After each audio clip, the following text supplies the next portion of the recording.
Sup, my fellas, don't forget to leave feedback and enjoy the story. The guy was holding a huge spear in his hand. The story tells us that in order to achieve the title of master, he completely destroyed all the established traditions of using a sword. The guy jumped on a crowd of enemies. He dealt a powerful blow to the ground. We are told that this is the greatest spearman of all time, a great hero who was able to put an end to a long civil war of the most powerful empire of Avalon. The castle was burning to the ground. The guy was standing on the rubble. We were told that his name was Joshua Sanders. There was a smirk on the face of the main character. The man held a ball in his hands and said that this was such a pathetic end for the greatest. Joshua began to cough up blood. An old man with a crowd of people stood in front of them. A mysterious stranger watched the main character and said that he was a noble warrior with enormous mana. He added with a serious expression that Joshua combined martial skills with divine power, a deadly combination, and when combined in one body, the two forces cause a confrontation. Standing in front of the protagonist, who fell to his knees, the stranger remarked that if he were an ordinary person, he would undoubtedly have died long ago. Enraged, Joshua asked why he was treated like this. Clenching his hand into a fist, the protagonist thought that he had never even thought of usurping the throne. He was not even interested in such a thing. He imagined himself standing with a spear in his hands and emphasized that he simply wanted to show the world the greatness of the weapon called spear and get rid of the sorrow of vicious circle. Kneeling in front of the crowd of people, Joshua reasoned that he wanted to be a shield protecting his empire for the rest of his life and wanted to help his emperor, his only close friend, put an end to the empire's long civil war. The guy's face was serious. The plot introduces us to the emperor of the Avalon Empire, Caesar. Placing his hand on his chest, the protagonist asks again why this was done to him. The man holds an orb in his hand and tells him that there are people in the world whose very existence is a great threat. Frowning slightly, he notes that now that the civil war is over, the emperor has risen to the highest position, where he can achieve whatever he wants without any threat. The plot introduces us to the Lord of the Magic Tower, Grant. Looking at the wounded Joshua, Grant states that the only person the emperor fears is him. Grant imagines someone holding a dagger in his hand and tells him that even warriors who have spent their entire lives training to master mana need decades to use mana on even a tiny dagger. The protagonist turns around and looks at his spear. Grant noted that Joshua had mastered a spear that was at least as strong as two people combined, and he had perfect control over energy. Grant asked how many enemies he had killed with that spear. The protagonist looked at his spear with an enraged expression. Grant said with an evil grin on his face that Joshua still had energy left. He knew he had passed another wall. A strong pain struck the protagonist. Grant looked at the ball that began to glow blue and thought he was seeing the protagonist falling to the floor of the Ammon ruins. The man approached Joshua and stated that he was also scared to death. The man stood in front of the protagonist and noted that he was afraid that just by looking at him, he would stab him with that damned spear. The protagonist was furious. Dark streams of energy were hovering around him. Grant calmly thanked Joshua, noting that without him, they probably wouldn't be where they are now. He bowed and emphasized the fact that he was truly grateful for it. He bid farewell to his old friend with a smirk on his face. The protagonist fell to the ground. Caesar, saddened, said that he couldn't bear to watch his old friend die. They began to leave. Joshua was furious and called out to Caesar. The protagonist asked him not to think that this was the end. Caesar had a smirk on his face. A blue magic circle appeared under Joshua. Looking at the ground, the protagonist reasoned that it was an explosion magic circle. At this rate, it would take 5 minutes. He punched the ground and noted that it was useless. He mentally asked if he was the greatest knight of all time, adding that it was nonsense. The protagonist closed his eyes and thought that he was a poor knight who was eventually betrayed by a loyal friend and would end his life in a nameless wilderness. Gusts of wind swirled around Joshua. He saw a glow from his spear. The surprised protagonist turned to Ruja, his spear. A red aura emanated from Ruja. Joshua reasoned that this was a blood-black spear, nicknamed the Battlefield Reaper, Ruja. He began to reach for the spear. Lying on the ground, the protagonist asked the spear to reach for him. Joshua thought that he had a special power hidden within him, but he never imagined that he would manifest it at this moment. The protagonist reached out with a trembling hand to the spear and said, "Just a little more." He touched the spear. Joshua lay quietly on the ground. The earth rose up under him. A powerful gust of energy threw his body up. An explosion was heard in the mountainous area. A huge crater was left in the ground. The plot tells us that the Archduke of the Avalon Empire, the land of knights, Joshua Sanders, met a futile end that did not match his reputation as an invincible knight of the lance. The protagonist woke up on a haystack. He looked around and asked where he was. He looked at his childish hands and remembered that he died in the explosion. Joshua was suddenly taken aback. He went to the well. The protagonist saw his reflection. Stunned, Joshua asked if he had become younger. He suddenly turned his gaze. Looking at the blue roses and horses, the protagonist reasoned that this was the place where he used to live and returned to the past. He looked at the bushes with flowers. Grinning, Joshua laughed and said that it was funny. Clenching his hand into a fist, the protagonist emphasized the fact that he was given another chance. He mentally told Caesar that everything would be different in this life. Joshua looked at his fist with a satisfied look. The guys came up to him and asked what he was doing there and why he wasn't cleaning up the horse droppings as they had told him to. The protagonist looked at the guys and wondered what these guys were: the personal troops of the Duchy of Agnes, Centurions Royce, Lloyd, and Gort. Gort frowned and said that Joshua should answer when someone spoke to him. Rolls asked Gort with a smile on his face if he had forgotten that the protagonist was mute, noting that it was obvious that he wouldn't answer. Joshua stood quietly and thought that he pretended that he couldn't speak, because if he had opened his mouth, he would have gotten much worse. Gort looked around and said that he remembered that he hadn't seen Lucia for a long time. Rolls asked him to be quieter, adding that the Duke visited this maid from time to time. Joshua listened to them with a serious look. He imagined the blue-haired girl and reasoned that she was his mother, Lucia, Duke Agnes' personal maid. The protagonist introduced the Duke and emphasized the fact that he was the illegitimate son of the maid who was raped by Duke Agnes. Joshua imagined standing in the red space and thinking that since the personal corpse knew this, they viciously tortured him, who had noble blood, and took pleasure in it. The protagonist mentally noted that especially these three who stood before him, he swore to take revenge on them at all costs. Gort hugged Rolls with a satisfied look and said that today he wanted to see Lucia for some reason. Rolls pushed him away and told him to shut up. He asked what Gort would do if someone heard. Gort replied that he was worrying for nothing. He pointed a finger at Joshua and wondered who could possibly hear them in that backwater stable. Gort smirked and told him that Duchess Vanessa had also said that even if they got rid of Lucia and that bastard without anyone knowing, she would take responsibility. Gort put his hand on Rawls' shoulder and yelled that now would be the perfect time to do so, but Lucia wasn't there. They were standing in front of the protagonist and Gort offered to play around with him until she returned. Joshua was furious and thought that he wouldn't let those bastards who had insulted his mother go. His hands were enveloped in light mana. He closed his eyes and wondered if it would work. He remembered holding the spear in his hands and reasoning that the mana technique he had discovered in the ancient ruins with his beloved spear. Ruja, it was able to reach its peak in an instant due to the stunning impact that could shake the world. The protagonist stood still and thought that the important thing was that the mana technique he had learned had a completely different method of operation. It was not done by accumulating mana in the core that was located under the abdomen, but by using the mana from the surroundings. He saw the aura that was emitted from the blue roses. Looking at the bucket of water, Joshua reasoned that it was not limited to a small plate called the mana core. The protagonist was enveloped in energy. He concentrated the mana into his fist and noted that it also concentrated the mana where it was needed to release it instantly. He clenched his hand into a fist and pointed out that he had not gone through the process of forming a mana core, which is necessary for all mana users, and thus missed out on the process that takes years for others, so his quick start as a mana user could not be helped. Enraged, Lloyd began to walk towards Joshua and suggested that they surround him and just kick him, noting that he was filled with anger just by looking at him. Gort, with a smirk on his face, suggested that Lloyd was in a bad mood, having been rejected by the very lady he yearned for. Lloyd cried out that it was not like that. He took the stick in his hands and declared that he would not hold back today. He saw that the protagonist was standing there with his eyes closed. Watching Joshua, Lloyd asked if he fainted while standing because of fear. The protagonist was gathering mana in his hand and thought that he only needed a handful of mana. It took him 10 years before his return to figure out how to move even a handful of mana, but now he knows how to do it. He opened his eyes. Lloyd was taken aback by this. He screamed with an enraged look that Joshua was a scumbag. He pounced on him and said that it was a surprise. The protagonist swung his fist. He delivered a powerful punch to Lloyd's gut. Lloyd fell to the ground and clutched his stomach. Gort, dumbfounded, wondered what just happened. Joshua's stomach was glowing with pink energy. He noticed that he felt something sticky and unsettling. He looked at his stomach in surprise and thought that it should be empty. He was sure that nothing like this had ever happened before. Gort grabbed the blade. He pulled out his sword and assumed that the protagonist was crazy to want to die so much. Frowning, Joshua thought that it was dangerous to go against a trained soldier with this childish body.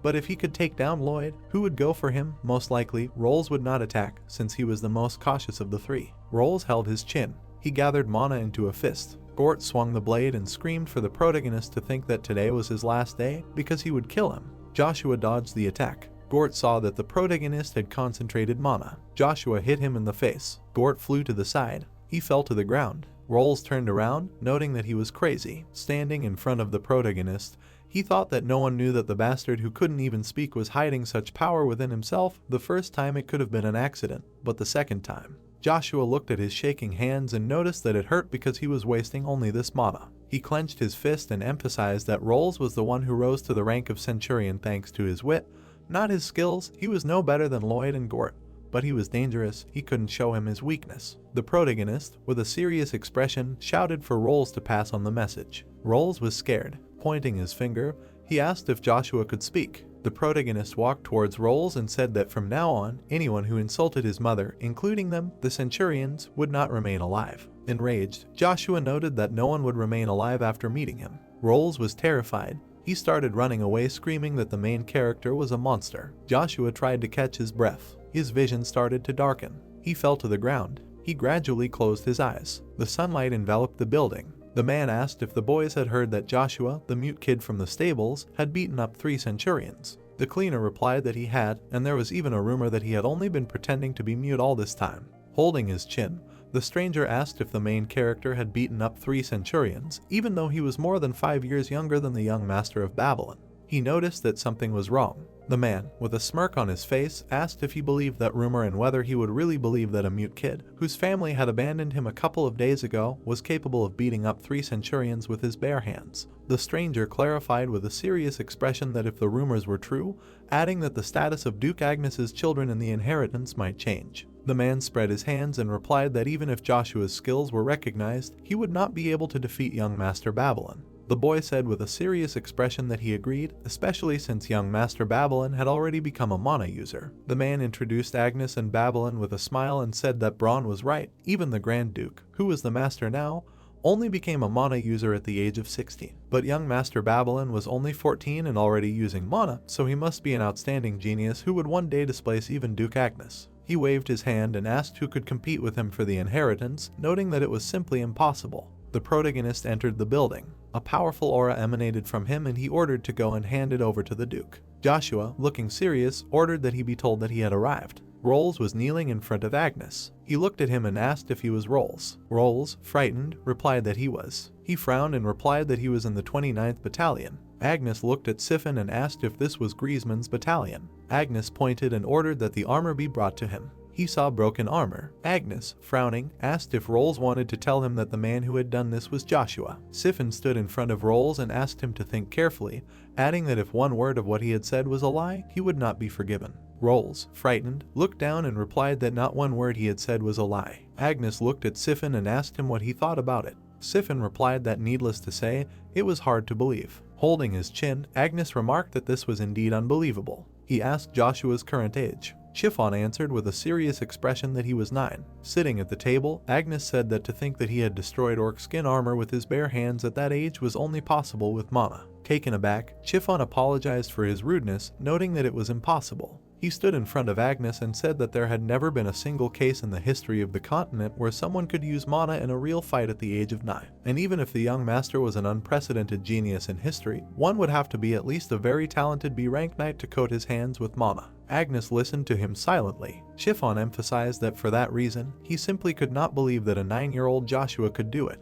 He looked at Rolls with a furious expression and cried out that it was more likely that the men were afraid of others finding out about the mockery they were making of him, and so they came up with a meaningless excuse with their worthless brains. Frowning, Siphon said that if Agnes would allow it, he was going to drag him out and teach him a lesson in front of everyone to correct the deteriorating discipline of their army. Rolls, dumbfounded, cried out that it was not so and everything he said was the truth. Siphon grabbed his blade and asked if he dared to raise his voice in the presence of the Duke. Rolls continued to say that he was not lying. Siphon began to draw his blade from its sheath and asked if Rolls was going to lie to him until the very end. Agnes told him to stop. Taken aback, Siphon said that they could not leave things like this after the rumor he had spread. Agnes stood up from the table and replied that they would know the truth after meeting Joshua. He said with a serious expression that it was time to meet him for the first time. Puzzled, Chiffon wondered if the Duke would go himself just to see the son of a concubine, noting that he had not shown such interest even in young Master Babylon, who was called the greatest genius of the empire. Lowering his head, Chiffon said that he had just received news that Joshua had arrived, so he should be on the first floor in the waiting room.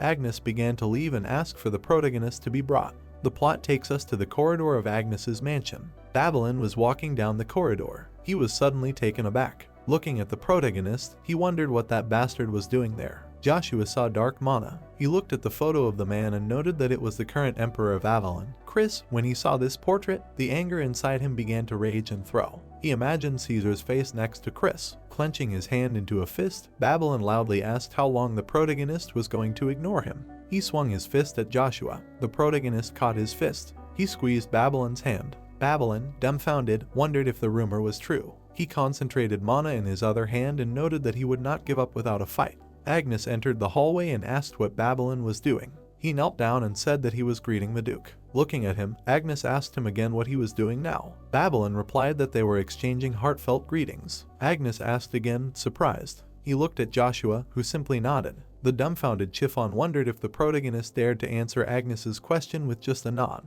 He took hold of his blade and ordered to show his respect to the Duke and immediately greet him properly. Agnes raised his hand and noted that Joshua's gaze was filled with malice. He looked at the protagonist. Lowering his head, Joshua thought that this portrait reminded him of the face of that bastard. Now there is malice boiling inside him, tearing him apart from the inside. He cannot control his emotions properly. Taken aback, the protagonist noted that Agnes does not let people who show their hostility go so easily, no matter whether the hostile person is his child or not. Agnes extended his hand, asking him to come closer if he has calmed down. Frowning, he stated that he must see for himself whether he used mana or not. The dumbfounded Babylon asked about the mana in his thoughts. Frowning, he noted that he was just a stable boy who cleaned up the manure all day. Agnes looked at Joshua and asked him to come over. The frightened protagonist thought that Duke Agnes was one of the 5 masters of the huge empire. He was much more sensitive to mana than anyone. If he found something abnormal, then his plans would end. Agnes grabbed his hand. Agnes saw streams of energy. He was shocked. He held Joshua's hand. He examined the protagonist's hand and noted that he did not feel anything. He let go and said that there was no mana there. Babylon, with a smirk on his face, noted that this was excellent. Chiffon, with a smile on his face, said that in principle there should not have been a trace of mana. Agnes replied that he was not talking about the core. He imagined the aura that enveloped the person and told that a person should initially have at least some mana. Even ordinary civilians and simple monsters have mana, but Joshua has none at all. Chiffon, with an interested look, reasoned that the lack of mana meant that he was no different from the dead, who moved thanks to demonic powers. Holding his chin, Chiffon said that there were probably cases where someone was initially born without mana and he heard about it from children. Looking at the flow of mana in his fingers, Agnes replied that it was unnatural. He thought that in the place where the core should be, there is some kind of sticky mass that emits negative energy. He stood in front of the protagonist and said that from now on. Agnes smirked and noted that he would keep an eye on him. Chiffon put his hand on his chest and did it mean that the rumors were a lie if the protagonist was born without mana? Agnes replied that the centurion also belonged to the duchy.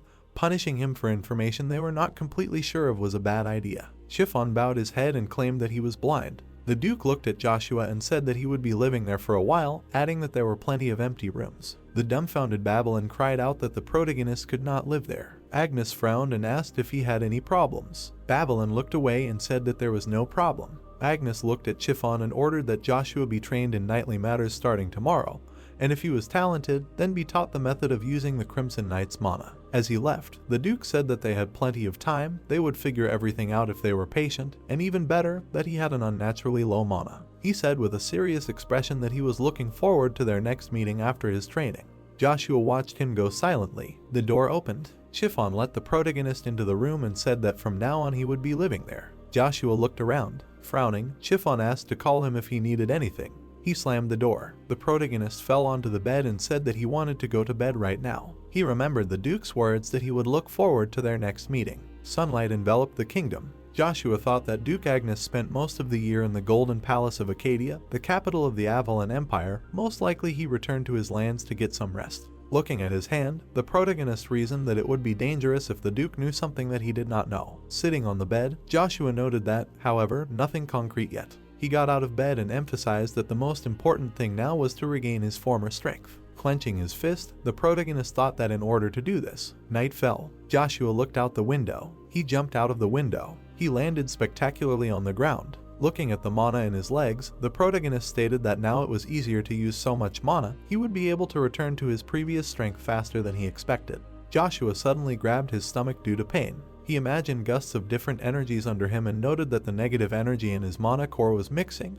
This energy is holy and demonic forces, the power that restrains them. The protagonist imagined a spear and wondered how the powerful power of Ruja got into his and restrained these two energies. The guards with torches in their hands walked towards Joshua and said that they heard something. Looking around the alley, the guy said that there was nothing there. The knight replied that it was strange and he was sure that he heard something. The protagonist ran away from there and suggested that most likely it was all about Ruja if he could subdue all three energies. A scream was heard in the building. Gort was holding Lucia back, who asked him to let her go. Lloyd asked if she really didn't know. He started to take out his blade and screamed that because of her son, their reputation was at rock bottom. Lucia bit Gort on the hand. Gort slapped her. Lucia hit her head on the floor. He grabbed her by the hair and said that he wanted to do everything the good way, but she couldn't stand still. Lloyd asked him to hold her tighter and offered to finish everything quickly. Rolls took him by the shoulder and said that if Joshua found out about this. Lloyd pushed him away and screamed that he didn't care if he found out or not, they came to kill this bastard.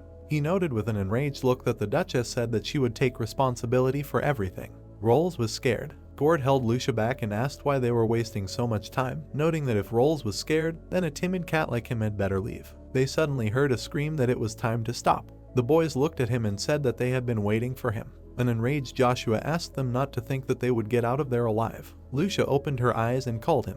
Rolls was shaking with fear and screamed that they should run, noting that he would kill them all. The protagonist looked at them silently. He stood near the entrance and asked them to come out right now. Gort walked towards him. Joshua stood still and repeated that he had told him to show himself. Grinning, Gort asked what he was talking about. The guy was hanging from the beam and asked how he knew. Kane jumped down to the floor and asked how the protagonist sensed his presence. Looking at the cross, Joshua thought that this was one of the 3 knightly orders of Duke Agnes, the Order of the Crimson Knights. He wondered if it was Chiffon's doing that a knight from the Order of the Crimson Knights was watching him.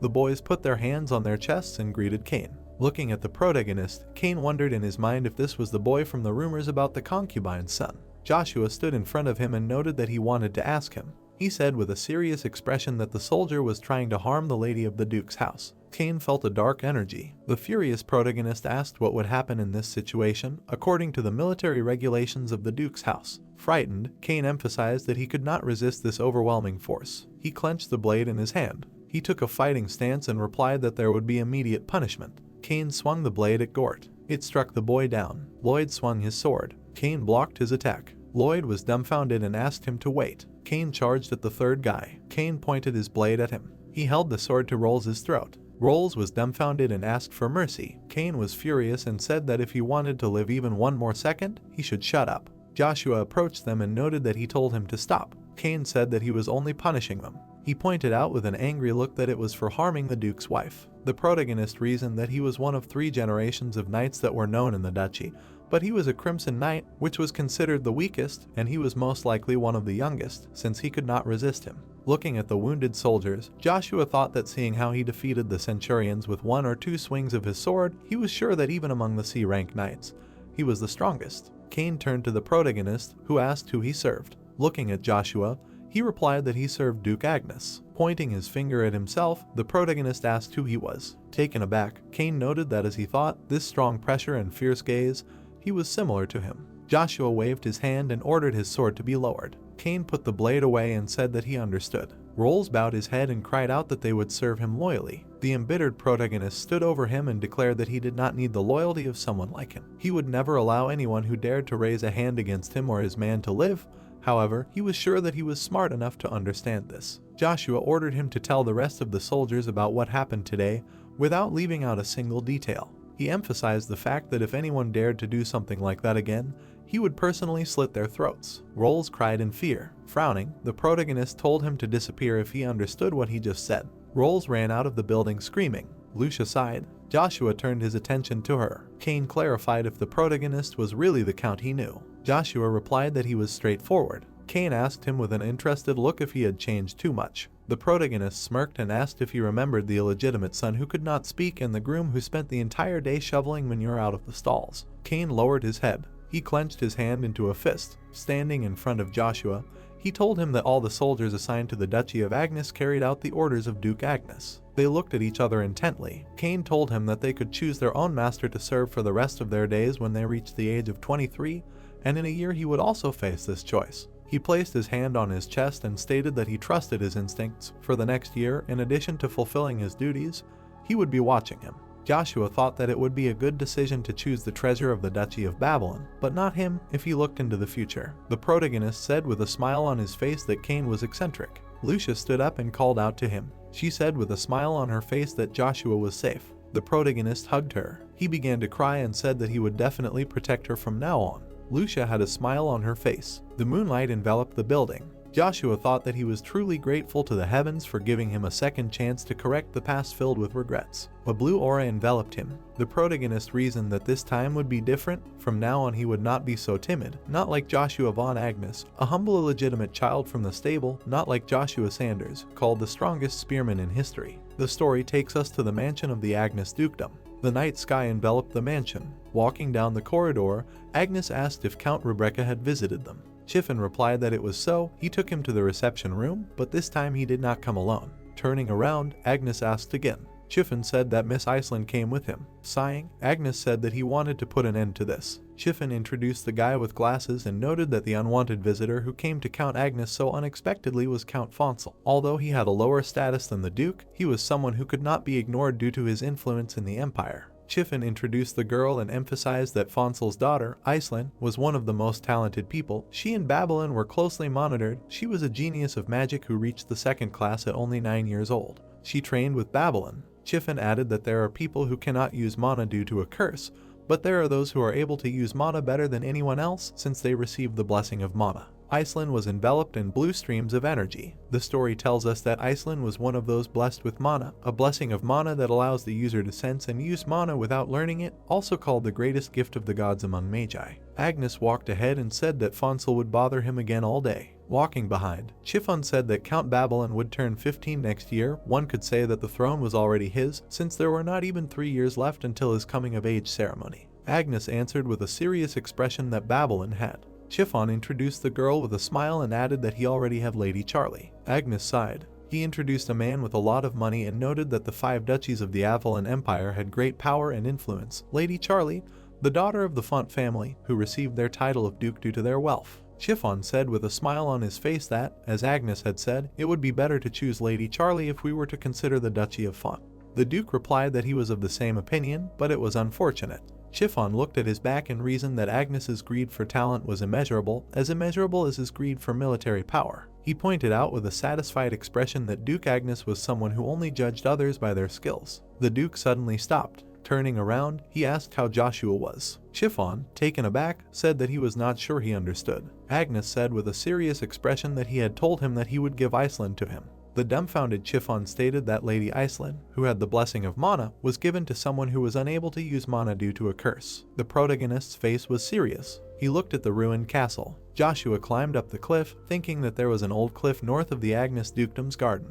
He started to climb up to the ground when he asked if the cliff had always been this high, remembering that before he returned, he would often climb it to be closer to his late mother. His fingers dug into the ground as he said that he was sure that the hidden passage he had accidentally found there was somewhere around here. The protagonist was kneeling when a knocking sound was heard, and he thought about what he had found Ruja there. Joshua bit his finger. He dripped blood onto the magic seal. A portal appeared in front of him. The protagonist walked up to the magic passage. He was transported to a pile of rocks. A majestic temple stood in front of Joshua. He turned around, looking at the rubble. The protagonist walked towards the entrance of the building, wondering if this was really the temple, since the first time he came there, the building looked less like ruins. He remembered stopping in front of the spear, thinking about how Ruja was on the altar in the center of the temple, all in chains. Joshua walked slowly towards the altar. He stopped near it when he realized that there was some kind of metal rod lying there instead of Ruja. The protagonist clutched it in his hand. A bright glow appeared. Joshua covered his face with his hand and screamed.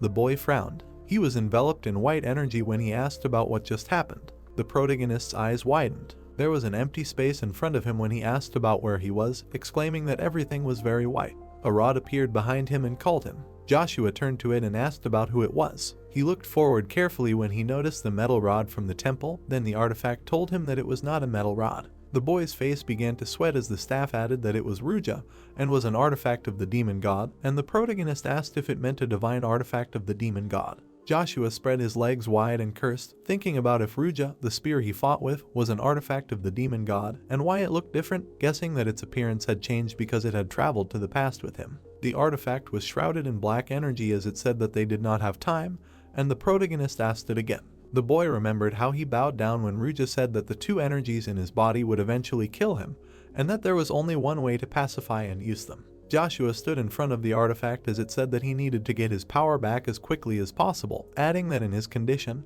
he would have to reach the 4th stage of magical handling of the spear. The boy imagined a grown man with a spear as he thought about how the magic of the spear was an ancient technique that he had learned and studied, and when combined with his mana technique, it gave him unprecedented power. He remembered the men in armor standing in front of him as he thought about how all the knights of the Igrance continent only used swords and nothing else, and spears were considered weak and useless toys. A beam struck from behind the boy as Joshua remembered that before his return, only a few people could defeat him, and that he was at the 5th stage back then. The man raised his sword above himself as the protagonist thought about how, if we were to talk about ranks, a rank knights could create swords with mana, and how masters were the strongest in absolute ranks. Joshua imagined the guy with the spear, thinking that although the magical mastery of the spear was divided into 8 stages, at the 5th stage he was already considered the greatest knight of the empire. The child stood up straight as he thought that if he reached the 4th stage, his strength would be on par with the strongest B-rank knights. The protagonist clenched his fist, thinking that it shouldn't be too difficult considering he had done it before,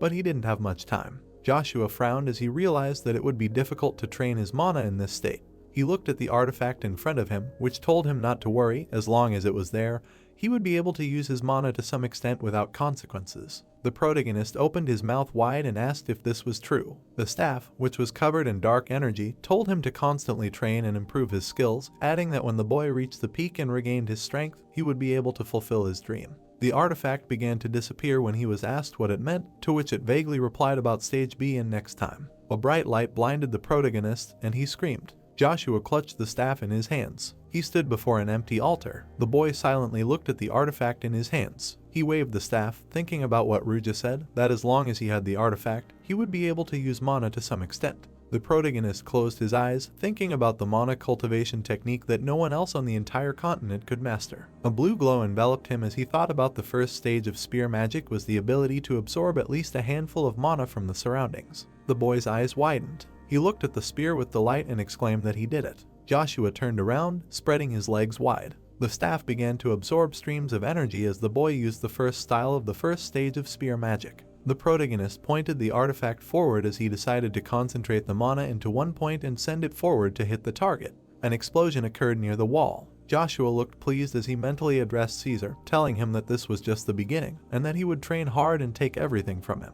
Near the window stood a piano in the reception room of the Duchy of Agnes. The nobles were sitting at the tables. The mustachioed butler covered his mouth with his hand and exclaimed that Duke Agnes had arrived. 2 men entered the room. The Duke frowned and said that there were more guests than he thought. Charlie curtsied and greeted him, then she was asked what brought her to him so late. Ralph approached them and asked the Lord to accept his apology, explaining that Charlie's pestering did not stop, so they were forced to pay him a visit. Then Agnes exclaimed that there was no need for an apology, because even though they lived in the same city, they rarely managed to see each other, so this was a great opportunity. The Earl folded his hands and thanked him for his words, while the Duke thought about how the man was a distinguished vassal of the House of Font, and that all the funds of the House of Font were checked by him.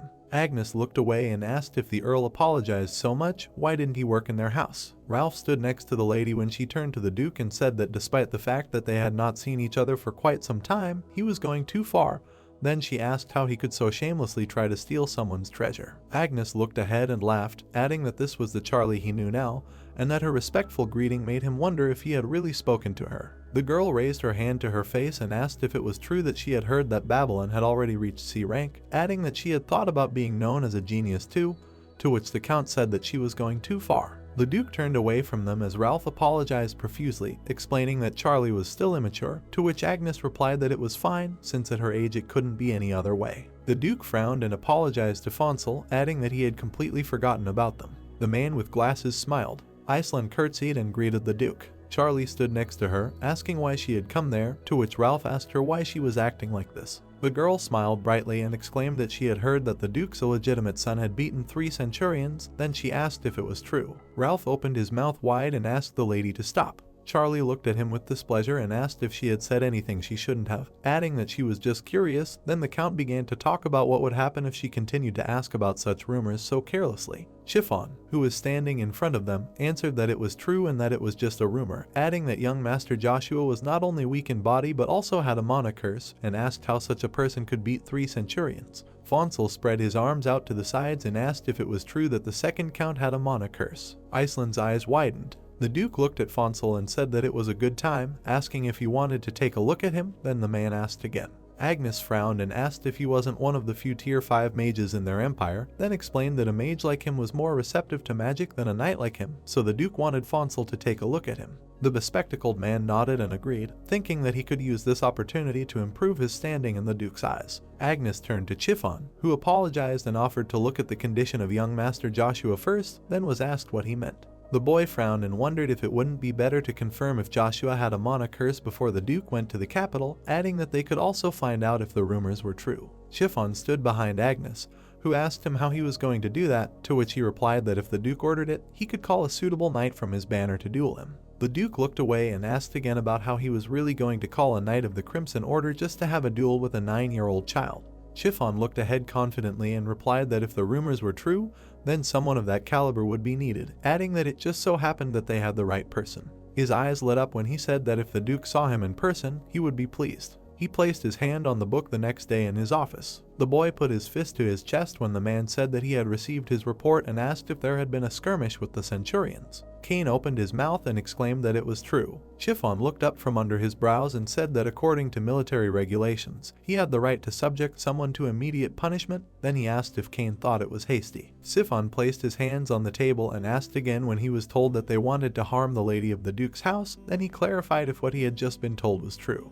He gritted his teeth in anger and said that these scum dared to do such a thing to Lady Vanessa. Cain looked ahead and said that it was not Lady Vanessa, but Lady Lucia. Chiffon was standing at the table, who asked what it meant that it was Lucia, to which he was answered in the affirmative, adding that she was the Duke's second wife. The man sat down in a chair and asked if he really wanted to say that he had taken out 2 centurions for the sake of a concubine. Cain clenched his fists and replied that Lady Lucia was an honorable lady of the Duke's house, adding that she was not someone whom ordinary soldiers could harm. He looked ahead menacingly and explained that their actions were both an insult and a challenge to the Duke, and that if he had done anything wrong, he was prepared to be punished. Chiffon raised his hand to his face and remained silent. He lowered his hand and replied that they would not pay much attention to it, adding that he had a new task. Then Cain asked for an order. Chiffon frowned and said that he would be sparring with young Master Joshua today. Sweat appeared on the soldier's face when he asked again. Chiffon was sitting in a chair when he answered in the affirmative, explaining that this was how they would decide whether young Master Joshua was subject to the mana curse or not, and that without a doubt, the result would still be a natural mana deficiency. Cain stood in front of his desk when he added that the Duke still could not believe it, and that it would be a hindrance to young Master Babylon. Then the knight asked about whether they really thought young Master Babylon would be removed. Chiffon slammed his fist on the table and told him not to talk nonsense, because Babylon was a genius that could not be found on the entire continent.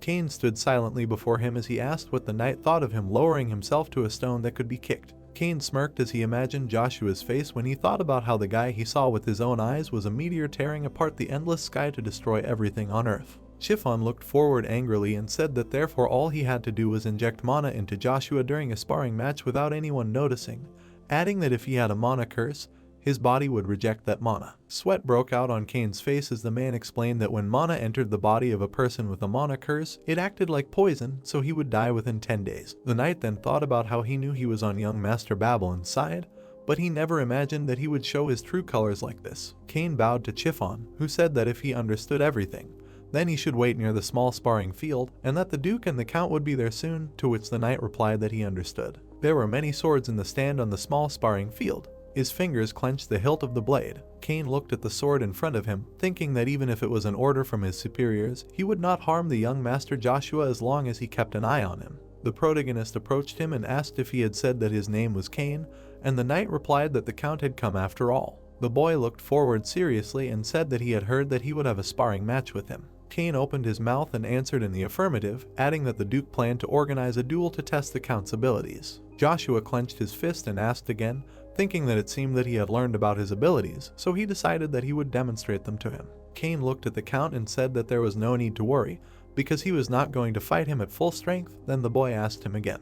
The protagonist smirked and asked not to make him laugh, and then asked if he was going to test him. Sweat appeared on the knight's face and he answered that he was not. Joshua looked ahead confidently when he said that the right to choose their lord was an exclusive power given to them, the knights, but on the other hand, he had the right to choose his subordinates. Cain looked ahead in fear when the young man added that he did not plan to trust his back to someone so insignificant and weak, and that if he wanted to see the real him, then he should try. They stood opposite each other when the protagonist exclaimed that his sword was needed for that. The Duke approached them and said that they were both already here, and then asked if they had introduced themselves to each other. Cain bowed and greeted the Duke. Chiffon looked at Joshua, thinking that, as he thought, he had shown no respect for Duke Agnes. The boy knelt down, introduced himself, and greeted the Duke. Agnes opened his mouth and said that he did not remember teaching him etiquette, but that he was doing well. The protagonist, kneeling, replied that he learned by watching. The Duke looked ahead and asked if he had heard about what was happening. Joshua smiled and replied that he had been told that he wanted to test him. Chiffon held out his hand and addressed the young master, saying that there had been a misunderstanding, and that this was not a test of the Duke, but his attention to him, because he wanted to better understand his affliction in order to cure him. The boy looked away, remembering that Chiffon was on Babylon's side, so he had arranged all this to kill him. Cain walked towards Joshua when he was asked if he was ready. The knight then asked for an order. Agnes frowned and told him that he seemed to have misunderstood something, since Joshua's opponent today was not him, but Babylon. The blonde smirked smugly and said that he, the older brother, would do everything in his power for his brother. His eyes sparkled as he added that he truly treasured him. Joshua gritted his teeth, mentally calling him a bad name.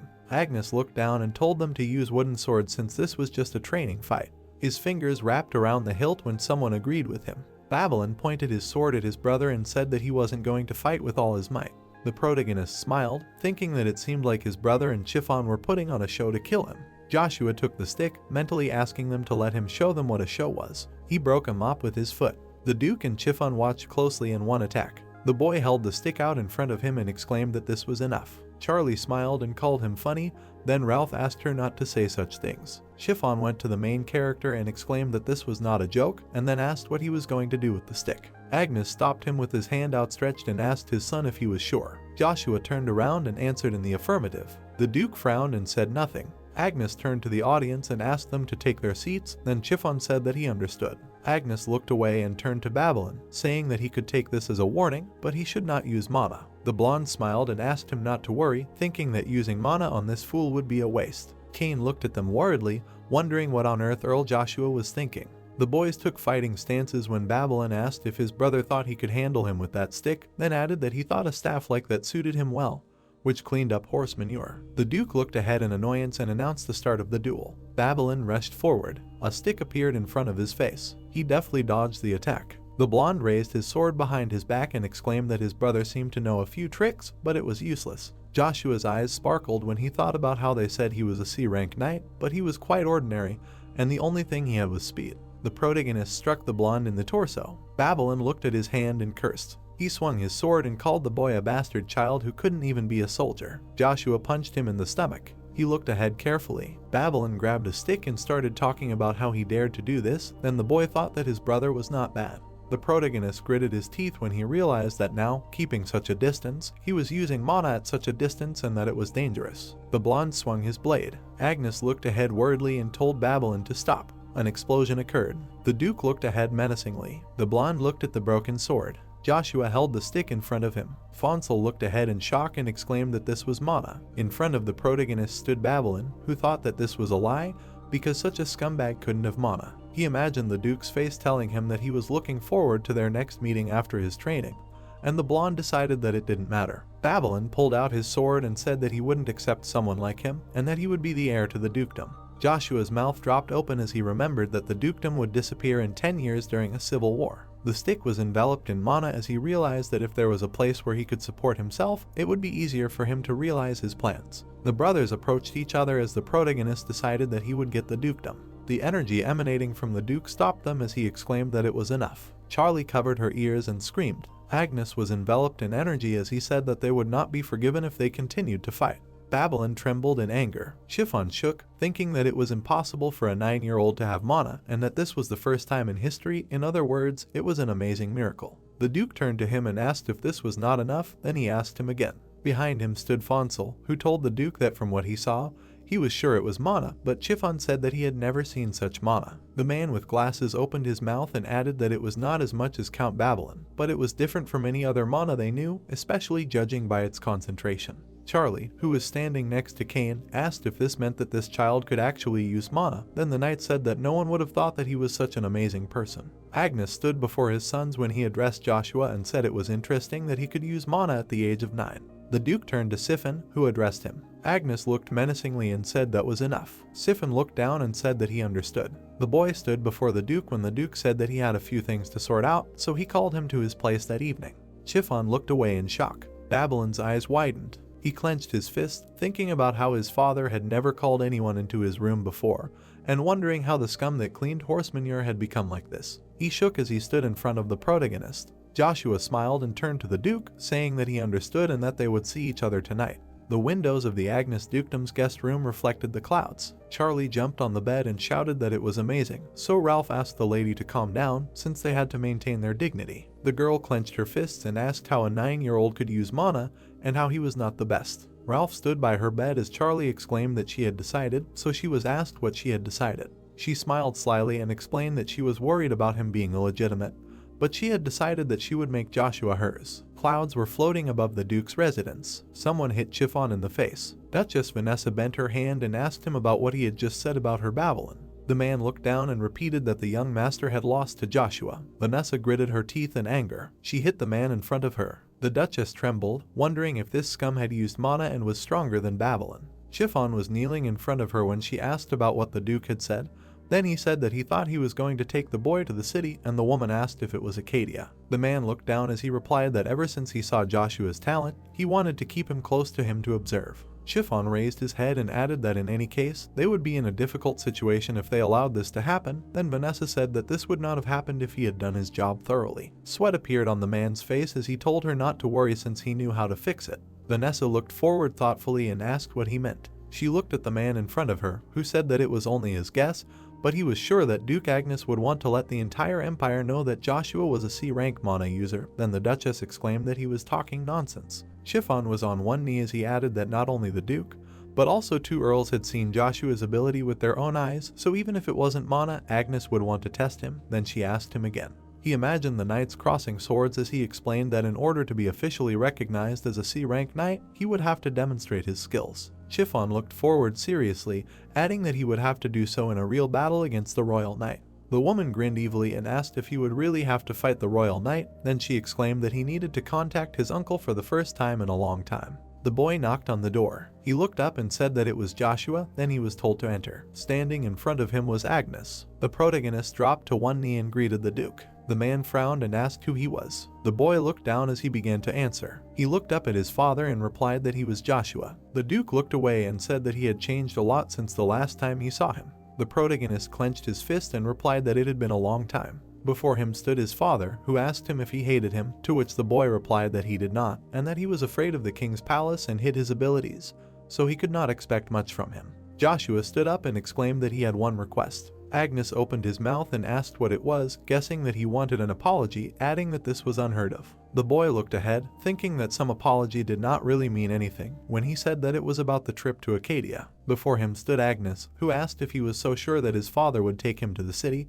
to which the protagonist replied that he was sure. Then he was asked why. Joshua pictured the burning house and explained that there were 2 reasons. The first was that Babylon had been the heir until now, but then he came, so he would have to be taken out of there to avoid disaster. The Duke smirked and thought that he was talented in more than just fighting, and he regretted not noticing it sooner. Joshua stood confidently before him as he added that the second reason was his own reluctance to let him go, because if he could become strong enough to surpass even Agnes, then the duchy could rise again.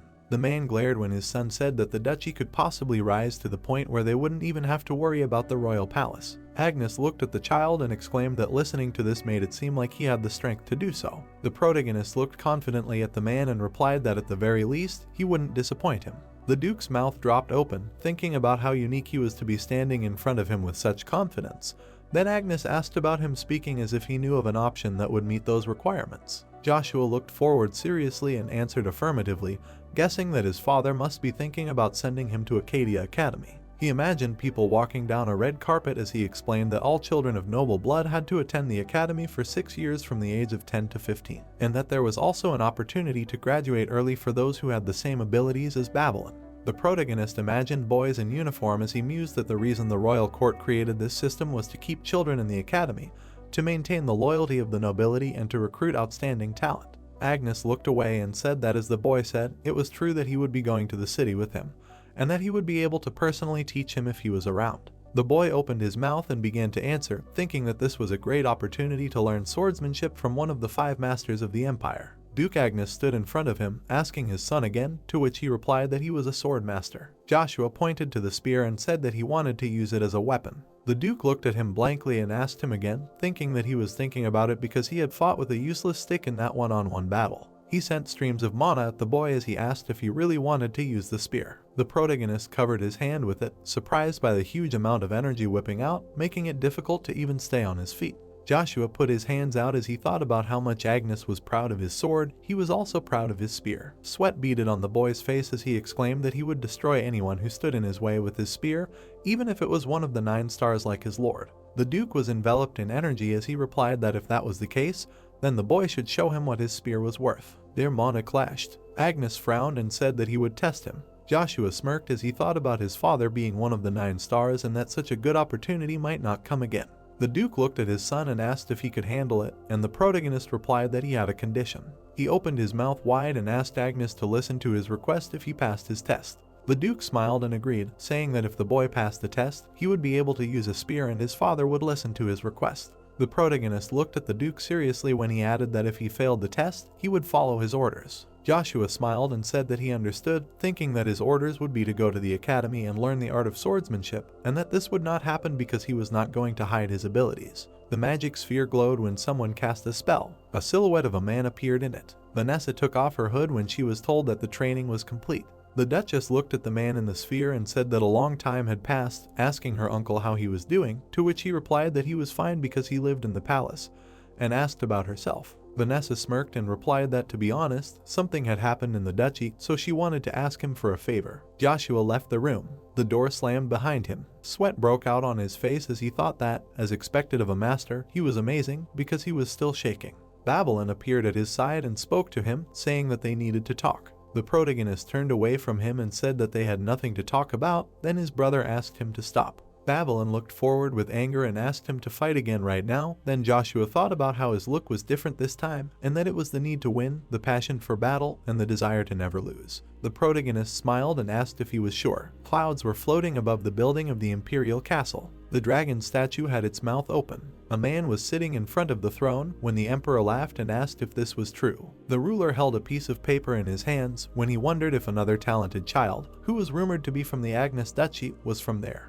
The boy in front of him bowed his head and answered yes. Then the emperor asked if the elder sister Vanessa was hiding someone like him. The boy looked down and answered that he was not the son of the Duchess. In front of him sat the emperor, who asked if he was illegitimate, to which he was told that he was said to be the son of the Duke's maid. Chris jumped up and said that this was interesting. He took a step aside and said that Babylon alone was already a treasure that could not be found in the entire empire, but Duke Agnes already had 2 treasures. Then he added that he was envious. The emperor stood in front of the boy, who said that the princes were also talented and would shake the world one day. Then Chris answered that they were not. The ruler smirked and said that he was sure that some could become the emperor, but they were very weak in terms of combat power. The boy imagined dark silhouettes when he thought that the emperor did not think highly of them, but the princes were also talented. Jaqen continued to look down, thinking that it was because the emperor himself was so strong that he was a master, so his standards were extremely high, and that might be why his desire for talent was so excessive. Chris covered his mouth and said that if Duke Agnes was not going to hide this child anymore, then it meant that he was at least as strong as Babylon. The emperor looked at Jaqen, who said that there was a rumor that Babylon had lost to him, so the emperor asked again and asked if the boy was older than him. The boy opened his mouth and said that he was 9 years old. Chris frowned, thinking that a child who had just turned 9 years old had defeated the wonder of the continent. The emperor turned to the side and exclaimed that this was very interesting and that he believed that people would soon start arriving in the capital to see this child's skills firsthand, and was told that this was indeed the case, and that it was also said that the order of knights of the imperial palace would be sent at the request of Duke Agnes. Jaqen, looking down, concluded that to sum it up, this child was already close to a C-rank knight in strength. The emperor looked away and said that the empire was very lucky to have a C rank at the age of 9, adding that he was becoming more and more curious. Sweat broke out on the man's face as he wondered if he would try to personally test this child's mana, since the emperor was the empire and his influence went beyond the imagination of humans. The ruler turned away from Jaqen, who asked if he would go, to which Chris replied that he wanted to go, but he could not because of the scoundrels who coveted any opportunity. The emperor smiled slyly as he ordered the prince to be sent, adding that he, as the ruler, should have information about all the talents. Joshua loomed over his brother, thinking that being able to eat what he was given was his duty. Babylon was thrown back by the powerful blow. The blonde held out his bloody sword in front of him. He gritted his teeth in rage, thinking that his brother had mana on his bare fists, but it was still incredibly strong. The protagonist's hand was enveloped in blue energy as he said that his brother's face was written all over him. He stopped in front of Babylon and said that he would help him realize how scary the martial arts he looked down on could be. Then he was asked again. The blonde swung his blade and told his brother not to underestimate him. Joshua clenched his fist. A powerful explosion occurred as he cast a spell. Babylon landed on the floor when he realized that he had gathered mana in a certain part of his body. The blonde's face was bruised as he thought about how he didn't want to admit it, but this trash was much stronger than him. Joshua walked up to him and asked if he was upset. The protagonist looked down coldly and suggested his brother to become stronger, adding that he would never forget how his brother felt when he fell at the hands of someone he had looked down on for so long. Babylon looked away when Joshua added that if he could do what he wanted, he would tear his brother to shreds for insulting his mother and himself. The protagonist stood in front of the blonde as he said that for the first time in a long time, he saw the desire to gain power in his eyes, so this time, he would let him go. Joshua smiled sinisterly as he added that if his brother didn't change his attitude, he would make it so that he would never be able to hold a sword in his hand again. Babylon swallowed, trembling. The protagonist walked away from the blonde, asking him to remember the difference between them right now. Babylon cried and cursed. The tall tower was illuminated by the sun the next morning in the Agnes dukedom. Joshua was sitting up in bed when he said that he was tired and that he had been using too much mana without a break. He looked at his hand, thinking that since he absorbed Ruja's personality, it had become easier to control mana, then wondered if that meant that this body was not able to withstand that much mana considering the consequences. The protagonist looked at the door when there was a knock, assuming that Kane had already arrived. A girl appeared in front of him when he started talking about the night coming earlier than he expected. Charlie smiled sweetly and greeted him, asking if he was Joshua. The girl looked ahead carefully as she introduced herself, adding that she was from the Duchy of Font and that she heard that he was 3 years younger than her, so she could talk to him without any problems. Charlie walked past him and exclaimed that he could call her big sister and that they had a lot to talk about. Joshua blocked her way. He leaned towards her ear and asked her to leave him alone. The door slammed in front of Charlie. She looked ahead confusedly. The protagonist moved away from the door, asking why she did that so early. He looked at the door when he heard the knock and decided that she had not left yet, so he would ignore her. He turned around and looked back, wondering if she had not understood the first time. Kane looked at the boy fearfully when he asked about not having told him to leave him alone. The knight looked down guiltily and replied that if Count Joshua was busy, he would return later. The protagonist smiled and apologized, explaining that he had confused him with someone else. He looked at Kane standing in front of him when he asked about what he had asked him to do, and he replied that he had done everything as he had asked. The knight opened his mouth and added that he did not understand why he would do that. Joshua smiled mysteriously and advised him to just trust him and listen to him, and then he would understand everything. The men in cloaks were heading towards the exit of the large sparring field of the Duchy of Agnes. Rawls crossed his arms when he was asked about where he had gone, since they were always together, and whether it was true that Joshua had beaten them. The knight turned away from his comrades, who were talking about how he had become strange lately and had stopped talking altogether, and whether he had really tormented Joshua so much that he had inherited his illness. The boy with the tail looked at the knight and asked who called all the centurions there. Then he was told that it was a boy from the Crimson Knights and that today's training would be hard. The centurions looked in one direction when they were addressed. Joshua was walking next to Kane when they were told to greet the Sir Knight of the Crimson Knights and the child next to him. The boy looked ahead in fear, wondering why Count Joshua was there. Kane stopped with his fist clenched and explained that today's training would be conducted by the protagonist. The boy opened his mouth wide and said that he would be in charge of their training for today, then he introduced himself. The knights looked ahead in shock. They were standing in front of Kane and Joshua, who said that they, the centurions, would be fighting in the vanguard during the war, so their individual skills were the most important. The boy grinned evilly, adding that he was there today to evaluate their skills, then he ordered them all to come to him. The knights smiled, asking if the count was serious and that he really decided to play with them. Joshua turned to Kane, who asked if the count was sure, since he would be fighting the centurions after all. The knights looked ahead smugly, wondering if everything would be okay, since he would suffer greatly, adding that even if he was the count, it was an insult to them. His fingers tightened on the hilt. The boy with the spear walked forward. He pointed the weapon at the knight and asked if he thought so too, so the knight apologized to him. The boy trembled as he replied that he would never think so. Joshua looked ahead confidently as he told him to shut his mouth, adding that from the centurion's reactions, it could be concluded that he had not kept his word and had not said what he should have. The knight fell to his knees in front of him and said that he sincerely apologized to the count and then asked him to forgive him. The boy looked at the tip of the spear as he was informed that he would not be forgiven twice. The protagonist held his spear in front of him and added that after he tried to hurt his mother, the count could have just killed him, but he gave him a chance, but the centurion rejected this chance. Then the boy asked if he really wanted to repeat the fate of his comrades. The knights looked forward in fear and asked if the reason they were not there was because Count Joshua beat them. Rawls folded his hands in a prayer gesture and asked the count to give him another chance, to which he was told that there would be no second chance. However, since he was a centurion of the Duchy of Agnes, he would be allowed to keep his honor. The boy looked down menacingly and ordered him to draw his sword, explaining that if he could defeat him, he would pretend that nothing had happened. Rawls gritted his teeth, thinking that if he was going to die anyway, he should at least give it his all. A trembling hand grabbed his sword as he thought about how his opponent was still a child, so if he tried hard enough, he would have a chance to win. Rawls approached the protagonist. Joshua smiled. He attacked the centurion with his spear, using the first stance and lightning slash techniques. An explosion occurred in front of the people. The boy's body was lying near the wall. The knight looked away in shock when he realized that the boy was actually able to use mana. Joshua swung his spear and told everyone to listen carefully as he said that judging an opponent based on his appearance would result in their death on the battlefield.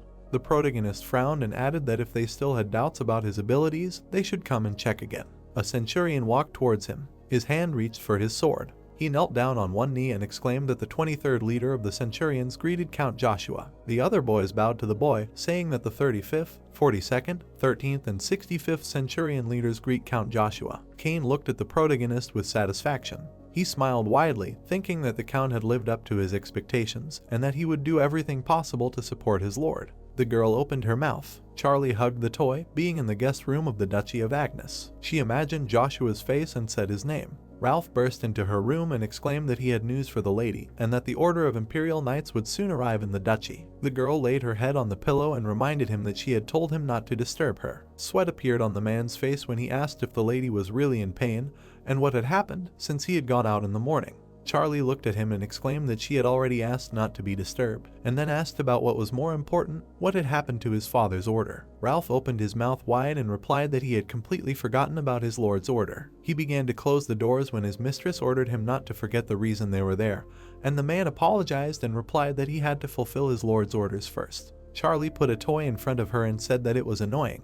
A boy bowed before the Duke's desk when Agnes said that he had received a report, and then asked his son if he had executed the centurion, and the child answered in the affirmative. Joshua looked straight ahead seriously when he said that as the Duke already knew, the soldier had done and as he had said about his mother, so following military regulations, he immediately executed the insulter of noble blood. The Duke frowned, thinking about what he already knew, and that if he was there he would have cut them in half with his blade. Then Agnes said that it was a hasty decision. The protagonist looked at his father and asked if he believed that it was the actions of a little boy who could not control his emotions. Then Agnes asked if it was for another reason. Joshua stood up straight and said that just a few days ago he was the son of a concubine who was thrown into the stable, so it was difficult for him to gain their respect even though he had gained power. The protagonist stood right in front of the Duke as he explained that it was overwhelming power. The boy clenched his fist and added that he wanted to instill fear in them so that they would not dare to treat him or his mother badly, and that also to show that he also had the blood of a duke, because he had to demonstrate this to all the centurions. Agnes covered his mouth with his hand and replied that it was clear now. He stood by the table and added that that was enough, ordering them to start preparing for departure. Then he asked if Joshua had heard that an order of Imperial Knights had been sent out to evaluate his mana today. The protagonist bent his hand in front of him and answered in the affirmative, adding that it meant that he would leave as soon as he was ready. The golden lion flashed. Armstrong smiled and said that he couldn't wait for it,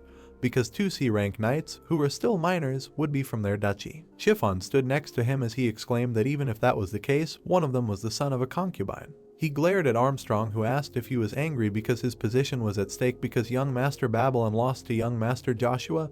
Then Chiffon asked what he said and who he thought he was to say such nonsense. The Duke stopped in front of them and said that the Knights of the Order would soon arrive, and they were arguing. The men put their hands on their chests and greeted the Duke. The protagonist clenched his fists while Armstrong thought if this man was young Master Joshua and that he did not look strong. They looked away when the boy exclaimed that they had finally arrived. A line of knights and a carriage were approaching them. Chiffon frowned and asked who had arrived to see them if the Imperial Palace had sent a battalion. someone got out of the carriage. The blonde looked to the side and exclaimed that this place, the Agnes Dukedom, was one of the 9 stars. The Duke looked forward in shock and said that it was the 4th prince. Joshua looked ahead tensely and thought that it was Caesar and that he couldn't believe that this moment had come so quickly. The man fell to the stone floor. Someone stopped in front of him as he apologized and asked Sir Joker to stop. The officer swung his sword. Joker grinned evilly and asked who he was to command him. He looked away as someone said that he knew he would be there. A man stood behind him and asked who would want to join the Imperial Knights Order if he bullied newbies like that, and Joker replied that he couldn't stand them because they were bragging just because they could use a little mana. He smiled and asked why the man had come. The man in armor opened his mouth and replied that there was a new job from Madame Vanessa and that he needed to complete it.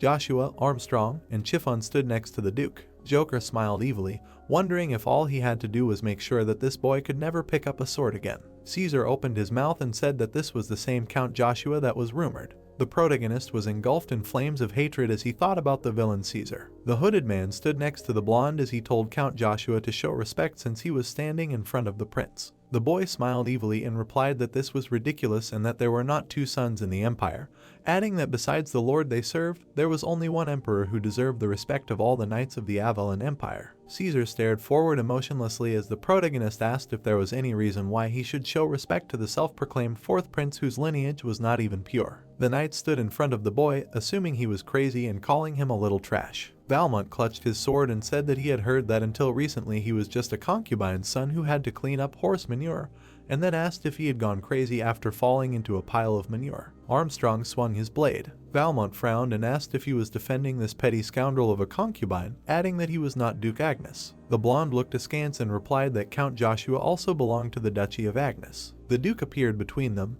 reminding them that they were standing in front of the prince, and then asked if they were tired of living. Valmont trembled, thinking that this was one of the 9 stars and that it was giving off incredible pressure. Agnes looked at his son and said that all this happened because of him, so he needed to apologize to the prince. Caesar smiled and said that it was okay and that there was truth in his words. The prince turned to the hooded man who said that everyone was watching so he could undermine the imperial family's authority. Then the blonde man replied that as the weak 4th prince, he would only make a fool of himself by defending his honor. Caesar walked towards the Duke as he said that, just like Joshua said, the only one who deserves the respect of all the knights of the empire is His Majesty. The prince stopped in front of the protagonist as he added that nothing terrible had happened so the imperial knights should calm down. Caesar closed his eyes and said that the knights should also be prepared to answer for their words and that he was sure that Count Joshua was aware of how useless the empty words of a knight who had no skills were. The protagonist looked ahead carefully, thinking that the prince, as always, was trying to solve everything with his tongue, but this time it would be different.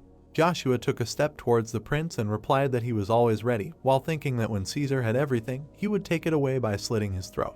The boy looked at the dark-haired man, who exclaimed that the scoundrel had decided to be rude to the prince until the very end. Joker approached the prince and said that it might be impudent of him to ask such a thing, but he wanted to personally test his mana and confirm whether Count Joshua had enough skill to say such words. Caesar smiled and said that considering the Count's safety, he thought it would be better if Sir Joker, who had surpassed the level of a B-rank expert, was the one evaluating due to the difference in their strength. The man grinned nastily and thanked him, adding that in that case, he would evaluate the Count's mana properly. The Duke's men all looked in the same direction. Across from the boy stood a knight in the training hall of the Agnes Duchy. Caesar looked ahead, smiling. The man with the sword stood in front of Joshua as he asked him if he was making fun of him and if he thought they were playing games, since he took an iron rod. Joker smirked and suggested that everything seemed so easy only because the people around him praised him for his talent, since he even insulted the prince and them, the Imperial Knights. The protagonist smiled and replied that the opponent liked to talk, adding that he was sure that the Imperial Knights were chosen for their talent for talking. Joker's sword was enveloped in mana as he warned the boy that he would regret his words, and then asked if he thought he knew how the test was conducted, explaining that whether he knew how to use mana would be decided based on the battle with him. A staff appeared in front of his face. Joker defended himself with his sword. He looked at the staff, confused about why there was so much mana. The knight jumped towards the boy as he exclaimed that it was useless after all, as he would be finished if he closed the distance. Joshua smiled widely, thinking that usually everyone who fought him thought that closing the distance was enough, but this weakness had already been minimized by long and hard training. Joker stepped back from the protagonist. The boy was enveloped in a blue aura. He attacked the knight with his staff, using the first stance and lightning slash techniques. Joker raised his blade up. The prince looked ahead with interest as he said that it was incredible, as a boy of his age was fighting equally with a B-rank knight. Then Valmont replied that even if it seemed so, Joker was only demonstrating skills at the C rank level. The red-haired boy smiled, thinking that in addition to mana, Joshua was an excellent user of a spear and that this was the first time he saw such a technique. Joker fought back, thinking that if this continued, the test would end, and that if that happened, he would lose his head. The man gritted his teeth as he decided that there was nothing he could do and that he would have to take the risk. Sweat appeared on the protagonist's face as he thought that, as expected of a B rank, he was on a completely different level from Babylon, and that it was becoming increasingly difficult to control mana, so the holy power and mana could clash. Joker attacked the boy with a stream of energy. He frowned, thinking that the only one who could stop him was Agnes, but at this distance, he himself would have time. Joker instantly moved behind Joshua. He grabbed the staff with both hands. Armstrong jumped up and exclaimed that the knight's mana was now above B rank and that the count was in danger. The Duke looked menacingly in front of him and told him to calm down and watch. Joker swung his blade and asked about what he had managed to block by gathering his mana in one spot, adding that it wouldn't work this time. Dark energy enveloped the protagonist's staff. The knight approached the boy and said that there was no point in gathering the rest of his mana. Valmont opened his mouth wide and asked Joker what he was thinking, ordering him to stop immediately. A powerful explosion occurred. Agnes looked forward carefully. The red-haired boy covered the prince and cursed. Cracks appeared on the floor. Joker took a step back, wondering what had pushed him away. He gritted his teeth, thinking about what had just happened. A spear appeared in Joshua's hands. He clenched his hands on the staff, thinking about how this sword aura seemed to be about the level of a B-rank expert, and how if things continued like this, he would lose. Joker was approaching him at lightning speed, shouting that he was just wasting energy, gathering the last of his mana. He grinned evilly, thinking that when this trash's C-rank mana clashed with his B-rank sword aura, even the recoil would cause serious damage, and that he could fulfill his duty this way. Joshua gritted his teeth as he realized that he had no other choice. A spear began to appear as he asked Ruja to answer his call. There was a bright flash. The floor in the middle of the field was destroyed. The boy was shaking while holding the spear. Chiffon looked forward in shock as he asked if this was an artifact. Caesar smiled. Valmont stood in front of him as he asked if this was enough for a test, explaining that even if he lacked experience in battle, he thought that Count Joshua was amazing. The red-haired boy closed his eyes and replied that he understood. Opposite Joker stood the protagonist, who began to ask him something. The boy was shaking violently as he exclaimed that he parried his attack. The knight looked ahead angrily and replied that he did not know what he did, but that was the end. Valmont approached them and thanked Joker for her efforts, declaring that the test was over. The red-haired boy looked at Joshua, thinking that he was able to block a B-rank attack in a simple test of the mana of a C-rank knight. Valmont pointed his sword at the boy, thinking that he never imagined that this genius would be stronger than him when he saw him, but this scoundrel was truly worthy. The knight looked ahead seriously and announced that according to His Majesty's order, from now on, the second son of the Dukedom of Agnes Joshua is awarded the title of C-rank knight. The protagonist looked ahead carefully as he was asked to pick up His Majesty's sword. He trembled as he thought about how he wasn't going to play along with this knight or anything, but he was about to faint. The prince was looking at them and applauding. Caesar was smiling enthusiastically. Joshua was holding his spear and thinking about how he didn't want to show his weaknesses. The blonde was also standing as the boy thought about how he would eventually get his revenge just like they had betrayed him in his past life. The protagonist turned around when he was addressed. Agnes looked down and asked if he was okay. The boy looked back, thinking about how he had never seen such an expression in his past life and how he could actually look like that. Joshua looked at Valmont and replied that everything was fine. He grabbed the hilt of his sword. The protagonist raised his sword when it was reported that for the first time in the history of the Avalon Empire, or rather the entire continent, it was the birth of the youngest mana user and that the meeting was held in the Agnes Duchy that night. The Duke looked sternly ahead. The servants were sitting at the table. The Count opened his mouth wide and asked to report only important things. Armstrong looked at him and reported that all the summoned knights suddenly returned.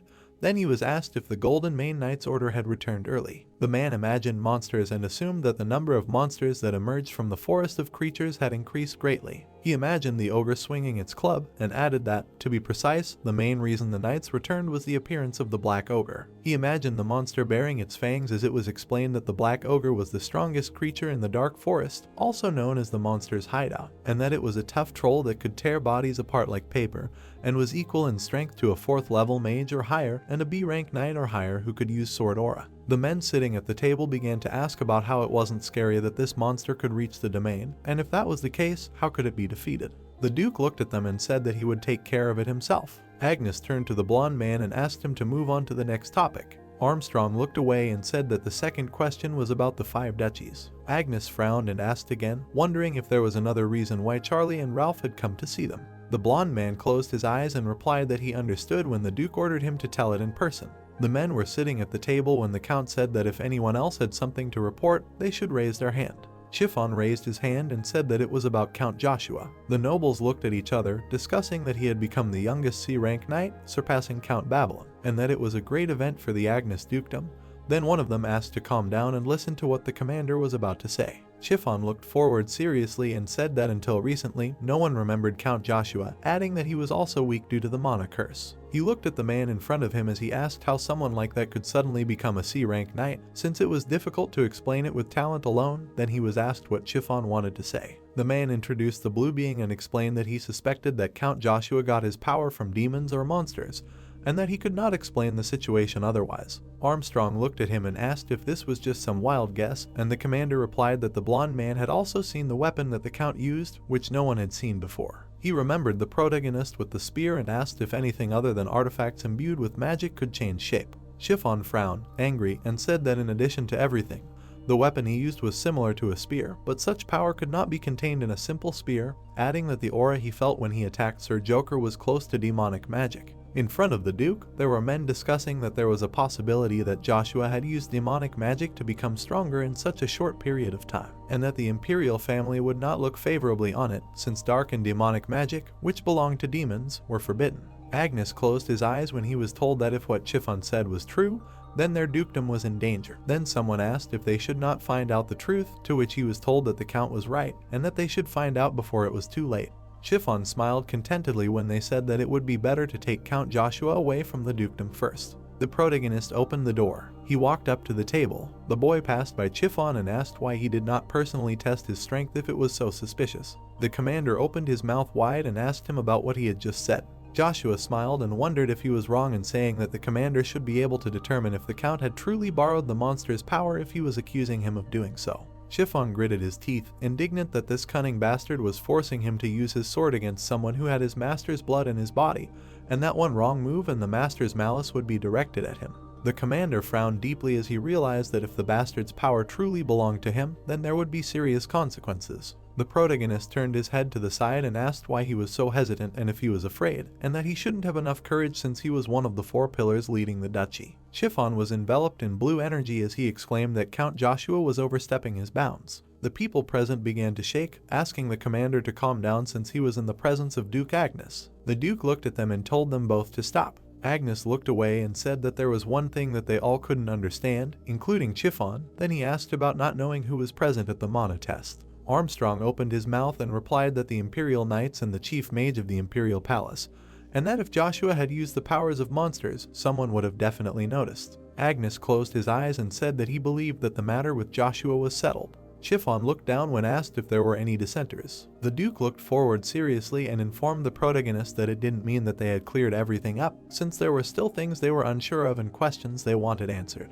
The men looked in the same direction when Agnes added that moreover, the reasons for his sudden rise in power were of interest not only to the vassals, but to him as well. The boy looked ahead carefully. The Duke looked sternly ahead when he said that therefore, in order to understand his power, he would go into the dark forest with him. The men at the table looked at the Duke and asked if he was really going into the dark forest and if it was not better to leave the matter to the knights. Then someone said that he agreed and that there was no need to expose themselves to danger, for the Duke would soon be leaving for Acadia, so it was better to be careful with their health. Armstrong looked at Agnes and said that he agreed with the earls and began to talk about what would happen if his lord were to suffer. Agnes frowned and asked who was worried about whom. The men looked away silently. The Duke looked away and said that once he dealt with the Dark Forest, he planned to send Joshua to the Imperial Capital Academy. The protagonist clenched his fists as Agnes added that it didn't matter what they thought of him, his talent was undeniable, and that according to the Agnes family's rules, he would give him a chance. Chiffon glared at the boy, thinking that he already looked promising, but the Imperial Academy was out of their reach,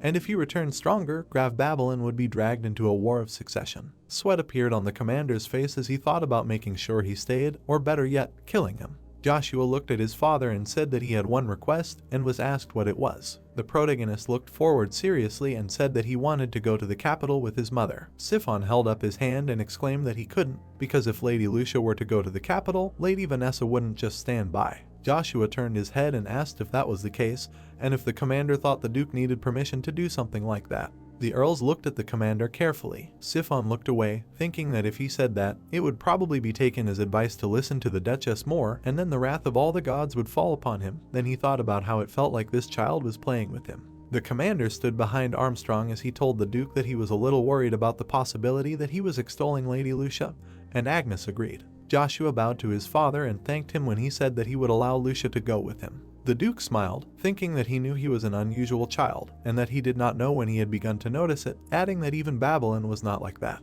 Agnes, sitting at the table, asked if anyone was against it. The men put their fists to their chests and exclaimed that it was as the Lord wished. Chiffon closed his eyes and repeated after them. The Duke rested his hands on the table and said that it was decided. Opposite him stood Armstrong, whom he asked to come to his room with the knight he had sent as soon as he had sorted out the Font family's reports, to which he replied that he understood. Agnes moved away from the table when he turned to Joshua and asked him to come to his room as well, to which the boy replied that he understood. Babylon opened the doors and asked him to wait. He looked at Chiffon, who addressed him. The blonde bowed to the Duke, introduced himself and greeted him, to which Agnes said that he had not seen him for a long time, but that he was late since they were finished for today. Babylon put his fist to his chest and apologized, explaining that he needed to put his thoughts in order. The Duke smiled contentedly when he realized that Babylon had also changed, and that even the air around him was different.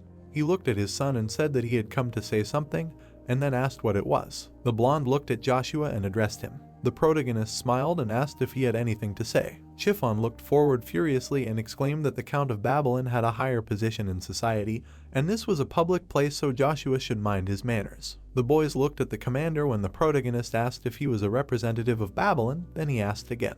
Joshua smiled smugly and explained that he had always acted like his obedient dog and that he should remember who his master was since he only became an honorary noble thanks to Duke Agnes. Chiffon looked at him in shock, thinking that there was a line he could not cross when it came to the dukedom and that all he had was his skills, so if he looked like he was too involved then he would be exiled. Then he replied that the Count had misunderstood him since he had simply corrected him since he seemed unaware of such norms of behavior. Joshua opened his mouth and recited that anyone could rise through the ranks as long as they had their skills, and that if they wanted to be heard, they had to prove themselves first. Chiffon gritted his teeth in anger when the boy asked if that was not the law of the Agnes Duchy. Babylon looked at the commander and said that it was fine.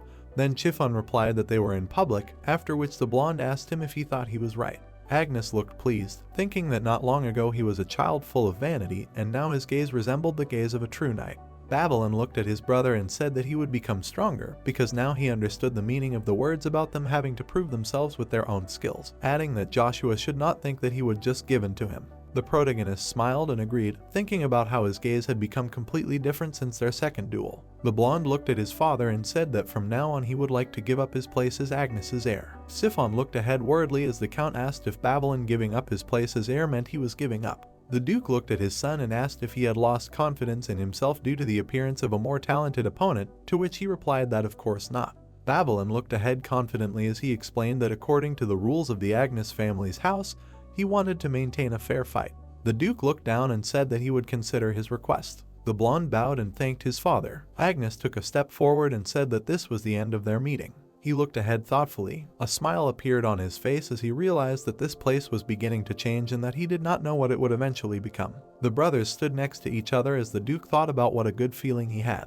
The glass contained wine in Duchess Vanessa's room. She was sitting at the table when she asked about Babylon giving up his position and that scum with Lucius was going to the capital. Siphon opened his mouth and replied that it was true. The woman pushed the bottle off the table and screamed. She touched her forehead with her hand and exclaimed that ever since those centurions screwed up, she had been holding back her anger. Siphon was standing next to her, whom she asked about what to do now and that he didn't understand that Babylon was everything to her. Then the commander replied that of course he did and that he should have done everything in his power to convince the Count, then he apologized. Vanessa looked away and countered, saying that she, of all people, knew how stubborn Babylon could be, just like his father, so there was nothing Siphon could do. The Duchess placed her hands on the table and said that it would not happen. However, if this child tried to take away her son's position, then she would have to tell this man about their situation. Vanessa glared menacingly from under her brows. Sweat appeared on the man's face when he asked her not to worry, because it would not happen.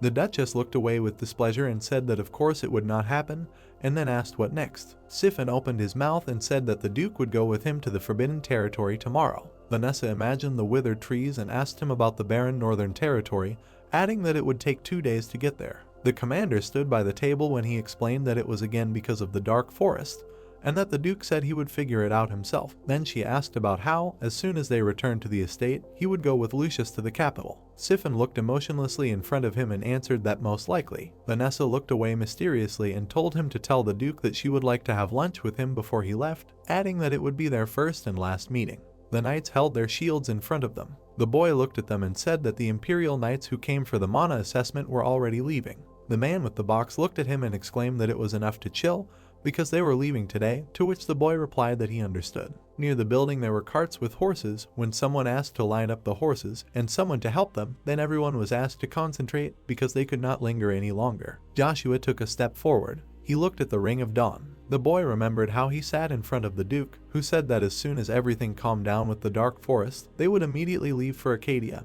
and until that moment he should forget that he was Agnes. The father placed the box on the table and explained that he would therefore give him something. Agnes looked ahead with a serious expression as he added that he had once helped the guardian of the magic tower, and this Ring of Dawn was his reward. The protagonist imagined the man with the sword, thinking that if this was the Ring of Dawn of the guardian of the magic tower, then it was one of the artifacts created by the guardian himself, and when mana was poured into this ring, it would immediately equip the wearer with armor. Agnes looked at his son and told him to simply pour mana into it, and then he would understand how to use it. Joshua smiled and asked about the fact that it was not meant for the air. Agnes frowned and told him not to take it in that light, because watching it gather dust without being used was a waste, so he was simply lending it to him, although that was not all. In front of the Duke sat his son, who asked if there was any other reason. Agnes replied that when using this ring he would be given reinforced armor, and on this armor there were the distinctive marks of each family. The armor shone, reflecting the rays of the sun. The Duke looked forward sternly and explained that it was to hide his identity from the bugs nearby, because he hated to sacrifice anything for the benefit of others. They sat opposite each other when Agnes added that his son was now the heir of an unknown viscount, and that he needed to come up with a good name. Joshua smiled, thinking that the reason he needed to hide his identity must be the same as the reason he lent him the ring, and that it was to avoid repercussions in the future, adding that this ring would be quite useful in situations where people like the prince pestered him, because he hated being bothered. The protagonist looked at his father carefully when he spoke to him. Agnes looked ahead and asked if his son held a grudge against him. Joshua looked thoughtful when he asked himself that question and mentally answered that he himself did not know. He imagined his father covered in blood when he thought about how even Duke Agnes could not expect him to die in vain in the war between the empires that would happen in 10 years. Then he thought about how if he had to choose a reason to hold a grudge, it would be that his father left him and his mother unprotected, which is why his mother eventually died. The ring on his finger glittered as Joshua thought about how he rarely saw the Duke in his past life, so he was slowly forgetting about this grudge. The protagonist smiled brightly, thinking about how they say time heals all wounds, and then wondered if it had formed any kind of attachment between father and son. A blond man approached the boy and said that he looked like something good had happened. Behind the prince stood his attendants. When Caesar asked if he should be called Sir Joshua from now on, then the boy asked what had happened. The prince opened his mouth and replied that he had heard that after the Dark Forest he would be going to Acadia. Then he asked him to come see him if he was in Acadia, adding that it would be good for him too. The protagonist looked at him blankly and asked again. Caesar introduced the woman and the knight and said that the imperial family could assign the knight who would protect them to the order of the Imperial Knights, and that he would then be able to serve in the Imperial Knights without having to take the annual exam, and he would also not have to serve for the full 10 years. The prince stood in front of Joshua as he explained that, in other words, if he wanted to, after using the privileges, he could leave the order at any time. The blonde closed his eyes and concluded that he wanted the protagonist to know that he was usually quite stingy with such generous offers. Joshua looked at the prince, thinking that this laughter mixed with pretense and hypocrisy was truly disgusting, and if it weren't for those guys behind him, he would have already thrust his Rugia right into his mouth. He imagined himself standing in front of the door when he realized that he still needed to join the Imperial Knights to get another favorite weapon from his past life, and that it was because his weapon was kept in a secret warehouse inside the Imperial Palace that could only be accessed once a year, and that was only if he joined the Imperial Knights and became a battalion commander. The protagonist turned away from the prince and realized that he needed to focus on the mission now, and he replied that he would think about it, but he was busy right now and it was time for him to go. Valmont looked ahead, upset, and said that if his humility was as good as his skills, this guy would have made steady progress. Caesar looked at the knight and asked him not to be like that, adding that it was time for them to go back too. The prince looked ahead, inspired, and said that he would be his no matter what. The boys went their separate ways. Joshua walked straight, thinking that this time he would not be the fourth prince's pup. He smiled as he mentally promised Caesar that this time the one who would suffer would be the prince. Hooves touched the ground. The Duke rode a horse as an expedition to the Black Forest was soon formed, led by Duke Agnes. Chiffon looked forward resolutely when it was reported that to begin with, the expedition consisted of a rather small group for a group led by a Duke. Armand looked ahead carefully when it was reported that it was only a group from the Crimson Knights and the only 4th class mage in the Agnes Duchy. Babylon rode behind the protagonist, who wondered why his brother was staring at him like that even though there were hundreds of other people in the party. The horses approached the gate when everyone was ordered to stand up and show respect to the Duke. The man placed his hand on his chest. The Duke stopped in front of the entrance to the castle of the Forbidden Territory near the Dark Forest. Agnes pulled the reins and said that a lot of time has passed. Robin bowed his head and greeted the Duke, because he was the former senior knight of the Knights of the Clover of Duke Agnes. He stood in front of the Duke, who said that he always felt guilty towards him, because even after retirement, he had to languish in this barren place. Then Robin replied that it was an honor to be able to help the Duke even in this way, and that he wanted a life where he could be with his family. Agnes frowned and said that he was glad to hear it. Fred came out to them and exclaimed that the Duke had finally arrived. The corpulent man folded his hands in front of him and said that he was deeply touched when he saw that they had personally come to them. Then Molly also greeted the Duke. Agnes glared ahead, thinking that it was a headache and that he should have gone straight to the forest. Robin bowed when Fred asked him if he was losing his mind with age, adding that he should have informed him the first thing when the Duke showed up, and the soldier apologized to him. Robin glared when Fred asked how he could be so inexperienced after so many years of service and how he could be responsible for guarding this place with such a poor mind. The Duke looked at the corpulent man and said that he seemed to have adapted to the Forbidden Territory rather quickly since he was gaining weight every time they met. Fred smiled broadly and exclaimed that it was a great honor and then asked if it was not thanks to his help. Joshua looked ahead intently, wondering if he could not take a hint or was simply shameless. Fred turned to Babylon and exclaimed that he had become much more handsome. Then he replied that a lot of time had passed, and the Viscount said that his spirit had become so strong that even his uncle, a man who did not understand such things, could feel it. Fred looked at the protagonist when he exclaimed that perhaps a new master would soon appear in the duchy, and then asked who it was. The Viscount looked at Chiffon, who said that it was Count Joshua. Then the man asked again. The commander looked down at Fred and explained that he was the Lord's second son. The corpulent man turned to the Duke and asked where his manners were, adding that it took him a long time to get news, and inquired when Sister Vanessa had managed to do so. Chiffon raised his hand to his mouth and informed the Viscount that he was not from Lady Vanessa. Sweat appeared on Fred's face when he exclaimed that this was unexpected, and that he could not even imagine, and then asked whose descendant he was. Chiffon opened his mouth and said that he was not of noble blood. Joshua looked at the Viscount, who asked if this was true. Fred looked at the boy seriously. He opened his mouth with disdain and called the protagonist a filthy brat. Joshua was being called names loudly. A group of people stood talking about something. Agnes calmly looked away, answering that they had more important things to do. The hero suggested going to the table. Agnes answered discontentedly that his knights were not so gentle and that they had already rested on the road. The Duke loudly asked his boys if any of them wanted to take a nap. They all answered no. Agnes told everyone to go on their way. The hero began to smile, answering that he would like to go with them all. The man was angry, saying that he was not very strong, but his soldiers and knights could do a lot. The army said that they wanted to go with them. Agnes watched all this with bewilderment. The Duke asked Frederick with bewilderment what would happen to his daughter. The man laughed, answering that he could not worry. Agnes was surprised that Frederick was going to take the child to such a dangerous place. The girl answered that she wanted to go with them. Molly began to show her power. All the magic passed through the territory in the form of streams. A small fairy began to sit on Molly's shoulder. One of the guys asked in surprise what it was. Frederick, with a smile on his face, said that they had recently learned that his daughter had the ability of a medium. Like magic, spiritualism requires innate talent. If we proceed from the number, mediums are a rare phenomenon than magicians, because there are no more than 100 mediums of even the lowest class in the entire empire. Joshua was surprised that he personally saw such an amazing phenomenon. The guys looked at the girl. The protagonist understood that he had never heard her name among the mediums. Angus calmly replied that they would all go together and the vanguard would be occupied by the Order of the Red Cross. The Duke ordered the rest to wait in the center. In a few seconds, everyone was leaving. Angus understood that a medium on his side would not be superfluous. The boy looked at Molly. Joshua decided to think on the road, since if she was one of those who could influence her plans, he would remember everything. Frederick called the protagonist. The man looked at the guy, answering that he would keep an eye on him. Statue, Aval and Empire. Harry, with a smile on his face, answered that it was very interesting. The guy said that the rumors were true. The Duke began to ask the opinion of the best magician in the empire. The magician calmly replied that he did not want to rush with an answer since magicians and knights use mana differently. The man asked to tell him about his feelings. The magician did not want his opinion to seem too contrasting, so he would rely on his strength as an imperial knight. The hero understood that he would fight the knight personally. The boy knew that if that happened, no one would ever defeat him. Harry himself understood that he would never be able to cope with him. The mage answered fearfully that Joshua was different from him. The hero said loudly that he might be able to compete in 10 years, but not now. A smile appeared on the Duke's face. Harry decided to ask something else. The man looked ahead intently, asking what would happen if he wanted to fight personally. The mage looked down silently. The hero remained silent, not answering. The Duke began to laugh. Harry regretted that he had not gone there himself since he had to see it.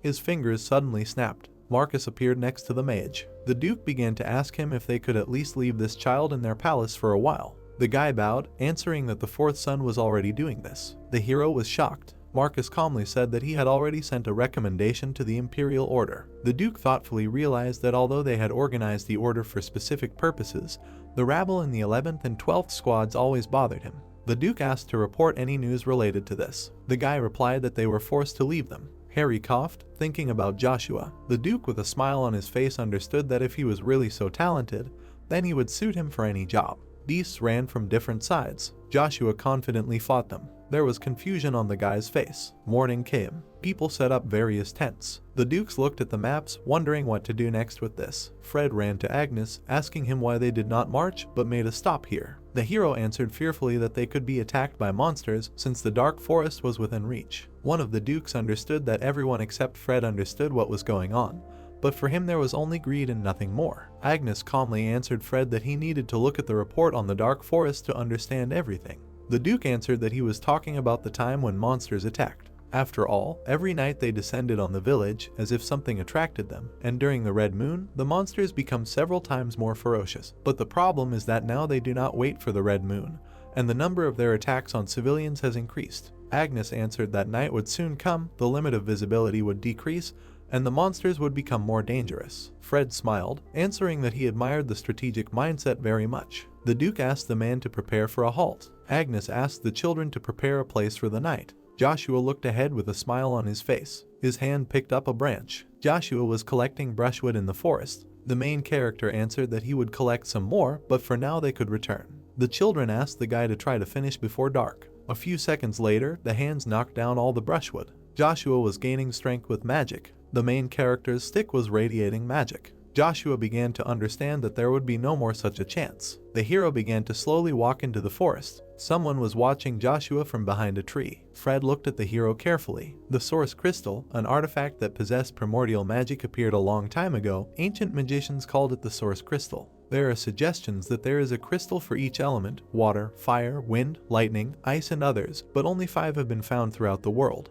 The source crystal is able to increase magic from the 1st level to the 3rd. Not only magicians but also knights want to own this artifact. The foot stepped on the brushwood. The main character understood that one of the crystals was in the very depths of the dark forest. The source crystal will be able to control the flow of Joshua's mana. The hero did not understand how long he had to go. The guy began to hear some sounds. A huge ogre was holding onto a tree. Joshua looked at it, trying to cope. The protagonist began to think that it was a black ogre. The guy understood that low-level magic did not work on black ogres and that you had to be at least a B-class knight to resist it.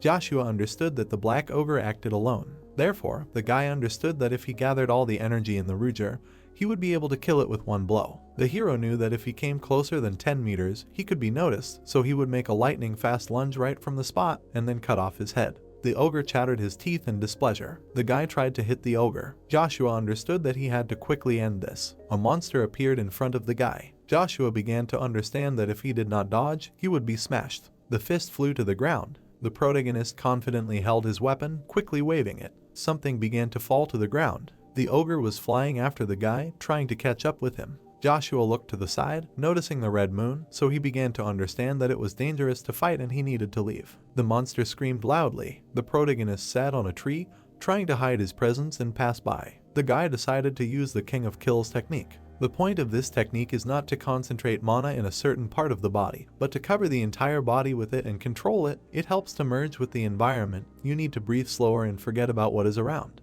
The hero began to look to the side. The ogre was loudly angry. The monster walked past the guy, not noticing him at all. Joshua looked at the ogre, glad that it worked. The hero quickly moved down from the tree. Joshua decided to save Mana since the body begins to get tired and then he needs to get to the source crystal. The sword cut the tree branch. A few seconds later, the hero's body fell. Joshua thought with displeasure that he had landed incorrectly. An ogre began to look at the hero. A huge army of ogres was running at the guy. The monster bared its teeth with displeasure. Joshua smiled, realizing that he had long wanted to test himself. The hero stood in the middle, holding a stick. Power and magic quickly flew from the stick. Joshua began to create the second level of mastery of the spear, the second hurricane technique. The ogres began to show their power, jumping on the guy. Joshua's magic pushed away all the monsters. One of the ogres screamed with displeasure, clenching his teeth. The guy clenched his teeth with confidence. His gaze looked attentively to the side. Joshua hit the ground with a stick. The hero began to understand with displeasure that he had not yet mastered the second power, and this was not even half as destructive. The main character began to understand that judging by the direction of movement,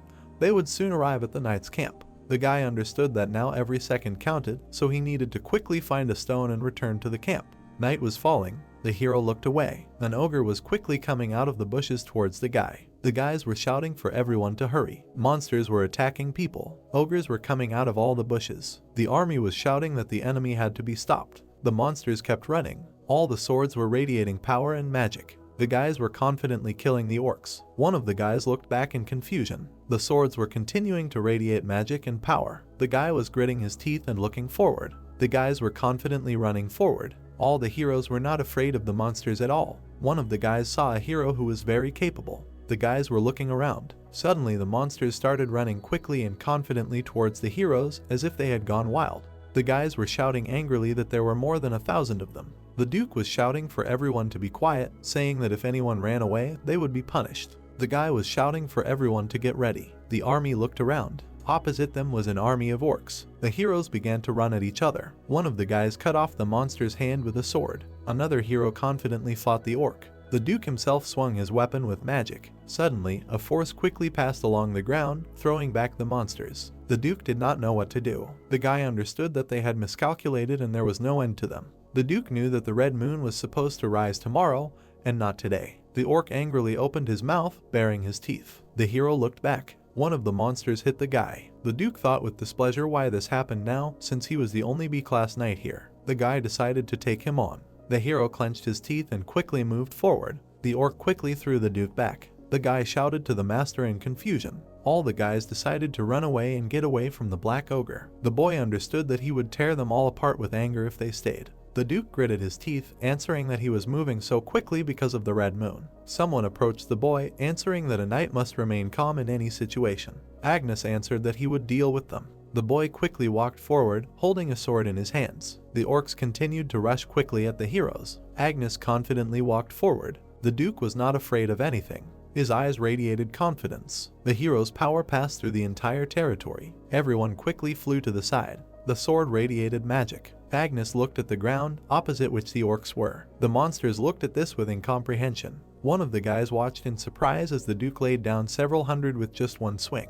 This is the power of one of the 9 stars. His feet walked on the ground. Joshua calmly walked along the road. The main character began to look into the abyss. His gaze radiated confidence. The entire abyss was screaming because there were monsters there. Magic was appearing in the abyss. Agnes looked ahead. The man's face was confident. The boy didn't know what to do. Fred laughed, telling the boy that he could be like his father. The man understood that the child was a child. The man began to look away. Fred asked the man where the child was. The hero said that he was looking for Joshua. The boys discussed it all among themselves, answering that no one could see him. The army began to think that he had escaped. Agnes shouted that the battle was not over yet. The boys looked around discontentedly. The sword emitted magic. The child ran forward, shouting that he was giving glory to Agnes. The boys ran forward. The army was not afraid to fight the monsters, since they were all glad that the Duke was with them. The orcs shouted, looking around. The boys began to laugh, glad that they were all running away. Orcs were flying from one side. The heroes could not understand what it was. The monsters continued to run quickly after the people. One of the orcs screamed loudly,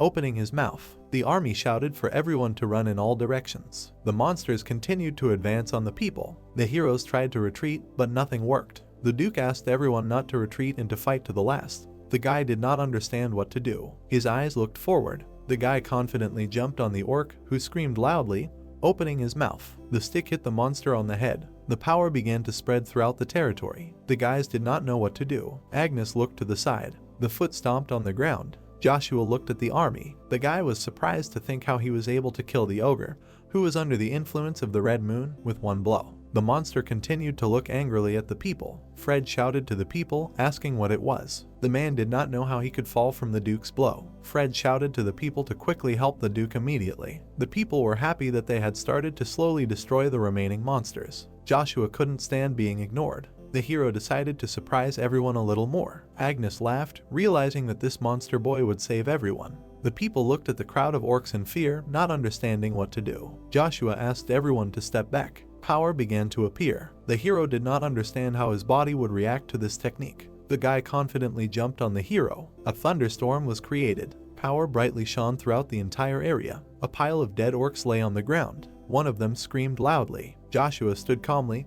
holding a sword in his hands. Fred looked away with displeasure. The army was surprised that he actually managed to kill the black ogres. Joshua looked at the guys. Agnes was surprised that the main character was trying his best to stay conscious, just so as not to seem weak. The guys understood that he definitely deserved all their attention. The hero understood that this was a real monster, who could possibly change the history of the country or even the continent.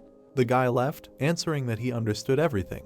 Joshua understood that this was the limit. His eyes were closed. The orc was shouting in displeasure, waving his fists. His hand hit the ground. Agnes looked away. The Duke was holding a boy next to him. Joshua was sleeping peacefully with his eyes closed and a slight smile. Someone was quickly rushing to the side. Agnes was holding a child in his arms. The man remembered Joshua crying.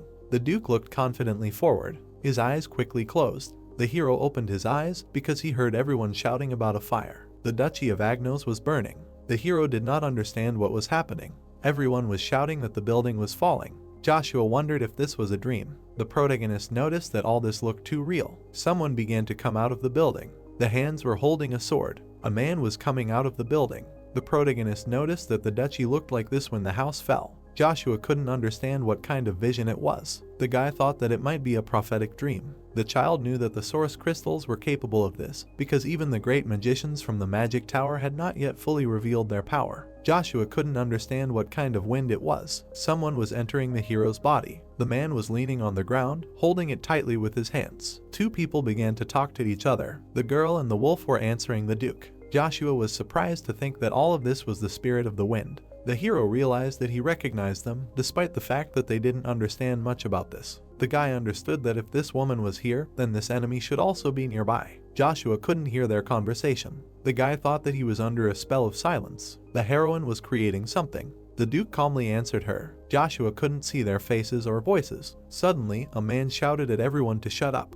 The Duke shouted that their house would never bend its knees. Someone smiled slyly at the boy. A lion was flying at the Duke. Wounds went through the hero's body. The Duke clenched his teeth in pain. The hero continued to tell him something, and then he began to look at the Duke with a smile on his face. Joshua didn't understand how they dared to do this. Suddenly, the light began to burn brightly. Darkness. Joshua opened his eyes in fear. The boy was in the room. The boy understood that this was like a prophetic dream and not something ordinary. The hero didn't understand how much time had already passed. The body was tightening. Joshua noticed from the bandages that it had not yet recovered. The main hero was glad that he was able to reach the second level. Usually, this level can be equated to the strength of the best B-class knights. The hero decided that this was just a prophetic dream. The boy decided to learn more about the origins of the crystals. It was surprising for Agnes. The Duke understood that a few hours ago this moon was so red as if it was ready to swallow the whole world. And now it was emitting such a dazzlingly beautiful glow. Joshua smiled. The Duke decided to return to Arcadia as soon as they returned home.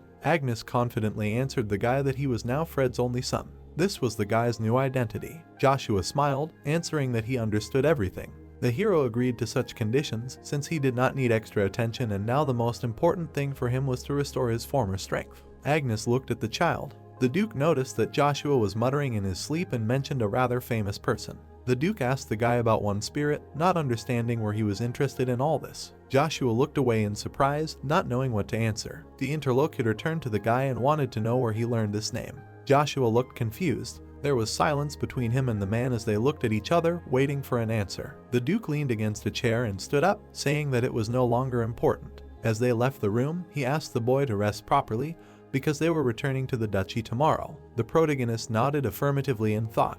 The moon rose above the white stone building under the cover of darkness. In the secret room of the castle, Locke heard a question about whether Chiffon knew whether Sister Vanessa was aware of what was happening. The boy said that she was aware. Frederick stood with his back to him and assumed that he was silent because he knew someone who could depose Babylon. The knight replied that this was not so because he simply did not have time for this. According to him, not long ago Joshua was a child who cleaned up the manure in the stables, and no one could have thought that he could hide such an amazing talent.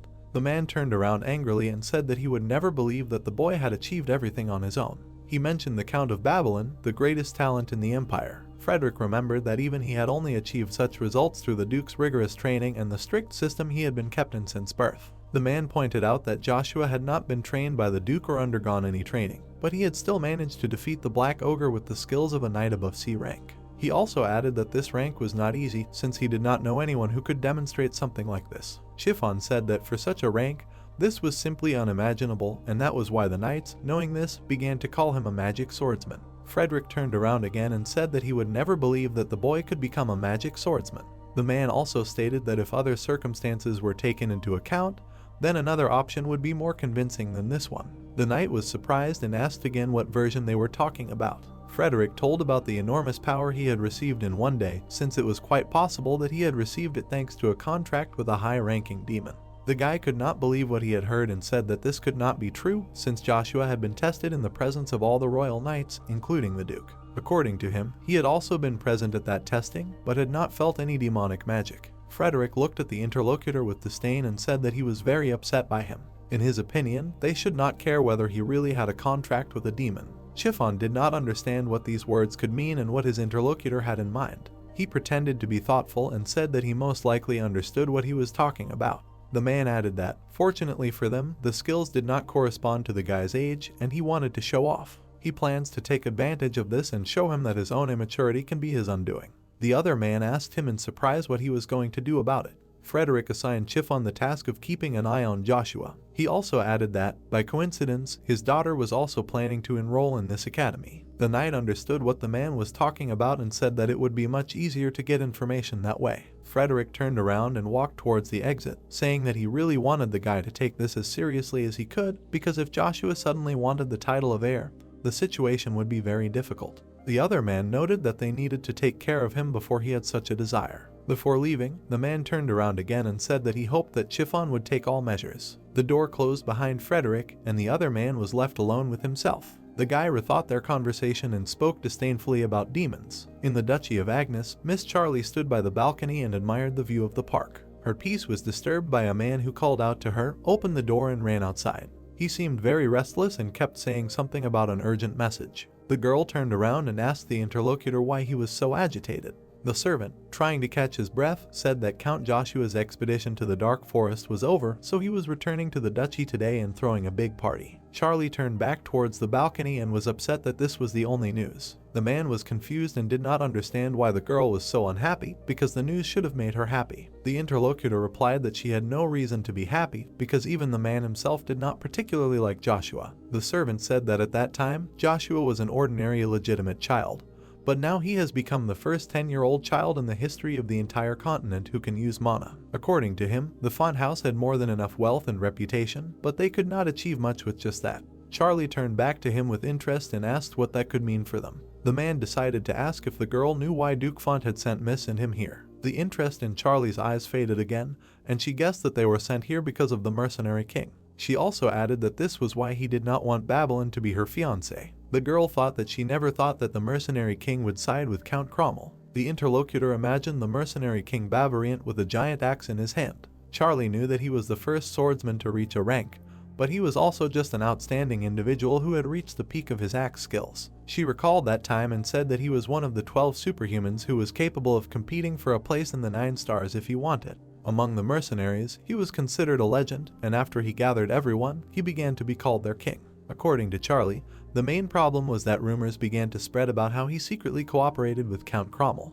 The Cromwell County had great influence in the empire at that time because they were second only to the Font House. The girl knew that at that moment, a clash between the two families was unavoidable since they both belonged to merchant bloodlines. She became sad again and said that if this was really the case, then there was nothing they could do since they could not even ask for help from others. The man praised Charlie's knowledge of the matter. He added that since both families were quite close to merchants, they were also careful about rumors. The interlocutor gave an example of a war and a rumor that would spread throughout the world. He said that he couldn't even imagine how families who wanted to get more territory for their possessions would act. Although the imperial palace forbade fighting for land without reason, they were waging a tactless war. The man said that eventually the whole world would find out about it anyway, and if the battle really broke out, the first one to defeat the enemy in the shortest time would own everything. Charlie leaned on the balcony and said that superhumans like the mercenary king could not be controlled by money. She finally understood why their family was trying to get help from Mr. Agnes through her marriage to Babylon.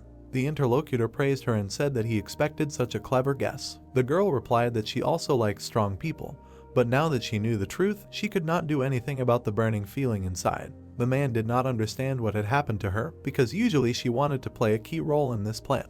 Charlie once again clarified if they could just ask the Duke for help. The man replied that it was because Duke Agnes was not like the mercenary king. He also added that the girl was not aware of the concept of honor for the nobility. According to him, honor among one of the 5 duchies is important, and the Duke believes that they do not need to ask for help unless they are in an emergency. Charlie turned away from the man again and asked if he thought differently. The man replied that he would not try to maintain his dignity during a crisis. The man came closer to the girl and said that although she pretended not to care, he knew that she did not like Count Babylon. Charlie showed interest in his phrase and turned her head slightly to hear better. Favor tried to explain that he would be very reluctant to sacrifice his estate to protect the county in her place. He also mentioned that he could not turn a blind eye to the crisis that the Font family was facing. The man said that there had been only one moment when she had not pretended in the presence of Count Joshua, but he still hoped that the girl would be able to talk to him heart to heart someday. When Charlie turned around, the interlocutor saw tears in her eyes. The servant apologized for saying too much because he had carelessly said that he wanted to see Count Joshua in the county, so he asked her to disregard his words. The girl turned around and said that he did not need to apologize because she just wanted to see him and organize dinner when the time came.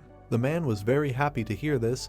He asked her to rely on him in this matter. The interlocutor opened the glass door a little and said that he was leaving and would return only with good news. Charlie thanked him again. When the man left and closed the door behind him, she turned around and looked towards the castle. The girl could not know if everything was all right. She remembered the night when the Order of the Crimson Knights returned from the Forbidden Lands. For the first time in a long time, it was the first feast held in the Duchy of Agnes. From the sidelines of the feasting, there were vivid discussions and memories of the warriors' past battles. Joshua walked along the corridor accompanied by his companions and heard how they were discussing his heroic deeds and level behind the glass door. The guy who accompanied the boy asked if the Lord, who was the hero of the day, could just leave the feast like that. The protagonist noted that the interlocutor very naturally called him Lord, and if anyone heard about it, they would make a fuss. The guy insisted and repeated that he was not just saying this because thanks to today, he could confidently serve him as his Lord. Joshua turned back a little and said that the interlocutor did not even ask him about it. He asked what would happen if he refused his knightly duty. The attendant spread his arms and remarked that the Lord could not be so foolish as to refuse a subordinate who would one day become a master. The boy responded to his words that he was more shameless than he thought. The boy thanked him for the praise and bowed. Joshua said that he could be free for today and that he wanted to go to the rest room. The knight put his hand to his chest and thanked him, wishing him a good time and rest. He also reminded him that what he had said earlier was the absolute truth. The boy said that in addition to the boy's monstrous skills, he really thought he could teach him a lot. The attendant insisted that it would be a great honor for him, and Joshua said that he would think about his offer. The knight went back and told the boy to call him if he needed anything. The protagonist still couldn't believe that he had a subordinate, because, as far as he remembered, in his past life there were also many people who wanted to serve him, but he politely refused everyone. The protagonist remembered that all his life he wanted to be his sword, so it seemed to him that if he had subjects, then he would trust him less. Still, Joshua could not believe why Caesar turned against him, because he refused all people. The guy remembered how Duke Agnes tried to find out from him how he knew that name. He was aware of the pain he had experienced at the moment of his memories, because he had been betrayed, and the bastard he had long considered his friend was there too. Suddenly, the protagonist's thoughts were interrupted by a voice from the side that called out to him. An old man approached the boy and asked how he was feeling, because, apparently, he needed to call a doctor. Joshua said that he was fine and asked him not to worry and go about his business. The interlocutor insisted that food had been prepared for the boy and that everyone was waiting for him. The protagonist turned around angrily and said that he had already mentioned that he would not appear at the feast because of his fatigue. The old man again stated that this should not concern the feast, because the dinner had been prepared by order of Duchess Vanessa. According to him, his mother was there too. Joshua was at a loss when he heard about this and did not know how to react. The protagonist confidently opened the doors to the feast hall. When the boy looked around, he saw his mother and Duchess Vanessa in the presence of Siphon.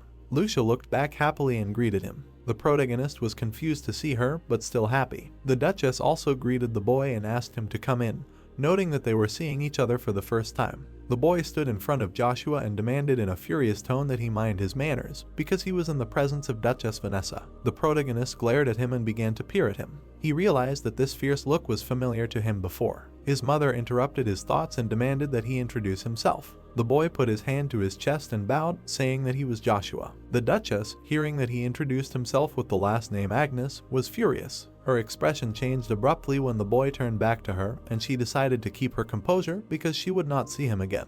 The woman started talking about how she felt awkward about not having met him before, but noted that he was leaving for the capital soon anyway. Lucia was surprised by this news and asked if she was talking about the academy. The Duchess was confused that the boy's mother had not yet heard about where he would be sent. Chiffon said that Count Joshua had been recognized as a C-rank knight, so the Duke said that he would take him with him to the academy. The woman was delighted to hear this and looked at her son with pride. The Duchess said that this was the reason she had gathered them here, because she wanted to celebrate and set a wonderful table in his honor. Vanessa also mentioned that she was sorry that she had not been able to take care of them earlier, so she suggested that they just forget about the previous grievances. Lucia politely asked her not to apologize, because, according to her, nothing like that happened. The Duchess rang the bell and said in a haughty tone that she was glad to hear it, after which she suggested that they begin the meal. A second later, several dishes were brought into the hall. One of the dishes was placed next to Joshua, and he looked at the food with disdain. The protagonist smiled, but he knew that something was wrong.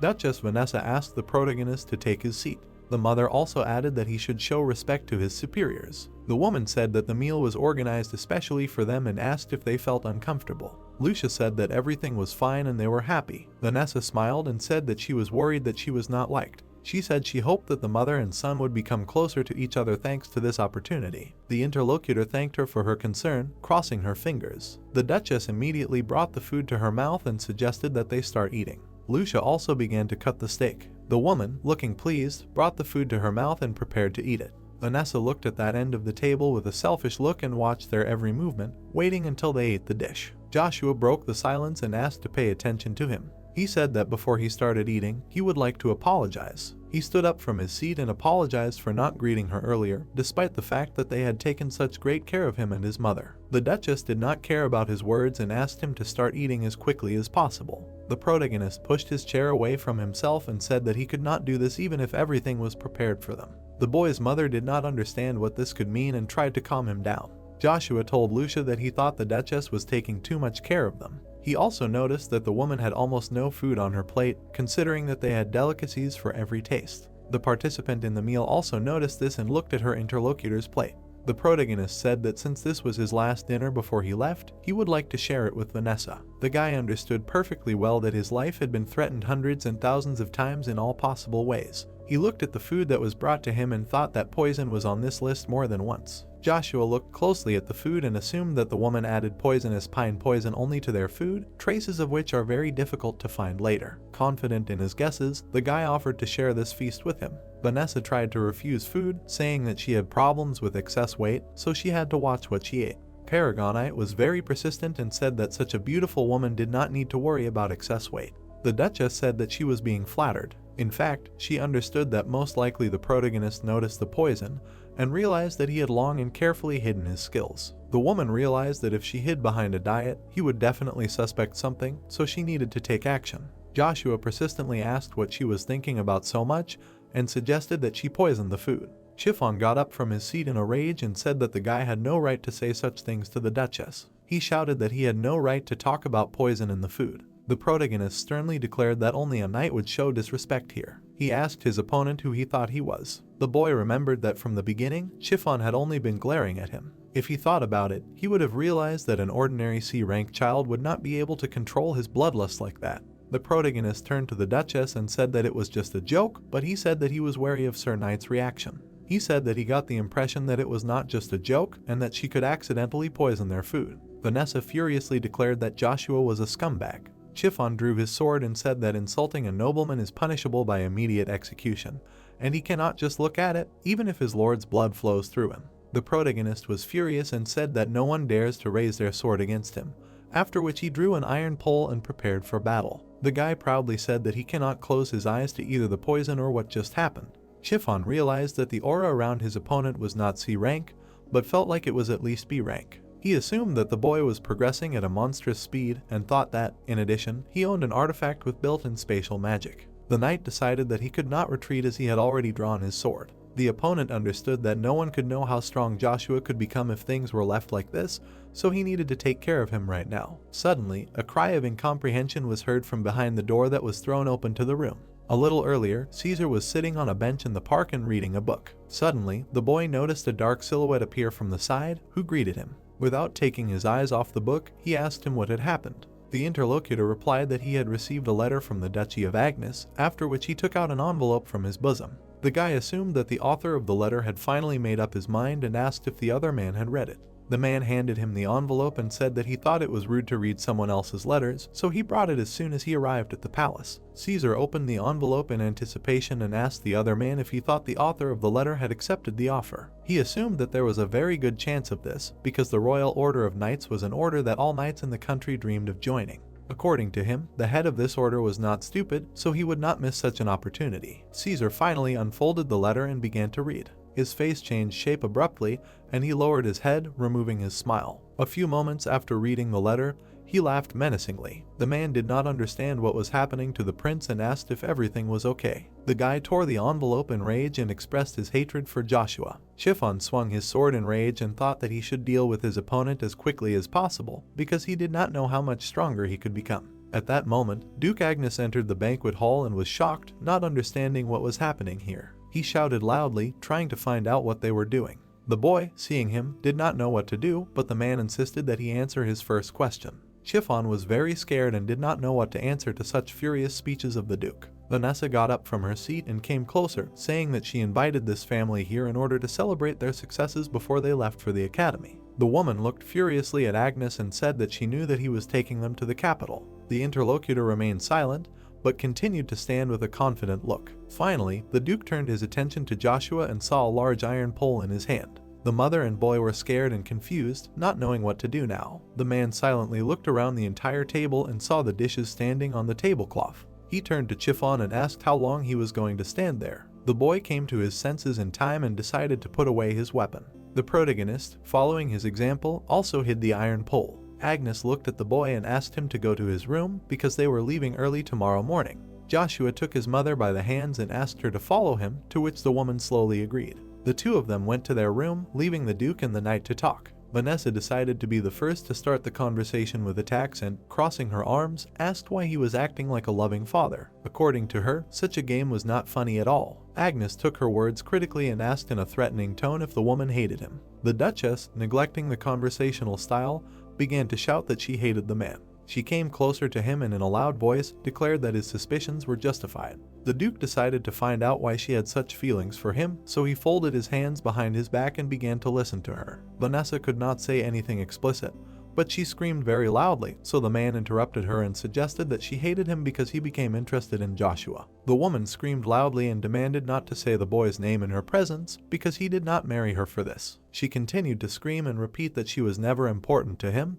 because the duchy always comes first for Agnes. Chiffon was forced to listen to this, trying to ignore her screaming. Vanessa said that she was not going to waste her time on empty talk, because she herself was from the royal family. She also added that she was forced to marry the Duke, so she never loved him. The Duchess frowned and expressed her wish not to stand aside if this child somehow influenced Babylon, because he meant as much to her as the duchy did to the interlocutor. The woman tried to reproach her husband for having at least a drop of dignity and to bring him to a decision that would be beneficial to her. Agnes looked at her in bewilderment, hearing about his dignity. He tried to convince the interlocutor that worthy people act exactly in the way that he was now following. Vanessa was perplexed by his words and even shocked, suggesting a bad option for herself. The Duke did not allow himself to be interrupted and continued speaking again. A moment later, the man looked menacingly and furiously towards both of them, declaring that he already knew about everything.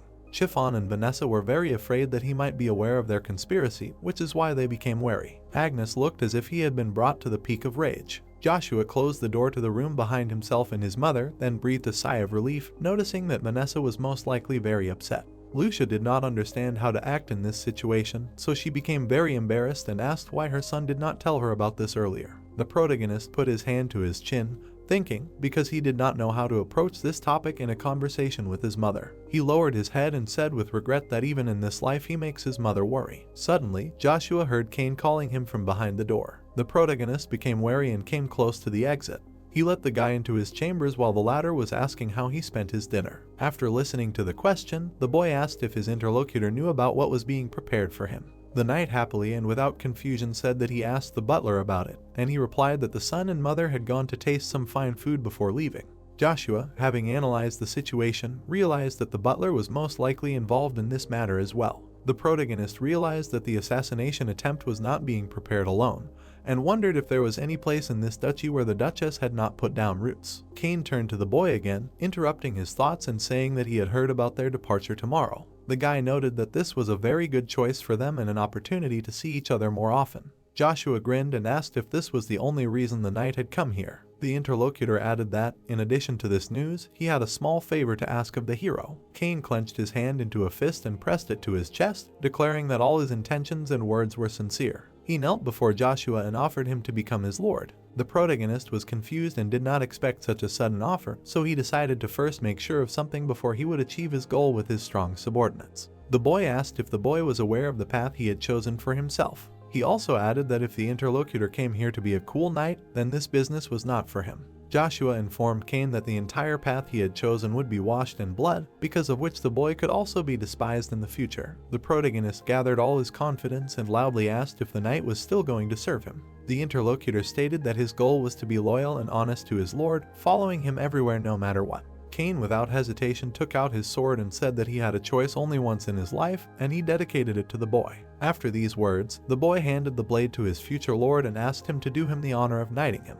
Joshua smiled, but could not hide his confusion. He took hold of the sword's hilt and said that he would accept this honor with pleasure. The next morning, the protagonist heard a loud cry that it was time to get up. Agnes and Joshua's carriage was already leaving the duchy for the academy under many swords that were pointed upward. The man looked back and asked his companion if everything would be fine with him. The interlocutor answered unconditionally that one night would be more than enough for him, and he did not need any other protection. The Duke noted that although he looked like a fallen nobleman on the outside, he still needed servants. According to him, he would have a lot of problems with one night. Joshua smiled and looked at Cain, saying that he would be fine, considering his previous life. The boy once again convinced the Duke that one night would be enough for him. Agnes glanced at the protagonist and asked him to follow him. One of the warriors closed the farewell line and proudly wished the Duke a safe journey. Suddenly, Charlie ran out from behind the gate. She was picking up her dress and trying to stop the departing carriage. The girl stopped and apologized for such an unjustified visit at such a time. She noted that it would be extremely rude for her not to say goodbye to Agnes. The man looked in her direction and said that she did not show up last time, noting that she was probably feeling better. Charlie apologized again for disturbing him and thanked the Lord,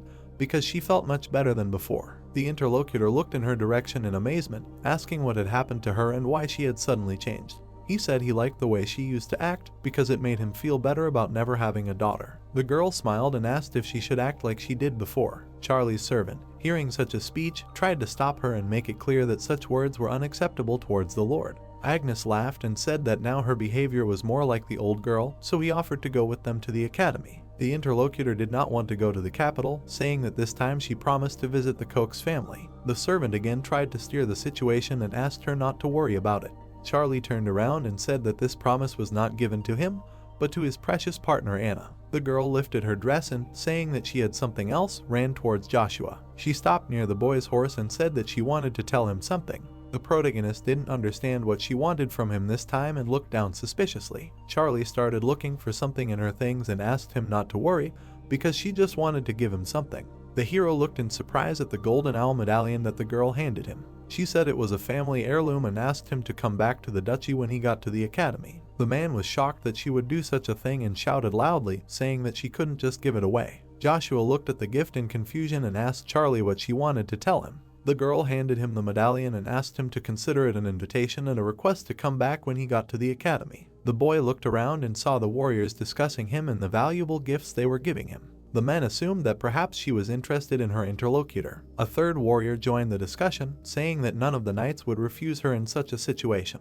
They began to discuss why the girl was flirting with others if she was already engaged. Joshua, under the pressure of their thoughts, realized that if he refused Charlie in the presence of the knights, the rumors would spread too quickly. The protagonist also realized that it could take up to 5 years for his strength to recover, and if that happened, all his efforts would be in vain. The girl began to cry and began to wipe the tears from her face, saying that she simply wanted to give him something in return for her rudeness. Joshua could not believe that she was actually crying because she was upset.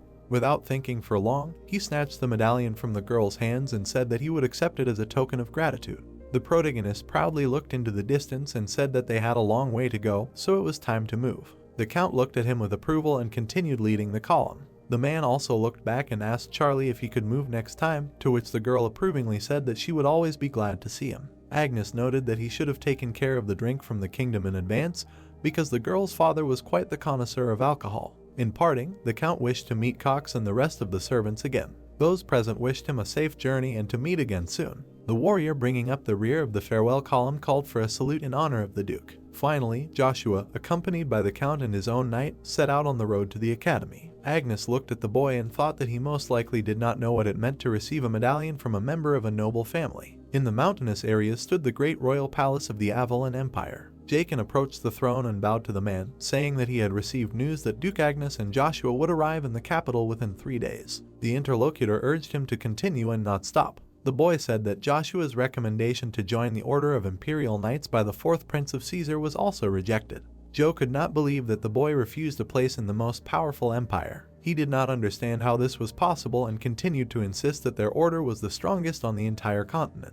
The man thought that the second son of a nobleman could refuse such an opportunity in order to increase his status. Joe asked the interlocutor if he thought Joshua would be able to subjugate the entire Duchy of Agnes with his own forces. Jacob replied that, in his opinion, the protagonist did not have such a goal because there was a letter he sent to Prince Caesar. According to him, the boy wrote that he did not need a recommendation from any prince and would follow His Majesty's strict orders in accordance with the laws of the empire. Joe laughed loudly, trying to stay on the throne. The man did not understand why Joshua refused to accept any orders except those given by him, and suggested that he himself could defeat them. He said that he was looking forward to the battle with the Order of Knights, which is the pride of the empire. 4 days later, at the residence of the Duchy of Agnes in the capital of Acadia, the travelers were met by workers at the foot of the White Palace, who helped them carry their things and showed them their rooms. Lucia, looking at the white stone building, could not believe that she was allowed to live here. Joshua convinced her that this was normal and that she could feel at ease. Cain stood next to them and looked at the castle in delight, saying that it had not changed at all. The protagonist was surprised that the knight knew this place, to which he replied that he had lived here since he was little and remembered being here with the Duke. The boy thought that Cain and Agnes were quite close since he took him with him. Of course, he admitted that his servant was quite gifted, but he could not understand this closeness. Joshua realized that, despite his outstanding talent, he had never heard of the knight Cain before his return.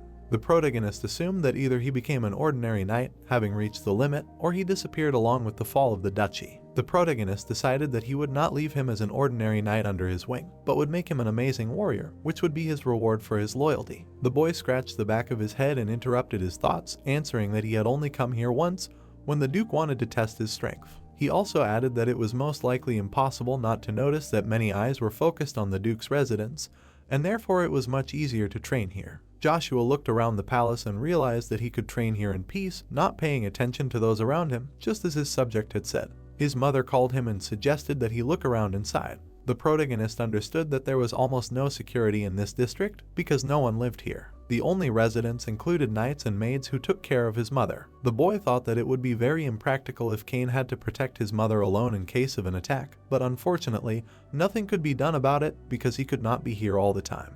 The night, the protagonist and his mother entered the palace and were amazed by its views. Joshua told Kane that he would have to leave for a while, to which he asked when he was going to do so. The interlocutor was at a loss because he thought that the hero was there for the first time, so he could get lost in the corridors. The boy told him not to worry, but asked him to take care of his mother while he was away. The knight reluctantly agreed with him and thought that he would just look around and come back. The moon towered over the center of the capital. At the exit from the main gate, there was a sign pointing to the road. Joshua went outside and straightened his shoulders, thinking that this place had been exactly the same 10 years ago. He decided to go to the bar for a while because he wanted to see what people would think of him. Chuck appeared behind the protagonist, who noted that he might be lost and offered to tell him where he came from so that he could accompany him back. Joshua turned around and answered without question that he came here for the red coin buried deep at the bottom of Lake Rolf. The interlocutor looked worried for a second and then walked away, asking the boy to follow him. The protagonist realized that he was in the right place where he could get the information he needed.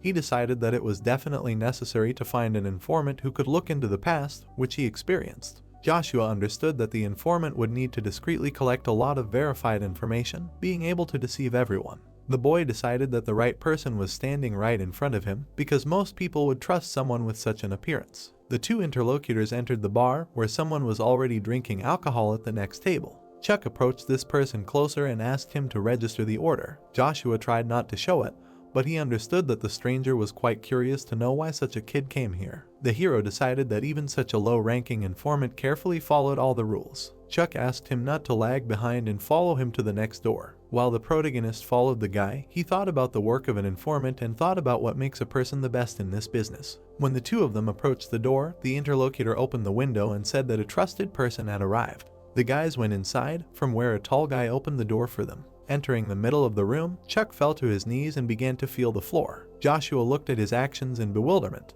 When the boy saw that the stranger opened the hatch, he realized that the security here works quite well, so he should not worry. The hero knew that trust is the basis of the informant's business, and it is this quality that helps to prevent even the most frank information from leaking. The guys began to go down the steps. Chuck turned around and asked the boy to be careful in this place because it is dark here. Then they began to move along the passage dimly lit by torches. Around a small turn, a guy was waiting for them, sitting on a chair next to the door and reading a book. Seeing the guys approaching, he stood up and bowed to Chuck, saying that he accepted his presence. The interlocutor replied that they had a new customer. The stranger came to his senses and began to open the door that was behind him. Joshua realized that the guy who accompanied him occupied a much higher position than he could have thought, since even people from the passage greeted him and spoke politely to him.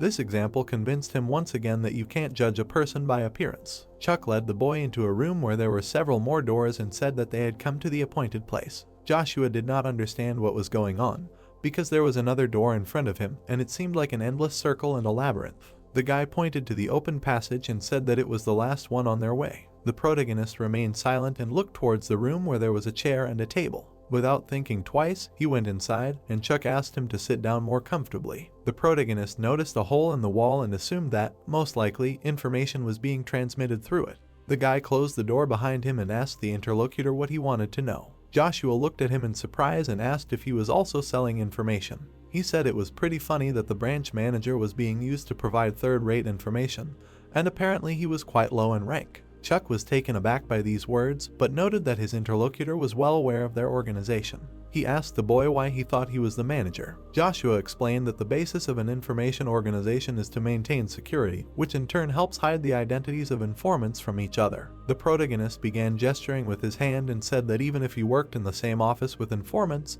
they would not know his true identity. According to him, the distinctive feature of such organizations is that the main branch 100% controls and services each subsequent one.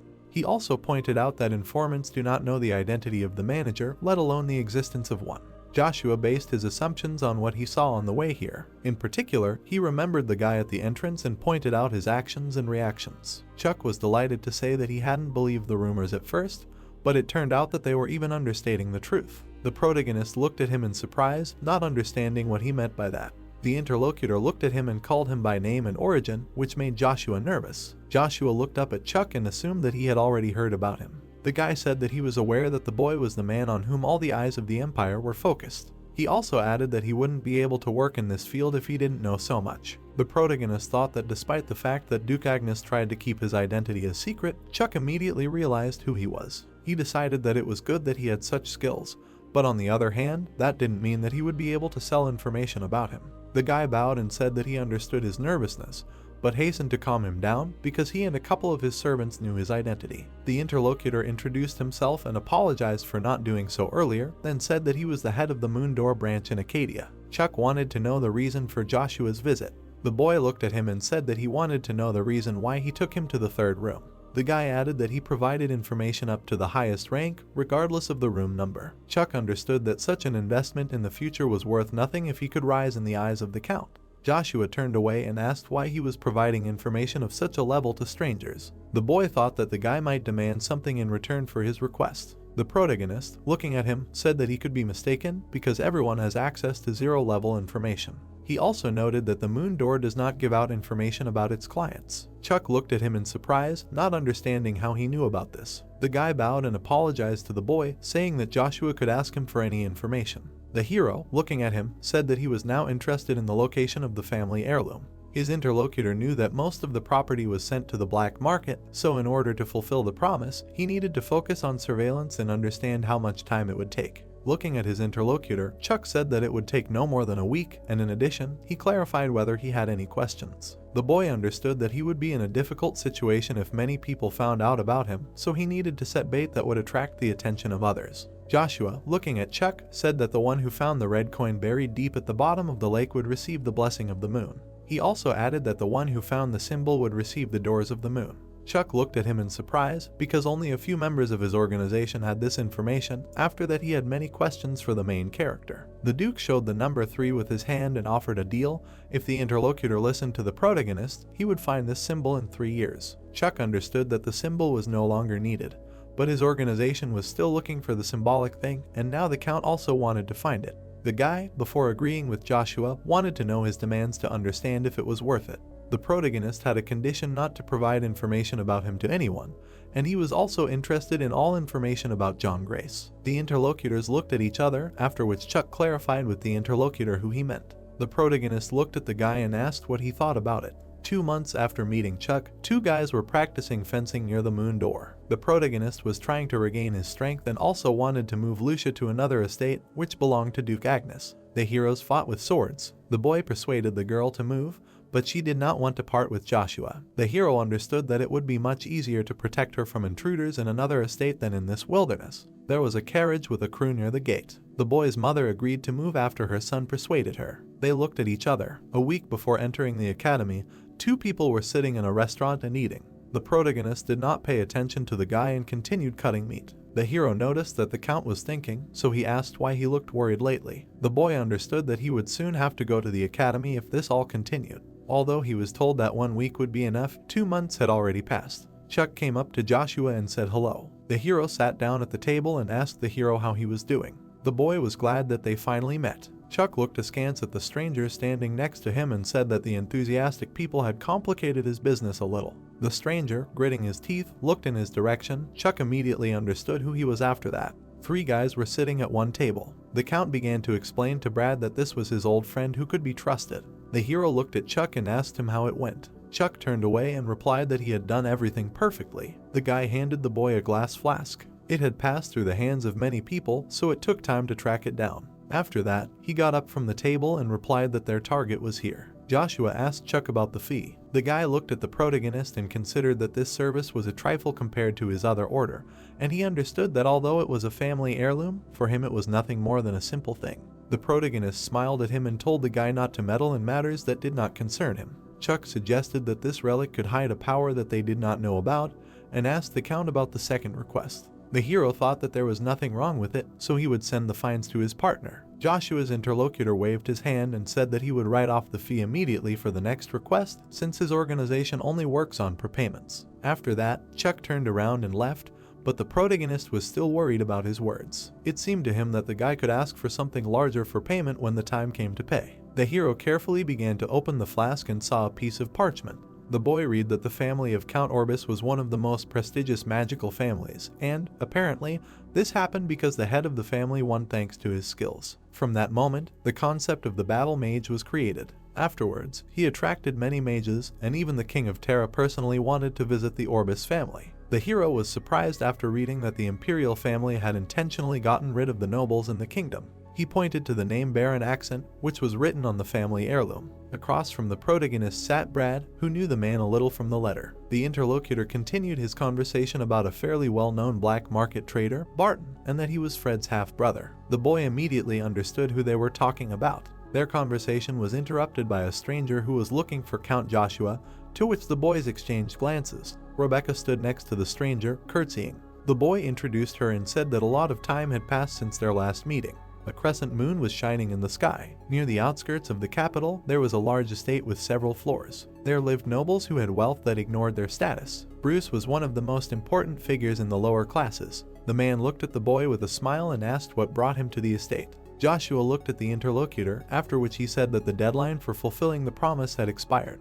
Sitting in a chair, James said that the deadline for fulfilling the promise he had given had already expired. Bruce, with a smirk on his face, said that as far as he knew, elves were extremely rare, so it would be difficult for them to get them too if he gave them a little more time. James, holding his hand to his face, replied that he had entrusted this matter to him precisely because he did not want to hear such excuses. He stood up from his chair and asked if 1 week would be enough. Bruce, taken aback, replied that it wasn't that he was sure that with such a reserve of time, he would definitely deliver them to him. James walked towards him. He stated with a serious expression that, however, if he failed again, he could forget about all the luxury that he enjoyed in the city. He began to leave the room. Bruce watched him go. He put his hands on his hips and noted that because James was always like this, he could not fully develop. The old man asked if 1 week was enough, noting that the elves were new. Holding a glass of water, Bruce said that he would do it even if it was impossible, otherwise he would risk losing everything he had worked so hard for because of his one word. James walked to the carriage while Bruce said that he was the only son of Vilas, one of the most respected people in the army, and even the emperor himself trusted him.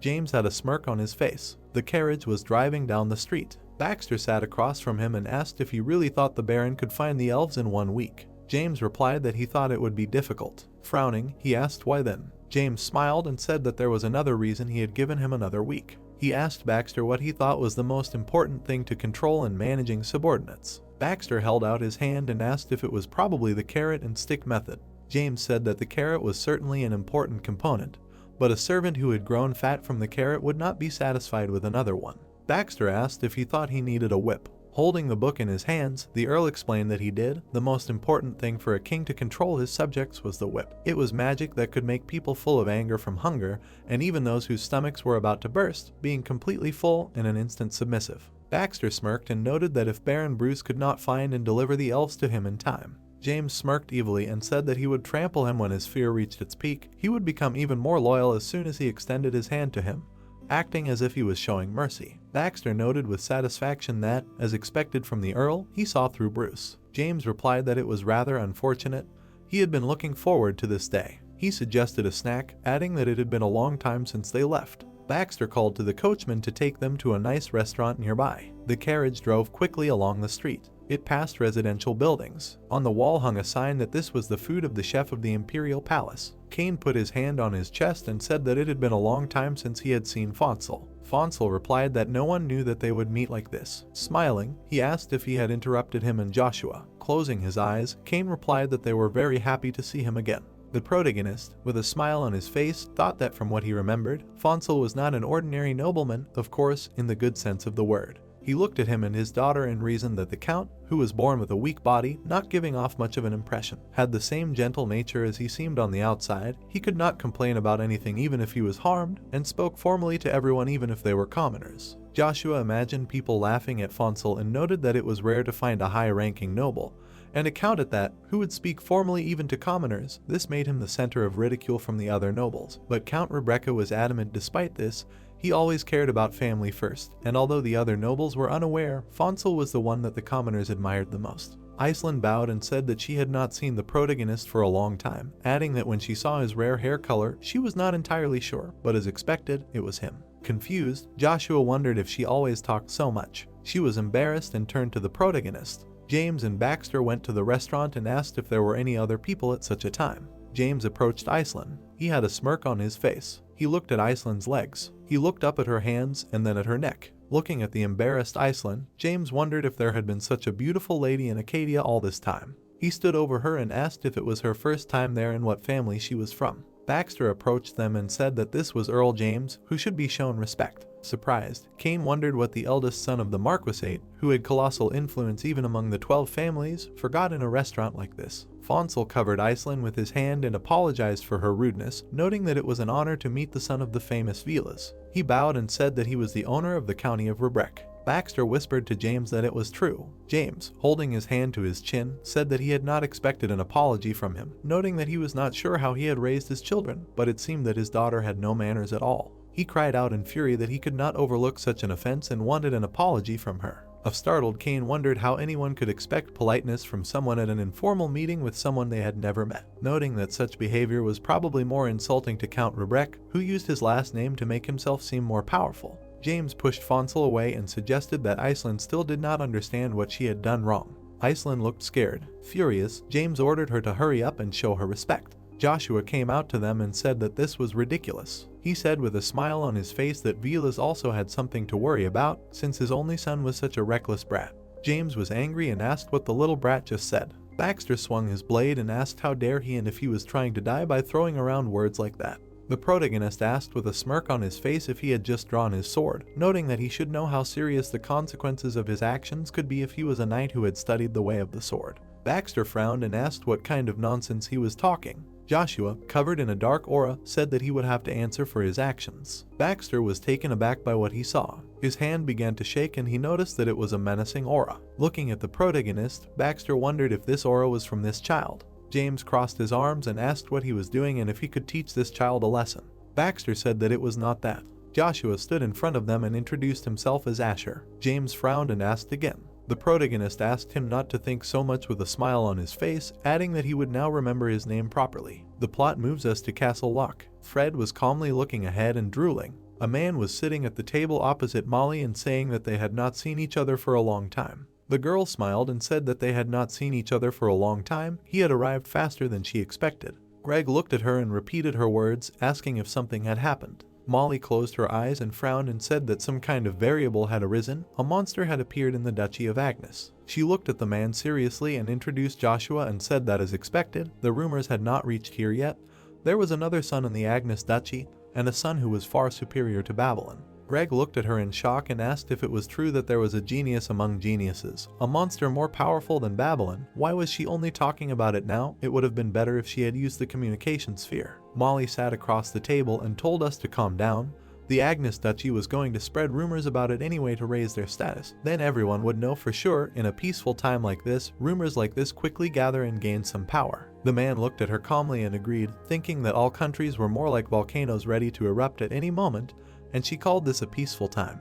He imagined many nights and told us that most countries had been building up their military power for a long time, but now it was already quite large. Imagining people throwing rose petals to the knights from the wall, he told us that from the point of view of ordinary people, everything was fine because they were happy because their country was stronger than others. But in reality, everything was different. If energy was stored for a long time, it needed to be released. Seeing their powerful soldiers, first of all, people in power thought about war. Molly frowned and said that the importance of masters in war cannot be overestimated. No country that does not have a chance to win will want to start this war. She looked at the thoughtful man and said that therefore countries can only rely on information. Greg looked at the girl and said that now he understood the course of her judgments, but if he is the second son of the Duchy of Agnes, then for them it is definitely bad news. One wrong step, and dozens of years of preparation will go down the drain. Molly put her hands on the table and frowned, said not to worry, she has a plan for every eventuality. She will enter the academy in Acadia, the capital of Avalon. She smiled and said that as long as everything is fine, let him trust her. She will perpetuate her name and will definitely lure Joshua to their side.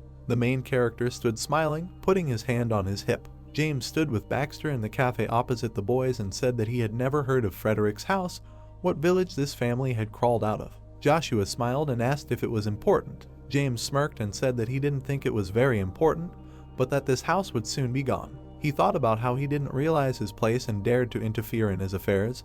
He would show him the consequences of his reckless impudence. The boy pointed his hand menacingly to the side and told Joshua to bow down. If he begged for forgiveness, then he would, so be it, spare him death. The main character smiled and said that it was funny. James looked at Baxter in fury and asked how much longer he had to endure such disrespect, and asked him to kneel right in front of him. Baxter swung his sword and said that he would carry out his order. The man approached the boy with a burning sword, thinking that he was surprised by his bloodlust, but he was just a child who looked like he was only 10 years old. Of course it was a shame, but if the Vila's family didn't care, then he was a corpse. With all his power, he would finish him off with one swing of the sword. The protagonist frowned and parried the blow with his hand, clenching his fist. Baxter looked at him in shock. James opened his mouth in surprise, dissatisfied. Joshua delivered a powerful punch to the man's stomach. Baxter gritted his teeth and coughed. James raised his hand and watched as his subordinate fell to his knees. The boy gritted his teeth and looked down, thinking about the fact that Baxter was a B-rank knight, and with only his bare hands, he did such a thing. Is it possible to beat a knight who uses mana with only his bare hands?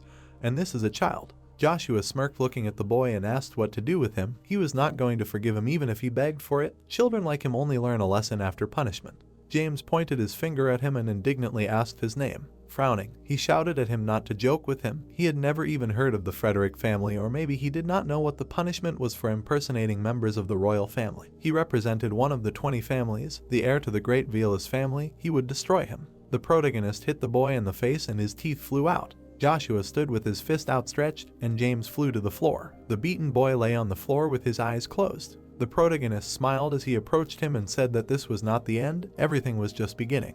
Joshua grabbed him by the clothes. He sat on his opponent and swinging his fist asked where to put his majesty. It would be problematic if he passed out like this, let him wake up. Baxter slammed his sword on the floor near the boys and asked them to stop. The man knelt down and put his hand on his chest and said that they had shown great disrespect to him and asked for mercy. He frowned and grinned and thought that there was no point in this, but he had coated his hands with mana. In that case, he must be at least a rank. And he was so young, it could be some special family hidden from the world. If this continued, something could happen to James. Joshua clenched his fist and turned around and told the man that he had warned them, if a knight drew his sword, he must be held accountable. The boy glared at him and said that he was not so magnanimous as to be kind to his enemies. Baxter grinned and thought that he was serious about seeing this through to the end. The man bowed his head, resting his head on the floor and asked for mercy just once. He closed his eyes and screamed that if the boy wanted, he would give him his hand. A knight who couldn't protect his lord was a disgrace, so not allowing him to hold a sword anymore was fine and begged for forgiveness. Joshua looked at him calmly and listened to him plead, thinking that this knight was willing to sacrifice everything just to protect his lord. He remembered the boy shielding him from arrows with his body and thought about how he remembered how in his past life there were people like him. It almost touched him how he sacrificed everything, this fool. Baxter looked up in surprise, hearing that he had already told him that he was not so magnanimous as to show mercy to his enemies. Joshua tore the chain off and the links flew apart. The man watched in surprise as the pieces of the chain flew around. The protagonist held the ring and smilingly said that he would be in the capital. If he wanted to take the family ring, let him tell him to come and take it, of course, when he woke up. Joshua walked away from the beaten boy to his friends and said that if he did not come, he would sell him on the black market. Ben looked at the protagonist smiling and raising his hand said that he would learn a lot about him. He was extremely hot-tempered. The guy spread his hands and asked what was wrong with that. Didn't he think he should be just as charismatic? Arna looked at the embarrassed Iceland and asked if she wanted to say something. The girl closed her eyes and lowered her head. The man stretched out his hands to the running Iceland and called her. He turned around in surprise. Arna looked at Baxter, sitting over the wounded boy. He smiled embarrassedly and closed his eyes, said that he would take them to the nearest doctor. There was a statue of the goddess in the temple. The two men were bowing and praying to the statue. Baxter was surprised to hear a scream. The beaten James put his hand to his cheek and shouted to see what this fool had done to his face. He stood in front of the man and pointed his hand to the side and said no matter what but bring this fool here now. The boy kicked the man in the leg and said that he was a useless insect. James stood in front of the bowing man and said that he could not even defeat a 10-year-old child. As soon as they returned to the manor, he would be severely punished. The boy frowned and ordered them to return to the manor and find out about the Frederick family, saying that he would find his parents, his brothers and sisters, his servants, and swear to God he would slit their throats right in front of him. Baxter lowered his head and said that it was impossible. There was no way they could justify themselves. James put his hand to his chest and scowled and shouted that he, the heir of the Vilas Marquis family, had been humiliated to such an extent, and he said that they would not be able to justify themselves. The man looked down sadly and said that no one would believe that they were beaten by a child who was barely 10 years old. And if they did, the family's reputation would sink to the bottom, perhaps so much that society's opinion of them would change greatly. The boy furiously shouted at him to shut up and just do as he said.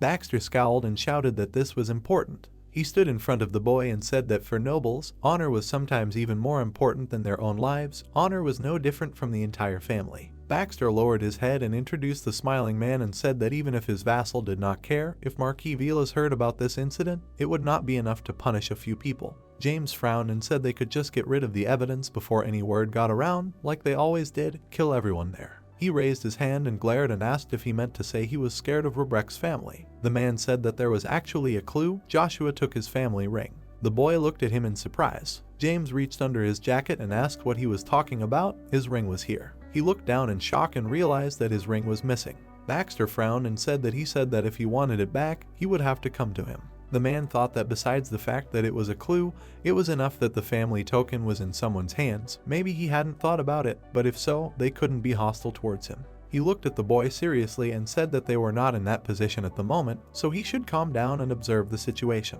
James frowned and asked if he was saying that he should go to him and apologize. Baxter looked at the surprised boy and said that he said for him to come, but first he would try to send a messenger. James looked at him confused and asked what he was talking about. The protagonist was holding a ring. He was sitting at the table opposite the guy holding the ring and saying that he most likely would not come in person since he had his treasure. He could not just ignore it. Joshua clenched his fist and smiled and said that he would most likely send a messenger, someone with a high enough status, but without the risk of information leaking. Ben looked at the boy and asked who it could be. The protagonist introduced James with a puppet in his hands and said that there was a rumor in Acadia. Bruce rules Acadia at night, but in fact, it is ruled by young Master James. Ben sat with his hand on the table and thought about how he had simply made an enemy for himself, one of the 12 families, just because of an outburst of emotions. But who would have thought that this was part of his plan to achieve a greater goal? He clenched his fist and thought about how he could go beyond his expectations. The guys turned to see the girl who had approached. Iceland clasped her hands and closed her eyes, thanking them for their help. Joshua turned to the girl next to her and said that there was no need to thank her. He did not do it to help her. She looked down in embarrassment and said that however, not only she, but her entire family could have been in a difficult situation, but thanks to his help, they were able to avoid it, so she wanted to thank him again. The protagonist looked at her and thought that she was very different, considering that she was the future main sorceress of the continent. How such a meek person became a fighter who did not shed tears or blood. He imagined how the girl was kneeling with a spear in the ice and told us that he saw the end of a narrow abyss. She was like a snow flower that would exude beauty even in extreme cold, a great ice sorceress. Then he thought that this name suited her very well. Iceland looked at the boy and said that even if the young lord got into trouble because of this incident, they would be the ones to lend them a helping hand. If they testified as those who were present at that time, then even the imperial family would believe. Joshua looked at the embarrassed girl and said that there was no need for that. He smiled and said that he would like her to do him a favor in the future. Iceland smiled with relief. She bowed, taking her skirt, and said that she would do anything. The boy turned and looked out the window. He smiled. The protagonist looked out the window happily. A boy was flying above the city, leaving sparks behind him. Chuck grinned, imagining Joshua smiling, and realized that he knew he was watching. The guy jumped off the roof thinking that he was sure that even the master couldn't notice him. Judging by his skill, you could tell that he wasn't lying. He needed to change his plan. He thought that he was just trying to use them with the information about the moon door that he heard somewhere. Chuck flew down and grinned thinking that if he really knew, I wonder what the master would say about it. He just needed to do what he said. Bruce was standing on the street in front of the cafe. He frowned thoughtfully looking ahead. He watched as Iceland walked with a guy who said that his back hurt from carrying a grown man. The protagonist smiled looking away. He sat at the table and watched as the man approached, saying that Bruce came faster than he expected. The man put his hand to his stomach and closed his eyes, said that it was an honor for him to meet the son of the Frederick family. Ben looked ahead thoughtfully and thought that although Bruce was a low-ranking baron, his strength was close to a high-ranking baron. It seemed like he was in a hurry to show such courtesy to the son of a noble family in the village. The man bowed with his eyes closed and said that as Lord James's messenger, he had a message for Lord Joshua. The thing he had was a precious treasure of the Vilas family. Could he please return it to its owner? The protagonist smiled and held the ring and said that he was sure he told him to come in person. If he wanted to take it, he should go and tell him again. If he didn't show up, he would just melt it. The man frowned and asked if there was anything else he could do. Young Lord James needed rest now. He hadn't woken up yet. Joshua looked at the man smiling and said that he was weaker than he thought. Let him bring here that knight Baxter who was with the baron. They will talk again as soon as they bring him. The boy looked at Bruce's hand smiling and said that what goes around comes around. Since he fulfilled their request, they should fulfill his too. He grinned and looked at his hand, said that the rings on his hand looked quite expensive. The man frowned and looked at the many rings on his hand. Joshua smiled and stretched out his finger, said to give them up. The lights are on in the towers. The man says that Joshua is a devil and adds that how is he able to extort such treasures without a shadow of a doubt. Joshua replies that he did not extort it, it was an honest deal, and asks if it is wrong to get something equal in exchange for a chance for Probalm. The guy asks again why his rings. The guy examines it and thinks that the treasure of this family is called the tears of an elf. The voiceover says that the elves with their beautiful appearance were interesting to humans. We only for this reason humans began to hunt them. Because of this many elves lost their lives to my life. From that moment the elves are hostile to humans. He continues that eventually, to protect themselves and their home, all the elves gathered in the forest in the southernmost country of this continent, which eventually became known as the Forest of Elves, and then to never let humans find them again, shelves together erected a barrier around the entire forest. However, even for the high elves with their extraordinary talent for magic, it was difficult to maintain the barrier at the entrance to the forest. The voice says that this led to the deaths of all the high elves except one, and all the elves gathered around the last high elf. The humans considered him the king of the elves and named him Vanessa. He continues that to save several centuries, the only person who knew the location of the Forest of Elves and was friends with the king in the 5th generation disappeared after the fall of his family decades ago. Joshua says that people say that he is missing, but he is sure that someone killed him trying to force information about this forest out of him. The guy says that given that the location of the forest has not yet been revealed, Richard did not tell the elves anything about it until his last breath. He continues that having learned about this too late, Vanessa showed herself to the continent to see for herself. Joshua says that she found the last descendant of Richard who became a servant to another noble family. The voice continues that she was crying, "Hold her hands, I apologize," and drops of tears fell on a family heirloom. He explains that this liquid later became known to the world as elf tears. Joshua says that unfortunately, however, the last could then Richard, as they said, died of illness. The guy holds the ring in his hands and thinks that this is truly disgusting and merciless fate of one family, but they say that this ring, which appeared as a result of fate, has special power, although it is not for long. The servant asks what he was thinking about, to which he asks him again and receives an addition that they have arrived at the estate. The man asks if he will stay outside to wait. The guy looks ahead in bewilderment. The blue-haired man asks if he can ask him for a favor, to which he agrees because he will do anything for his young lord. He continues that this is not only for him but for him too, because he needs subordinates who can be trusted with their backs, and he does not need people dying in front of him on the battlefield.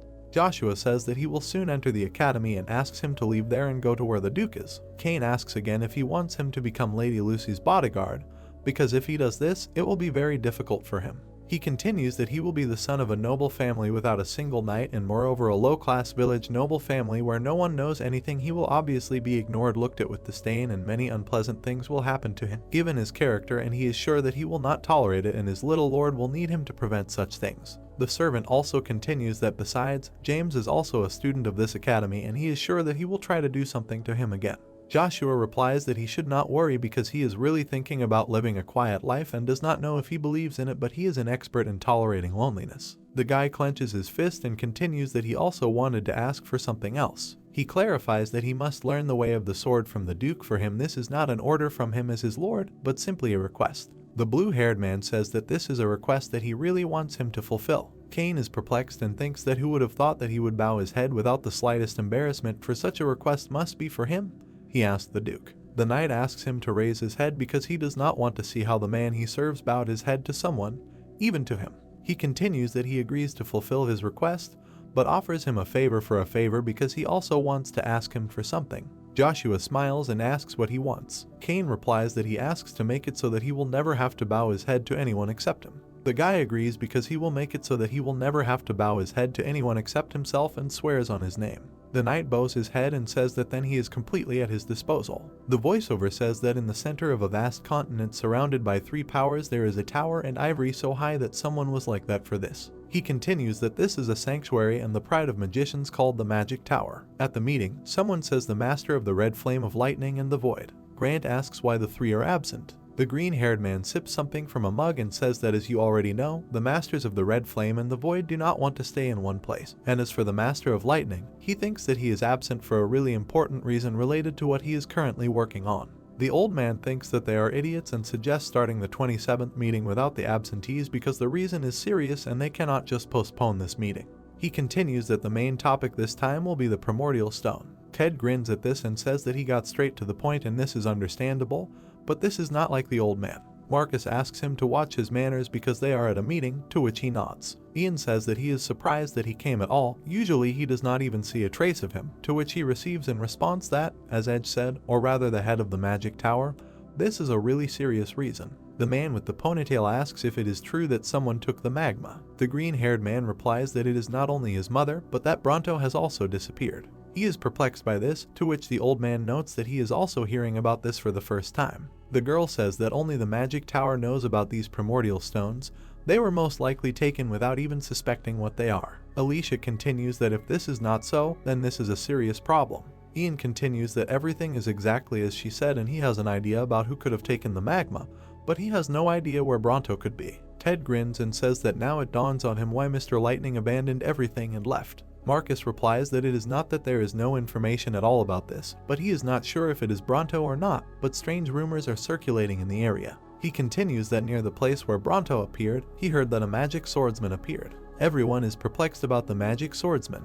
The girl says that it is possible that he appeared. Marcus continues that he is sorry, but his answer will be negative because this swordsman who appeared, as he heard, is a child who recently turned 9 years old. Alicia and Ted are perplexed. The old man asks them to shut up, because this is not certain, and asks if he said that Bronto was found in the Avalon Empire, to which he receives a positive answer and continues that Lightning has already gone there. Grant gives Marcus an order to keep an eye on who took the magma. If this is true, then they most likely have nothing left to do. Alicia asks if he could be that person's successor, because she cannot even imagine that he was a magical swordsman, and Grant simply calms her down because he understands perfectly well what she is feeling now. The girl is indignant and says that this is not something he can so casually ignore. The green-haired man says that given the possibility, they are most likely not connected in any way, to which she asks again and receives in response that this is all because he heard that the object of these rumors is Agnes's son. Ted asks him to report this in advance because what else should they know, and get angry because he is still sipping his tea. The old man hits the table with his hand, shouting for everyone to stop. He says that as he said earlier, there is nothing concrete, gives the command not to act at their own discretion. Just continue to observe this situation and that is all for today, so everyone can leave. The council members are perplexed. The door swings open. The hall remains empty. Grant says that the world is changing so quickly, but he is interested in whether it is for the better. Joshua casts a spell, and the night is blown away by the wind. The guy reads a spell in the language of runes. His knight is perplexed if this is the language of runes and how his lord knows it because only high-level magicians own it, and asks if he is really a magical swordsman. The ring spins in the air. He holds the ring on his hand. Cain asks if everything is okay with him, to which he receives a positive answer because everything is fine. The guy specifies which high elf blessed him that there is even a runic language here, to which he asks again. Joshua explains that this is a high-ranking barrier of the 7th class that protects the user in dangerous situations. He also heard that it greatly increases your affinity with spirits. Unfortunately, he does not know about its other abilities. Cain says that he has a small favor to ask. The knight asks if he can give him elf tears. The blue-haired man continues that this ring was made by a high elf for the only daughter of the head of the Richard family, so men cannot use it. The blonde man asks about an alternative. Joshua replies that he is going to give this ring to his mother. Someone reaches out to the ball. He puts his hand on the ball. The dark-haired man stands in the room with the ball. Chuck greets his master. The masked man says that who would have thought that he would contact him so quickly and unexpectedly. He asks if it is because of that child, to which he receives a positive answer and an explanation that although nothing unusual happened, he has a feeling that someone was hiding something more than he could have expected. The man says that he already knows that this child is special, to which he is perplexed why he calls him simply special. Violet-eyed asks if he already knows that the magic tower has started looking for Joshua. The guy is perplexed if he said anything about the magic tower because what the hell is going on. The man explains that he obviously did not know because one of the 7 magicians started looking for him, and I believe that he is a descendant of the magic swordsman, so the magic tower has been looking for him for quite a long time. He continues that however, she uses the primordial stone as an excuse, to which he asks again and receives in response that what is truly important is not the primordial stone or the ancestor of the magic swordsman. He continues that part of the power of the Imperial Order of the Avalon Empire, the magic tower, moreover, the secret of their organization, the red coin, all this is concentrated around this boy. The brunette is perplexed. The masked man says that he would like to go to the academy in person, but because of the feud between the organizations, he cannot do this, although everything will change if this child really brings him the red coin.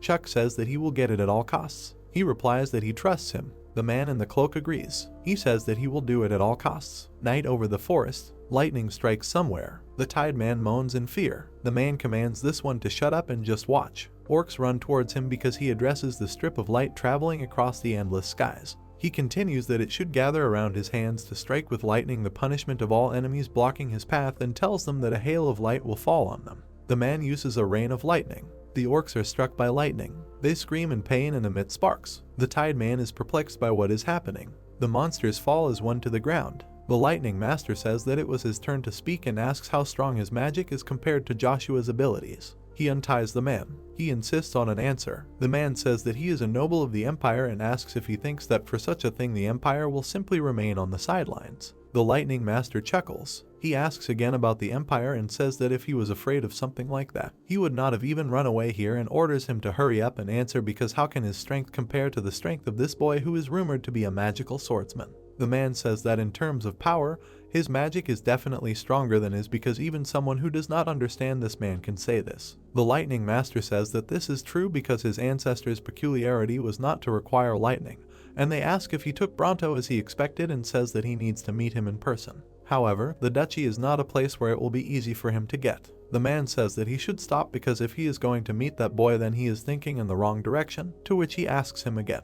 He explains that Joshua followed the duchy to the capital and by now he should have entered the academy. The Lightning Master thinks that if he is at the academy then it will be difficult, because getting into the duchy is already quite difficult, but the capital of the empire is on a completely different level, and in addition to the duchy there are also several monsters there. The nobleman says that he will help him, to which he asks him again, while he explains that although his first impression is unpleasant, he continues that if someone is going to trample that boy, then he will gladly help him because his arrogance from ignorance of his place irritates him very much. He cannot stand it anymore. The Lightning Master puts it incredibly interestingly, asks how he can help him. The man explains that he has the symbol of Steropes under his eye and he is a 6th class mage, the Lightning Master of the 7 mages. He calls him by name, to which he says that he is surprised because an ordinary viscount knows him. The nobleman continues that as far as he knows, information is power in the Empire, and if he cooperates with him, he will definitely help him, because he has many connections in the Empire. The Lightning Master spreads his hands and says that even if so, no matter how urgent this work is, he will not be able to cooperate with a simple nameless viscount, to which he asks him again what this means.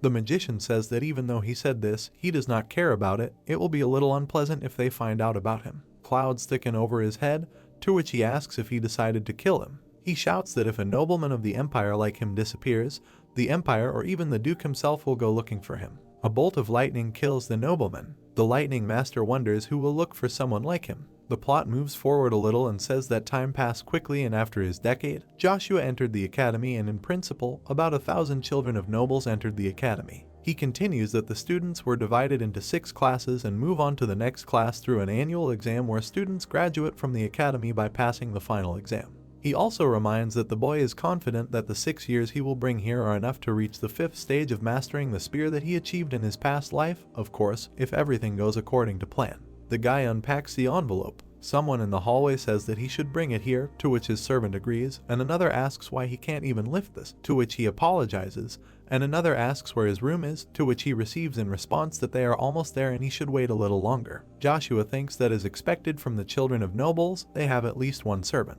The guy goes to his room. The door opens. The blue-haired man says that such a spacious room for 3 people, which was expected from the Empire. He continues to hope that he will not have to share this place with someone like James, because he would like to live a quiet life, and remembering that he says that he will not live with some nameless nobleman from the village because for him it is incredible humiliation. The guy realizes that he is not the first. The guy with purple hair says that he is glad to meet a new friend and adds that you will be grateful if he helps him with his luggage. He puts his bags on the bed with a clatter. He thanks him because he thought he would die dragging them, to which the guy replies that it is nothing. Douglas remembers that he forgot to introduce himself and asks him to take care of him. Joshua thinks that it is better this way than to deal with children wanting to show off their strength. They shake hands while the guy introduces himself and says that he is glad to meet you. The guy asks again about his last name. It would be the first time he listens to such a family and says that he hopes that they will get along. Someone enters the room asking if they have met yet. Icarus also asks to take care of him. Douglas scolds him. Joshua recognizes him and asks himself if it is true that Icarus is a generator and he is the divine brain. The white-haired man smiles and looks forward. The voiceover says that the first struggle of the princes for power of the empire, which in the future will be called Bloody, where the Avalon Empire weakened due to the war between the empires when Emperor Marcus disappeared. The worst thing in history happened. The struggle for power between the first and second princes under the pretext of stabilizing the situation in the country. In this struggle that lasted 10 years there were tens of thousands of victims, and it ended with the victory of the first prince, after which the administration and army of the second prince came to the first. While in this army there were two people who made a huge contribution. One is the fourth prince of the empire, who became heroes who put an end to the struggle for power. His name was Caesar. And the other is a genius of strategy and tactics with a mind sent by heaven itself, a servant who led the first principle to victory. These are some divine brain under the name. The guy awkwardly asks if he has something on his face, because why are they so surprised? Douglas hugs him and calls him a commoner and asks how he can't be surprised because their paths crossed again, to which he notes that his interlocutor is heavy. Icarus notes that he never thought he would end up in the same room with him and asks to take care of him. The purple-haired one responds in kind and says that he is looking forward to this fun year, to which the second one adds that he has always been optimistic. Joshua is perplexed while he asks if this is a compliment. He wonders if they know each other because first years have not yet been able to meet someone. They must have met somewhere else. He continues that in any case, this is the first time he has heard of Icarus having friends. The plot moves to the harvest area in a village south of the empire. The voiceover says that since the couple had no children for a long time, they adopted Icarus and their former servant at that time. Noticing his talent, and after that they were ridiculed by the nobles for the unusualness of his origin, and the boy could not get rid of the image of a commoner in the academy despite his talent. He was constantly treated with disdain and suspicion, so he spent his days alone. At least that's what he heard. He continues that the only one who extended his hand to him was the first prince of the empire. He was the first to treat him like a person and gave him the opportunity to spread his wings as wide as he wanted. Joshua thinks that after this story, he thought that they were similar to him because of his youth filled with nothing but contempt. The guy continues that because of a life full of failure, Caesar was taken away from him, whom he trusted. The blue-haired man also extends his hand to him, introduces himself and says that he is glad to meet him. Icarus that this is mutual and he hopes that they will get along. Joshua thinks that he must win him over to his side no matter what it takes because this is a fateful meeting. The plot comes to the residence of Duke Agnes. Lucia looks at her ring and says that she understands everything. Her son entered the academy. She continues that she really wanted to see how he would do and notes that this is a shame for her. The knight replies that most likely the young lord did not call her because if he came with her, his identity could be revealed. The girl says that she understands him and besides, she thanks him for looking after her son. Cain replies that there is nothing like that, on the contrary, it will always be an honor for him to serve her son as his lord, and perhaps this will sound a little impolite, but the knight says that she truly has a wonderful son, to which Lucia asks what he is saying. Someone comes in and asks what they are doing. Knight Agnes comes to them while someone greets him. The Duke asks if she is comfortable here, to which he replies positively, for she is receiving more than she deserves thanks to his generosity. Agnes replies that if something is wrong, she can tell him about it at any time. There is nothing wrong with that, to which the girl agrees. The bald man says that they will not talk about it next time. The two leave. Cain bows after them. The bald man calls out to the Duke. He asks him to forgive him for being late, and asks permission to ask why he allowed Lady Lucia to stay in the residence, for if his wife found out about this, she might do something. The Duke asks again if he knows, to which he replies that he knows that the young lord has extraordinary talent. The bald man continues that the talent of young Babylon, in whose veins flows imperial blood, cannot be ignored, and asks what about who will be the head of the family. The Duke asks if he cares about the imperial bloodline, to which he answers yes, for the authenticity of a bastard son cannot be ignored. The bald man continues that if the young lord inherits the name Agnes, there will be no end to the hype about the family. The Duke replies that this is interesting, for if authenticity is only affected by blood, then it means nothing. He states that he must continue to watch, to which he accepts the order. Agnes thinks about the authenticity of the bastard son. Joshua thinks that during his first lesson at the academy, he learned a lot about his roommates. He continues that this is all because they were quite famous at the academy, of course, not in the best sense of the word. Someone asks who this couple is, as if it were the bastard son of the Earl of Douglas and a pathetic commoner, to which the latter asks how they say and suggests that a fisherman knows a fisherman from afar. Bran smirks and continues that they are right, for losers are attracted to other losers, as they should. Douglas asks if he also enrolled in the swordsman, while Joshua wonders who it is. He remembers that one of the 5 masters of the empire, Count Joe, a recognized master of the rapier, he reminds me a lot of this boy, especially his gray hair and sharp eyes.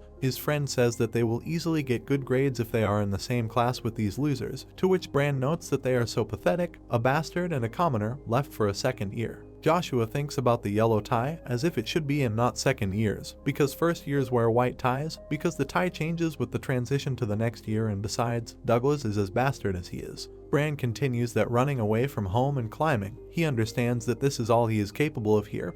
This is what the life of a bastard is. He is also ashamed that in the past he was his friend. Icarus asks if he is too cruel to him. Duncan asks how dare he interfere and how dare he show disrespect to this family. Icarus asks what he means by disrespect and what he is talking about, to which he is told to mind his own business, as any mockery of his friend is a mockery of himself. Icarus replies that he has said nothing that could be considered disrespectful, so he does not understand what he is talking about. Duncan punches him away and calls him a commoner. He shouts at him, asking if he thinks he is a nobleman because he was adopted by some nameless baron from the village, as he has the blood of cattle in his veins, and asks how dare he even try to talk to them, which in itself is disrespectful to them. Douglas tries to intercede, asking him to stop, as they are going too far. He kicks him, asking if he is trying to cover for his friend. Bran looks away. Joshua looks him straight in the eye, while they are confused about who he is. The guy is angry and thinks he will not be able to live peacefully as he wanted because treating other people like cattle is disgusting. He will have to beat such thoughts out of them. Bran is perplexed why he is here. He says that he thinks he understood everything correctly. Caesar says that the truth has been waiting for him for a long time. Bran and company shout that Caesar greets the imperial prince, while he asks if he is glad to see him. The man is perplexed by the question that is asked to him. James asks me again if he is deaf because he asked if it is true that the fourth prince acted as if he knew that he would be killed, to which he gives positive answers because this is so from what he heard. The guy continues that this is all because it is understandable, because then he is definitely not so simple no matter how hard he looked for him. He still could not find anything about the family because he is not even familiar with the fourth prince. James says there is nothing to be done and sends him to the moon door right now to just ask about Joshua because he must learn of his weakness no matter the cost. Macker is perplexed. Joshua says he will return the ring to James. However, he must apologize to the family on behalf of his foolish young lord and promise him.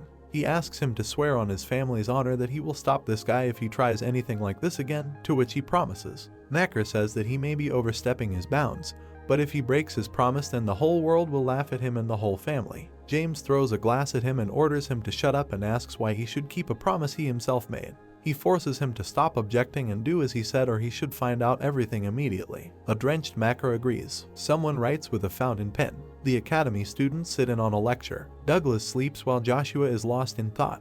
He continues that he did not plan to attract attention to himself, but if he wants to lure Icarus to his side then he will have to change his plans. She must be the majority. He is already interesting because of Caesar. Caesar says that he received his answer but is not going to give up. The blue-haired one thinks that he also asked to visit the palace before he graduates. What was he going to do even if he did not ask for it? The order of the Imperial Knights, the secret storage of the Crimean Palace. He needs something from there. The teacher calls out to the sleeping student, to which he jumps up. The students burst into laughter and shout that this is exactly why he was left for the second year and ask how such an idiot could be born in this family, to which someone answered him that this guy is illegitimate, asking what he expects from him. The teacher insists that they stop and urges Douglas to pay more attention in class if he does not want to go back home, to which he agrees. He suggests continuing the lesson. That is why the sword is considered the greatest weapon, because there is a reason why the greatest of this purpose used the sword as a weapon.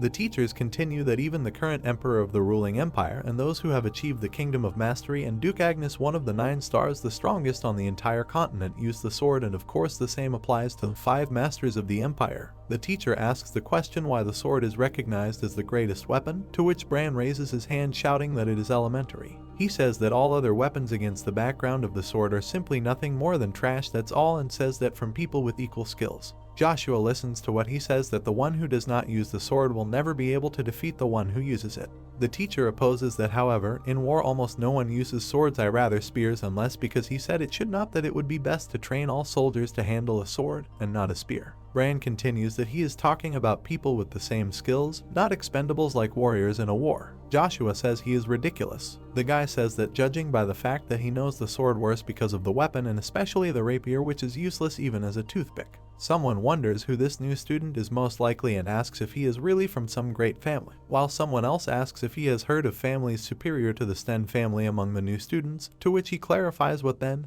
Is he just crazy? Bran angrily asks what he said about the rapier. The teacher asks them to stop because fighting between students is forbidden, to which Bran says that he can't just stand aside as a member of a family using a rapier as their main weapon, and asks if he is telling him to just ignore such an insult.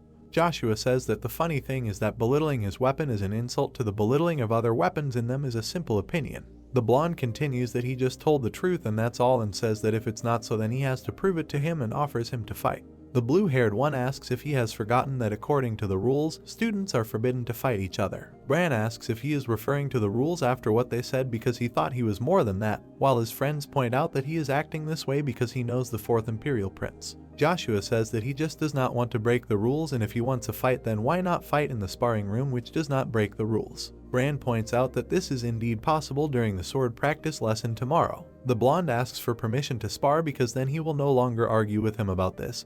He asks to give him a chance to prove his point so that he does not become a liar among the other students. The teacher puts his hand on his forehead thinking about this child and understands that it will be hard. He continues that since everything has gone too far but they will just have to watch, and says that he approves of this sparring. However, since this is only sparring, he forbids the use of real swords. They are allowed to use only wooden swords for sparring. Bran thinks that this is great because there is nothing better than a wooden sword to break his bones, and he does not know what connects him to the 4th Prince. He looks at him with thoughts of what will destroy him. Joshua smirks. Douglas asks if he is crazy because he called rapier trash right in front of a member of this family, to which Joshua asks again what the problem is. He asks again because Bran is not a person who will simply tolerate such humiliation because he will definitely try to harm him, to which Icarus agrees. Joshua says that he thought that he lives without thinking about anything, but probably he will take a hint. Douglas continues that he does not know how strong his friend is, but Bran is one of the best students of this academy because in his veins flows the blood of the family who use a rapier as a first weapon, and he is already at the stage where he can feel his own mana. Joshua asks if he knows this man well. He agrees because it is because they have been friends for a long time.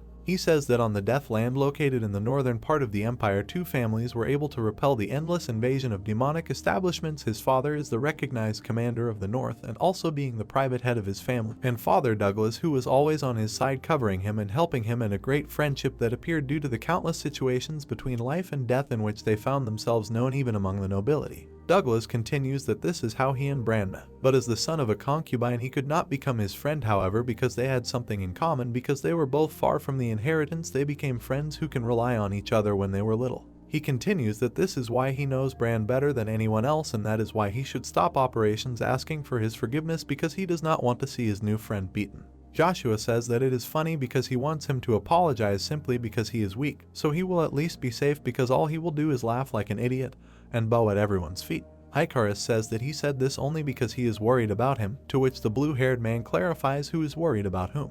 The guy says that the only thing excuses can do is worsen these skills, and if someone wants to test their fate or which they were born to, they need to work until they're deaf. He continues that you also need to firmly adhere to your beliefs. Joshua says that if he does not want to live in the shadow of someone for the rest of his life, he leaves the room. His friends are perplexed by his actions. Someone speaks against the background of closed doors. The man asks if he wants to know about Joshua. Macker gives a positive answer because he needs information about him, and absolutely all that is known about him is that he arrived in the Empire this year, to which he says that he has a guess. Macker jumps up and asks again with the words that he will give him as much money as he wants if only he tells him everything he knows, to which he agrees, because as he knows the information they provide is quite expensive. Macker continues that money is not a problem, to which he says that it is especially so. Chuck says that it is especially expensive if it concerns a person to whom their organization has special treatment. Macker asks again about the special treatment. He expected something like that, but if he is someone to whom the Moon Door has special treatment, then there is something more behind him, and he asks him to tell him everything he knows. He will get as much as he wants. Chuck says that this is great, and then he will owe him 1 million gold coins. For some reason he is perplexed. Macker asks himself who this guy is, because many cities do not even earn that much in taxes in a year. The brunette says that apparently he needs time to think and asks him to come as soon as he makes up his mind. Macker frowns. Chuck thinks that yes, you are an investment, although someone like James would find a way to find out about them from sources since the Moon Door asked for 1 million gold for it. He continues that they would think that Joshua is much more dangerous than they thought. If that is the case, then he is sure that this guy would stop at a small mission, afraid of the possible consequences of the young lord whom he knows is weak with the strong, and strong before the weak before the strong, and nothing more. Chuck remembers that he asked not to worry about such trifles and to find the red coin where they have to end the long war, and until then he will spare nothing for him. Joshua frowns. He reasons that according to the strict rules of the academy, they do not allow these students anywhere after the end of classes. Thanks to this, he can concentrate on regaining the power that he lost in the mansion Duke Agnes prepared for him.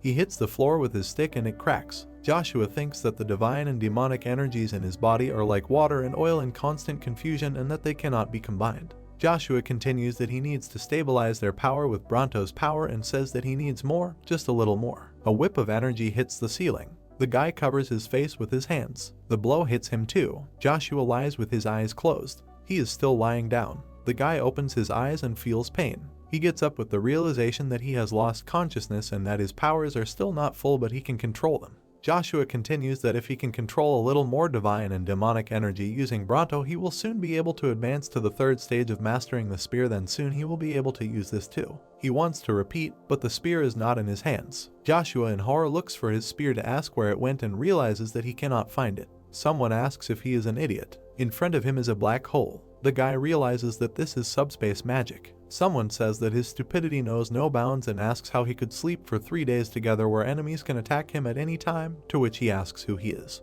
Ruja asks what he thinks because he is the greatest in the whole world, says that he is his spear and asks to thank and worship him because he protected him for 3 days. Joshua realizes that he was unconscious for 3 days and there must have been a big fuss in the academy anyway. When he reached the third stage of mastering the spear in his past life, he also saw that Ruja has a mind in the subspace. He thinks that he never thought that such an ability would appear even after his reincarnation, but who would have thought that he would appear before him in the form of a child, and asks if he is not the only one who was reborn. Ruja asks if he thinks that he looks like a child, to which Joshua asks if he is reading his mind. The spirit of the spear asks if he thought he could do something like that in his first state of awakening. Besides, isn't there anything more important right now? To which the guy asks again what he's talking about. The spear asks something he must know himself before he can know the enemy, and asks if he thinks his body is in perfect condition now. Ruja asks if he wants some information. He says that the original stone he received, if he thinks that all he has is elemental power, then that's just idiocy.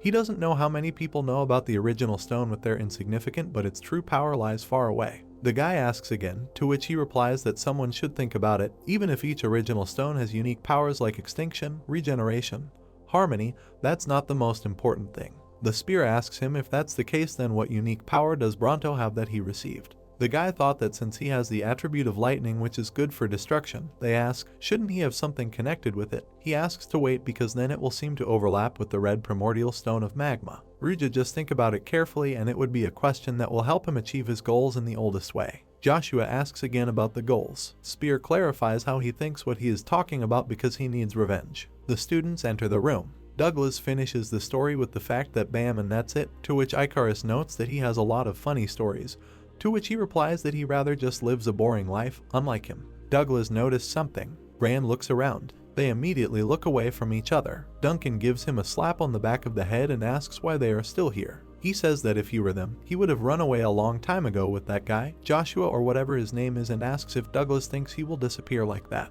When things start to pick up speed, this is his specialty. The purple-haired man urges him to stop stopping them, to which his friend is perplexed. He asks how he can even tell them to stop after his roommate made a fuss and ran away, while the other one adds that they still can't just let it go, to which he asks what they have to do with it.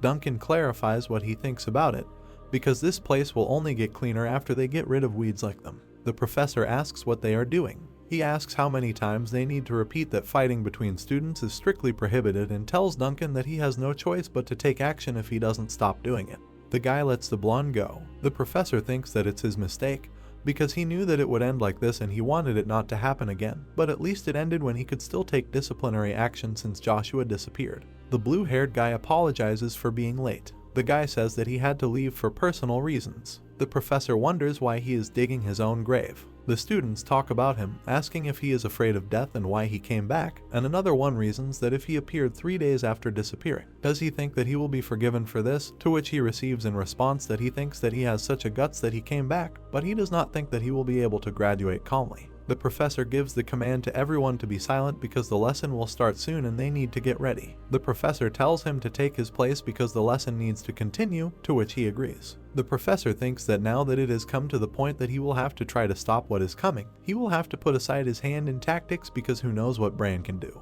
Joshua goes to his place. Bran looks displeased. Douglas and Icarus sit nearby. The purple-haired man asks why the hell he came back and asks if his family is destroyed and if he can't just run away, to which he asks if he checked him. And he continues that the rumors have already spread throughout the academy. Most likely Bran found out a lot about him in the past. He continues that it is not too late to apologize to him because he said that bowing at everyone's feet is safe, so it really is safe, and that is why you should at least bow sometimes. Joshua clarifies if he is saying the same thing again and says that he will show him how to defend his own beliefs. The guy notices something. Icarus looks sadly and silently. Joshua thinks that one look tells you what he is worried about, but he does not have time for childish quarrels because he has more important things to do. He remembers about the spear. The guy asks how he knew about his revenge. Joshua asks if he moved to the past with him and what other ability Bronto has. Ruja replies that he must have a lot of questions, but he can't tell him everything so simply, and as long as he fulfills all his conditions he doesn't mind giving him hints, to which the guy asks him to stop playing and help him. Spear asks if he thinks he's playing and asks him to think,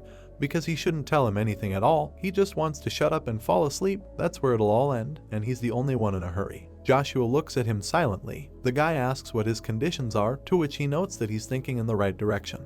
Ruja says that his conditions are simple. He needs to restore the connections he had in his past life and also take care of himself more. The guy is perplexed by the fact that he needs to take more care of himself. Spear asks if he will do it or not, and he needs to hurry with the answer because he doesn't have time. He starts to fall asleep. He needs to hurry, to which Joshua asks if he wants to sleep. Joshua thinks that since the conditions are such, there is no need to think about it for long and says that he agrees to the conditions. Ruja replies that he hopes that he will fulfill them. You would have a promise with a divine artifact like him that his power when, as he promised, he will give him a hint, because the power of Bronto that he thinks about is not a precognition.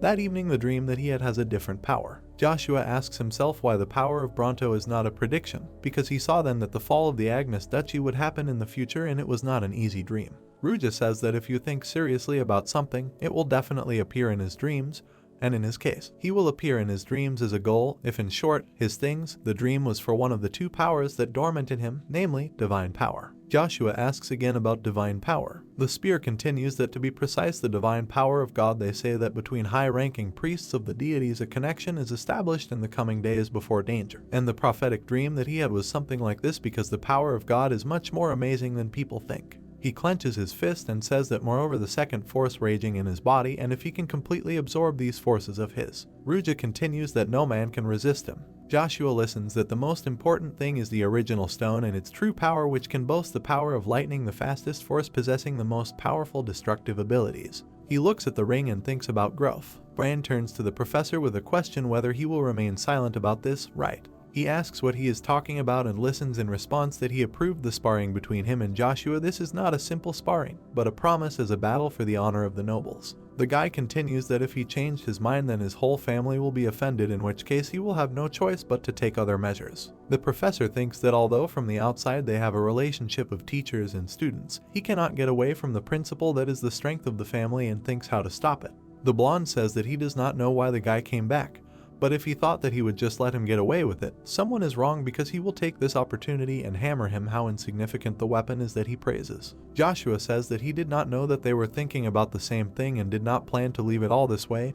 He will show him how useless the rapier is. Bran scolds him. Someone is walking down the corridor. Someone shouts that they need to hurry because at this rate they will not miss the fight. Someone asks why she came back and does he want to die so much at the hands of this blonde, to which the second asks who knows, and he is curious and offers to go and see. The story takes place in a small training hall at the academy, where someone asks what family he is from and states that the spear is ridiculous. Another asks if he thinks he will have an advantage due to the long range and that he is one-sided, and another says he wants to see the blonde kick his ass. Icarus asks if he can just apologize to him, to which he asks if he is at it again and notes his persistence. The blonde continues that although he is not entirely sure what he is planning, he will not be able to defeat him even if he wins, because his family will not stop there if their son loses after insulting the rapier. Joshua says that in that case, he will beat them all. Icarus is very worried about his friend. The guy says that judging by his face, he does not really believe in him and offers him a bet, to which he is perplexed. The blue-haired man suggests that if he wins to defend his beliefs and deal with his family without problems, then he wins, and the loser fulfills one wish of the winner. Icarus replies that he does not know why he says this, but his goal is to stop this duel. Moreover, he does not know what he will ask for if he wins and asks why he is taking such a risk. Joshua replies that it is obvious because it is all because he never thinks about it. He looks at his opponent and says that he does not think about the fact that he will lose. Bran looks angrily. The professor asks Icarus to leave it because they will not be able to delay this duel. The blonde says that he should value himself more because he will not be able to change this place alone. Joshua thought about his words and asks himself if something happened to him. The professor announces a duel between Bran and Joshua. The crowd is screaming for him to crush it or smash this wooden stick with his sword. Bran looks on in confusion. The crowd is confused. What is wrong with this guy? What is he doing? Why is he closing his eyes, telling him to just give up? Someone concludes that he is just craving attention. Joshua thinks that although she has reached the third stage of the community's magical mastery, then to use this power to defeat him, he looks better than him using only a spear. He concentrates and continues that until now, mastering magical spears has never seen the end of the path, and he has forgotten that there is nothing more important than the basics. Bran reaches for him.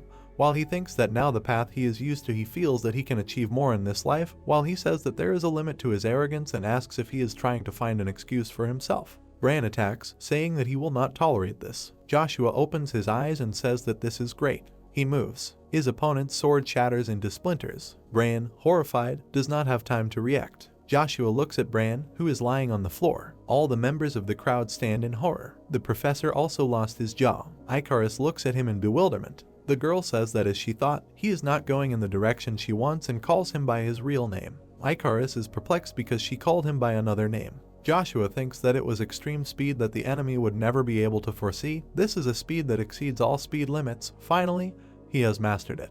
He continues that he could only dream of such a thing in his past life, and he talks about the enlightenment of the sixth stage of magical possession of the spear, that he took possession of it in one fell swoop. The plot moves to the female student dormitory of the academy. The girl says that she thought that he would live a quiet life, instead he was making such a fuss. Molly asks why he answers the phone and asks if there are problems in the kingdom, to which he receives in response that although there are a couple of questionable moments in the kingdom, nothing like that is happening. She asks why then, to which he says that the lightning from the 7 mages killed the Viscount, and he was quite useful for their disguise, and this is such a misfortune. Molly asks again if the magic tower killed the Viscount and why such a selfish group like them did this. Is it possible that the magic tower found out about their plans? Her father tells her that although the tower's actions were not aimed directly at them, it seems that Joshua received a valuable thing that the magic tower is looking for, to which she asks again if it would not be better for them to get this thing. She receives in response that it is pointless because only the magic tower can use it. Besides, if they are noticed, their plans can sink into oblivion, and what is more important, something is happening to the guy and asks if this is not the reason why she called him. The girl says that this is right because the guy creates problems only by coming to the academy. He was challenged to a duel because he called the rapier trash in the presence of the SH10 family, and then defeated the son of this family with one blow. Her father smirks and asks if this is true because it is surprising and interesting what kind of face Duke Agnes will have when he hears about this, because perhaps the duchy will change the heir to him. The girl is perplexed if they will change the heir, because how an illegitimate child will take the place of Babylon despite heredity. She does not understand this, to which he says that even though he is a bastard. The man asks that the Duke would not prefer his child to someone else's. The professor says that a lot of time has passed since the head of his family went missing. He continues that they were not known for their military merits. Moreover, he has never seen such a level of spear mastery in his life and asks who he is. Joshua begins to speak. He gives his fictitious name. The professor stands up. He says that there have been cases when high-ranking nobles or members of royal families of other countries entered the academy hiding their identity, and he speaks frankly and does not care at all what he has in mind. He continues that however such changes are undesirable, even if he was from the Sten family, it was a simple duel between 2 students. The professor says that what he told him could be regarded as a usual childish quarrel, but the matter took a completely different turn when he defeated the swordsman of the Sten family right in front of the children of the nobles. Joshua says that he will take responsibility for all this. The professor smirks and says that around this time last year someone also thought the same thing, a child named Douglas. Joshua asks him again. The professor says that more importantly, this problem cannot be solved simply by taking responsibility, or even the students of the academy who are supposed to be equals have their own hierarchy according to the strength of their family. He continues that the division of the group hierarchy has long been made, and Bran is of course included in this group. The gray-haired man asks him, do you understand what this means, that from now on these children will endlessly harm the children of weaker families, including himself? Joshua asks him one question, divide the students by ranks for the reason of preventing even greater harm, to do nothing while all this violence and extortion continues inside the academy. Only someone who is supposedly called a teacher does this. The professor looks at him angrily. The guy continues that he thinks that he is such a person that he cannot teach him anything if he is stopped by fear of the consequences. These are bad habits that will not go away. The professor says that there are things in this world that never change, to which he asks him to never say the word never because only cowards do not try to do something because of their fear. The professor looks at him perplexed. He says that if his only goal is necessarily graduation, then he recommends that he go to the Imperial Order of Knights. He will be able to graduate from there and a person like him will be able to pass the entrance test without difficulty. Joshua thinks that he has already rejected the offer from Caesar, the permission of the imperial family, and moreover, since he learned about the power of Bronto, he cannot waste time. They are on the academy, they are on the Imperial Order of Knights. The professor asks what he thinks about this. He can use his authority to let him take the test and this is more than possible, to which he receives in response that he does not want to waste time here. The professor asks if he is sure if this is decided then he will do it immediately, to which the guy interrupts him. He says that he is also not going to run with his tail between his legs. Joshua adds that he is not a coward after all. He bows and asks him to forgive him. The guy leaves his office. He smirks at his words and wonders if Douglas thinks the same.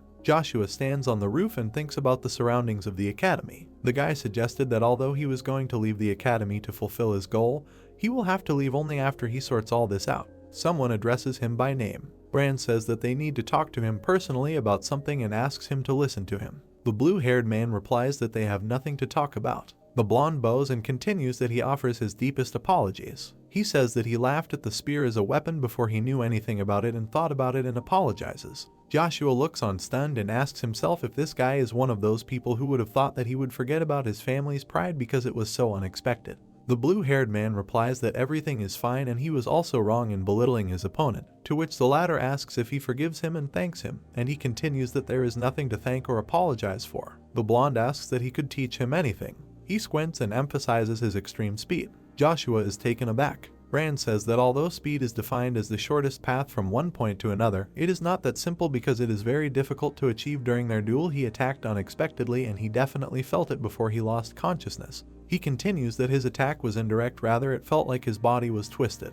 Joshua thinks it's amazing that he understood the principle of rotation in such a short time and was so attentive that he was able to understand the reason for his defeat even though he was in such pain that he lost consciousness. He continues that he is not ashamed to ask him to teach him something and asks himself why he did not know someone like him in his past life. The blonde asks again if he can teach him. Joshua replies that it is not that difficult to teach, but there is one condition. Bran clarifies what the condition is, to which he receives in response that he just needs to provide him with some information. He continues that he wants to know about the circles in the academy and he would also like to know about Douglas. The plot moves to the Imperial Palace. Jaqen bows and says that an urgent letter has arrived from the Swallow Empire. His Majesty says that he was expecting a letter from another empire. The green-haired man continues that this is how he said that he was going to speed up the plan he spoke about, and he asks His Majesty to adapt to a faster schedule and provide support in what he promised him. The Majesty replies that there must be more tiered opposition from Tran than he expected, and unfortunately there is a chance that the Avalon Empire will reveal its involvement in this and he will provide them with military support. But they will send 2 masters from their empire so that Draxia will not have complaints. Jaqen says that he understands and will convey that he also has something else that he must report to him, to which he clarifies.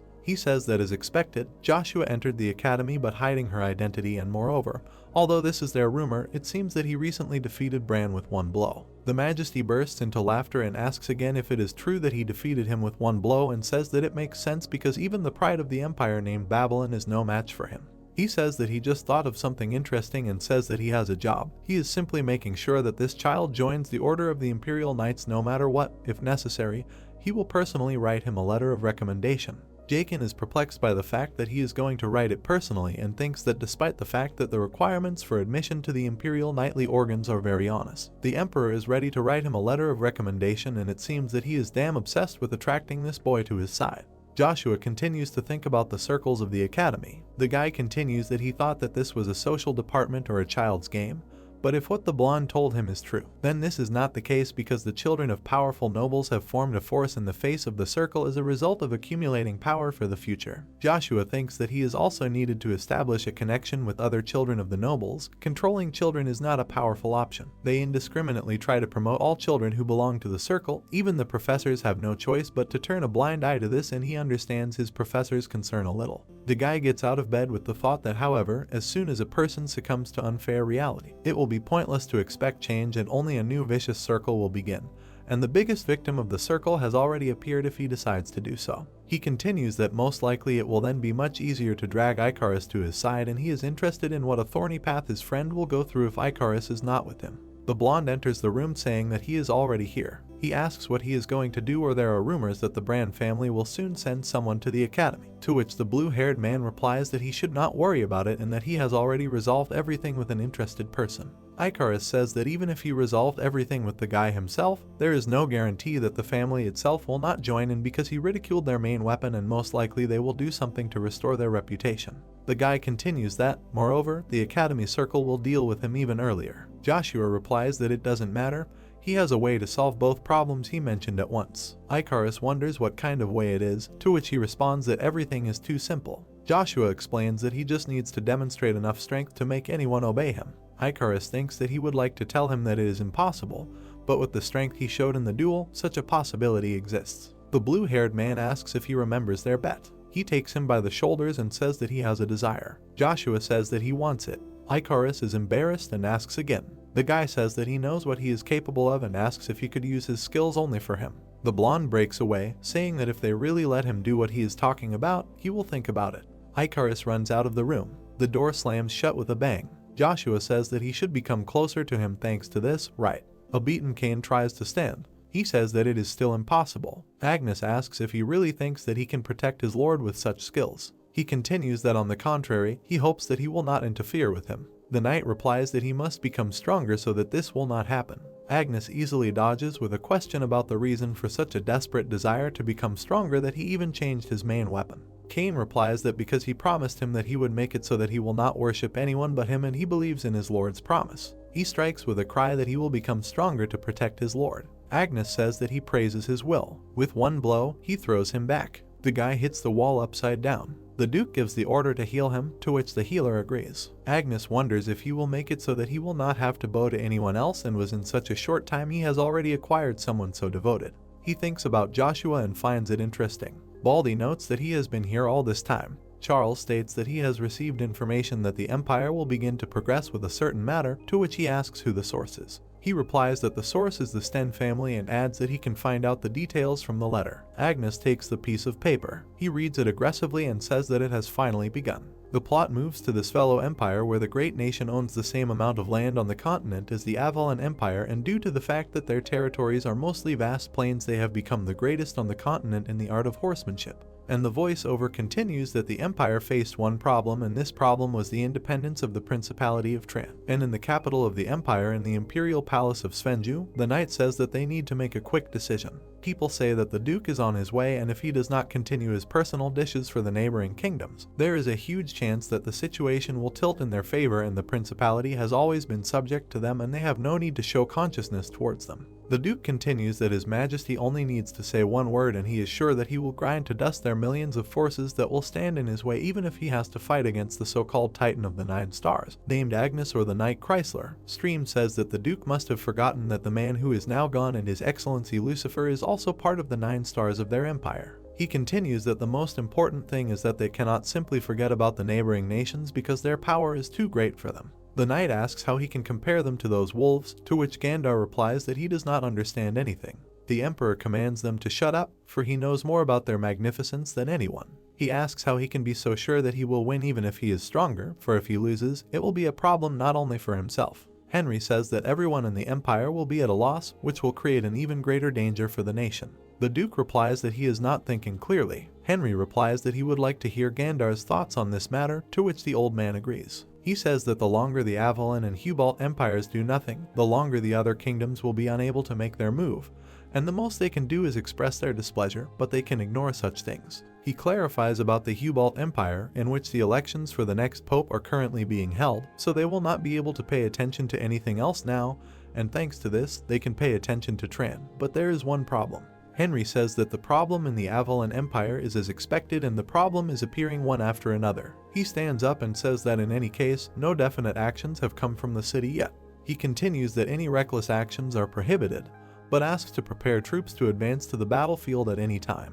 The emperor says that this is all for today, to which everyone unanimously agrees. He looks at the people leaving, but they remain standing. Henry clarifies whether this is Tran's fulcrum, to which he gives a positive answer. He says that although he does not show himself, everyone thinks that he is a moral support.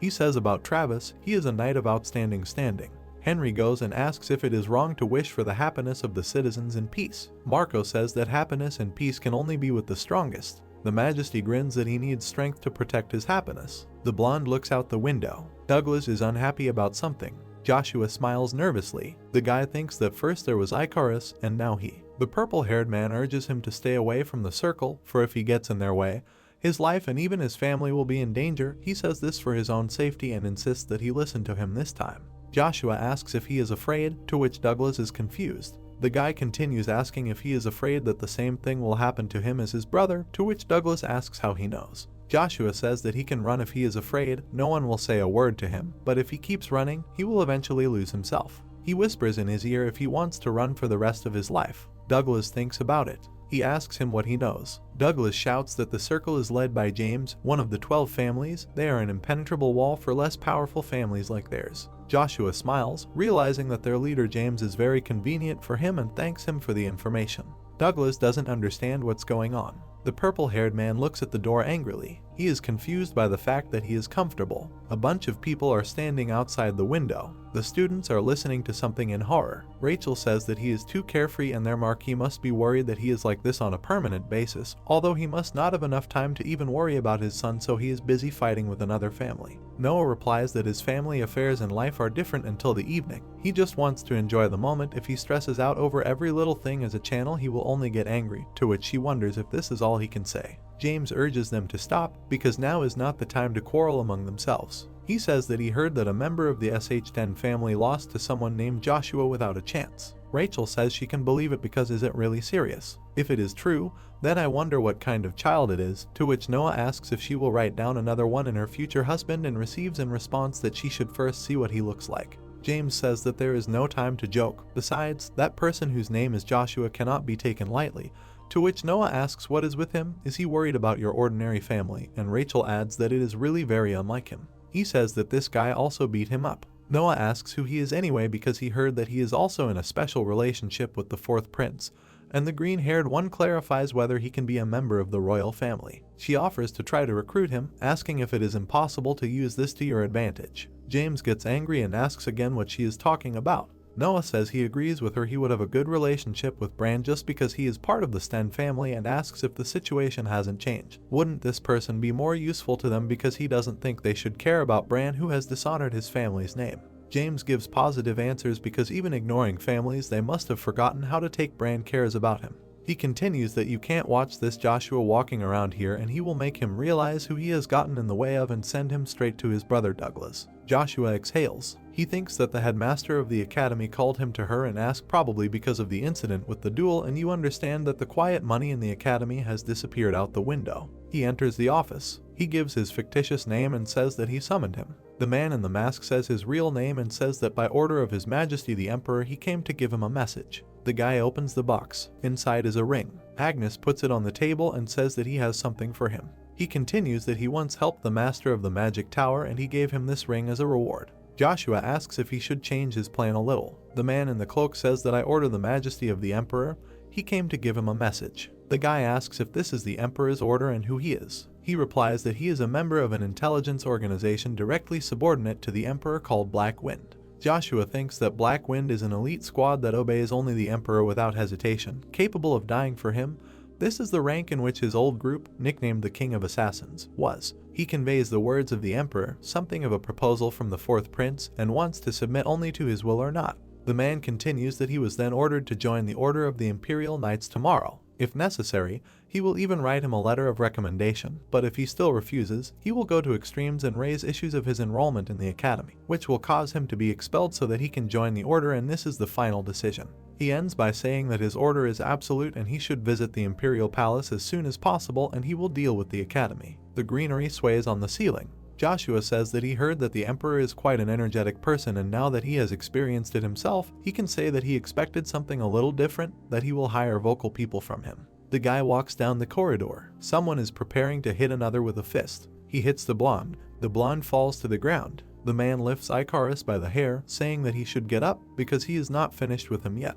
Douglas asks him to stop because they already said that they will not interfere in their affairs anymore and asks to let him go. Duncan says that he seems to have not understood him. He says that this concerns himself. Douglas asks what they did to them. Duncan asks who said that he did something wrong, to which the guy is perplexed. Brown-haired clarifies how he himself thinks his past sin was that he had the wrong brother and now that he had the wrong friend. Douglas says that they have only known each other for a couple of days and asks if they really consider them friends. James says that he is not sure about this. He knows that he really likes to interfere. He continues that he needs to know the details because his role is simple. They will be hostages that he will come to save and asks if he should get used to this, right?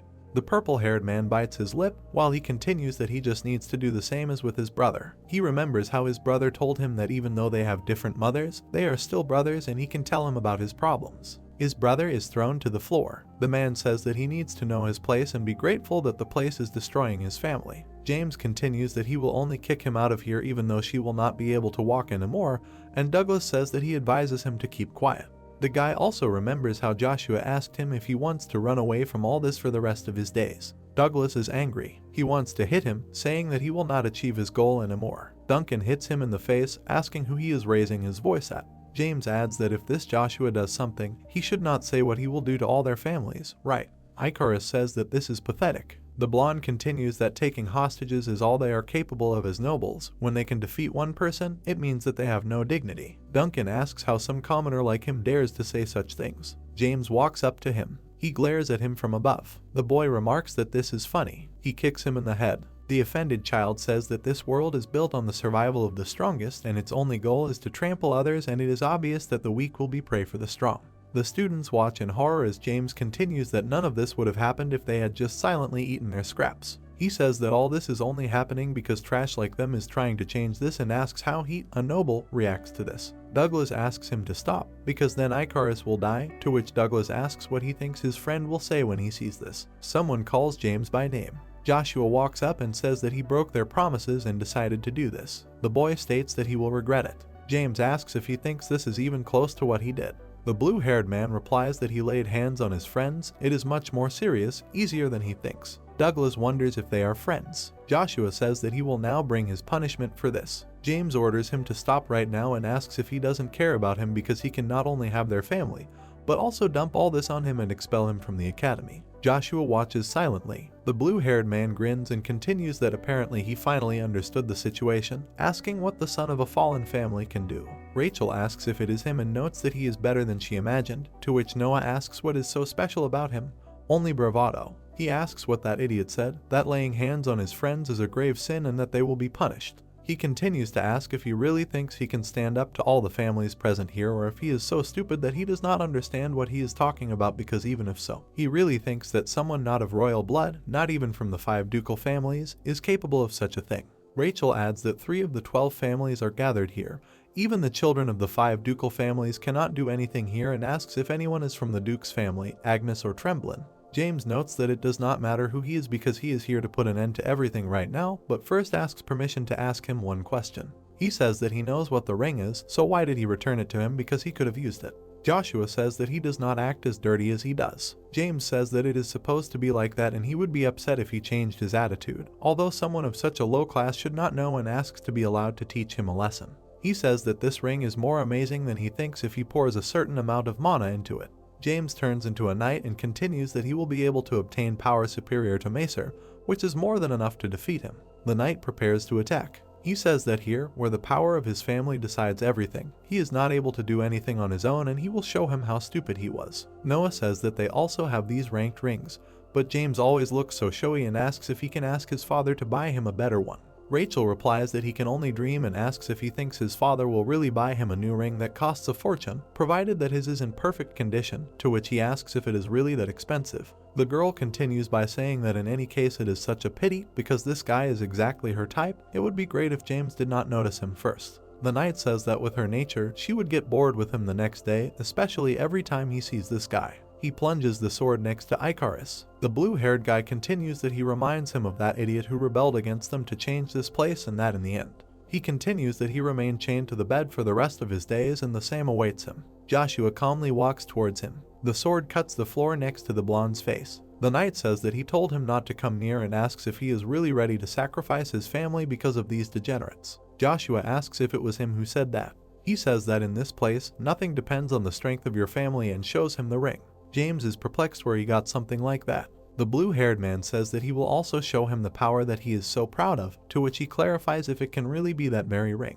Rachel is perplexed by what is happening, and Noah asks where he got so much mana. The brown-haired man says that this is impossible. His arms are dressed in armor. His legs also have shiny inserts. On his chest is an emblem. James says that something is definitely wrong here. He asks someone like him can wear armor with this crest. He says that it is the symbol of the Duke Agnes family. This is the tomb of a knight. Noah says that this is impossible. It is the crest of their family, but Babylon has already graduated.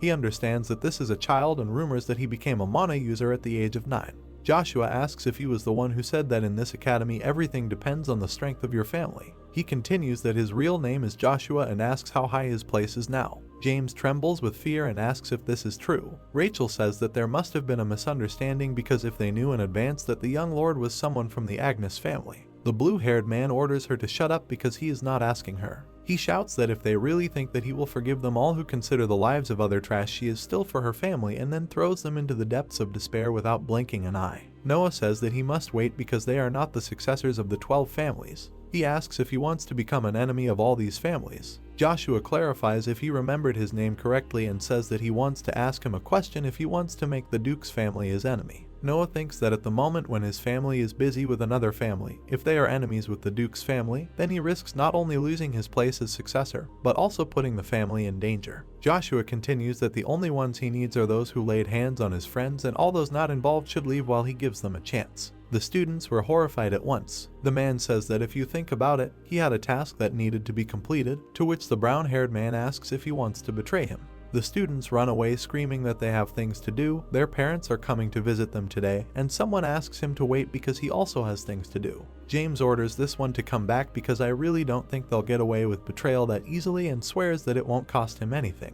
Joshua says that he should worry about himself because today is the last day of his circle's existence. The blue-haired man trembles and asks to close his eyes to this just once. The guy says that he's sure that he's already given him a chance. The knight is horrified. With one blow, he made him fly back. He hits the arch. The armor immediately falls off him. Noah and Rachel are confused. Joshua turns to the brown-haired man. He orders him to take it and leave. He replies that he heard that the official successor of the Agnes family is Babylon, and no matter how talented he is, nothing will change for him. Noah continues that he will definitely regret this day. The blue-haired man replies that he is looking forward to it. Rachel says that they urgently need to take James to the infirmary and asks for help. The brown-haired man runs away. Joshua is unhappy. Douglas is perplexed by his origin. Joshua says that everyone has their own secrets, just like him. He says that he apologizes for the fact that they had to go through this because of him and asks if everything is okay with them.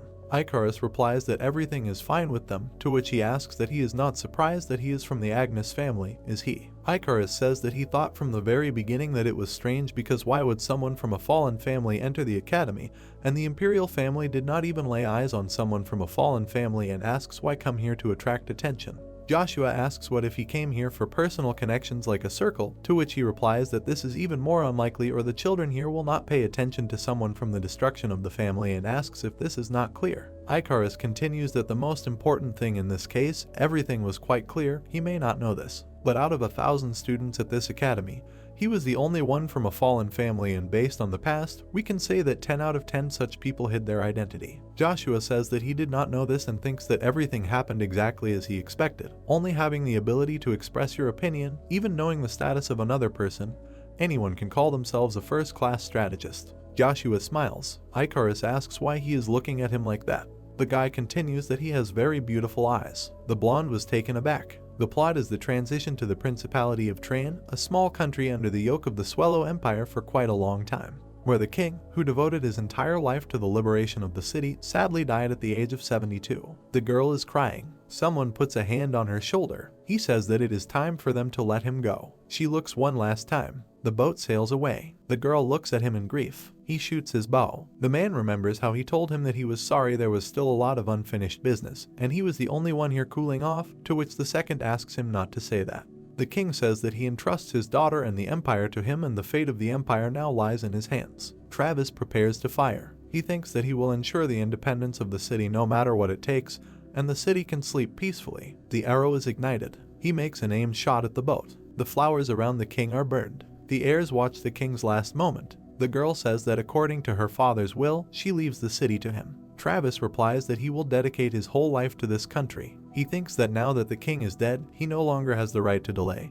He must introduce himself not only to the other two empires, but also to the magic tower. He must at all costs completely master the original magma stone. The plot moves to the palace. Someone is walking down the corridor. The person asks if this is really the academy. Joshua lies and looks at the ceiling. He thinks that it is probably time to prepare to leave the academy, and he did not think that he would leave so quickly when he first came here. He gets up thinking about how to get to the Imperial Palace as soon as possible to get something from the Imperial secret storage. He continues that Cain will certainly be surprised when he finds out about this.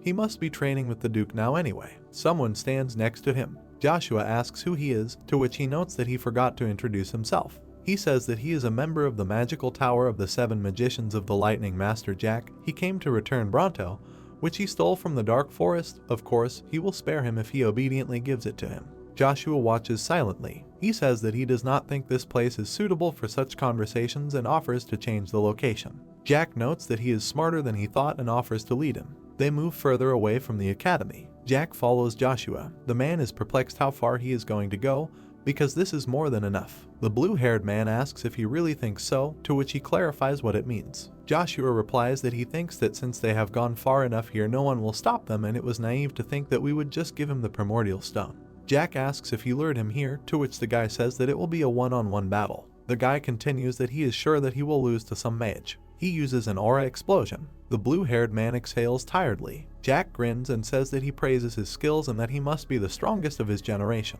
He trips him. Jack kicks him into the ground. The man continues that he is not from his generation. Apparently he does not intend to behave obediently, so he will start with his hand. Joshua replies that he risks losing even if he weakens his defense with all his empty chatter and gives a signal with his spear. Ruja hits the mage. Jack gets angry. He uses speed and intercepts the spear. Joshua is perplexed. The lightning master gets to his feet. The magician thinks that it was dangerous and means that this spear is the ancient artifact that he heard about and says that the power of the lightning that he killed that black ogre from the dark village comes from this spear. Joshua catches Ruja. The guy puts her into a combat state and asks why he should answer. Joshua thinks that he is stronger than he thought, but he does not know that he has already completely absorbed the primordial stone.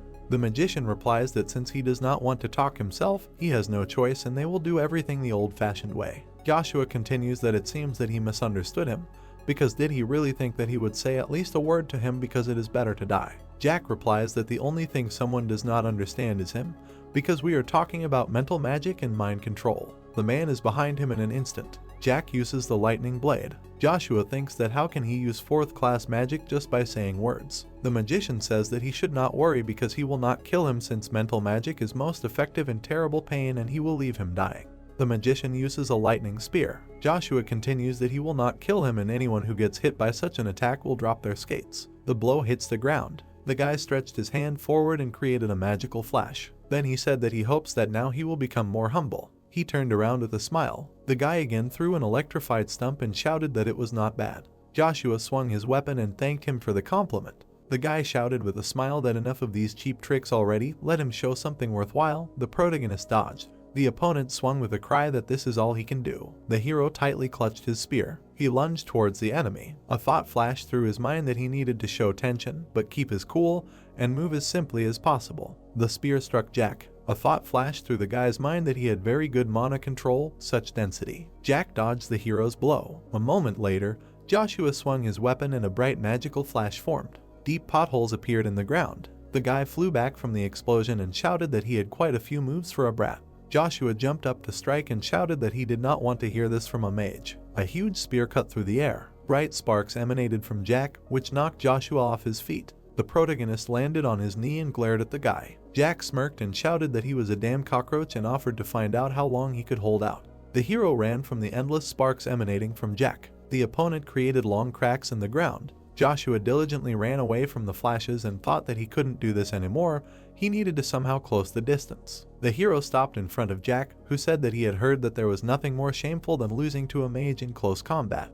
He grinned and shouted for him to taste this humiliation. The protagonist bared his teeth and thought that he shouldn't block, but take it on himself. The guys clashed in a blow. The hero shouted that magical possession of a spear, first stance, lightning strike. Jack exclaimed the lightning blade spell. Shards from the flash flew in the air. Joshua flew back with a wheeze. He abruptly stuck his spear into the ground. He crouched down and bared his teeth furiously. Jack walked towards him and said that wow, even a B-rank knight can't stand up to 4th class magic, and he took it right on himself. The guy madly opened his mouth and continued that but that's all. Then he spread his arms out to the sides and shouted that it was his last chance, let him give it to Bronto, and that he didn't want to cripple such a talented child, he would be very ashamed later. Joshua looked around and said that the lightning spheres, he installed them while attacking with a lightning strike. Jack raised his hand and said that he better not move. As soon as he clenched his hand, all these cute things would immediately rush at him. The protagonist extended his spear forward and asked what he thought. Would he really give up? To which the guy replied that well,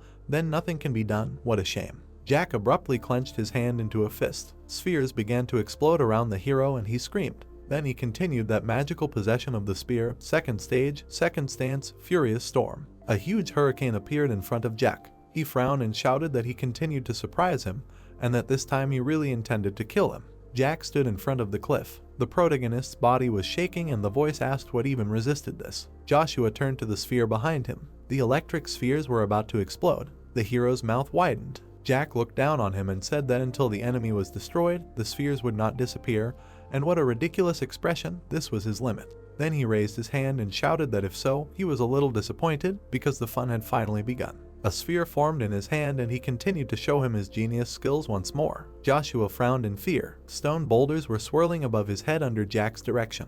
He laughed and asked what was wrong. He lacked the confidence to accept this too, but can you see? This time he is not going to stop. Even if he evaporates, he is on his own now. Jack hit the ground with his hand and shouted a rune flash spell. Joshua clenched his teeth tightly. Looking down, he heard a question about what he was doing. Had he given up already? The hero thought about the spear. The protagonist looked away in surprise. Then he turned his gaze to the enemy. It flashed through his mind that time had frozen. No, everything had slowed down. Ruja said that he was going to remain pathetic. He hadn't even used his power, to which he thought that his opponent was too strong to use it. The protagonist looked down and heard that when did he even care about that, no matter what situation he was in. The spear continued that no matter how strong the enemy blocking his path was, and that he always chose the path of destruction, didn't he? Looking straight ahead, the protagonist thought that his path. He tightly clutched the spear in his hands. Looking away, Joshua thought that he survived any battle, even destroyed a castle that was considered impregnable. Stretching out his spear, he added that no matter who his enemy was, he was Joshua. Holding the weapon in his hands, the protagonist asked that no matter how strong the enemy that blocked his path was, he always chose the path of destruction, didn't he? Looking at the weapon, the protagonist thought that his path. He tightly gripped the spear in his hand. Looking to the side, he added that he survived any battle, even destroyed a castle that was considered impregnable. Stretching out his weapon, the protagonist thought that no matter who his enemy was, he was Joshua. The guy widened his eyes and laughed. Suddenly, an explosion appeared in front of him. The protagonist stood in front of the flames. Frowning, he said that magical possession of the spear, stage 3. Blue rays appeared around his leg. Suddenly, he stepped on the ground. Blue rays hit the protagonist. Gritting his teeth, he shouted that the path of Asura. Suddenly, he threw the spear forward. The spear flew at the guy. The guy looked at it in surprise and shouted about the flickering. The spear flew out of the flame. The weapon shot up. It flew to the sky. The protagonist's image appeared. Joshua swung his weapon. The spear flew forward. The protagonist pulled the weapon forward. Gritting his teeth, the guy thought about what? A bright light appeared. There were wounds on the hero's hand. He looked down in surprise. Lying on the ground, the guy said that demonic energy and divine power. Suddenly he died. The protagonist angrily clenched his teeth. Joshua grabbed his face. There was blood on his hands. Looking down, the hero thought that if he had not let his guard down, he would have died. That's how lucky. Lightning struck the guy and the protagonist asked what. Suddenly lightning began to fly around him. Suddenly the protagonist froze. Looking straight ahead, he thought that this was the end. If he closed his eyes, he could finally rest. A bright color emitted from the weapon. Ruja said that he asked him to hurry up and start moving his mana, let him do it before he absorbed Jack's mana circle and went berserk. Quickly, looking straight ahead, the hero turned to the weapon. The protagonist clenched his fist tightly. Lightning flew around him. A bright beam appeared in the middle of the forest. A black hole appeared. A view of a huge palace opened up. The meeting room of the academy faculty appeared. It was heard that, of course, hiding their identity is nothing new for them, but in Joshua's case, everything is different. Looking to the side, Ruben said that before this, no one had revealed their true origin, much less caused problems among the participants. Looking at him, the man said that but he was the son of Duke Agnes, there was no need to make a big deal out of it, to which he replied that he didn't seem to understand the situation. The students were demanding to know the truth, no matter what it cost them, no matter what it took. Looking away, the man added that also, if they didn't stop keeping quiet about these identity thefts, their academy's reputation would be ruined. Didn't he know that? Albert, looking straight at him, heard that in this way, families could simply accept children who had absolutely nothing to do with them. Looking down, the director thought that although the professor was right, he didn't think it would end with just a few complaints. However, the main problem was that the children of 12 families were involved in this whole mess. The man clenched his fist and said that in order to nip this in the bud, it was necessary to exclude Joshua, using this as an illustrative example. The man asked furiously what he was talking about. Expel him, something like that could only be decided by academic service. Ruben shouted that that was the problem. All these big problems arose from frivolous punishments. Leaning on the table, the professor said that they didn't even know the reason why he had done that. They had no grounds to expel him for it. Throwing his arms out to the sides, the man said that they had more than enough. He had wounded James several times. They couldn't turn a blind eye to that. Looking at him, the professor replied that there were rumors that the Marquis was going to introduce him to central politicians.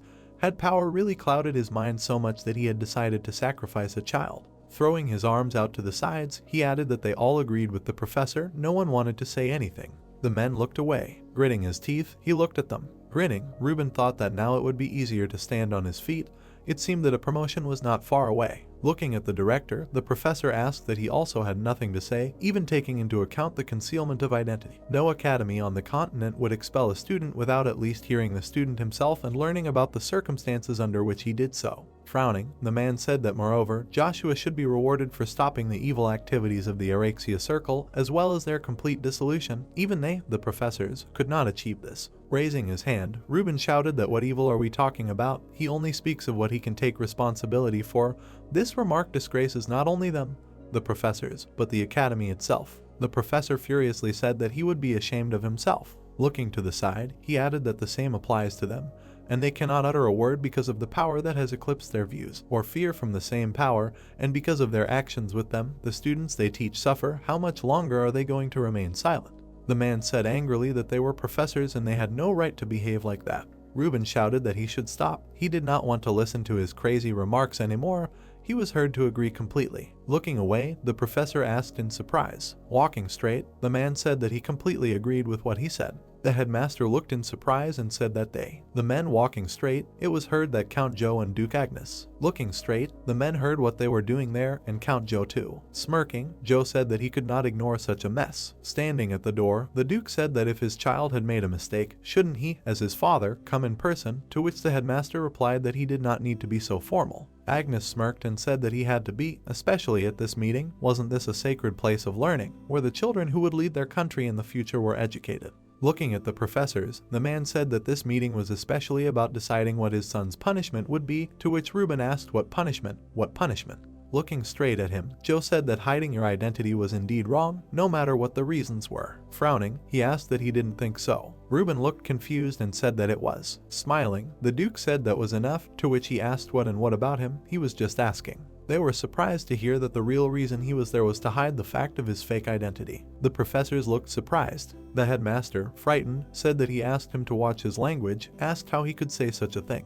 The Duke frowned and said that it was fine, since he did come here because of the problems with Joshua. The professor stood in front of him and said that he himself said that this was a place where the children who would lead the country in the future would be educated, to which the Duke replied that it was. Looking straight at him, the professor said that it meant that this place was created for the sake of children and caring for them. The man spread his arms out to the sides and said that however, since someone of his level was here, their decisions would directly depend on him. He had nothing to say if he was really here as a parent who came to take responsibility for his child's mistakes, but, looking straight at him, the Duke heard that he did not think that such misdeeds were solely the fault of the students. The principal leaned on the table and said that he understood what he was trying to say, but such a blunt speech could put them in a difficult position. So, looking at him, the professor said that he also agreed with what the professor said, for such an influential person as Duke Agnes to come here. Smirking, Ruben said that didn't that mean that they only had one way to solve this problem? Frowning, the Count said that they had changed their tune quickly. All of them, without exception, had kept their mouths shut while that barbarian circle, Araxia or whatever, had continued to pester his son, and now that the situation had changed, their tongues had lost their bones. Yes. The professor looked at him in confusion. Looking straight ahead, the Duke said that he didn't think there were any rightists here. He wasn't here to put pressure on the academy because of the incident.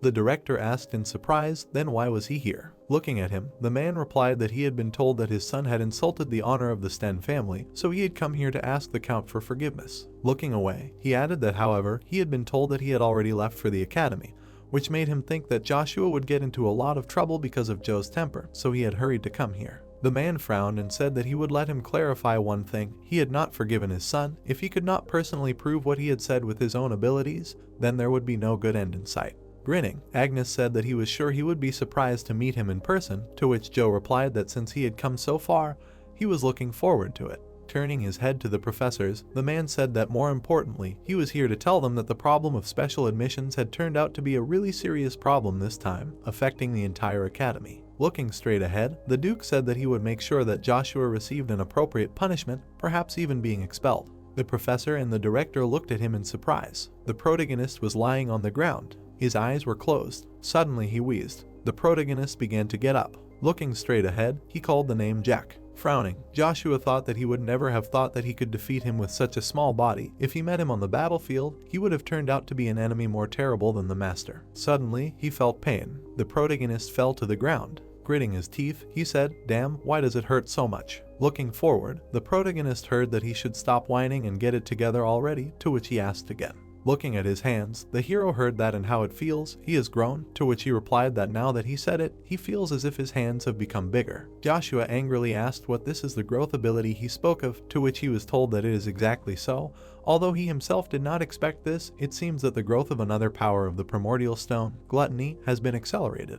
The hero grinned when he heard that if anything, it didn't mean that he would soon turn into a decrepit old man, to which he replied that it was a relief. Looking straight ahead, the protagonist listened to the fact that he shouldn't worry.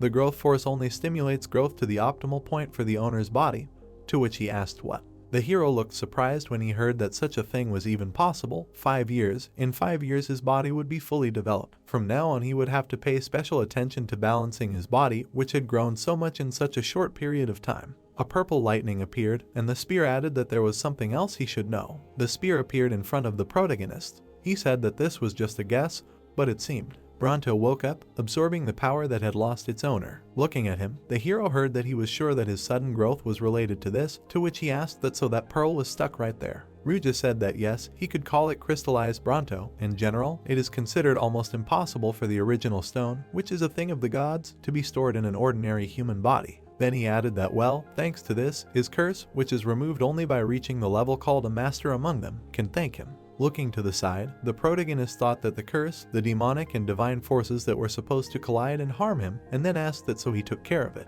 Spreading his arms to the sides, he added that yes, what the hell is he? Standing in front of him, Ruja asked that he was sure that he would not regret it, to which he asked again. The spear asked him if he was sure he could bear the burden of knowing who he really was. Gritting his teeth, the protagonist replied that it didn't matter if he could or not, unless he told him directly, he wouldn't use it. Ruja asked him what, absolutely, to which he replied that great power always came with a price. Looking straight at him, the protagonist said that he wasn't going to use an unknown magic item for an unknown purpose. Flying up, the spear said that this was what a person looked like, who repaid good with evil. Well, if he wanted it so badly, he would tell him. A bright glow appeared around him, and he added that the greatest of all creations, the perfect being, Ruja. The protagonist looked at him. Turning around, Joshua said that they should just throw him away, to which he replied that he should wait. Flying after him, Ruja said that it doesn't matter whether he uses it or not, because they have a contract, to which he asked what kind of contract. The protagonist looked away, hearing that he was sure he knew it himself, because without his will it would be impossible to conclude. To which he asked what he wanted to say, that he made a contract of his own free will, and he answered that it was exactly like that. The spear landed on the ground. Then he said that the moment he returned to the past, their contract was concluded. Bran asked Douglas, who decided to run away again. The guy turned away abruptly and told him to leave him alone. What was he trying to achieve by coming to him like this? An angry cry from Bran followed him, At this rate, even though he is a member of the Agnes family, Joshua will be expelled just like his brother. Douglas stopped. The boy continued to shout maybe he would do something so as not to regret it later. Hadn't Joshua revealed himself because of him? The circle of Arexia was no more. Bran didn't turn around, asked what he even knew to say such a thing. Douglas could hardly hold back his tears, objected that his brother had been crippled and then expelled. How dare he even tell him about his feelings? Tears welled up in the boy's eyes. He asked if he knew what it was like to face absolute power. Bran didn't answer. They stood opposite each other in silence. Suddenly, Bran unexpectedly said that he had envied Douglas ever since they were little. He asked in surprise what. The blonde explained that his older brother had never stood out in the family. He was the most ordinary. Just because he had talent, from early childhood his brother tried to keep him away from the title of heir. He added, and brother Douglas was different? There aren't many people in the world who show their love to someone just because they're brothers. The reason he left after what happened to him was because he didn't want to bother Douglas, didn't want to cause problems, and he knows it. He came closer, said that he was jealous that he had such a brother to be proud of. Didn't he think that now it was his turn to protect someone, to do what his brother did? The boy extended his hand and said that he should protect his friend, Joshua, and he would help him. Douglas looked at the outstretched palm and thoughtfully said, a friend. He shuddered and exclaimed, yes, a friend. The boy squeezed his palm tightly and said loudly, thank you. Then Douglas suddenly jumped up, shouted that thanks to Bran, he had a great idea. The boy said confusedly, ah. A sunny day, laughter was heard in the street. Joe continued to laugh. Agnes said that he would never have thought that he would tell them that he was ready to expel him. He had entertained him well. He would never forget the faces of those blockheads. He asked with a smile what he would do if those old foxes really expelled his son. He had heard that the young man was illegitimate, so if he returned to the estate. The man confidently objected. He had another choice. He had heard that he had received an imperial decree to join the Imperial Order of Knights. Joe raised his hand to his chin, exclaimed, the Emperor himself. Now he was even more interested. Agnes noted that he did not think that it was only because of his talent. The man looked at Joe closely, asked how he found the time to come here. I'm sure he received a personal order from the Emperor to go to the Swallow Empire. Added that he still had some business to attend to, so he would leave a little later. But he objected. What can he do? He was interested in him. Besides, he was free as the wind. Joe crossed his arms over his chest, smiled, explained that he came all this way, pushing his schedule for the honor of his family, because someone's son had disgraced the Sten family's sword art. This was as important as the Emperor's order, Agnes said. Exactly. Joe continued walking, raised and spread his arms, said that looking at his face, he would agree to leave it for now, asked if he heard about the recent news of Tran. The man replied that he heard that Swallow had taken action. Joe's face became serious. He said, exactly, as soon as they heard about the death of the King of Tran, Swallow under the leadership of Duke Altsma, whom they were so proud of. He added that they had attacked Tran with an army of 200,000, but despite their belief that Tran was nothing without a king, they had been routed to smithereens. Even Duke Altsma, the general of their army, had been seriously wounded. Agnes intervened and said that he didn't understand at all. Tran's army only had 50,000 soldiers, and they didn't have anyone equal to Duke Altsma, the master. What had happened? Joe stood half-turned to him, said, one man, only one could rise to the rank of master in the kingdom of Tran, asked if he thought it could only be him. The man was furious, indignant. No, him. He replied that yes, that's right, he, the only reason Tran could crush Swallow's huge army, the outstanding knight, Travis. The boy raised his fist and shouted loudly. Joshua crouched down and held out his hand, shouted, come out. He waved his hand and shouted, come on. The boy froze in tense silence. He straightened up, clenched his fingers into a fist and looked at his hand, said, damn Ruja, go take a nap after your ridiculous monologue. The young man looked to the side, thought, the weapon of the demon god, Ruja, as the name says, he is one of the weapons of the demon god. The demon god is at the top of the hierarchy of demon kings. He is worshipped as something great and intangible in terms of personal combat ability. He surpasses any other race, and he is also one of the few who can be compared in strength to the Dragon Lord. A small smile touched his lips. He thought, really, how else could such a miracle be explained if not for the power of a god? Someone suddenly exclaimed from behind, he is there. The guy turned around and saw a crowd of kids running towards him, shouting, he is here, and here is our hero of the day. Joshua exclaimed, what is going on? Icarus shouted enthusiastically. They were all looking for him. Douglas asked where he was. The hero beamed, replied that he was very glad to see them after almost dying. The group stopped in front of him. Douglas asked what happened to him. Anyway, the whole school was in a frenzy because of him now. And what did he mean by almost dying? Noticed that Joshua had grown taller. The guy said that something happened, asked what they were going to do. His friend smiled and exclaimed, what else? He was not going to run away anymore. Icarus added, nothing like that. They just all gathered together for a common goal. The hero asked in confusion what they were talking about. They were not going to run away, they had gathered together for a common goal. Douglas put his hands on his hips, said confidently, it still didn't get through, they were all here to protest his punishment. The others confirmed they would file a petition against his punishment. Icarus explained that although there were students who insisted on his punishment, there were only 100 people in Erexius' circle, they didn't have the slightest chance against all of them. Joshua was embarrassed, they had all gathered just for him. Douglas came closer, leaning towards him with a mocking question, and for whom else? So touched that he was ready to burst into tears, he objected, no one cries. Icarus approached Joshua and touched his cheek with his hand, said that there was nothing wrong with crying. He was always ready to wipe away his tears. He thought that he really had become taller. The hero sighed nervously, said, let them think what they want. He closed his eyes to hide his emotions, he was deeply moved. The professor slammed his palm on the table and angrily addressed the director. Why was he trying to keep Joshua in the academy? Reuben raised his fist, exclaimed, life is about choices. Even if he is from the Agnes family, there are still 3 children from 12 families studying in their academy. In such cases it is better to stick to the chosen path. He was promised a high position if they settled everything properly. He glanced angrily at the director, added that about him, he said that he would recommend him for the position of the next chancellor, and the Villas family and the Cromwell family provide them with all kinds of support. Albert clarified, okay, Count Villas, but why does Count Cromwell support them? The professor explained that in the struggle for the land rights of the Cromwell and Ponthieu families, the king of mercenaries recently joined the Cromwell family, and the chances of their victory have increased many times. He said angrily that because of this, as he heard, the Count of Ponthieu sent the young lady Cheryl to the Agnes estate. The headmaster asked to ask for their help. He replied, yes, so they must keep the Agnes family under control. Albert was deep in thought. Reuben put his hand on his chest, loudly urged, if he doubted, he could just leave everything to him, he would take care of everything. They had already received complaint letters from more than 100 students, so if they used this to put pressure. The door swung open, a man rushed into the room and called the headmaster. He asked what was wrong. The Count, whose face was distorted with excitement, shouted the students were gathering to protest. He should definitely see this. Reuben glanced at Albert and smirked. Well, what did he tell him? Who could resist the 12 families? Most of the students were from low-ranking aristocratic families, so they would make an obvious choice to survive. The professor threw up his hands, added that he was sure the justice of the academy would be restored after the exclusion of such an evil as Joshua, suggested that maybe it was worth looking at the protest. The Count timidly turned to Reuben and hesitantly objected. Everything was just the opposite. He was indignant that the man replied that they were not protesting for the punishment of Joshua. The students raised their hands and waved their fists. Douglas stood in front of everyone, shouting into a megaphone. The Count said that they were in favor of punishing the Erexia Circle. Douglas shouted that all the students of Avalon Academy were against Joshua's punishment. The others confirmed that they were protesting.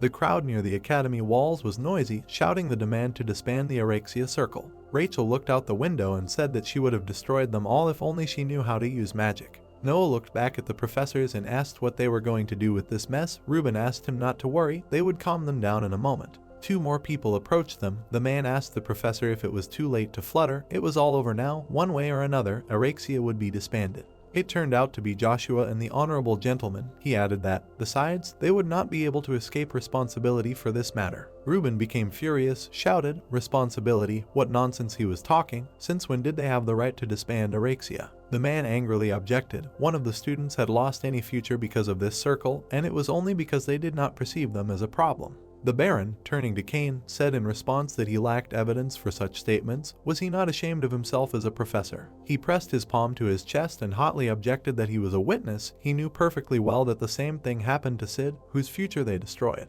Noah and Rachel stood with smirks on their faces. He continued, and about all the leaders of the circle who were the cause of this, because he came to him for help. Reuben defiantly and coldly noted that Cain should not act like a saint after so many years of inaction. His hypocrisy was disgusting.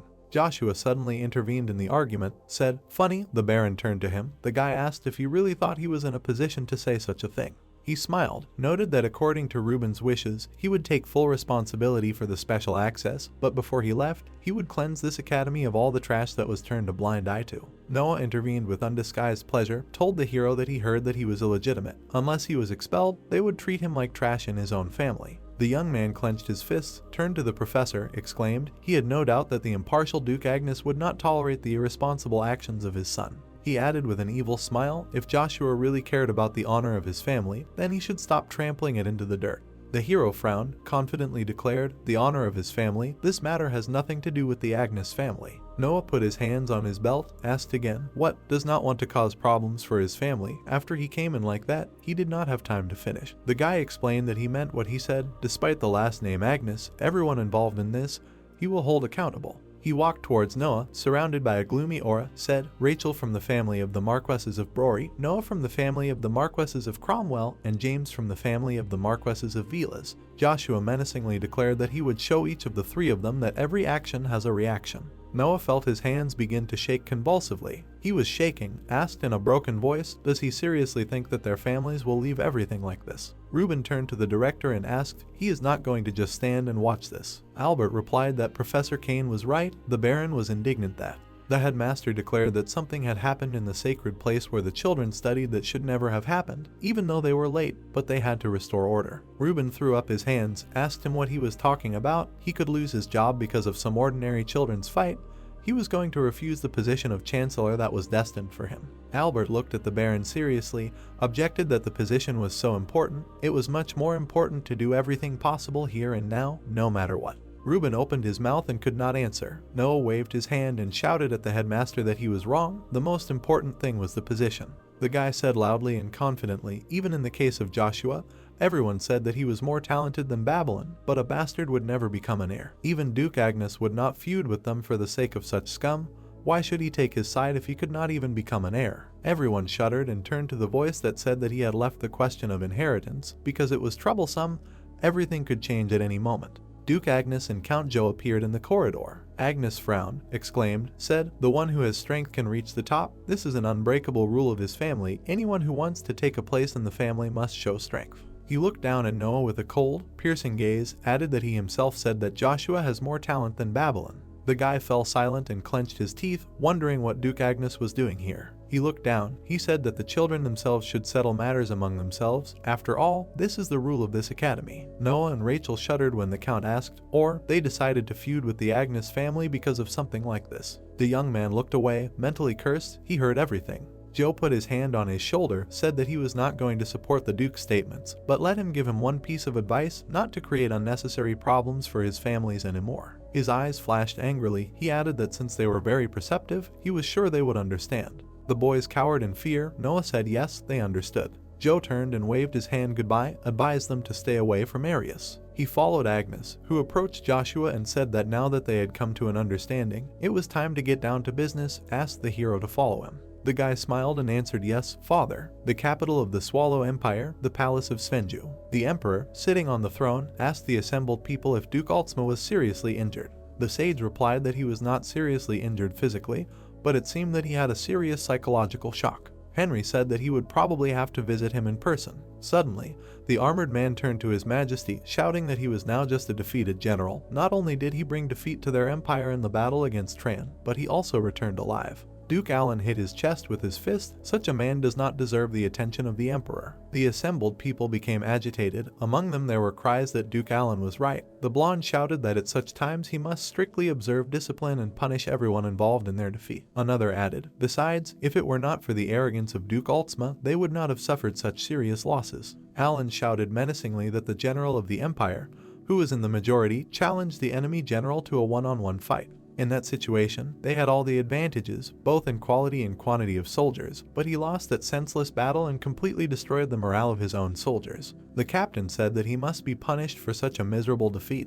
The assembled agreed. Let His Majesty assign an appropriate punishment to Duke Altsma. Henry grabbed his head and closed his eyes, thought that even after such a crushing defeat, they were trying to benefit by crushing their competitor. What would Brother Ryan do in such a situation? He opened his eyes. His gaze was determined. He was the one who ruled this country now. The emperor said that Duke Altsma was not the only one to blame for this defeat, asked who expected to see a master who surpassed Altsma among the enemies. Henry stood up, said the main reason for the defeat was the lack of collected information. Therefore, instead of looking for the guilty and punishing them, everyone lowered their eyes and fell silent. The emperor said that now the priority is to draw up a strategic plan of action. Alan made a suggestion. In that case, how about sending more soldiers and at least 2 or more masters to definitely wipe Tran off the face of the earth? As soon as he gave the order, he would immediately move into battle. Gandar stepped forward, said that the Duke's plan was extremely bad.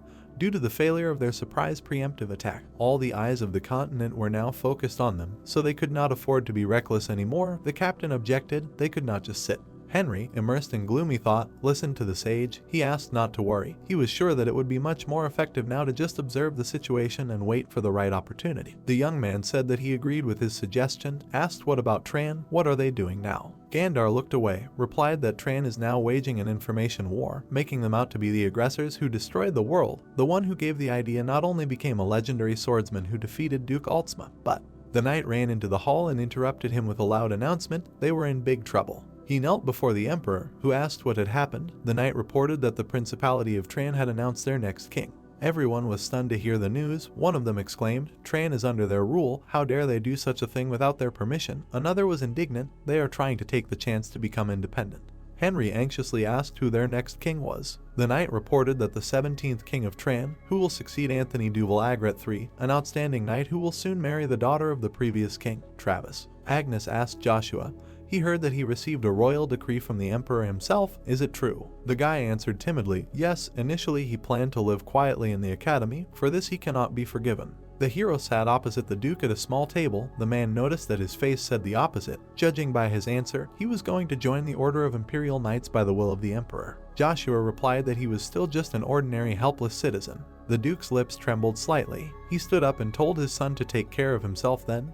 The guy asked, was he leaving already? Agnes, with a serious face, said that he only needed to know about his intentions. Joe suddenly raised his hand and exclaimed, what a dull dialogue between a father and a son. He glanced sideways at the young man, added, since they were done with their business, they can move on to his. The Count and Joshua stood opposite each other. The man said that he was glad to see them and asked if he knew who he was. The hero confidently said that he knew him as the proud knight of Avalon, Count Joe. The Count's face was mysterious and cunning. He asked Joshua, remains calm, knowing this. The guy answered that sooner or later he would have met him anyway, so what was the point of running away? He noticed that the young man had character. The room filled with heavy darkness. The man said that then he should take responsibility for the words he had thrown out. Let him answer without evasion whether he really considered rapiers trash. Joshua tensed up and silently looked ahead. He finally exhaled. Joe watched him closely. The hero said that no, it was not so. He looked up, added that, however, he believed that there was no weapon that could surpass a spear. Anger flashed across Joe's face. The corner of his mouth twitched.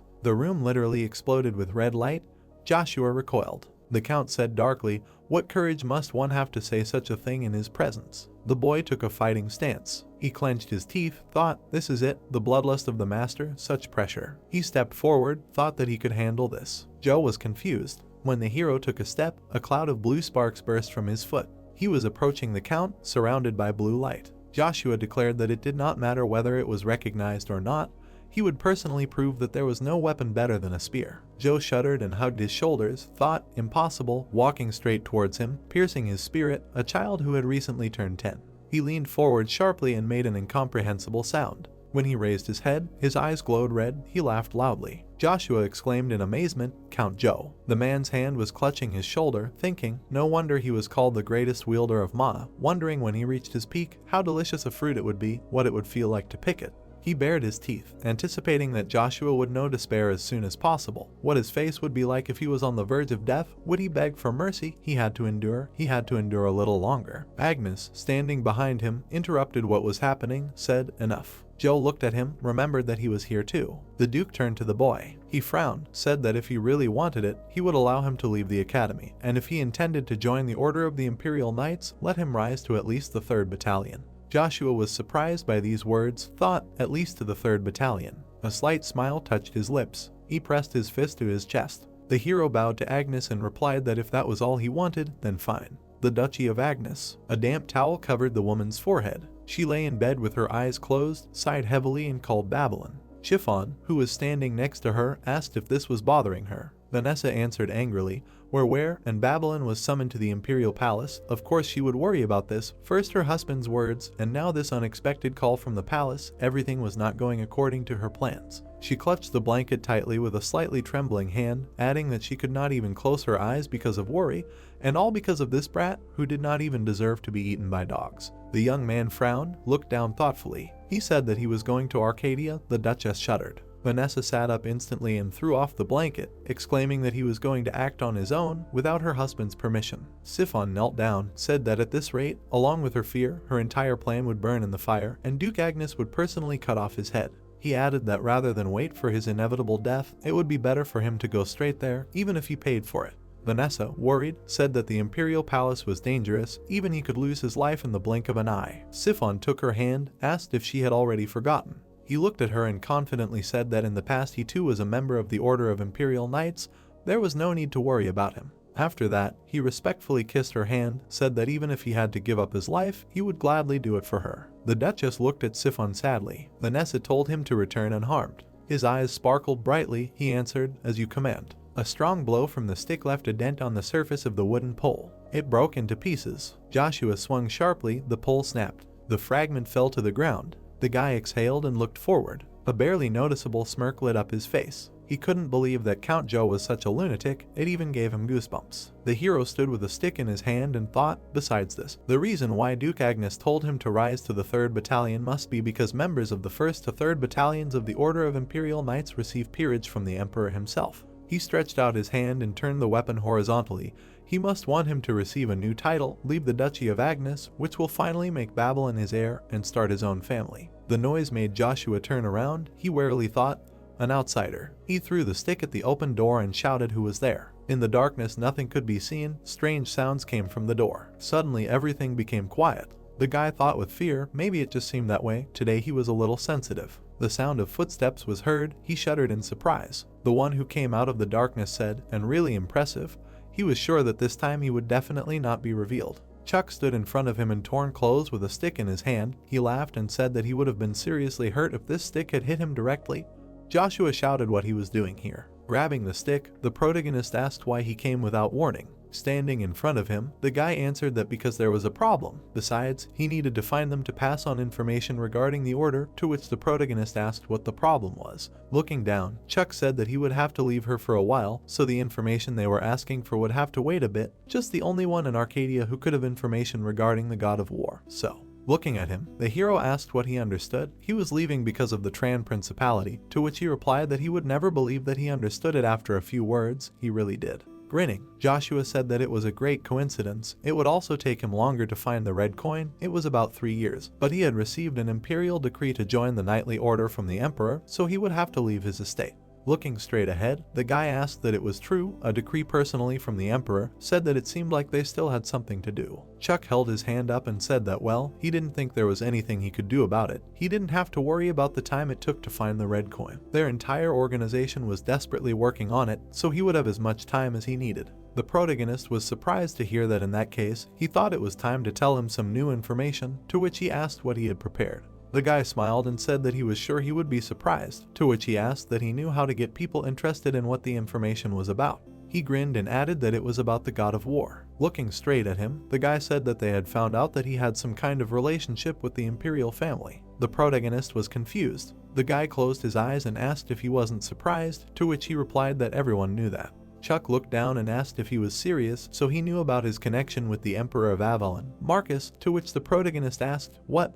With Emperor Marcus. Looking straight ahead, the protagonist was thinking about whether it was possible not with the 4th prince, Caesar, but with the current emperor, Marcus. Standing in front of the guy, Joshua said that let him find out something, asked if the moon door was 100% sure of this information, to which he replied that frankly speaking, they are convinced that this information has a fairly high level of reliability. Frowning, Chuck replied that it was all because of the relationship between his father, the god of war, and the imperial family. The protagonist gritted his teeth and thought that he knew it. Emperor Marcus was trying to interfere in the affairs of the Swallow Empire.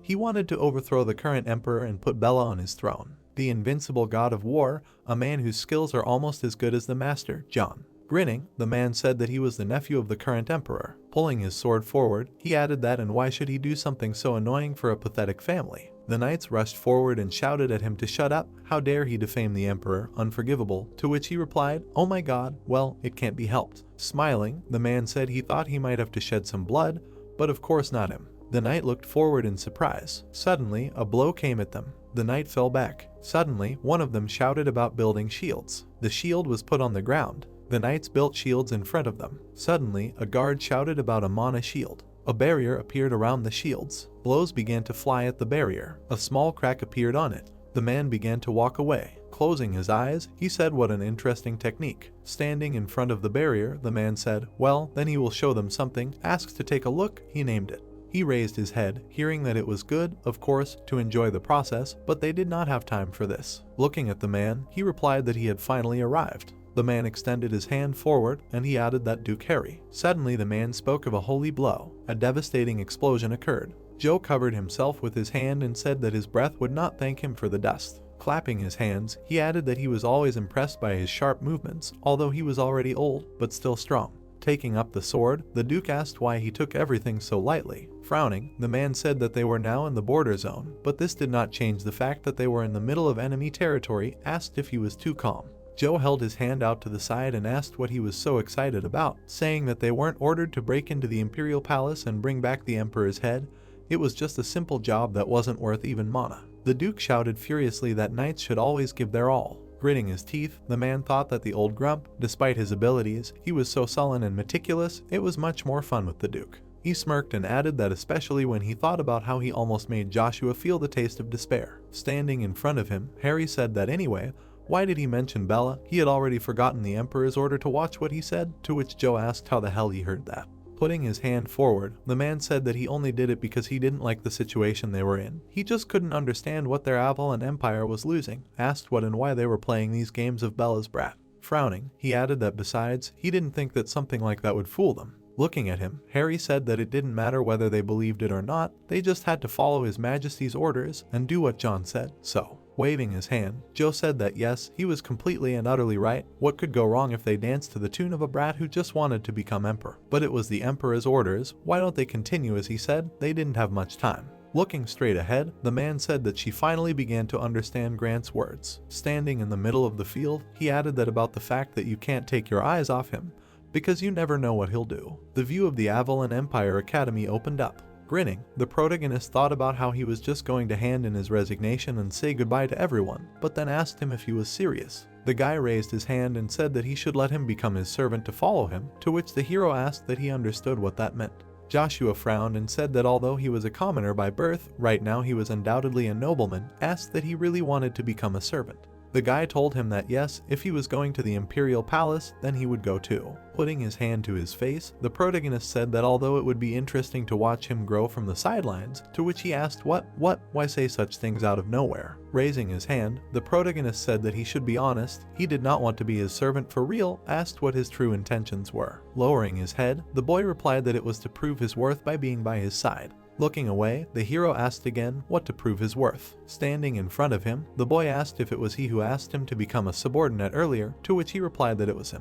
Grinning, the boy said that the young Lord Joshua, putting aside his family, he believes that he will reach such heights that he will surpass the name Agnes. He must prove his skills by being with someone of such a level. Looking straight, Joshua heard that, and when he shows his worth, he hopes that he will use him in the most appropriate way based on his judgment. Grinning, the protagonist thought that he will prove his worth. For him, he is truly an exceptional person. There is no more reliable person than Icarus. The boy smiled, hearing that it was fine then, to which he replied that he thanked. Closing his eyes, the protagonist said that he refused. Icarus raised his hands and asked why. He thought that he would be of no use as a servant. Throwing his arms out to the sides, he shouted that even if there was no use, he had nothing to lose. He was not doing this for a reward. As he had said earlier, he only wanted to prove that he was worth something. Looking straight at him, the protagonist said that it was the opposite, to which he asked again. Smiling, Joshua said that he was too special to waste such talent on him if he really wanted to prove himself to him. The boy was surprised to hear that he should try to change the academy, that he had to leave. If necessary, he could use his name. Standing in front of him, the hero added that instead of becoming his servant, it would be better for him to stay in this academy where extensive knowledge, albeit distorted, was concentrated. Icarus looked at him in surprise. Putting his hand on the boy's shoulder, the protagonist said that he did too. Looking at him, he added that he did not want his people to become servants. Looking straight ahead, the boy wondered what his people were. Then he smirked slightly. He took the protagonist's hand. Smiling, Icarus said that it was good.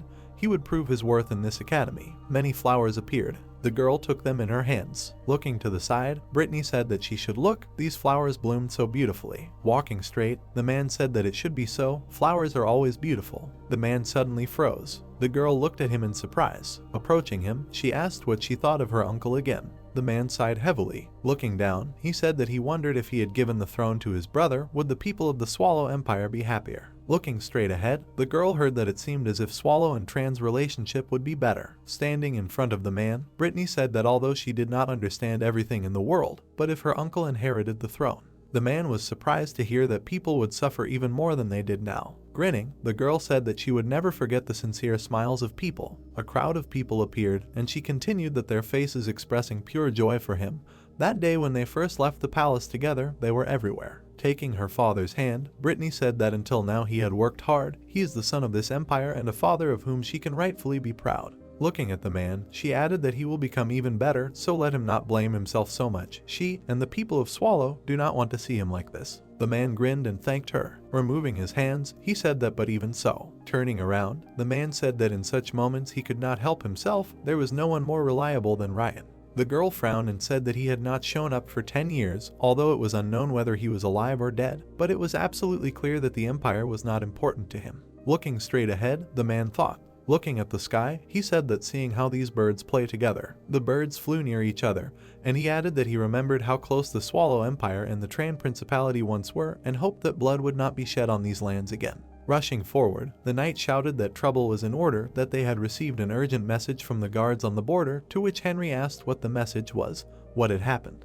Holding a cloth in his hand, the knight said that the Tran Principality had attacked the Baker estate and slaughtered about 1,000 of their people. Brittany and Henry looked in surprise. A view of the residence of the first mage of the Imperial Palace opened up. The man put his hand to the sphere. Light rays appeared around. Looking straight ahead, he asked what he had called him. Sitting on the throne, the owner of the tower said that they had not seen each other for a long time, and he asked that he hoped that no problems had arisen. The man looked away and said that if he didn't take into account the shortage of hands due to his abrupt departure, then no, there was no problem. He lowered his head and said that he had no excuse for this, so he should forgive him. The tower owner raised his hand and said that he shouldn't worry. He didn't contact him for the sake of accusations. It seemed that he was becoming quite a weirdo due to his age, and asked if the emperor was treating him well. The man grinned and said that yes, everything was fine. He put his hand to his beard and said that it was great. Although he accepted the emperor's offer for his own ambitions, it must be that the emperor didn't let him spread his wings due to his dictatorial nature. Looking at the man, he continued that he was sure that he supported the fourth prince, whom he described as the most promising, to which he asked why he contacted him to give lectures. The tower master frowned and said that he just felt like he had chosen the wrong one.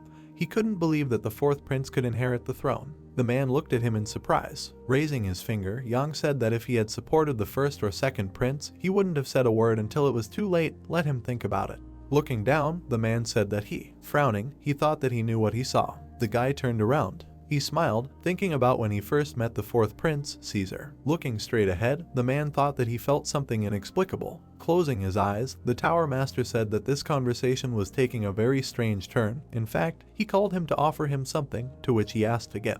The man's eyes widened in surprise when he heard that the lightning master of the 7 magi had been killed, to which he asked that it was impossible. A lightning master who was at least at the master level, if not higher, had been killed. Looking down, Yang said that he therefore offered him to take his place, an offer that would be more beneficial to his ambitions than standing behind the fourth prince. The man's brows furrowed, saying that he was sure he had expected this, but he could not accept this offer. Raising his hand, he replied that he knew it, there was another goal he was aiming for, to which the man asked again. The tower master, looking straight ahead, said that the Avalon Empire's treasury was not the fake one that everyone who had reached at least the rank of battalion commander had access to every year, but a real treasury so beautiful that even the gods envied it. Looking up, the man asked what he knew about it. Looking at him, Ian replied that most mages would like to know if she really exists, no matter what it takes. All mages are like that, endlessly greedy for the truth. Grinning, he added that well, let's not talk about that, his offer always stands, so he can always save a place for him. The man asked in surprise what he wanted, hearing that but first, although he was a little ashamed to entrust him with such a task, but he would like him to listen. Looking straight ahead, the tower master said that the lightning master's destination was the teleportation gate in the Avalon Empire's capital, Arcadia, asking him to conduct an investigation and find out who killed him. Looking straight ahead, the protagonist said that how much time has passed. The protagonist stood in front of a huge gate. Stretching his hand forward, the knight said, "Stop. This is the Imperial Palace of the Avalon Empire. You cannot enter without permission." Standing in front of the protagonist, He added that he should provide a pass or a coat of arms to prove his identity. Looking straight ahead, the protagonist said that he had come to participate in the bloody battle of the Birchers. The knights looked at him in surprise. Suddenly, they looked at each other. The man laughed and asked what. He at least understood what he was talking about. Child. Stretching his hand forward, he asked that they did not have much free time. He understood, said that they would forgive him this time, so he should go home before he got his ass kicked. The hero grinned, and he asked what was funny. Taking a step forward, Joshua said that he should go and report. The ring on his finger glowed brightly. Looking straight ahead, the protagonist said that by order of His Majesty the Emperor, he, Joshua, had arrived, to which they shouted that the coat of arms of the Duke of Agnes's family. Bloody Bircher battle, one of the privileges that gives citizens and ordinary knights of Avalon the opportunity to join the Order of the Imperial Knights. You can join if you take the place of the Imperial Knight he defeated. By defeating a person who is part of the 1st, 3rd battalions,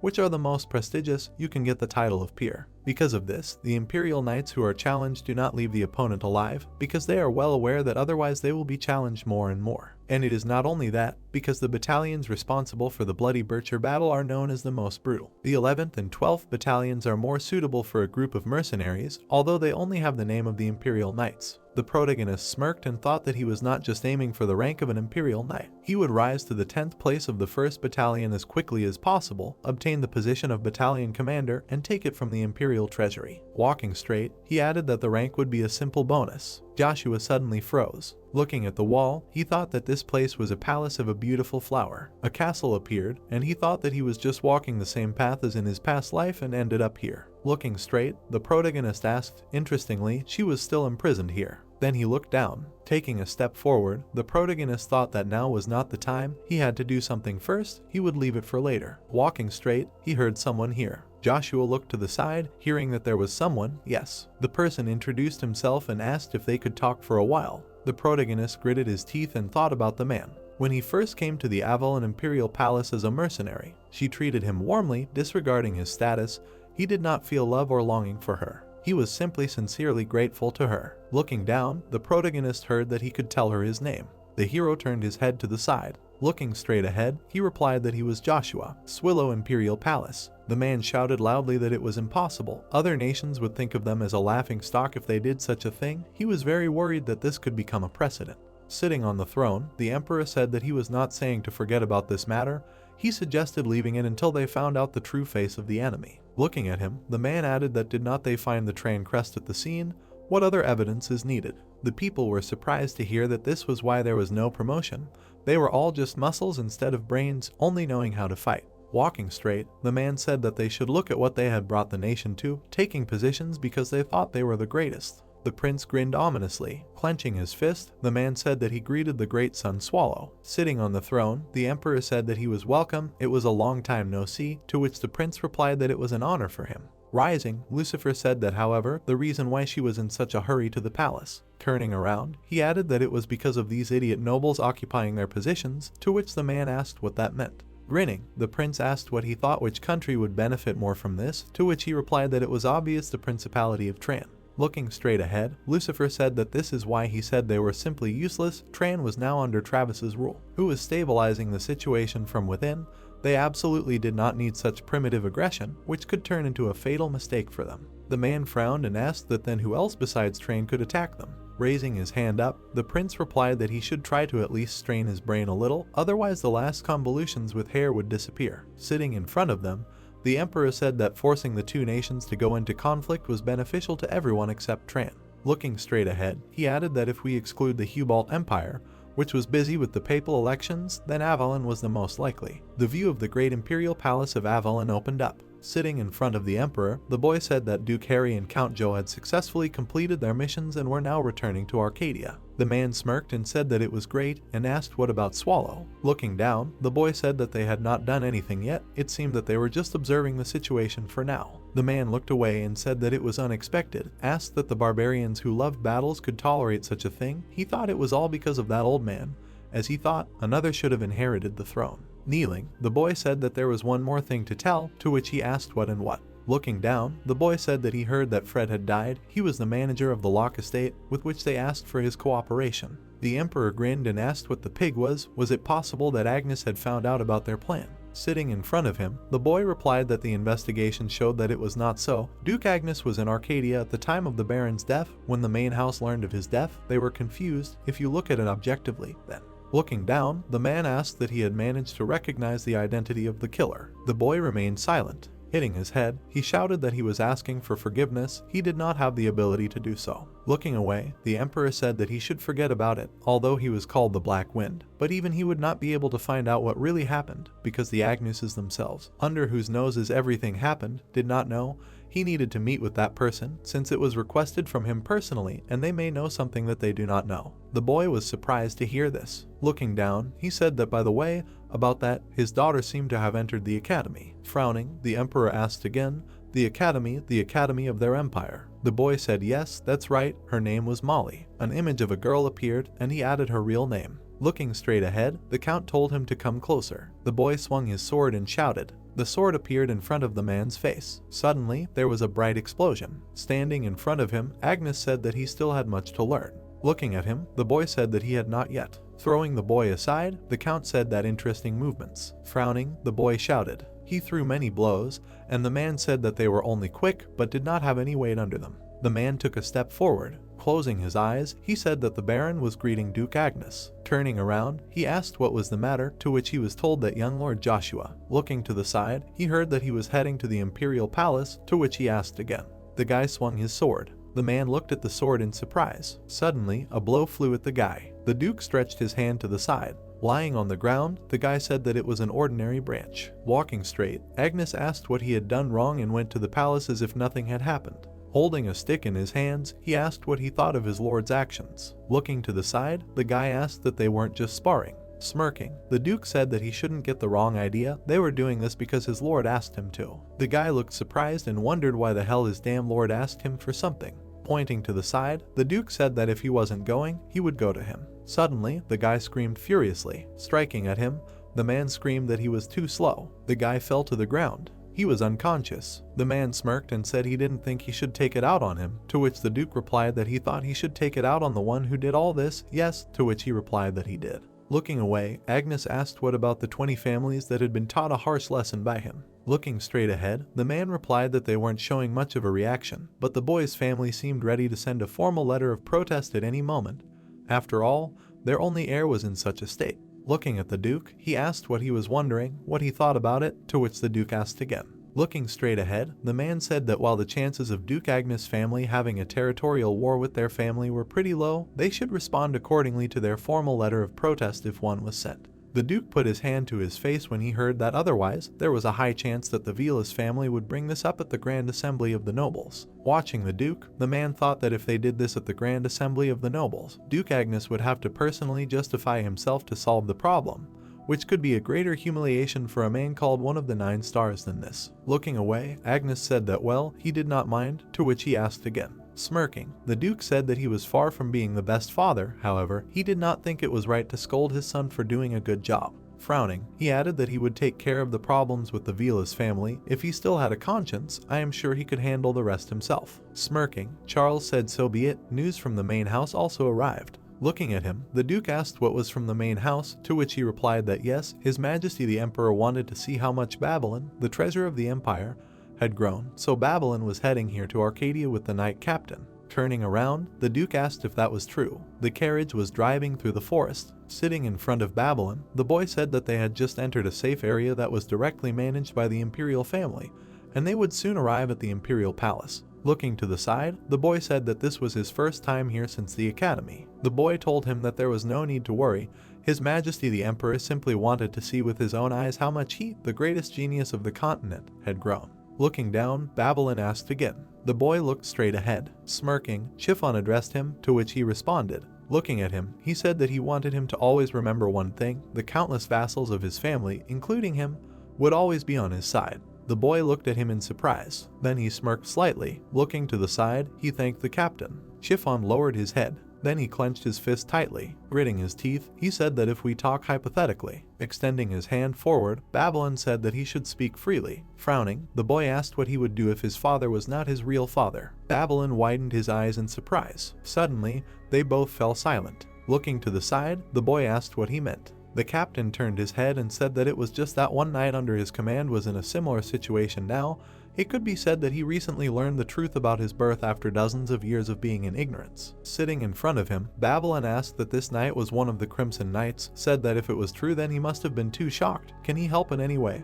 To which he replied that he didn't think he could do anything here. Frowning, he thought, damn, he couldn't believe he made such a mistake. Looking away, Babylon said that, but even if it was shocking, would things really change that much for him? To which he asked again. Smirking, the boy said that even if his real father was someone else, wouldn't it be better to do his best in life, as always, to bring happiness to both the father who gave him life and the one who raised him? To which he was told that he thought it would also help the man's growth. The captain looked at him in surprise. Then he smirked slightly. Looking straight ahead, the boy heard that he gave a very good answer. He had grown so much. The carriage was moving towards the castle. The hero looked away, hearing his name. Grinning, the protagonist asked what, thought he was a noble, and was confused by his lack of a middle name. The protagonist asked again, hearing that it was a beautiful name. Standing by the wall, the girl said that she had seen it in a book. Sanders, the name of a flower that only grows in the Trifere region on the eastern edge of the continent, although it has more beauty than a fully bloomed rose. Grinning, she added that there is nothing sadder than the meaning of this flower. Leaning against the wall, she heard him stop, to which she asked if she said something wrong. Looking away, the protagonist asked that she had a hard fate, didn't she? Emperor Marcus, called the ruler of the blood, had shed countless rivers of blood even before he took the throne. If anyone dared to oppose him, he would kill them, their brothers and sisters, cousins and even more distant relatives. Anyone who had even a drop of imperial blood, he would kill. In the end, he simply took the throne. By this point he no longer had any relatives with the surname Britain. The only ones who could now be called members of the imperial family were his few closest allies, and they, afraid that the pure bloodline of the Britons would be torn apart, came to a terrible agreement. Later this decision would be considered the worst in the history of the Empire of Avalon, the tragedy of Britain. And so, the political goal of Emperor Marcus gave birth to a princess who would fulfill his ambitions. A pure-blooded princess, Olivia. Perhaps it was all about strange ambitions, but Olivia was born blind. And the only reason why the Emperor carefully watches her is because of her ability to see through even those who have already reached the realm of the Master, the gaze of the mind. An eye appeared in the middle of space. The protagonist lowered his head and thought that if he were to face the same obstacles that she was born with, would he be able to hold on as well as she did? The girl stretched out her hand. She touched the wall. Turning around, Olivia asked why she was crying, said that it was so sad. Standing by the wall, she asked him to tell her how much and how well he knew. The girl turned to her and asked what a splinter she had, why she was crying. Wiping away her tears, she replied that no, what was the matter, to which she replied that it was time for her to get ready for the palace. The girl turned around. The protagonist gritted his teeth. Walking straight ahead, he thought that the time for their meeting had not yet come. He would wait. Emperor Marcus's villa appeared. The girl closed her eyes when she heard that she was the daughter of the god of war, to which she replied that yes, her name was Molly. Looking out the window, the man asked him what he appreciated about his gift at the border of Swallow, to which she replied that he was extremely grateful for his great generosity, to which he said that he understood. Looking away, Chris said that however, he heard that things were not going as he wanted, to which she replied that she did not quite understand what she was talking about. Smirking, he added that the people on their continent were talking. Images of men appeared. It was said that if they, the Avalon Empire, had Agnes, then Swallow had Prince Lucifer. Looking at the girl, Chris said that now that he had come onto the scene, even the god of war would have problems with this, asked that he had some kind of plan. Lowering her head, Molly said that to be honest, he was not quite sure. Laughing, the man asked again. Then he smiled widely. Suddenly red particles appeared around. The girl crossed her arms and screamed. She fell to the floor. The man's eyes lit up and he said that how dare she talk about even a chance of failure when they had come this far.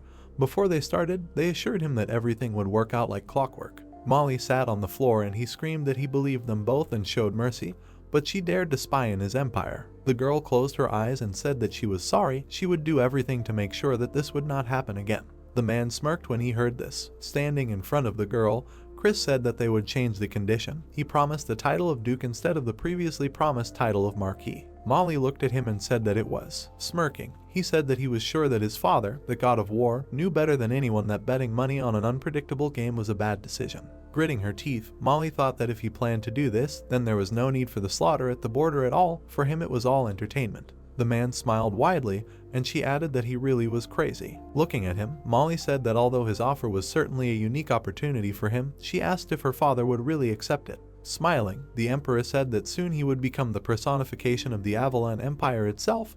Whoever dared, let him tell the god of war that he had nothing to worry about. Now that the main plan had failed, it was time to prepare for the meteor plan. The girl gritted her teeth, hearing that they should quickly decide what would benefit them and what would destroy them. The palace appeared. It was said that as he ordered, the edge of the forest appeared. The men walked straight. Ted looked surprised and said that this was definitely different from the usual dirt around, to which Marcus replied that it was not dirt. The man raised his hand up. The Storm Master smirked and said, "Well, it looks like dirt. In this state he doesn't think it can even be called ash." Turning around, Marcus said that they weren't here for fun. Let him focus on the matter. Thad spread his arms out to the sides and asked what he was so worried about. There were clues everywhere. Let him close his eyes and listen to the winds colliding with each other. He didn't feel anything. The man looked away and thought. Then he closed his eyes. A glow appeared around him. The man opened his eyes in surprise and thought that it was impossible. It was a mana void. Ted, standing behind him, said that a mana void could only occur under two circumstances, either supernaturally at the beginning of time, or when the heart of a 6th class mage or higher takes enough damage to die. Suddenly, an explosion appeared behind the guy, and he said that everything within a 1-kilometer radius turned into a wasteland and a void appeared. Looking away, the man said that if that was the case, then considering the final destination of the Lightning Master. Ted grinned and said that there was a high probability that the owner of the Bronto had killed him. Now the answer was in their hands. They would catch the criminal if they followed his trail. People were sitting in the gazebo.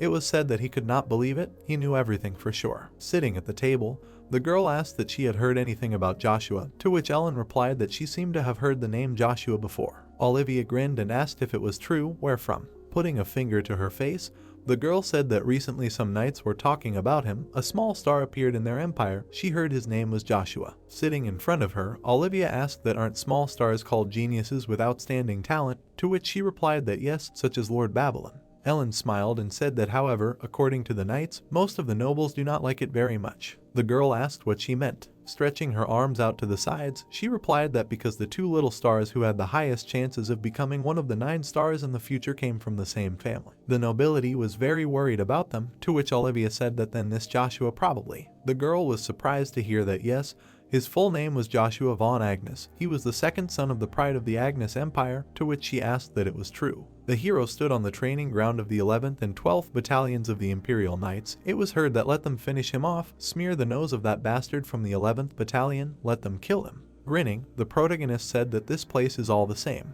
The men were fighting, and shouts were heard that the hell, he had bet his entire monthly salary on him. Let him not lose, let him show him the strength of the senior battalion. The man swung his sword. He struck his opponent. The guy grinned and asked, and that was all. Now it was clear why they considered him just a mercenary. Kyan swung his sword and said that his tongue did not stop for someone who sat in the lower 12th battalion.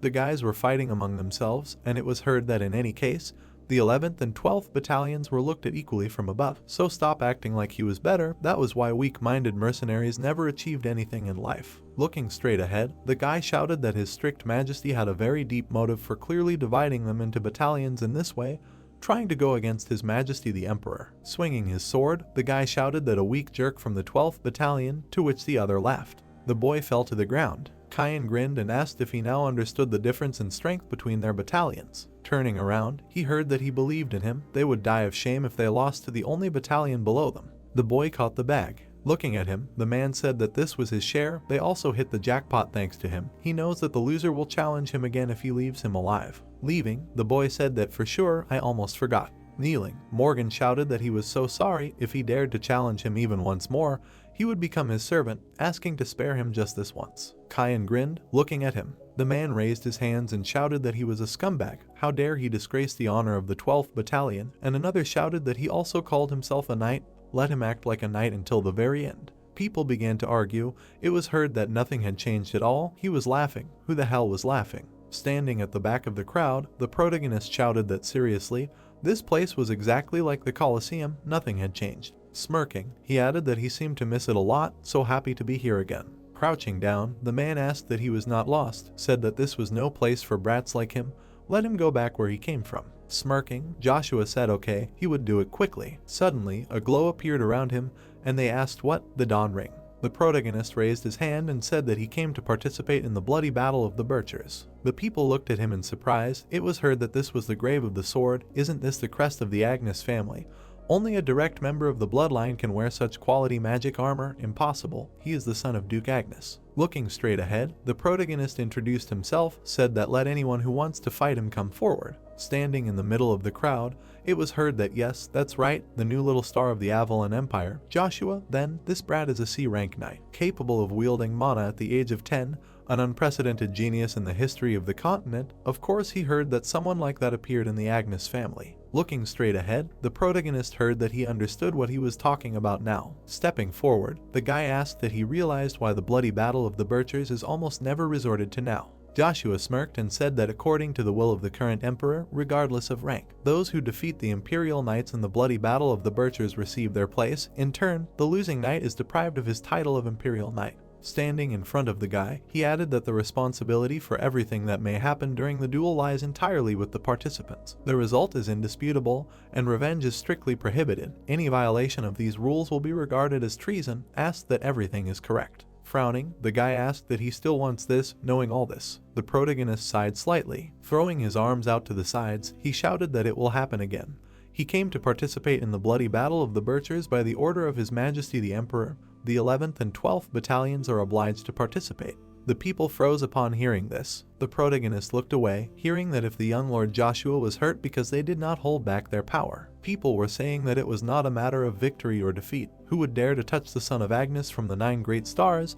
They would be cursed by the Agnes family. The guy grabbed his head and thought that no salary would be enough for this. This was supposed to happen while the battalion commander was away, and he would have to go. The guy looked away. Suddenly Morgan and Kyan exchanged glances. The guy shouted that his stomach, it seems that during sparring with Sir Kyan he damaged his vital organs, to which he was asked what was wrong with him, and he replied that he damaged his vital organs, he was dying. Joshua frowned and thought that they also called themselves knights. He smirked and added that it was good, we need to give them a little motivation. Looking away, the protagonist shouted that apparently the lower battalions would never change. What a sight! All they did was chatter among themselves like a motley bunch of mercenaries with no skills or support. Looking straight ahead, Joshua said that the only thing he could do was complain about his impeccable origin, although at the same time they did not even have the courage and confidence to defeat the knights of the higher battalions. They were just nobodies, incompetent cowards, looking askance at each other at the slightest appearance of someone with even a slightly higher rank than them. The guys gritted their teeth, hearing that they were damn cowards, they would never get out of here. Walking forward, the guy furiously shouted that he was done with talking. Brat.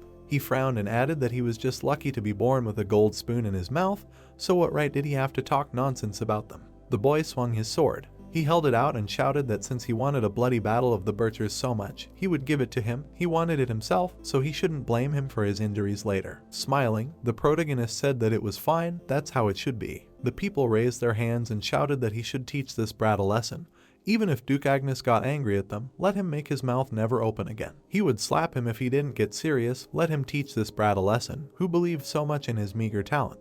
Looking straight at him, Morgan asked that he heard them. Yes, he wouldn't give him any slack. He would fight with all his might from the very beginning. He would show him that for every fish there is a bigger fish. A glow appeared around the sword and he shouted about an aura. Standing behind the hero, Kyan said that it was not too late to stop. Morgan was a B-rank knight, and there was no way C-rank mana could resist his aura. To which the protagonist replied that it was interesting. Someone had said the same thing in the past. Particles appeared around his hand, and he said that, but could he see? People looked at him in surprise and asked what was going on. It was impossible. Holding the staff in his hands, the protagonist heard that oh my god, it was an aura, and then asked who said that he was a C rank. The hero's equipment appeared, and someone said something about a ring. Rays appeared around the weapon, and he said something about an artifact. Looking straight ahead, Joshua heard that there was an aura as well. The guy shouted furiously that he clearly saw that he was a simple amateur who was only pitifully using the power of his family. Having nothing but a name behind him, he should be ashamed. He was desecrating the name of Duke Agnes. Standing in front of him, the protagonist asked that if he was so suspicious, then why not test it on himself, whether this aura was real or not. To which Morgan asked what he just said, and he continued that he heard. After all, he only hesitated because he thought of him as a C rank without an aura. The protagonist smiled and said that he was a pathetic coward. The guy frowned furiously. Rushing forward, he shouted. Kyan shouted for him to stop. The hero swung his weapon sharply. Suddenly, a bright glow appeared. Crouching, the guy said that he should have fled as soon as his power was revealed. This is clearly an unusual mana. Kyan looked away in surprise. The guy was standing in the fog, and he asked if he was okay. Grinning, the protagonist said that he was taking on too much. Are vice captains allowed to stop a bloody battle of birchers? The man stood still. Someone shouted his name. Looking straight ahead, Matthew said that he was well informed. Standing in front of him, Joshua said that he had heard of the blood bison of the Imperial Knights, to which he replied that he was honored that the little star of the Empire had heard of him. Stretching out his hand, the man added that in that case, he did know about the rule regarding the bloody battle of the birchers, to which the protagonist asked again. Matthew frowned and said that for the bloody battle to be official, at least one captain or vice captain must be present. Looking at him, Joshua asked that they were also going to call it off when things had gone this far. Stretching out his sword, the man said that this battle was the will of the great emperor. His will is unwavering, so his opponent would be him. The people's eyes widened in surprise. Putting his hand on his chest, Marcus said that he was against this duel between him and the young Lord Joshua, asking him to let him finish what he had started. Looking away, the man said that let him forgive him, but he would have to retreat. He had already done everything he could. If he continued, he would lose his dignity. The boy furiously shouted that he knew what he wanted to say, but it was okay, asking to be allowed to keep at least the remains of his knightly pride. He always talked about its importance, even if he had to close his eyes to the unreasonableness of reality. Turning around at him, Matthew shouted that he should calm down. There was something much more important than honor. If he lost in the bloody battle of the birchers, he would have to forget about his place in their ranks. Looking away, the man shouted that if this happened, then who would take care of his daughter? Or did he think he could just get away from this responsibility? Becoming a mercenary again, for him his honor was more important than his own family. The guy gritted his teeth angrily. Patting his hands, the protagonist said that it was fascinating, sacrificing himself for his comrade. Well, vice captains and those higher up only lose their positions if they lose, so it was a pretty good plan. Grinning, Matthew said that he was speaking as if he had already won. The protagonist smiled widely and replied that it was obvious. Didn't he feel it? Pulling his sword forward, the man heard that there was a difference in their skills. Kyan raised his eyebrows and thought that young Lord Joshua's mana was definitely strange. He was sure that the blow he showed earlier was nothing more than a show. The guys shouted that they would go in his place. No, he would be his opponent. No need to sacrifice himself for them. Grinning, the man replied that he thanked them, but he was the only one who could do it. He never thought of them as subordinates. In his eyes, they were always his brothers. The guy gritted his teeth, hearing that if he could not protect his comrades, then his title of vice captain would become an empty phrase. He would not be able to be near them. Grinning, the protagonist thought that he was not bad. He was always next to him in the vanguard and destroyed everything that stood in their way. A memory arose, and he added that he was not only the most reliable person, but also an excellent commander, whom his subordinates blindly followed, including for the sake of walking with him on the battlefield again. Looking straight, Matthew said that he asked him not to forget, even if he could defeat him and take the place of vice captain. His skills would have to be recognized by the knights of the higher battalions, with whom they cannot be compared because they are considered ordinary reserves. Grinning, the hero asked what reserves or not, did he not just tarnish their great pride? The man looked at him in surprise. Raising his weapon up, Joshua shouted that 5 years. He will do everything in 5 years. He frowned and added that he will make it so that the 11th and 12th battalions will be considered the strongest in the Avalon Empire. Suddenly, lightning appeared around the hero. Looking at him in surprise, the man thought that it was impossible, the aura of the blade. Extending his weapon forward, the protagonist asked what his next move would be. To join him. Kneeling down, the boy said that he greeted his majesty. Sitting on the throne, the man said that it had been quite a while. It seemed they had not seen each other since the graduation ceremony from the academy. Asked how old he was this year. Looking down, Babylon replied that he would be 15 years old. Raising his eyebrows, Chris said that even his father, the greatest knight in the history of Avalon, at that age had only reached C rank, and he was already almost B rank. He thought he would become the first teenager in history of B rank. The boy's eyes widened, hearing that, well, of course, if Joshua did not pass him. Raising his hand up, the man said that this would not do. He should be the treasure of the Avalon Empire. Suddenly, a man appeared next to the boy. Looking to the side, Babylon heard that his gift was an elixir that increased mana. Let him drink it, to which he replied that he appreciated this gift, but such an expensive gift. Looking straight ahead, the man said that he, Emperor Chris, ordered him to drink. The boy remained silent in response. Sitting in front of him, he said that as he ordered. Babylon opened the flask. Then he began to drink the elixir. Suddenly, his eyes widened. Falling to the ground, he wheezed. The man approached him. He put his hand on his head. Looking at the boy, the emperor said that he may not remember since his memories were erased. But they have met many times before. I am sure he has not forgotten their promise. It is time to fulfill it. Grinning, he added that he must not lose the fight for the title of heir. He understands what he is talking about. The boy looked at him. Then he replied that yes, the untold episode that enveloped the imperial palace of Avalon is forgotten again. The years have flown by in an instant, and the world has changed even more. 5 years later, the man stepped forward. A ceremonial uniform was revealed. Standing in front of the boys, he said that he hoped he was not late. Frowning, the boy ordered to pay respects to the commander. Walking straight, the protagonist heard a salute. When Joshua returned, the continent of Ignorant was in a relatively calm state, but the flowers of the hidden conspiracies in the world began to bloom. On the continent of Ignorant, there are 3 empires considered superpowers. One of them is the Empire of Avalon with its emperor, Chris. He secretly allied with John, the Knight of Swallow, also one of the 3 superpowers, and they began an open confrontation with Swallow's vassals, the Principality of Tran. Their goal is simple: to ignite a war. The Emperor understood what their plan was. Not only did he prevent a war with the Emperor, but he also abandoned Avalon's attempts to start a continental war. And of course, opponents of the Emperor's peacekeeping policy began to appear in Swallow. At the same time, within the 3rd superpower of the Ignorance continent, the Holy Kingdom of Hubal, there was a power struggle between the Emperor and the Church. And 5 years later, grinning, the protagonist said that he hoped he was not too late. The protagonist was moving towards the first prince's palace. It was the day of the first prince's birthday banquet. A man appeared in the open window. The girl was holding knives in her hands. Looking straight ahead, she thought that she only had one chance if she failed. The girl took a step forward. The man took her hand and said that at times like this, they should be confident in themselves. They should show everyone that the Duke's family was flourishing as before. Looking straight ahead, Charlie said that she should not worry, she would never give in to the Marquis's family. As they were leaving, the man said that this was a spirit, they had to capture the attention of the first prince, to which she replied that he was so lively. Suddenly, someone from the front said that he did not expect to see them here. Noah smirked and said that it was amazing that they managed to find time to attend receptions when their family was in such a sad state, to which the girl said that they had even managed to get an invitation to the palace banquet. Closing his eyes, the man thought, let him remember the devil to meet these pieces of shit right at the front door. The girl trembled, and he added that young lady Charlie,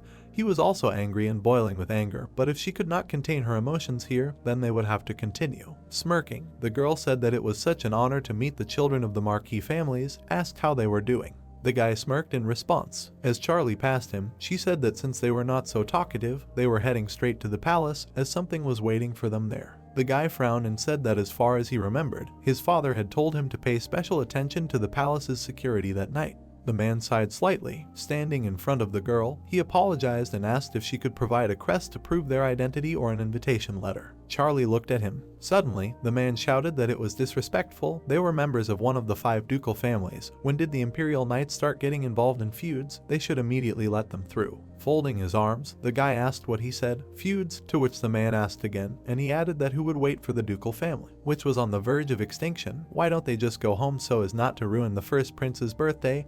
It was only once a year. Looking away, Noah said that he really thought his house was reduced to ashes and chips because of their family, so they had nowhere to return. What a horror, or they came here, forgetting about their own honor, to beg for salvation, using the only silk thread of hope. The girl gritted her teeth and said that he was a bastard. Looking away, she asked how dare he. Taking a step forward, the protagonist said that the Duke's family was officially invited by the prince. Why on earth were they blocking their way? To which Noah asked what this bastard was. Looking straight ahead, the protagonist heard that Joshua, the commander of the outer battalions, to which he said that they should return to their posts. From now on he will be here. Looking at him, the man said that but they must obey the young Lord Noah. Frowning, the hero said that he will not repeat himself. The guys looked at him in surprise. As they were leaving, they said that in that case, he should forgive them, to which the guy yelled that how dare they just leave, let them come back. Smiling, Joshua said that he asked her to follow him, he would take her to the palace, to which she responded approvingly. The guy looked at them and said that it seemed like he was trying to drag the Duke's family into this too, but,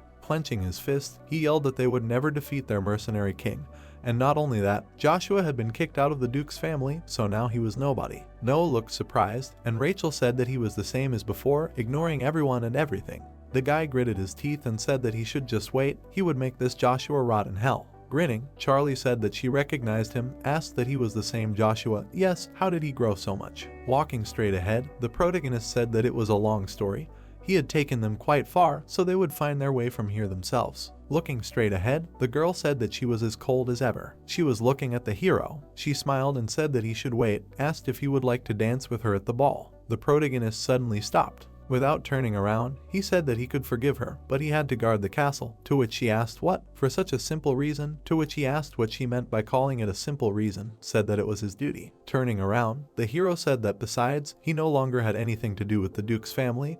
He was Joshua from the Sanders family. Putting his hand on the wall, he thought that Charlie should also hurry. Standing by the window, Joshua thought about the fact that if he did not defeat the king of mercenaries, joining the Cromwells, the Duke would lose all his property and give it to the Cromwells, but now he could not enter this fight. Too many things he needed to take care of first. Looking straight ahead, the hero thought that first he needed to survive this day. He grinned and asked why he didn't come out now, saying that he knew he was alone. The hero looked away in surprise. The girl was rapidly approaching him. The protagonist blocked the blow. The girl landed on the floor. Looking straight ahead, she asked who he was, how he had detected the energy of true death. The hero smiled and replied that he could only tell her one thing, that she should stop her idiotic attempts to kill the first prince. She opened her eyes in surprise. Sitting on the floor, she screamed that there was not a single person who knew her name, who the hell he was. Purple rays rushed forward. Joshua thought that he didn't think that she would be easy to talk into. Suddenly, lightning appeared near him. The monster rushed forward sharply. With her eyes wide open, she thought that this energy was the dragon's fear. Suddenly, she landed behind the hero. She took the knife in her hands. Turning around, Joshua heard Miranda greeting the master of Great Mana. She never thought that he could be a black master. Please forgive her. The hero smirked when he heard that the Lord was a black dragon, to which he said that he wanted to punish her. Looking at the girl, he added that he could not, because she did not know anything, but as he said earlier, he would have to give up his idiotic attempts to kill the first prince. Frowning, she replied that yes, as he orders. Folding her hands behind her back, the protagonist said that since the Black Wind will begin to pursue her as soon as it is known that she failed the assassination, it would be best to leave Arcadia,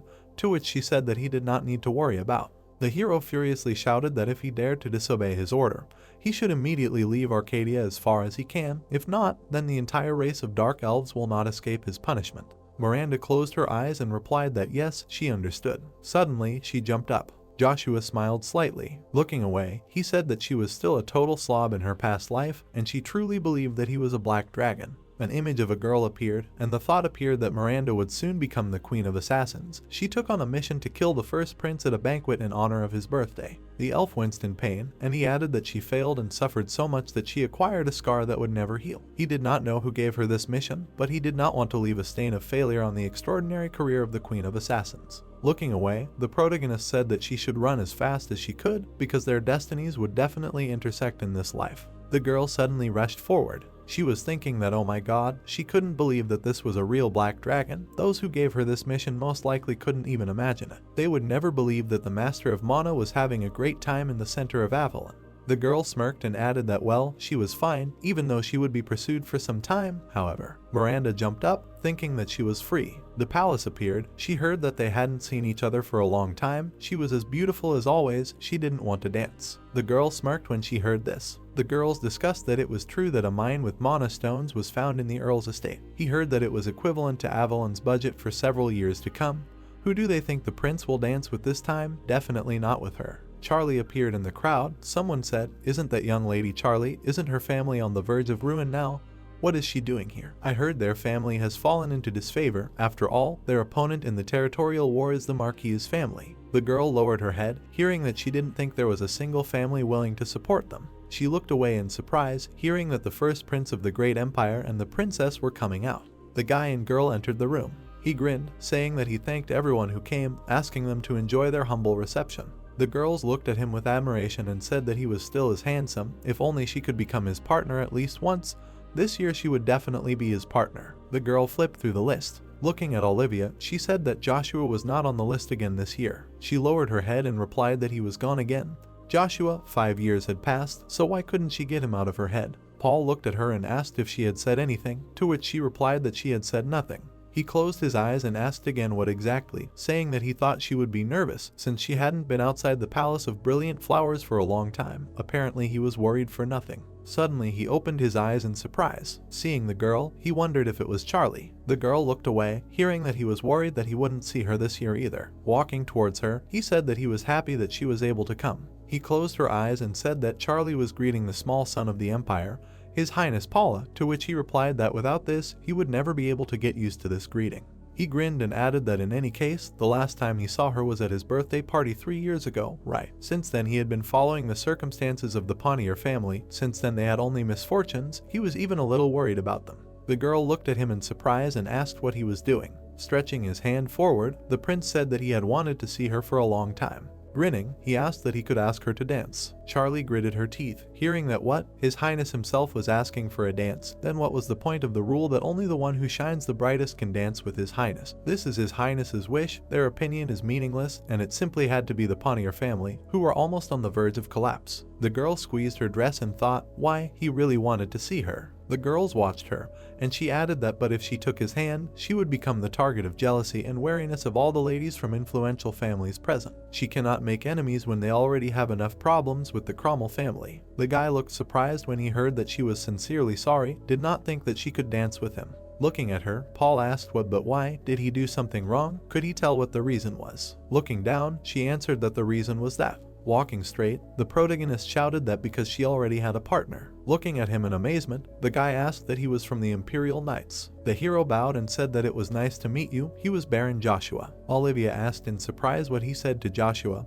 Understood, he was one of the little stars of the Empire, Sir Joshua. The girl looked at him in surprise and said that the one who had become the head of the Imperial battalions in just 5 years. Yes, the prodigy knight who had received all the young titles of the Empire, but she heard that he was from the Agnes family. The protagonist stood in front of the boy. It was heard that as far as he remembered, the Agnes family was on friendly terms with the Pontier family. Then the reason why the Pontier family went out of their way to come here while they were in danger was because of Baron Joshua to ask for his help. Looking straight ahead, the prince said that it was an honor to meet such a famous person. Joshua replied that it was an honor to see His Highness the First Prince with his own eyes, but he and young Lady Charlie had already agreed, asking him to understand. The boy remained silent in response. Then he smirked. Looking at the girl, he asked that she had indeed already agreed with the Baron. Adjusting her hair, Charlie replied that yes, it was true, Baron Joshua and she already. Suddenly, the guy rushed forward and shouted that he was really arrogant, to which the prince asked what he meant. Noah closed his eyes and said that he sincerely apologized for interfering so impolitely.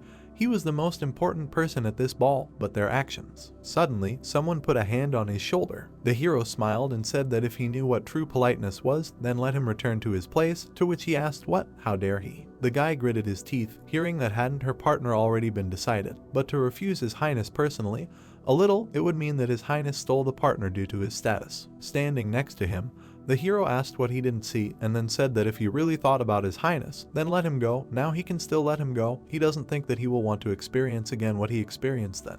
Noah looked furiously and said that raising his hand up, the guy said that everything is fine. This ball should be enjoyed by everyone, so they will not get excited. Bowing, the protagonist said that if he knew that he wanted to invite young Lady Charlie, he would not have done this, asks to forgive his impoliteness. The prince grinned and said no, rather he should apologize to both of them. Since she already had a partner, there was nothing he could do. Bowing, he added that he asked to give him a chance at the next ball. Closing her eyes, the girl replied that it would be an honor for her. As he left, Paul said that in that case, he hoped everyone would enjoy this ball. The protagonist extended his hand forward. Standing in front of the girl, he said that let her take his hand, to which she replied that it seemed like she would forever be in his debt. Taking his hand, she asked that he could also get it, so why did he help her? Grinning, the protagonist said that it could be said that it was because of guilt, since he forgot about their promise 5 years ago, to which she asked that he remembered. Looking straight ahead, Charlie said that she thought he had already forgotten about it, and then thought that he just didn't come to her. Doesn't he know what it means for a lady to give her family's crest to someone? Then she looked down. The girl bit her lip and said that he could. Looking at her, Joshua said that he would say it. He couldn't help her now. After all, he was still an Imperial Knight. Looking away, she laughed and asked what he was talking about, said that she was just wondering how he grew up so fast, just don't step on her toes. The people in the hall began to dance. The sword was dragging on the ground. It was heard that this damn lord, how could he hit him as soon as he saw him? Walking straight, the guy added that after all he had gone through to survive next to this demon for 5 years. Walking towards the guards, he said that he was enjoying the banquet in the Imperial Palace. The guard shouted that he should stop, that there was no place for tramps like him, that he should come back immediately. Ben pointed at himself and asked what the tramp was, that he was completely blind and couldn't see the coat of arms. The protagonist closed his eyes. The girl did the same. The people around shouted that they were great, that they were such a beautiful couple, that there was no one more beautiful in all of Avalon.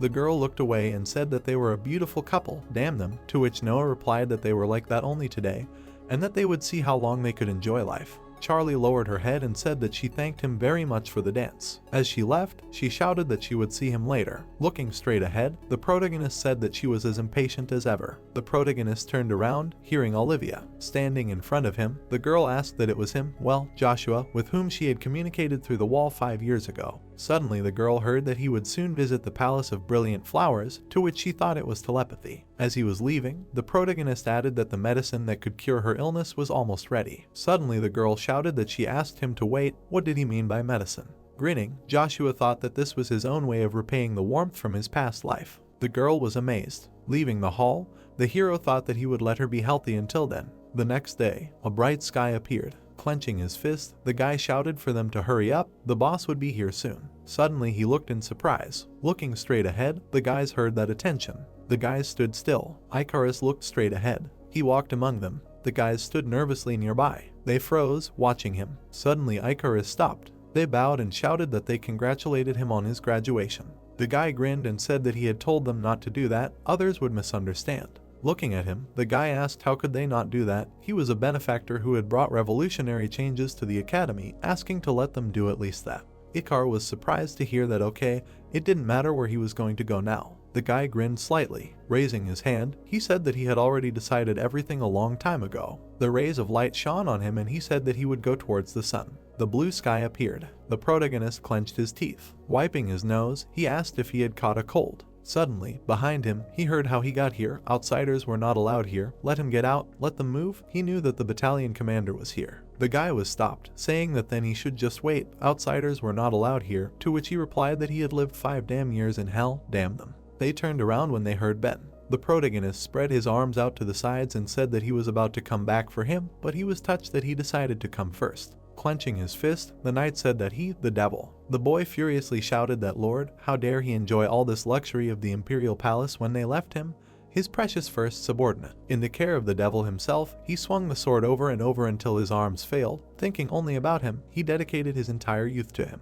Grinning, the protagonist apologized to him. Wiping his face, the boy replied that he should forget about it. He was glad that he at least understood. Looking away, the protagonist said that well, aside from that, since he came to him, he had already reached that stage. The knight frowned. Smiling, he said that what was the point of asking such questions? Well, you could say that he was so strong that he would not lose to anyone except him. Looking at him, the protagonist thought what the hell had happened to him, since he had changed so much, maybe it was better for him to be alone, as he had planned. Bowing, the guy said that he was sorry for interrupting his conversation, to which he asked what had happened. Joshua looked in surprise, hearing that there was a guest waiting for him outside the palace, to which he asked that there was another one. The guy put his hand on his head. Icarus was looking away. The protagonist turned to him. Looking straight ahead, Joshua asked that it was really him. Grinning, Icarus said that the fact that he had already forgotten his face saddened him greatly. The knight looked in amazement and thought, my god, what an incomparable beauty. Stretching his hand forward, he said that he had heard a lot about him. He graduated from the academy with the highest marks in history, and also a prodigy strategist who refused offers from intelligence officers from respectable families and even the imperial palace. Bowing, the knight said that he would never have thought that she was such a beautiful lady, asking her to allow him to accompany him, to which Icarus replied that he should not call him lady. Smiling, the guy said that he was Baron Joshua's first knight, Ben, he could call him by another name. Icarus gritted his teeth and looked at him. Suddenly, the protagonist grabbed him by the ear. Looking at the knight, he said that it was enough, he was scaring Icarus, to which he replied that he should forgive him. Let him go. Grinning, Icarus asked that he remembered him like that. He hoped his promise was not forgotten. Standing in front of the hero, he added that he had told him to prove his worth at the academy. He had kept his promise, now it was his turn, asked if he would accept him. The hero asked how he could forget that. Stretching his hand forward, he added that he was going to personally go and find him if he did not show up. The strategist's position could not be empty. After all, he was the only one. The guy smirked when he heard this. They put their fists together. Looking at the protagonist, Icarus said that he, as always, was so careless in saying such embarrassing words. Walking straight, the knight asked what they had decided to throw him overboard. Putting his fists together, he added that they should take care of him. Smirking, Icarus said that chief strategist, not a bad title, to which the knight replied that he was grateful for the compliment. Standing next to them, the protagonist asked that it was good, then they would discuss their further plan, to which they asked again. Looking straight ahead, Joshua said that he was very simple. He was going to see His Majesty and then go to Reinhardt, but he needed the two of them to go to the Pontier family. The knight looked surprised and asked again. Icarus was amazed and asked what to Pontier. In the great imperial palace sat Marcus. He watched the proceedings with caution, sitting on the throne. His subordinates stood silently intensely. All of their faces were focused. Suddenly, Marcus broke the silence with words of irritation. He said that in his country of knights there was no one who would take part in the battle of the masters. The hero insisted that he would never allow this and that they should be the absolute nation. The emperor decided to ask what Agnes thought about this. The character was interested in whether the status of the state would change if they refused to participate. Suddenly, a voice was heard in the hall, which said that he would show all the greatness of the empire. It was Joshua. The emperor immediately recognized him as the commander of the outer battalions. The young man immediately introduced himself to Marcus as a baron. Agnes just silently watched all this from the side. The emperor asked again if he understood everything correctly. The protagonist confirmed that he would represent the empire in the Battle of the Masters. Marcus knew this event was more than just a tournament. He wanted to know how old the young man was. Joshua replied that he was only 15. The emperor immediately bared his teeth, realizing what the young man was signing up for. The hero declared that common sense did not work on Joshua and declared that he was worthy of participation due to his worthy qualifications. Joe, who was standing in the hall, licked his lips. He wanted to see with wild eyes how tall the young man had become. Suddenly, he noticed someone looking at him. It was Agnes. He looked at him with a sharp, condemning gaze. Joe even tensed up from this and calmed down. He did not understand why he was so concerned about the young man when he himself had sent him away from his family. Suddenly, Joshua announced that before he proved his abilities, he had one condition. He promised to participate in the Battle of Masters if they accepted him. The emperor asked about the condition in surprise. The crowd of people in the castle were indignant. How could some young man set conditions for his majesty? Marcus shouted sharply that everyone should be silent. His voice immediately silenced the people, and some went completely deaf. The emperor declared that he would give him whatever he wanted. Joshua thought about these words. Marcus understood that the young man wanted to leave the imperial knights, but the hero explained that they entered through a bloody battle. The emperor shouted with all his might that in his kingdom his word is law. The hero looked at him with glassy eyes. Marcus looked at him quite intensely, but then he declared that he would also have his own condition. Joshua decided to inquire what this condition was. Marcus first decided to wave his hand, and a red line formed. Joshua did not expect this and only looked at it. There was an explosion of quite a large scale. The walls broke from it, and people lay on the ground, pressing their hands to their heads. One man in the crowd did not understand what had happened at all. He opened his eyes and saw something that surprised him quite a bit. The emperor and the young man were engaged in a duel. Marcus had an extremely tense look, but the next moment, he simply smiled. The emperor walked away, laughed, and declared that this was all very ridiculous. Joshua slowly and cautiously put away his weapon. Marcus declared that he had never been so envious of Agnes. Agnes simply remained silent in response. The emperor declared that he simply wanted to check whether the young man had achieved the aura of the sword, but it turned out that he had already surpassed it. Marcus said that the results were simply excellent, and the hero could do whatever he wanted if he returned with satisfactory results. Joshua accepted these conditions and left. Charlie was writing something on sheets of paper with ink. Suddenly, someone knocked on her door and announced that she had a visitor. She asked to come in. Two honorable gentlemen entered her room. They saluted the heroine, and she thanked them for the journey they had made. The youngest of them introduced himself as Charlie and said that he was a member of the Harvest Estate. The girl was surprised that such a man was in her humble home and said that she had always wanted to meet him. She noticed something about them and was surprised. Her gaze fell on the knight's gold chain, which was on his armor. Charlie realized that the Duke had sent them here after learning of their desperate situation. Suddenly, the knight hastened to declare that this was not so. They had come here to help on behalf of their baron and no one else. The heroine was perplexed by this. Joshua was walking down the street, and the sun was shining on his face. He was standing near a large castle. The hero was thinking that he would be glad if he left the imperial castle without arousing unnecessary suspicion. Suddenly, he saw someone and was glad. It was Agnes. He stated that the young man had been gone for 5 years and was now trying to leave. The hero asked him directly if Joshua despised him for choosing another as his heir. The young man answered sharply that he did despise him, but as he was leaving, he decided to add that it was not because of the inheritance. This was a wise decision. The hero doubted that someone who abandoned Agnes's family could claim the role of heir. Joshua would not despise him for such a thing. Agnes decided to ask why this situation then. The young man decided to explain that it was because of him and his mother. They were like ghosts to him. But the character said that it was only for the sake of the family. Suddenly, the man was surprised. Joshua said that he no longer despised him for this because his mother was so happy. He bowed before Agnes and said that he was sincerely grateful to him for training his knights and for caring for his mother. The hero also decided to thank him for the future, but Agnes responded that he should thank him for it.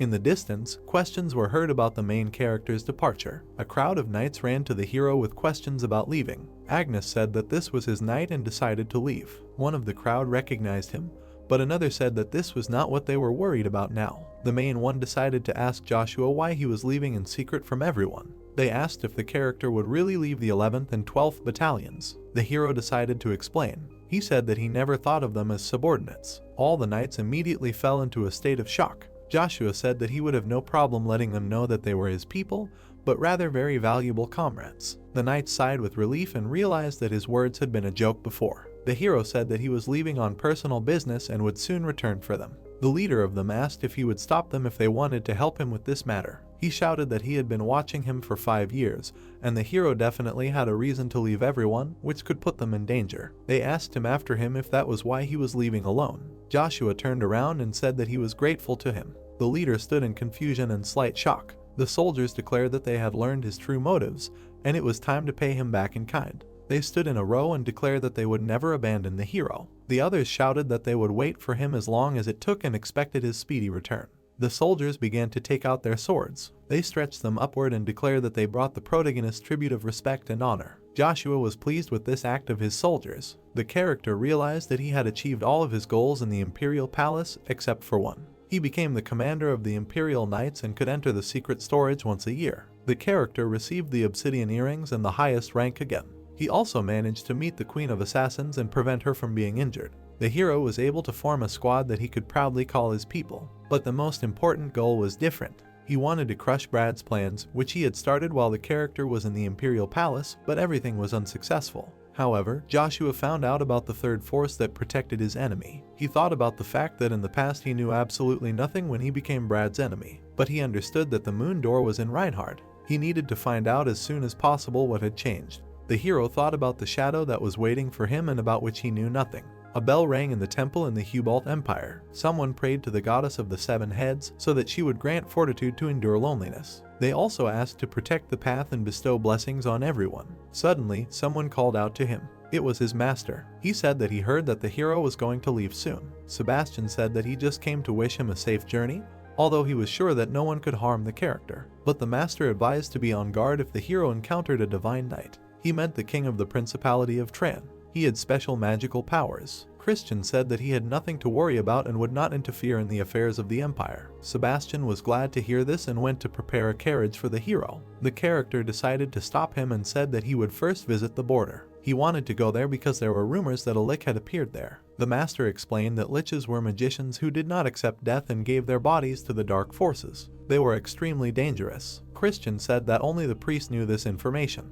The character said that it was in the eastern part of Avalon. Then called Charlie Milady while they were unloading things, which made him angry. The hero asked about who would believe that he was a man. Charlie asked if the demon had possessed the knight. Suddenly, Lady Charlie came and said that it seemed that the enemy had reached the magic tower, but they did not understand what this meant. She said that they could not use teleportation now, and the Duke's family had to make their way through the mountains on their own. The sun fell on the teleportation gate in the capital of Akardi. The magician explained to Joshua that there was no direct gate between Reinhard and Akardi, so he would have to go to Tremblen first. The sage looked at the youth with joy. The hero asked if there was something wrong with his face, but the magician hastened to justify himself and said that he reminded him of a young talented magician.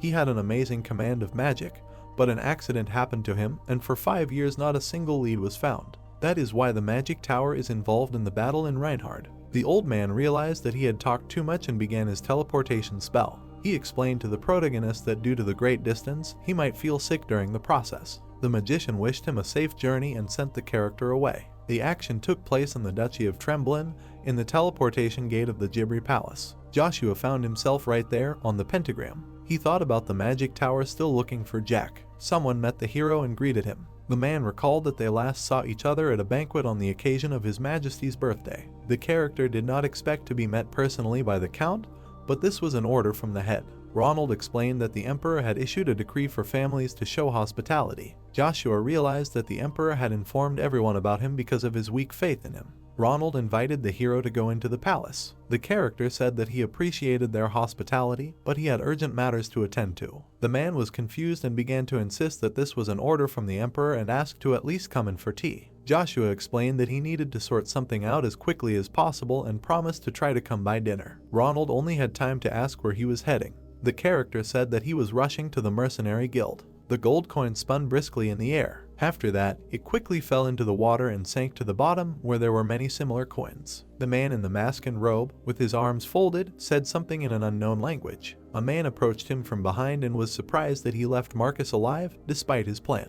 The man assumed that he wanted to destroy the Angus family with the help of Babylon. If this plan was correct, then the man promised to help with the imperial palace. The hero in the robe said that he would not obey him, and although he abandoned his country, he did not lose his pride. The man replied that there was no talk of submission and offered cooperation. The robed man merely smirked at the suggestion. He said it sounded mundane and would have given his father a heart attack. The man replied that he had never considered the madman to be his father, but he decided to repeat that his offer still stood. The man recognized him as someone he knew, John. John said that he was an incredible person in every sense, especially for someone who was still wet behind the ears. It turned out that he recognized him too. The meeting between the two people that led to Joshua's death in his past life had begun. The action took place in the mercenary guild in Jibri. Joshua pounded the table, not understanding why he could not get a silver badge. The innkeeper explained that he first had to complete 100 missions to earn a bronze one, but the hero knew that there was a way to get a silver one right away. Josh said that the hero was an aristocrat from Avalon,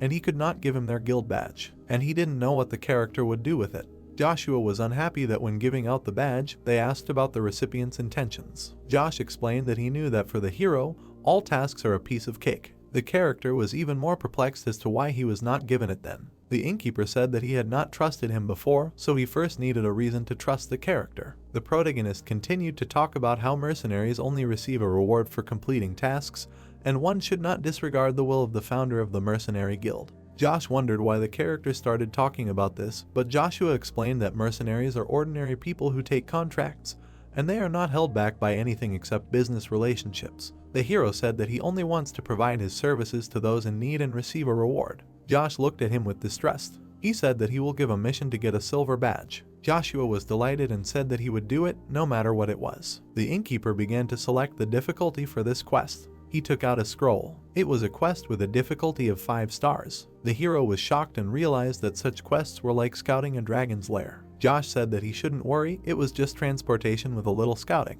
The hero knew that this was strange, and usually scouting did not have 5 stars. But he realized that he had no other choice and asked when he should move out. The innkeeper said that they needed to move out right now to the Tryphia district. The details of the mission were written on the scroll. Josh asked him to take care of it. Joshua said that he was no longer a baron, but just a mercenary, Ash. The man said that it suited him. The hero remembered that he had forgotten something. He asked Josh about the fact that he had not even tested his abilities, but still sent 5 stars on a mission. The innkeeper became concerned and asked about the specific reward he wanted. The character simply said that he hoped it would be an appropriate reward and that he would be right back as soon as he was done. The man gently picked up the sand with his hands. He sniffed it, trying to recognize something. The character heard someone sneaking up behind him, but relaxed when he found out it was just his partner. Suddenly, he heard something rushing from the sky. It was a raven flying above them. The character took a small scroll and stuck it in a special hole in the raven's body. Charlie received this message. One of the servants wondered if something was wrong, because she did not look well. The message said that her father had fainted. The servant did not expect such news and was very surprised. Young Charlie said that they needed to end the campaign right now and quickly go take the Duke's place. One of the servants was puzzled why they were leaving as soon as they sat down, but at least the body would not rust. The man assumed that the lady was too tired and offered to replenish their strength here since it was not far to the estate. Suddenly, Charlie touched him. She said that she was not tired at all and thanked him for his concern. The servant only said that they had traveled without rest due to the inability to teleport.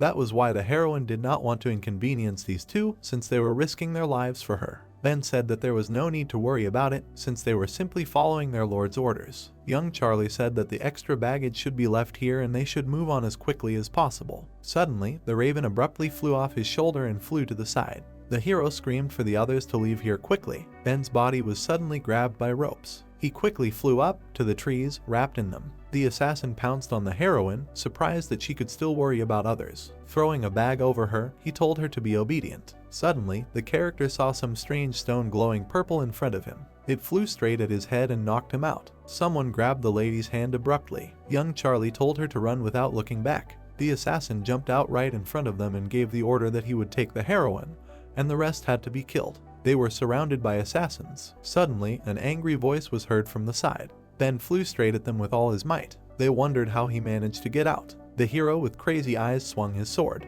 A loud explosion was heard in the area. Many assassins were already dead. One of them realized that there was a strong knight in their circle, but he could not count on victory. The character said that he was not mindlessly spending mana. Ben knew that such an explosion should have alerted all the people in the area. The assassin realized that this knight was especially dangerous. He ordered to change priorities and kill the knight. An ordinary man was carrying a box, listening to orders on where to put it. One of them wanted to know where the box with the loot was. The man urged Joshua to carry the boxes faster. The hero said that he was trying, but he thought that maybe he shouldn't have taken this task and it would have been better to ask for a solo one. One of the men said that there was no need to pick on the new guy so much, since he could have used mana, but he just laughed at that. The bear said that in any case, the hero should stay close to him, but this was only an easy 2-star task. Joshua wondered why he was talking about 2 stars and not 5. Suddenly, they were all told to prepare for battle. The innkeeper and many soldiers stood at attention. No one understood what a whole pack of undead were doing in such a quiet place. The leader ordered not to despair and just cut off their heads. Suddenly, a headless man appeared among the crowd of undead and pushed the fighters aside. The man realized that this was a more serious opponent than he expected. It was a high-ranking monster whose armor could only be damaged by a strong weapon. The protagonist knew this would happen. He understood that the monster would be here at this time. The bear was very worried about the newcomer and told him to stay close. Joshua suddenly noticed something. The magician flew over the crowd of undead. He decided to use a freezing spell. The magician formed a large pentagram over the whole horde of undead. At that moment, their faces and bodies were covered in eternal ice. The bear claimed that it was 4th-class magic. It was unclear what he was doing on a 2-star mission. The hero understood that Avalon was an empire of knights, and that mages were neglected there, so there were few who had reached the 2nd circle. In that case, there could only be one mage in the area who used 4th-tier magic. It was the Ice Archmage Iceland. Ahead of her were giant icebergs, in the ice of which were undead. The strongest monster of them was also trapped in the ice. The heroine was very scared of something. The man said that she should step back, and he would figure it out himself. He ran up, and a blue knuckle duster appeared on his hand. The character decided to hit the ice with all his might with this weapon. It instantly disintegrated into thousands of small particles. The armor of the strongest monster among them fell without its owner. Behind them, there were joyful cries. People were all praising Chief Aiden and were amazed at the strength of his blow. Joshua was amazed by this power, although he had heard of something like this before. The hero understood that this was a magic-imbued artifact, Abraham's Knuckles. Even in the character's past life, this was the favorite weapon of the second-in-command of 1,000,000 mercenaries. He understood that this weapon was very valuable, but in that case, his other favorite artifact was Lifon. Iceland stood behind all these people. The heroine just silently watched all this. Many subordinates ran to the chief with the news that another whole pack of undead was approaching. He was shocked and clearly did not expect this. One of the monsters in front had an arm and a harness. They were all headless. They were also all on horses. The people were terrified and did not understand why there were so many Dullahands here if the task only had 2 stars. They began to retreat, stating that they could not handle this. The leader immediately demanded that they all return. Joshua asked him whether they would do so or not. The hero stated that he was going to earn some money, so he would have to make sure that he was well rewarded. The character began to summon his weapon in his hand. The bear and his subordinate also ran, but they noticed that the hero remained on the battlefield. They wondered why he remained, but in any case, it was time for them to run. Joshua already had his spear in his hand, which struck with lightning. At that moment, a whole horde of undead rushed straight at him, but he was preparing to fight back, swinging his weapon. The hero was going to use the 4th stage of wielding the magic spear. The character pulled the weapon forward and aimed straight at the opponents. The next moment, a giant wave of energy rushed from the tip of the spear and began to strike the undead. It was annihilation. The undead were burned and disappeared under this blow. The strongest of the monsters also could not reflect this spell and tried to survive. In front of Joshua there was only scorched earth. The leader of the squad could not utter a word from the shock he came into. The bear and his comrade opened their mouths in surprise so wide as they had never opened them before. Everyone was surprised that there were no more monsters. They had never seen such a powerful ability before and wondered where it came from. The leader told the main character that he had never heard of such a technique of the Agnes family, which had such destructive abilities. And even more so, he had not heard of a spear technique. Joshua always answered such questions with the same thing: you don't need to know too much, it can even hurt. In Aiden's palette, the details of the mission were discussed. The leader said that this was a humanitarian mission only because the customer demanded it to be so. He lowered the difficulty only because he expected them to quickly deal with the monsters and quickly complete the task. Joshua wondered what kind of monster they had to deal with. The man said that a lick had appeared in Count Rebecca's castle and they would have to fight it.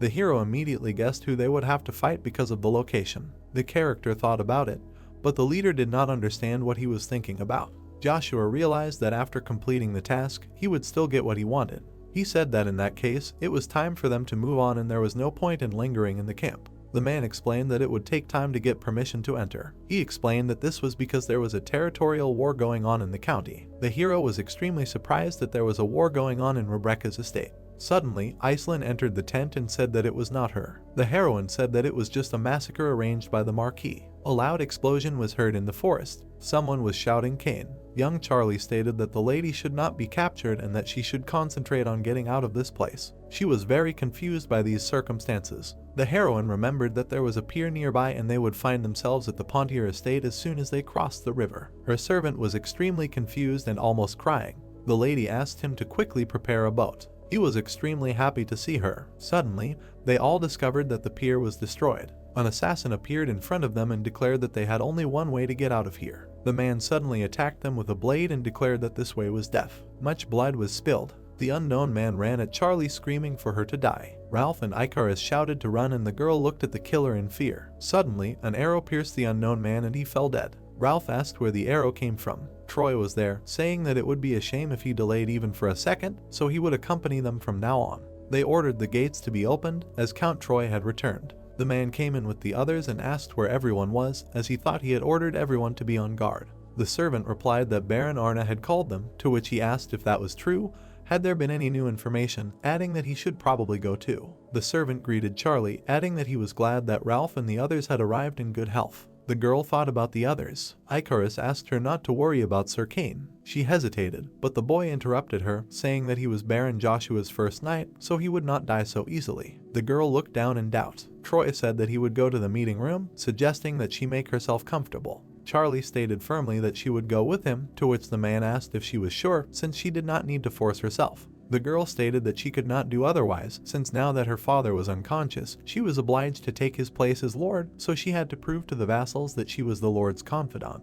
The man frowned. Michael told Arna that they could not refuse this post, to which he replied that he knew, after which he asked if it was true that there was no way they could protect them all. Michael asked if they could at least protect this production base by placing a figure on the map. Suddenly, Troy came in with the others and asked if it was true that Marquis Cromwell had become active again, to which Arna was happy about their long-awaited arrival. Charlie stated that she would also participate in the meeting, telling him to report to her everything that had happened. The man said that there was a military meeting going on right now, so he would report everything to her later, adding that she was too young to participate in something like that. The girl said that there was no need, asking to tell her right now. Ethan said that the Cromwell had begun to attack not only the trade convoys that they directly managed, but their clients as well, adding that the biggest problem was that the route used to deliver supplies to their holdings was completely overrun. He said that if the food supplies ran out, then everyone in the holdings would start to starve, even they. Charlie thought that it was much more complicated than she expected, and at this rate, they would be completely isolated and have everything taken from them, and they would not even be able to do anything, and even so, they would not be able to defeat them head-on. She thought that they had absolutely no idea what to do in such a situation, although even if there was a solution, it had most likely already been made, and she had absolutely no idea what to do now. The girl was hoping for someone to just give her advice. Icarus told her to forget about other trade items, asking if it was possible to produce food right on the property, which surprised the others. Arna asked to know who the guy was, to which Troy replied that he helped Charlie escape from a carty and get to them safely. The man asked that even if that was true, is it acceptable for an outsider to participate in such a meeting? The girl said it was Icarus. He was the best in his class at the academy, and also added that he was her guest, so he would help the Pontier house. Arna asked why she was seeking advice from a man who had just graduated from the academy, adding that he was just an outsider, so it was inconvenient for him to hold a meeting to discuss the future of this family with him. He said that now that they were without the Lord, they did not have time for such foolishness, so he thought it would be better for Charlie to leave as well. After all, this was not a game. The girl asked him again what he said. Suddenly, Ralph intervened, asking him sternly what nonsense he was talking about. He asked if he didn't know that while the Lord was busy with domestic affairs, Charlie had been trying her best to find allies for them, so did he mean to say that he didn't know about all her efforts? Arna said that fruitless efforts were nothing more than a waste of time, since all she had achieved was a child of indeterminate gender who didn't even look like an experienced warrior. Ralph said that it didn't matter now, since the most important thing was to get as many allies as possible. Arna furiously asked the man if he thought this child was capable of turning the scales of this war, and also asking how they could trust him to discuss their family's affairs in front of him when it was already on the verge of collapse. He also mentioned Charlie, saying that she never attended the meetings, so why was she throwing them into chaos by only showing up after the Lord had fallen ill? Standing at the table with everyone else, the man stated that he did not want to take orders from an incompetent lady like her. Icarus asked what was so important in the field, thinking that they could talk whatever they wanted. He would shut them up with business, since during a conversation one could only trust one's skills. He called out to the Baron, saying that he understood how he felt. The boy said that he was right about fruitless efforts being a waste of time. However, such a phrase was completely unacceptable in times of war, since losing, after all, would mean losing everything for them. Arna said that at least he understood what was going on. Icarus replied that this was precisely why one should give credit to Charlie, since she was able to bring the most reliable ally, and that was him. The Baron said he was curious about what he would say, but it turned out to be the ramblings of a child, wondering who he thought he was. The boy smiled and said that the food the holdings could produce would be enough for 70% of the inhabitants, since in that case, if they were not disturbed by humans and maintained their defenses, concentrating only on the military position for the soldiers, they would be able to hold out longer. Charlie wondered if that was what he meant, but Icarus interrupted her, confirming her suspicions. He said that Cromwell did not want this war to last longer than it had to, which meant their financial losses would continue to mount, so they must be thinking of a strategy that would not allow them to hold out for long. Arna smirked and asked if he was suggesting abandoning the humans and trying to hold out in the castle for as long as possible, to which he said no, since they had already prepared, so they would make their move first no matter what they did. The boy leaned back on his chair and added that now that they were completely isolated, they would most likely propose a single battle to end it all, so as not to drag it out too much. The Baron stated that this was just his speculation, asking that even if Cromwell had the advantage, wouldn't proposing such a battle make the outcome unpredictable, so why would he willingly go for it if it meant risking even more losses? Suddenly, a knight burst in and said that they had a problem. He stated that the Cromwell family's forces were gathering in front of Aden Canyon, and their army numbered around 30,000 soldiers. Everyone was surprised by such a number. Troy thought that his prediction had come true, then said that Icarus was right to ask if they would really propose an all-out battle. Icarus, sitting on a chair, said with a smile that it did not matter whether they agreed or not, since if they did, they could easily wipe them out with their numbers, and if they did not, they would have to concentrate all their forces there anyway to resist such a large army. Troy asked what they would gain from concentrating their forces there, adding that he did not think it was necessary to say this, but Aden Canyon was a natural fortress ideal for defense, and if they concentrated on military provisions and held them back, as he suggested, then there was no better place to do it, and then asked if he himself had not said that they did not want that.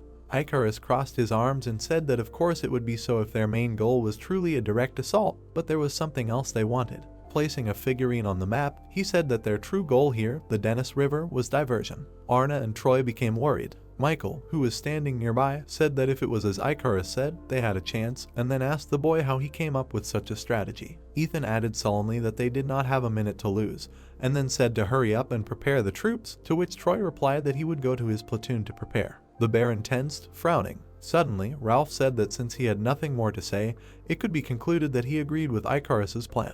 Arna frowned, then put his hand to his chest and said that he understood, asking Charlie for orders. Opening the door, Troy asked to gather here again as soon as all the preparations were completed. The door slammed shut. Icarus was sitting on a chair. The girl sighed and said with a smile that he was really amazing. She added that she never thought he could outdo those stubborn aristocrats, adding that the rumors were indeed true and she was sure that everything would go well thanks to him.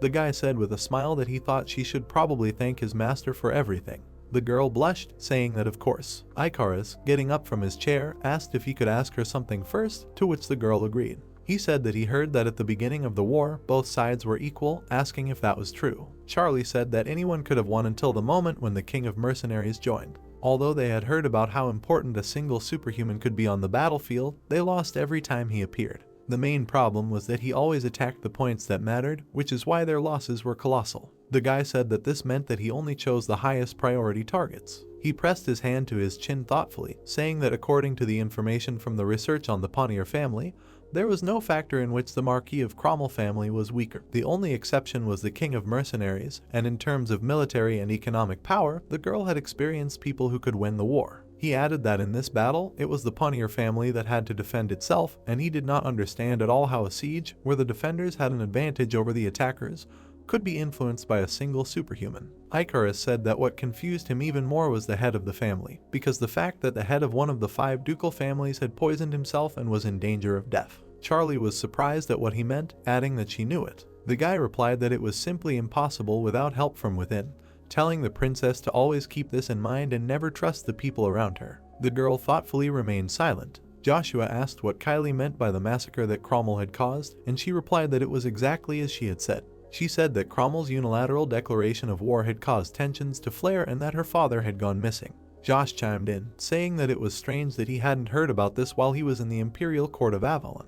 He said that the Marquis Cromwell family had wiped out the Count of Rebrec's family and had just recently begun a siege on the Duke of Ponier's family. He said that this wasn't just a small battle, but a large-scale war that would determine the future of these families. Marquis Cromwell was causing trouble everywhere that could have a detrimental effect on the entire empire. Josh said that he honestly couldn't believe that Marquis Cromwell was the only one behind this. Joshua said that there was a chance that Emperor Marcus was orchestrating this behind his back. Josh called him the loyal dog of the crown, Marquis Cromwell, saying that it was a pretty telling nickname, and that the rumors of him taking orders directly from the emperor were starting to make more sense. He added that since the boy was already an imperial knight, he thought he would already know all of this. The hero asked why he was telling him all of this, and if he had forgotten about his title, adding that from the imperial crown's perspective, such stories could be considered treason. The man said that it was because he was from the Agnes family, since if the Ponier family fell, the Agnes family would most likely be the next target, adding that while he didn't trust him completely, he had already realized that the boy was definitely not his enemy. He said that he also needed to ask him for a personal favor. Joshua asked about this favor, to which Josh asked him to take care of Kylie. It was the middle of the night. Christian rode his horse, thinking that of course he knew about the rumors, but to think that it would be in such ruins. Suddenly he was stopped, told that he had entered a forbidden area and asked where he was going.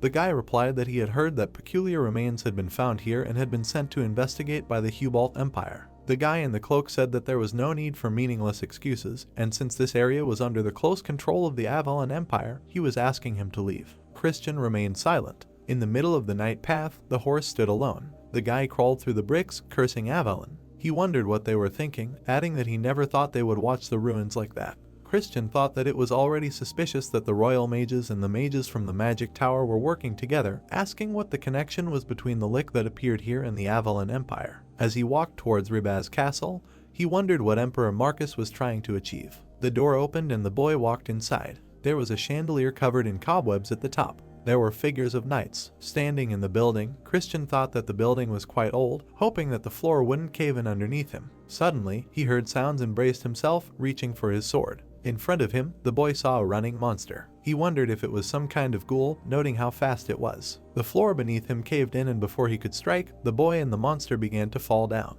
Christian hit the floor. The monster growled and began to approach, to which he quickly struck it in the chest. The monster was engulfed in flames, while the boy began to gasp. Looking ahead, he saw many red eyes in front of him. Many monsters were heading towards him, to which the boy thought that he was finished. He frowned and dexterously cut down all the monsters one by one. Christian struck at the chest and used the lightning spear. The monsters were wounded and fell to the floor. The guy saw a lying monster that was glowing red. More monsters began to approach. Christian pointed his sword down and called on the holy sword Durlanden, asking it to answer its call. The sword glowed with a bright light, surprising the monsters. The guy swung his sword, saying that he must punish them in the name of the god Hermes. He stuck the sword into the floor, using the holy cross, and everything around lit up with light, inside which a cross pattern appeared. The monsters were scattered in different directions. The guy wondered how strong the lick was that ghouls were drawn to holy energy. He thought that he hoped to come and quickly and quietly deal with everything, but this was impossible. Christian used the seal on the sword and a glowing circle appeared under it.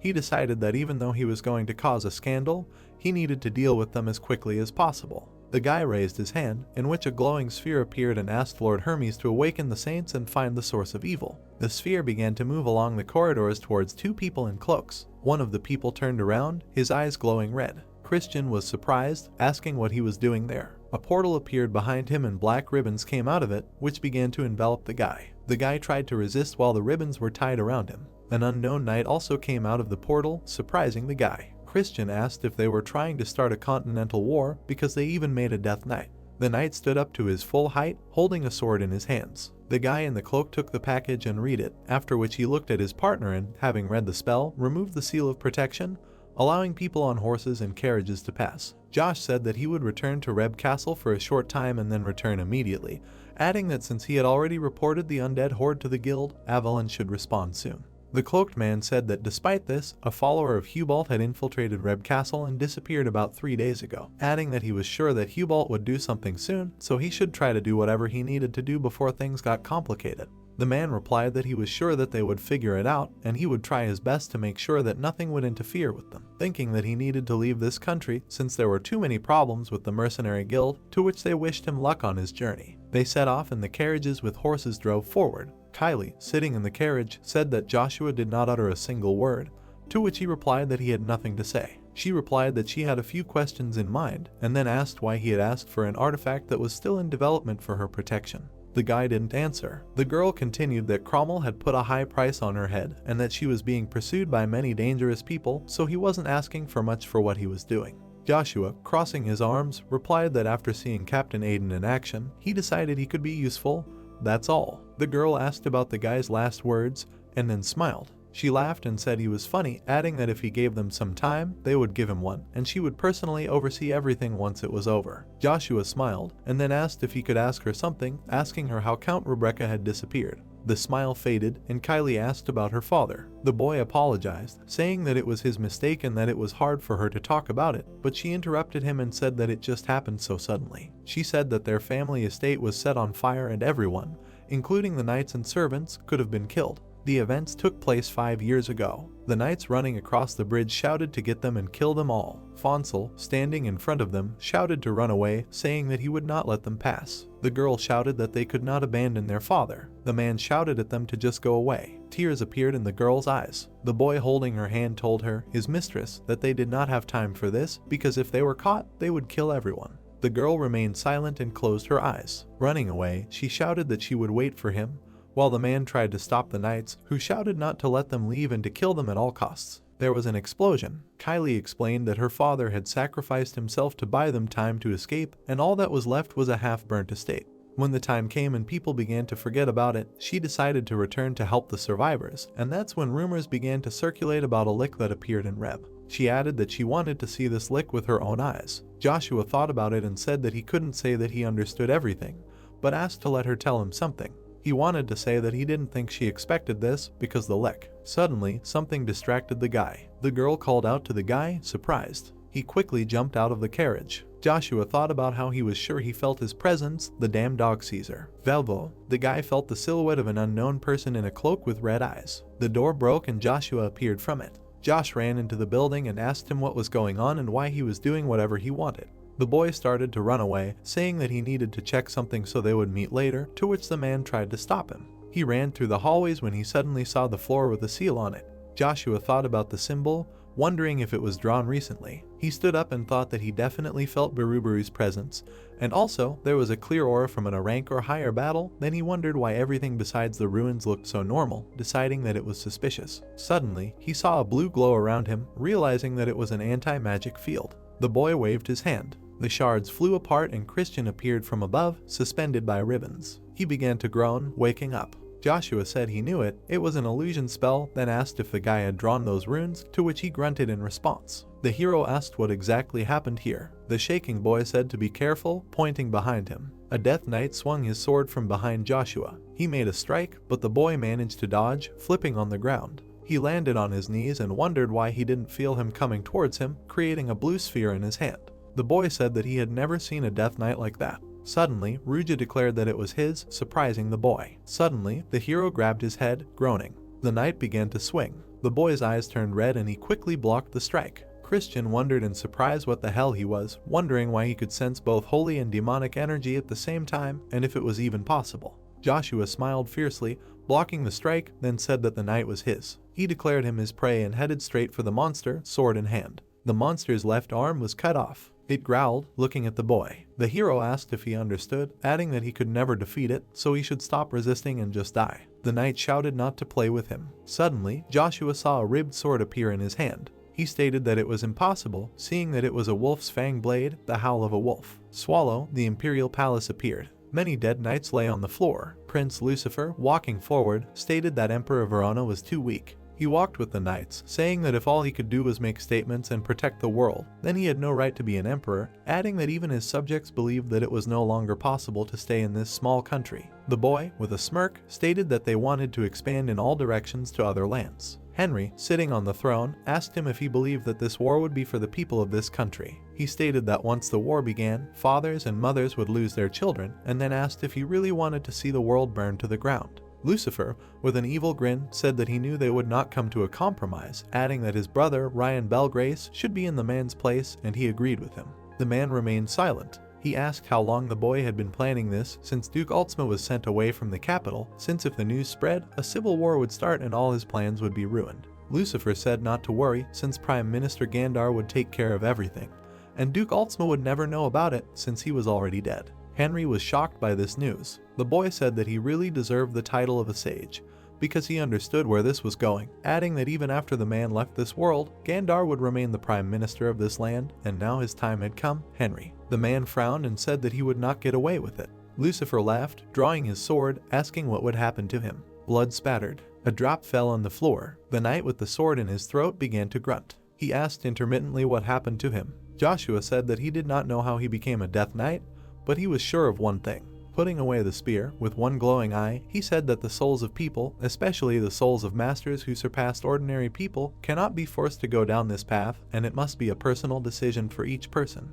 The boy continued that he didn't know if he had any regrets, if there was a reason why he chose this path, and asked if it was okay if he went down this path with him. The hero mentioned the Death Knight and apologized, saying that his real name was. The knight thought of Travis. Travis struck the man with his sword, defeating him. He began his story. He lost to him, and as a result, he lost his master title and was exiled to the village. Although, thinking about it now, he realizes that it was just an excuse to keep him away from Emperor Henry. He became a convenient scapegoat. This was all the work of Emperor Henry's brother, the first monarch he served. The wounded man asked if he wanted power that much, and if so, why not just take it by force, adding that he was sure it wouldn't cause him any problems, as one of the 9 stars. Ryan replied that his greed was not so strong as to desire the throne, but the world they were living in now was too boring, and Lucifer would take Henry's place. The man thought about Lucifer, deciding that he was stupid for having to stop by Emperor Henry at all costs, and then realizing how stupid he was and that this was how he would die. Ryan told Ford that if he was going to create demonic beasts, this was his chance, and the knight's soul, full of anger and regret, should be easy to handle. Ford replied that he would let him know when he was done,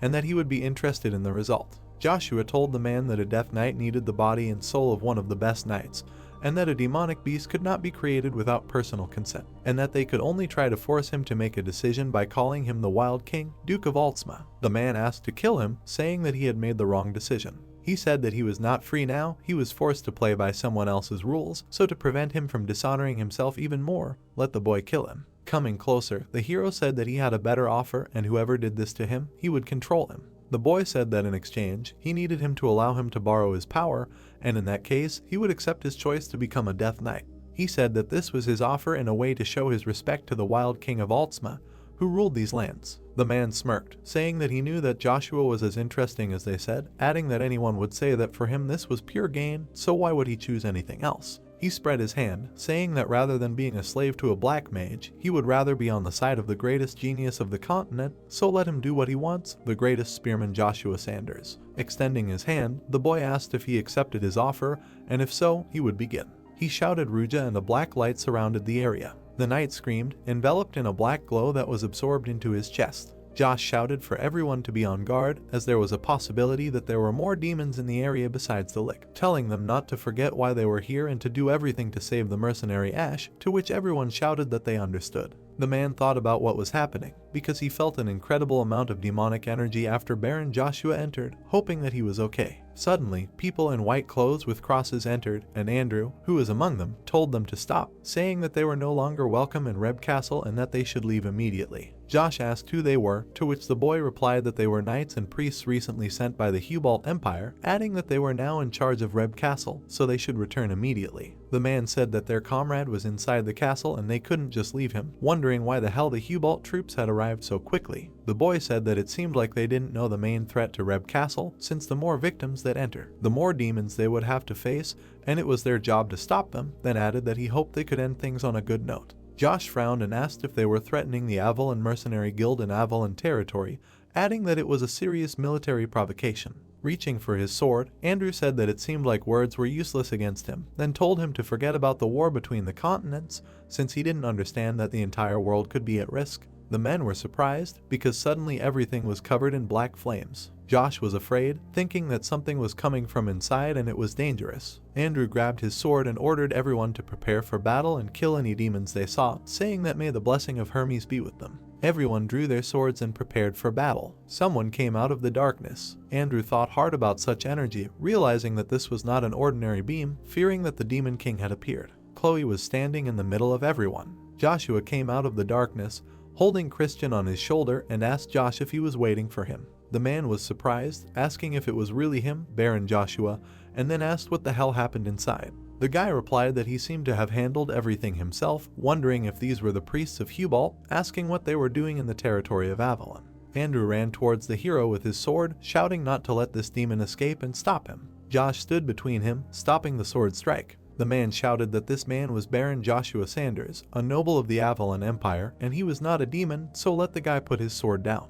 The boy asked if he couldn't feel the demonic energy coming from him, adding that it couldn't be a human, and then asked if he was on his side too. The hero thought with an awkward smile that he knew it would turn out badly, which is why he asked Ruja not to overdo it with the demonic energy, to which he asked if he thought it was that easy, since he just absorbed the Death Knight and he just needed to show them what he could do, to which the boy asked if he was completely crazy, and how he would order them to clean up the mess later. Chloe lowered her hood, asking Andrew to wait and asking if he thought something was wrong, to which Andrew asked what she was talking about. The girl answered with a slight smile that such an amount of demonic energy would be enough to kill them all, and if he really was Baron Joshua, then this battle would add fuel to the fire of conflicts between nations. Andrew said that they do not know what this demon can do if they just let him go, adding that he must do everything to stop him. The girl held a blue sphere in her hand, asking why they do not leave the choice to the god, because with the help of a holy artifact, the Tear of God, from the Temple of Hermes, they will be able to understand whether this man is really a demon or still Baron Joshua Sanders. Chloe asked the hero what he thinks, asking if he is who he claims to be, will he accept the decision of the Tear of God?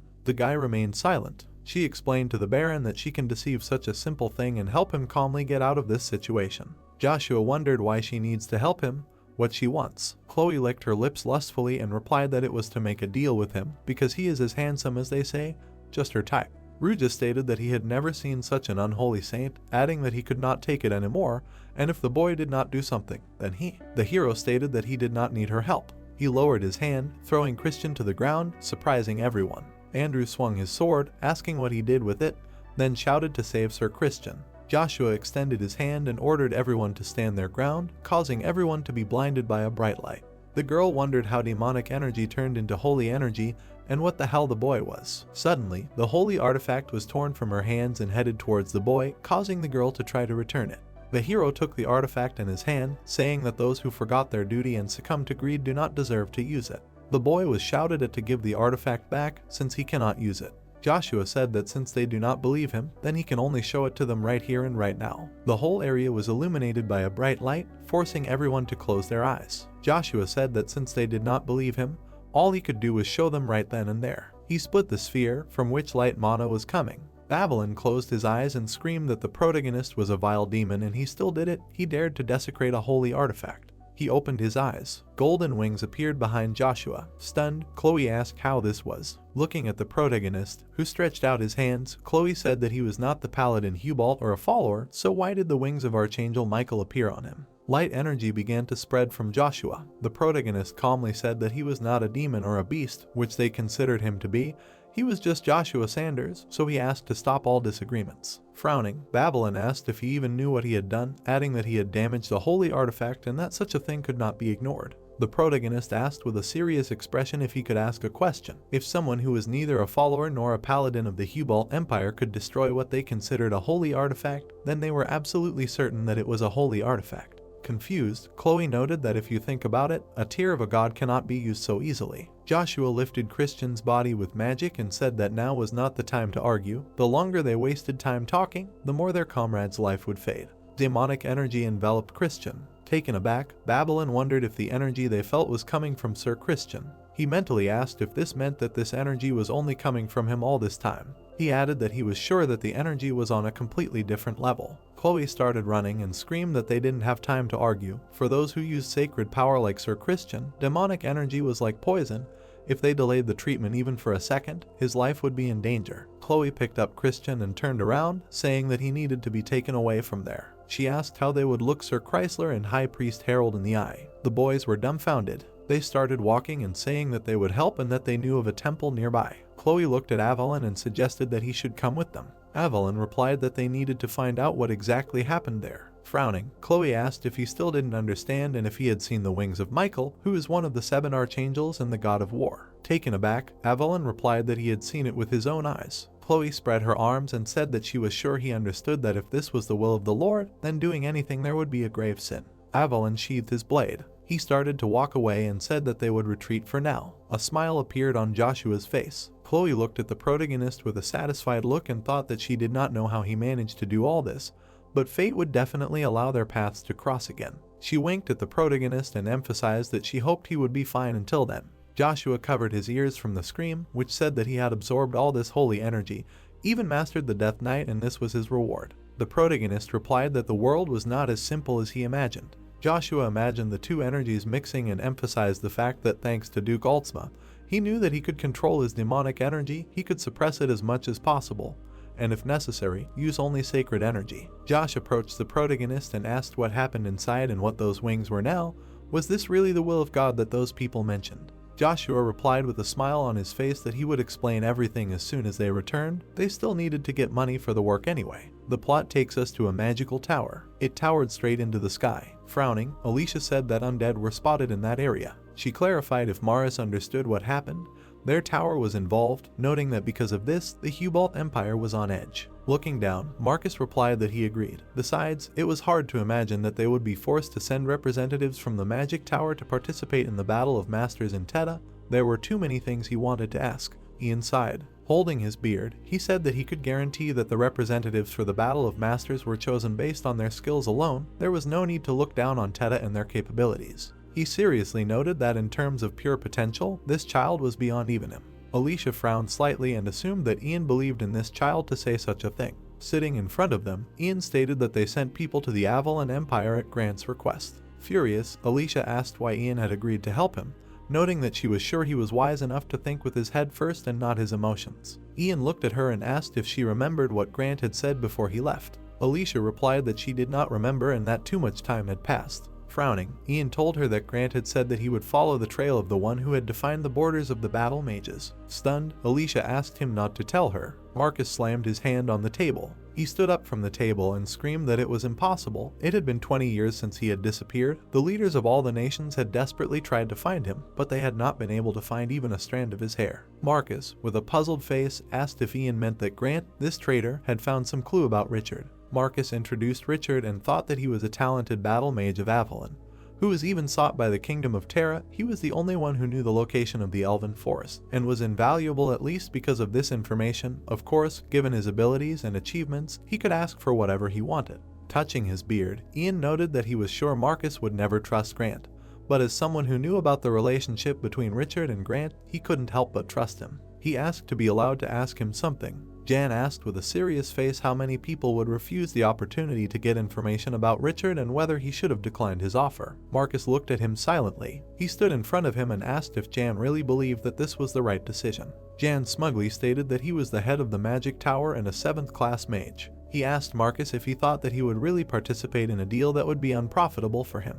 The boys were taken aback by this question. Loud laughter was heard in the room. Ink was dripping onto the book. Ford, frightened, asked what happened and who was able to defeat the Death Knight. Standing over the book, he guessed that it was the paladin from Hubalt who invaded Reb's castle. He noted that he should have taken care of everything himself and that he had acted too hastily. Ford, furious, said that he could not believe that he lost the master's body like this. He began to walk quickly and said that now he was the only one left. He placed his hand on the coffin. Ford imagined the closed door and told him that he had done everything in his power to gain the favor of Emperor Chris to touch the Dark Book of Spells. Trembling, Ford declared that he would not tolerate another fiasco like this. He threw off the lid of the coffin. Looking at Richard's body, Ford smiled and said that he would allow him to return to this world again, although he would be a lick, but it was not as bad as it seemed. He studied Richard's face. He sent streams of dark energy into Richard and said that this was the perfect name for someone who lived his faith more than anyone he knew, a sparkling darkness who gave his soul to the devil for his faith. Richard woke up. Josh handed over the token and said that thanks to the protagonist, they were able to learn the truth about the lick and defeat the demon. He asked to give him this silver seal as thanks. Puzzled, Joshua thanked him and added that it was a little strange. Iceland tied the bag to the horse. The protagonist looked at her and asked why Iceland was loading her things onto his horse. Iceland turned around and replied with a smile that he himself said that he wanted Leifon as a reward, but she didn't have the necessary materials, so she would have to go to Reinhard to get them. Joshua laughed and suggested that he had forgotten a little. Josh looked at the protagonist and suggested that they not hesitate and go to Reinhard. Joshua asked if he was going with them. Josh said with a satisfied look that he had something to prove. The protagonist asked again, taken aback. A blue aura enveloped Josh. Surprised, Joshua thought that changing appearance was one of Leifon's abilities. It seemed to him that he would finally be able to see Josh's true appearance, which was hidden by Leifon. Josh's body became more muscular. He asked if he was worthy of participating in the Battle of Masters in Reinhard. Josh smirked and noted that he had reached the level of master. The plot takes us to the meeting room of the Cromwell family. The man stood up from the table and asked if they should win in that case. He furiously asked how they were still able to hold back their onslaught. The plot introduces us to Dave, the head of the Cromwell family. The guy sat opposite him and said that they were sure that the head of the Pontier family needed urgent medical attention.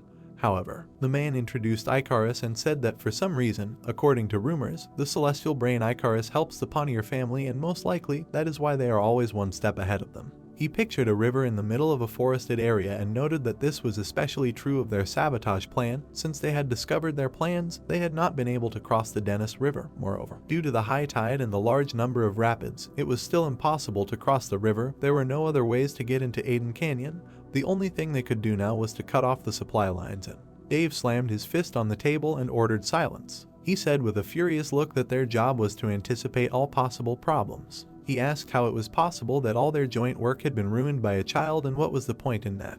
He ordered new plans to be made immediately. The stranger lowered his head and asked why they did not appeal to the king of mercenaries, noting that the longer they waited, the more disadvantaged they would be. At this rate their losses would be incalculable. Dave frowned and told them that the Pontier family no longer had a leader. They would be laughed at if they asked for help. He asked how much the mercenary king would demand for it, even if they did decide to call him, adding that he was already asking for more than half of the Pontier family's territories that they had recaptured. Dave imagined Chris standing over the boy and stated that if he understood the emperor correctly, he would not simply ignore the mercenary king's achievements. He would most likely try to recruit him into his service, and if that happened, the mercenary king would essentially be their enemy. They could not rely on him. Putting his hands behind his back, Dave emphasized that they needed to find another way to get to Aden Canyon, and until then, use the information from inside to cut off their supplies. They would crawl out on their own as soon as they ran out of food. The knight suddenly burst into the room and shouted an urgent message. The knight reported that the soldiers who intercepted the Pontier supply lines were killed. Dave was dumbfounded and asked what that meant and how those soldiers could lose to ordinary workers. The boy's eyes glowed in the darkness. He was standing on a ledge. The soldiers were fighting. The knight swung his blade and shouted that all the trash from Pontier must be killed. The warriors were killing each other. The dumbfounded warriors asked how Cromwell knew their routes. The knight suddenly saw the light of the fire. The mage fired a fireball at them. A mysterious warrior suddenly appeared on the battlefield. He reflected the fireball. The dumbfounded soldiers shouted that he was able to reflect the fireball without using mana. The boy turned around and said that the soldiers should not worry. He was there to protect them. He began to remove the mask from his face. Cain, with a satisfied look, introduced himself as the first knight of Baron Joshua and he only follows his master's orders. The last drop of water flowed out of the flask. Icarus looked at it. He was standing outside and noted that he had been waiting for a long time. The boy approached him and suggested that they were starting to catch up. Icarus asked what he meant. Arms crossed, Arna told him that given that supplies were being delayed, it could be concluded that the Cromwells had learned of their supply routes and were cutting them off. Icarus said with a serious expression that he was sure that Arna knew that the only ones who knew about the routes were the two of them. If the Cromwells had learned of them, there could only be one reason. Frowning, Arna asked if Icarus dared to call him a spy. Standing before Icarus, he said that a simple peasant like himself would never understand this. Nobles would rather die than throw away their honor. They all reaffirmed their loyalty to the Pontier family. He approached Icarus and asked him what he was trying to achieve by getting close to Lady Charlie and whether he was using her to become the Duke of Pontier. Icarus frowned. Arna looked at him with an angry expression. They suddenly turned their attention to the cry that supplies had arrived. As he walked away from Icarus, Arna remarked that he had better watch what he was doing, noting that there were countless people out there who would not take their eyes off him. Icarus stood silently. Charlie, looking serious, ordered the wounded to be carried over and medicine and blankets to be distributed among those in need. A soldier picked up a wounded man and asked to see Lady Charlie. Icarus ran over and asked why there were so many wounded. Charlie said that Cromwell had attacked them. Taken aback, Icarus suggested that they had already known they were coming and that it was a miracle that they had managed to return alive after such a sudden attack. Cain suddenly came over and cried out that he was the one who had done the miracle. He smugly reported that not only had he defeated Cromwell's warriors, but he had also escorted the supply convoy there safely. Icarus and Charlie ran up to him and said that they had been worried and that it was a relief that he was alive. Cain had a smile on his face. Charlie happily noted that they had been worried since they had no way to contact him.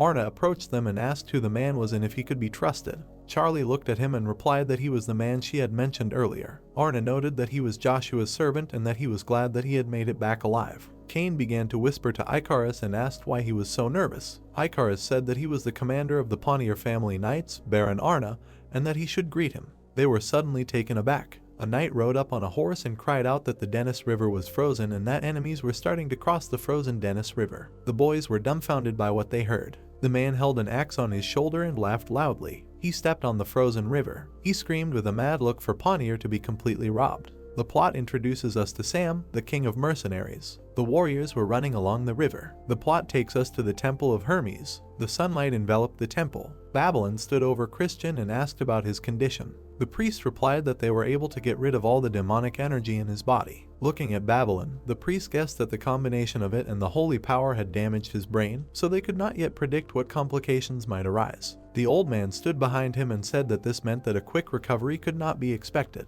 He said with a serious look that he hoped that Christian would be able to get back on his feet. The plot introduces us to the high priest of the Holy Empire of Hubalt, Harold. Sighing, Babylon noted that they might even have to abandon the group stage of the master battle. He apologized for such bad news. Harold looked at Christian and noted that although the master battle was important, the priority was Christian's recovery. He looked at Babylon and asked if they had seen the wings of Archangel Michael. Babylon introduced Joshua and told him that although it was hard to believe, wings had indeed appeared behind the Baron of Avalon, and an overwhelming amount of holy energy was emanating from him. Babylon extended his hand and asked how a normal knight, not a follower of Hubalt or a paladin of their nation, could do such a thing, noting that he was also emitting demonic energy like a real demon. Harold replied that it was impossible, and that demonic and holy energy were incompatible in the same vessel. Looking at Christian, he stated that what was happening to him was an example of this. Harold seriously stated that if he was truly able to control them in his body, then his abilities were already beyond the comprehension of ordinary people. Taken aback, Babylon asked if Harold meant that Baron Joshua had reached the level of a godlike being.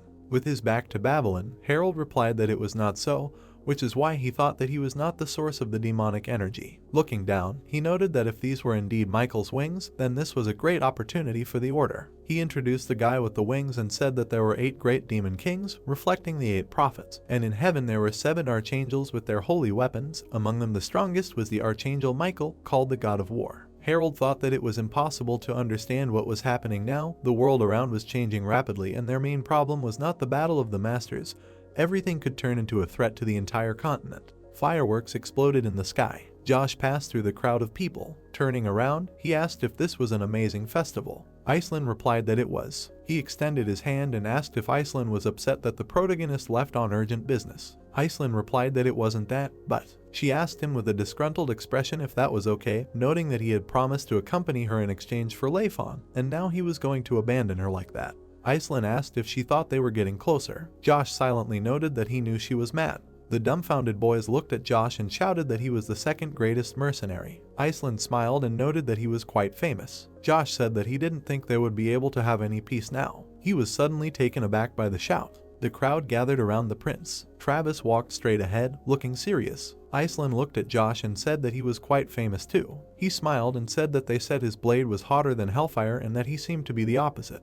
Iceland replied that she was a mage, not a knight, and that she wasn't even in the competition. Travis looked at Josh and said that he was an even bigger monster than he expected. He frowned and turned to the other mercenary. Josh remained silent. Travis turned his gaze. He started to walk away and asked to be allowed to pass. Josh was suddenly taken aback. He bowed and apologized to the prince, noting that it was an honor to meet him. The mercenary smirked and said that this meeting made him realize that he had the wrong opinion of him. A smile appeared on Travis's face. Enveloped in an aura, Josh said that he was looking forward to the day when they would cross blades. The plot takes us to the draw for the Battle of the Masters of Reinhard. People were standing in front of the building. Looking at the glasses of champagne, the guys discussed how there had never been a battle of masters larger than this one. People began to laugh. Babylon looked out the window. The man raised his fist to his mouth and shouted that the draw for the master battle would begin in 30 minutes. He stood in front of the crowd and asked them to prepare a replacement representative as soon as possible if the participants themselves were still not there. The girl happily said that it was finally starting and it would be so interesting.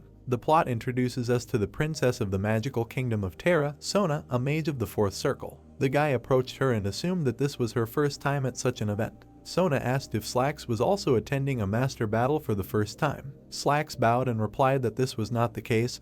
He was one of the few representatives with experience. Sona extended her hand and asked who he thought would be the winner and whether it was possible that Travis would be the winner this time, given his recent achievements. Slacks replied that although he thought so too, it would most likely only happen if he had not yet had his fill of the title master. Sona introduced Travis with a satisfied expression and stated that although this was called the greatest battle of masters, Lord Travis was on a completely different level and even the great Beast Knight bowed before him. The boys came over and said that they couldn't listen to this anymore. The boy crossed his arms and said that since she wasn't paying attention to the world around her, Terra would definitely be left in the dust and they didn't think she would support that idiot so much. The story introduces us to Ash and Blake. Sona frowned and said that it was very rude and she didn't want to hear anything from them considering that they lost to Prince Travis. The boys asked her to continue dreaming since they were losers anyway. Sona was furious and yelled at them to stop immediately and apologize. Slacks stood in front of Sona and told her to stop, saying that he didn't think it was a good idea to continue in front of everyone.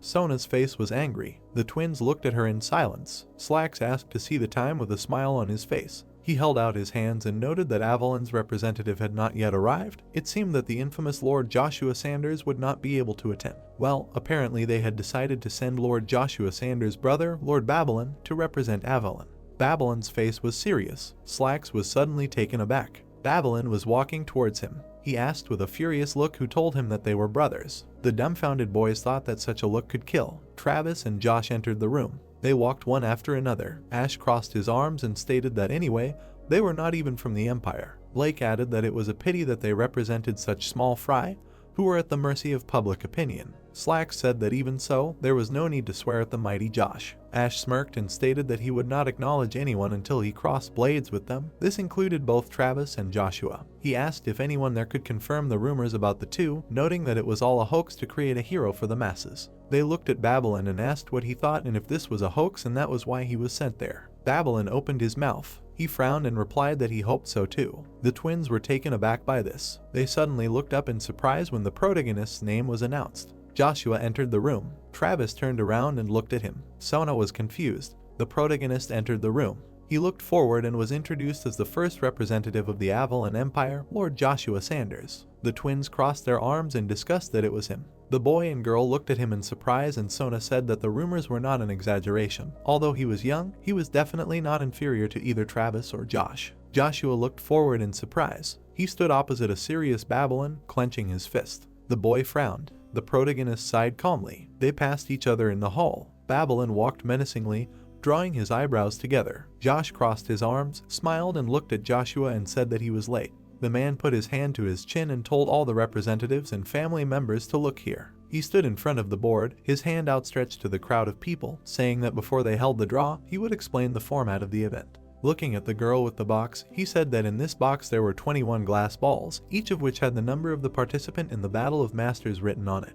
Pointing his hand at the board, he said with a smile that the position would depend on what number you pulled out of the box. In this format, number 1 would fight with the second, the third with the fourth, and so on. Raising his finger, he smirked and said that however, since the number of participants is odd, the last one left will be eliminated. Looking at the surprised crowd, the man said that the most important thing is that the title of master is not given according to the results of each battle. Even during the battle, if at least half of the 6 masters find a participant worthy, then from that moment on, he will be considered a master. The man raised his hands and said with a smile that 3 masters from the Empire and 3 independent masters were invited to help, so that they do not doubt the fairness of the event, and asked if they have any questions. Josh raised his hand. The man stood in the crowd and raised his hand, asking if the rewards for winning would be the same as last time. The organizer answered with a smile that the winner of the event will have the right to challenge one of the 12 superhumans or 9 stars. Babylon frowned and thought about the right to challenge them. The man looked ahead with a smirk and said that what's more, the winner of this year's Masters would receive the Nagishin hammer as a reward.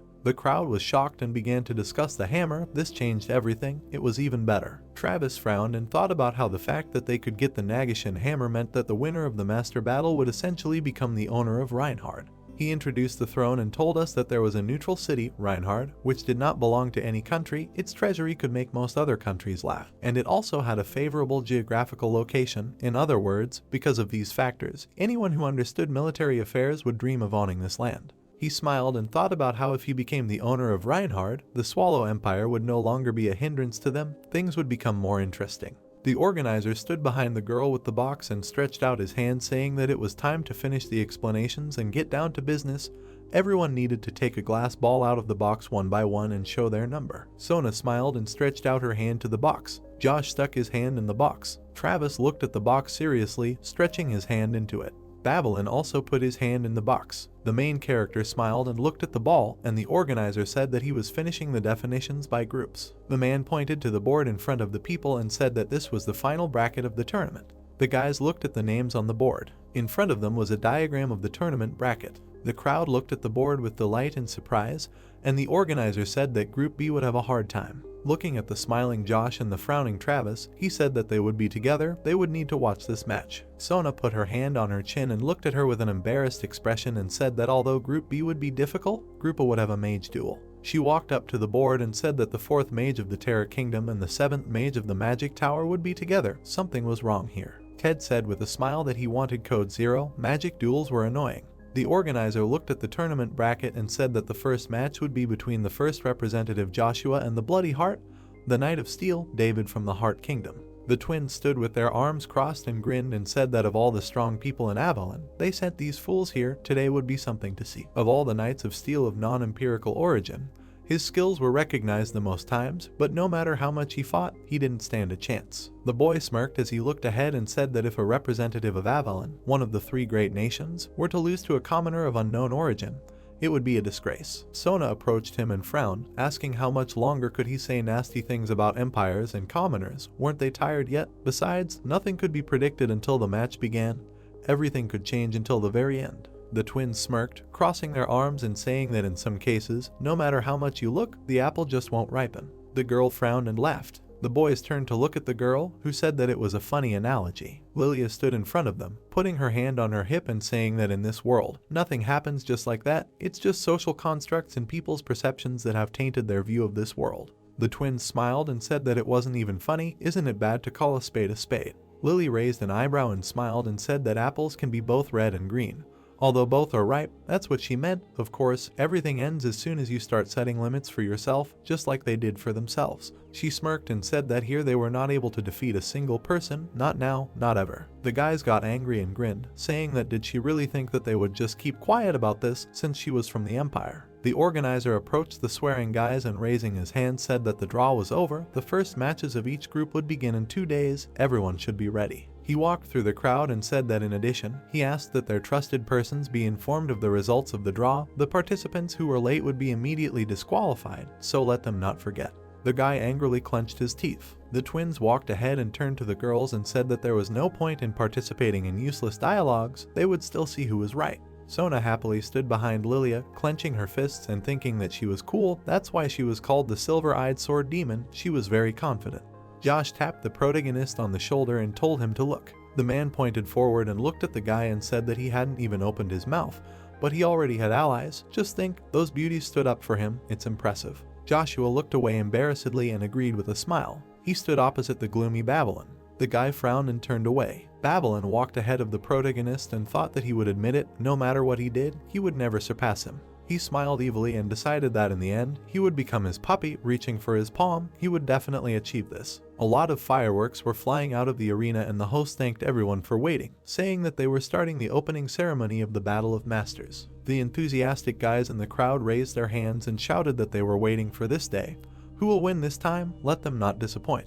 The host held the microphone and smilingly announced the representative of the Kingdom of Heart. David walked across the arena to the host who was introducing him. He stood smiling and listened as the stands shouted to show this trash from the Empire what they are made of. The host frowned and holding the microphone said that he was against a representative of the Avalon Empire. Joshua walked with a spear in his hands and smiled while the host said that he was an incredible rookie, the first representative. Many cheering people in the stands were shouting at him to show what the title of Knight of the Empire is worth, to prove that age does not matter. Sean put his hand to his chin and said with a smile, "Is this kid Joshua? That is popularity." He turned to the other judges in the stands and raised a finger and said that David was almost twice as old as Joshua.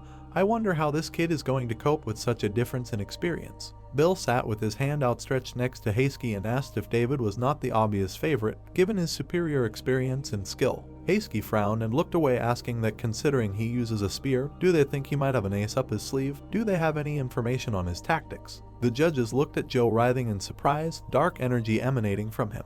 He smiled and knitted his eyebrows, thinking that he couldn't stand it. He wanted to jump into the arena right now and challenge Joshua to a duel. The host said into the microphone, smiling, that they were starting right now. Let them warmly greet both of their participants. Joshua stood with his spear extended opposite David. The opponent put his sword out and grinned, saying that he couldn't believe it, to think that a knight of the Empire would use a spear. Or was this some kind of trick to attract people's attention? He himself understood. He was also a rebel at one time. David frowned and asked to let him help him. He would let him start, so let him try. In any case, this blow would be the last, and he would leave here victorious. The main character quickly approached the surprised opponent with his spear. David put his sword in front of him, parrying the blow. He quickly pushed off the ground. The man grinned and tried to hold the spear with his sword. He frowned and thought about how he just extended his arm, and already such strength. David stood in front of the guy parrying the blow and wondered if he was really only 15 years old. Joshua smiled and asked why he was so tense. He just straightened up a little. Why let him hit first if things were so bad? The man swung his sword in rage, knocking the spear away and shouting at him to be quiet and not to think that he was any better because of one blow. He looked up in fear as the spear approached. David quickly dodged the piercing blow. He grinned and thought about why he did this again, who he thought he was. The man ran up to the guy, swinging his sword, and told him to taste it. Joshua smiled. David looked at him in surprise. The main character swung his spear, throwing his opponent back. David flew back, covering himself with his sword. He stopped and clenched his teeth. The man frowned, and blood trickled down his cheek. David stood on the other side of the arena opposite the guy and thought about how he was far beyond his abilities. Joshua lowered the spear and said 10 moves. He smiled and said that these duels of masters are the easiest way to show all the greatness of the spear. Considering what happened, he will finish him in 10 moves. David clenched his teeth and clicked his tongue, deciding that he was a fool. He tightly gripped the hilt of the sword. The man pulled out a sword filled with energy and frowned, saying that he admitted that he was stronger than anyone he had ever met, but he was not going to give in to his game. From now on he would give it his all. He raised the sword and activated the aura of the blade, creating a vortex. The host grinned and said into the microphone that an amazing amount of mana began to accumulate on the tip of the blade. Lord David suddenly had problems. It seems he was determined to finish Joshua here. The protagonist smiled and wondered who said that. Those who are at the top always feel lonely. Smiling, he swung his spear and stretched out his hand, thinking about how he had many titles in the past. The guy accumulated energy in the tip of the spear and thought about how he was a killer on the battlefield, a blood-obsessed killer, Caesar's loyal dog, and an invincible spearman. But only his bad fame grew, and the reputation of the spear remained at the bottom. What saddened him most was not loneliness, but the lack of deserved recognition of the spear. Joshua swung and threw the spear at his opponent. Deciding that now everything was different, he would prove to everyone, to the whole world, that there is no weapon better than a spear. David frowned and swung his sword, saying that he was disappointed, did not think that he would act so rashly. Let him show what happens when you throw your weapon. He swung and parried the spear with his sword. The man screamed furiously. David parried and threw the spear forward, and the presenter said that he could not do it. He stepped on the ground, breaking it. The man quickly ran towards the guy with a sword in his hands, while the presenter said that he rushed towards Joshua, who did not have a weapon. This is a dangerous situation. Will his path really end right now at the hands of the Lord? David approached his opponent and swinging his sword said that it was over. The protagonist quickly grabbed the spear and stood in front of the man smiling. He smirked and replied that it was not that simple. David frowned and asked if he thought that he would just give up. The opponents approached each other with their weapons and the man said that he would surpass him. A powerful explosion occurred. People in the stands covered themselves with their hands and screamed. Joe stood up from his chair and raised his hands, arching his back. The presenter flew to the ground against the wall and said that an incredible explosion had covered the entire arena. Who was left the winner among these ruins and smoke? He sat on the ground in front of the clouds of smoke and asked who survived, Lord David, who managed to land his blow, or Lord Joshua, who did not let a single attack get through. The presenter frowned, held the microphone and said that as soon as the smoke cleared, they would be able to find out. The main character held a spear. Joshua stood smiling, holding the spear to the lying opponent and asking if he wanted to continue. A scared David lay on the ground and said that he had lost. The presenter announced that Lord David had surrendered. The victory went to Lord Joshua. The people in the stands joyfully stood up and raised their hands. The main character stood and smiled, listening to everyone admiring him. The host smirked as he held the microphone and said that although the match was over, there was one more thing that needed to be clarified. Was there anything to say to the judges about the representative of the Avalon Empire? Did Lord Joshua Sanders have the right to be called a master? Sean smiled and raised his hand, saying that it was obvious to everyone. David, the Knight of Steel, could not do anything and lost. He stood up with the other judges and happily said that he was in favor of granting Joshua the title of master. Joe hugged his neck with his hands and writhed, thinking about how he had been waiting for 5 years for the day when this fool Joshua would reach his peak. Could not take it anymore. It was necessary right now, while the others were not here. He stood hunched over and exuded a dark aura, thinking that he was all his. No one should have him but him. His little face when the realization of a painful death alone slowly came to him. His little face when he would beg for help. Joe stood up with a crazy smile and raised his hand and said that he agreed to give Baron Joshua the title of master. People happily looked at the protagonist's appearance, shouting that the rumors were not exaggerated and they believed in him. Joshua raised his head and looked at the spear, to which it laughingly replied that everyone was so happy, although nothing seemed to have happened. The protagonist thought that after all, the festival here should be fun. A strong dark aura appeared from the spear, and then it said that it was having fun. Yes, he was just running back and forth while he did all the work. These naive people were deceived. The man, looking at the spear, shouted that it was this weapon that defeated Babylon. What an amazing spear. He also wants one for himself. Joshua raised the spear, and a bright light began to emanate from it, and then it said that finally pathetic humans recognized his greatness. This is amazing. Suddenly, someone appeared behind the protagonist, saying that he congratulated him on his victory. A girl in a black cape appeared in front of him, smiling. She said that this side of him is very surprising. He must be in a very good mood. Joshua extended his hand, and the spear disappeared, saying at the end that heroes are always accompanied by women, after which the protagonist replied that she does not need to address him as a lord. After all, he is no longer part of the family. The girl, coming closer, asked what about the Baron, to which Joshua replied with a smile that she should just call him by his name, after which he put his hand on her shoulder. Looking into her eyes, he added that they are still friends. Hearing this, the girl's cheeks turned red, and Joshua, passing by her, turned around and asked why she was alone and where her companion had gone. The girl, frowning, replied that he could not fall asleep since his first opponent would be Prince Data, leaving her alone at dawn. The protagonist imagined the guy in his head and thought that even before his reincarnation, the prince not only became one of the 12 superhumans, but also one of the 9 stars. The girl's friend does not know the future, but even he can be nervous about the prince's aura. He continued to think about himself and him in his head, that in addition, he has another primordial stone, magma. The dormant power in him began to react as soon as he saw the prince. Frowning, he thought that he felt something like this for the first time, but he was sure that he would experience this feeling again when he met him. The girl came closer to him and asked that she could ask a question, to which he answered whatever she wanted. She crossed her arms and continued to say that he knew about the relationship between Axular and Barbarian. The protagonist replied that she meant the mercenary king. Then a muscular man approached them and greeted the protagonist with a smile. He added that since he won this round, he would be with him in the next one. Wasn't he too relaxed? Joshua, smiling, replied that he was not too self-confident. Uravis would not be happy if he heard him. The mercenary king of the city, looking in front of him, replied that who even thinks about defeat before the fight, you need to believe that he will win. Nothing is impossible if you believe. After which, looking at his comrades, he asked what they were chatting about, to which the protagonist, looking at the girl, asked what happened to Leifon. Is he ready? She replied that yes, but there is still something to check. The king of mercenaries stretched out his hands, made a face and said that is, she had not told him yet since this is a personal artifact. Then for its completion the user's measurements are needed, so it remains to measure it along and across. The girl, blushing, shouted that what is he talking about? Joshua, raising his hand, began to leave, saying that then, maybe they will go to his room tonight. He will wait, and for now he will go and rest. The pumped-up man, looking in his direction, added that he is an incredibly open person, and the girl said that they will see each other again. We are transferred to the mansion. The guy, menacingly looking ahead, says that to be so talented at 15 years old, in 10 or 5 years no one in the world will be able to stop him. Opposite him sits his friend with sideburns. He says that he is such a child. It must be that the girl could not do anything because of the Empire. After which he smiles and adds that having a knight changes everything.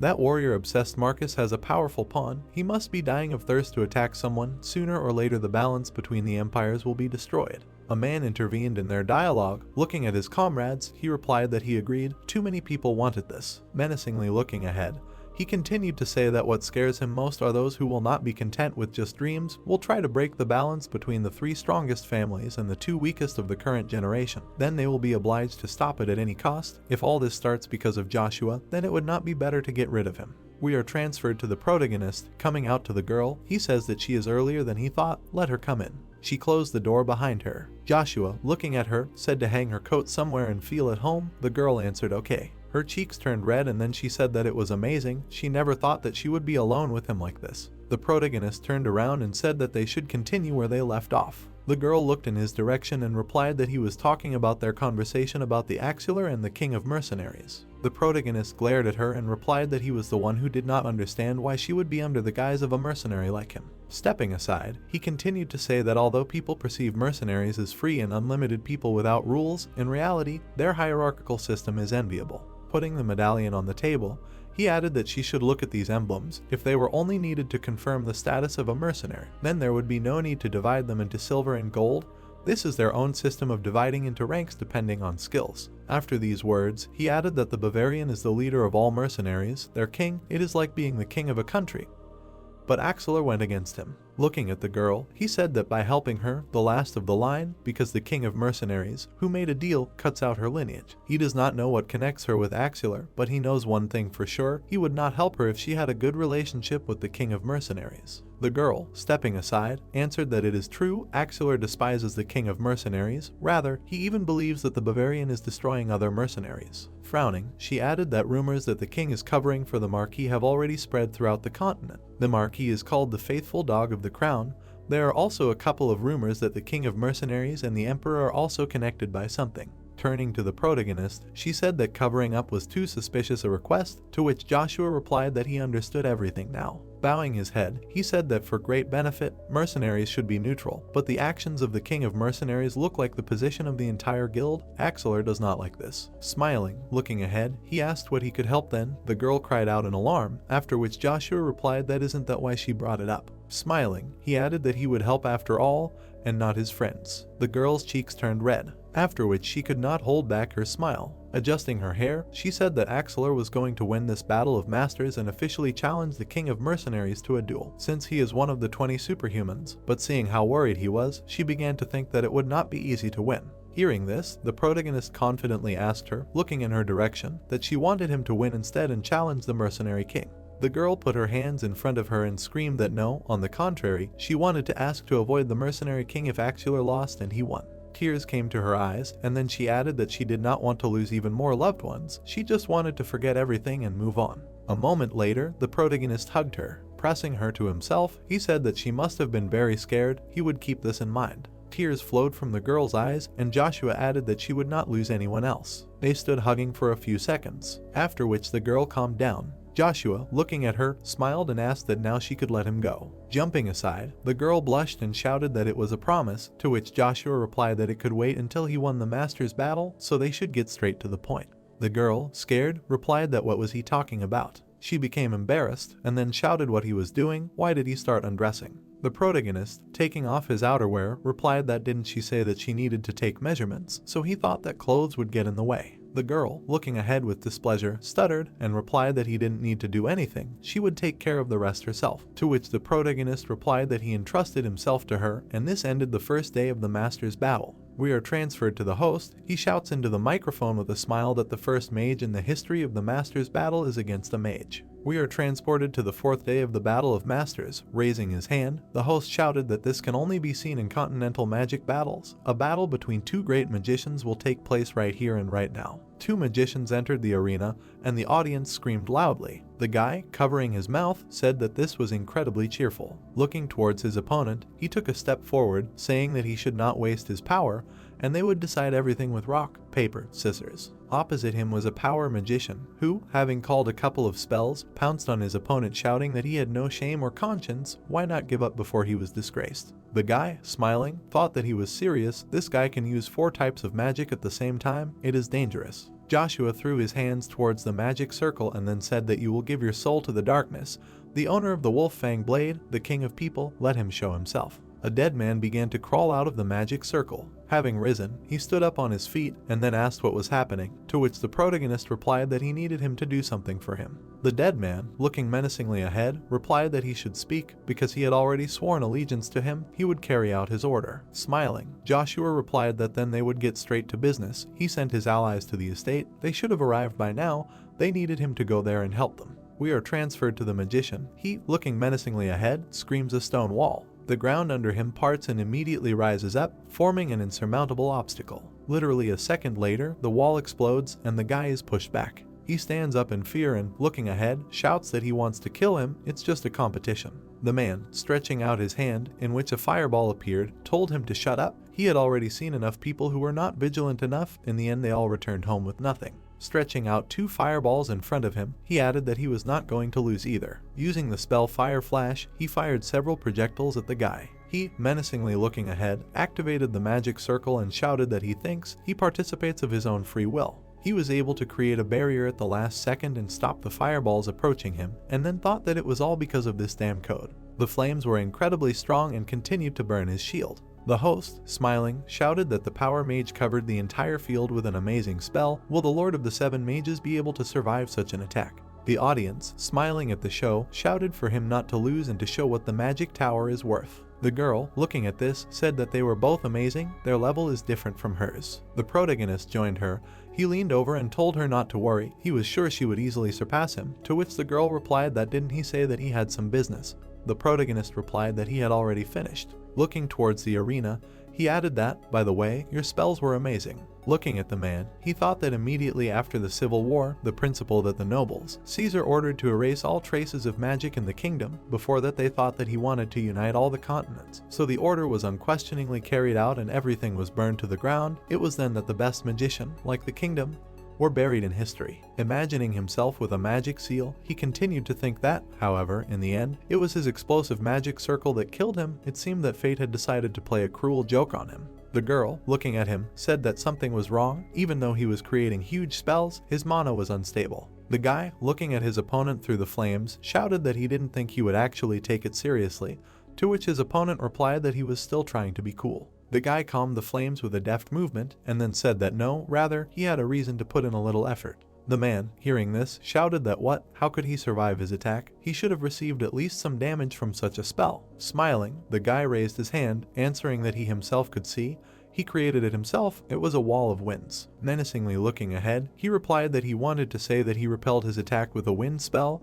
How is that possible? The guy rose above the ground, and then replied that a wind element spell is usually weak in defense. Well, what should he do if he specializes in it? He smiled and added that he had found new ways to use spells. Now it was his turn, so let him just watch. The man stretched out his hand and created a flame, and then shouted that all his spells could not be blocked by such skills. He threw a huge arrow of flame, to which the guy rushed forward, shouting that they would see what he could do. Watching this, the protagonist opened his mouth, thinking that the wall of winds, this was it. He finally understood. But he continued to think that a man wrapped in winds, he himself became the wind, giving birth to countless legends across the continent.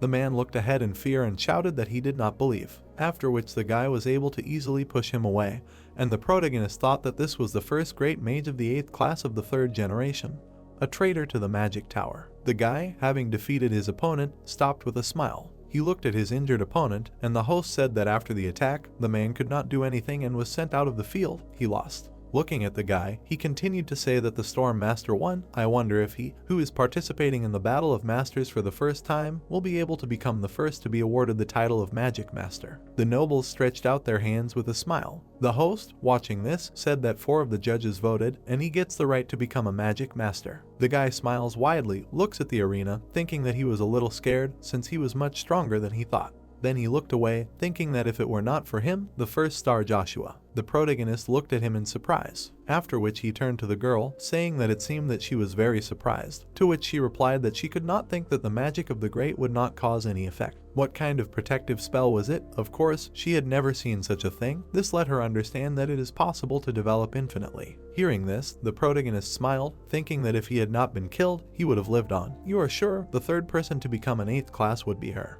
The girl, turning around, told him to be careful.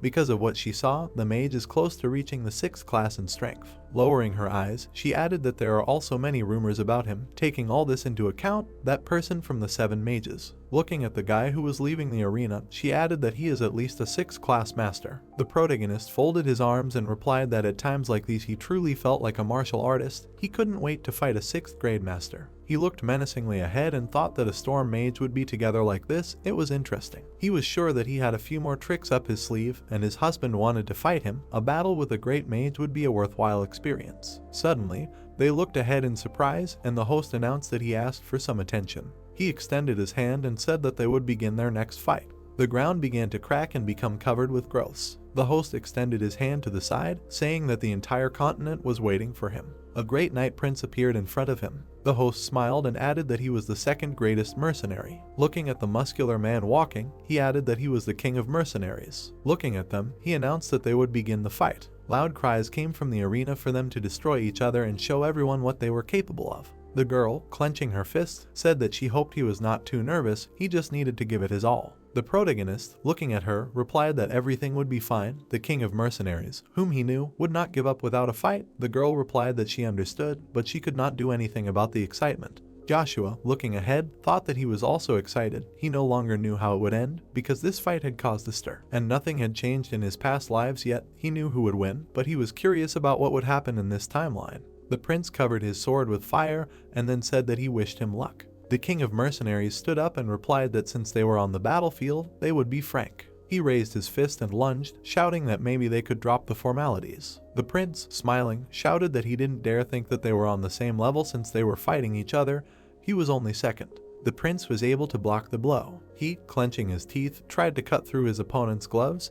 His hands began to tremble, and he said that he was much stronger than he expected. Then he swung his sword, shouting that there was a limit to what he could do with his bare hands. What he saw shocked him, and he replied that it couldn't be. The king of mercenaries, raising his hand, was able to dispel the flames, and the prince shouted in fear that he could destroy the aura of his sword. The man, smiling widely, replied that it was nothing. With his punching fist, he added that he was already surprised. Then he hit the prince in the face with all his might. The prince flew back at great speed. He looked ahead in fear. Then he returned to his feet and shouted that his appearance did not match the number of tricks he was using. The king of mercenaries rushed forward, replied that knights would not understand this. Mercenaries like them did not live by pride, but only by money. The prince stuck his sword into the ground, replying that he should not expect him to just stand there. The entire earth cracked and magma began to flow out of it, and then the prince said the Lord of Fire. The man was thrown into the air. He looked down in fear, and the prince, swinging his sword, shouted for him to try to survive this. A strong explosion occurred in the air. Watching the battle, he said that the fire created by the prince filled the entire arena. Would his opponent be able to survive such an attack? The protagonist, watching this, wondered what this unbearable heat was. This skill must be the same as the introduction of the Battle of the Beast King and the Prince. When he gained control of the Death Knight, he saw his memories. Imagine a warrior in his head. He thought that there was magma everywhere. It was impossible to do anything. Suddenly, someone smiled and said that why did he even make that Death Knight his ally, even if he could support himself with his own demonic energy. The white entity, approaching Joshua, added that when he moves away from his master, he becomes very weak. He is sure that Joshua knows this. The longer he is with him, the more he realizes how stupid he is. The protagonist waved his hand in displeasure and shouted at him to shut up. The girl asked him that he became too cold and thought that he was hot because of magic, so she began to use hers. Joshua replied that she should not worry. The ghost, disappearing, added what was happening here. Some people were fighting to the death, and others were cheering them on. After which he thought about him getting lost, and then said that it seemed that he was a little out of himself from the intense heat. The man, looking ahead with displeasure, shouted loudly. His hand glowed, and he clenched his fist. The prince, swinging his blade, shouted that he had not even thought about finishing yet. He needed to see how long he could hold out. The king of mercenaries, swinging his fists to strike, replied that he thought so. He did not intend to play with him anymore. After which he hit the ground with all his might, causing a strong wave, using the skill Earthquake Earth Collapse. The ground shook under the prince. Stones flew up. Looking at them, he cried out with a smile that he thought something like this could stop him. But the man lunged forward, saying that it was funny. He had simply created a path for himself, and he was already on his way. The host, trembling with fear as he looked at the approaching magma, said that the mercenary king had managed to force his way to the prince, who had been previously blocked. Despite the magma burning through his body, he was closing the distance. The man swung his fist, shouting that they would end this pointless battle of attrition and move on to a direct confrontation as men. The prince slashed his sword at the fist, trying to parry the blow, after which he swung his blade, and the man deftly dodged. Then he kicked his opponent with all his might. The prince flew into the ground at great speed. He looked ahead with displeasure, and the king of mercenaries swung his fist, shouted that this was the end. He hit the ground with all his might. Then he raised his head. In front of him was the prince, who was kneeling on one knee, covered in magma. Smiling, he said that this, in his opinion, was the final blow. Making a quick dash forward, he hit his opponent, answering that he was disappointed. The man, holding back his blow, thought that he was able to connect all 3 blows. Moreover, one of them must have been stronger than the aura of the Aclass Knight's sword, since he was still standing. A magma heart appeared on the prince's chest. The girl, turning around, said that as a mage she cannot say who will win this battle, what he thinks as a participant. The protagonist, clenching his teeth, whispered that she should not worry, nothing like that, and the girl asked in fear that he was okay. He did not look well. Joshua, clenching his heart, thought that the situation was getting out of control. Someone asked what started. The protagonist answered what it meant. A white entity appeared behind him, who said that he knew that man called the prince was hiding his true potential. The protagonist replied that he knew the skills were not just some lights, this was a hellish flame that could burn anything. Looking at him, he continued to think that the demonic flame that even the Duke who had reached the master level could not approach. The entity, smiling, answered that he was right. This skill came from the true magma stone, which has the characteristic of extinction, and the man who possessed the original stone already knew that he also had it. Frightened, he looked in front of him. Meanwhile, the battle continued, and they continued to strike each other. Suddenly, the prince turned towards the arena and stared at something. Joshua, watching this, wondered if he was looking at him. The entity, looking at its master, added that to be precise, it seemed that the magma sensed the energy. The protagonist asked that the primordial stones react to each other, but why? The entity replied that they were originally considered parts of a god. There cannot be several of them, each is one. Hearing this, Joshua turned pale. Suddenly, the prince rose into the air, causing an incredible column of fire. The king of mercenaries, watching this, wondered that such power could come from an ordinary mortal, more like a god who can control the greatest volcanoes. The prince swung his weapon. Menacingly looking down, he shouted for his flames to burn everything that the Datwa sees. Swinging his blade, he used the flame of extinction. Seeing this, the man stretched his arms out to the sides and shouted that he would withstand this attack. He stretched his arms towards the flame and tried to hold it back. The girl, watching what was happening, shouted that he should not lose. A second later, there was a strong explosion, and the host said that they exploded the prince. The spectators, watching the fireballs, shouted that they could be hit. They needed to protect themselves. Someone from the audience answered that they were protected by a barrier, and even the greatest magicians of the continent were not able to break through it. Magma hit the barrier. People began to run away in fear, watching how it burned through it. The old man smiled, lying on the floor. He told his opponent that he did not believe that the vaunted prince would involve the spectators in the battle, to which he replied that he should not worry. He held back, so there should not be much damage. The king of mercenaries added with a smile that he was holding back, "Yes, how strong is he?" The prince replied with a smile that he himself does not know, and the old man said that he is funny. Apparently, the title of master will go to him. He thinks now he is aiming for victory in this competition. The prince, looking around, replied that, of course, he must win for the sake of the newborn. Moreover, he looked towards the protagonist, and then, lowering his eyes, he thought that he had his eye on him. We are transferred to the man. Magic heals his body, using restoration. He screams loudly, and one of the magicians adds that his wounds are not restored. Perhaps more priests should be called. The girl shouted discontentedly that the battle seemed to be over. Why can't they enter? She is close enough to the Lord. The guy stretched out his hands and said he was apologizing. To avoid any trouble, they were temporarily suspending any communication between the participants and the audience. Let him leave. Suddenly, the protagonist approached them, saying that she was his companion. They needed some more confirmation. Let them in. The guy replied that, however, they still couldn't do that. Someone else appeared behind them. The man said to let them in. The king of lions appeared in front of them. Smiling, he said that he had a few errands to run in the temple. Unless he was an unrecognized lord, there was no need to worry about him. A girl rushed into the room, screaming in fear. An old man. Coming closer, she put her hand on her chest and then asked if he recognized her. The king of mercenaries, smiling, replied that he was sorry for screwing up. The girl replied that he fought well. The protagonist lowered his head, thinking that it seemed that the holy healing did not work on him due to the direct hit of the flame of extinction, although it would be the first time, he should try to use holy magic. Stretching out his hand, he thought that since holy magic strengthens along with its user with his current strength, a bright light poured out from his hand, he used recovery. A holy aura covered the body of the mercenary king.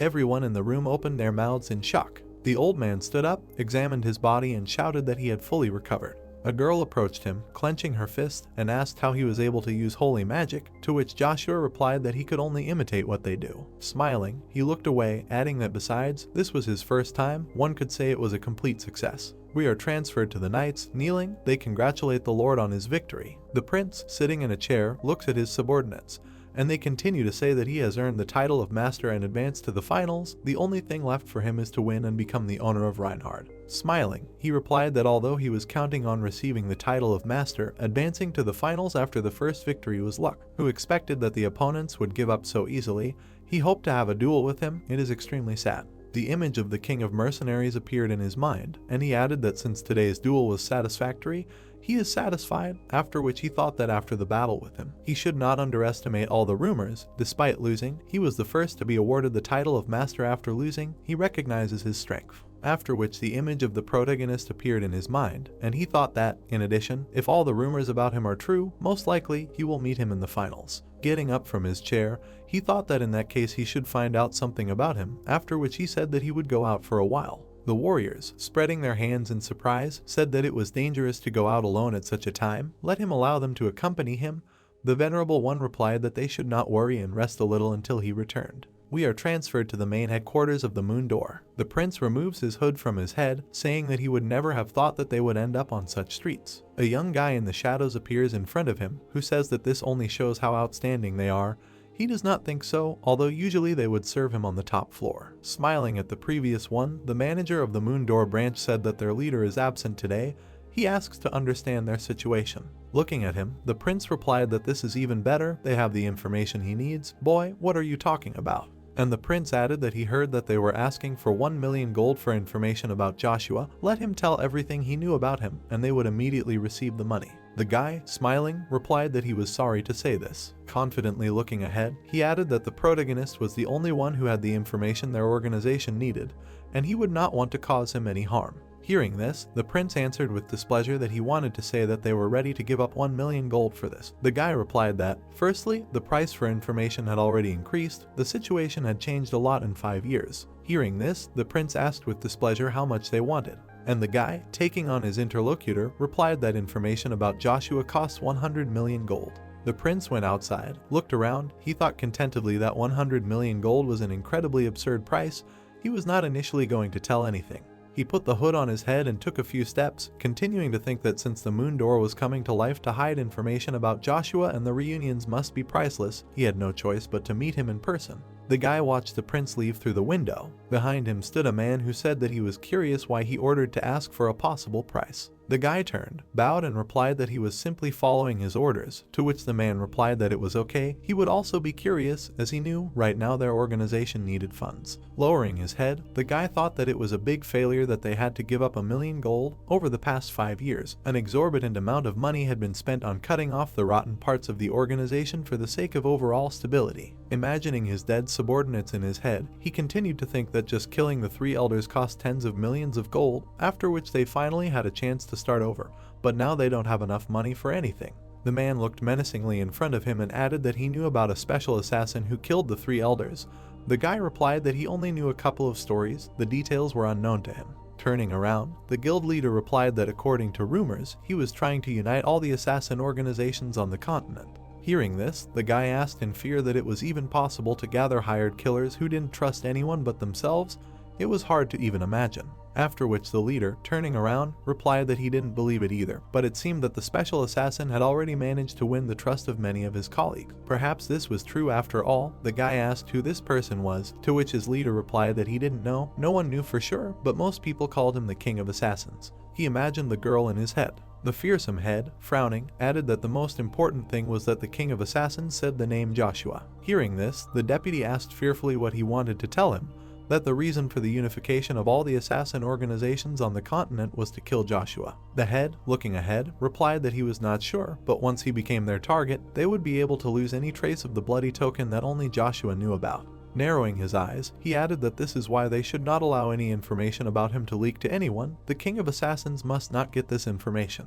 We are transported to the King of Mercenaries. He swings his fist, and then hits in front of him. He stares ahead for a few seconds in silence, and then, smiling broadly, he shouts that it is incredible. He could not even imagine that Joshua would completely cure him. How is it even possible that he is better at healing than those high-ranking priests, and why shouldn't she take this chance and teach the Baron magic? The girl looked away, thinking that she had seen this somewhere before. Suddenly, a man approached her, asked what she was thinking about, let her not say that she missed the defense. Her face turned red, and she shouted in displeasure that he scared her, after which the King of Mercenaries replied that it was all because she seemed wilted after Joshua left. Looking ahead with displeasure, she replied that it was not because of him, but because of the man she saw in the temple. Her comrade replied that she saw someone there. The girl stretched out her arms, forming a small illusion, and then said that he looked like a lion, and the organizers seemed to call him Lord. Upon hearing this, the man replied in surprise that if this is what he thinks, then isn't it the Lion King, one of the 12 superhumans? The girl smiled and replied that yes, she was wondering where she had heard this before,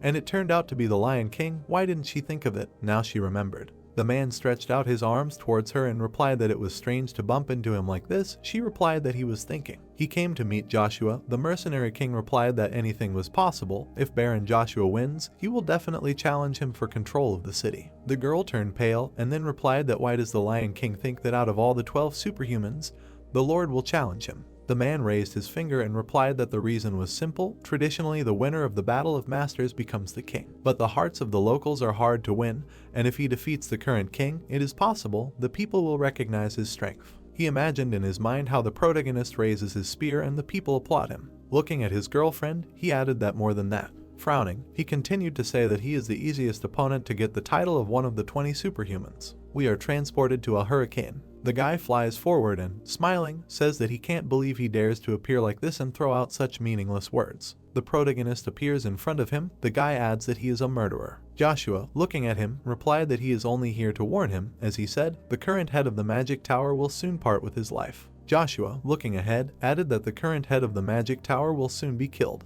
Hearing this, the guy waved his hand in displeasure, causing a strong wind, and shouted at him to shut up, and he thought he could distract him while the competition was going on. The protagonist calmly looked at the approaching danger. The wind was right in front of his eyes. A second later, the guy clenched his teeth in displeasure. The wind cut through the bushes at high speed, and the guy, looking ahead with displeasure, said that why did he think that he would believe in something like this? He wants to say that the first 7th class mage on the entire continent will be killed by a poppy looking after a brat in the palace. Joshua, looking ahead, replied that his sources told him that while trying to find traces of the Lightning Master, he came across him. The guy replied that everything was right. Who would have thought that he would be able to finish off that old man? When he found out about it, he began to pursue him, but it became impossible because he joined the Imperial Knights. With a dissatisfied frown, he continued to say that the only chance was to wait for a moment when he was completely alone outside the castle.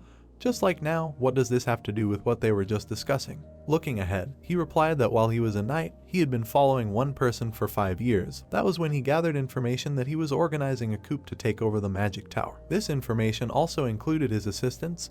Then he thought that, to be honest, the first time he learned about him becoming the leader of the magic tower was from Caesar. The guy, looking ahead, replied that it was interesting. Where did he get such information, especially such a grandiose story of a traitor to the magic tower? Turning away, he added that he had enough of fairy tales. Let him forget about the magic tower and worry about himself. When the time comes, he will definitely expose him for all his crimes. Joshua smiled and replied that it was his choice to believe him or not, but if what he said was true, he had a proposition. Upon hearing this, the boy stopped and turned around, asking what. The protagonist, looking menacingly ahead, said that he would stop the killer, and in exchange, he wanted him to support him in becoming the emperor of the empire. We are transferred to the prince's headquarters. Someone shouts urgent news. The prince, looking at his subordinate, asks what information he got. The defense answered something. Yes, but he is not sure that this is the information he needs. Looking at his master, the knight said that it seems that one of the 7 magicians refused to participate in the semi-finals. The old man, looking menacingly ahead, shouted that he is an idiot and he is in his right mind, refusing to participate in the semi-finals.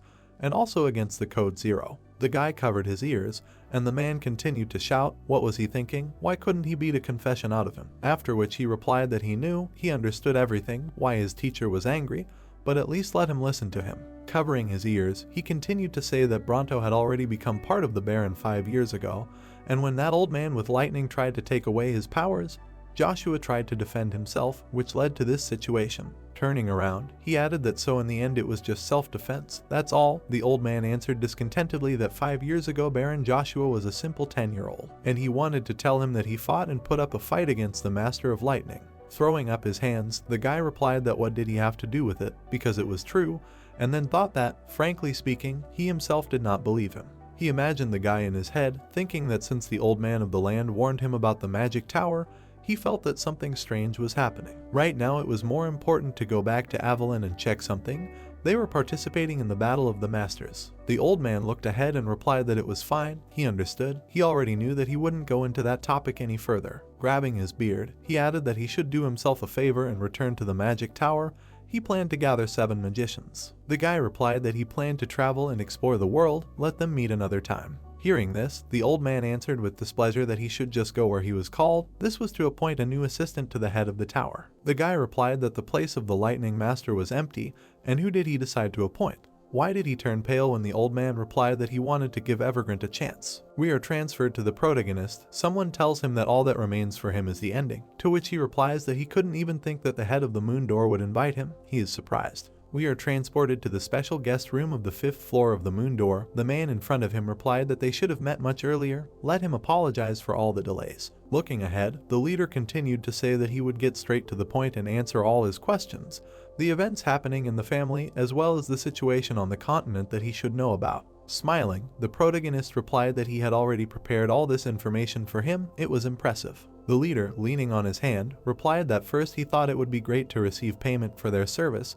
His promises from 5 years ago, he was sure that he had not forgotten him. Could he not reveal the location of the blood token? Smiling, Joshua replied that even if he did so, the moon door could not do anything about it. And yet was he so important? The silver-eyed sword demon, Lilith Aphrodite. Hearing this, the leader turned pale. Rising from the bed, he replied that he was surprised. He was curious why he was celebrated throughout the continent. Now he seemed to understand. After which he grabbed his mask, adding that, however, he thought that even he could not understand it. A girl with silver hair appeared in front of the protagonist. Smiling, she said that everything had changed. The token had become much more important than before. We are transferred to a bloody token. This is the symbol of the god Hermes. For the followers of the god Hermes, the bloody token is considered the holy grail of artifacts. Imagining the emperor and the priest in her head, she added that in the empire, people are divided into supporters of the sects of the empire and the pope. Both of these sects are fighting for control of the moon door since they can control all the information on the continent. She furrowed her brows and added that after a long conflict, the Pope's sect had emerged victorious and allowed her to remain in that position. But the Order's relic, the Tear of God, had disappeared, or rather, it had been destroyed, the prime suspect being none other than Joshua. Hearing this, the protagonist looked ahead in horror, and the leader, imagining an artifact in his head, said that the Tear of God from the Temple of Hermes would reveal the truth to them, whether this man was a demon or whether he was really Baron Joshua. The ball cracked and she added that if he was not lying to her, then all she could do was show him here and now. The protagonist's wings appeared and she shouted that he was neither a paladin nor a follower, as the wings of Michael, the Archangel of God, had appeared on his back. The girl, looking ahead, added that the Pope was looking for a holy artifact like a blood token or a holy grail to replace him. So she asks to tell him where it is, where the holy grail is, after which Joshua replied that it is currently with the Avalon imperial family. Hearing this, the leader was horrified, answering that it is impossible. Smiling, the protagonist told her not to worry, he is trying to figure out how to get it back. The girl, smiling, said that it seems he can only trust them, to which the protagonist raised his hand, answering that now can he hear the information he has been waiting for. Looking around, she replied that she will tell him, but first she will clarify one thing.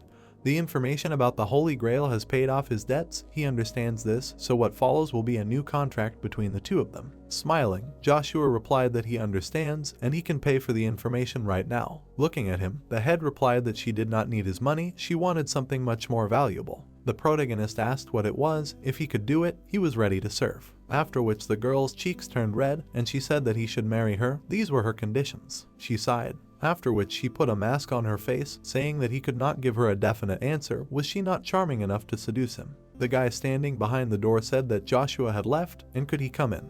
The head replied that he had done a good job and let him come in. He had found out what was going on with the Panier family. Entering inside, her subordinate, smiling, replied that yes, the family's force was currently approaching the canyon. The Cromwell family had frozen the entire river, and the mercenary king was heading straight to the center of the canyon. Introducing the warriors on the river, he added that the most amazing thing was how they were able to freeze the river. They were told that they used a magic scroll that contained a blizzard recognized as 7th class magic. Above, the girl looked ahead in surprise, asking how this was possible. Could a 7th class magic scroll really exist? Imagining a mage in her mind, she added that shouldn't the caster be at least one class higher than the spell on the scroll, meaning he was at least an 8th class. The boy lowered his head and replied that she was right. It was impossible even for a mage of the highest class. The current head of the magic tower and a 7th class mage, they believed that it might be one of the ancient magic scrolls. Turning around, the leader replied that she couldn't believe that the Cromwell family would use such a precious item for such a thing. Her subordinate replied that it seemed like they desperately needed a stunning victory over the Panier family. It was only a matter of time now. The girl looked ahead, saying that she wondered if all of this was true. We were transported to the arena, bright fireworks exploded everywhere, and the host announced that the end of the Battle of Masters was finally over. In the very center of it, they had gathered today to begin the final and find out who would become the new king. The protagonist appeared in the arena, and the host announced that the representative of Avalon and the youngest user, Baron Joshua, had arrived. Opposite him was the prince. The host said that before them was the embodiment of magma and an outstanding knight. After which the prince, instantly grabbing his weapon, covered his body in magma, shouting that he would not give in. Joshua, smiling, replied that this was exactly what he wanted. After which, he pulled out his spear and rushed into battle. Travis, the ruler of the grass, one of the great 9 stars of the heavenly warriors, he is known for using the crystal of the magma origin in an unusual weapon. The parts of his sword are connected with steel wire. In the eastern continent, such a weapon is called a snake or folding sword. This is a whip sword. The guy looked at Travis with displeasure. The Duke laughed, answering the hero that his spear is not suitable for their battle and his blow covers the entire arena. Everyone knew that this was not in the Duke's memories, and no one thought that Travis would show here what he hid even in the battle with the Duke. The guy looked away in confusion. Travis's blows quickly passed him by. The hero tried to do at least something, gritting his teeth. Travis's fighting technique is based on the unpredictable trajectory of the sword. One of the men understood that Joshua must win this battle. The hero bit his hands, answering that he had put everything on the line, so he must definitely win. Josh confidently said that the organizers had artificially equalized the number of bets on each side, but still, Joshua's victory would give the amount 12 times more. Iceland did not understand if he was speaking accurately. The girl began to leave, answering that those gathered here did not understand people at all. Iceland asked her to lead her, since she also wanted to place a bet. The hero noted that Travis should be much weaker than in his past life, but despite this, it was still difficult to deal with him. The hero laughed, glad that Joshua could not respond even to such an attack. Travis decided that this was the end. The hero sent a stream of hellfire at Joshua, which absorbs everything it touches. Suddenly, the hero began to create magic around himself, similar to a shield. Travis was surprised to see how the guy was able to remove all this. His hand held his heart, noticing a tremor. Travis had a shudder when he first met the boy. It meant that Joshua was the same as him. Travis laughed, knowing that he shouldn't end up with a childish sword fight. The boy was curious to see how the magma, pushed to its limits, would perform in a battle against another source crystal. Travis yelled at the boy that he hardly understood the true power of a source crystal, called divine. The host with the microphone answered that King Travis began to make a stronger impression than in the last duel. Everyone shouted that he was like the devil who came out of the hell of solar flame. Horns appeared on Travis's head. The sword changed its shape. The hero asked Joshua to be careful, since he did not yet control this power so well. The protagonist smiled, answering that he would adapt. The guy calmly looked at Travis. The protagonist began to radiate his power, deciding to show the guy that he was not the only one. Having shown his magic, the guy suggested that the king be careful, since he still did not control his power well. The magic hit so hard that Travis himself quickly flew away. The hero began to laugh, answering that he could not be taken so easily. Joshua calmly showed himself to the guy. The hero with a smile on his face answered Travis that his arrogance had reached the heavens. The protagonist decided to show which of them was really strong. Travis closed his eyes in displeasure. The guy's mouth began to utter glory, which made him stronger. Joshua began to shout at him that such a blow could not penetrate his defense. The guy ran around Travis trying to confuse him. The hero's sword was so long that he hoped it would hit the hero. The host in armor confidently answered that this was a very tense confrontation of flame and lightning. Travis smiled, answering that the magma inside was eager to absorb his crystal and become stronger. Joshua also wanted to take away all his energy. The main character offered a bet that if someone loses, he gives up his source crystal and becomes a servant of the winner. Travis calmly agreed to this. The guy understood that if he gets Joshua's power and another crystal, he will turn all this into a true kingdom, and after that it will no longer be just his dream. Travis hoped that Joshua would keep his promise. In his past life, people called Travis a small son. Enemies, not having a chance to get close to him, were torn to pieces and turned into a handful of ashes. Joshua understood that he had pierced even such a Travis with a spear, which made him an invincible lancer. The hero had the 5th type of magical spear technique. Joshua began to inflict the last type of the first type of lightning on Travis, striking a fatal blow. The hero waited for the moment, quickly throwing true lightning. The guy was surprised. Travis did not see or hear anything. The hero noticed that it was a short attack, like one of the 9 stars. They also said about this guy's attacks that first you feel pain and only then hear the sound of the blow. An explosion swept through the territory. Josh and the girl watched the fight in fear. The host did not understand what happened. Joshua's flash threw King Travis outside the arena. The winner of this year's Masters competition was a representative of Avalon, Mr. Joshua. Travis was somewhere. The guy thought that he had lost consciousness and lost. Travis knew that he could only envy the power of Joshua's last attack, so he admitted that he had lost. For the hero, this was a disappointment. Something was shining brightly in his chest.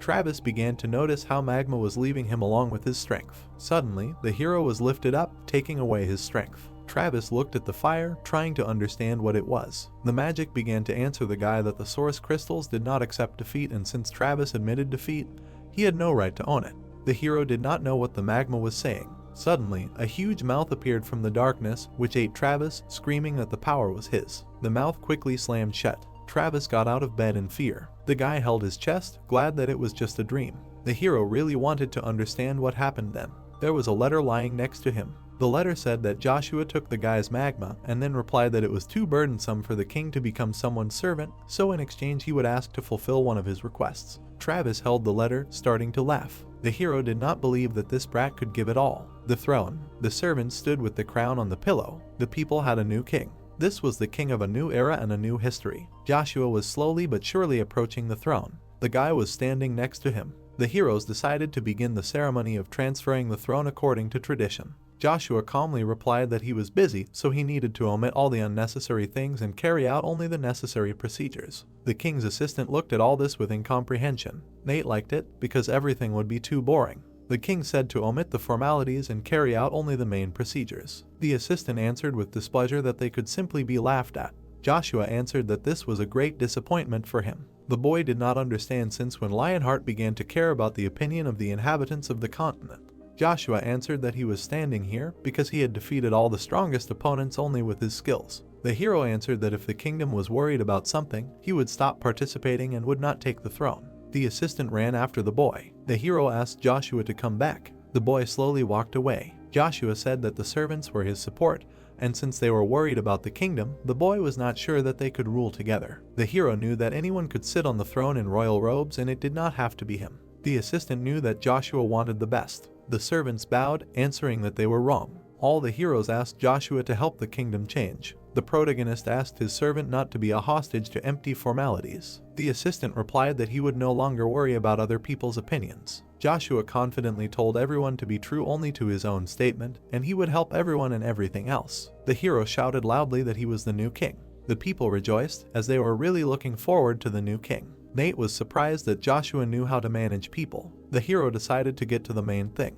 Nate decided to ask the new ruler a question. Joshua asked the man to prepare for his unexpected answer. Nate smiled. The hero understood that as the winner of the Masters competition, he could challenge the 9 stars and 12 superhumans. Joshua thought that the master would be a little upset. The protagonist replied that he would take one of the 12 superhumans, the head of 1,000,000 mercenaries, the king of mercenaries, as his rival. Iceland looked ahead in surprise. Josh did not know what to look at this. For the king of mercenaries, this was unexpected. The hero did not think that an ordinary person could have such skills. The boy replied that he was a proud knight of the Sanders family. The king decided to remember this name. The man aimed his weapon with force, acknowledging the hero. The king smiled slyly. The boy knew that his strength was not enough to resist the man. A bright force passed through the territory, filling the entire territory. Sam looked at the boy with a smile on his face. The hero did not know what to do. Someone else appeared ahead. Sam wondered with confusion who he was. The silhouette replied that he was taking this kid. A few seconds later, a curtain of darkness appeared.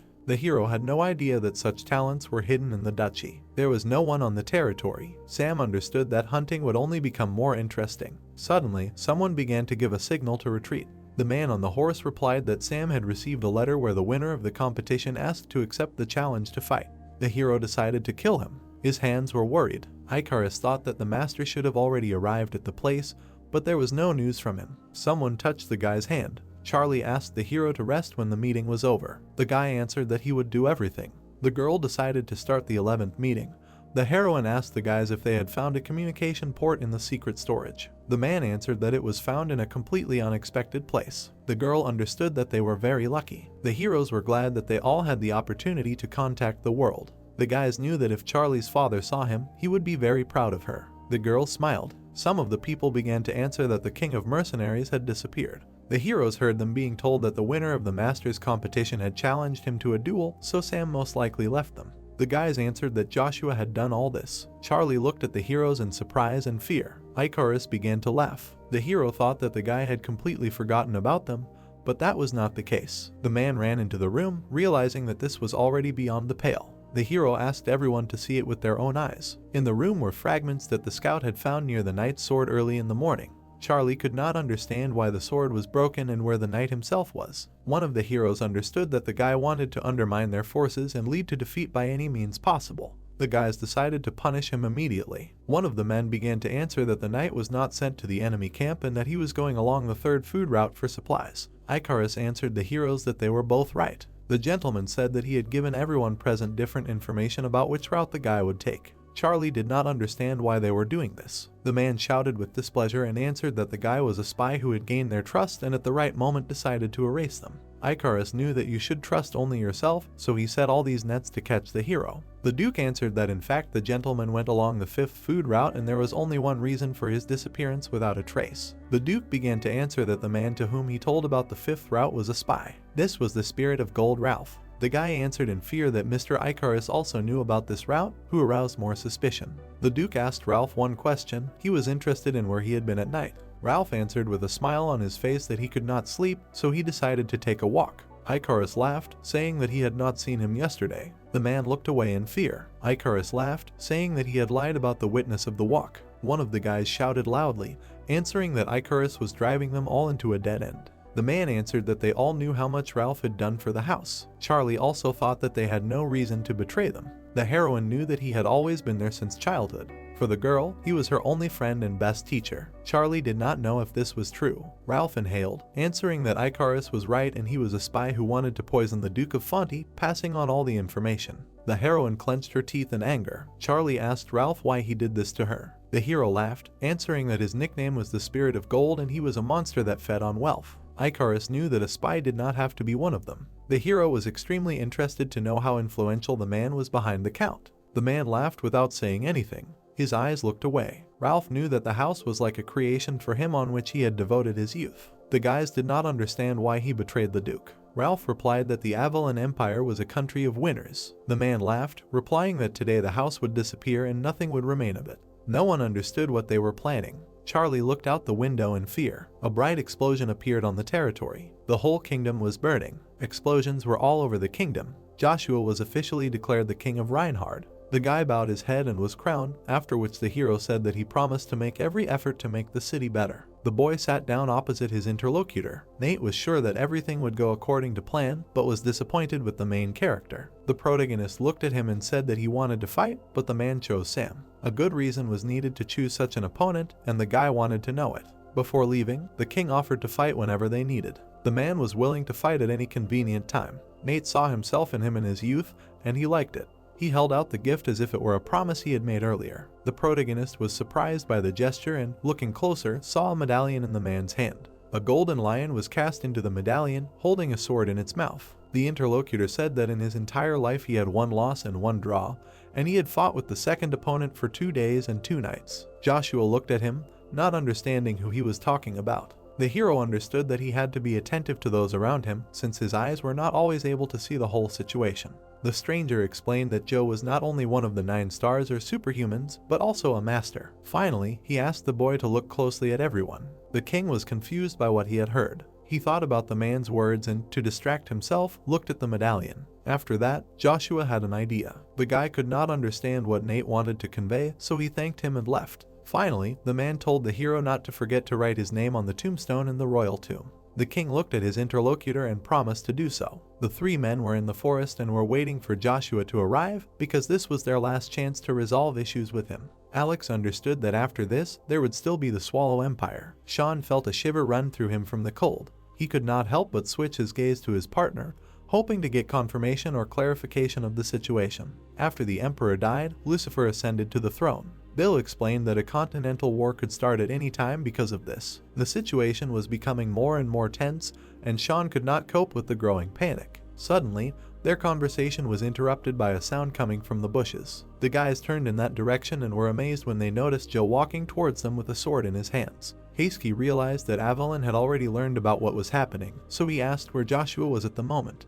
The man smiled with delight and, without holding back his emotions, turned to his friends about meeting the main character. At this time, the girl, clenching her fists, loudly expressed her disappointment in Joshua, wondering why he had called the mercenary king without thinking. Behind her, there was a man who explained that the young man definitely had his reasons for this. Iceland, in turn, was imbued with an understanding of the motives of his actions. She sincerely wanted to help the boy in this difficult situation, but, unfortunately, she felt powerless. The man continued to assure everyone that they could not change anything in this situation, and asked the girl not to worry about what was happening. He admitted that if he had known about such a development of events in advance, he would have invested all his savings in this matter. At this time, the banker put several bags of coins on the table, which surprised the guy. He simply could not believe that all this had now become his property. He was happy, and so he called Iceland so that she could also share this joy with him. The swordswoman approached them and congratulated the girl on becoming a master. This appearance was an unexpected surprise for the heroes. Lilia did not need any convincing reason for her arrival because she came for her reward. However, the man looked in her direction and realized that he was wrong. Believing that this girl was not interested in gambling, his preconceived opinion of her turned out to be completely wrong. Despite her beliefs, she looked at the guy and thought that in this way she could prove her faith in her lover, and it would be very interesting. He looked at her in surprise and asked who it was. The heroes looked at the girl in surprise because they did not expect that her lover would be Joshua. Iceland was up to no good. She smiled slyly and began asking about the hero, trying to find out why she called him her lover. The swordswoman turned away and tried to change the subject, claiming that no one knew Joshua better than her. Iceland did not want to reveal her name and introduced herself as the hero's closest friend. This information did not satisfy the swordswoman, and she began to insist that she had not heard anything about her before. Joshua's friend crossed her arms over her chest and said that she always supported him, emphasizing how closely they were connected. The girls looked at each other and were in an attacking position. Lilia was curious about who the hero loved more and then pulled out a silver ticket. Josh was shocked by this thing, because to get this ticket you need to bet at least 10,000 gold. The girl showed off her achievements in front of others, trying to prove that she was ready to do anything for the main hero. Iceland was comfortable talking to her. After that, the protagonist's friend chuckled, noticing how her interlocutor was beginning to underestimate her. Islena, not paying attention, slowly began to take an unknown object out of her cloak. Everyone was blinded by a golden light. The girl abruptly put the legendary ticket on the edge of the table, which could only be obtained by betting over 100,000 gold. The swordswoman, being careful, admitted that she was seeing it for the first time. Joshua's friend continued to look at her carefully and noted that she herself had bet 500,000 gold. While this amount seemed insignificant to her for her precious friend, Lilia admitted that she was now interested in her interlocutor because she had such a large amount of money. Islena explained that she had received such wealth with the help of a family heirloom and was not going to share her secret. Despite the fall of the family, she resolutely refused to part with the blue wing, which clears the owner's mind, increases concentration, and accelerates the pronunciation of spells to incredible speed. Thanks to her faith in Joshua's victory, the girl was able to earn 6 million gold. She understood that with such money she could rebuild the estate and move there with the hero. Josh was broken after her words, as it seemed to him that he had been forgotten.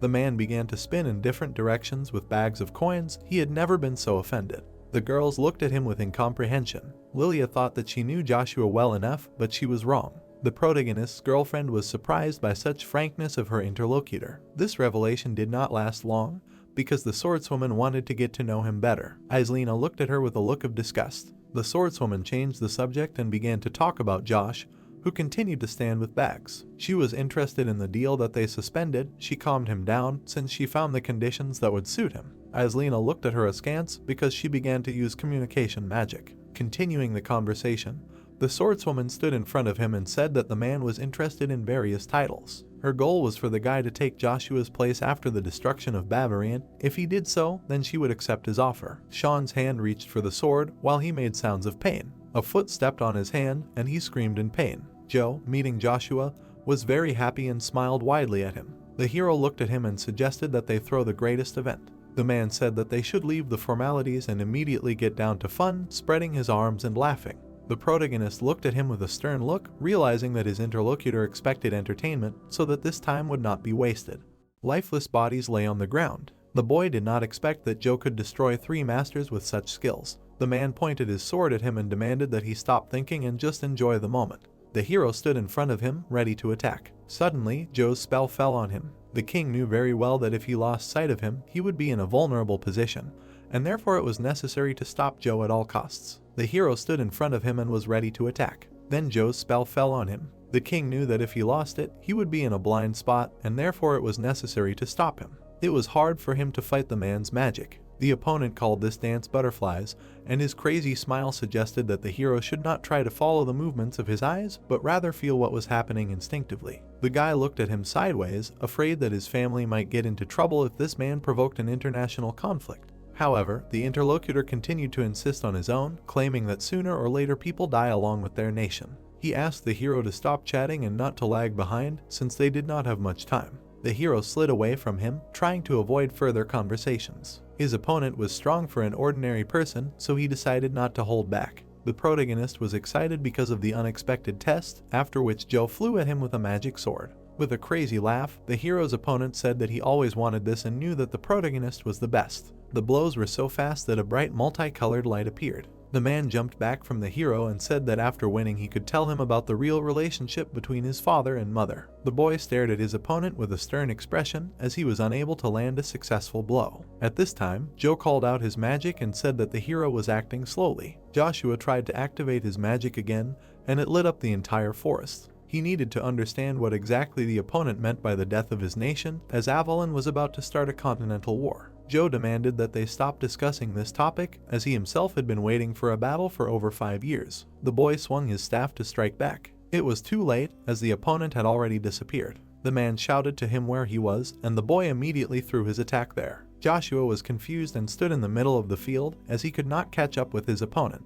The boy made another counterattack, and the opponent jumped up. Joe was preparing a new spell and said that he still had many tricks left, which he got from the head of the SH-10 family. A bunch of small blue rays rained down on the hero. He shouted a loud spell and fire appeared from his chest. The guy also mastered the 5th stage magic spear and fire circles appeared from his staff. A wall of fire enveloped him. It turned into a large dragon and headed towards the enemy. The monster opened its huge mouth, which scared Joe a lot. However, this state did not last long, and soon he laughed madly. Near the forest there was a large hammer. Nate was surprised, since today he would be Wilhelm for the last time. The 2 men and Nate looked up at him. The guy did not understand what to do now since he had no work. Gray looked at him and suggested staying here until he had a goal. Earthquakes. The guy looked at the ground and advised not to visit the knights and say goodbye to them yet. Rudolph looked ahead in horror and warned the others. A magic hole appeared in the sky. The battle in Wilhelm's forest was visible from it. Joe was lying on the bloody ground and saying that he adored the main character with all his heart.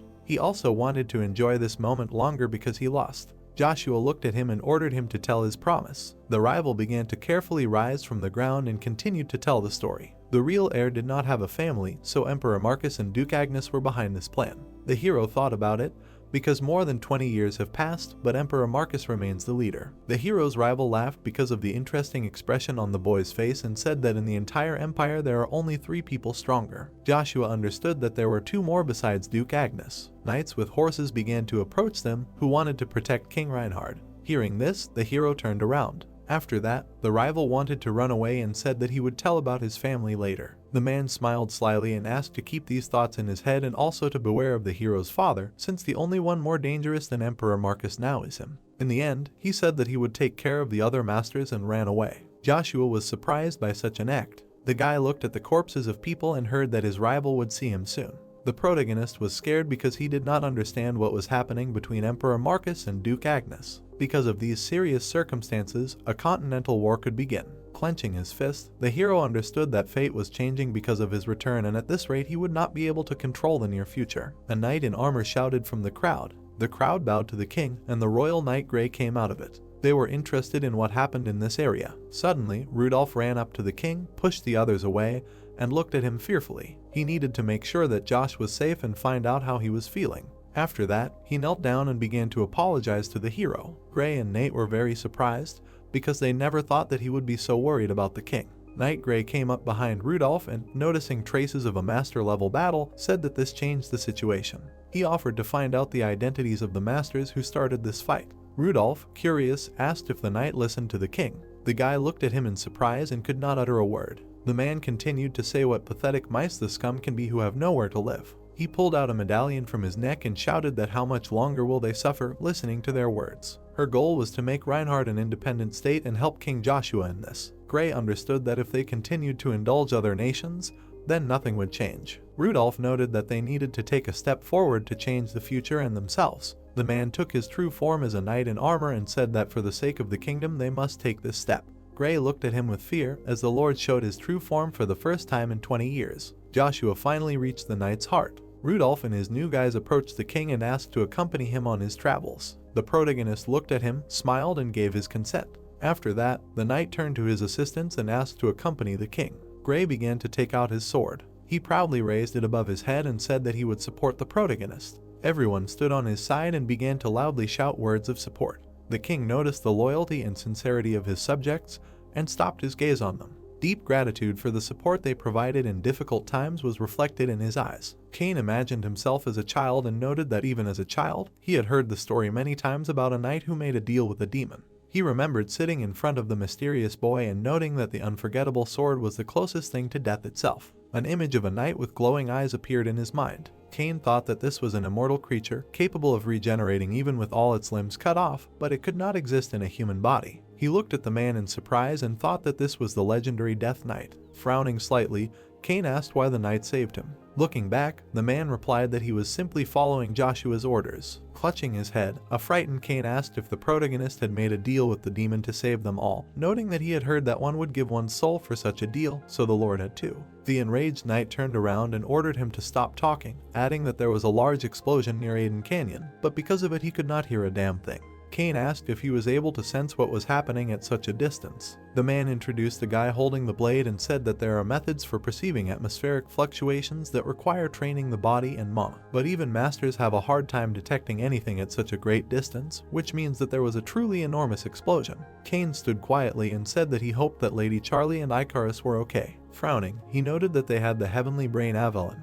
Icarus would think of something. The biggest problem was that they could not stop the king of mercenaries. He could not cope with him now. He was suddenly surprised. Looking at the Death Knight, Cain said that he wanted to ask him for something. Cain asked to teach him to feel atmospheric fluctuations. The plot takes us to a few days later. The night sky enveloped the mountainous area. The carriage was driving along the road. Lucas was unconscious. Arna grinned and said that behind those rocks there was a place where they could leave the horses. Charlie, with a smile on her face, said that only thanks to him they were able to escape. Arna replied that she would thank him later, but for now the most important thing was to get out of there alive. Icarus, dumbfounded, mentally noted that Arna seemed to know that there would be an explosion. Looking at the canyon, he reasoned that if the enemy had set up an ambush there, they would not be able to defend themselves. Arna could not know that. Biting his lip, Icarus mentally asked not to tell him that Baron Arna. He asked with a dumbfounded look if Arna was sure that their people had found Sir Cain's sword. Arna asked if it was important now. Frowning, Icarus stated that it was very important.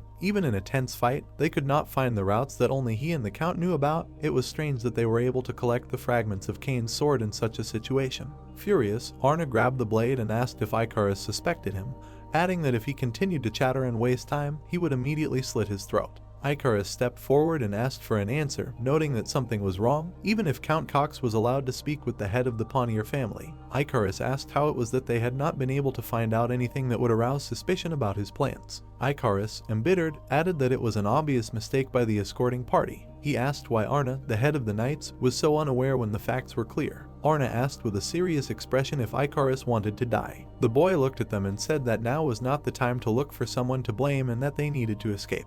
Icarus replied that this was not the case and that he was sure that no one was pursuing them now. The boy asked what he meant. Looking back, Icarus asked if it seemed strange to him that they were able to escape from Aden Canyon without a single loss. An angry Arna cried out that it was because he knew this territory like the back of his hand, for example, the paths that the enemy would never find.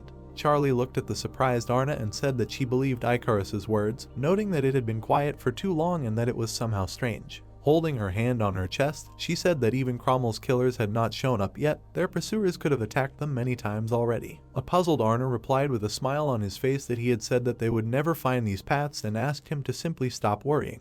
Icarus watched him closely and thought that he knew that Arna was lying, but he had nowhere to run. He began to shout to the knights who were hiding behind the rocks to get out of there. Arna was surprised. He said with a displeased look that the commoner continued to ruin his plans. He said with a mad grin on his face that he hoped he could see her face fill with horror after all his efforts. He ordered the soldiers to come out and show the last faces they would see in this life. Charlie was surprised. They were scared. Looking at the knights, the boys cried out that they were the 3rd and 4th knights of Pontier and Baron Glent. The furious boy asked if they had completely lost their minds and dared to betray their family for personal gain and where was their knightly honor. Arna asked with a satisfied look what was the point of dying with the fallen family, adding that the Cromwell family had promised that their titles and wealth would remain with them if they joined. The boy grabbed his sword and cried out that even if they had to part with their lives, they would choose the path of honor and fight for their mistress to the very end. Arna ran into battle and said that he had done enough as their leader and if that was what they wanted, they would die with the Pontier family. Charlie stepped forward and cried out that she did not want to spill unnecessary blood and would do whatever they wanted.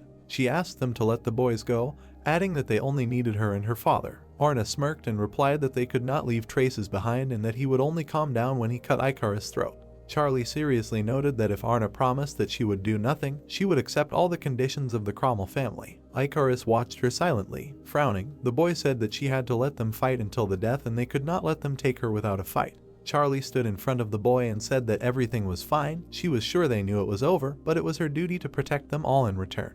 Arna walked towards her and noted that he wanted to show her respect and promised she made the right choice. He held out his hand and asked her to follow him. Charlie closed her eyes. She held out her hand in response. It almost touched Arna's hand. The guy looked down, furious. Suddenly, there was a shout that Arna should not dare touch that hand. Arna, dumbfounded, turned around and asked who dared to ruin the moment. Cain flew at him and asked to let him answer his question. Icarus, smiling, said that he was an idiot. Cain, smirking, said that he was a knight of honor who saved ladies. Arna grabbed the blade and asked how Cain knew they were there. Cain stabbed him. Frowning, Arna turned around. Cain suddenly plunged the sword into the ground. He knelt in front of Charlie and asked not to worry, noting that he would deal with this idiot himself. A tearful Charlie stated that she was already thinking about how she would apologize if she met him in the afterlife, and he saved her a 2nd time. Turning around, Cain asked her not to cry, noting that a lady should never shed tears, and now he needed to destroy the root of all evil. Holding his sword in his hands, Arna asked if he really thought he could do anything against him.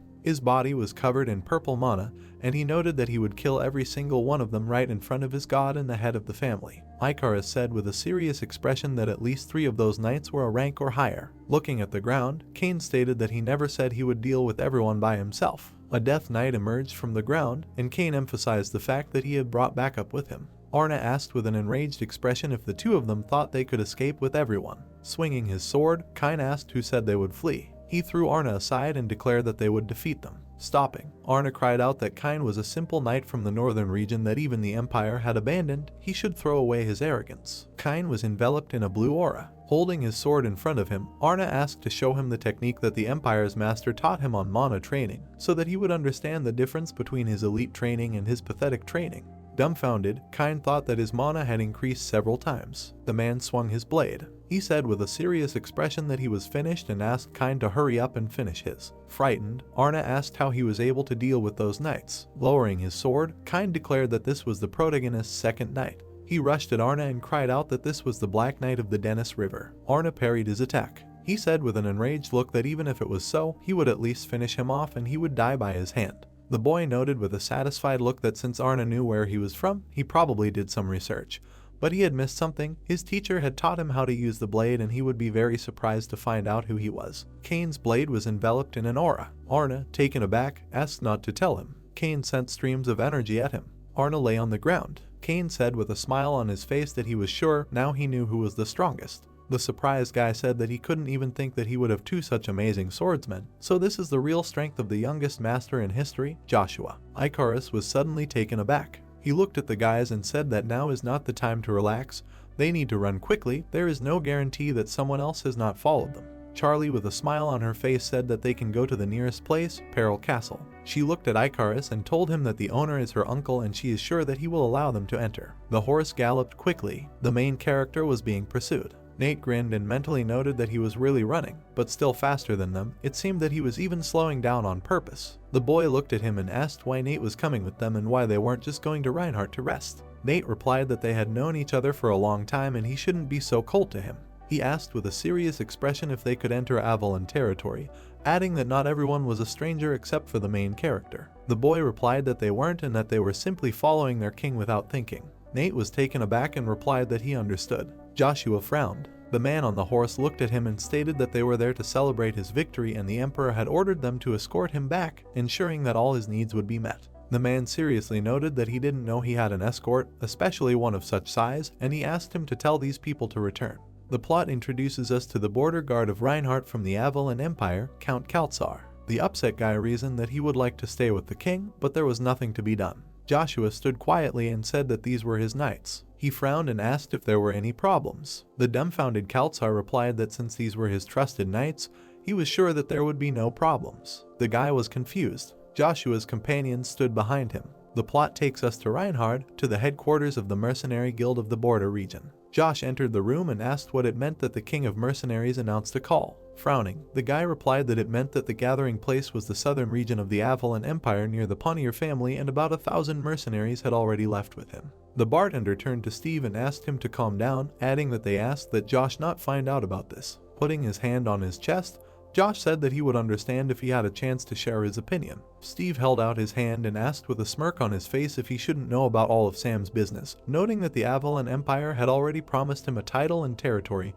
he was going to take advantage of that and start a family. He stood in front of Josh and said that Sam had no knights to help him with this matter and he himself understood that this was a great chance for them, ordinary mercenaries, to gain status, and if he proved himself to Sam and began to serve him, not only could he provide for himself for life, but also have a chance to become a noble of the empire. Josh lowered his head, puzzled. Iceland assumed that they had an answer. Josh turned around and asked what she meant. Frowning, she said that they should intervene to stop the mercenary king and would go to the Panier family. The plot takes us to Cromwell Castle. Sunlight enveloped the castle. Furious, Dave clarified if they had missed the lady. He slapped Arna and cried out that he had trusted him and he couldn't even finish the job. Arna frowned and said he was sorry. He bowed his head and asked for another chance, noting that the lady should have reached Peril Castle by now. He folded his arms and suggested that Charlie probably thought she was safe, but in reality she was stuck there. He begged for another chance and then the head of the family and the lady would lie at his feet. Dave, angry, said that Arna was an insolent man who dared ask for another chance when he had already screwed up, noting that his son was already on his way to the castle. Sam asked why not. Dave turned around and asked what he meant. Sitting in front of the window, Sam said that the guild had called a meeting, but it would still take time for the mercenaries to arrive. Dave, looking serious, said that his son and the knights were enough to take Peril Castle. Sam replied that he thought Dave was underestimating them and asked if he had forgotten who was on their side. He happily told them that they had the Panier family Fox, Icarus, and 2 knights who were at least a rank, and if they faced the Black Knight of the Dennis River, they would not have an easy victory. Dave waved his hand and cried out that their fear of such a knight did not mean that he should give this trash another chance. Sam replied that even if Dave thought he was stupid and useless, he was still a rank knight. Arna was taken aback by this. Frowning, he wondered what he was hiding from them, but Sam could tell with just one look, superhumans were completely different, they lived in a completely different world. Sam grabbed Arna by the head. Turning around, he said that if they fought his mercenaries, Peril Castle would not last a night, they just needed to buy themselves some time until the mercenaries arrived. He noticed with a wild look that they were using Arna as bait. Dave smirked and suggested that he should prepare for the worst.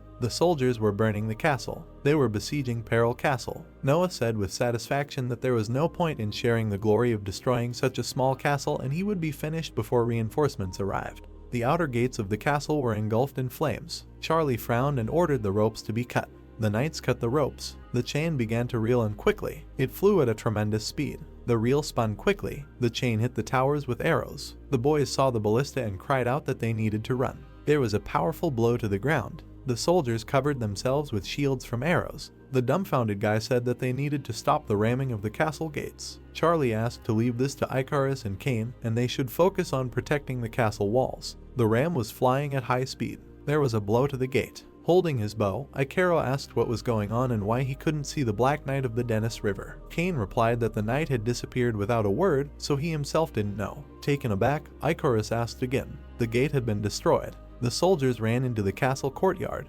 Icarus, looking serious, ordered the traps to be used. The trap fell on the knights. There was a powerful blow. Smiling, Kane noted that his trap had indeed stopped them and that it would be difficult to get through it.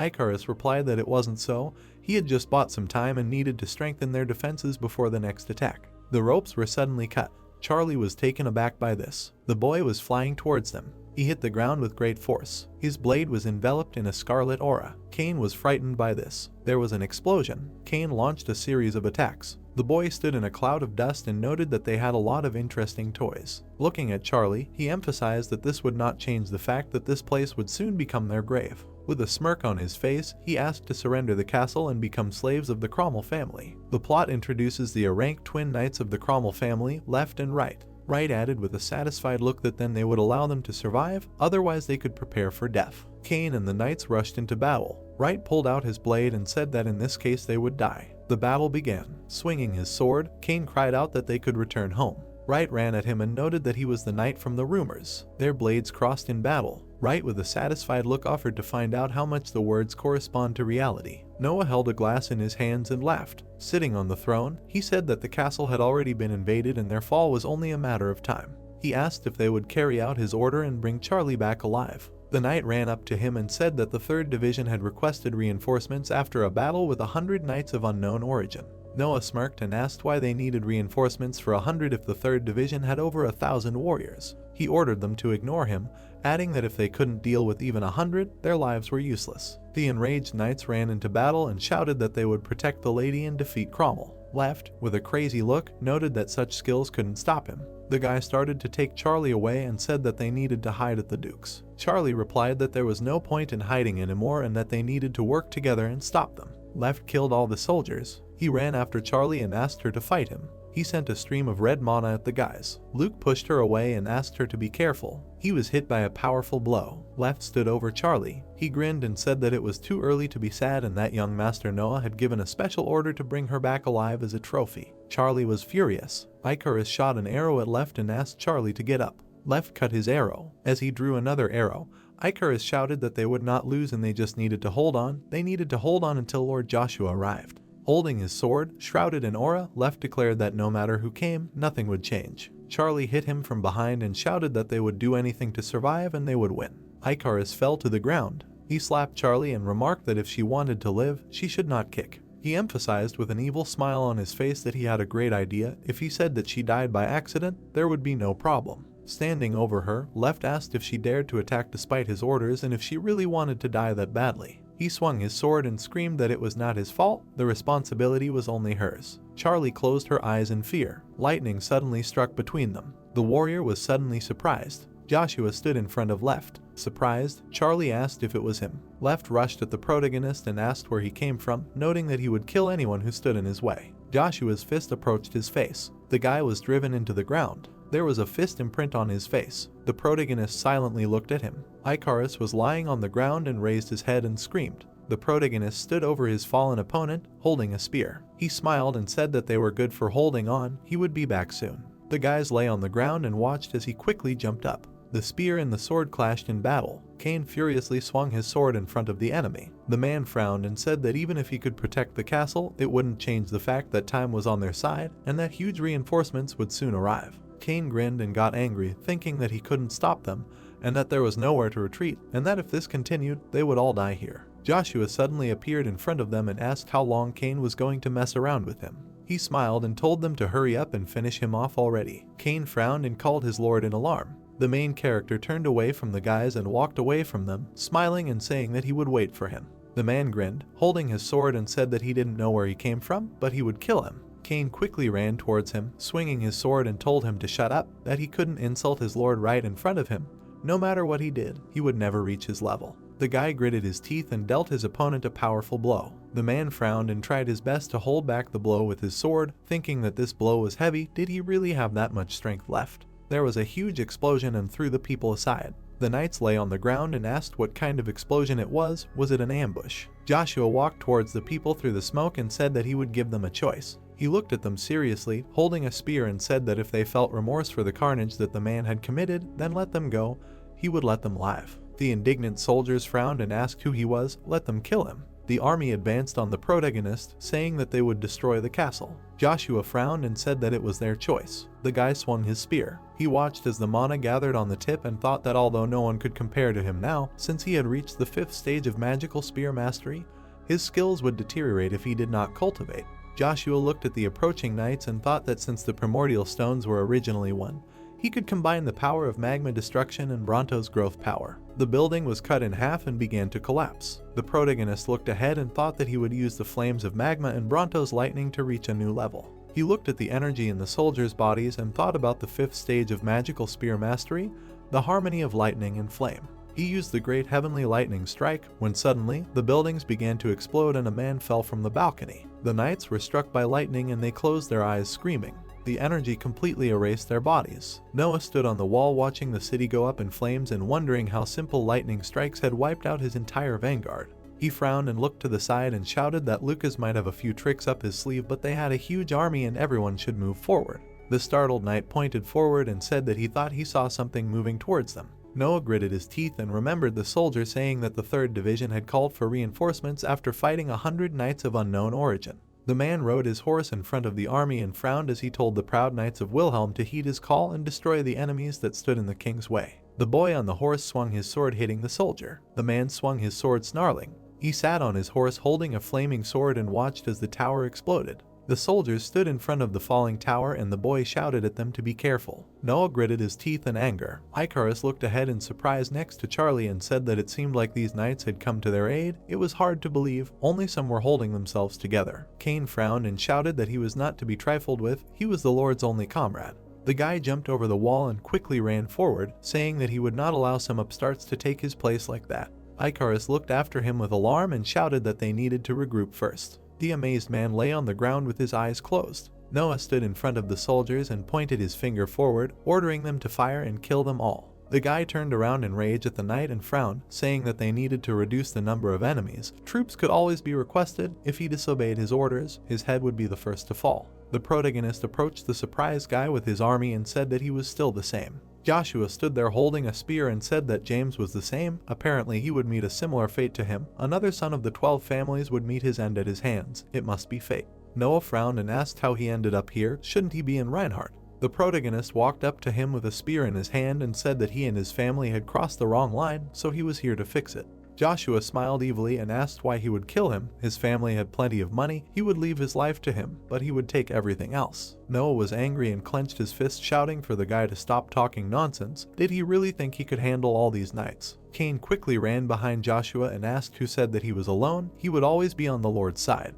He frowned and looked serious and shouted that as the Lord's first knight, he would do everything in his power to kill anyone who stood in his Lord's way. Noah grinned and turned around, looking at the surprised warriors who were discussing what they had heard about him. He was Joshua's only knight, he was a rank knight. The guy frowned and turned around and said that there was no point in worrying about a weak knight with a stupid title like first, they would make them regret coming here. The man rode at the head of the army on horseback and frowned and said that they would regret messing with their king.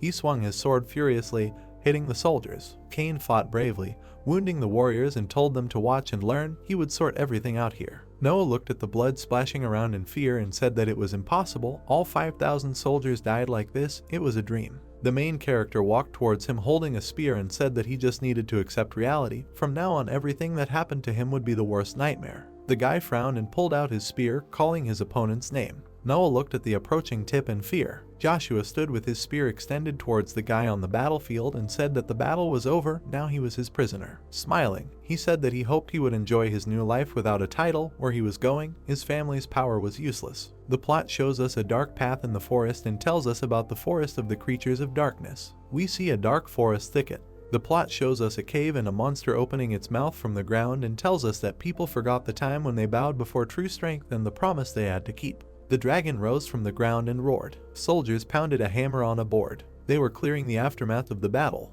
Icarus held a shovel in his hands and said that Charlie could leave everything to them and that she should take care of the Duke of Pontier. Charlie said that her uncle was looking after her father and there was a lot of work to do. She heard a cry that the knights were coming and that the barricades needed to be moved. Charlie was taken aback by this. Joshua and his knights were riding horses. The soldiers were surprised. The protagonist rode past the warriors. He looked at Charlie and Icarus. Smiling, Joshua emphasized the fact that he had not been able to say hello and they had not seen each other for a long time. Charlie was happy to see him. The knight grabbed his sword. He drew his blade. He raised his sword above his head and shouted, "Long live the battle of war." The knights put their hands on their chests and shouted, "Long live Baron Joshua Sanders, the greatest master of Avalon." The protagonist looked at them with a smile on his face. Nate watched this from the window. He noted with satisfaction that he had an eye for people and could not imagine anyone else in his place. The plot takes us to the great imperial palace of the Avalon Empire, Kaltika. Sunlight enveloped the huge castle. The guy told us that despite an army of 5,000 soldiers, the Cromwells suffered a crushing defeat in the capture of Peril Castle, and 1,500 soldiers from 2 knightly orders died in the battle. Sitting on the throne, the emperor heard that the eldest son of the Cromwell family, Noah, was also captured. He is now being held in the underground prison of Peril Castle, and right and left Sean died in the battle. Holding his hand to his face, the emperor asked if the Pontier's army was that powerful and what was going on with that family. Looking at the papers, the boy replied that the Pontiers had summoned Joshua and the knights who had defeated Cromwell's soldiers. The man cried out in delight that since he had destroyed the imperial troops with the help of knights from another nation, it was an outright rebellion against their authority, and Baron Joshua must be punished for his actions. The plot introduces us to Adam, the head of the Brory family. Chris looked at him silently. He turned his gaze to Agnes and asked what he thought about it. Chris, with a smirk on his face, said that his son had attacked Avalon. Not only had he killed the precious members of the Empire, but he had also threatened to upset the balance of the entire Empire. Chris asked what he should do with this anomaly. The boy stood behind Agnes and pointed out that he needed to be punished according to the laws of the Empire. He seriously emphasized that he believed that they should first invite him to the castle to clarify all the circumstances. We are introduced to the 5th Duke of the Avalon Empire, Prelos. Chris had a smile on his face. He began to get up from the throne and noted that, as everyone had said, since he had broken the law of the Empire, he would have to punish him. He rose to his feet and asked why he was not disgusted by this situation, adding that besides, he had already done a favor to the Cromwell family. He clarified, didn't he, that Pontier had enough grounds for complaint. Adam looked away. The emperor began to leave and added that, moreover, Joshua had managed to reach Reinhard and spread the name and influence of the Avalon Empire throughout the continent, so he was going to grant him the title of Marquis upon his return, as well as the vast empty territories in the south. Agnes was taken aback by what he heard. Adam was shocked. He asked with a displeased look if this was too much for a reward, noting that he understood that the main character deserved a reward, but there were other families that deserved it much more. A powerful aura began to emanate from Chris and he clarified if they wanted to say that his decision was wrong. He noted with a satisfied look that if anyone interfered in the territorial war between Pontier and Cromwell, he would personally punish the offender and they should not dare to take away his entertainment. Adam was scared. Chris looked at Agnes and asked him to stay a little longer. He seriously suggested that they needed to have a heart-to-heart talk. Agnes listened to him silently. Nate took a bite of meat. He exclaimed with delight that he considered the Pontier family arrogant, but he never thought that they were so hospitable and did not expect such service. The servant happily noted that Nate was the savior of their family. Joshua came there and said that Nate was not helping him, and as the man could see, Nate was just having fun and enjoying the food. The protagonist looked at him and asked if it was time to get to work, noting that he hated it when people wasted his money like that. Nate, looking displeased, asked if the money belonged to Charlie. Pointing his hand, Joshua asked him to pay for the ride to Peril Castle in that case, otherwise he would not have gotten there. Furious, Nate asked how much money he owed. The protagonist replied that he would not pay with money. Nate said that he would rather pay and be done with it. Smiling, Joshua said that he actually came to ask him to be his notary. Nate was taken aback by this. The protagonist introduced Sam and told him that he had called the king of mercenaries Sam there to Peril Castle to hold a duel of superhumans. They had people, so they just needed to build an arena. But they didn't have the most important thing, the crowd, mostly those who could pay to watch. But since they had both the king of mercenaries and the king of lions there would be plenty of attention. Nate listened to him thoughtfully. He showed 2 fingers and replied that he agreed on 2 conditions. He calmly said that firstly, in the future, Joshua would have to do him a favor if he found it unreasonable, he could refuse, and another condition, he had to become his successor. The protagonist was taken aback by this. We were transferred to Cromwell Castle, which stood in the middle of the mountainous terrain. Looking out the window, Sam said that if the people found out that he had helped the Cromwell family, losing the territorial war would have a bad effect on him. He looked at Dave and noted that not only would it be a stain on his career, but it would also risk becoming a major problem in the future. Sam smirked and said that Dave shouldn't worry, he would definitely try, so he should let him lead this war. Dave was furious. Sam looked at him and asked if Dave was capable of anything, noting that it seemed like he didn't care about his son at all. Furious, Dave yelled that he didn't care what happened to that idiot, he didn't like the way things were going. Veins stood out on his forehead with anger. He sighed and calmed down. Standing in front of Sam, he said that Sam could lead his troops in a territorial war. Dave frowned and emphasized the fact that Sam had to win, and what he wanted most was Joshua's body and wanted to hang it on the front door. Sam smirked and said that the main character would know true despair. Clenching his hand into a fist, he added that he would send them to hell with his own hands, along with that idiot who dared to challenge him to a battle of masters. Looking straight ahead, Icarus asked what it seemed like he followed his advice and took the scribe. He had been wondering all this time what his goal was. The boys were surprised to hear that he wanted to become an emperor to protect those he loved and prevent wars. Looking at him, the boy asked in amazement what he wanted to seize the throne of Avalon. Running to the door, he added that if anyone heard them, they would be considered traitors. Turning his head, Icarus said that seizing the throne was not so easy if he was not part of the royal bloodline, asked that he did not want to protect his people by taking the lives of others. If that was true, then he was very disappointed. Grinning, the protagonist replied that not everything rests on the name of Britain, to which he replied that this was his plan. Smiling, the guy asked what and how. It seems now he has a new dream, to become not just a knight of the family, but a knight of the imperial chamber. The guy, holding a hammer in his hands, asked what was wrong with them. Why do they need a scribe? How are they going to climb the throne? Let them answer him. Holding out the money, the protagonist replied that he thinks they should come back to this later. Let him take this money and use it if necessary. Surprised, wide-eyed, Icarus asked where he got such money, and the knight said that it was a check from the continent. He had never seen so much money in real life. Smiling, Joshua said that bets are allowed in Reinhard, so he decided to make a couple. Lucas is not in the best position now, let them discuss with Charlie and sitting down, the guy asked what he was talking about. Why would they use that money to finance someone else's war? Lucas had more than enough money. Looking straight at him, the guy said that they would need that money later to support their family. They could become a strong family, the greatest in the empire, and the hero replied that they still had time, so he thought of focusing on other things. Leaning on the table, Icarus shouted that no way, how much longer was he going to remain a baron, and they seemed to be the only family in the entire empire that didn't have their own estate. Clenching his fist, he added that they would build a great estate. They needed people and decorations and furniture. The protagonist smiled, hearing that didn't he understand how much money would be spent on that. Putting the book on the table, the guy said that if he insisted that they should use the money for the war, then let him describe in detail the reasons for the decision and the expected expenses. Grinning, Icarus said that after reading it he would think about whether it was worth spending or not, to which the hero asked why everything was so detailed here, and there were more than 100 points. Throwing his arms out to the sides, the guy shouted that he understood how to become an emperor without entering the family tree. He grinned and added that it was a marriage of convenience. He was right. The boys suddenly heard something. The knights were running forward and shouting that it was urgent. The enemy was attacking. Everyone prepare for battle. The man hit his chest and said that he was reporting that all their troops were ready. Looking down, he continued that, however, due to the losses in the previous battle, he thought they should surrender the castle, to which the girl replied that she should not worry. Joshua was here, so the castle would never fall. Charlie asked in surprise, hearing that Baron Joshua had opened the gates and was heading to the battlefield. Stretching his hand forward, Icarus said that the difference in strength between Lucas and Cromwell was too great. If he left the castle, their troops would immediately lose. Walking straight, the protagonist said that but the war cannot be waged simply by hiding behind the castle walls.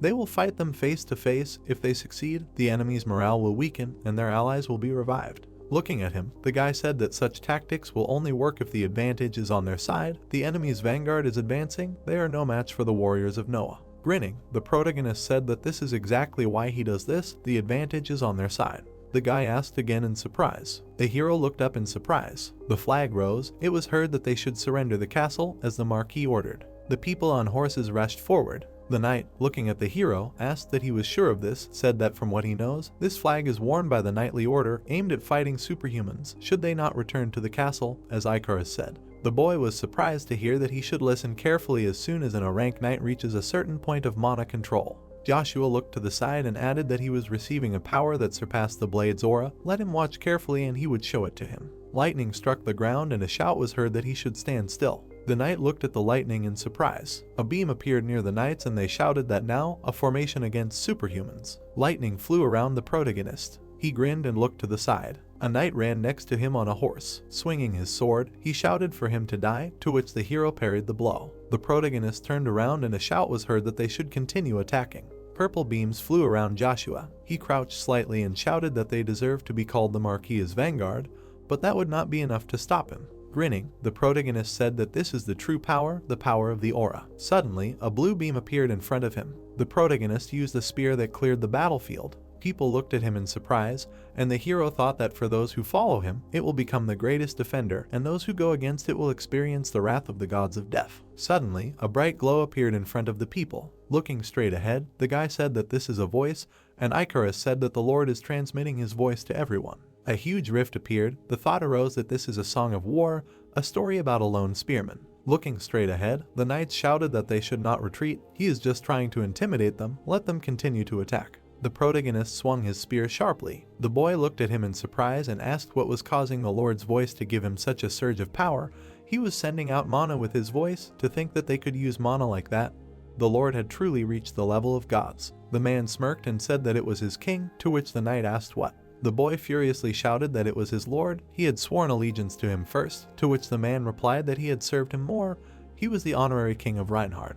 The knights rushed forward and shouted that everyone was behind Baron Joshua. The boy looked away and asked what he thought. Should they leave the castle walls before the enemy troops arrived? To which Icarus replied that he was sure Lady Charlie could control them.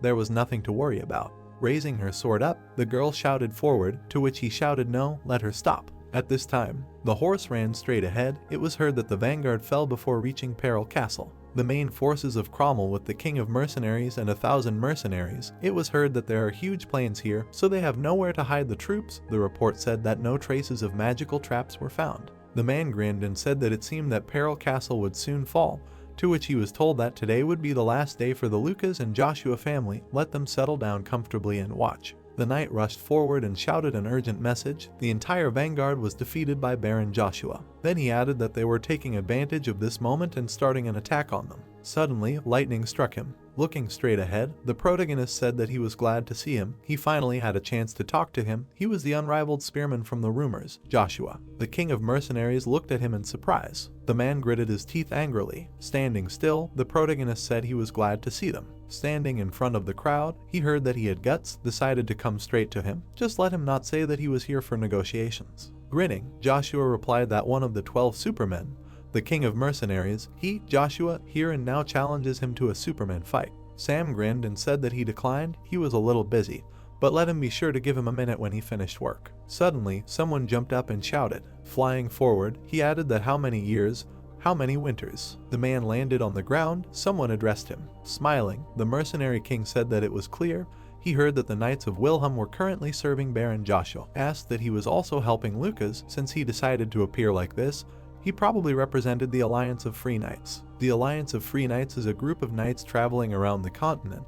They do not obey any country. They follow the only law, the doctrine of chivalry. Some Free Knights are recognized for their talents and invited to serve. The leader of the Alliance of Free Knights was the former king of Reinhard, Neith, the king of lions. Looking to the side, the man said that there was some misunderstanding. He was not here to fight, but to watch the battle of superhumans. Standing in front of him, the mercenary king asked what he wanted to say, that he had come all this way for this. Let him tell me, please, how to understand this, to which he asked again that for this, he should watch his language. Nate frowned and said that he was the one who ignored the challenge from the winner of the Battle of Masters. If he wanted to remain in the ranks of the 12 superhumans, he should follow the traditions. Looking at him, Sam thought, what is the King of Lions? Why is this? What benefit does it give him? Smiling, he said, damn traditions. Looking straight, the man added, okay, fine, if that's what they want, then they will hold a battle of superhumans, but in return. The result of the battle will determine the outcome of this territorial war. The winner will become the ruler of the territory. Looking at him, the man asked who gave him the right to decide such a thing, to which the king of mercenaries asked,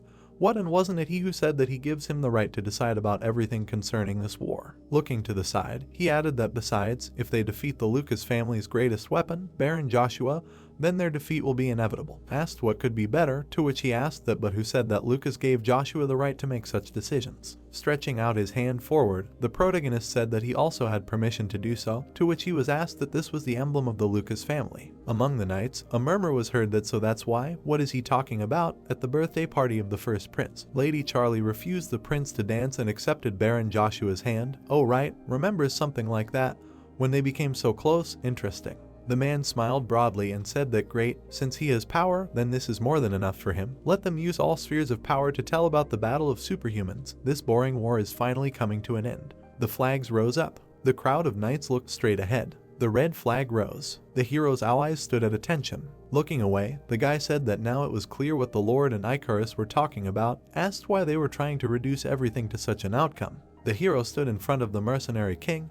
It was heard that if he defeated the mercenary king, then the war would end. Nate looked at the man and said that before they officially began the fight between the mercenary king and the winner of the master battle, Baron Joshua, let him announce the rules. Looking at the protagonist, he continued that how the battle would proceed depended on them. If one of the parties admitted defeat or was unable to continue the fight, the battle would come to an end. Grinning, the hero said that it was clear, to which Sam replied that he knew the rules well. Suddenly, the man shouted that let the fight begin. Purple rays appeared around Joshua. The guy enthusiastically said that such a strong aura immediately, amazing. Standing in front of him, the man asked what the aura of power was. Now it was clear why the vanguard had fallen, but it would not be enough to defeat him. Stretching his hand forward, Sam said that he was sure, he already knew, the properties of mana were laid down from birth. The aura that used mana had the same properties.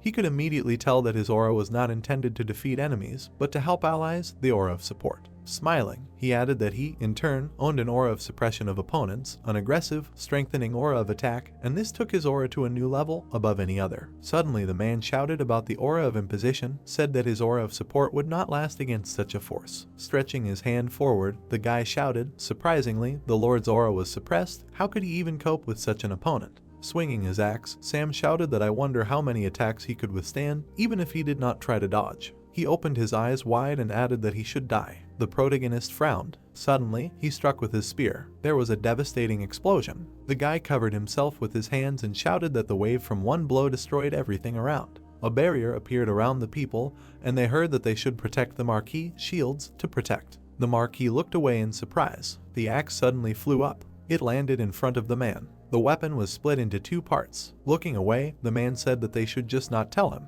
The head of the mercenary king was cut off. The protagonist stood in front of him. Charlie looked at him in surprise. The marquis lowered his head down. The people enthusiastically shouted that he defeated the mercenary king with one blow. They won the war. The stolen lands and the marquis's territory are now theirs. In the distance, they were heard to shut up. The man shouted furiously. They really thought that one battle would decide the outcome of the entire war. This territorial war has nothing to do with the battle of superhumans. The protagonist looked away. Holding a spear in his hands, he heard that it was between the Lucas family and the Imperial family. Since Joshua has no right to decide, this is a violation of the Imperial law. The hero turned around, hearing that everyone should get ready. Clenching his fist, the Marquis shouted for them to draw their swords, kill the enemies in front of them. There are only a few hundred of them, they have the numerical advantage. The knights gritted their teeth, hearing that for the honor of the family, for the sake of prosperity, let them fight. The crowd began to discuss that it seemed that the Marquis's troops were going to fight, and they also need to. Wait, is there any point in fighting at all if the mercenary king is dead? People looked surprised, hearing that the mercenary king's reward was still in effect. If they help, he will reward them. Frowning, he added that wasn't this what they had dreamed of, to finally escape the life of a commoner and live a luxurious life with a title. The boys gritted their teeth. They grabbed their swords. Rushing straight ahead, they shouted that they were going to attack for their lives. The boy looked surprised and asked that they were still attacking. Apparently they had decided to see it through to the end, to which the man shouted that the knights should prepare for battle.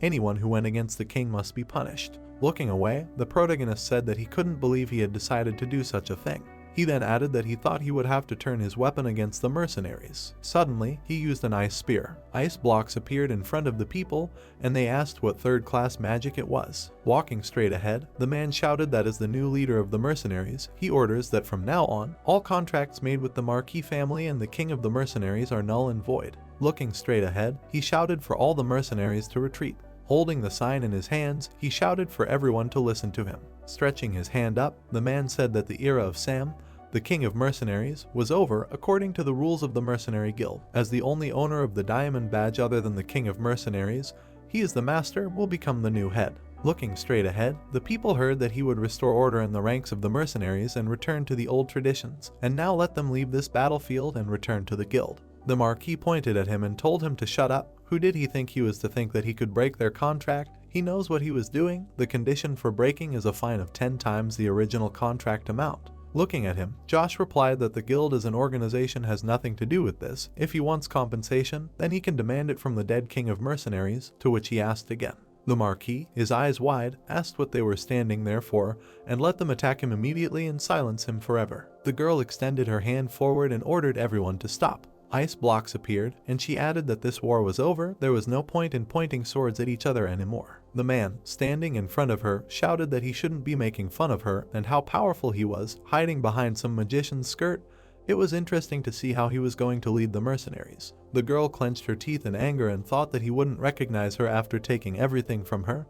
He even announced a reward to make her hide. A sphere appeared near her hand, and she added that she would finish him off with her own hands. Suddenly, the protagonist appeared in front of her. She turned to him in surprise, to which he replied that he was grateful for stopping the mercenaries. Grinning, he added that he would take care of the rest himself. Standing in front of the Marquis, the protagonist said that he was offering him to surrender, to which the man replied that he should not joke with him. Even without the mercenary king, they were stronger than them. An aura appeared around the protagonist and he asked if he really thought so. The knights were surprised to hear what he thought. Each of them understood that they had no chance against him. They should not sacrifice the lives of innocent soldiers for his honor. The man dropped his sword. The knights dropped their swords, and the Marquis asked what they were doing. Let them pick up their swords. Anyone who disobeyed his order would be judged under martial law. The man looked furiously upon hearing that he was addressed. Looking straight ahead, Joshua said that since he could not simply throw away his pride, then let him make him an offer. On the condition that he release his son, they would make a deal. At least he would have an excuse to call off this territorial war and save his pride. The Marquis asked angrily what he thought. Would he do something like that? No matter what happened here, it would still leave a stain on their family. Frowning, the protagonist asked what he thought. Was it worse than death, or maybe he wanted to go after Sam? The man looked at him fearfully. Looking away, he asked what he wanted. Grinning, the protagonist answered that first, let him return the captured territories to Lucas's family, and second, let him pay them 1,000,000 gold as compensation. Then he added that to make sure he fulfilled his part of the deal, he required him to take a nobleman's vow before the emperor. Gritting his teeth, the Marquis thought, damn, demanding 1,000,000 gold was tantamount to making him their slave, but if he wanted to live, then there was nothing else to do. Looking at him, the man said that well, as the 17th head of the family, he, Dave, swears in the name of the Honorable Emperor Chris that he will keep his promise. The head of the mercenaries and the girl smirked. Looking away, the Marquis shouted for everyone to retreat immediately. Suddenly, a loud sound was heard. The guy said in surprise what that sound was, to which Icarus replied that it was a horn, meaning retreat. The crowd heard that this meant that the war was really over, finally, their victory. Clenching his fist, Dave thought that he should just wait. He thought he would just keep his vow. With his power and influence, he could do as if nothing had happened. Gritting his teeth, he added that he would regret letting him go. He would burn everything here. Suddenly, the protagonist asked him to wait a second, to which he asked what else, wanted to add some other condition. Pulling the sphere forward, the protagonist replied that not quite, forgot to mention that everything that was happening here was broadcast to the imperial family. Since all the noble families saw it, he thinks he will make the right decision. The man shouted furiously that he was a scumbag. People watched the hologram. The man grinned and said that it was interesting. He never doubted that he would not let him down. He would have to be rewarded well when he returned. The Peril Castle appeared. The girl grinned contentedly. Looking at her, the knight said that oh my god, I heard that she was a 4th circle mage. So how could she stop those mercenaries? Amazing, she is not only strong but also beautiful, she is everything. Walking straight, Charlie turned to the girl. Grinning, she said that she was glad to see her again. Closing her eyes, the girl replied that she thanked her for inviting her to the castle. Clenching his fist, the guy said that with one swing of the sword on the battlefield, he smirked and added that he would make the war song sound as bright as their lord. It would spread across the continent. Everyone would sing in his name. The man smirked and said that well, he thought it was good to have a dream like that, to which he asked again. Putting his hand on his chest, Ben said that he was the first to swear allegiance to the Lord. He was the Lord's first knight. Even the Lord's father recognized him as a genius. Raising his eyebrows, the boy asked what he was talking about the king's father, the close god of Avalon, Duke Agnes. If he recognized his skills, it was worth giving him credit.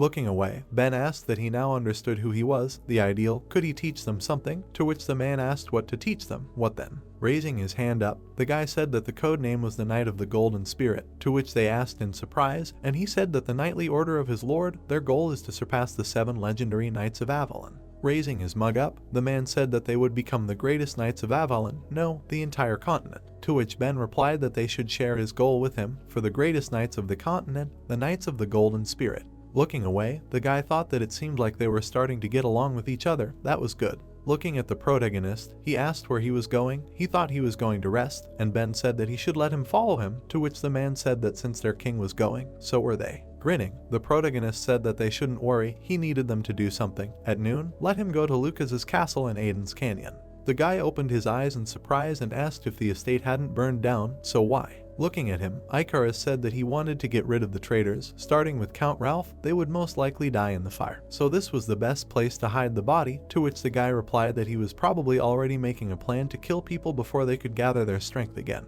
The protagonist turned to the knights, to which they replied that yes, they were obeying his order, and he continued that they should take Wilhelm's knights and return to Reinhard. The man looked at him in surprise and asked that Reinhard, not Aiden's Canyon, could he ask why? Looking at him, the guy replied that because Reinhard was in danger, to which he asked again. Looking straight ahead, Icarus said that the news of Wilhelm's knights in Avalon would soon spread throughout the empire.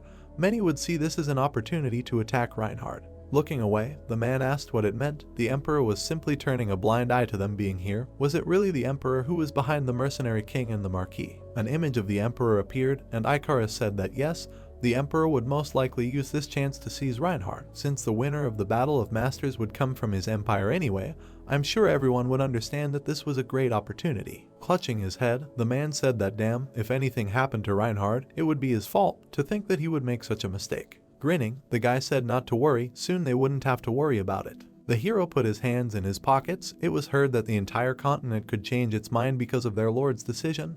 A wave of change would rush in, starting with them. Standing in front of the protagonist, the guy said that the fate of the entire continent was in the hands of the Lord, and Ben asked that he was therefore curious about what decision he would make. Joshua smiled and said that he would tell them the fate he chooses. Then he said something. The guys looked at him in surprise. The knights opened their eyes in amazement and asked what. Walking straight, the guy asked that he was curious about why the Lord made such a decision, to which Icarus replied that whatever the reason, he would follow him. Knocking on the door, he added that but first, they should focus on the current work. The door opened. It was heard that yes, let them come in. Sitting at the table, Charlie asked what it was that required an urgent discussion with her. Bowing, the guy said that first he would like to thank her for the time given. Ben smirked and said that the Lord had instructed him to take care of Ralph and the other traitors that day, but since it was primarily about Lucas's family, they had decided to ask their opinion first. The girl frowned when she heard this. She closed her eyes and thought. She stood up from her chair and said that they needed to be dealt with. Walking straight, Charlie continued that there was no point in pitying traitors for the sake of the people who had suffered at their hands. Frowning, the girl said that for the sake of Lucas's new, reborn family. Bowing, she added that although she had no right to ask them about it.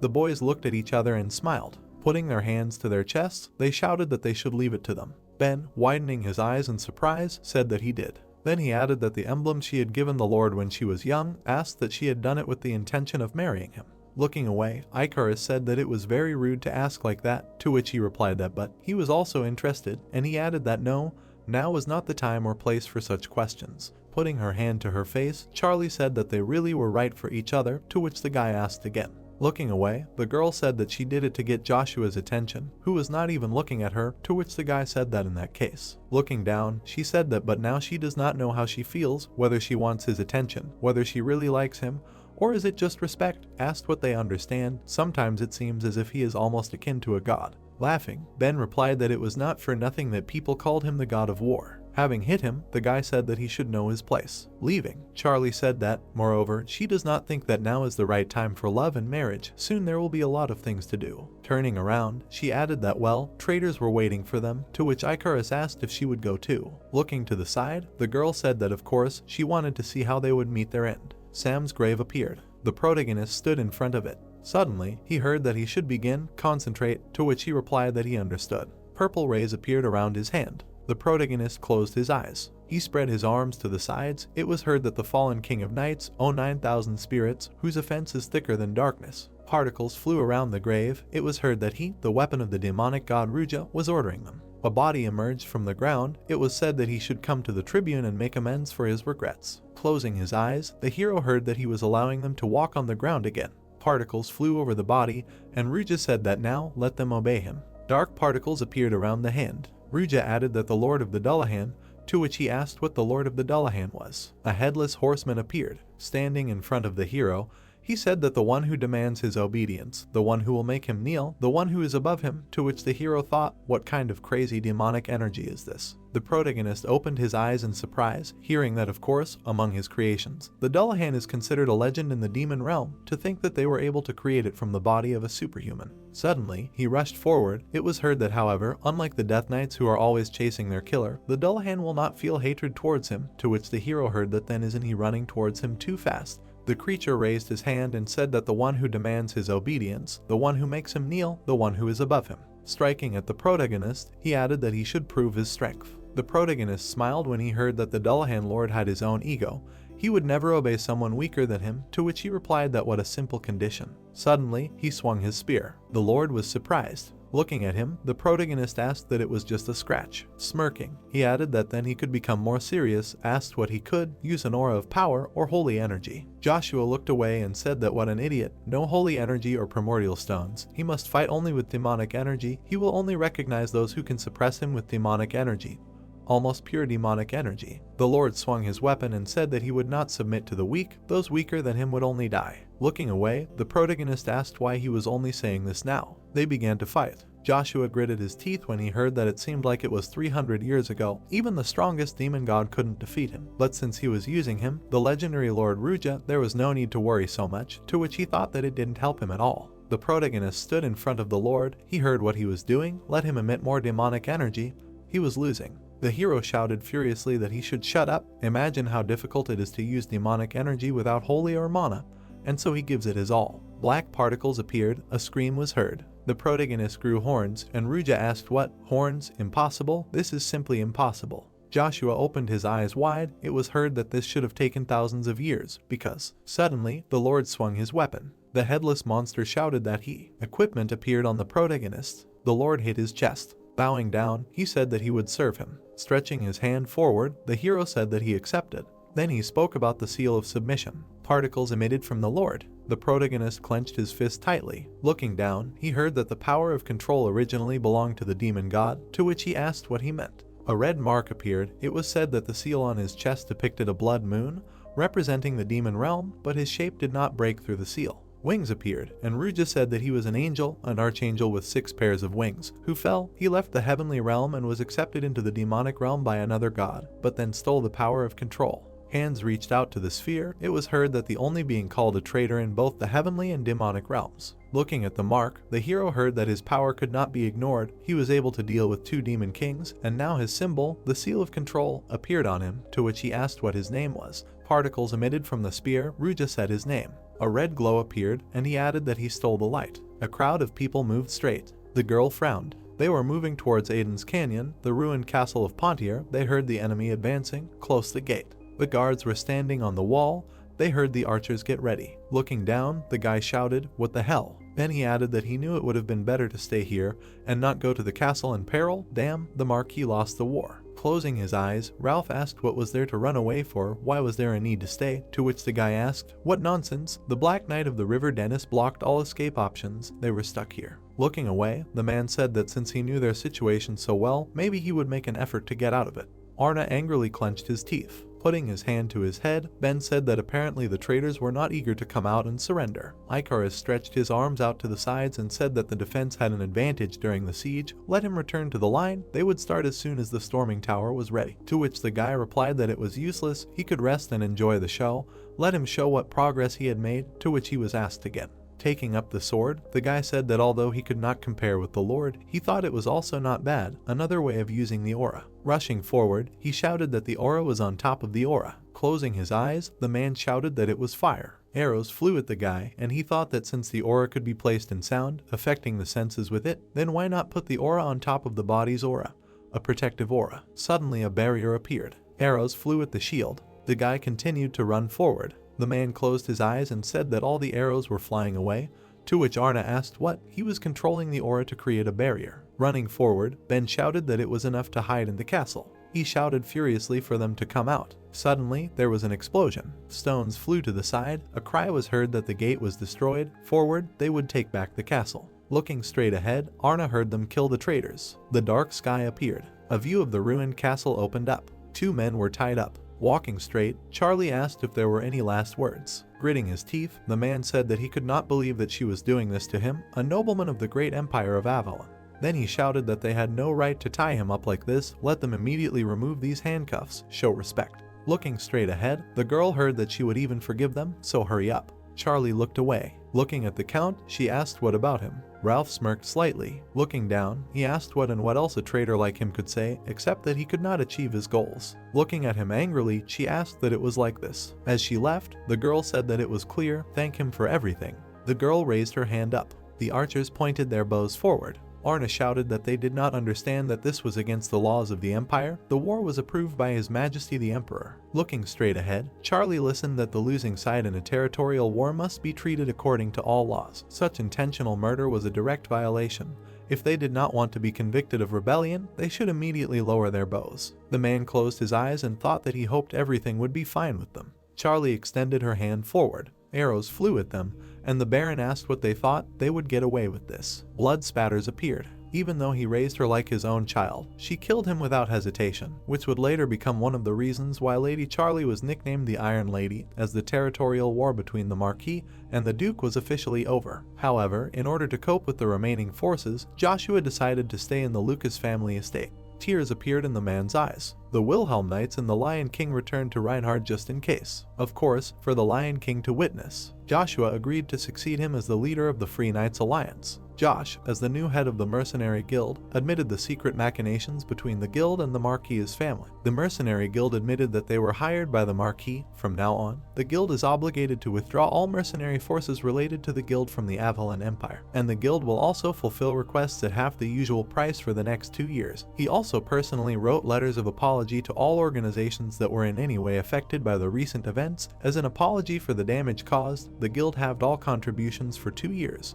This idea did not leave the organization any scope. After 2 years, the guild agreed to change the calculation ratio between the guild and the mercenaries. The man turned his head, hearing that he was addressed. Waving his hand, the guy asked that there is a great order, wants to go. He is not tired yet. Glad to see him. Will come to dinner tonight. Thanks to quick decisions, Josh's authority has increased like never before. His popularity among mercenaries has skyrocketed. But even after the war, one should not expect peace and quiet. The region of Trathia, a small village. The guy turned around in surprise. The dragon flew in the sky. He heard what kind of. The dragon opened its mouth. Suddenly, it breathed out purple flame. The flame spread everywhere. A dark sky appeared. A view of the Castle of Peril opened up. Someone asked what was going on. Grabbing the hero's leg, the guy asked why he was leaving his charges again, to which he replied that he should let him go, and he continued that even if he beat her to death, he would not let go, for anything. Closing his eyes, Ben added that why did she give in to him? Just let her not say that she wanted to kill the dragon from rumors. Looking at him, the protagonist replied that how was this even connected? He had personal reasons. Let him go. Look after Charlie. With his arms outstretched to the sides, Icarus said that Lady Charlie was not his lord, he was. The Marquis's family could show up at any moment for revenge, and even if they had their own reasons for going there, they couldn't forget about the dragon. Looking straight at her, the guy said that it was too dangerous, offering to temporarily put personal matters aside, to which the girl said that she agreed, and the hero asked that she was going there too. The guy whispered that he always wanted to ask why all the women around him were so beautiful, to which Joshua asked that he had already forgotten, to which he asked again. Grinning, the hero thought that he guessed that was logical, considering that they had last seen Iceland when she was little, although he thought that even in this case there was no need to explain about Iceland. Looking away, he said that he simply promised to protect her, she would join them, so let them take care of her, to which Ben replied that great, good luck. Frowning, Icarus wondered what kind of relationship they had, that the Lord was protecting her, but let him not say it, it had gone too far, his Lord. Walking straight, the protagonist said whether there was a dragon there or not, he was going to Trathia, he had urgent matters. The guy shouted that he should not say that they looked down on dragons. They were capable of wiping out an entire empire with one blow. All of Trathia had already been evacuated. It was impossible to enter there without the personal permission of the emperor. Raising her hand up, Iceland said that dragons don't appear without a reason either. They are considered guardians of the Middle Kingdom as soon as they appear. The balance between the kingdoms is disturbed. She thinks that since he showed up, it means he is warning people not to enter the Dark Forest, his territory. A blue dragon appeared, and she added that most likely he will disappear as soon as he warns everyone. She thinks it would be best to wait until he flies away. Standing in front of them, the protagonist said that he is not very interested in dragons, but this is really a warning, to which the girl asked what she thought. Was there another reason? Frowning, the protagonist said that the creature that will have to be worried about in the near future, perhaps this is not a warning, but a sign. The image of a dragon appeared, and he thought that perhaps this is an evil dragon. A view of the capital of the Avalon Empire, the palace of the Diamond Flower of Arcadia, opened up. He heard how the lady was feeling. Olivia was lying on the bed. The man frowned and said that it was impossible to cure the princess's illness with their abilities.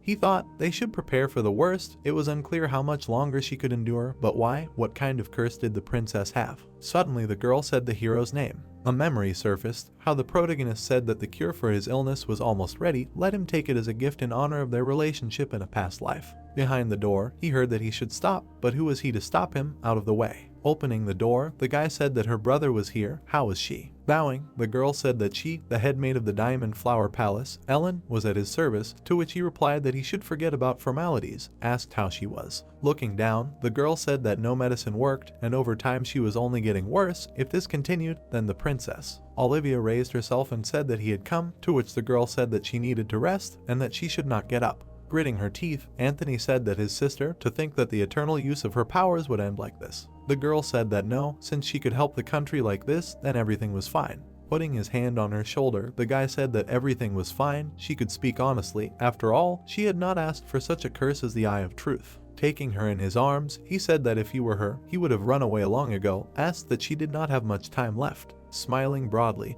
Anthony said that, well, he just needed to use her eye one last time, they would go. Olivia screamed in fear. What was he talking about? Gritting her teeth, she said that he should let her go. She was asking, no need. Stretching her arms out to the sides, the girl screamed what he was doing. Let him let the princess go. Taking hold of the sword, the guy said that if life was dear, then let them go. The girls looked at them in fear. Trathia, deep in the forest. The boy was sitting by the house. The child raised his head. Walking straight, the protagonist said that he knew he would be here, to which he asked what kind of person he was. Grinning, the protagonist said that he was Joshua. He came to save him. He was glad to see him. Frowning, the boy said that he did not know how he got here, but he was definitely in the wrong place. He was not Ash. Stretching his hand forward, the protagonist said that he was the one, after all.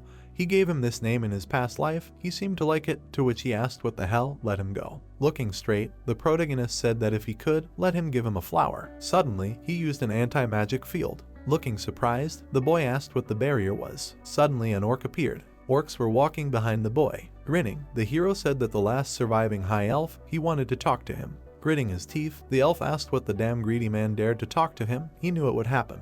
The orcs rushed forward, and he added that he was not going to talk to him, and let him not dream that he could return alive. Looking straight, the hero said that perhaps it was rude, but he came here to save him from the black dragon. The elf opened his eyes in surprise. The dragon flew forward, and he added that either he wanted to lose his title and be a slave for the rest of his life. The orcs opened their eyes in fear. The guy gritted his teeth and asked what the dragon horror was. The monsters began to run away quickly, and he shouted for them to come back. Walking forward, the protagonist asked that maybe they could talk now. Looking up, the elf asked that as a commoner, he could use the horror of the black dragon, because the only real black dragon is the Lord. Looking at him, the protagonist asked that he did not think that it was just a magical illusion, to which he asked that he considered him a complete idiot. In his opinion, he could not distinguish fiction from reality. It was a real horror of the black dragon. An ordinary person could not copy such a thing. Grinning, Joshua said that since he was so interested, he would tell about it later, but on one condition, to which he asked who he thought he was. Looking down, the protagonist said that at least let him listen to him. This is about his only friend. There is a person who knows the location of Richard.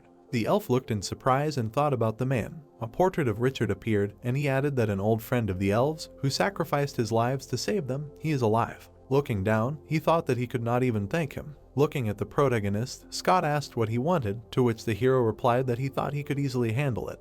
Looking straight ahead, the protagonist said that the Eye of Truth, as he knows, its carriers are doomed to live a very short life, hopes that he, as a genius of alchemy, can create a cure for this curse. Putting his hand to his face, the elf thought that this would require the Sanders flower growing here, and then he said, okay, I agree, but then he will tell how he was able to use the dragon horror. Stretching his hand forward, Joshua said that if so, they will exchange mana. In such matters, the most important thing is trust. Looking at him, Scott said that he can make a potion, but he will have to get the ingredients, to which he replied okay, he will get them, and he added that then he agrees. Smiling, the elf thought that what a fool. With the Eye of Truth are born once in 1,000 years, he thinks that creating a cure will be so easy, even finding the ingredients will take an eternity. Let's see how he sings, A Little Man. A bright glow appeared, and he said that the exchange of mana for the creation of a cure for the curse of the Eye of Truth, to which the hero replied that he would tell information about Richard and the dragon horror. Smiling broadly, the elf said that now they will proceed to the ingredients. He hopes that he will be able to get everything. He thinks that the search will take a long time, so why not tell him about the dragon horror? Taking the bag, the protagonist said that he should not worry except for the Sanders flower. He already has everything, to which he replied that it is clear he can tell where the flower is. The elf exclaimed in surprise and asked that he already has everything. Stretching his hands forward, he added that it is impossible, maybe most of it, but there are ingredients there that a person simply cannot get. Raising his hand, the protagonist asked what he is talking about, a part of the dragon heart. The hero took off the earring from his ear. Stretching it forward, he said that this, by the way, is also the answer to the second question. He opened his eyes in surprise and asked what he wanted to say, that it was not just an earring, but a black dragon earring, of course, so the dragon's horror is quite understandable. But the image of a dragon appeared, and he continued that this object has no less curses than the Eye of Truth. Moreover, it contains the curse of a dragon. A creature weaker than a dragon cannot wear it, because it is made from a part of a dragon's heart. Looking down, the elf said that otherwise the wearer will go crazy from the amount of demonic energy emitted. Only demons or their king can endure it. The elf looked in surprise and thought, stop. Spreading his arms out to the sides, he said that even with the use of a black dragon earring it is impossible to break through the Lord's barrier, asked that he is definitely a man. Who is he? The protagonist grinned slightly. Standing in front of him, he asked that he still did not understand. He is still only a man to him, to which the elf asked what then.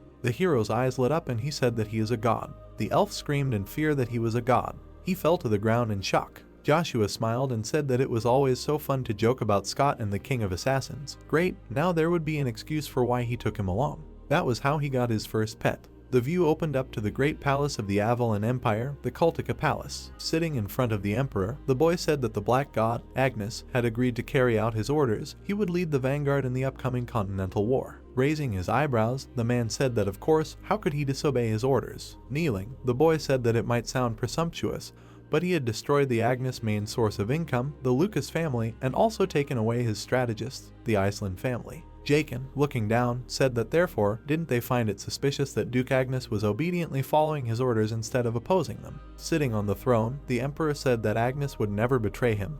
He was sure he already knew Agnes's son, Joshua, had recently done some mischief. Looking straight ahead, he added that not only had he brought a crowd of foreign knights into his territory, but he had also killed many of his men, including his favorite, Count Ralph. Smiling widely, the emperor said that he was sure Agnes knew that his son's life was on the line, so they made a deal in exchange for him turning a blind eye to everything. The boy raised his head and said that in that case. Standing up, Chris said that yes, all conditions were met. The center of the entire continent, Reinhard, and one of the strongest superhumans on the continent, Joshua, were in his hands. Smiling, he added that he should gather the central nobles for a meeting, and immediately called Joshua to the great palace. A view of the Avalon Empire opened up, the ivory tower of the imperial magicians, the Orvis Tower. Sitting at the table, the guy said that as he said he had transported Olivia to his palace, it seemed that his majesty did not even pay attention. Anthony frowned and added that he was interested. When he asked for help, he seemed not to be going to help, asked why he decided to do it now. Sitting in front of him, the man replied that because of the current situation in the empire,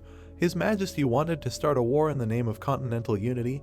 He did not care about anything else. Smiling, Ford said that now the troops to the Swallow Empire will be led by Duke Agnes, so everything should end. He does not think. He grinned and added that he was sure that as soon as the war was over, he would inherit the throne. He believed that he would be the one to keep this country from going crazy in total destruction. Looking at him, the guy asked if it was true. He assumed that the throne would not be inherited by his brother, the first prince, but by him, even though everyone called him a tyrant, like their father. Rising up, he added that if they were only good at flattery, they would end their dialogue. He saw no particular point in continuing it. Leaning on the table, the man said that he asked to wait. As he was leaving, Anthony heard that, frankly speaking, he wanted to become the head of the magic tower, to which he asked again. Turning around, the guy asked that he wanted to lead the magic tower. He wanted to say that he was going to betray them and become one of them. Walking towards him, Ford said that in addition, he would like to remain the main magician of the empire. His ultimate goal is to become the strongest in Avalon and take possession of the magic tower. Smiling widely, the guy said that he could not believe that he dared to say such a thing. Let him rejoice as long as he left him both his life and his title. The man frowned, looking at him. Spreading his arms, the guy added that he was impressed, a proud and willing to do everything out of greed. Quite plausible, he liked it. Grinning, Anthony asked what he should do to take over the throne, to which the man said that he should allow him to explain. Stretching his hands forward, Ford said that he was now brewing a secret potion that hides all the symptoms of the disease. For one day it allows the drinker to be completely healthy.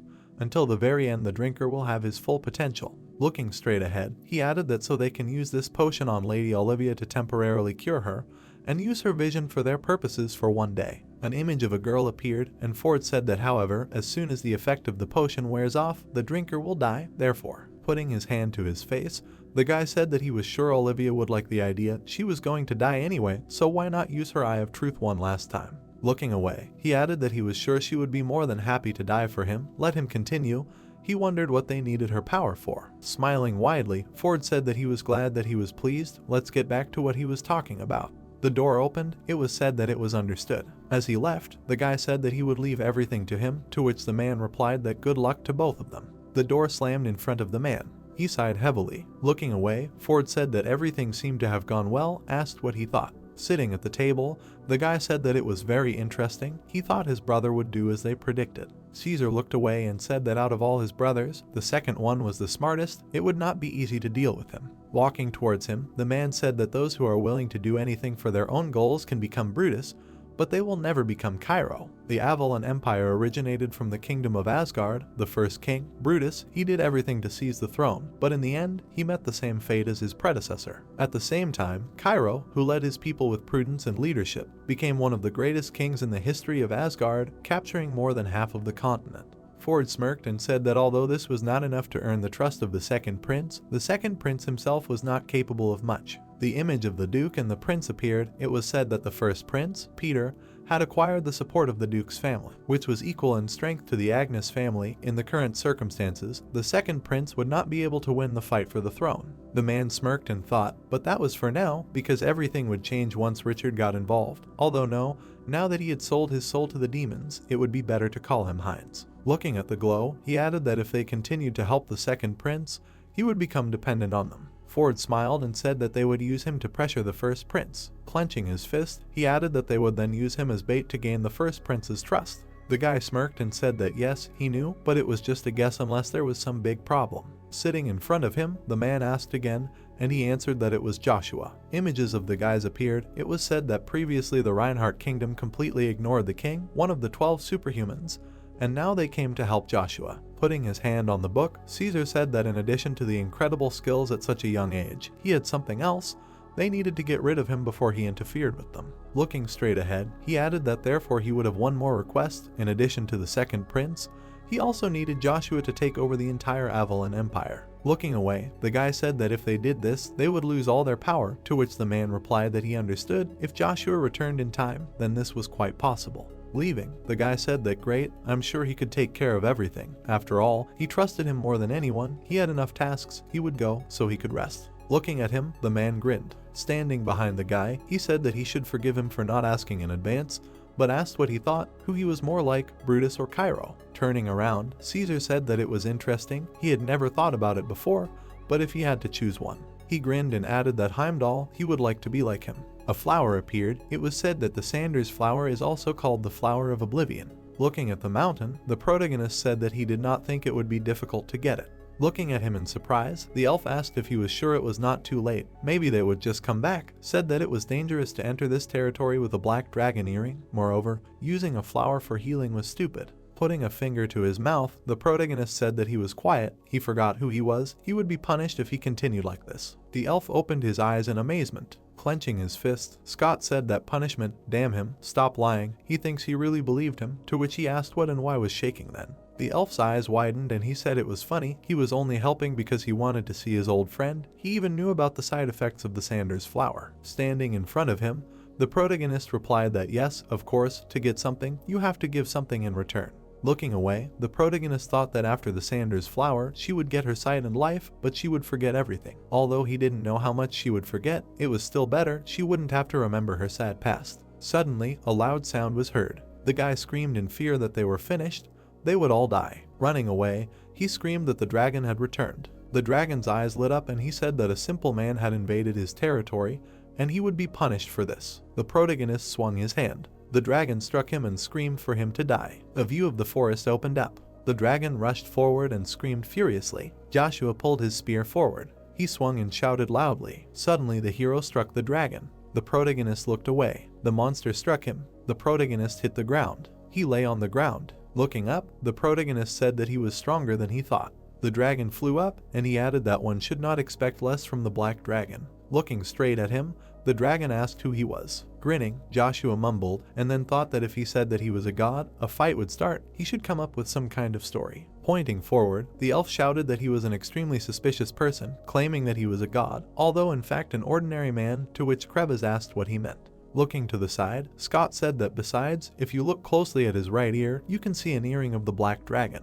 Frowning, the protagonist told him to shut up, to which he looked surprised. Looking straight at him, the dragon asked that this was true, to which the elf asked what he meant. The hero smirked when he heard that he uses demonic energy to attack and holy energy to restore.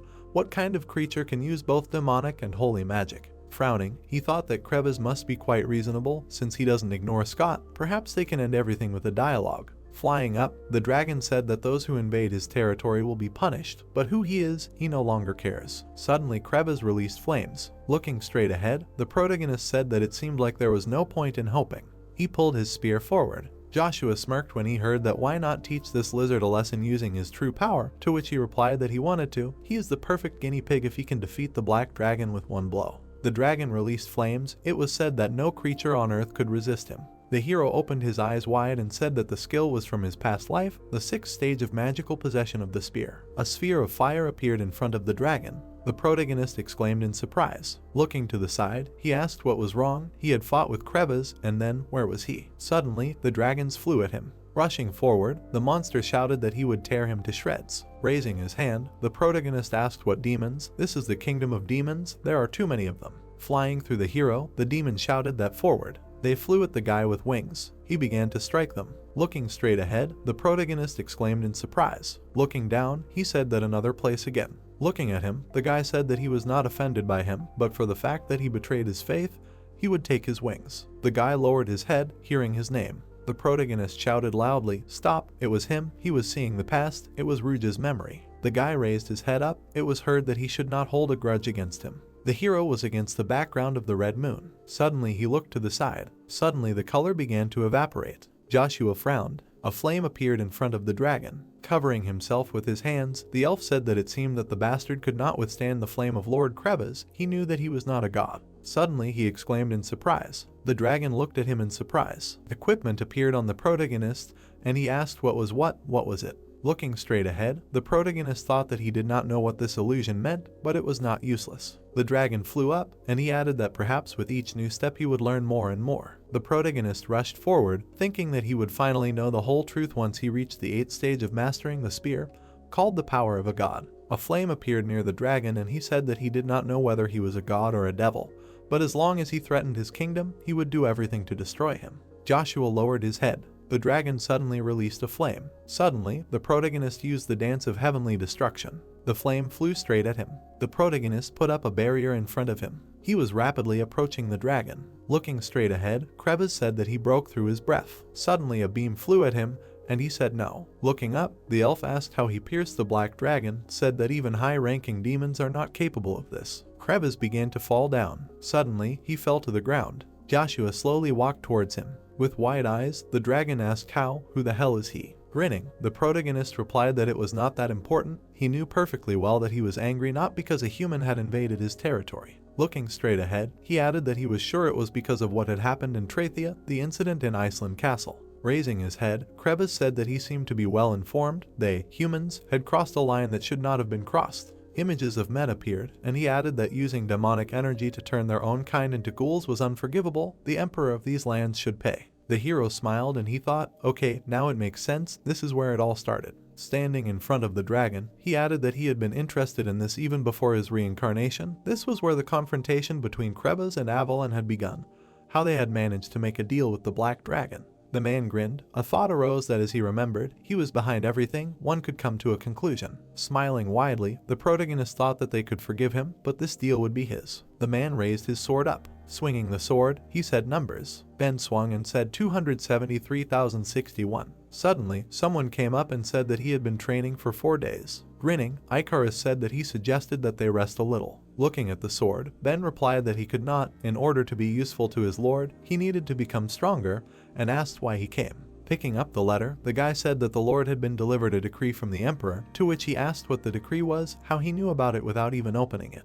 Looking down, Icarus said that although he had no right to read it, because it was written for him personally, they had participated in a territorial war between Lucas and the Marquis without an order from the emperor, and also brought knights of another nation to their land, so this was to be expected. Frowning, the guy said that he wouldn't guess anything, but he'd never know for sure unless he opened it. Looking at each other, they asked what they might open. Closing his eyes, the guy said that they probably thought alike. Looking at the letter, he said that he would open it then. Suddenly, Ben grabbed his hand. Grinning, he said that only a lord could open it. You never know what could happen. He would take responsibility for it, to which Icarus said that those were his words. Looking at him, Ben said that a knight's duty was to protect a lady, to which he asked what, again, he. Grinning, the guy asked how much longer he would pretend. Most already knew that Lord Icarus was not such a lord anymore, he could just admit it, and he would take responsibility. Looking straight at him, Icarus said that everyone already knew that he was a girl, that's how. He grinned and asked what maybe, they will talk about it later, now there are more important things, to which the guy asked what he is sure. Maybe it is not worth it, and Ben asked what and what is not worth it. He has already opened it, so we need to look. It was written about the son of the empire, as a subordinate of Emperor Chris and the commander of the battalion of the imperial family. Baron Joshua must appear at the palace with the Knights of Wilhelm on the 25th of February 457th year of the Brythonic calendar.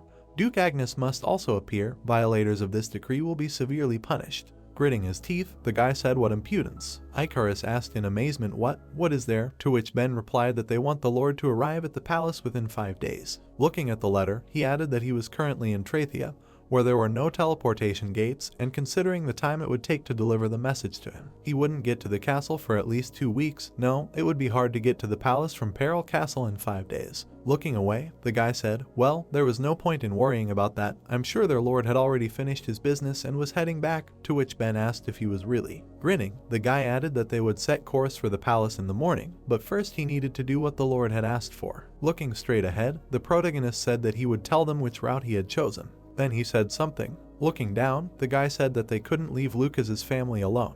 Leaving, Icarus said that there was no need to worry about that either. He had already asked for someone's help, to which Ben asked what he had asked for, and he replied that yes, he could start packing. The flag went up. The mercenaries moved forward. Looking at the king of mercenaries, the guy asked what he thought. Was it worth accepting this request? To which the man replied that of course. Josh looked away and said that you need to be able to make amends. It was written that the request was for the protection of the Lucas family. The customer was Icarus from the Sanders family. The duration was unlimited. The reward was the return of lost trust. High mountains appeared. Extending the flask forward, the elf said that the medicine was finished. Looking at him, the protagonist replied that he did a great job, to which he asked if he could ask something, to which the protagonist asked again what it was. Looking away, Scott said that he had already gotten what he wanted, asked why he needed to go with him, maybe he would just let him go. Looking at Joshua, the dragon said that if his words were true, then they could come to an agreement, asked what he wanted. Grinning, the protagonist replied that first of all, Scott and a fully bloomed flower, Sanders, also in the near future. Looking down, he added that of course not, technically he was a full-fledged knight, but he still did not have a servant, so he would have to be one for 10 years. The guy angrily shouted that he did not want to. 10 years was too long, it may not look like it, but he is descended from high elves, he refuses to be a servant. Frowning, the hero asked, that is, he is not against serving the black dragon, and as he, although he tried to kill him, cannot believe, now he will be 15 years. Spreading his arms to the sides, the elf said that it is not necessary, it is better to let him make a deal with him. He uses the primordial stones, he can tell where the rest are. The guy said sadly that he just got his freedom, does not want to live as a servant. If he refuses, then maybe at least 3 years or 5. Looking at him, the hero grinned. Putting his hand to his face, he said that great, agrees to 5, asked what are the remaining primordial stones, to which the elf asked that it is true, let him not dare to take his words back, to which he asked that he understood, so what are left? Smiling, Scott said Tempest, one piece of the god with the powers of the wind, Tempest. Suddenly a dragon appeared in front of them. Looking straight, he said that he was cured, they can go. The hero grinned and said, then go ahead, hopefully he will fulfill his part of the deal. The view opened up to the great palace of the Avalon Empire, the Cultica Palace. Closing his eyes, the boy said that except for Duke Agnes, all the main nobility had arrived. Standing by the window, the man asked if it was true Agnes was not there yet. Looking away, he said, the apple did not fall far from the tree, fine then, if Agnes or Joshua did not show up on time. The hero's allies showed up, and he added that for every 10 minutes they were late, he would kill one of their people, the families supporting Joshua would pay for their mistakes. Smiling widely, the emperor said that since Reinhard and Wilhelm's knights were his, they could be spared. Chris opened his eyes wide. Looking away, he said, a dragon is a dragon. The bell rang, a cry was heard for everyone to position. The dragon flew past the tower. Robert shouted that the knights of the 1st, 2nd, and 3rd battalions should concentrate on defending the courtyard. Standing in front of the crowd, he added that yes, the 1st, 2nd, and 3rd battalions, forward. The man held out his hand to the side and said that the 4th, 5th, and 6th battalions should head inside the palace, to which he was told that yes, the 4th, 5th, and 6th battalions, forward, and he continued that the 7th, 8th, and 9th battalions should defend the palace gates, to which they responded. Looking to the side, the man said that the remaining battalions. Running forward, the boy shouted that he was sorry for the delay. Morgan and 8 more fighters from the 12th battalion had arrived. They had arrived as soon as they were ordered. Kyan grabbed his head and said that he was an idiot. They were already short of fighters after Captain Joshua left, and he still dared to be late for battle. Robert looked away and said that since Commander Joshua wasn't here, the 11th and 12th battalions would act as backup. The boy widened his eyes and yelled that yes, they understood. Suddenly, he was hit on the shoulder and he added that he should watch where he was going. Looking at him, the boy said that he wasn't yapping too loudly without Commander Joshua around, to which Morgan asked that he was done talking. Where was he going? And the other boy asked that he didn't hear the commander, so he should just shut up already. Gritting his teeth, the boy said that those bastards, to which Kyan replied that he should calm down, now was not the time for that. Looking down, the elf yelled that no way, that he should kill him instead. Pointing to the side, the protagonist said that Lord Krevas, his former master, had himself given him permission to fly on him, and now he should jump, to which he replied that no, he was afraid of heights. Joshua smirked and said that was why they needed to jump, he should think of it as training, to which the elf asked what the hell was he talking about? Looking straight ahead, the protagonist said that in order to overcome his fears, he needed to train, he would soon have to climb Yggdrasil. Scott widened his eyes in surprise and asked how he knew about that. Looking at him, the protagonist said that although he didn't know everything, one thing was for sure, a solution couldn't be reached by ignoring and avoiding the problem. He shouldn't run away. He should face his fear, so he should jump. Scott widened his eyes in surprise when he heard that he should take one step and fight his fears. Raising his head, the dragon said what a hassle, they should get out. Flying down, the elf shouted that he was falling. Taking a step forward, the man asked where the hell was that damn mage. Looking away, the man said to calm down, now only the safety of His Majesty was important, to which Joe replied that His Majesty was one of the strongest people in Avalon.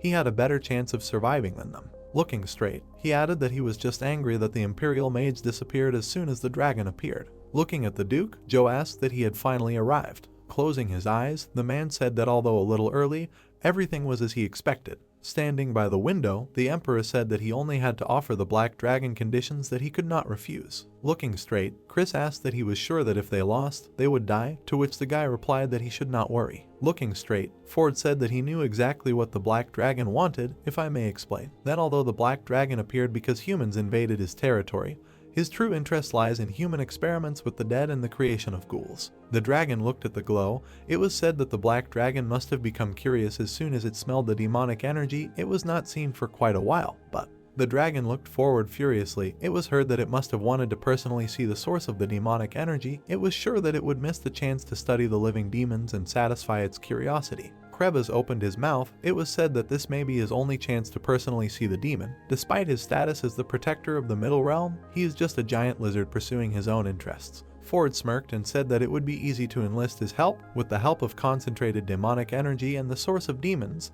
the demonic horn. He raised the horn up and added that this horn of a middle-ranking demon should satisfy his greed. He will ask about the source of the horn.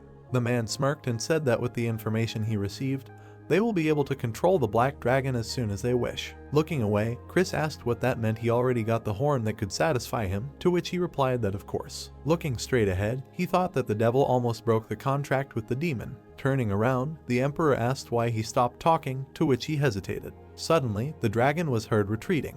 Gritting his teeth, Ford thought, leaving, but not this, the plan. Looking down, he said that he should forgive him, asked if he could ask him for permission to leave to carry out his orders. Looking away, the man thought. Ford lowered his head. Frowning, Chris said okay, he can go, to which the man replied that he thanked him. The man began to leave. Looking out the window, the emperor ordered him to follow him, to which he replied yes, as he ordered. Smirking, the emperor thought that if this damn mage had something on his mind, he could get rid of him on the spot. The humans said they heard the dragon retreating.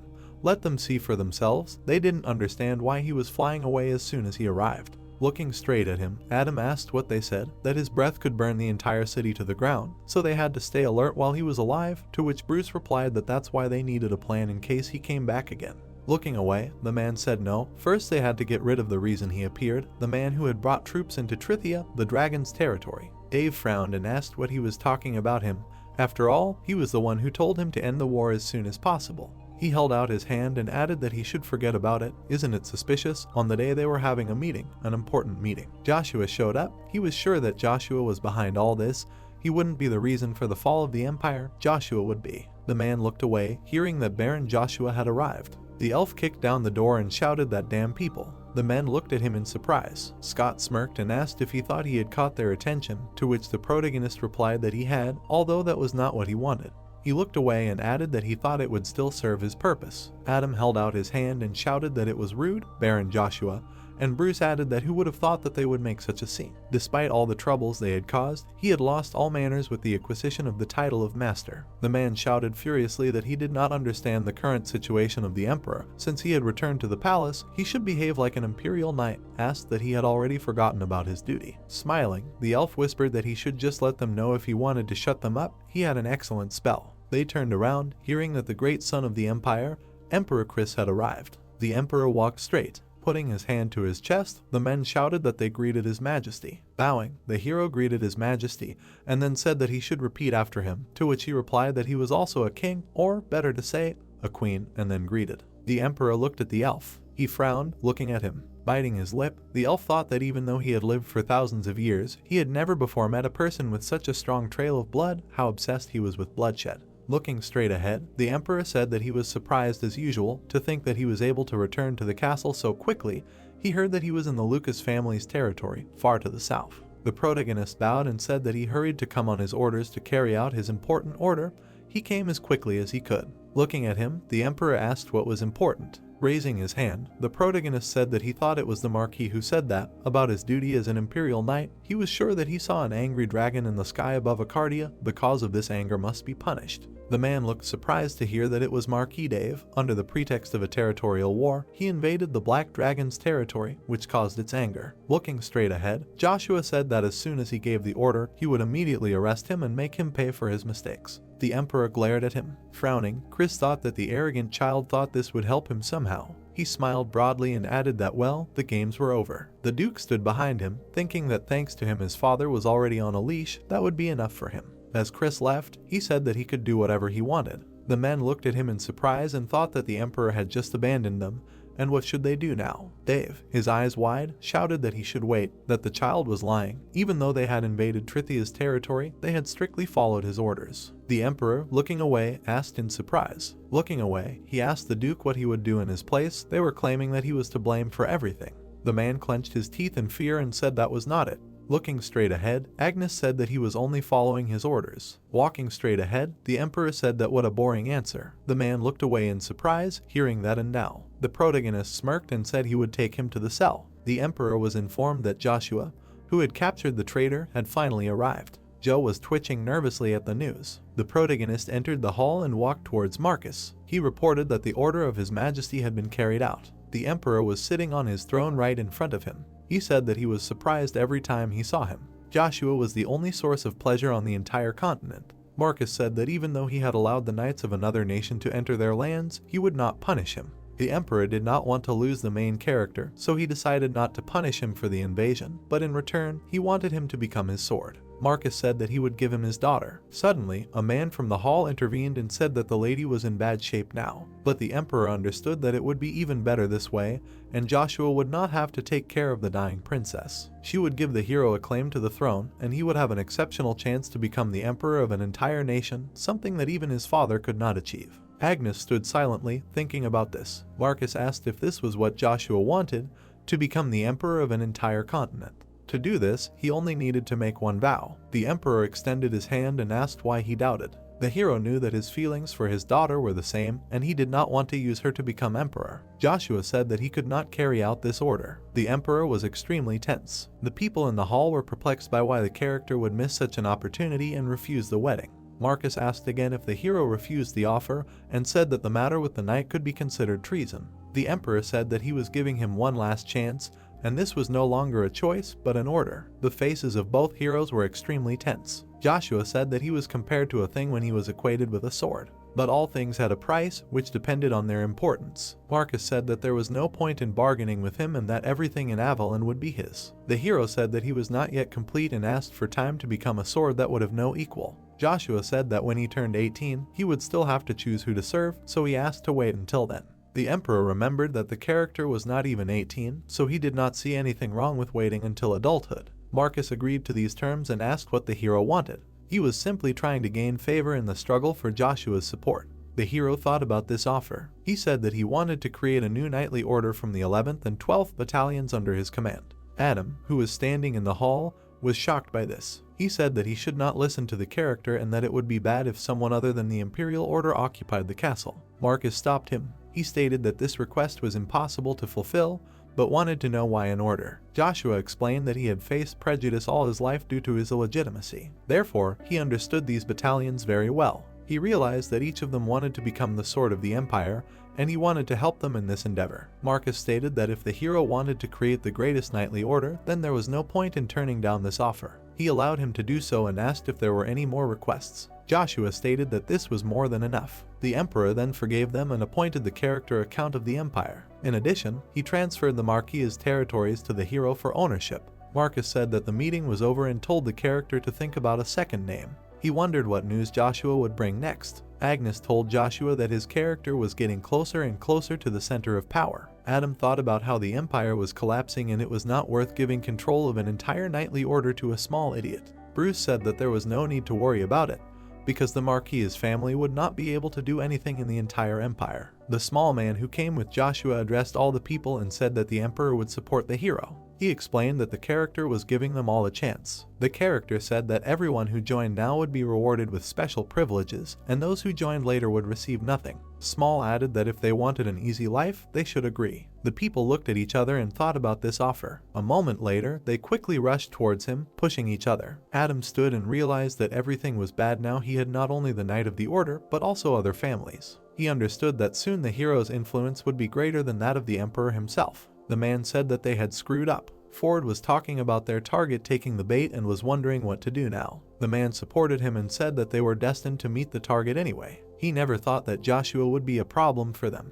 The character said that he would not let him ruin their plans. The hero was about to leave Joshua for another contract, but the man noted that now was not the right time for that. Emperor Marcus was keeping an eye on him and they had to wait until the second prince's troops became stronger. He said that now was the best time to get rid of Marcus and the magic tower. Ford was sure that Black Wind would soon bring news to the emperor. The other man said that then they would need to start by killing Marcus and then go step by step. He wanted to turn the Death Knight into an emperor. The character gathered all his magic in his hand, swung it and thrust it straight into the wall with all his might. Ford realized that there was a shadow space in the wall. Black Wind was in the man's hands. He understood that such a trick would cause trouble even for superhumans. The hero was very tense from this. The man said that the human mind could not comprehend this because in front of them was a high-ranking demon, Asmodeus. The 11th and 12th battalions congratulated Joshua on his victory during the feast. The soldiers were happy that they would now have their own order and were amazed at the hero's courage. One of them asked the character what kind of order he would like to create.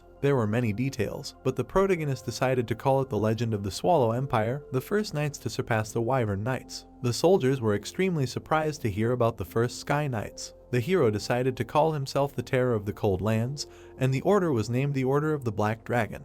The soldiers enthusiastically asked if each of them would really get a dragon. But Joshua understood that not everyone would be able to ride Krebas. Malloy thought that their main idiot was no better. One of the servants turned to the hero and said that a guest had arrived with an urgent message. Armstrong apologized for disturbing him and put a hot cup of tea on the table. Joshua thanked him for such a long way, but asked what he wanted. It was a message from Duke Agnes. Armstrong said that no one had achieved such a success, so the hero was invited to celebrate at the estate. Lucia was especially looking forward to it. Joshua said he had some business to attend to, so he would go to the manor as soon as he could. Armstrong decided to ask what business he had so he could explain himself to the Duke. The hero wanted to visit the Diamond Flower Palace, but it had nothing to do with the Emperor's orders. Armstrong hoped to see him wield a spear, but the character had no idea what he was talking about. It turned out the Emperor was waging a bloody battle to find a husband for the princess, and all of this was made possible by the Empire's mage, who had finished the princess's medicine. The hero immediately grabbed the table with all his strength. Armstrong was puzzled by his reaction.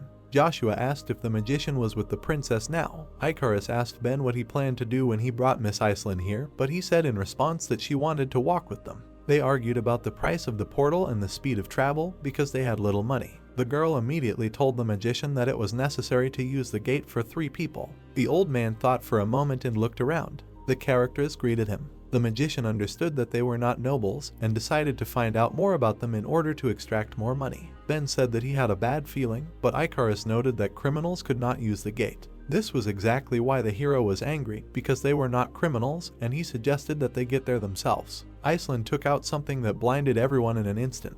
She said that it was the golden emblem of mercenaries. It was very rare, since it was only given to mages. The old man smirked at this statement. The mage was surprised that she could already be a mercenary at such a young age, and said that she was weak. Icarus was indignant that this was rudeness, and said that they were serving Lord Joshua, which should be enough. The mage said that this was not a show, and he was doing what he had to do. The old man remembered Joshua and realized that it was not worth asking them, since their destination was Arcadia. The mage announced that the payment would be 1,000 per person, then said that for that amount of money they could travel around the entire continent. The hero asked him to stop and called the old man a swindler. He got angry and said that their place was among mercenaries and refused to move them. Ben got angry and was ready to fight, but Icarus stopped him. Suddenly, they were afraid of something. The mage began to create a spell and a large fireball appeared right above him. Icarus realized that it was a rune flame, a 4th-class spell. Suddenly, the girl intervened and offered 3,000 gold. She pulled out the money and told the mage that he could count it.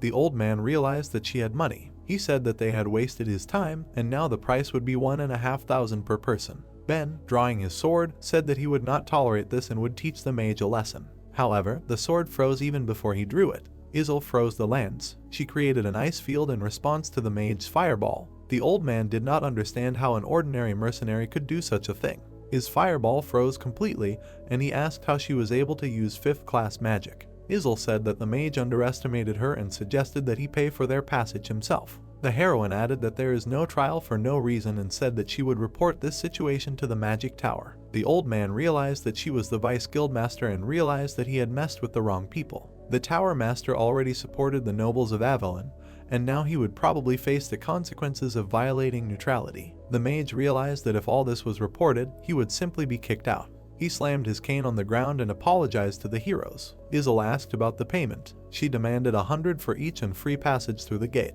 The old man was very upset because he had to give 100 for each. While Islin extorted money, the others thought that they were looking at a female version of Joshua. Joshua stood in the corridor of the castle. He met the second prince of the Avalon Empire. He was honored that a hero came to him, and he was interested in what he wanted. The protagonist understood that because of his actions, the future was beginning to change, and new factors began to appear that he was not aware of. However, his main goal did not change. This time he decided that he was the only one who could save his life. Joshua said that he was there to see the princess and asked for a personal meeting. The guards were indignant and angry. Why could he treat the second prince like that? But he ordered them to relax and be quiet. The character asked why he should be given this chance to see him, because the hero did not even have the right to be here. Joshua said that he had such a right, but hadn't they heard yet that the princess's husband would soon be determined in a bloody battle? The hero said that he would win in any case, but the princess was getting worse, so he had to check on her condition. The guards were very angry again and said that such a reason was stupid.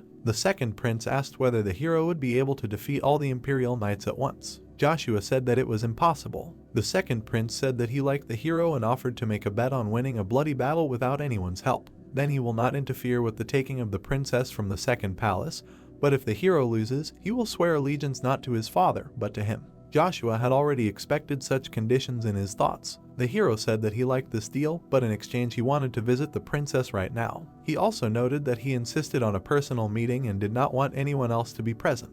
The guards were very angry again and told him to know his place. The hero angrily asked them how much longer they would call him the commander of the reserve battalions. At that moment, both guards felt uneasy. They both fell to their knees. The soldiers realized that the character's aura made them bow to him. They also realized that he had already gone beyond the boundaries of an ordinary person. He was already a Superman. Joshua said that if they interrupted his conversation with the prince again, he would slit their throats. The guards felt great fear and pain. The second prince said that this was why he had ordered silence, but still allowed a personal meeting.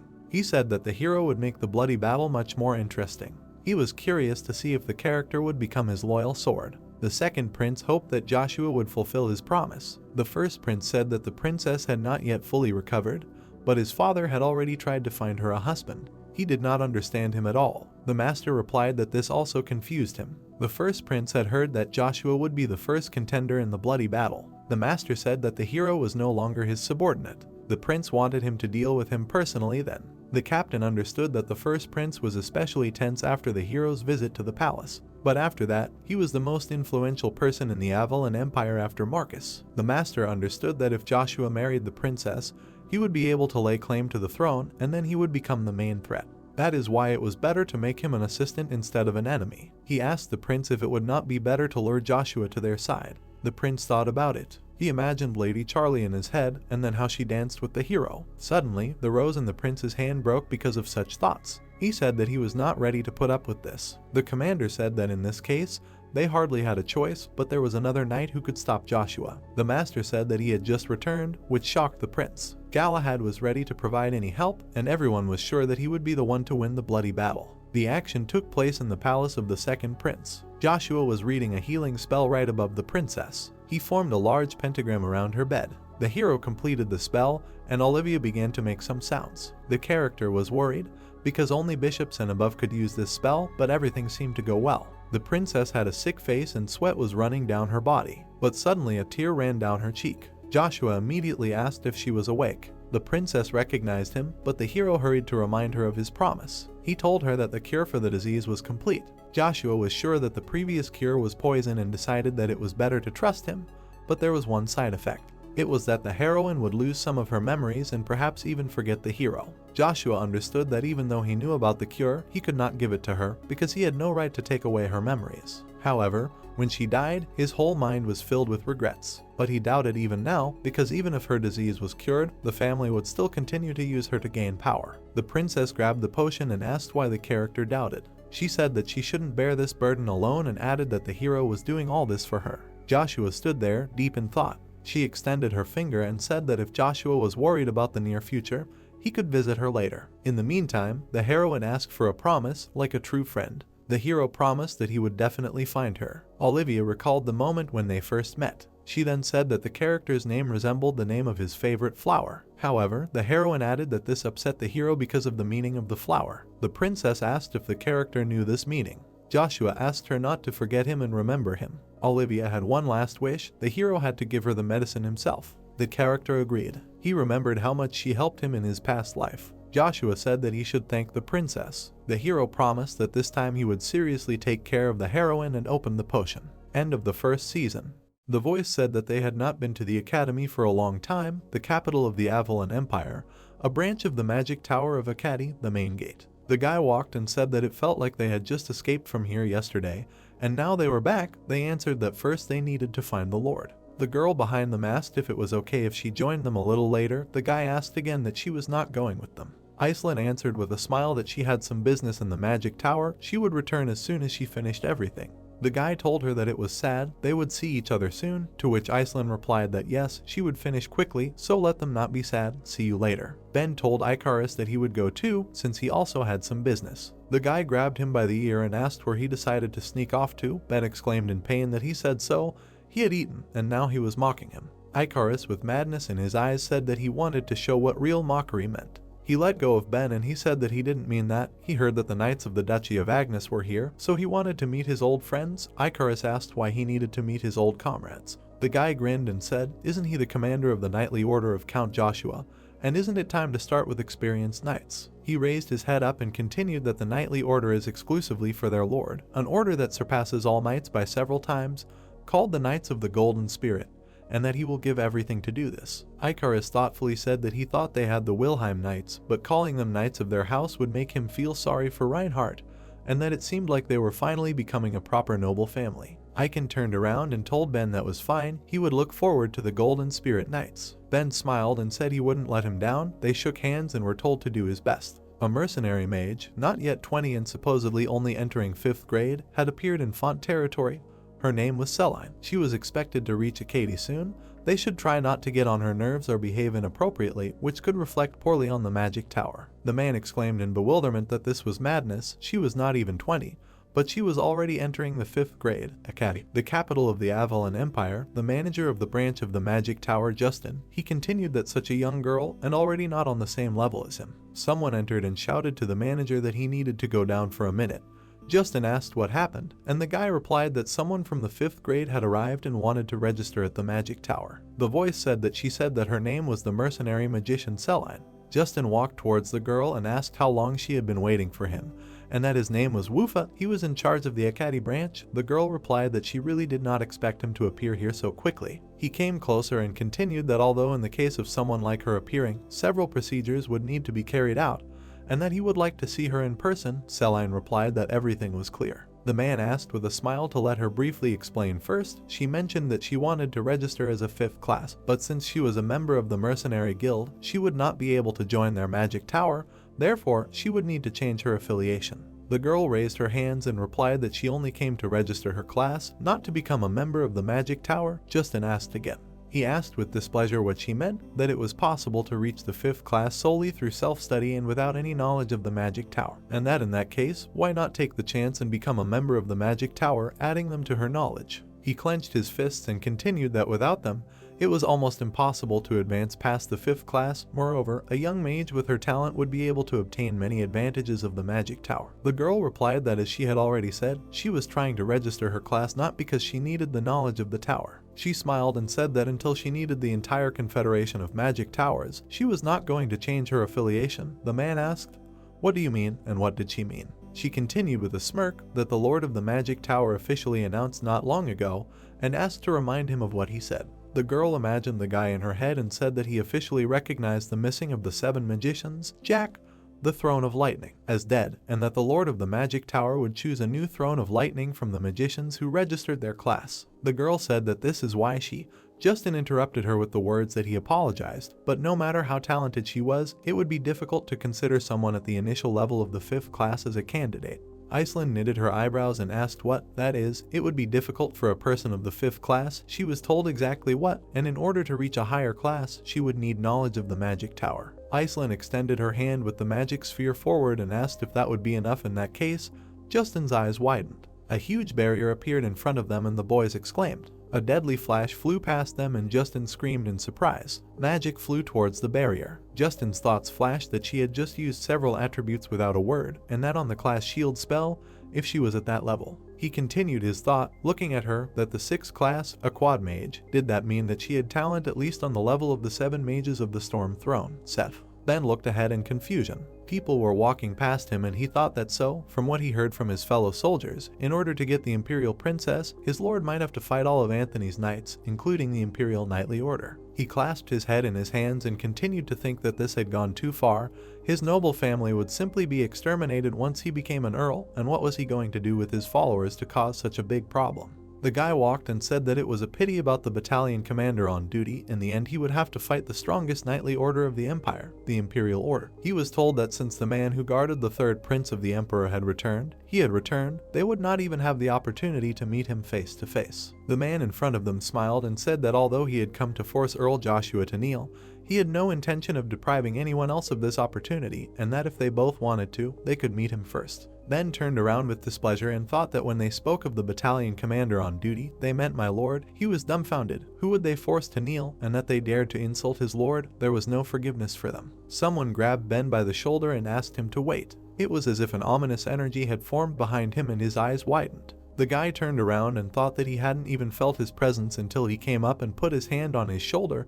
He heard that all the knights of the Avalon Empire had gathered. It turns out that this was an incredibly skilled person. The protagonist was behind him, and Ben exclaimed that of course, my lord, asked him not to hide his presence anymore. He almost had a stroke. Joshua replied that he shouldn't panic. He hadn't forgotten where this place was. Ben said discontentedly that he couldn't just leave these impudent bastards who dared to insult him. The hero frowned and said that to his regret, with his current skills he couldn't defeat him, and that this gala was chosen by the commander of the Order of Imperial Knights as his successor. Gal walked towards them and said that he was as good as rumors said, and that he recognized him at first sight. The guy frowned and continued that it was an honor for him to meet the hero in person, and that he was looking forward to when they would cross his spear and his sword in the bloody Battle of Birch. Joshua replied that this was ridiculous. The guy asked again. The protagonist frowned and asked if he should not be guarding His Highness the Third Prince, and why he was here. Gal frowned angrily. Then he smiled and replied that he thought that it was a bit redundant for them, having left their belonging to the imperial family, to create an independent knightly order, so to speak, the count, and that he was quite surprised. He had left Acadia a long time ago, but still knew about it.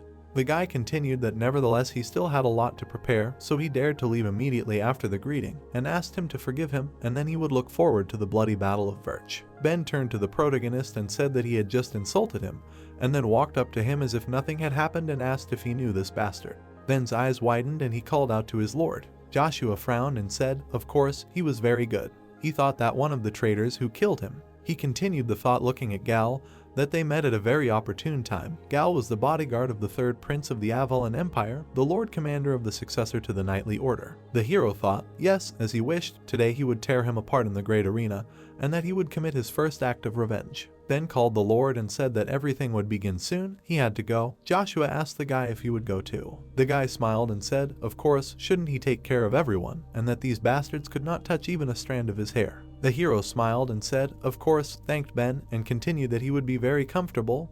Then let's go. The guy happily agreed and they went. The large imperial training grounds. The man furrowed his brows and shouted to all the knights of Avalon that he was the ruler of the Avalon Empire, Emperor Chris, granting them all the opportunity to become the princess's husband. He shouted that the rules were simple. It was a fight to the death, where they would fight according to the bloody Battle of Birch until only one remained, and that when only one remained, the fight would be over. The voice said that no matter how many days and nights it took, so the bloody Battle of Birch could begin. The guy next to the hero took out a sword and said that he was a member of the 4th Battalion and the second son of the Huddle family. First, he would like to cross swords with the Grandmaster, Count Joshua. Someone else said that he was a member of the 3rd Battalion and the third son of the Frank family. He would be the second. Someone added that he would be the third or fourth. The hero smiled and said that okay, let them all attack together. This time the rules do not forbid it, and let them throw away their worthless pride and break in all at once. The voice continued that he did not want to waste his time on all of them. The guys exclaimed that if he really wanted this, then they would do as he said and not to blame them. Everyone began to pounce on the protagonist. He was holding his spear in his hands. It flashed through his mind that the magic of the spear, stage 6, dividing the land. The guy's eyes lit up and he continued the thought that a steep descent from the mountain. The guys clenched their teeth from the tension. They all began to fall with a cry of pain. In front of Joshua lay a bunch of knights. The hero angrily said to Gal that he was next. He looked at him with a smile in response. Then he said that thanks to him, the number of his rivals had noticeably decreased, thanked the count and said that he demanded a fight. It flashed through his mind that his name was Brown. He was born into the family of Count Brown, famous for their swordsmanship. As befits the son of such a family, he was talented in swordsmanship. He rose to the position of deputy commander of the 9th Battalion of the Imperial Knights Order before he was 20 years old. Was it really from that time until now that the family began to pay attention to him? The man asked that even with such merits, he was really sitting at his table, and that according to rumors, the eldest son of Duke Agnes began to use mana at the age of 14. The voice asked if he shouldn't show others that he was better than this, and that he would always have to prove to people that he was the best. In such an environment, he eventually got tired of everything, and stopped putting effort into what he used to do in everything. Someone put his feet on the table. Brown stretched and said how good it was to be deputy commander. Even though he did not train, no one would judge him for it. It made him want to live so much. Someone came in and called the boy and shouted that he was lounging here again. Brown called the Lord Commander. The man frowned and said that if he could overcome his laziness, he would become the best warrior in the world. It was a shame to waste his talents like this. Brown fearfully apologized to the Lord Commander and continued that but for what reason did he come all the way here? He did not think that he came here just to force him to train. Robert said that His Imperial Majesty gave him a direct order. The boy asked again. The man shouted that this was the perfect imperial decree for a lazy person like him. He continued to immediately go to Duke Agnes and take the mana recognition test. That day, he began to change. The day he met Joshua, despite the fact that this man was a child of a concubine, he showed the world his magnificence at the age of 9. Joshua melted his frozen heart and made it beat again.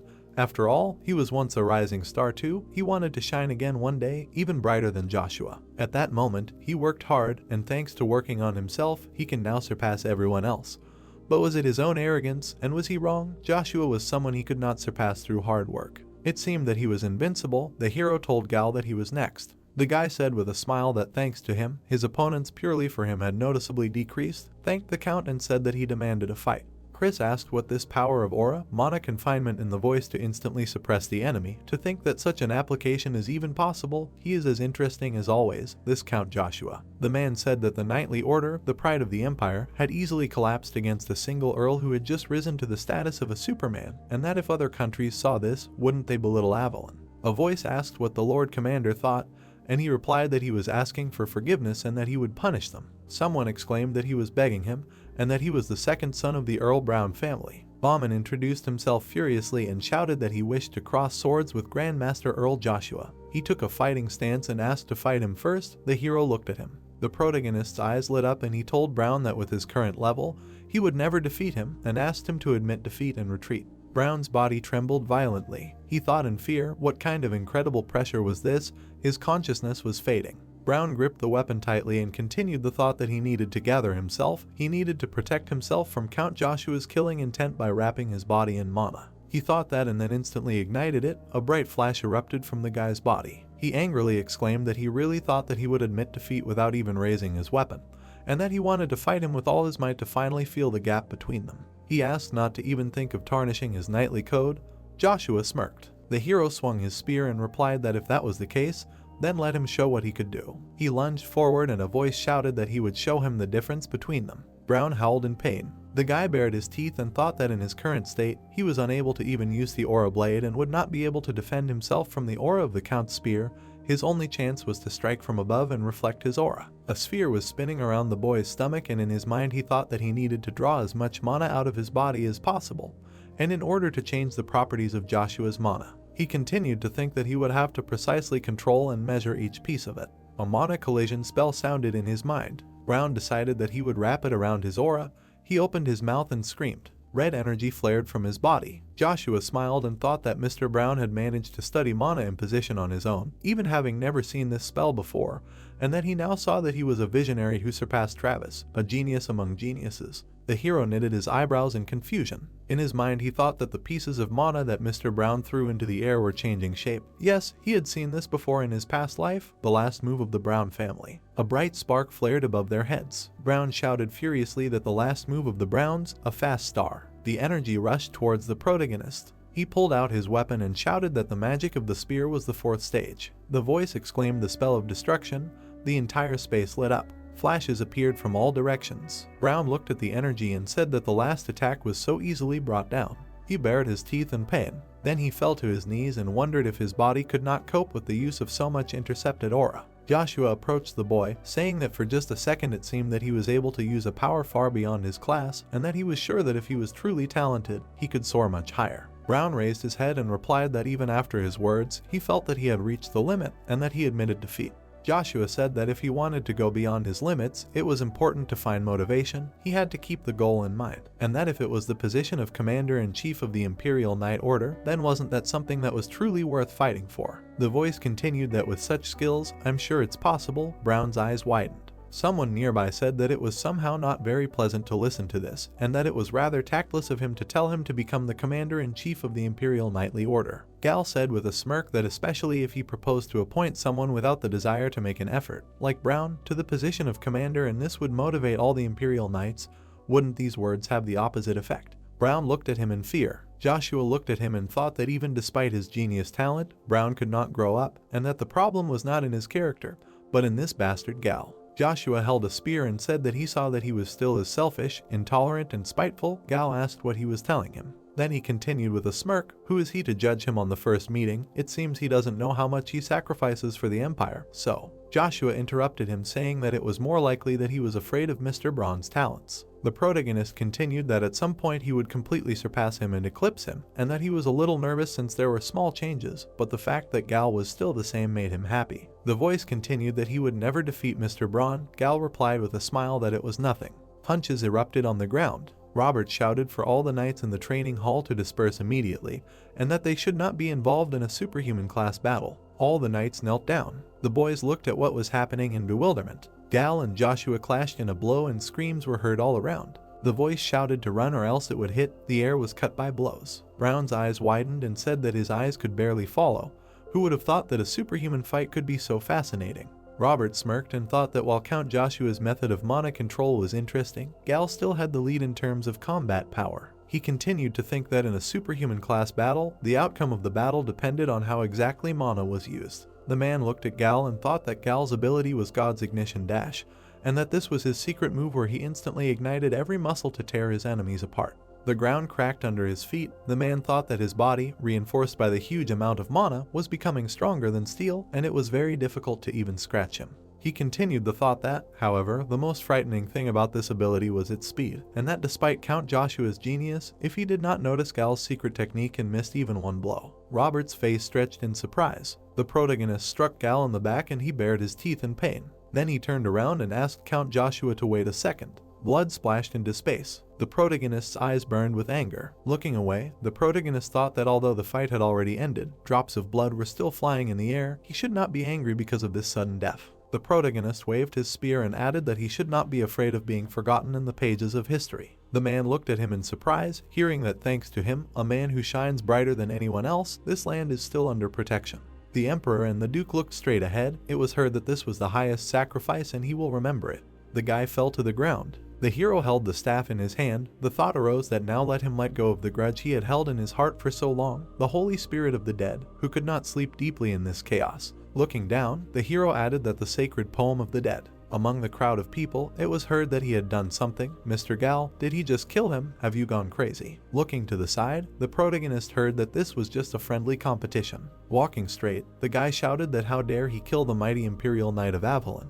He had long ago turned away from his actions, but such a vile act simply could not be ignored. Rushing forward, he added that he, the commander of the Imperial Knights, would immediately execute him. Joshua swung his spear and thought that he did not expect the commander to be so angry about Gal's death. In this state he would not listen to him. He needed to make him calm down.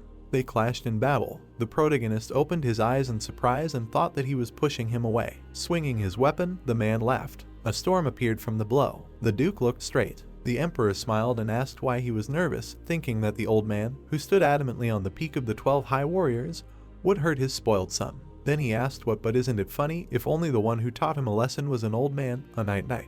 Robert frowned. It seemed that his son would begin to respect the Imperial Knights and Avalon a little, right? Suddenly, the man exclaimed in surprise. The protagonist stood in front of him. Looking straight ahead, Joshua said to wait, give him some time, and he would explain everything. Jumping up, the man shouted that he had killed an Imperial Knight in front of so many people that he had no other choice but to explain. After delivering a blow, he added that he must pay for his sins now. The hero kicked the ground. He swung his spear. The man stepped on the spear. Suddenly, he rushed forward. Looking to the side, Robert gritted his teeth. Looking at him, Joshua thought that he needed to protect himself from his all-consuming aura and then used the 6th stage of the demonic spear art. Raising the weapon up, the protagonist thought that he was dividing the earth, demolishing mountains. A bright beam struck the ground. A bright light appeared in front of the man. Looking at the weapon, Robert thought that this was expected, but still so ridiculous. He admits, a boy, he really is strong. The man extended his weapon forward and added that he had no choice but to use the secret technique he had kept hidden until he met one of the 9 stars. Walking straight, the protagonist said that Gal had killed the 3rd prince, to which he asked again.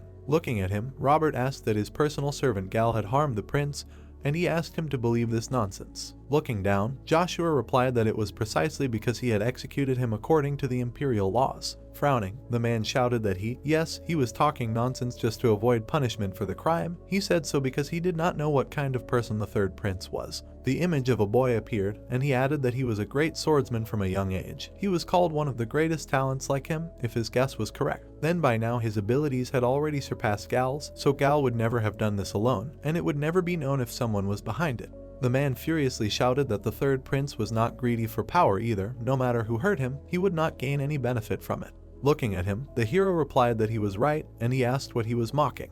Joshua said no, let him just think about what would have happened if the third prince had a reason to enter the fight for the throne, if someone like him had a strong political power that exceeded his overwhelming strength. The man frowned when he heard that no one would be able to oppose him then, to which he replied that it was just an assumption.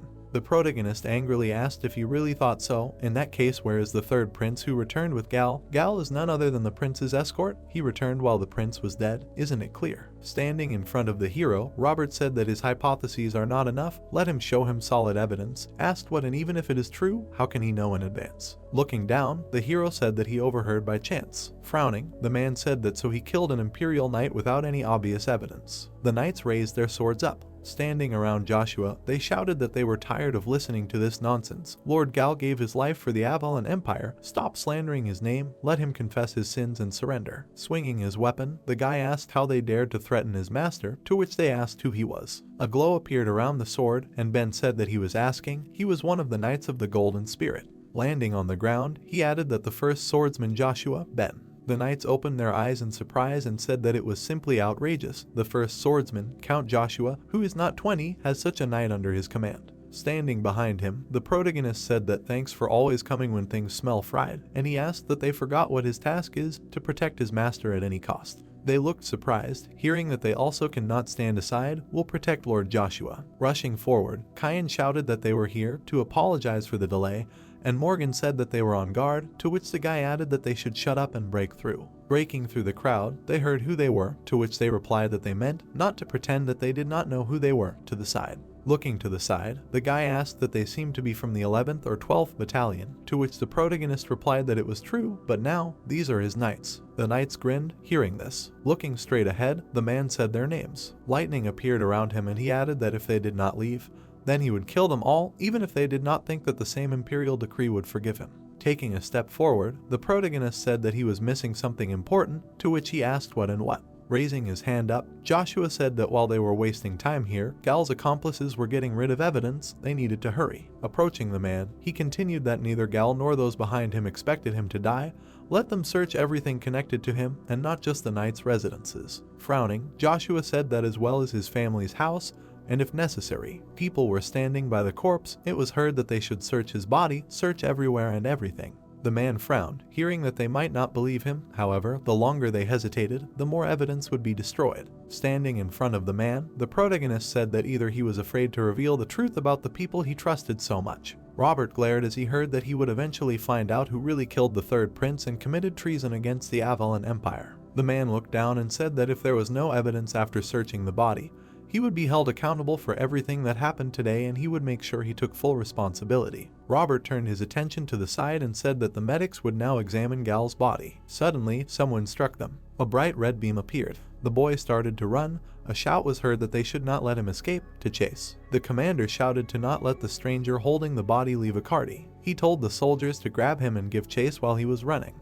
Joshua smirked as he thought that he knew that the boy would be here too, because he had always been on Galahad's side, even on the day he died. Rod pointed his sword at the hero and told him to stand still, stating that they would pursue the man, but that he was still under suspicion, so he would stay here and answer his questions. Marcus intervened and told him to stop and let Count Joshua go, surprising the men. He frowned and asked if they shouldn't find out who the mysterious man was, adding that the current situation gave credibility to the hero's words, so they would give him another chance to explain himself. The commander tried to argue, stating that they couldn't be sure, so there was a chance that if they let Count Joshua go now, he would escape, to which the man replied that it was fine, because then they would hold his father accountable for his son's crimes. The emperor looked back and smirked, saying that in the end, the lack of proper upbringing was always the parents' fault, asking Agnes if he was right, to which he looked down and replied that it was as he said. Marcus looked at the hero and said that now that they were done, let him go and catch the mysterious man, and they would decide this issue later, to which he pressed his hand to his chest and thanked him. Agnes and Joshua frowned.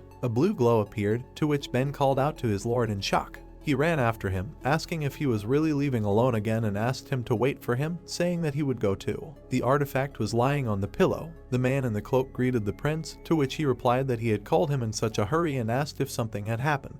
The guy replied that they were in huge trouble, after which he asked him how long he thought it would take to conquer the magic tower. The man frowned and replied that Yen, the tower's master, had an incredible number of followers, so it might take some time, but it would not be difficult since many of his people were high-ranking mages. Caesar replied that the next time they met, the man would already be the tower master, to which he thanked him and said that it was all thanks to him, and then asked about what had happened. The guy seriously stated that Lord Gal's assistant had passed the information to Count Joshua, and the latter had killed Gal and was now digging under him.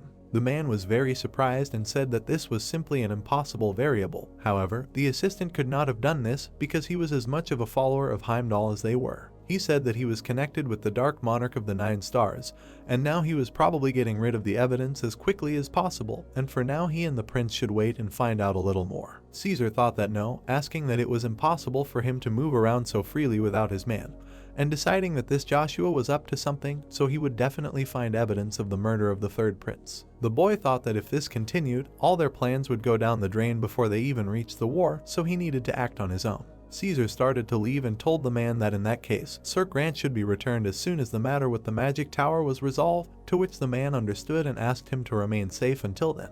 The stranger in the cloak landed on the ground with a body on his shoulder. He turned around and heard a noise, after which he quickly began to run away. A glow appeared and Joshua appeared, then ran after him, asking if he was going there and wasn't it obvious that this was some kind of trap. The boy said that he needed to do something. He began to go deeper into the forest, to which the swordsman nervously asked him to wait.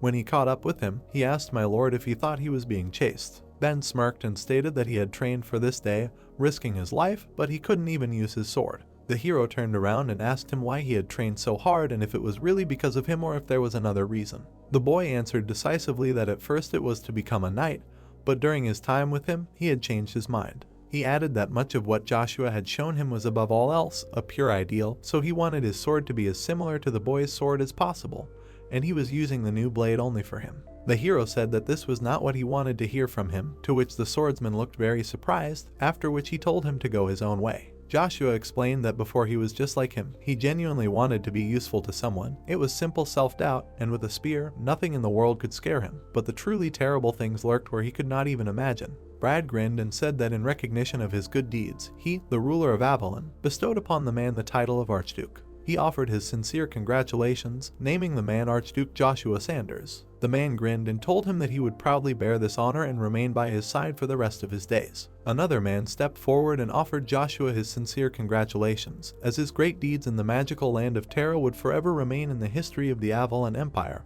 and then added that he was very proud of him. He grinned and said that if he did not mind, he would like to be his friend. Joshua asked the captain of the Imperial Knights if they had not known each other for over 20 years, and then said with a smile that he thought they were already best friends. The man laughed and said that he was very glad that he thought so, and then asked him to call him Gal from now on. The man shouted in rage. Brad didn't even dare to think that it would end like this. Gal mockingly thought who he thought he was, an invincible spearman, calling him a loser, and then said goodbye to Joshua. There was a powerful explosion. The hero said that living for others is not always fun, so Ben should not talk like he will become his sword. He sternly told him to live like Ben and not like the sword Joshua Sanders, and if he did not want to regret anything, then he should do so. The guy said that he still assures that the hero will not regret the path he chose, because the day he met him was the brightest in his life. He firmly said that it was okay if he did not understand this, and added that he only hoped that he would find out how sincere he was. Suddenly, the hero cut off the arrow that flew in. He shouted at the swordsmen to get ready, because they were not pursuing ordinary people, and if they showed even a drop of weakness, they would die in the blink of an eye, to which he stated that he understood. Someone started running around them.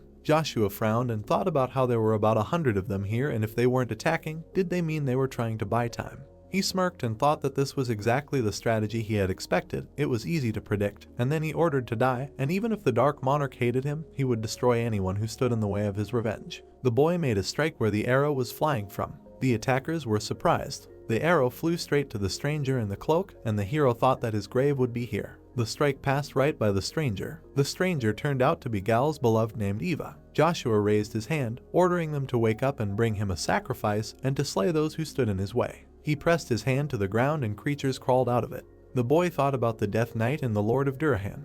The cloaked men said while running that Eva was defeated, so the plans were changed and they needed to protect Gal's corpse. The Overlord extended his hand and declared that they could not escape his capture. Everything around was covered in darkness. The cloaked men realized that he had blocked the escape routes. They needed to get out of here. Suddenly, a dark light appeared in front of one of them. The masked guy asked what was going on, saying that their exit was blocked. Everything around had changed. Flames lit up the surroundings. A kingdom of 8 demons, an endless hell, appeared. Many headless knights appeared around, drawing a sword. The cloaked men were surprised by these knights, asking if this was Durahan and noticing that there was a whole squad of them. Joshua grinned, standing among the knights, and realized that this was the power of the Overlord Durahan and his absolutely loyal army. Ben asked in surprise if the hero really summoned all these undead himself. Joshua smiled and asked him if he understood now why he told him to live his life. Ben asked if his goal was to summon the Demon King and turn the entire land into a sea of blood, then what would he do? To which the swordsman was surprised and bit his lip. The cloaked man ordered the others to release the Dark Death formation, then ordered them to open the formations, causing a blue glow to appear in everyone's hand. He shouted about the dark dragon's thorns, and everyone pressed their hands to the floor. After that, punches were heard on the ground. They shouted about the poisonous dragon mist, and green smoke appeared from the cracks. Joshua stated that the poison was coming straight from the ground,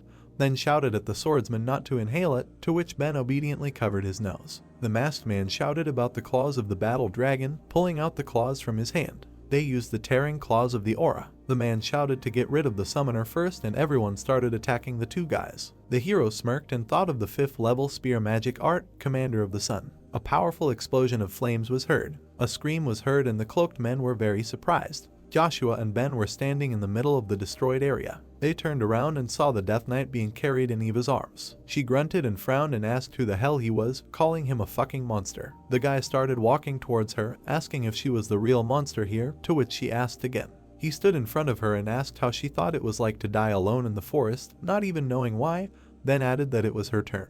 Ruja asked the hero why he was babbling, then declared to finish her off, to which the guy replied that he thought he was missing and wondered why he only appeared now. Ruja replied that he needed time to recover his memory, adding that the boy should now focus on revenge, because after all these years, he would finally get his real revenge. Ruja laughed and shouted at Joshua to raise his spear and stab her right in the heart, and he would make sure that her soul would writhe in agony forever, after which the boy's eye glowed red. All thoughts of murder were on his mind, and the boy raised his spear, deciding that he would kill her. He swung it, startling the girl. Suddenly, Ben stood in his way, telling him not to. He blocked the attack with his sword, thinking that it was too heavy for him. The white-haired girl suddenly ran out and immediately blocked the attack. The hero, furious, asked what she was doing there, calling her Miranda. She knelt before him and greeted the guy, calling him a great lord, after which she added that this woman possessed important information, so if he killed her, then information known only to her. Joshua interrupted her, saying that none of this mattered, and if she stood in his way again, he would destroy them all. Ben asked for the sword and stood in front of Eve, declaring that since he insisted, he would have to wound him again.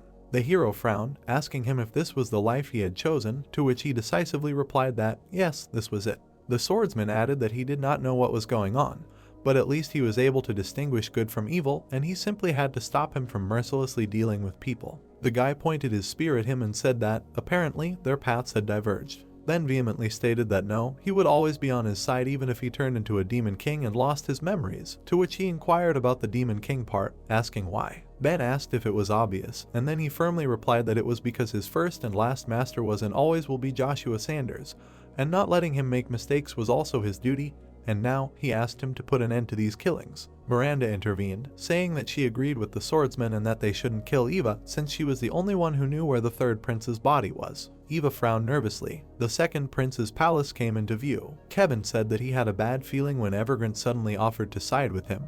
However, what he really wanted to know was what Caesar was planning, and then asked if he wasn't the person with the darkest intentions in the entire palace, his little brother. The boy replied that he knew perfectly well what he wanted, to which the boy replied that of course he knew why he was there, asking if it was because of Cercerine. Kevin said that he could take it. He would give it to him, since it suited the boy so well, after which he said that he did not know where he was going to use this power, but he was sure that it would come in handy. Caesar grinned and thanked his brother, saying that he would definitely thank him in return. Suddenly, a voice was heard telling Caesar, the 4th prince of the empire, to come out and humbly accept his punishment, adding that he had harmed the royal family and was a traitor plotting against them. The boy was surprised by this voice. It was Joshua, who was shouting for the killer of the third prince to come out now and undergo the great judgment of the sun along with him. Knights lined up around the front door of the palace. Lucia stood sadly, his hands clasped together. Agnes came up and asked why she was sighing and if it was all because of Joshua. The girl bowed and greeted the Duke, to which he replied that he did not know what she had heard, but that she should not even think about leaving the mansion without permission, because it was not yet time, so she should be patient.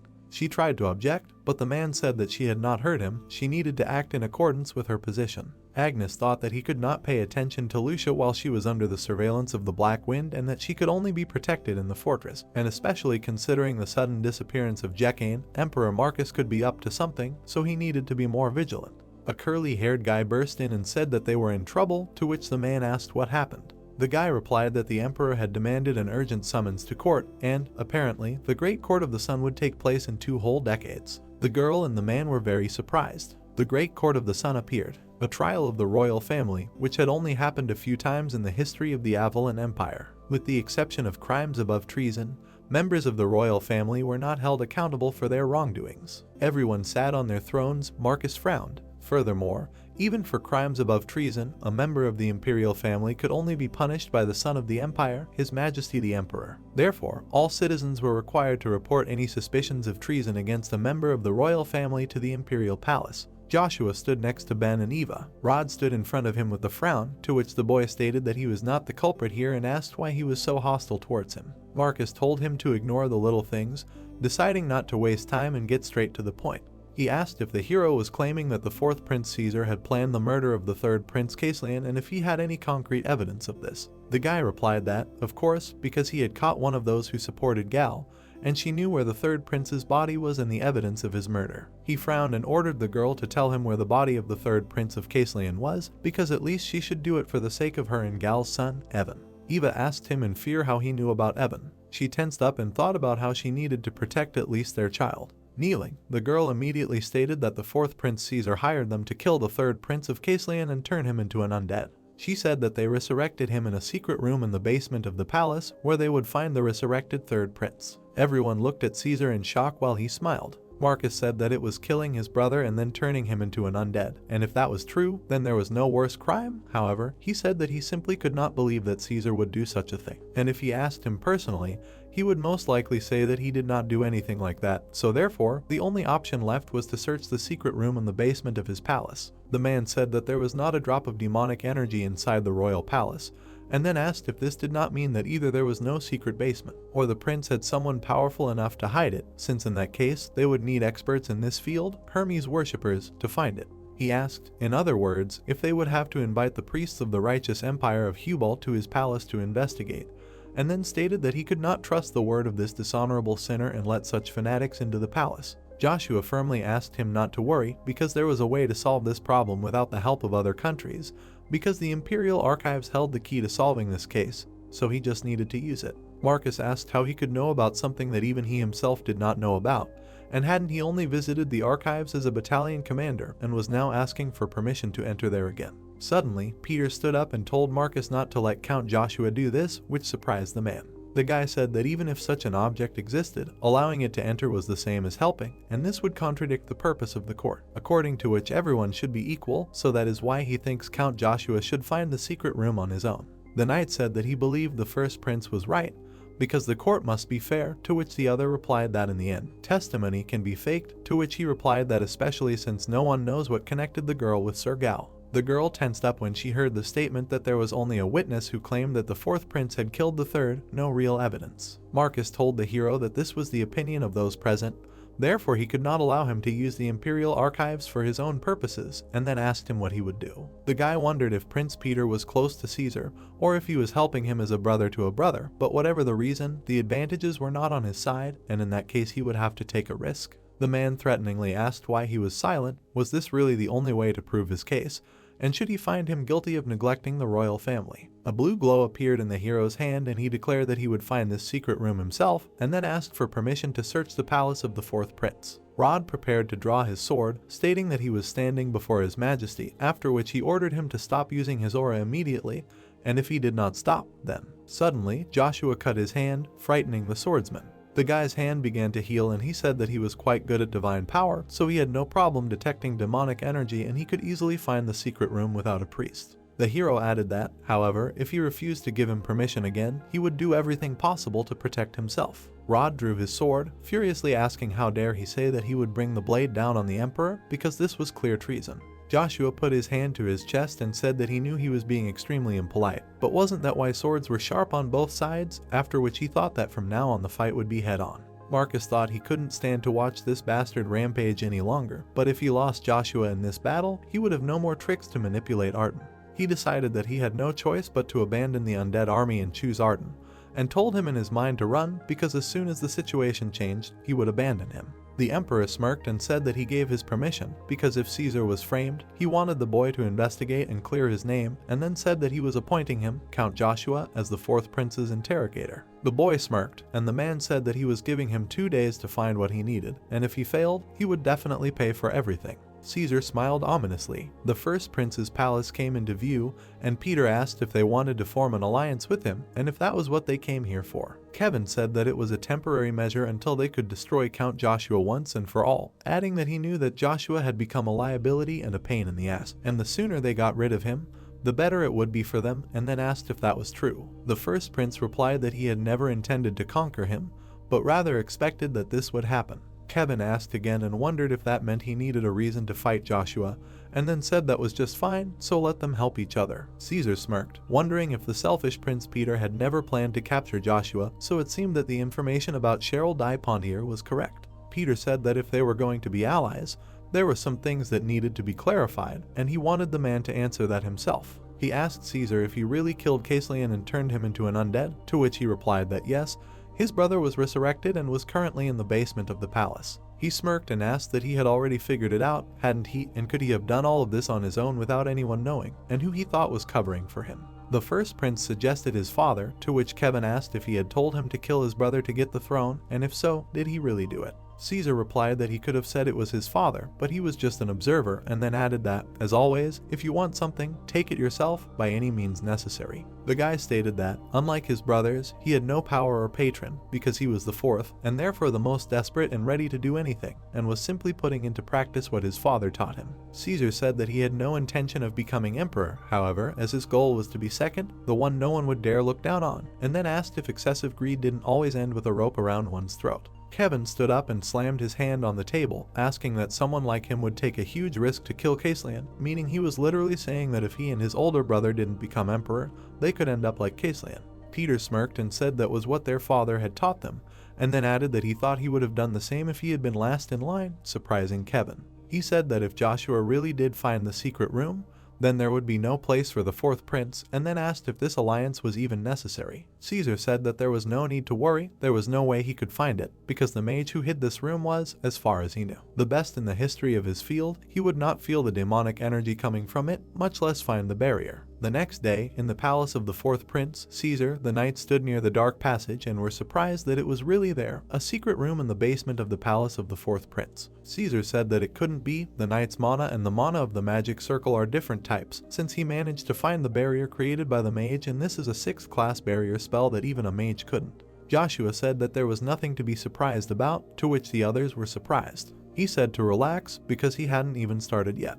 The boy told the knights order Captain Rod to make sure that the fourth prince did not escape anywhere, after which Kyan called Morgan to go ahead with Commander Joshua, to which he said that he was ready, so let them find the basement where the third prince was hidden. Rod asked the fourth prince what was going on when he suddenly saw his serious face. Caesar said that since it had come to this, let Barubaru kill them all. The portal turned bright red and a light lit up. The story's narration shifts to the neutral city of Reinhardt, to the Moonpath headquarters. With his head bowed, the soldier reported to the master about the Blue Moon team, which was conducting reconnaissance in Avalon, and sent word that Duke Agnes's troops had already moved out. Hearing this, he stated that they were trying to start a continental war, and the groundless first strike during such a peaceful time, and the shelter of the meeting made everything clear. The head of the Moon Path, Lilia, a paladin of Hubalt, suggested that the Avalon Empire seemed to be in full-scale preparation for war. After her words, the warrior agreed, saying that the appearance of a cemetery in Rebez Castle also seemed to be part of the Emperor's plan to create and use an undead army, and in that case, if the undead army joined them and moved here. Then the head of the Moon Path branch, Chuck, added that then shouldn't they find the Holy Grail as soon as possible to stop them. Looking at her subordinate, the female knight asked what Joshua hadn't told him and explained that the Holy Grail was in the royal archives, so there was nothing they could do about it for now. The soldier countered by noting that even then, they couldn't just sit and wait for Count Joshua, since he had apparently started the great trial of the sun against a member of the royal family, and his defeat in that trial could push them further away from the Holy Grail. Lilia grinned smugly, noting that Chuck still didn't seem to understand what kind of person the protagonist was, claiming that he wasn't losing. At that time, the squad of warriors stood right in front of the portal emitting evil energy. With great fear on his face, the soldier didn't understand what was happening, since it felt like something was leaving his body and he couldn't believe that it was his soul that was leaving him. Immediately after that, Robert shouted that they were being sucked into a secret underground room and they could be separated, so he asked the others to stay alert. When the soldiers got inside, the portal suddenly slammed shut, leaving only Caesar in the room. With a smug expression, he declared that Barubaru would be delighted, and so much material to create even more undead, wishing that Joshua would return, reborn as an obedient dog. At this time, the spearman was in the dungeon. Looking around, he assumed that it was there. At the same time, his spear noted that he needed to gather himself, and there was a feeling that someone was there, which greatly surprised the boy. Suddenly, the dead appeared right behind him, roaring loudly. Seeing ghouls and dead people, the protagonist was stunned by their appearance, and was also clearly unhappy that this freak Caesar had an entire army of undead all this time. Immediately after that, the dead man suddenly rushed towards him with loud screams. Using his magic, he gave the order to the revived soldiers to attack, while the legendary artifact stated that it was not here in feelings. There were even more undead on another floor, somewhere around 10,000, and Joshua was surprised that there was another floor and did not understand how big this place was. Noting that it did not matter, the spear said that this huge army of undead would soon be theirs, and the spearman did not understand what it was talking about since then. Answering the question, the legendary artifact offered to take away the food that he so diligently prepared for himself, and he would not even be able to use what he had done for so long, so he offered to take everything and asked what could it be better together, which greatly stunned the boy. Immediately after that, it shone brightly, releasing its energy, and addressed the owner. Then the spear added that he must behave quietly and entrust himself to it, blinding all the ghouls around him. Continuing to release its energy, the legendary artifact asked whether to worship it, while the revived soldiers loudly groaned in pain. After the order to obey it, the living dead fell to their knees. Taking control of the body of its master, the spear declared that the creature they worshipped was nothing to him, and now he was their master. At that moment, the strongest ghoul screamed loudly. A red mark activated right on his neck. After that, it appeared on all the other living dead around the protagonist. With a smug expression on its face, the legendary artifact in the body of its master offered to shorten the undead on all floors. At this time, the soldiers who ended up in the dungeon fought with a powerful magician. Gritting his teeth in discontent, Robert asked who he even was. Hearing this, the sorcerer asked if the Lord of the Knights really cared who he was, and he did not understand if he really knew him. Grinning maliciously, the Lick Heinz Richard declared that of course, he was one of the 12 superhumans and, perhaps, his subordinate. Then the knight released his blade power and declared that in this case, it is also worth knowing that he will not tolerate such nonsense. Striking with his energy with a swing of the blade, Robert wished the undead to disappear. Watching this from the side, the rest of his squad expected such a huge force from the slashing attack from the captain and could not believe that he could survive such a direct hit. Suddenly, the leader of the squad was extremely stunned by what he saw. Right behind his back, energy suddenly began to condense into one point, which surprised everyone there. Richard used a magic circle with a smirk, and the boys realized that it absorbed the slashing attack. Laughing smugly, the sorcerer said to hold back his ability. Preparing to reflect back the blow of his opponent, the Lick asked the Lord Knight that he may have survived this attack, but what about the others? Gritting his teeth in displeasure, Robert turned around and realized that he was already close and it was too late to retreat to block the blow. Hearing this, the rest of the squad rushed to attack, declaring that they would not allow him to do this. Deciding to support his subordinates, the leader of the squad was about to decapitate the enemy in one fell swoop, so that Balmung would not be caught in the crossfire. Suddenly, something stopped him, and he lost control of himself. Immediately after, Richard released his dark energy outward, throwing the soldiers back. Looking at him with fear in his eyes, the Red-Nosed Knight could not understand how he managed to parry the captain's skill from such a distance and what made him such a strong mage. Hearing this, Robert looked at his subordinate and told him not to be fooled, but he was impressed that he could now wield the aura blade. Suddenly, the Lick interrupted them, asking if it was really that important to him, and he saw that the knights had not made any progress because in his time he was quite famous. But now he was very pathetic. With a smug grin on his face, Richard bet that the others were even less worthy of his attention. And this is not surprising, because to him, even then, he was nothing more than a piece of meat. At the same time, Robert remembered everything and said that the only battle mage on the continent that the knight could not defeat in close combat was Richard.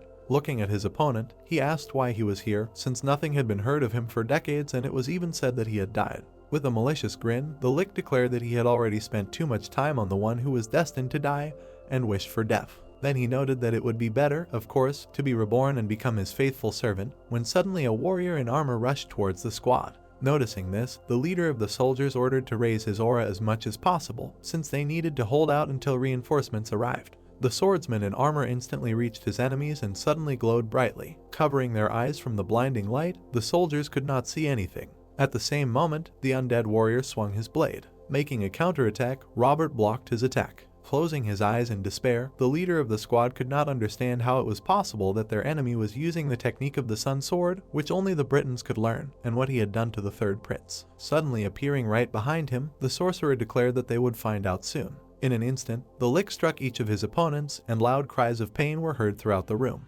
Reaching out his hand forward, Richard was going to take them all with him. Then he used a magic circle directly on Robert, lifting him into the air. Pleased with himself, the mage told them to desire power when they died, for rage and hatred would be their goal. Absorbing the body of the leader of the squad of knights, he added that unrealized desires would become shackles. Continuing to use his spell, the Lick noted that they would remain with them for a long time after death. Gritting her teeth in pain, the red-haired knight could not believe that she was so helpless and did not want to let the captain die like this. Suddenly he noticed something off to the side. A red portal appeared out of nowhere, and Joshua's silhouette was visible in it. Noticing Richard casting his spell, the legendary artifact stated that they were lucky, and if they succeeded there, they could get another master of a minor demonic realm as a subordinate. And the magician could not understand that he was not the only one, while he was surprised that he also heard his voice, and it was not surprising because he lived up to the rumors about himself. Very angry, Richard asked why he possessed demonic energy, assuming that he was a demon, and did not understand how he opened this door. In response to this, the protagonist was glad that he finally met him, and his spear asked how about taking his body and that death knight. Smiling maliciously, Joshua was glad that he finally met him, and was going to take his body and that death knight. After which the boy enveloped the two opponents in his bloody energy. Lying on the floor, the red-haired knight did not understand what was going on there and where the protagonist suddenly jumped out from. Suddenly, all three disappeared, and in their place there was a cloud of black and red energy, and the soldier did not understand where they were all taken while his commander fell to the floor in front of him. At that moment, Richard came to realization he understood everything, after which he concluded that the spear was a bongma, and the plot tells us that they moved to the 8th realm of demons, endless hell. Hearing the words of his opponent, the spearman did not understand what they were talking about. Explaining to him, the Lick said that demons who have lost almost all of their powers and are stuck in the middle are called bongmas, and many in the demonic realm seal their defeated opponents and weapons in order to increase their power, and in this case, he does not lose all his strength, and the owner of the weapon can use it to some extent. The sorcerer also added that many more were sealing demons as a sign of their victory, and his demon must be very humiliated because its very existence was proof of defeat. Then Richard suggested that it seemed that his demon had abilities related to spatial manipulation. It was with their help that he did not open the entrance to this place. But spatial manipulation is more of a secondary skill than a combat one, so he will turn into a bongma. After listening to his opponent, Joshua pointed his weapon at him and stated that he had misunderstood everything, and this endless from is not the only one of the spear's abilities, and then called him a small rotten bastard and was going to give him a beating. Smiling widely from what he heard, the Lick saw that everything was dragging on for a while and asked him to stop chatting and do as he wished. Suddenly, the resurrected knight put his hand on his heart and asked his lord if he didn't mind taking care of the Death Knight, as he always wanted to personally experience the Avalon Sun Sword technique. Hearing his subordinate's words, the boy wondered what if he used the Sun Sword technique that only the royal family could learn. Then he looked at the Death Knight, wondering if this was the man, the third Prince Kevin himself. At that moment, his thoughts were interrupted by Richard, who addressed the king at night, the ungrateful bastard, and was going to bring him back to life and allow him to reach impossible heights, but he still betrayed him and today he would get rid of him once and for all. Releasing his power, the sorcerer was going to show why he was called the best battle mage on the continent. Hearing this, the spearman stood in a fighting stance, declaring that in this case he would show why he was called the Spear Knight. Immediately after that, the undead warrior rushed towards the Death Knight. At the same moment, they crossed their swords. At this time, the Lick created magic circles, preparing his attack. Using a spell, he released two shadow monsters, which headed straight towards the protagonist. Using his weapon, Joshua repelled the blows from both sides at the same time. Suddenly, these Shadow Knights released their chains. Using them, they tightly bound the boy's spear. The spearman could not move and take his weapon because it was nailed to the ground with chains. Realizing that this was the right moment to attack, the sorcerer immediately rushed forward and asked to let him show his special creation of black magic, a dark hole. Abruptly letting go of his spear and running towards the enemy, the protagonist stated that he did not need to look to know what it was. Gathering all his strength into his fist, he asked him if he thought he could defeat him by sealing the spear. Striking straight at Richard's mana cluster, Joshua told him not to even dream of such a thing. At the same time, the lick expanded his black and red energy even more. Continuing to pour his power into the spell, he asked him to look at this arrogant knight who thought he could block his magic with his bare hands, and he would shrink his soul and mana and make them disappear forever. The boy confidently waved his hand, declaring that he would be the one who would disappear forever. Releasing his black and blue energy straight ahead, the spearman used spear magic art, 6th level, unarmed. At the same time, the sorcerer's black and red mana released outward began to condense into one point. Seeing this, he was extremely dumbfounded that the black hole was turning around and now sucking him in, not the other one. At that moment, the protagonist screamed about the destroying black sphere. Immediately after that, it sucked his opponent inside itself while he was making loud cries of pain. The black and red sphere was hovering right in the sky above Joshua's head. Looking at it, he reasoned that it was so vain of Richard and did not believe that he was broken by his own skills, which was very low for the best on the continent, and now he must remain behind his soul, sealed there forever. At this time, the Death Knight and the Resurrected Warrior once again crossed their blades. With a deft movement of the sword, the first threw the other's weapon back. Seeing the moment to attack, he immediately rushed to attack. Noticing this, the Resurrected Warrior put his shoulder right under the enemy's attack. Taking out his blade with his hand, he did not understand why he was using such trivial tricks. Striking his opponent with his sword, the Resurrected Warrior asked if he really wanted to give him an easy victory. From the damage received, the Death Knight fell straight to the ground. Looking at him, the Resurrected Warrior did not understand what was happening and why he did not want to show what he was really capable of. Trying to speak through severe pain, he answered that he studied martial arts only for himself and did not want to be an emperor and was not interested in forming his own troops. Continuing to lie right on the ground, the Death Knight said that this is why he left the royal family, and then his mother disappeared under mysterious circumstances, so he went to look for her. Hearing this, Joshua came closer and assumed that this means he really is the third Prince Kevin. At that moment, the legendary artifact asked its owner to quickly lure it to their side before it completely disappeared, and the boy tried to object to him, to which he asked not to say stupid nonsense about being a prince. While the Death Knight lying on the ground tried to fight the unbearable pain, the spear asked its owner to wake up, because the third prince became this monster of his own free will. After which he added that if he was really so important to him, then there was no need to let him disappear so easily. After listening to his companion, the spearman made a decision. Immediately after that, he said that he could not promise that he would get what he wanted, because revealing the truth is not as easy as hitting someone to solve a problem. The protagonist also added that if he made a contract with him, he could only guarantee one thing, that he would do everything in his power to help him.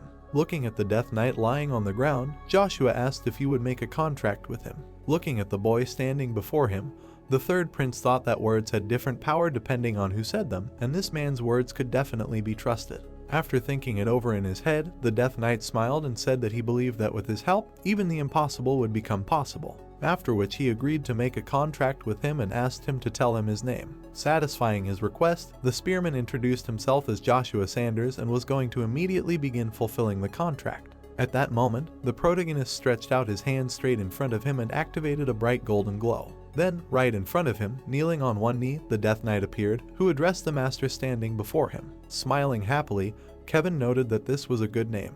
After which he introduced himself and declared that he would serve his new master Joshua forever. Suddenly their conversation was interrupted by a loud shout and words that he really was always in the way, always under their feet. Turning to the black sphere behind him, from which a voice came, not understanding why the brightest star of the heavenly and demonic realms was united in the middle world like this. He added that with a simple weapon, inside of which a demon was also sealed, and the boy did not understand what was happening, because he had imprisoned him in a destructive black sphere, and he could still speak. Immediately after that, the unknown person explained that the voice he heard belonged to Richard, and the criminal who made a contract with him and created a lick from him.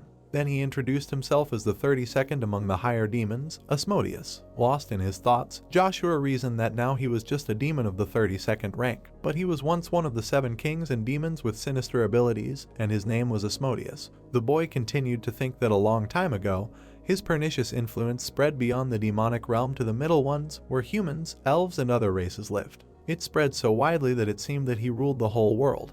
But his greed did not end there, and in the end he sought the kingdom of heaven. But right there, all his plans were thwarted by one of the 7 archangels named Raphael. In the battle with him, Asmodeus was very happy and laughed. Using their powers, the two opposites clashed in a fierce battle. In that battle, Raphael and Asmodeus inflicted mortal wounds on each other, and now, many years later, he appeared again. At the same time, a voice came from the black sphere, saying that it was getting more and more interesting, and the boy standing in front of it asked to stop this nonsense and finally show himself. In response, the strongest demon explained that it was a little difficult for him to do this now, and eventually he would be able to see him, so he should show a little patience. Then he threw Richard's body from the black sphere directly to the ground, saying that he would give it to him in return. Looking at the lifeless body lying on the ground, Asmodeus said that he worked hard to get it, but since today was the honorable day of their meeting, he would gladly give it to him as a gift. Immediately after that, he declared that he was looking forward to their next meeting with the god demon of weapons, and the dumbfounded Spearman tried to stop him.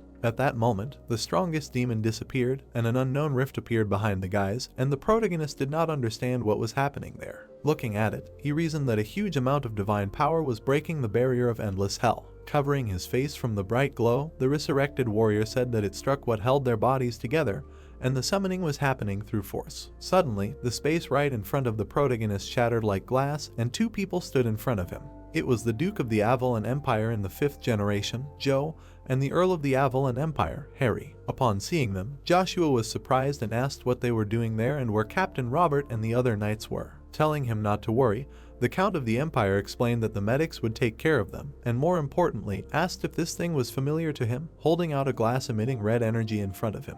At the same time, Harry explained that, as he said, the 4th Prince Caesar ordered to find a key in the royal archives that would solve this issue, and who knew that the Holy Grail of the Hubalt Empire would be hidden in the royal archives of Avalon. He also added that, judging by what he heard, this object immediately reacts to demonic energy, and it was strange that the eternally white light playing next to it suddenly turned red. Understanding the current situation, the boy thought that the power of the Holy Grail was really incredible, and even without knowing how to use the divine power. The two actually destroyed the Lord of Endless Hell Dullahan and temporarily blocked his summoning, so it is no wonder that the Moonpath wants to find this item as soon as possible. Taking out his blade from the sheath, Joe said that he did not know how he did it, but the use of black magic and demonic energy is prohibited on the entire continent. Suddenly, the spearman put his weapon right to his chest, while he said that he understood better than them what this meant, and wanted to tell him to obediently accept this aura, however. Before he could finish speaking, the Duke of the Avalon Empire received a blow with great force directly from the protagonist. After receiving damage, the nobleman immediately rushed to the attack, saying that he must release it, all this power. A huge number of blows with his sword, he wanted to arrange a proper date this time. As Joshua continued to fight his opponent, he became more and more ferocious. His menacing gaze was immediately noticed by Joe. With a deft movement of his spear, the boy struck at his opponent, who successfully parried it with his sword. The Duke of the Empire, grinning smugly as he looked at him, told him to just watch, because he was really trying to kill him by poking him here and there with that thing, and frankly, he liked it, because it was so exciting. With a sharp blow to the spearman's weapon, Harry entered the fight, telling his friend to stop joking.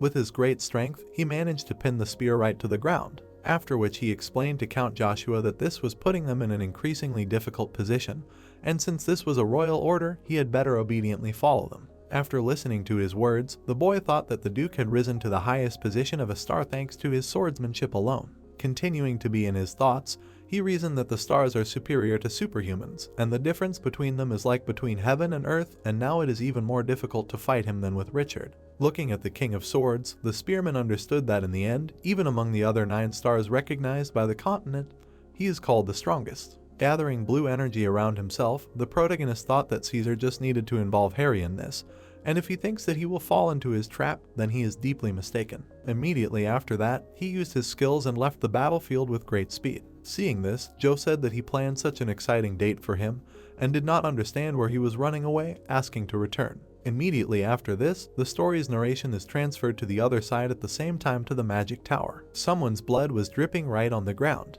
Holding his chest, one of the 7 mages, Storm Master Ted, said that he had no mana left and asked Grant what he had done. Holding Ian back with his magic, he explained that at a time like this, without mana, a second-rate mage like him would end up poisoned by using magic. Hearing this, Ted thought that it was ridiculous, and did that mean that he could use magic without any problem even in a monoless environment? But in order for that to be possible, he had to reach the ultimate level of using magic. At the same time, he realized that Grant, the head mage of the Avalon royal family, had reached the 8th class. Using spells, he was going to teleport him back and blame him for what happened in the magic tower today.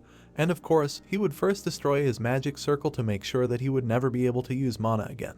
The Storm Mage, getting very angry, told him to shut up because his grandfather gave him a chance to become the Tower Master, and he stabbed him in the back and told him to frame him as much as he wanted, but he would never escape the label of a traitor, and today he would not hide his actions either. Hearing this, the head mage of the royal family of Avalon stated that this was all ridiculous, and did not he know what the old man he was so loyal to did to become the Tower Master. Continuing to hold the first mage of the 7th class, the head of the family of mages and the master of the magic tower Ian with his spell. Grant stated that in this world, if he did not betray, he would be betrayed, and asked who he thought taught him how to live in this world. With a smug grin on his face, he added that this old man taught him that the winners are always pure, and the losers are sinners. Ted continued to lose his strength and looked at his opponent with great hatred. Suddenly, an unknown person appeared behind the head mage of the royal family of the Avalon Empire and declared that in this case, he would be remembered as a sinner. It was Jean, who used the limiter return and capture, releasing her magic. At the same time, unknown chains surrounded the exhausted storm mage sitting on the ground. Her ability also activated an unknown magic circle right under Grant and his hostage, who did not understand who she was and how she got there. Then the two disappeared, as if they had evaporated somewhere. Immediately after this, Ted asked what kind of mercenary she was, who tried to become one of the 7 mages, and how she was able to use magic in this place. Suddenly, voices began to be heard right outside the door of the room, saying that they needed to capture her, and that mercenary mage had entered here without permission, so they couldn't let this get out, and for the sake of the magic tower, Sir Grant's revolution must happen. Hearing this, the girl stated that there was no time for this, and she had found a way out of here, so she called for him to follow her. At this moment, the chief mage of the royal family of Avalon was extremely dumbfounded that he was teleported. Trying to gather energy in his hands, he was unhappy that this sneak almost ruined the whole plan, and was now going to go back and teach her a lesson. Then the knight stopped him, saying that there was a letter for him, and he stated that he was busy and would read it later, while the knight noted that it was sent by the 4th Prince Caesar. Hearing this, Grant was surprised that the letter was from His Highness. Immediately after that, he activated the magic crystal. Using his hologram, the chief mage of the Avalon royal family asked His Highness Caesar if he had called him, and the prince, who was in his secret underground room, asked how everything was going in the magic tower. In response to his question, the sorcerer said that they would successfully capture the tower during the day and the announcement of the appointment of a new master of the magic tower could be made tomorrow. Delighted by such news, Caesar ordered in this case not to return to Avalon, but to remain in the tower for now, because it would soon be difficult to contact him. Hearing this, Grant asked what was wrong, and his master explained that the hidden location of the 3rd Prince Kevin had been revealed, and the Holy Grail, the divine object of Hubalt, had been found in the royal archives of Avalon, so Emperor Chris must have already informed the Hubalt Empire. He also assumed that it was likely that a full-scale civil war would soon break out there, because between the Emperor and the Pope, the one who received the Grail would have clear rights and power, so they would do anything to get their hands on this artifact. Continuing his story, Caesar noted that if Emperor Chris profited from this, then soon a war would start on the continent as well, and if the war broke out now, it could last for a whole decade. The prince understood that after the great judgment of the sun for Kevin began, the emperor could be held accountable, and he would not be able to do anything until the war was over. This is why the 4th heir to the throne was planning to leave the Avalon Empire, because this way he would be able to move around more easily. Hearing this, the chief mage of the Avalon royal family asked how he would control Joshua if he left the country, and he was not sure that Heimdall would approve of this. Remembering his brothers, Caesar asked not to worry about it, and without him, the 1st and 2nd princes will be wary of the protagonist after his latest actions, and eliminating the enemy as such is the most ideal way. Therefore, he asked Sir Grant to continue in the same spirit so that there are no failures, and he himself will ask Heimdall for permission. A rift appeared in the wall. The protagonist jumped out of the portal. He stood up straight and asked someone about why he came there. Ben looked at the injured people when he was asked about what happened to these knights. The guy introduced a man with a glass and said that the Lord's knights were defeated, and Duke Harry went inside. Ben himself was afraid that something would happen to Joshua, so he followed him. The protagonist looked at his comrade and asked about whether he really just knocked them all out when Ben explained that the royal knight stopped him, and he had no other choice. Joshua turned away from the guy and said that it didn't matter because there was no time for that, and that it was time to leave. Then the guy asked him again and asked if he really wanted to say that they needed to run away. Ben reached out his hand to the main character when he asked if he had really already dealt with Duke Harry and Count Joe, who had gotten there literally a second ago, adding that he knew that showdowns with nobles only brought trouble. Then Joshua asked him if he was really saying this after he had destroyed the royal knights. The main character smiled and answered that, unfortunately, the guy was wrong, because he had run away because he didn't want to help them. Then he was asked if he really wanted to say that all of this had been set up by someone.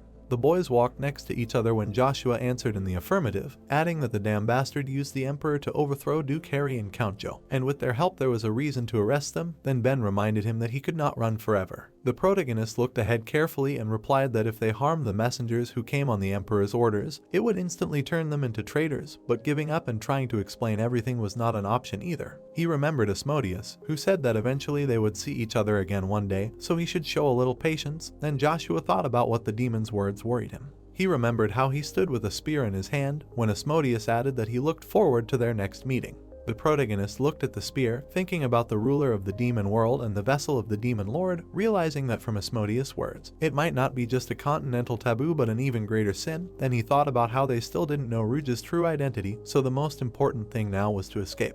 Ben walked up to the door and asked if the one he called a damn scoundrel was Prince Caesar, and if they were sworn enemies in their past lives. The guy smiled and said that he was not bad at torture by silence. An army of knights appeared in front of them. The soldier opened his mouth wide and said that according to the order of Emperor Chris, Count Joshua was forbidden to leave this place, and that if he disobeyed, he would be accused of treason. The protagonist smiled when a frightened Ben asked about how the situation seemed to be getting out of control, because it seemed like there were more than 10,000 soldiers there. Joshua frowned, wondering what it meant that it finally came to this, and whether the emperor was disgusted by the revelation of the truth about the imperial family, adding that such actions only disgrace the dignity of the Brighton family. The boys turned around when they were offered to simply surrender now. Duke Harry held out a blade in front of him and said that they should either surrender at the emperor's command or put their necks under his sword. He pointed the blade at the boys. Joshua looked at Ben when he exclaimed that the Duke's presence alone was enough to create such a strong pressure, and asked him how he managed to break through and escape from that monster. The main character was enveloped in blue energy when he asked about the fact that he, Joshua, was their lord.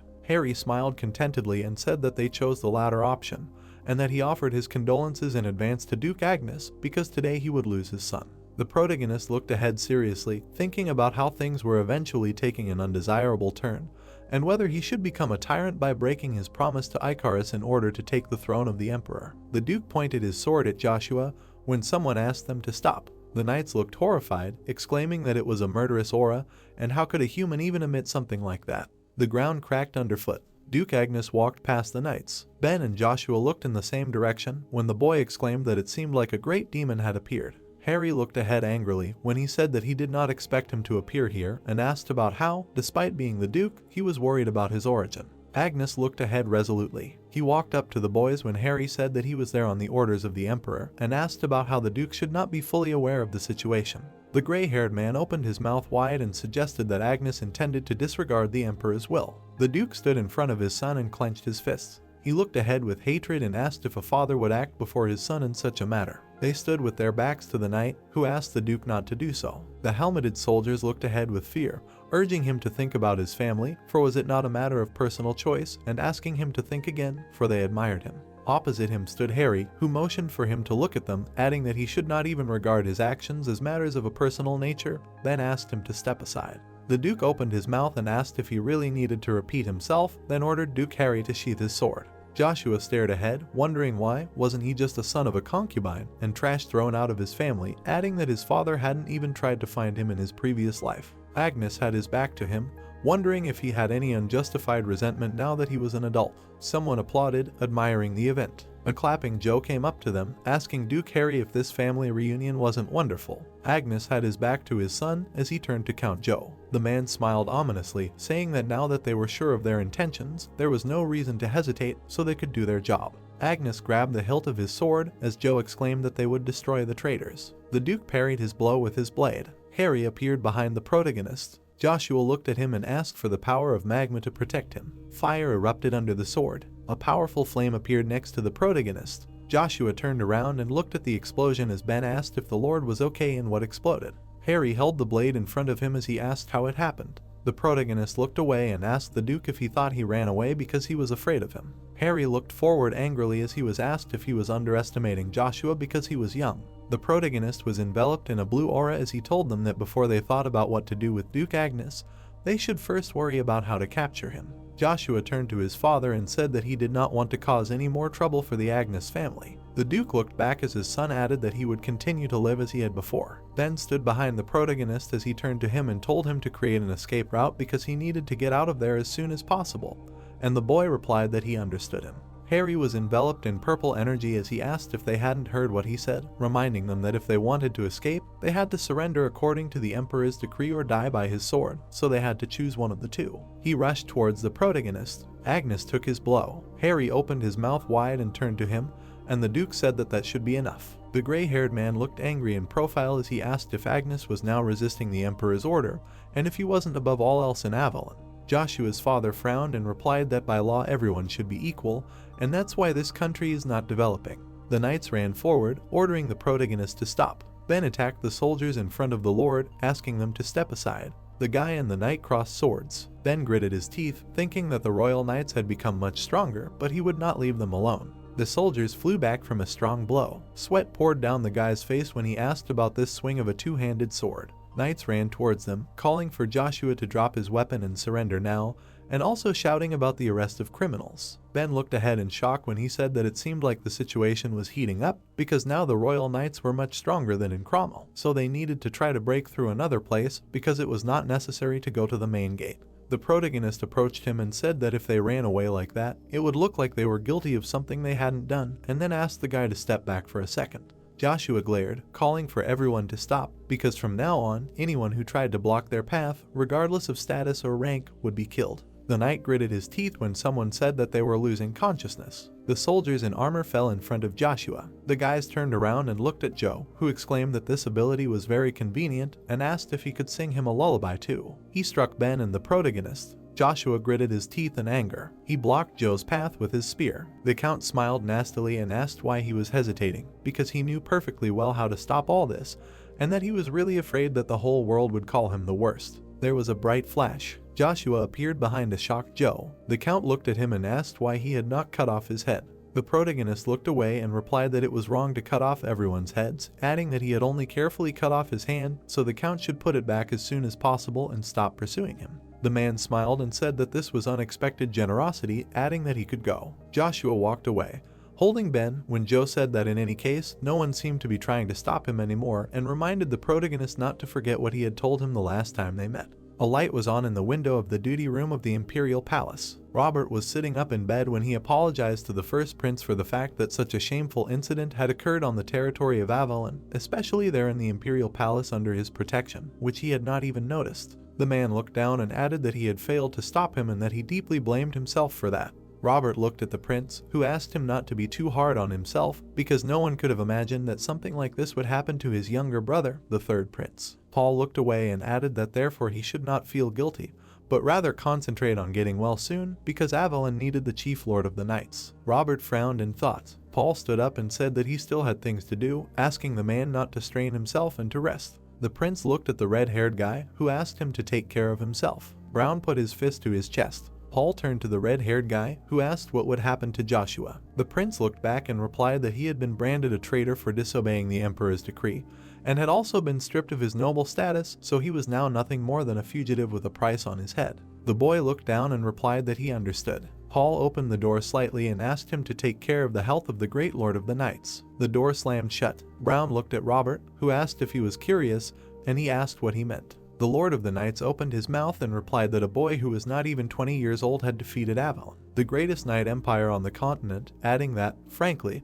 he could not believe the rumors that Joshua had single-handedly defeated the mercenary king. Robert imagined the protagonist being held by Ben as he explained that the boy had bested him, withstanding the attacks of Duke Harry and Count Joe and escaping proudly through the king's gates, and then suggested that perhaps Joshua would be the first man on the continent to achieve such glory before the age of 20. He imagined Joshua with a spear in his hand. Robert smiled as he said that this boy was certainly an inspiration to many. The Lord of the Knights placed his hands in front of him as he said that this was an incredible fortune for the empire with so many talented young men there. Robert looked up and announced that he was taking full responsibility for what was happening and stepping down from his post. Brown looked forward in surprise and asked what he was saying and why he was suddenly resigning. The red-haired boy stood in front of the Lord of the Knights as he explained that, as he had said, for the sake of the Empire's young talent, it was time for an old man like him to retire, so he would like Brown to be the next leader. The boy looked ahead, confused. Robert had looked at him when he said that even if he refused, he shouldn't blame himself for it, because he knew better than anyone that Brown might not be ready for it yet. The red-haired boy frowned and began to answer. He clenched his fist. He remembered the main character, who had said that in order to go beyond the impossible, motivation was needed. So you need to set a goal for yourself, and then he asked about whether the position of the head of the Royal Knights was not worth striving for. Brown looked ahead resolutely. He clenched his fist in front of himself and answered that he agreed, and that he would fully take on the burden that the leader once carried. The Emperor looked ahead threateningly. Duke Harry watched carefully. Agnes stood in handcuffs. Chris sat in front of him, who asked him if anything unusual had happened during his absence, and suggested that he must have caused quite a stir, which was not like him. Agnes scowled and told His Majesty that he had gone too far this time. Chris looked ahead indignantly and asked if he realized how many times he had let things slide. The Duke glared ahead as he exclaimed that he had ignored the matter of the fourth Prince Caesar, and then asked about the man who stood by and watched the third prince being turned into a walking corpse. Duke Harry looked at the man and told him to mind his manners when addressing His Majesty. Agnes looked away and replied that he was no better, adding that after all, devils like him did not care about the taboos of the continent. Harry glared ahead. Agnes stood before the Emperor as he brought up the example of him using the Walking Dead to turn the Hubalt Empire into a battlefield, or making a secret alliance with the Swallow Empire and subjugating the neighboring countries. Duke Agnes opened his mouth wide and added that this was at a time when Hubalt was already torn between the factions of the Emperor and the Pope, and now the Holy Grail had appeared to fan the flames. Harry looked behind him at Chris when he was asked if he had ever considered whether Joshua overcoming Cromwell and facing the judgment of the sun would be a blessing or a curse. Agnes pictured his son smiling as he exclaimed that the Emperor had finally decided to get rid of that unpredictable variable. Chris spread his arms wide as the Duke added that it was also that this land of Avalon would shine forever in the name of Britain, then said that it was all in his own selfish dreams. The Emperor frowned and glared ahead as he replied that the Duke had crossed the line. Chris stood up, clenched his fists, and asked what Agnes meant by that he was going to betray him and the Empire by threatening to destroy his family and clan. The Duke stood at the foot of the steps. He glared murderously. Chris opened his mouth and asked about how he wasn't that cruel, and then suggested that he calm down, explaining that as long as everything went according to his plan, he had no intention of harming his child. The Emperor was in front of Agnes when he added that even more so when his son was shining brighter than anyone in such difficult times, and that if he performed one more feat outside of Avalon, Chris promised to personally call him back to the country. The ruler looked down at the Duke. Agnes frowned and asked if he had ever considered that Joshua could become a sword aimed at the Empire. Chris looked ahead angrily. The moon illuminated the forest. The carriage passed by the trees in the forest of Avalon. The elf crossed her arms over her chest, indignant at being asked to follow him as the best servant of the continent, and then thrown out of the palace without even bothering to tell her where to go. Debris began to fall on her, then she began to call for help. The elf climbed out of the carriage and asked what was going on. A boy was running away from her, calling for help. Krebs appeared and said that the servant seemed to have become prettier. The elf trembled and asked why the Lord had appeared. The black dragon Krebs opened his mouth and suggested that now was not the time to idle, and then asked if she knew who the human offspring of Joshua was chasing. Krebs approached the trembling elf, who answered indistinctly, and suggested that Asmodeus's contractor. The black dragon looked down and added that Richard, a traitor who, having gained their trust, made their race suffer. Sweat appeared on the elf's face when she asked him again, saying that he had sacrificed not only his clan, but also his life to protect their secrets. Krebs put his hand on her shoulder and said that it was very sad, because humans were selfish and full of desires by nature, adding that it was this man who had betrayed them and taken the root of the world tree. The black dragon tilted his head forward and said that now that she knew the truth, she should stop pursuing Richard and do what she had to do, adding that the origin stone was currently replacing the root of the world tree, but it would not last long. The elf glared at him and asked where the traitor was now. She frowned deeply. Krebs looked ahead carefully. He closed his eyes and thought. The black dragon turned his head to the side and said that he was on the great plain of Ias. The waves crashed against the rocks. The moon illuminated a high tower when he added that, having stolen what belonged to them, the people built the so-called magic tower there. The people stopped in front of the river. Ted looked at Iceland and exclaimed that the flow of water was too strong, so she would not be able to take him and she should go alone, to which the girl replied that she could not do that and suggested going around. People ran towards them, shouting that they should not miss them under any circumstances. The mages' staffs lit up when they announced that this was an order from the new lord of the tower, and then agreed to unite each other's circles to defeat them with one attack. Burning stones rushed towards Iceland and Ted when the mages cast the stone rain spell. The girl was sitting at a table in the Palace of Shining Flowers in the Avalon Empire. The maid put tea on the table and said that she still could not believe it. Olivia looked at the girl and asked about what. Then she answered that the princess was on the verge of life and death, but not only was she able to get out of bed, but she also regained her sight, adding that she apparently received God's blessing. The blonde opened her mouth and said that it was truly a miracle and that if she could only remember what had happened to her, she would not need anything else. Olivia looked up at the maid, who asked if she had never regained her memory, and the princess replied that she had not and that she only remembered what had happened to her before she was 10. The blonde looked down and added that every time she heard his name in the palace, her chest always hurt. She imagined a smiling Joshua. Olivia looked at the maid demandingly and turned to her. The princess opened her mouth and asked about what she seemed to have said, that the division commander was called Joshua. The moon was shining on the houses in the capital of the Avalon Empire, Arcadia, when someone ordered not to relax because he should not leave the city. Icarus peeked around the corner as the order came to immediately signal and await reinforcements as soon as they were spotted. Knights ran past her, told not to fight alone. Icarus ran, thinking that it seemed like things were getting serious and that she needed to report to the captain immediately. Behind her, someone clenched their fist. Joshua looked away and said that judging by how far Emperor Chris had sent him, weakening the Britons' power was not in his plans. He looked at the boy in front of him, who replied that the imperial court was becoming a dangerous place to be. Ben looked ahead sadly as he said that it seemed like they still had many trials ahead of them.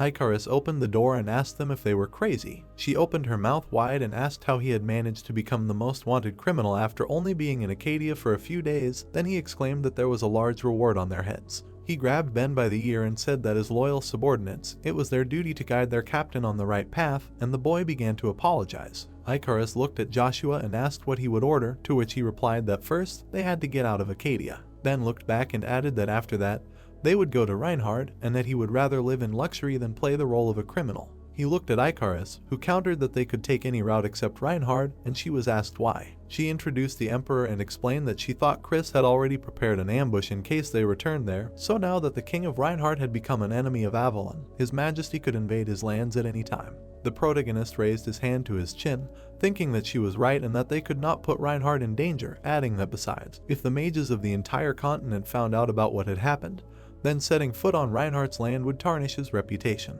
In front of the boys stood Icarus, who said that the political situation was unstable and that many troops were currently gathering at the borders of Avalon.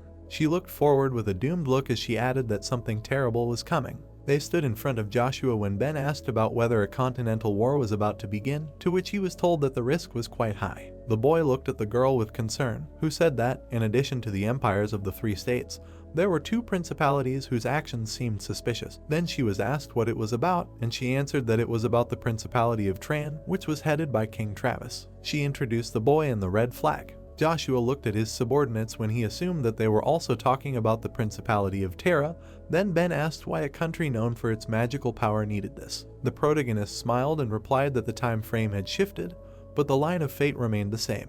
Ben opened his mouth wide and asked again. Joshua stood up from the table and said that their next target had been chosen, suggesting that they not waste time. He looked ahead decisively and said that the magical Tower of Ayaz was waiting for them. The door opened slightly. A man in a cloak appeared and said that he had finally found them. Ben grabbed the hilt of his sword and asked how they could figure out their hiding place so quickly. The guy glanced sideways at Joshua, who asked him to lower his sword. The protagonist smiled and explained that this was his reliable comrade. The man took off his hood. Then Joshua said that he was glad to see him. The man knelt down and asked the captain for forgiveness, saying that the knights of the 11th and 12th battalions would like to follow him, but they could not abandon their families to Avalon. The knight opened his mouth wide and asked for understanding. Joshua looked forward seriously. He smiled slightly. The protagonist spread his arms out to the sides and replied that he did not need to apologize for this because he understood everything, and then told him to stand up. The knight looked forward enthusiastically and thanked the captain. Morgan put his hand under his cloak when he remembered that he had a message for the captain. The man introduced the elf and said that the Queen of Assassins contacted them and asked them to tell the captain that she was heading to Reinhard to take care of everything that required her intervention. The protagonist took the envelope and said that another comrade came to their aid.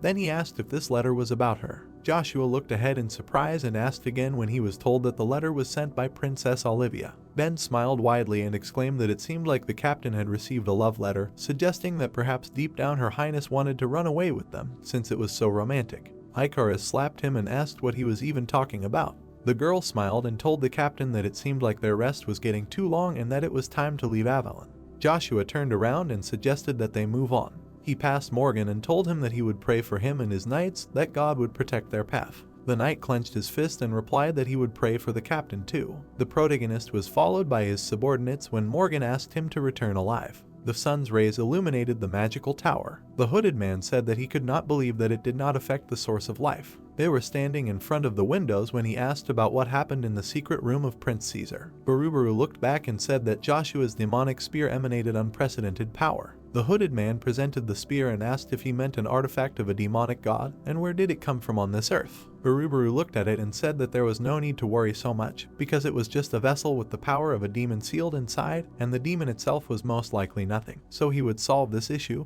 Then he asked if they found the black dragon, because now the most important thing is to determine its location. The hooded mage opened his mouth and said that he found out that he went to the magic tower with an elf. Barubaru thoughtfully looked forward and assumed that it was Elrondus. He was enveloped in black energy as he said that too many unexpected factors were arising at a time when the process of recruiting an army was nearing its end, adding that this was bad. The mage confidently looked ahead and asked him not to worry, because they had finally found the key to locating the primordial wind stone. The green stone shimmered in the light. Barubaru turned back and said that since they had found the storm, then after the tower's coronation ceremony was over, they should immediately set out and take the legion of undead and liches with them. The mage placed his hand on his chest and said that everything would be done, and that there was one more thing he wanted to tell him. The man's green eyes widened and said that recently there had been talk of Ashira in the imperial court. He imagined a female silhouette and added that there were rumors that a wave of blood would soon sweep across the Agnes Duchy and the Britain family. Barubaru looked at the mage and replied that this was what Heimdall had predicted. He smirked as he added that he was curious to see the Emperor's expression when he learned that the princess, who had been thought dead, was now in the Duchy of Agnes. Someone was standing by the window. A beautiful woman folded her arms across her chest. A flag fluttered in the wind. Knights rode behind the carriage. The girl looked out the window indifferently, thinking how unbearable it was to be bound by the bonds of a political marriage. She turned to the window, thinking that she was being bought like some kind of thing, and that it would be better to die. The girl saw blood spurting out. The Duke swung his sword. The knight fell to the ground in front of him as someone shouted that it was an ambush. The riders rushed forward, calling on everyone to protect Her Highness. The Duke overpowered them, swinging his sword. The knight approached the princess and informed her that she had to leave immediately, so she should follow him. Ashira was sprayed with blood and screamed. She cowered on the floor of the carriage as everything around her collapsed. The princess looked ahead in fear. The Duke stood before her. He stared ahead with anger. The woman's eyes widened. She clutched her head as she said that she had that nightmare again, filled with events from the past that she could not remember. Lucia stepped away from the bed, wondering what it meant. She placed her hands on her chest and sighed.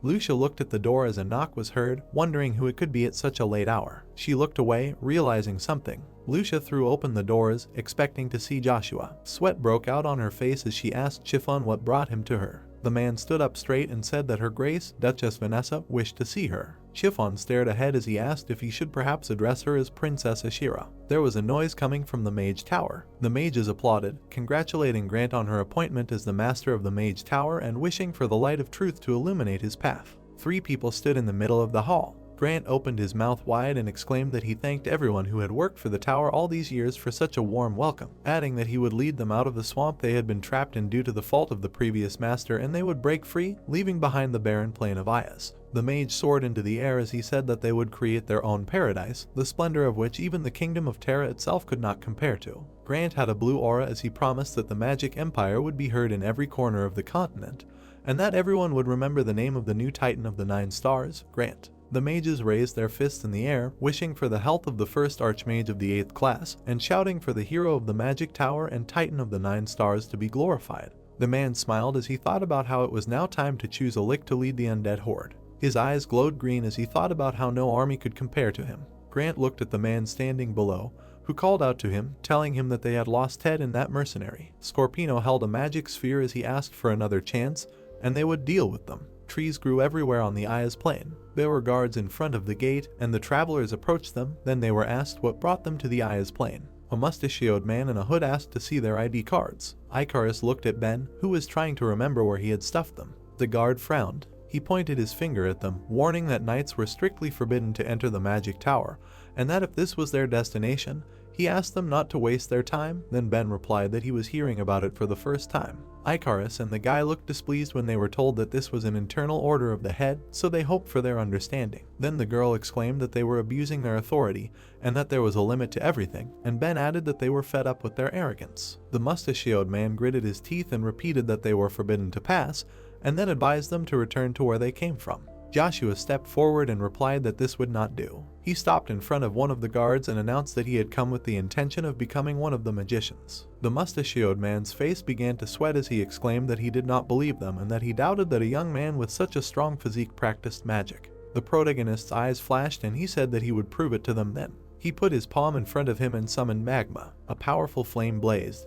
Then the guard said that this was a colossal force and that it was enough and he should stop before he burned the forest to the ground. Joshua turned to his subordinates when he asked how they liked his fire wall. Then Ben said that now they looked like scammers, and Icarus answered that he was right because he always had a suspicious face. The mages looked at the fire and said that this was at least a 5th class mage, and that it was incredible because he didn't even say the spell out loud. The guard opened his mouth wide and ordered not to be fooled, because the mana funnels that the knights use are processed using the cultivation technique, and thus they add unique touches. He introduced the guy with his fist clenched and added that one of those knights was the god of hellfire, Travis. Joshua put his hands on his hips and asked if that wasn't enough for them, adding that he was using a different attribute this time. Lightning appeared around him and he asked how they felt about that.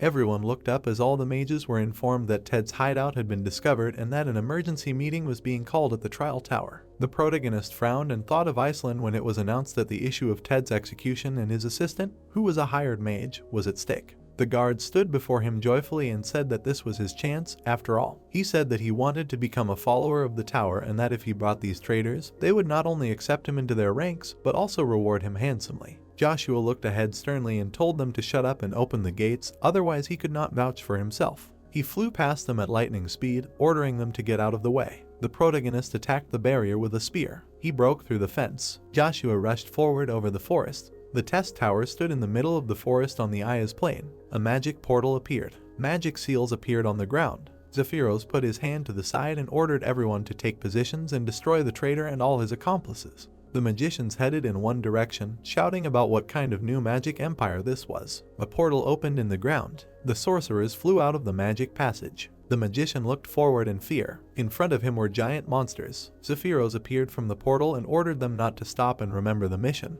adding that this was a training ground for magicians, and that everything they saw was just illusions that could not harm them. The monster stepped on the magician, then someone shouted that they were real. Zephyros was enveloped in an orange aura when he thought that Ted must have broken through the ancient magical protection and found a way to subjugate them to his will. Then the mage decided that he just needed to wait. The monsters began to be engulfed in flames when he cast the firewall spell. There was a powerful explosion and screams were heard. Dew was dripping from the plants. A drop fell on Iceland's hair. She sat up abruptly and asked where she was. In front of her sat a man who answered that she was on the 17th floor of the testing tower. Then she asked what happened. Ted turned and said that they had been hiding from pursuers for 4 days, and that they ran out of mana and they had no choice but to hide in the testing tower. Iceland looked at the man worriedly and asked about his eye. Then he asked her not to pay attention, because now it was more important to solve the problem with the destroyed circle, because it was slowly recovering, and he himself did not know when he would be able to use it again. Ted closed one eye and added that she should focus on healing now and that he wasn't sure if there was a magical barrier on the tower,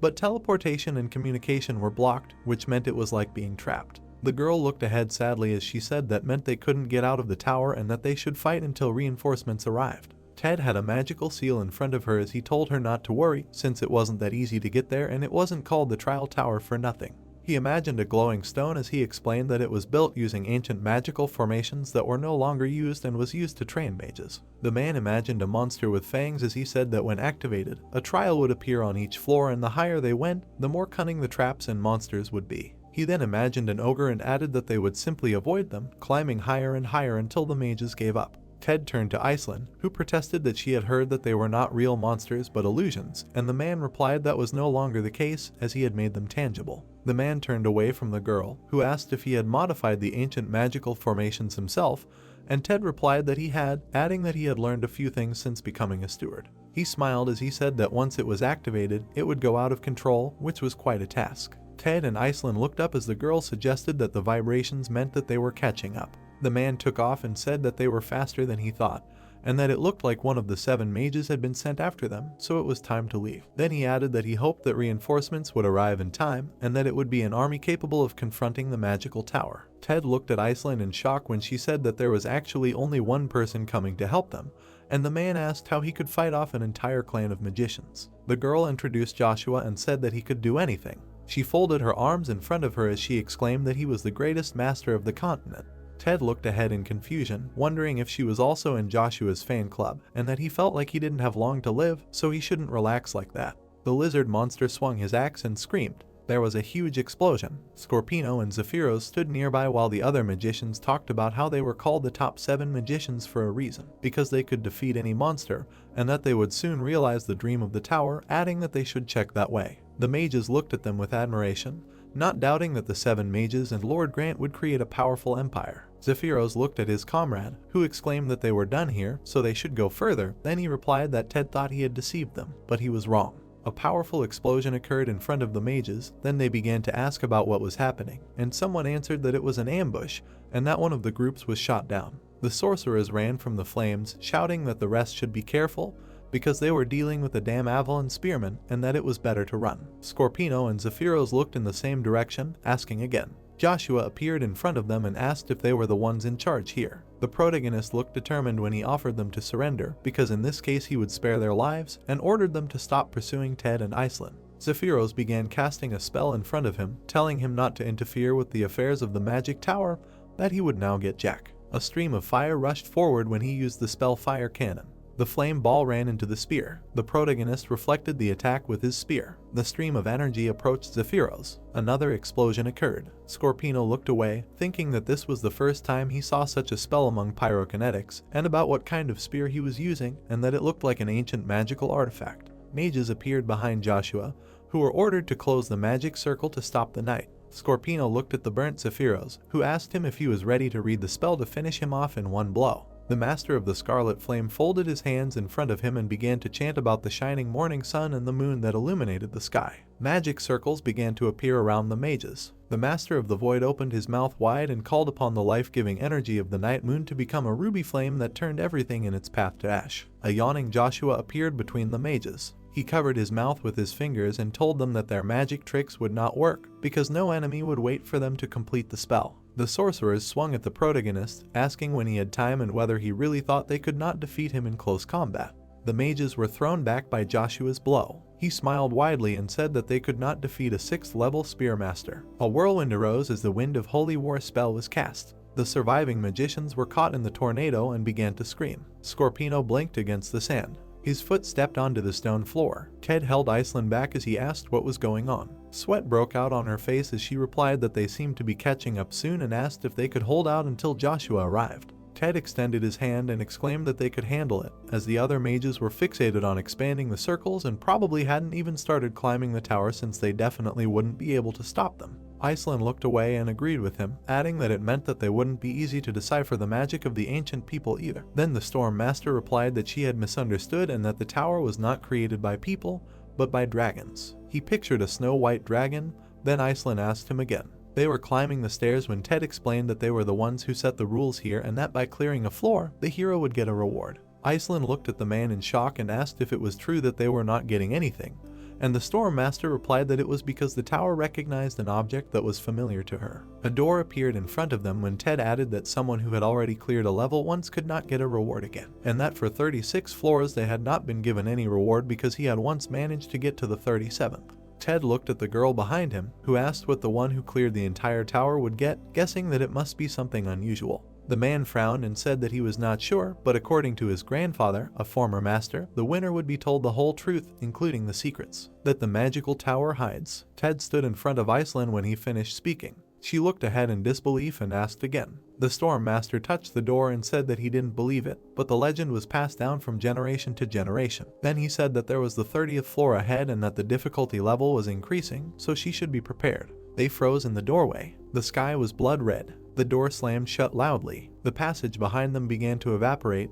Then the girl said that it was creepy in there and that this place looked like hell. Ted gritted his teeth and said that something was wrong there because he looked different before and he didn't touch the location change system, so he didn't understand what was going on there. Their mouths dropped in surprise when they heard a voice. An elf stood in front of Barubaru, who asked him how he could do such a thing and exclaimed that he couldn't believe that he destroyed the elf race. The blonde looked askance as he demanded an answer. Barubaru bared his teeth and said that the truth would not change anything, then advised him to leave before he was finished off. The elf stood next to the man when a century ago both races lived side by side. The frightened elves ran away from the humans when time passed and gradually there was no place for elves in human society. So in order to save their home and their own lives, the elves hid from the eyes of the people in the most remote areas of the continent, in a place that only they knew about. The young elf folded her hands in front of her in a place that served as a source of life not only for the elves, but for all other living beings. Green leaves shimmered in the sun where the sacred tree Yggdrasil grew. Its trunk was very thick, and to protect this tree, the elves built a barrier. Near the tree, a river flowed, where the elves worked hard for the good of their race. The oval stone shimmered with different colors until one day someone stole the source of Yggdrasil's life,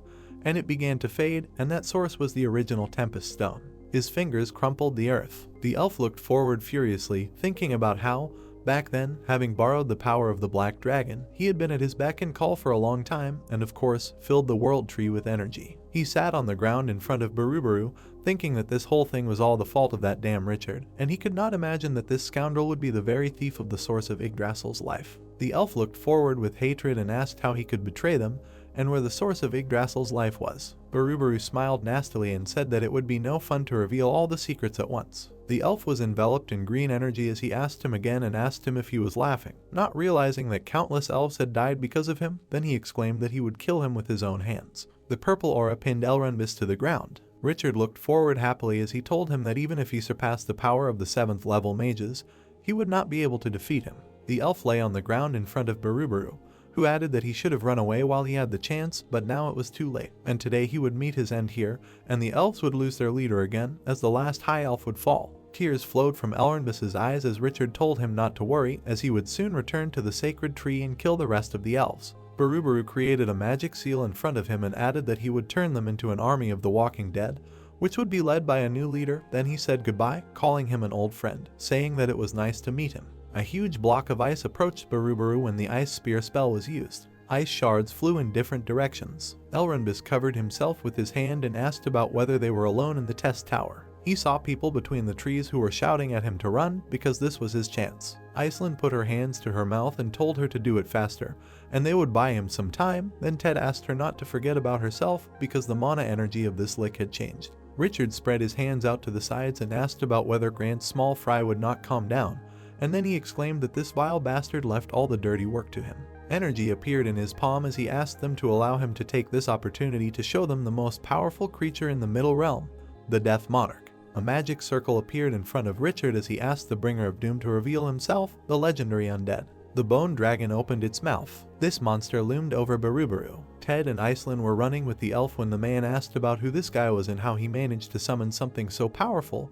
Then the girl told them to run faster, because if they were caught, they would die. The dragon opened its mouth wide and roared. Ted stopped, then Iceland asked what he was doing. The Storm Master bent his arms in front of him and said that they could not hide from this dark creature, so he would distract it and they would run as far as possible. A tornado appeared as he cast the double cyclone spell. The dragon approached the whirlwind. It bared its sharp teeth. The monster destroyed the tornado. It approached Ted, who asked if he had just broken through the defense of the 7th level magic. A barrier appeared above the Storm Master as he performed the wind wall technique. The ground shattered into small pieces from the impact. Scorpino fell to the ground. Joshua stood with a spear in his hand. The protagonist opened his mouth and told him to go to the magic tower and tell Grant to wait for him there. The Void Master gritted his teeth. A magic sphere appeared in his hands as he replied that he admitted that Joshua was a skilled master, but he asked him to wait and he would answer for all the humiliation he had suffered because of him. Scorpino opened his mouth wide and told the protagonist not to think that he had no equal in this world, because one day he too would fall. Streams of purple energy rushed upward when the order was given to raise the protective barrier and retreat to the magic tower. Joshua looked forward seriously and said that they were the ones who were defeated.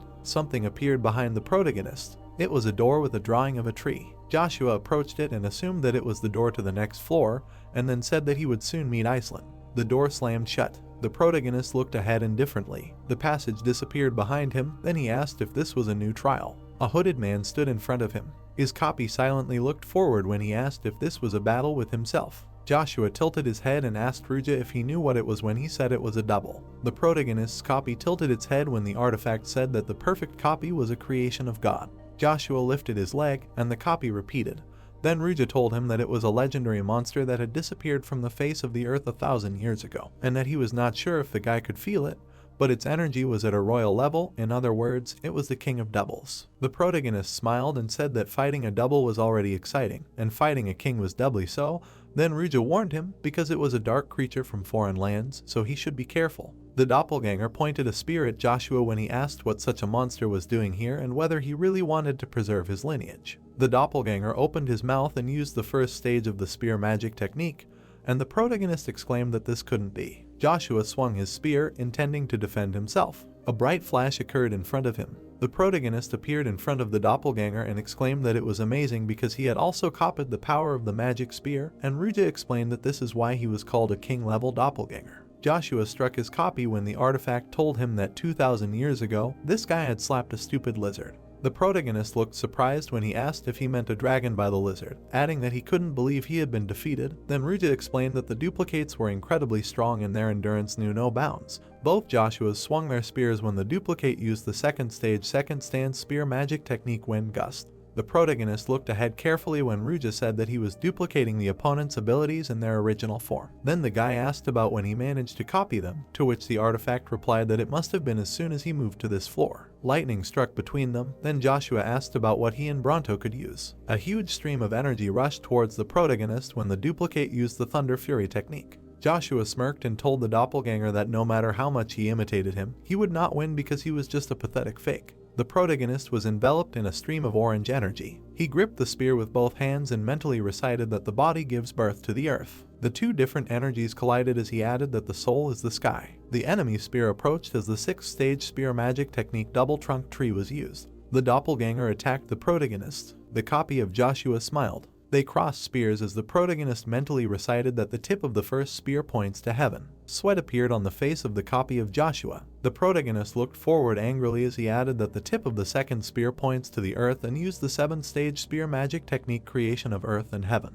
The elf crossed his arms above himself and cast the spell Stone Rain. Iceland brought her hands together in front of her and performed the ice wall technique. The boulders rushed towards the dragon. Ice bound the monster from the ground. Ted created a magic seal in front of him and exclaimed that they still had a chance to defeat him. Streams of flames shot forward as the fireplay spell was cast. Richard appeared behind Ted, saying that it was taking too long. A stream of purple mana splashed out as the dragon roared. It opened its mouth. The dragon swung its paw. The ground cracked. The elf slowed down, clinging to the ground, and exclaimed that the spell was not working. A purple aura lifted him into the air. Elrondis was immobilized by the magic seals as Richard said that they seemed to have a new travel companion and that it would not be so boring now. Barubaru flexed his fingers and exclaimed that he would go to the afterlife. The elf gritted his teeth in pain. Iceland crossed her arms and cast the Ice Star Supernova spell. She hovered in the air above Richard. Ice crystals surrounded her. Barubaru's body was frozen in ice. White energy appeared between Iceland's palms as she cast the Ice Spear spell. Magic circles appeared in front of her. The ice tip was aimed towards Richard.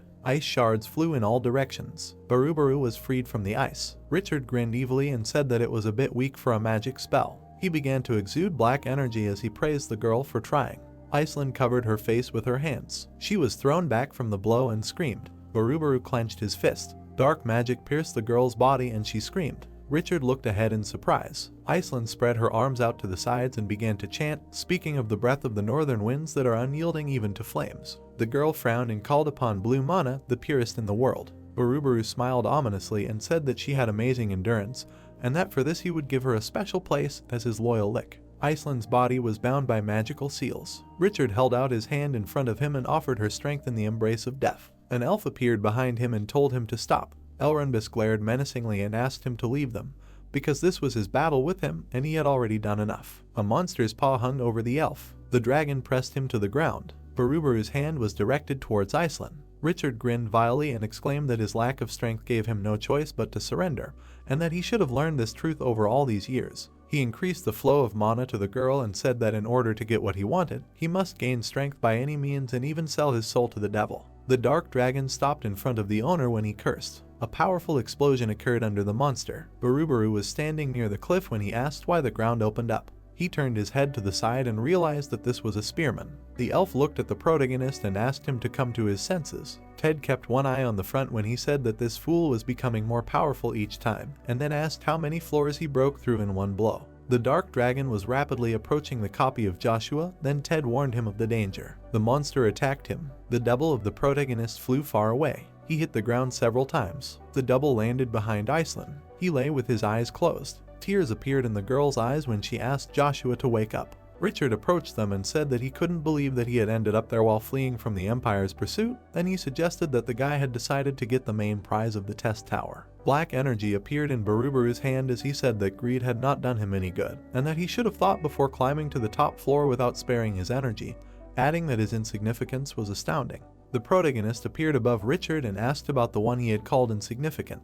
Lightning ricocheted off Barubaru. Joshua and the elf appeared in front of Iceland. Then he said that he had thought that the Barubaru in the fourth prince's basement was a fake. The girl looked at the double and asked about what was going on and where he had gotten this clone from. Richard formed a sphere between his palms and exclaimed that this was incredible luck because he would get rid of all the annoying flies at once. A magic seal appeared in front of him as he cast the darkness tool spell. The energy sphere approached the protagonist. Joshua looked ahead confidently and used the 7th stage of magical possession of the spear. His spear was enveloped in a red and black aura. A bright flash occurred as the protagonist used the technique of creating earth and heaven. Barubaru opened his mouth wide and called him a fool, because the darkness tool is the strongest of the dark magic spells, so there is no point in trying since he cannot break it.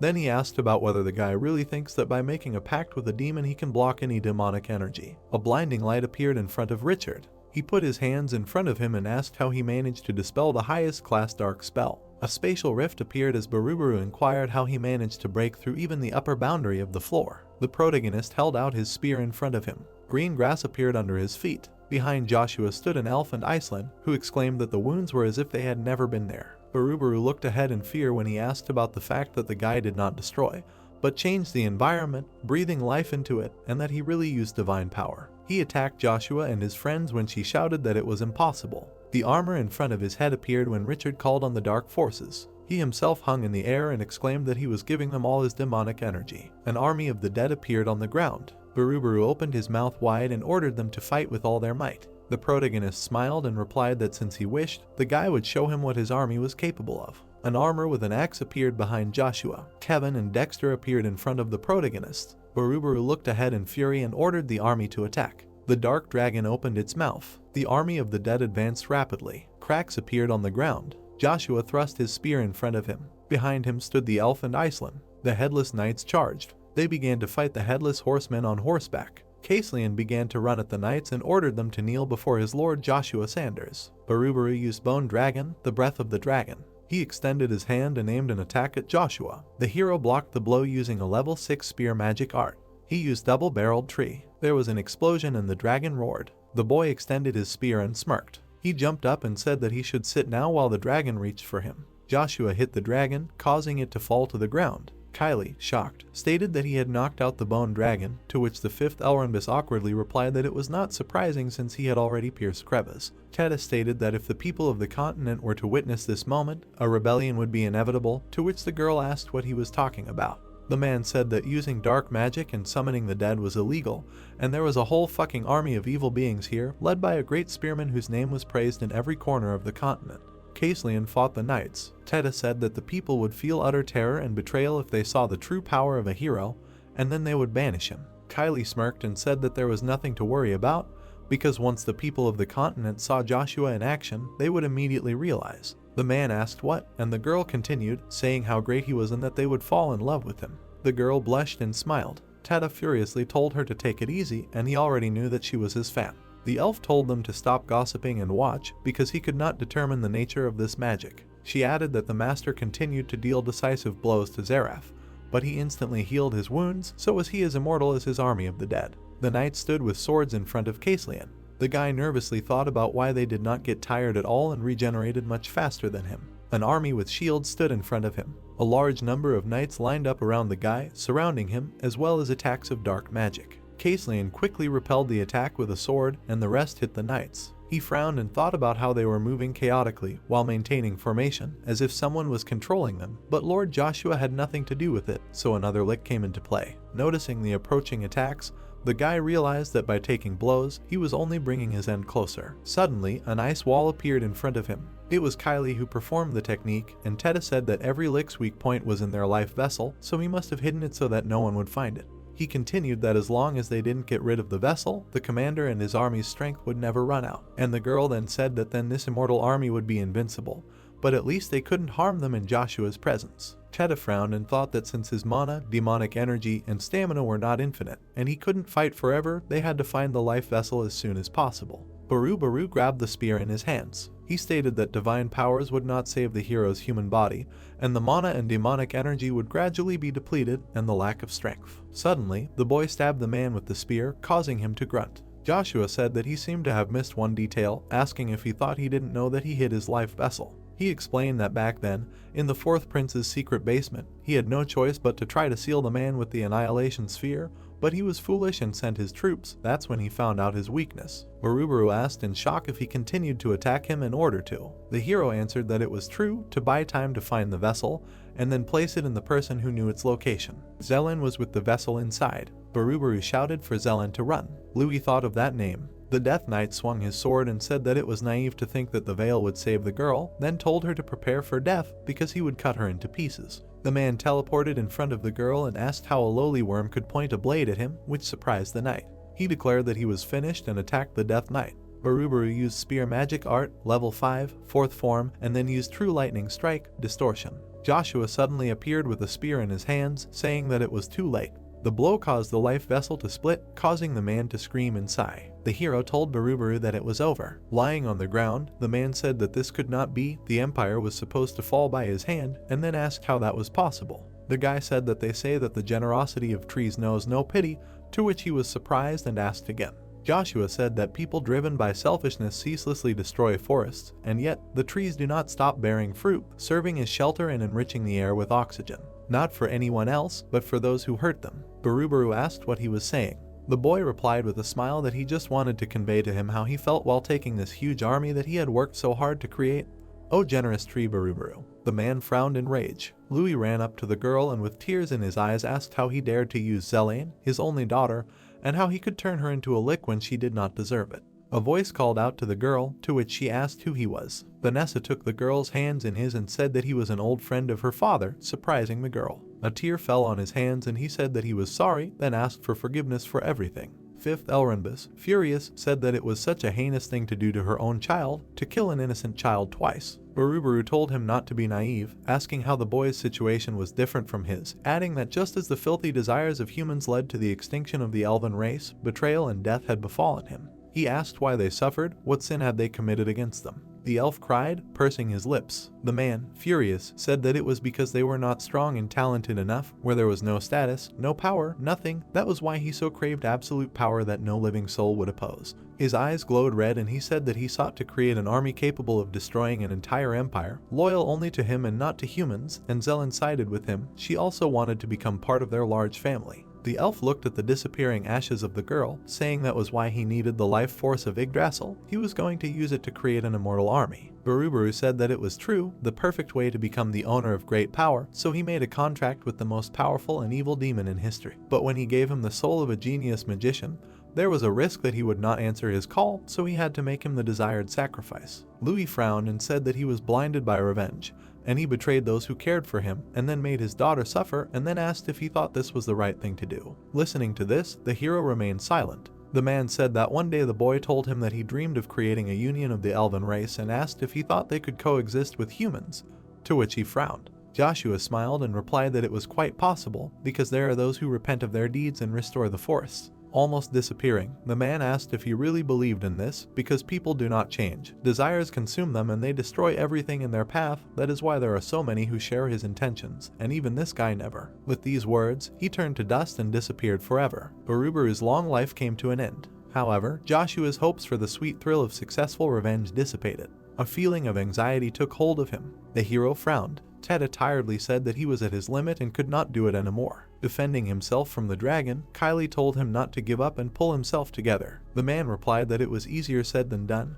and the bone dragon was reborn again, and until the life vessel of this damn lake is destroyed, they have no chance of winning. Suddenly, Joshua's voice interrupted him, ordering them to stop immediately. All the knights looked at him in shock. Walking forward, the boy told the undead to listen to his order, after which he ordered them to obey and kneel. All the undead immediately obeyed and knelt before the hero. The boy frowned and ordered the bone dragon to come to him, to which it obediently approached. Teta thought in shock that this was impossible, surprised that he was able to tame this giant monster. The dragon roared and laid its head near Joshua. The knights pressed their hand to their chest. The boy extended his hand with a smile and all the magic began to be absorbed, after which all the undead disappeared. Teta couldn't believe that he had absorbed an entire army of undead, so now he was a walking immortal empire. Suddenly, a voice rang out, asking who would have thought that Zerath would meet such an inglorious end, and it was a shame to lose such a subordinate, since he was quite loyal. Kylie wondered if this was a magical message or if there was someone else. The guy frowned and said that it was Asmodeus. The man asked in shock if he was the same, the high-level demon that the Lick had signed a contract with. An image of the demon appeared and he said with a smirk that despite the circumstances,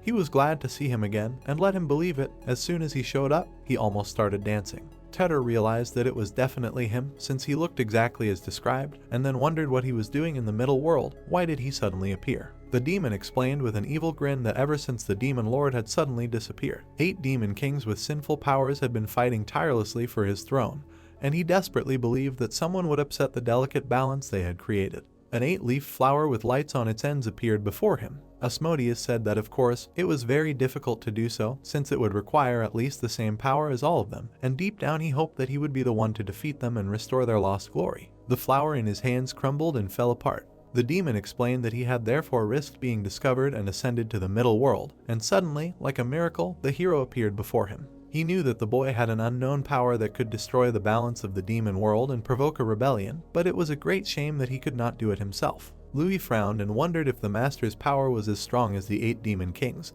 and if such power was too much for an ordinary person to handle unless an archangel was reincarnated in his body. Joshua asked the demon if he was saying that he wanted to return to his former glory, and why should they take the word of the demon of greed, and then asked him to tell the true reason for his appearance. Asmodeus said with a wide smile that if he wanted to know the truth, then he should find him, and he would wait for him on the mountain where the black moon rose, which used to illuminate everything with the brightest light, which was replaced by darkness. The hero stood and looked at him silently. Kylie wondered why the brightest light was replaced by darkness. The demon said that this was his last gift to him, after which a bright light appeared, and he said that he would look forward to their next meeting. A seal of agreement appeared on the ground, surprising Tet, who asked if it was the same one that demons used to make contracts with humans, and what the hell Asmodeus was planning, trying to bind Joshua to another demon. 5th Elrondbus was shocked, saying that he had no idea, but he was sure that it would not lead to anything good. He asked the master who was walking ahead what he was doing, since he did not know which demon would decide to seal the contract with him, and then asked him to go back, since it was too dangerous. Walking to the center of the seal, Joshua smirked, saying that no matter who appeared there, he would be the victim, not the boy himself, and even if one of the 8 kings of the underworld met him, he would sign the contract. A bright light was heard, forcing everyone to cover their eyes. The elf stated that at this rate, the entire middle world would turn into hell, telling the boy to stop right now. The hero greeted the one who was about to appear with a smile. A red glow appeared in front of him, and a vessel appeared. Teta said that the entire space was filled with demonic energy, asking who was behind this power, to which Kylie replied that, just don't tell me that it was really the Demon King. The 5th Elrondbus, trembling in his body, said that it was quite possible, because in strength he was not inferior to Asmodeus himself. Suddenly, a cute pink creature appeared, growling. Everyone looked at this creature in shock while it made sounds. Kylie folded her hands together and happily said how cute he was, to which Teta replied that it was not for nothing that they say that empty vessels make the most noise, adding that this was a circus and nothing more. The girl walked lovingly near the 2 Joshuas, thinking that there were 2 amazing men at once, and even though one of them was a double and not real at all, he still made her heart flutter wildly. Teta thought about the fact that he did not know that the legendary double was in the test tower. He looked to the side and asked the elf how long he was going to hang on, telling him to get off since he had already gotten on his nerves. The boy asked what he thought and if he found this Cuckoo strange, telling him to admit that he also seemed like an unusual demon. The man said that they would find out soon, but first they would settle the remaining issues, then thought about figuring out what to do with Evergaunt. He asked the Spearman if they were going up to the next floors, suggesting that they get out of here. The hero said that he really wanted to know what the prize was at the end, and also, suddenly, a man appeared in front of them, telling them not to rush to clear the tower. It was a guy with long hair and red eyes, who said that the passage to the last floor was close to them for now, then told them about the Lord of Darkness. Teta asked how long he had been standing there since he hadn't even felt the guy approach, and Louis, closing his eyes, said that if he, a stupid person, didn't want to get into trouble, he should show respect. The red-eyed guy, standing in front of them, said that the hero was facing the black dragon crevice. Teta, shocked, thought about the black hero, thinking that first he was a higher demon, and now he was also a dragon, after which he wondered what the hell was going on in the middle world. The hero repeated the dragon's words about closing, and then asked who decided that. The guy seriously replied that now was not the time to argue with him, asking if he agreed, after which he added that very soon the continent would be flooded with a sea of blood, and the elven forest and their hometowns were no exception. He said that now that he knew the hero was the Lord of Darkness, they had much to discuss, but if he did not listen to him and continued to climb, it would be difficult to maintain a trusting relationship between them, and then told him to decide to take him to the top of the tower or return to unfinished business. Joshua frowned and thought. A mansion outside of Acadia appeared. Beatrice was sitting with a glass of wine, asking if it was strange to live in the same palace and never meet. She sat with the girl at the table, adding that they were born from different mothers, and then she was not in the palace. The woman said that she was very glad to finally meet Lucia and hoped that they would get along. She apologized and said that she should call her by her real name, Ashira, and then asked if she agreed to be friends. The girl frowned at the floor. She said that she did not understand what she was talking about, because she was an ordinary servant. Beatrice smiled and said that there was no need to pretend anymore, she knew everything perfectly well, because she pretended to have lost her memory because she was afraid for the life of her beloved son. She said that she would help her, but in exchange she would convince Duke Agnes to make Babel in the air. The woman grinned evilly, saying that then she would ask His Majesty to grant Joshua a pardon, after which she asked if she would prefer never to see her only son again.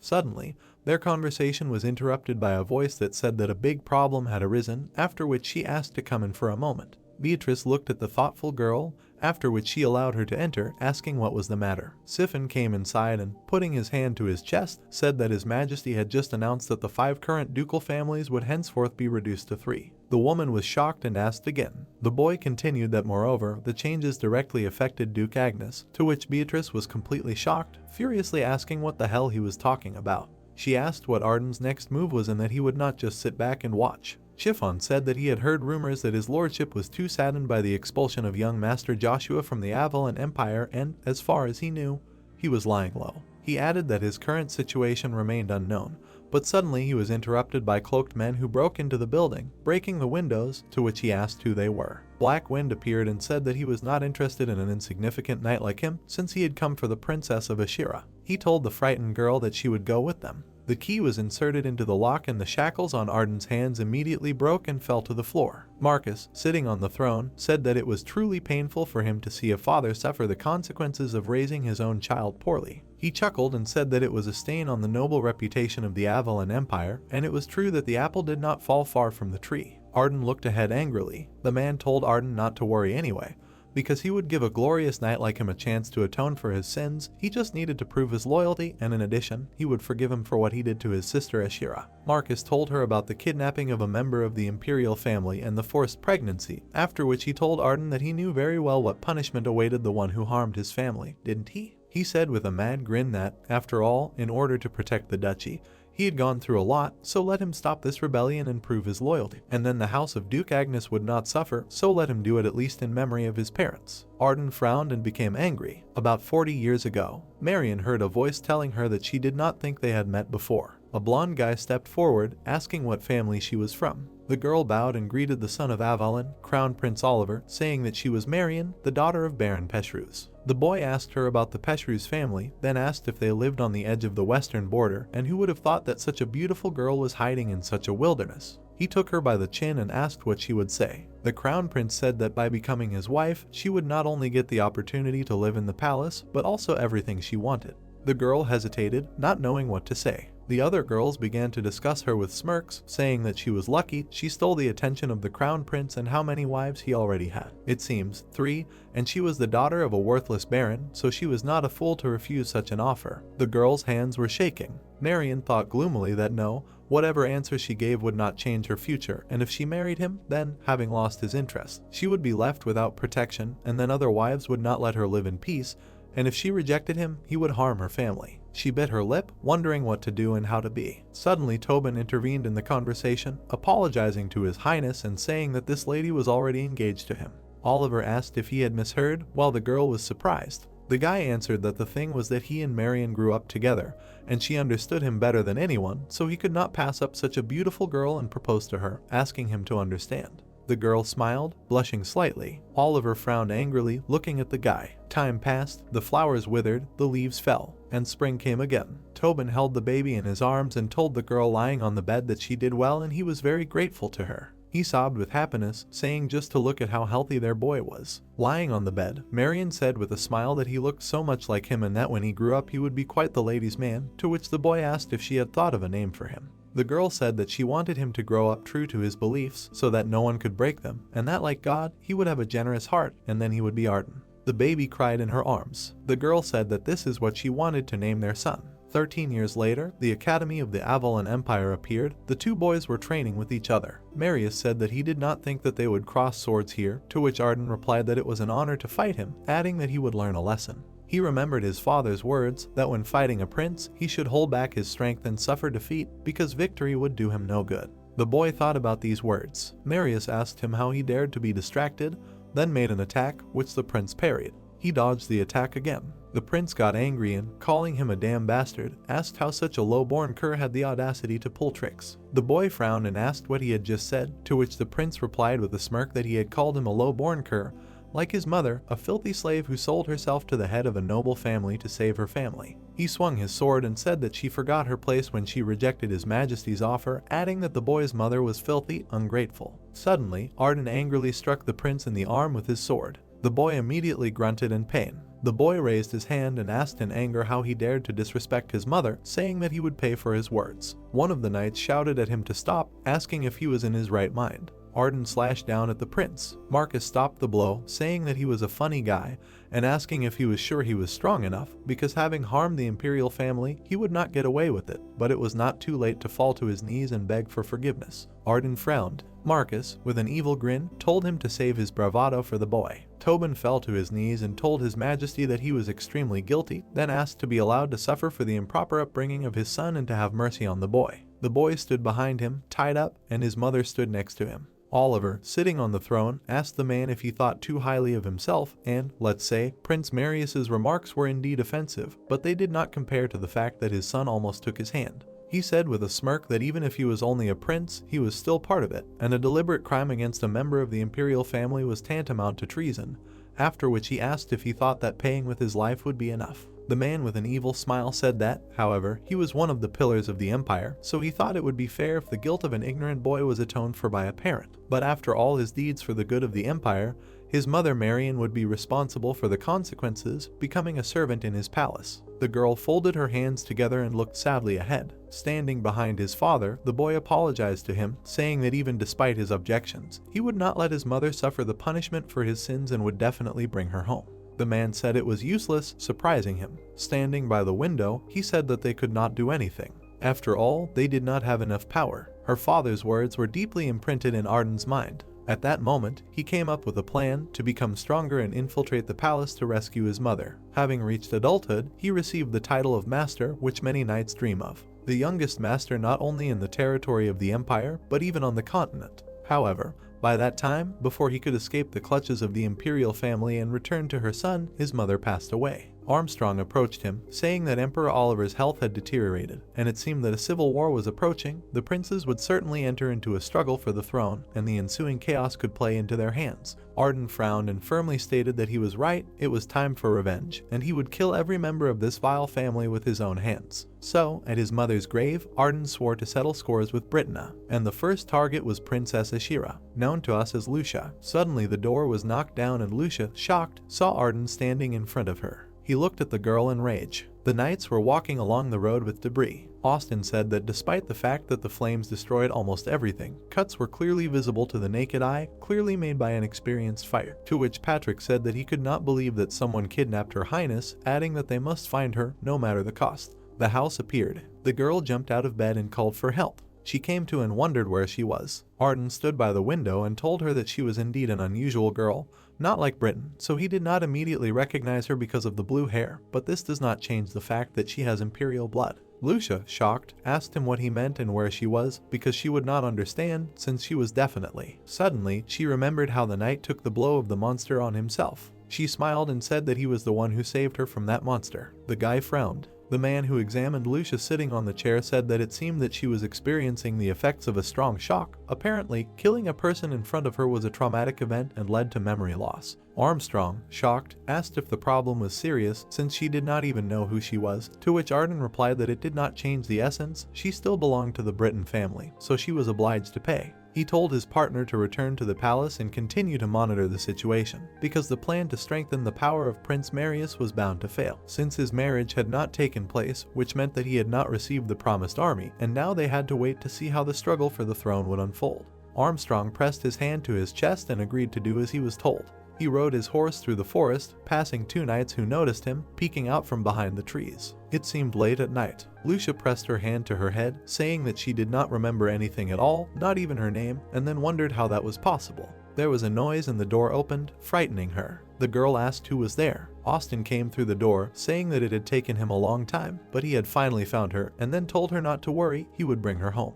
Lucia began to back away, telling the guy not to come near her, to which he said not to be afraid because he was here to help. The girl's memories of the dead man awakened. She covered her head with her hands in fear, screaming that she did not want to die. The knight ran up to her and covered her mouth. He swung his knife and said that there was no need to wake up the whole neighborhood, and also asked her to do him a favor and disappear forever. Austin began to swing the knife, but the knife stopped right next to the girl's eye. It was Arden who grabbed the knight's hand, saying he doubted the first prince had hired him, and then asked who it was. He said it was not a public figure to do such a thing, and then asked if they were going to interfere in the conflict between the princes. Patrick ran through the door, shouting that the princess had been rejected and now everyone wanted her dead. The man said that by choosing the first prince's side, they were on a slippery slope. Arden parried the attack with his sword, causing the girl to fall. He parried the attack again, causing Patrick to fall to the floor. There was a red light from the impact. The man stood near the collapsed wall. He looked away and thought that, as far as he knew, there were only two of them, and it seemed that the other princes had joined forces to get rid of Prince Marius first, which he had not expected. Arden decided that killing him would not stop them, but would continue sending mercenaries after Princess Ashira, who had been born to be the wife of Prince Marius and Empress of Avalon. He realized that he could not risk leaving her by his side, and since the first prince would soon be dead, it would be wise to focus all his attention on them. The man put his sword near the head of the lying girl. Suddenly, he saw Lucia, with tears in her eyes, asking him not to kill her because she wanted to live. Arden remembered how, as a child, he had told his mother that he would become a noble knight and protect the weak, to which his mother, hugging him, answered that she was very glad to hear this and knew that he would become a wonderful knight, true to his convictions. The man frowned and struck the ground near the girl with his sword. He thought that this was not the knight he dreamed of being, and he felt very sorry for his mother. Arden was right, the first Prince Marius was soon killed, and it was the man who had always supported him and was the last in line to the throne who did it.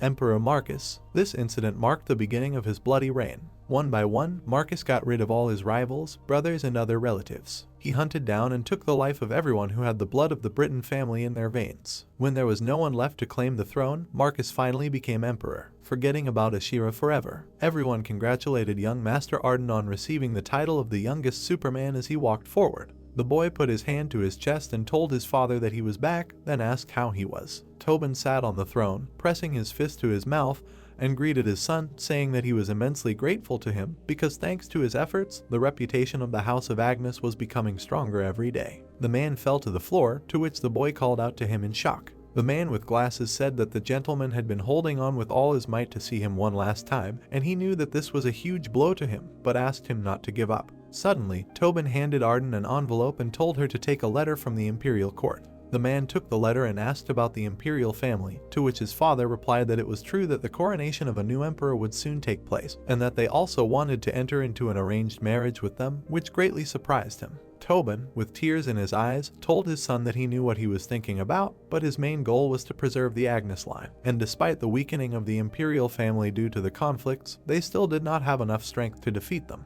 Tobin was well aware that Arden intended to take revenge on the Britton family. Although the battle between the princes had undermined the imperial power, Duke Agnes was still unable to challenge it. Knowing this, Arden worked tirelessly to increase his strength. But even though he had earned the unofficial title of a superhuman titan due to his fighting abilities, his power was nothing compared to Marcus's. It was too presumptuous to think that the time had come for revenge. Tobin told the man that now was the time to show diligence and expand the influence of the Agnes family, and then told him to gather reliable people and reach new heights. Let the people see him as a hero and revere him, like the once greatest ruler of the kingdom of Asgard. Tobin's eyes became lifeless and he died. Arden closed his eyes and silently cried. Emperor Marcus knew that the Duke was always looking for an opportunity to take revenge on him. He could easily wipe the entire Agnes family off the face of the earth. But over time, Arden accomplished many feats, thanks to which he became a role model among the knights. All the people idolized him, and while the Emperor's power was unstable, Marcus could not get rid of the hero of Avalon, risking incurring the hatred of the people. So he decided to act cautiously, to take over the house of Duke Agnes by marriage. Resisting Marcus was too much for Arden, so he could only agree to his conditions, waiting for the day when he would crush the Breton family. Time passed. Beatrice, Arden's wife, gave birth to a son. However, his biological father was clearly another man. Standing next to the woman with the child, one of the men said that he was sure that the young master of Babylon had a brilliant future. He would certainly become a brave knight like Duke Agnes and the greatest master of Avalon. Beatrice laughed and thanked him for such kind words, adding that she thought the same, and when Babylon took over the reins of the House of Agnes, they would further strengthen their ties with the imperial family. Arden remained silent to her words. Using Marcus's authority, Beatrice led the supporters of the emperor to the House of Agnes. Thus, Arden was gradually losing allies. Lucia brought him tea, pouring it into a mug. The man asked what she was doing and why she stayed, since he had let her go. The girl said with a smile that she could not abandon the man who had saved her life twice, so it was her turn to help him. She happily added that she was also grateful for the name he had given her. Arden smiled, saying that he was glad she liked it.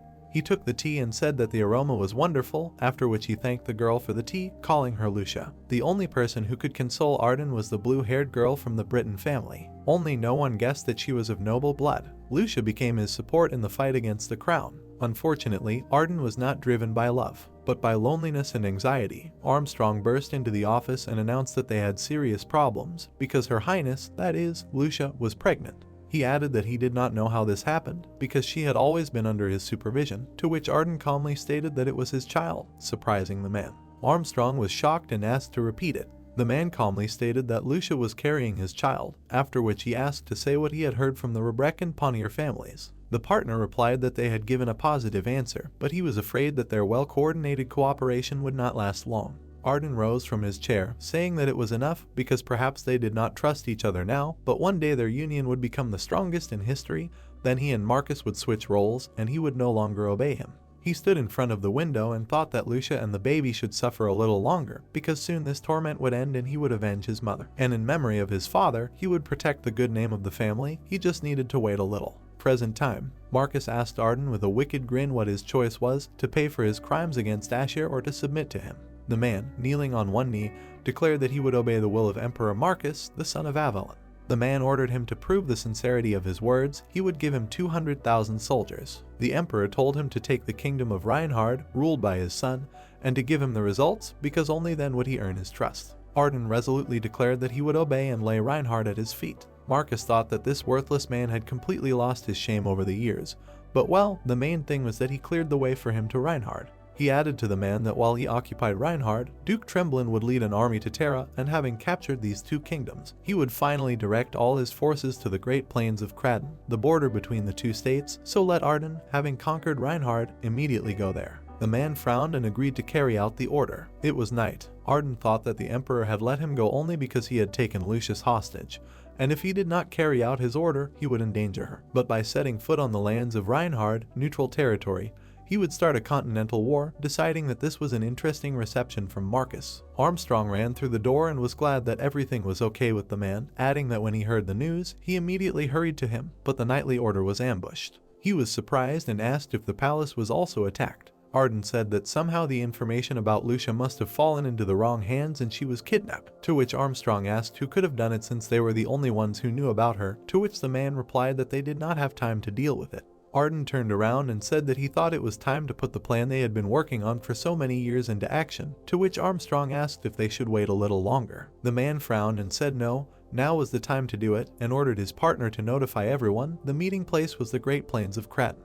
Olivia came in and said that they would have to abandon this plan because their rebellion was doomed to fail. Olivia was sure that this rebellion would fail. Agnos asked the girl how far she could see with the eye of consciousness. Olivia could not answer that, but she was sure that if they went to the plane of Claydon, they would die. All the heroes were shocked. The girl just wanted them to be a shield for Joshua for a little while longer until the girl's memories were fully restored. Olivia knew that it was better to stop the rebellion. Agnes understood that the girl did not know the Emperor well yet. The hero understood that they could not turn back and that this was their only chance to survive. The Duke asked to quickly begin destroying the towers and the Emperor who occupied these places. The man understood that he had allowed him to conduct experiments with the undead, and he had stabbed him in the back. One of the assistants answered the Duke that as far as he knew, Grant had become the first 8th class mage on the continent, so conquering the magic tower would take much more time and effort than conquering anything else. The man smiled, answering that he had only given a chance to act decisively. Harry said that as soon as the Americans gathered troops on the plain, they would face a completely unexpected situation. The Emperor asked one person if he had heard about the troops turning around. Before the founding of Avalon, the most prosperous country was the Kingdom of Asgard. They had a last king. The famous strongest swordsman of that era was his close friend. He was the most feared by enemy troops and a hero for the Allies. He destroyed the kingdom with his own hands and killed the Emperor, and then founded the Empire of Avalon, and that's how the coup happened. The Emperor is a terrible man, because he wants to avenge his mother, and because of this, he hid his insides. If he fulfills his revenge by starting a revolution, he will be praised as a hero and he can rise to the imperial throne. Harry knew that the past will not repeat itself and his era has already passed. Magic Tower. People wanted a new world to open its doors. It will be a world in which the entire continent will be a colony of their magic tower. The man asked the ruler to wait. The hero knew that from the unexpected appearance they could not remove the Seta. Grant didn't know how to answer him. The man understood that Scorpino's strength was not enough. Grant knew that in the testing tower there was a person who could be trusted and who would be able to sort everything out. A portal opened. The heroes were shown the Elven Forest. The Lord answered that he had obtained the Storm Wind, the source crystal that supported the World Tree. Scorpino obeyed the guy. The heroes began to shout, offering to capture the World Tree standing in the Elven Forest. A deformation occurred. Elven Forest, World Tree, Source Crystal. The girl wondered why the storm was unstable. The man ran to the guys, answering that high in the sky a gate of an unknown nature was opening. The elf was frightened, realizing that this was an invasion. The portal was becoming wider. The power quickly spread along the ground. Magic arrows pierced the shields. Everything began to collapse. Trees and branches broke. The protective barrier of the forest was destroyed. The people tried to escape in time. The Duke shouted to everyone to destroy the forest, leaving not a blade of grass. The hero laughed, not believing that this was not a dream. The guy was glad that he was flying on a black dragon. He had a feeling that he had become a knight of the legendary Order of the Dragon. The girl thought about what would happen with the dragon squad. The heroine could not simply describe the owner in one word, a knight. The guy thought about what to call it. Joshua looked at the letter. This letter was from the princess who was born with the eye of consciousness. The hero began to realize the words that the count said in the gorge. He understood that it was his father who would be in danger. Joshua knew that this would happen anyway, just a little earlier. The guy asked what the hero was thinking about. The man wanted to talk to Joshua about the deal he proposed before the Masters competition. The guy offered to change the conditions and leave him the grant. Joshua agreed to this. The hero offered a condition, saying that he needed to join the knightly order created by his subordinate. The man looked away in confusion. The hero agreed. It would be good for the guy to get another job. Joshua began to call his friend. The hero said that this was a new order of Knights of the Golden Spirit. The guy with a smile on his face congratulated him on joining the ranks of the Knights of the Golden Spirit. Everyone asked to get ready. The guys confidently went to the elf forest. The heroine looked at the tree with fear, which became visible. The dragon approached the world of the elves. The beast began to understand that someone broke through the protective barrier of the high elves. The elf sadly understood that all this was because of him. Someone touched the hero's shoulder, answering that he was not to blame. The team answered that they would like to ask something before parting. Joshua was interested in what the reward was for passing the last test of the floor of the Tower of Trials. The dragon knew that the main reward would be at least the same level. This area is the truth of the world, which is not yet available to people. An ordinary person cannot do it, but perhaps Joshua will be an exception. The hero thought about what to do. Joshua decided to go first. Everyone tried to stop the guy, but no one could do anything. The guy confidently ran after Joshua, thinking that he wanted to abandon his subordinates again. The whole team ran after the hero, deciding to go too. People fell into the hole one after another. The dragon asked Icarus why he was not going. The hero laughed, saying that he was an ordinary person. The world of elves. Somewhere in one of the places everything exploded. The guys laughed, asking where the storm wind was. The whole world burned and blazed. The elves went into battle, asking the guys what they were doing. The heroes laughed, asking the boundless energy of the sun to turn everything to ashes. Solar flare. The elf flew forward quickly, deciding to do something. The girl gritted her teeth. The heroine tried to protect you. The elf tried to do something to these terrible people. The heroine covered herself with her bow, protecting herself from the blows. Explosions continued to sweep across the entire elf forest. The guys did not panic and used all their strength. A solar flare passed through the territory. The elf confidently attacked with his magic. Fire rushed through the heroine's power. Everything began to appear as magic. The elf confidently shot this power at the people. All the heroes decided to drive out the invaders. The heroine looked away. One of the guys answered that he easily defeated the 4th and 5th class mages. The Duke, with a smile on his face, said that this was not enough to drive them out, so they should surrender. The elf answered that she would use all her strength to destroy their fighting spirit. The heroine knew that her abilities were at the level of a superhuman by human standards. The man thought that all elves were kind and innocent, but they were not. The hero asked the elves who had mastered the blessing of the high elves. All the elf boys were kidnapped. The heroine quickly moved in different directions. The man laughed, answering that his body-strengthening magic was much higher. The heroes continued to smile. The girl, gritting her teeth, looked at the hero. The arrow stood near the guy's body. The magic eluded the Duke, not hitting his body. The hero watched in fear as the arrow began to unfold. The man began to understand that there is a lot of interesting magic in the runic language. The arrow hit the shield. The man began to look at it in fear. The hero laughed, answering that she pierced simple defensive magic, which means she lied about being at the level of a superhuman. The elf understood that she would not make any more concessions. The girl threw her arrows from different directions. The man smiled. His fingers snapped, creating magic. All the elf's arrows fell apart. The girl did not believe that this could be. The Duke knew that 8th class magic surpassed reality. This was the difference between a superhuman and a star. The hero asked the girl to give up.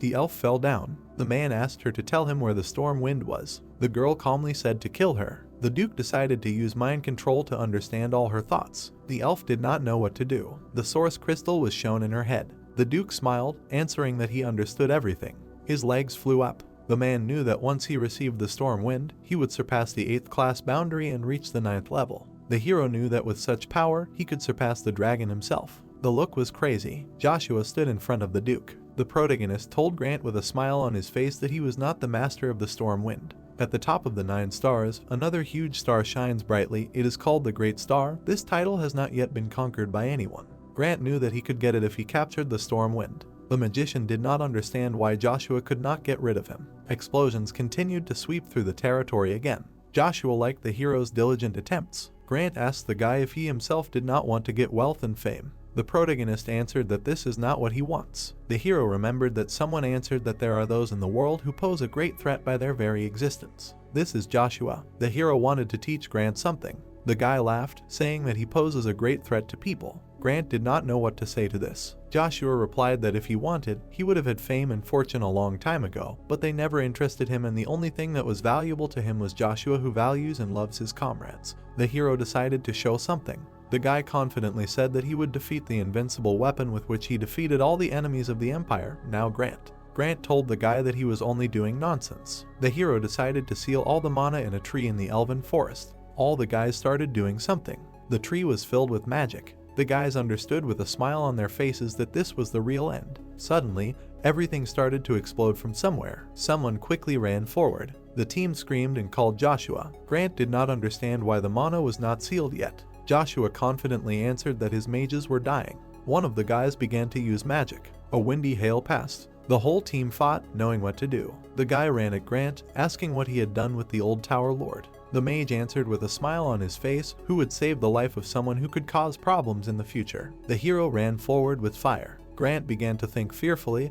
what could be done to him. Power passed over his face. Magic began to explode. The hero confidently answered that instead of the old Tower Lord, he would kill you. Grant touched his face, answering that he had managed this trick only because he had let his guard down.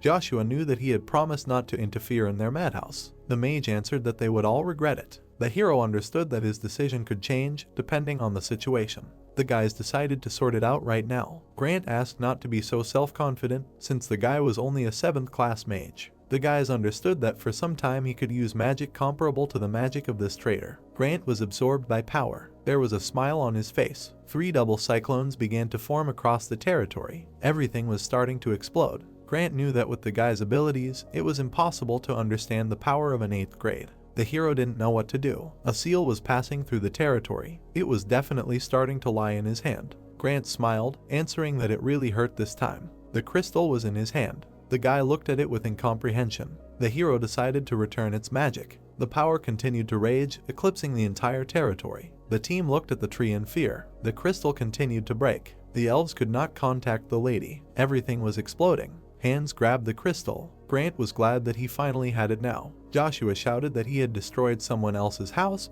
so heavenly punishment awaited him. Grant understood that the guy would not be able to resist heavenly power. Joshua smiled, realizing that he would still be stronger. Grant was gaining magic. The guy told Grant to check who was stronger. It was funny for the man. He was surprised by such outstanding pride. Something began to explode around the area again. Light filled the entire area, branches broke with great force. The entire area sparkled. Joshua asked Grant if he doubted his powers. The magician did not understand how this was possible. Joshua answered that he was a person who, by his very existence, posed a great threat to the world. The 6th level spear technique, the wind spear. The power of true magic began. The entire area was filled with light. Grant knew that he had acquired the power of a god. The magician's body fell into the abyss and he himself was surprised that he had ended this life so insignificantly. Grant screamed that he was in great pain and that this pain did not stop. The man did not understand what had been done to him and why his body had split in half, but he was still alive. Joshua knew that the crystal had many different powers and magic. Grant asked him not to talk this nonsense. The guy continued to smile. Joshua thought about Grant for a long time and realized that he was not the kind of person who would live his whole life like a dog under someone's command.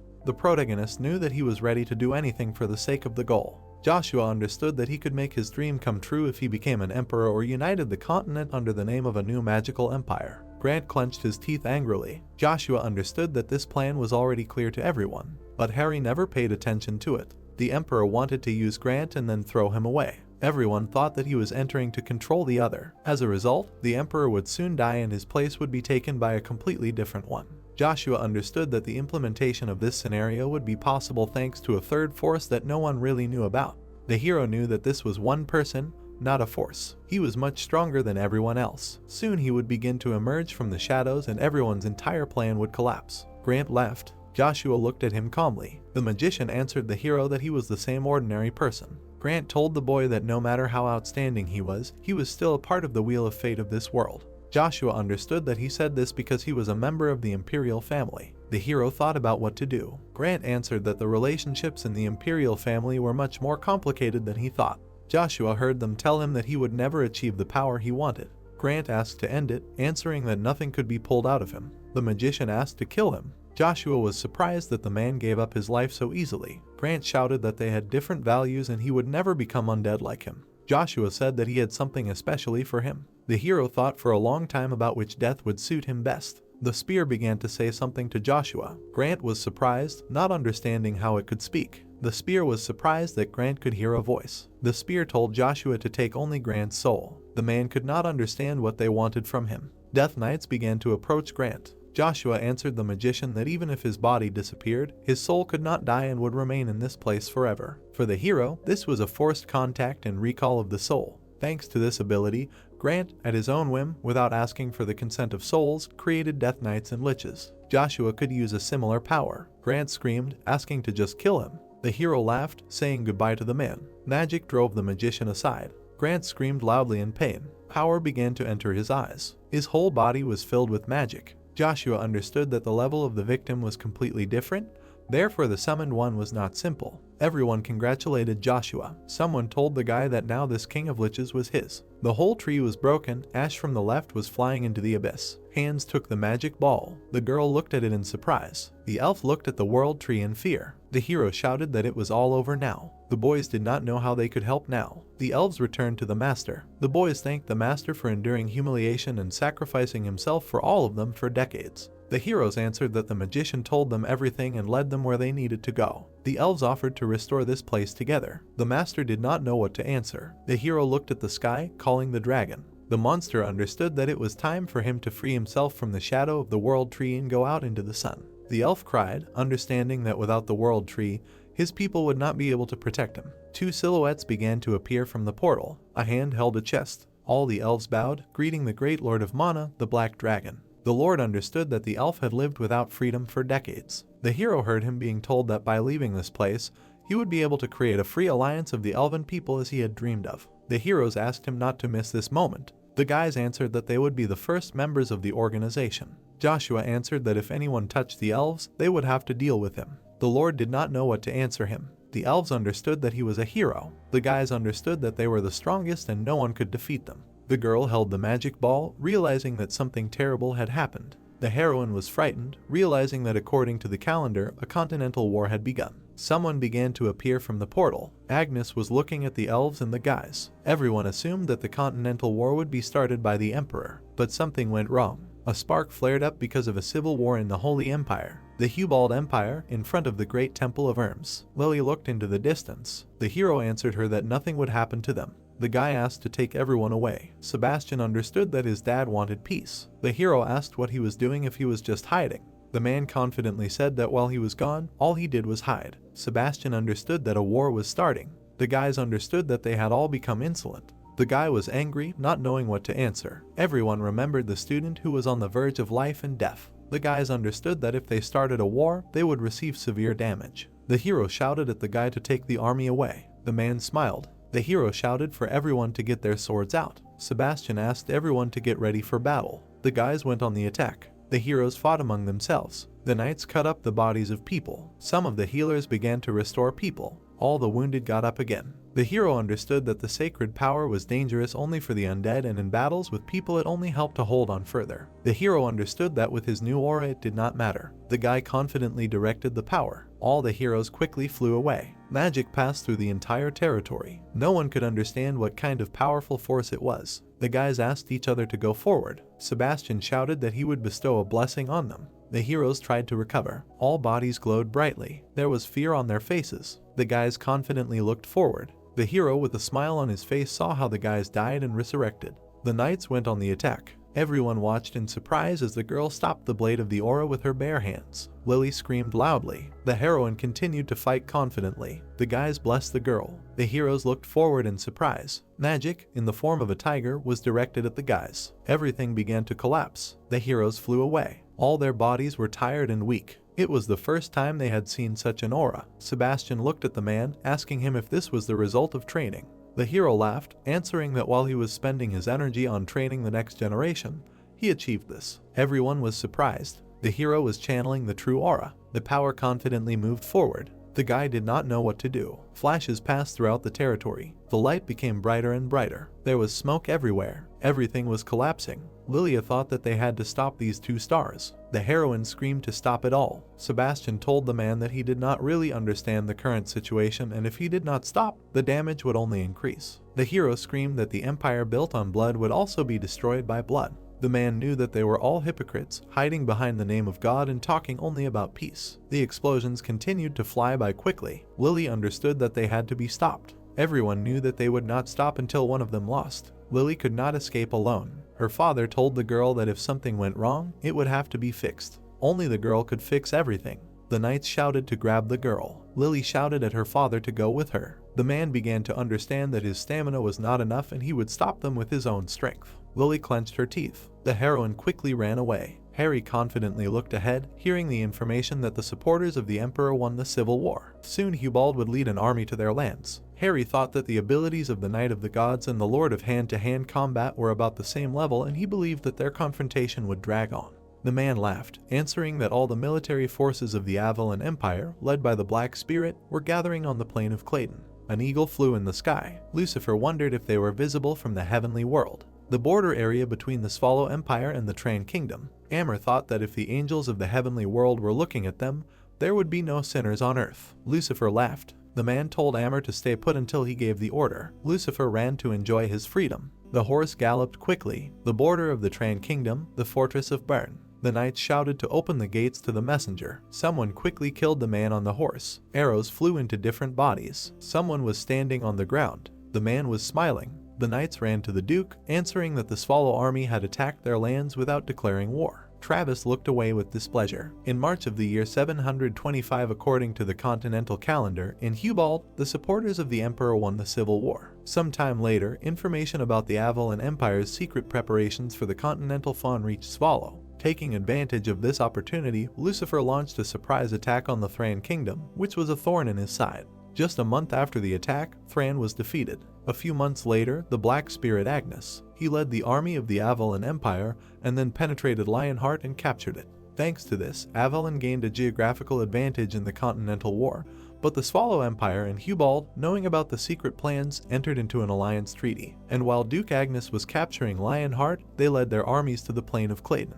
Joshua was told that he had better go to Lionheart. The team understood that they had no other choice. Icarus decided that they needed to return to Lionheart and show everyone who the true heir to this throne was. The guy suggested going to the Magic Tower, since not all the magicians from there followed Grant. Everyone understood that it was too dangerous to climb between 3 empires. The team understood that there would be only 5 stars there, and they were already silent about the Masters and superhumans. Joshua was silent. It is natural for a father to interfere in his son's affairs. The boy was given a ring of light. Everyone thought that it was not passed on by inheritance. Agnes looked ahead. Someone was standing opposite the Duke. Joshua was silent. A few seconds later, the main character answered that he was going to Lionheart. The team understood with a smile on their faces that they would also follow the guy. The heroes asked the Black Dragon if he was going with them. The hero calmly answered that he could not interfere in the affairs of the Middle World. Joshua smiled. The Continental War that the Emperor so longed for began on the plain of the Claytons. Lying not far from Lionheart, 3 countries met in a cruel, fateful battle. This battle, the number of victims in which reached hundreds of thousands, remained in history. In that place, Duke Agnes was attacked by 3 stars at once. The result of their battle shook the continent. The Black Spirit of Avalon, whose glory was radiant, fell in battle,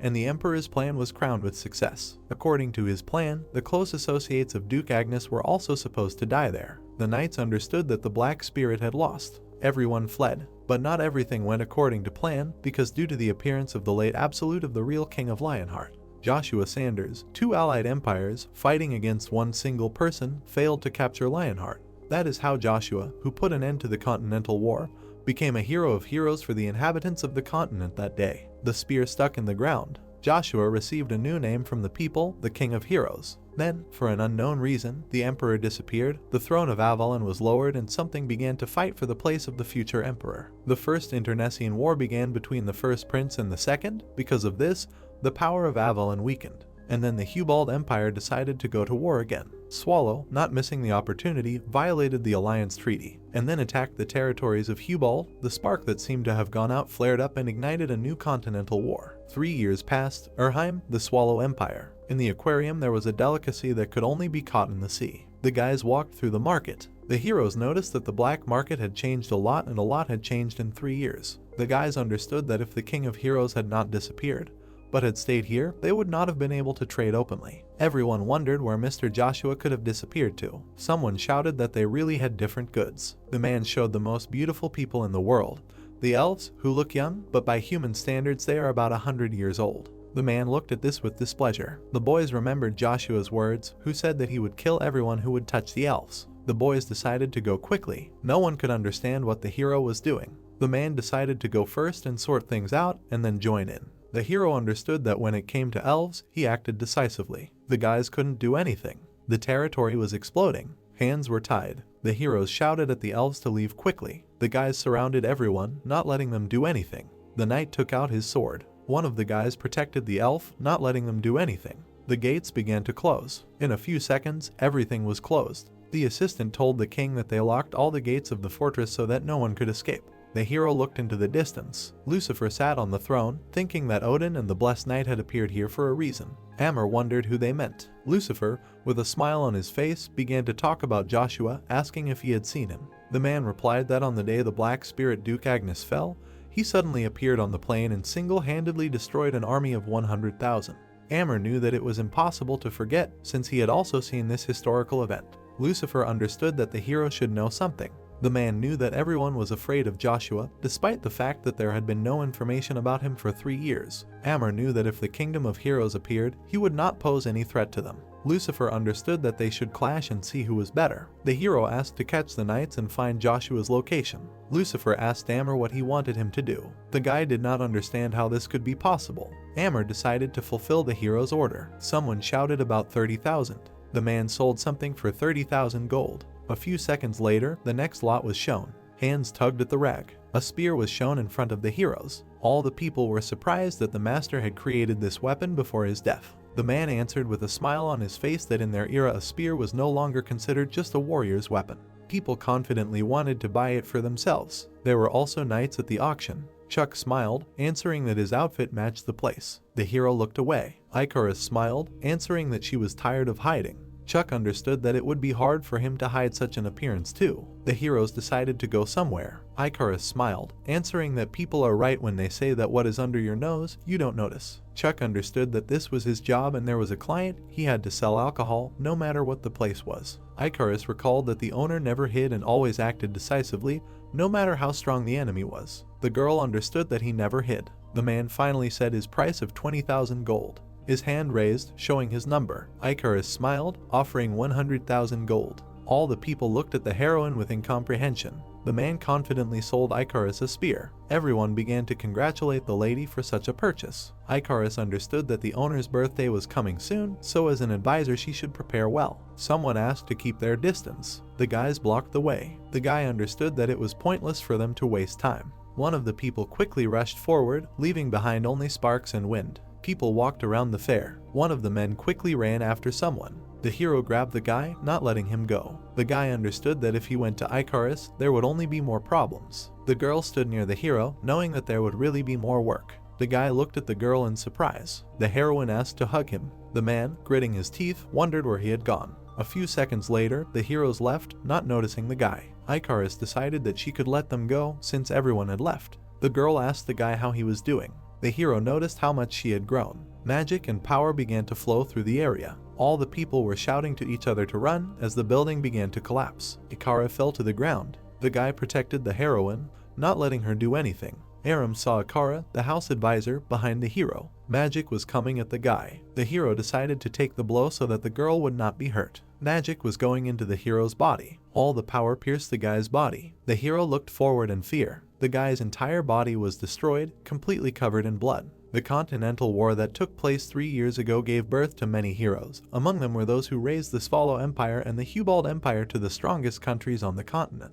Bloody Sky Lufitzer, the master of hand-to-hand combat, a mysterious leader who took charge of the kingdom that fell under the onslaught of the Empire, and then united them and made the pinnacle of many heroes, namely Joshua Sanders. Joshua's path was lazy with glory and always led to victory, although its end was miserable. Many people died in the war, but even more heroes showed themselves to the world. Aram asked about the whereabouts of the King of Heroes now. The knight did not answer, trying to protect the girl. The hero began to accept the power. The knight continued to protect the aura. All the magic went forward. The body was smashed to pieces. Someone asked the hero to look up. A bright light appeared, which pulled the hero along with it. Aram understood that all the guys were here and he would not be able to cope with them all since there would be too much trouble. The heroes decided not to be distracted at such a moment. The power passed through the heroes. The entire territory radiated magic. Aram understood that he could not be defeated by force alone. The hero knew that strength is not only physical superiority. The knight thought about what else he could do. Aram laughed, answering that this was the true aura. This is not just a change in aura, but a wonderful technique that turns it into the desired matter. Someone shouted at the hero to be quiet and not to say anything. A girl jumped from the side, shouting that not only the guy could use it. The knight flew with force. Magic rushed across the entire territory. The sword was filled with magic. Aram noticed that the knight's power was different from the sacred, and this is called the true aura. The hero noticed that it would not be so easy to deal with two people from above. The guy began to understand that he really heard the old man's voice and it did not seem to him. The hero decided that he should have given this matter to someone else. Aram decided that he had to pretend to be weak and ask for help from Emperor Lucifer, who was just here. The knights looked away in fear, thinking that he should have been in the swallow. Some kind of magic passed through the territory. Aram decided that now he could retreat. Icarus began to cough, lying on the ground. The man replied that he was pleased to see people's faces. Aram was most interested in the master's face. Everyone wondered who could have the same thirst for blood. The force continued to pass through the territory. Everything exploded. One of the knights shouted for everyone to leave. The man asked them to quickly achieve the goal for which they came here. The guys decided to join forces, deal with Aram, and then quickly leave together. The hero laughed, answering that today would be the day of their death. A dragon monster was quickly approaching the people. Everyone noticed its power and strength. Two dragons rallied together, killing each other. Aram was surprised that the Duke was able to materialize the legendary beast, a symbol of cruelty and malice. Someone answered the knight that they did not come to Urheim just to gather information. They wanted to find Joshua. Hands joined each other. The heroes left, leaving part of the fight to the teacher. The man replied that he would return when the master was with them, but for now they should be careful. The man waited for this to happen. Aram was not going to let anyone go so easily. The man understood that they were not the ones who were tied hand and foot. The two forces were starting to touch each other. Aram did not understand why he had fled during the war, and now here, as if nothing had happened. An abandoned house. Hands holding weapons. The guys noticed a secret passage, deciding to enter it. In their hands were very useful notes, without which they would have been stuck in this labyrinth forever. Ikara answered that she had only heard about the gathering. The girl also could not get anything specific because of possible spies. However, she could find the last traces of the owner. Ikara answered that she had not heard anything else. The girl was afraid that a blood stain might appear. The knights calmed her down, answering that all this time he and his friend had been traveling around the continent and learning to wield a sword. The hero knew that the man could not lose so easily. Ikara understood that they knew a lot, so she could not worry so much. The hero knew that he would achieve this on his own. The knight understood that he would certainly master the true aura on his own, which could break even the materialization of the aura. The hero knew that he would be able to obtain absolute power, with which he could protect even the owner. A portal began to appear in front of the heroes. Everyone became scared, thinking that it was a trap. The guy was asked how much longer he would sleep. The hero opened his eyes, realizing that he needed time to get his mind in order. The guys looked at Agnes, who was in the portal. The man looked at everyone carefully. Lufitzer understood that everyone had their own goals. The hero calmly looked away. The sword stuck into the ground. Joshua decided to get out and destroy everything in his path. The heroes watched as a portal appeared.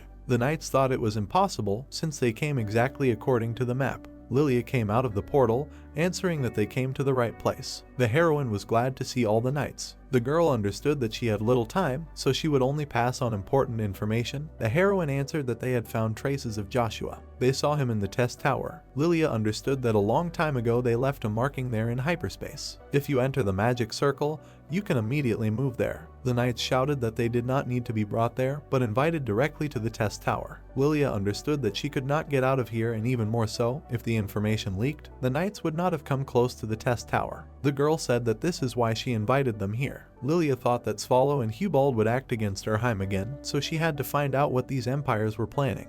Icarus understood that this was why Bloody Sky Lufeiser was in Urheim, to repel Hubald's new attack. The girl thought that they could form an alliance again. Lilia decided to start looking for Joshua as soon as possible, before the bloody wind blew onto the continent again. Everyone knew that Avalon would also not want to miss the opportunity to stop the internecine war of the princes, so unexpected changes occurred within this empire. Because they had been fighting for the throne for 3 years, the country was on the verge of collapse. The knights decided not to waste time and went to the test tower. Lilia answered that the missing fourth prince had appeared in Avalon. The hero looked ahead attentively. Lilia knew that someone of incredible power was supporting him. The guys decided to focus on this matter. The heroes knew that they had a goal to find the master, so they thought they would be able to meet him again.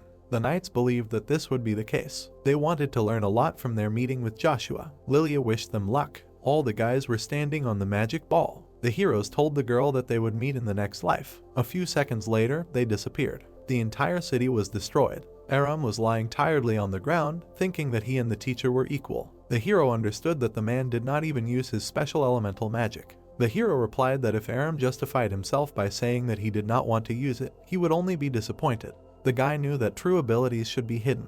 The hero replied that he used it. Lucifer thought that someone who knew Urheim well was behind them. The guy decided that this was the Moon Gate, whose main branch was based right here. The Tower of Trials. The knights thought that this place would be teeming with monsters. The hero noticed something. All the guys ran, hoping that they would really find the owner. Someone was standing in the forest. Joshua was standing to the side. The knights began to ask the guy what had happened to him during these 3 years. The heroes continued to ask. Suddenly, Icarus began to answer that this was not her owner, since her owner did not have such an empty and dead look. The knights thought that they had not seen him for a long time, so it seemed that he looked like this. The guy decided that Joshua decided to meet them.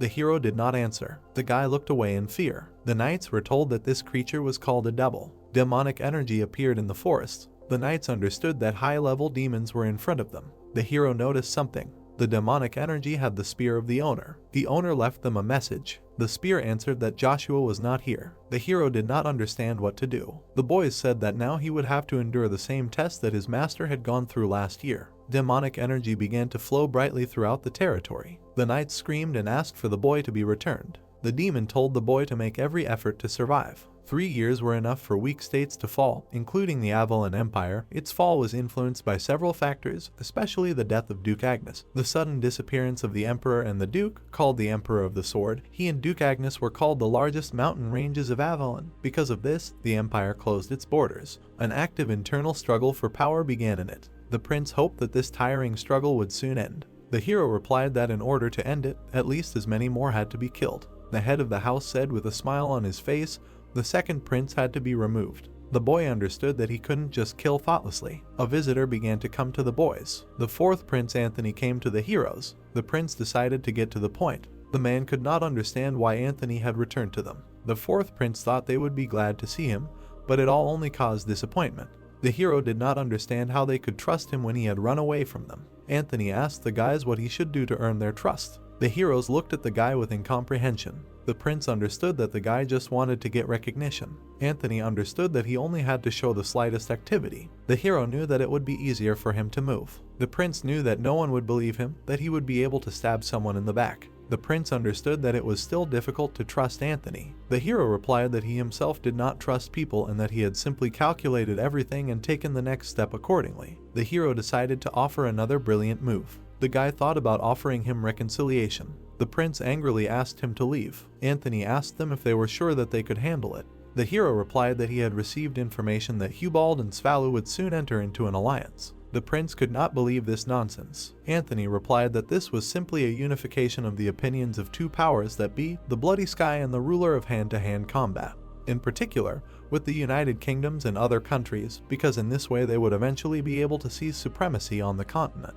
Avalon could also be among the annoying countries, but perhaps they would not pay attention to them. The man understood that this was indeed the case. The prince did not know what to answer to this. Anthony said that he had brought a very important person. Harry entered the heroes. The man began to greet everyone. The prince asked Harry what happened when he and his father disappeared 3 years ago. Harry understood that he had no excuse. The man understood that he had a proposal. Anthony decided to officially recognize the death of the emperor and call all the aristocrats of Avalon, and then organize a funeral. Anthony understood that everything had changed. After all, now they had to quickly end the feud between the princes in order to better prepare for the impending continental war. The prince understood that he should not act rashly. The hero decided to arrange a bloody massacre with the funeral. This would be a great opportunity. The prince was silent. The hero laughed. Anthony decided to give time to make decisions. After a while, the guy left. The prince was angry. MYA stuck into the ground and someone began to shout that the black spirit of Avalon had died. The army said that everyone would fall by their hand. The hero understood what the spear meant by the test. This is the day of the master's disappearance. The knight decided that he could handle this easily. The hero quickly fought the army. People confidently ran towards the hero. The knight shouted, looking away. The army continued to run. The guy decided that it would be harder to handle than he thought. Something was lying on the tree. Everyone wondered what kind of test the hero was going through. The spear told Ikara to pay the price for the information. The girl decided to give him whatever he wanted as long as they had a master. The spear asked the girl what she thought. He sent Joshua to some other place. The weapon decided to make a deal with the girl where she would give the spear whatever she wanted. The weapon answered that the guy's mind was unstable and Joshua had lost most of his strength. But here, in the middle world, there was no one who could harm him. Only time stopped for the hero 3 years ago. The girl asked to explain it more simply. The spear answered that Joshua knew that they would come looking for him in the tower and he also knew about the endless war on the continent. But in any case, the faster the guy passed the test, the faster he could meet Joshua. The spear knew where the master was. The weapon answered that this was a place called the Fallen Empire, Avalon, where Joshua was heading.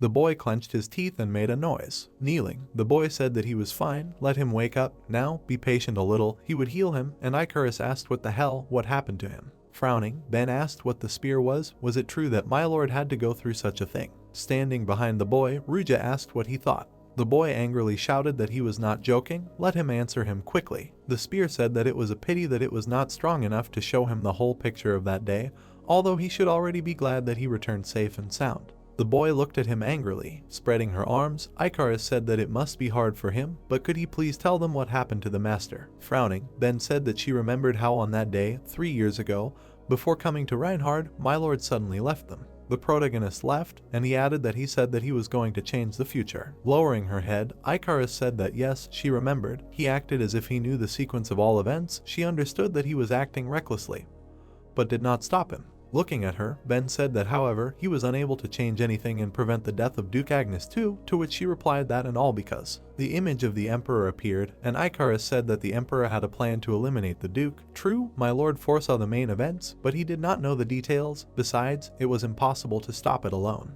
Looking directly, the guy said that it was true, that's what everyone thought, but it turned out that their assumptions were fundamentally wrong. The girl looked surprised, hearing that the United Nations of the Empire of Hubalt and Swallow were stopped by Duke Agnes, to which they responded, and he continued that the goal of 3 of the 9 stars, the King of Martial Arts, the Blood of Heaven. Ben frowned and said that the Dark Monarch. The hero held a spear in his hands. It was said that from the very beginning it was not Duke Agnes. Joshua looked straight, and he added that their lord. Looking straight, Christian said that then, it turns out that the title of King of Heroes was given to him by the soldiers of the United Nations. Now everything is clear. He must have suffered a crushing blow in the battle with the Titans of the 9 stars, and therefore he was hiding all this time. He turned around in surprise, hearing that he thinks the paladin will not hurt to get rid of the demonic energy that sits in him, to which he asked what demonic energy.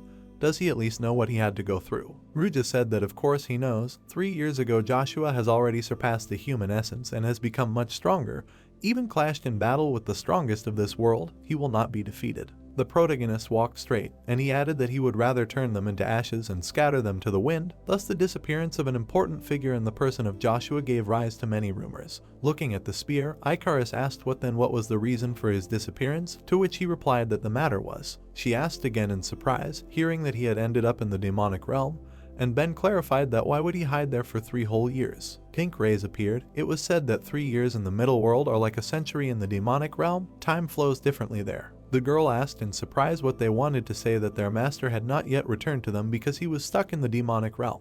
Looking at the spear, they heard that some circumstances did not allow him to do so. Joshua encountered unexpected variables. In order to unravel them, he passed the test tower. The protagonist looked away, and Ruja added that upon completing the trial, he received several special rewards, but among them was one thing that he needed the most. Looking away, Christian said that the greatest reward for clearing the last floor, the absolute truth, I think they called it. Spear replied that it was, but in fact, the greatest reward was a mirror that would show the winner the past, present, and future. The mirror appeared, and he continued that it was called the Mirror of the Full Moon, but whoever used it would have to pay the price, whatever it was. A crown covered in blood appeared, and Ruja said that with the help of the mirror, Joshua learned that the emperor had been killed, to which he was asked that he was dead, but everyone thought he was missing. Icarus, her eyes wide open, said that this changed everything, asked what it meant. The Lord had gone to the demonic realm to pay for this information. Standing in front of them, the spear said that it was true. That was how Joshua had ended up there, performing his duties in the demon world. He had suddenly been unexpectedly transported to the middle world, and no one knew when he would have to return. Gritting her teeth, the girl thought that it had been 100 years since he returned. It was too much of a price. Why had he taken on so much? A view of the palace of Caesar, the 4th prince of the Avalon Empire, opened up. Putting his hand on the box, the guy asked that there was no more decent place. Why had he called here of all places? Standing in front of him, the man said that his hospitality towards guests left much to be desired, to which he replied that he had said almost nothing on his last visit. The boy smirked and asked if he had just finished off Agnes' family right away.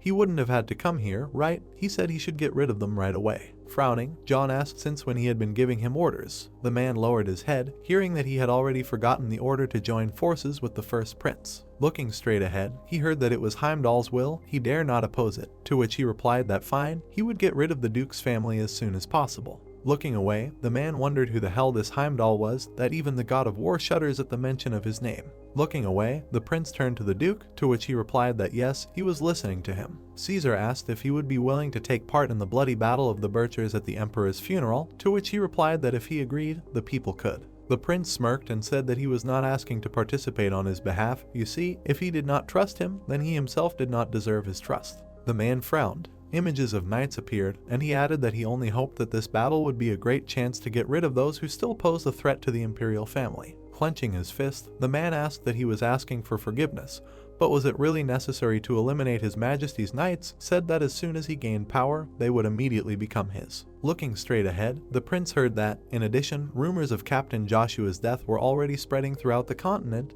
If he was worried about him. Smirking, the boy asked that he had seen his body, to which the Duke looked surprised. Picking up the box, the prince said that he did not know what was on his mind, but he was clearly hiding something. He wanted him to understand. As he left, he added that neither Paul nor Anthony were suitable to be heirs to the throne of Avalon. The heir had been chosen before His Majesty's disappearance. Opening the box, the boy said that it was he, the fourth prince, Caesar, who had given him this ring as a confirmation of his will. The ring shone brightly. Looking at the ring, the man heard that he was also the only one who knew its location. Looking at it, the prince said that everything had already been decided. He only asked him to follow his orders. Frowning, the Duke thought that this was undoubtedly the ring of Emperor Chris, with whom he had never parted, but he knew that His Majesty would not have given it to anyone, even his son. Was Joshua right?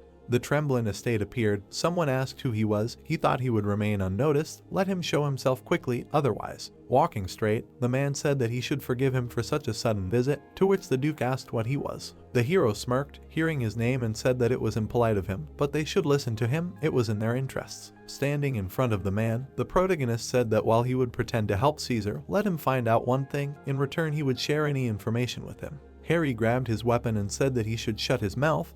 He had nothing to talk about with the traitor of the Avalon Empire, advises him to surrender. Looking at him, Joshua said that he should forgive him, but he did not have time for this. Rushing forward, the man said that it was worse for him. The Duke looked in surprise. He had a thought about this energy. Looking straight, he added that he did not feel his presence, as if Joshua was not here at all. A net appeared under the hero. The man thought that they were in the same place, but in different time streams. Suddenly a flame appeared in front of him, and he thought that it was a perfect form of non-existence, the power of the Almighty. Grabbing the sword, the Duke thought that there was a wall between them that he could not overcome. Grinning, Harry said that he swore allegiance to the Emperor.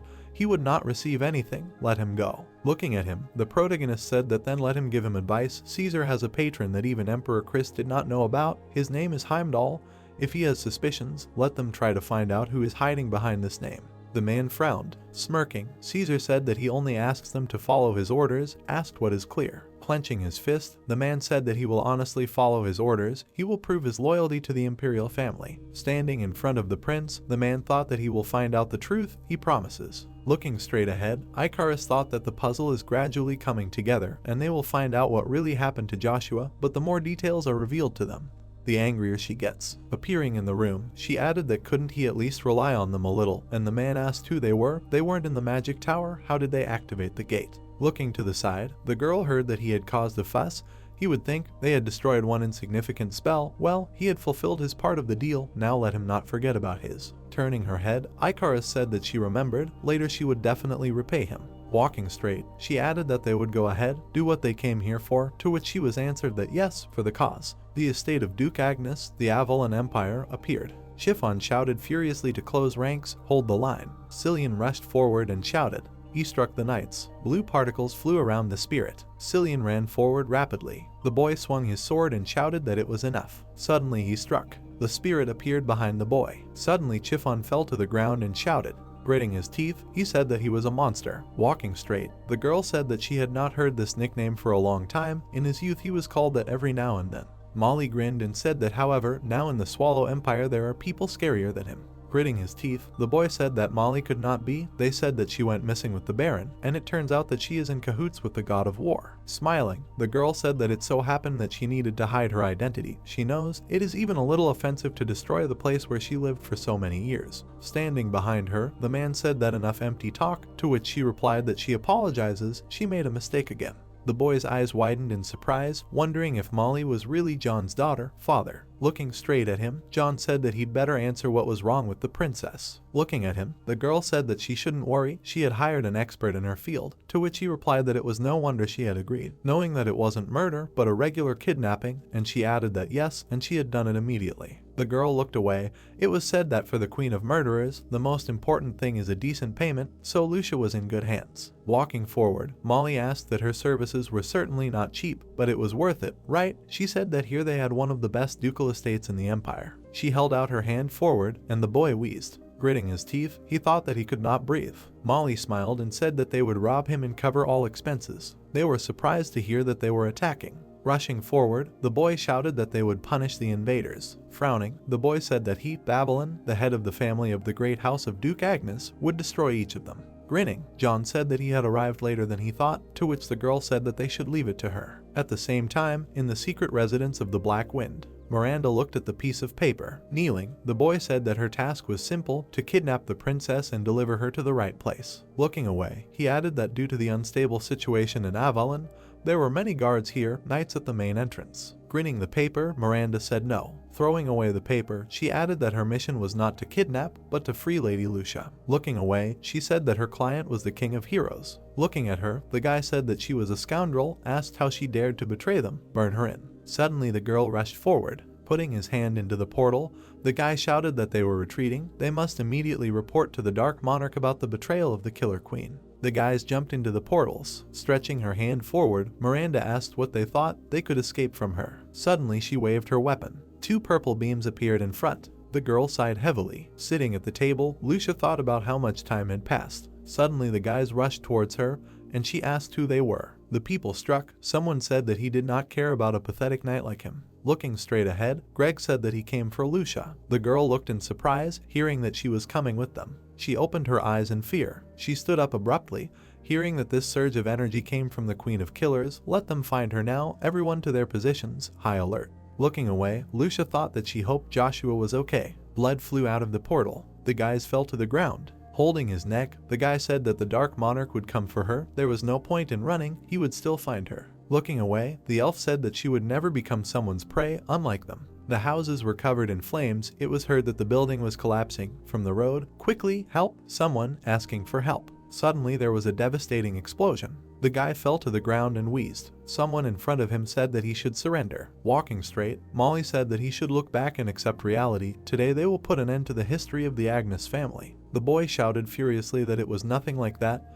They were used to overcoming crises. The Avalon Empire and the Agnes Duchy would rise again. The girl stood in front of him and said that she thought he was unaware of what was happening in the world right now, the inevitable union of the Swallow and Hubalt empires. Smiling, the man said that it would lead to the destruction of all members of the Agnes family, and they would not be able to stop the coming storm. Clutching his sword in his hands, he shouted that he should shut up. Swinging his sword, the boy shouted that he thought at least one of Agnes's people would bend the knee to bastards like him. Smiling, John said that it was funny to hear that from a bastard who did not have Agnes's blood in his veins. Let him finish him off. Suddenly, Cillian shouted furiously. Blows flew at the boy. Raising his head up, the guy thought that yes, he admitted the thought that he did not belong to the Agnes family, but he had not managed to inherit the Britain name. An image of the Duke and the Emperor appeared. A thought appeared that this was why he strove even more for recognition from his fathers, even though they were no longer in this world. In the end, he could not hold out until the end. Rolling his eyes, he added that maybe everything would have turned out differently if he, Joshua, had been in his place. A glow began to emit from his hand. The guy turned around in surprise. John grinned, seeing this. Looking straight ahead, the protagonist said that he apologized for being late, to which they asked that it was him. Walking straight, the protagonist apologized for being late, to which the guy asked again. Grinning, the man asked that he was alive, but why did he come? He also wanted to die. Walking towards the man, Joshua said that no way. Looking straight ahead, he added that he was here for his soul. Grinning, the man said that he heard he was wounded. It seemed he had hurt his head quite badly. Taking a step forward, Molly said that so many years had passed since their last meeting, and he was still incredibly handsome. She wanted to try him. Sticking out her tongue, she added that what the King of Heroes tastes like. This time she would grab a bigger piece for herself. Taking up the sword, John said that let him forgive. But this is his fight. He will show the brat how the world has changed during the time that he hid his skin. A purple glow appeared, and he added that let him know the power that crushed the previous standards of the 9-star system, the true aura. An image of a man appeared behind him. Gritting his teeth, the guy thought about what a terrifying power. He would never defeat it. This is the power of the stars of the continent. Smiling broadly, John said that they had probably heard of him, the one who had subjugated an entire continent with one body. The man gritted his teeth, and it sounded like the god of war and battles, Geradius. He swung his weapon and shouted that they should taste the powers of the new world, to which the boy replied that he should run. They would be no match for him. Looking to the side, the protagonist said that it seemed that the healing process had ended, that he should take all the people from the Agnes clan and save himself, to which the boy replied that he should stand. Suddenly Geradius struck the ground. Grinning, Molly said that it had been a long time since her father had shown his true form in battle. It was a pity that he had not left her a chance to grab him. They looked at the protagonist in surprise. The main character was walking straight. Looking at him, John asked what was able to dodge unexpectedly. Lowering his head, Cillian thought that he should be careful. Joshua is not human, to which Molly asked what he meant. The evaporated spirit added that he advised her to save herself while she could, to which the girl said that where was he going? Their contract was not yet. The man shouted furiously that this time he would not be able to dodge, he would turn into ash, like what happened to Duke Agnes. Swinging his sword, he shouted for him to die. Geradius struck the ground. Then he swung the weapon. Raising his axe up, God shouted furiously. The blow flew to the ground. Looking straight ahead, the man sighed. The hero walked straight. John asked, his eyes wide in surprise, what, he should be dead? Let's say he was able to dodge the blow, but how did he avoid the shockwaves? Such power is capable of blowing up the planet. Standing behind him, the girl said that he really wasn't human, to which he asked again. Molly started to run away, shouting that he was a creature from another world. If they continued to fight with him, they could die, to which the man asked where she was going. Stretching his hand forward, the protagonist said that war not only destroys, but also creates something new. The true aura, manifestation are all tricks that appeared in the midst of the war. A bright glow appeared near the protagonist's hand and he added that the history of the first one's origin lasts a little more than 3 years, just the time of his absence, right? Holding a spear in his hands, the protagonist said that however, with the real aura, which he has studied for hundreds of years, it does not compare. The man opened his eyes wide and asked that he pretended to be almighty just because he created a damn spear with it. He was seriously trying to convince him that there is an aura superior to the true one. John abruptly stretched his hand forward. Beams appeared near the spear. Suddenly, something started flying from above. Geradius struck the hero. Smiling widely, the man thought that yes, it worked, now he is for sure. Looking at Joshua, John was surprised. Holding the weapon, the protagonist said that the spear is not just a weapon with a long tip, depending on which part of it is endowed with power. Swinging the spear, he added that the damage inflicted on the opponent changes, which means that a small amount of power can be enough to overcome a huge opponent. Looking angrily, John asked what and so what. Rushing forward, he added that a fucking monster. Looking to the side, Joshua said one more thing. If his opponent tries to close the distance between them, one movement of the hand and he. Striking the man, the hero added that he strikes faster than him. John suddenly spat out blood. Looking at him, the protagonist asked that he now understood that the power of the aura depends on who controls it, like the power of the spear, which he considered a useless weapon. Leaning on the ground, the man thought that the bastard could not believe that he dissipated them on a whole. Falling to the ground, he added that he was starting to lose control.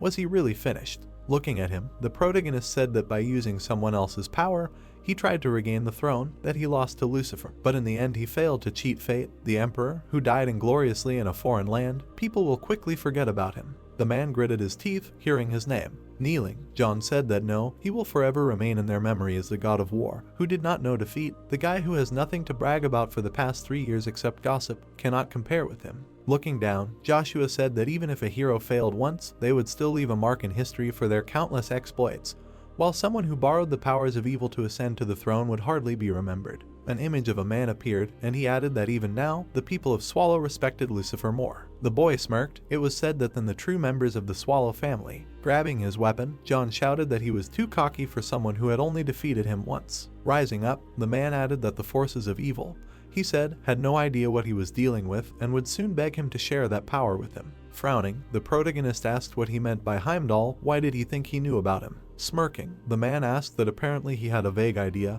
and yet he still had the audacity to stand in their way. A glow appeared around the man and he said that one day he would realize how stupid he was to dare to cross their path. Rushing forward, John shouted that Heimdall was the only one who could stop Lucifer. Looking straight ahead, the protagonist said goodbye to him. Swinging his weapon, he thought that another traitor from his past life got what he deserved. The guy was kneeling.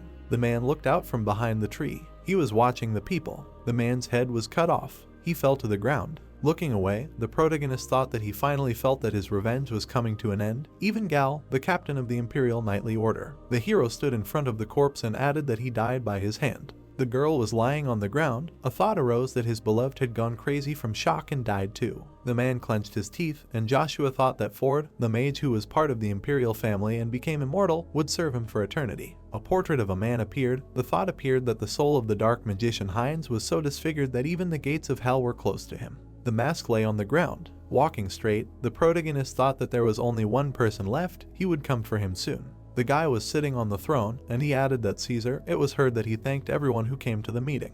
There were many people in the hall. It was heard that today they must resolve the conflict between the princes, which has been going on for a very long time, and choose who will become the next ruler of the Avalon Empire. 3 guys were sitting on the thrones. The guy grinned. Looking straight ahead, he said that enough high-flown speeches, they will listen to the opinion of the Duke first. After all, the choice of the next emperor depends on his support. The man frowned. Anthony smirked and said that he had thought about why he had returned, and he had bribed the Duke. Yes, but it would take more to convince his men and all the nobles. Looking away, he added that after all, each of their loyalties was unique in their own way. Standing still, the men heard that he would not be able to create a goal that everyone would follow at once, which is why cliques are so strong, reliable, and unshakable. Caesar closed his eyes and laughed, to which the boy asked what was funny. Looking away, he said that not so much, since the balance was lost. By now the line of Duke Agnes should have been wiped off the face of the earth. Anthony asked again in surprise, hearing that the situation had changed, and now his people were bound by one goal: to survive. Getting up from the throne, the boy asked what kind of cheap trick he had pulled, calling him under the pretext of the funeral of His Majesty the Emperor to stab him.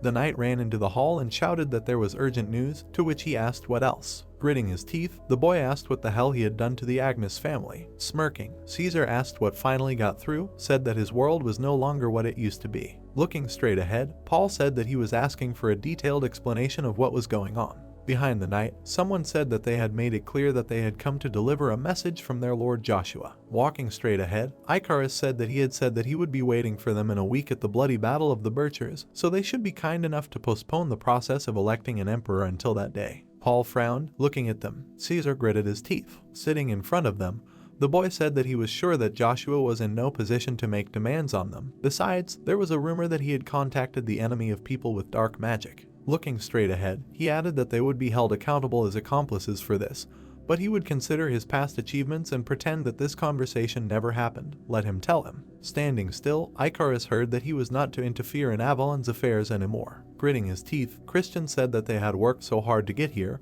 and they were not even listening, defending their position. Looking straight ahead, the girl said that he was right. Demonic energy was a taboo on the continent, regardless of the owner, and yet, as far as he knew, there was another person who not only broke it, but also summoned a demon. Then she added that, or, since he was a member of the imperial family, he would simply turn a blind eye to it. Caesar smiled. Hearing that, wasn't that right, if he continued to abuse his power and pretended that nothing happened? The men looked away, hearing that this would undermine the authority of the Avalon family even more. If he was wrong, then let them prove their innocence. Frowning, Icarus said that her lord would do the same at the bloody battle of the Birchers. Looking at her, the guy smiled. Looking at the boy, the Duke said that they should not reject their offer, considering the current state of the empire. Looking straight, the man said that if the decision on who will be the future ruler was already made, and the internal strife ended there, the empires of Hubal, Swallow, and other kingdoms would not sit idly by. They would nip their desire to revive in the bud, so they would not be hurt by a strong ally in the person of the King of Heroes. Bowing, he added that he earnestly asked them to give him a chance to prove his innocence. Looking at him, Caesar thought, what a damn old man. He felt that he was hiding something. Now it was clear that he knew something about Joshua. He planned to sort everything out today, but he would have to wait a little. Walking forward, Anthony said that he agreed with him. They would postpone the decision on the succession and give Joshua a chance to explain himself. Looking at Paul, he added that until then they would declare a truce, then see you at the Battle of the Birchers. Looking away, the guy thought that he was in his debt. Joshua, he had unexpectedly saved him. Caesar and Paul, now it was their turn to feel the ground slipping from under their feet. Rising up, the guy said that it was time for him too. Descending, Caesar said that he had amused him.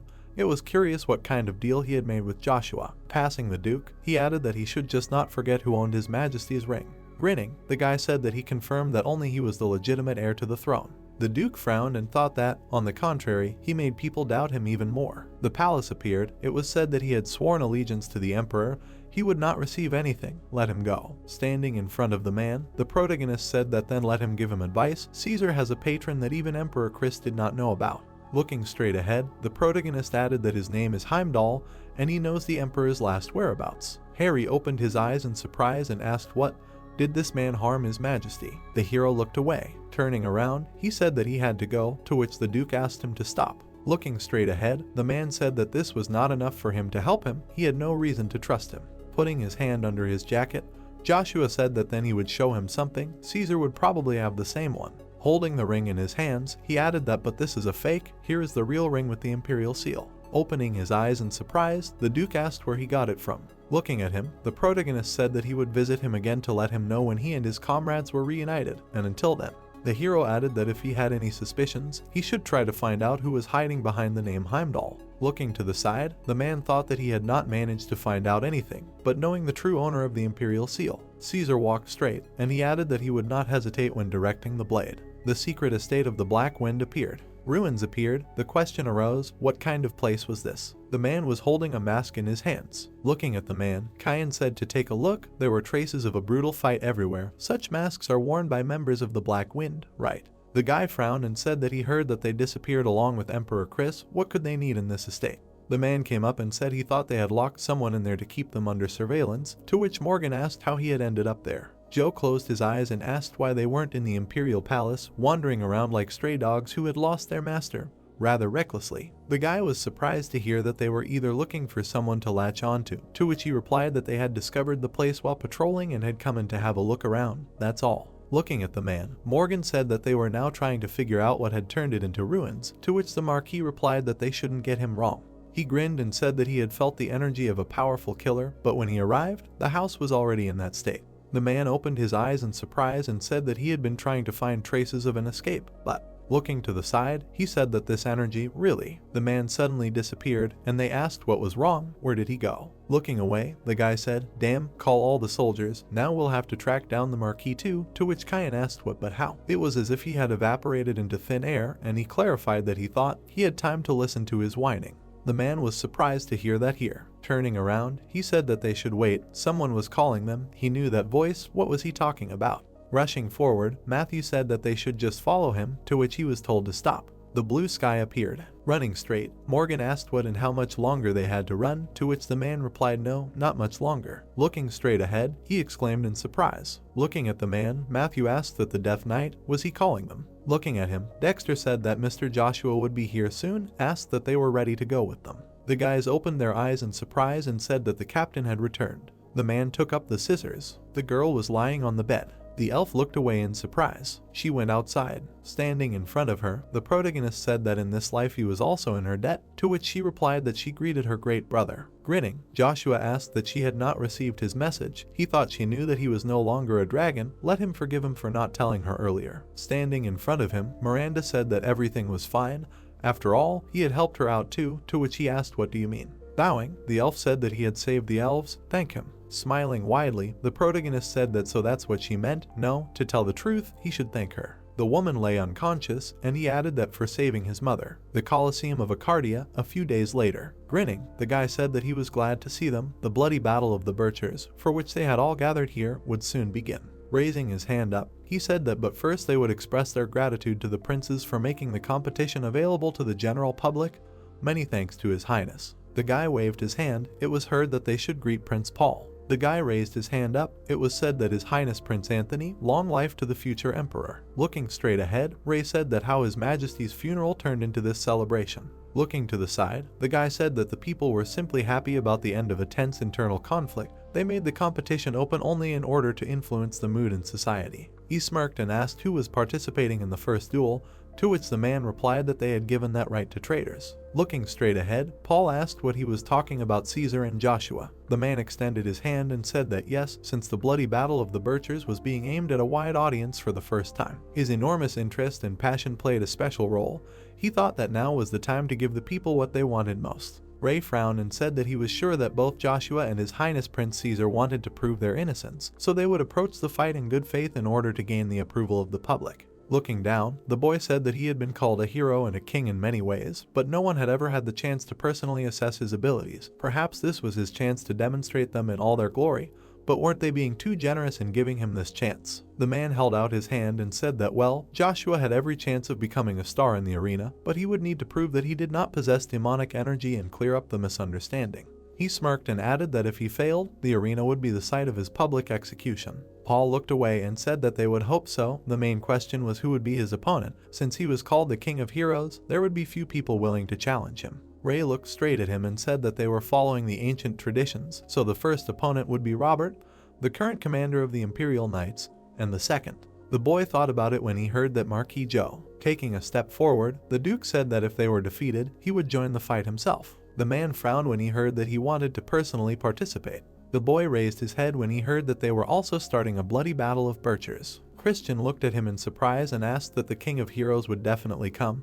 He was sure that the demon god or whatever his name was told the truth. If he lied, it could end badly. Turning around, Icarus said that she was also uneasy. It was God, that is, Ruja, who had suddenly disappeared, to which Ruja replied that his task was completed, good luck, and he was going, and in general, let them not make him look after such things anymore. He knew what a responsibility it was, to which she added that he had taken and spat out the gift for the gentleman, which they had taken from the auction. Christian, his eyes wide open in surprise, asked what disappeared, and Ben asked what and what they should do. Rushing forward, the girl asked what and what they could do, to run of course. The guy was surprised to hear that they should applaud their first participant, the greatest hero of the continent, whom they had been waiting for. Grabbing his weapon, the guy said that they did not have time for this, let him give him a spear, to which Icarus replied that he should just not say that he had decided to run away. Removing the cloth from the weapon, she added that someone had to buy time until their lord showed up. Holding the spear, Ben said that someone other than him, to which Christian asked what but why him, and the guy continued that they had a similar build to the Lord.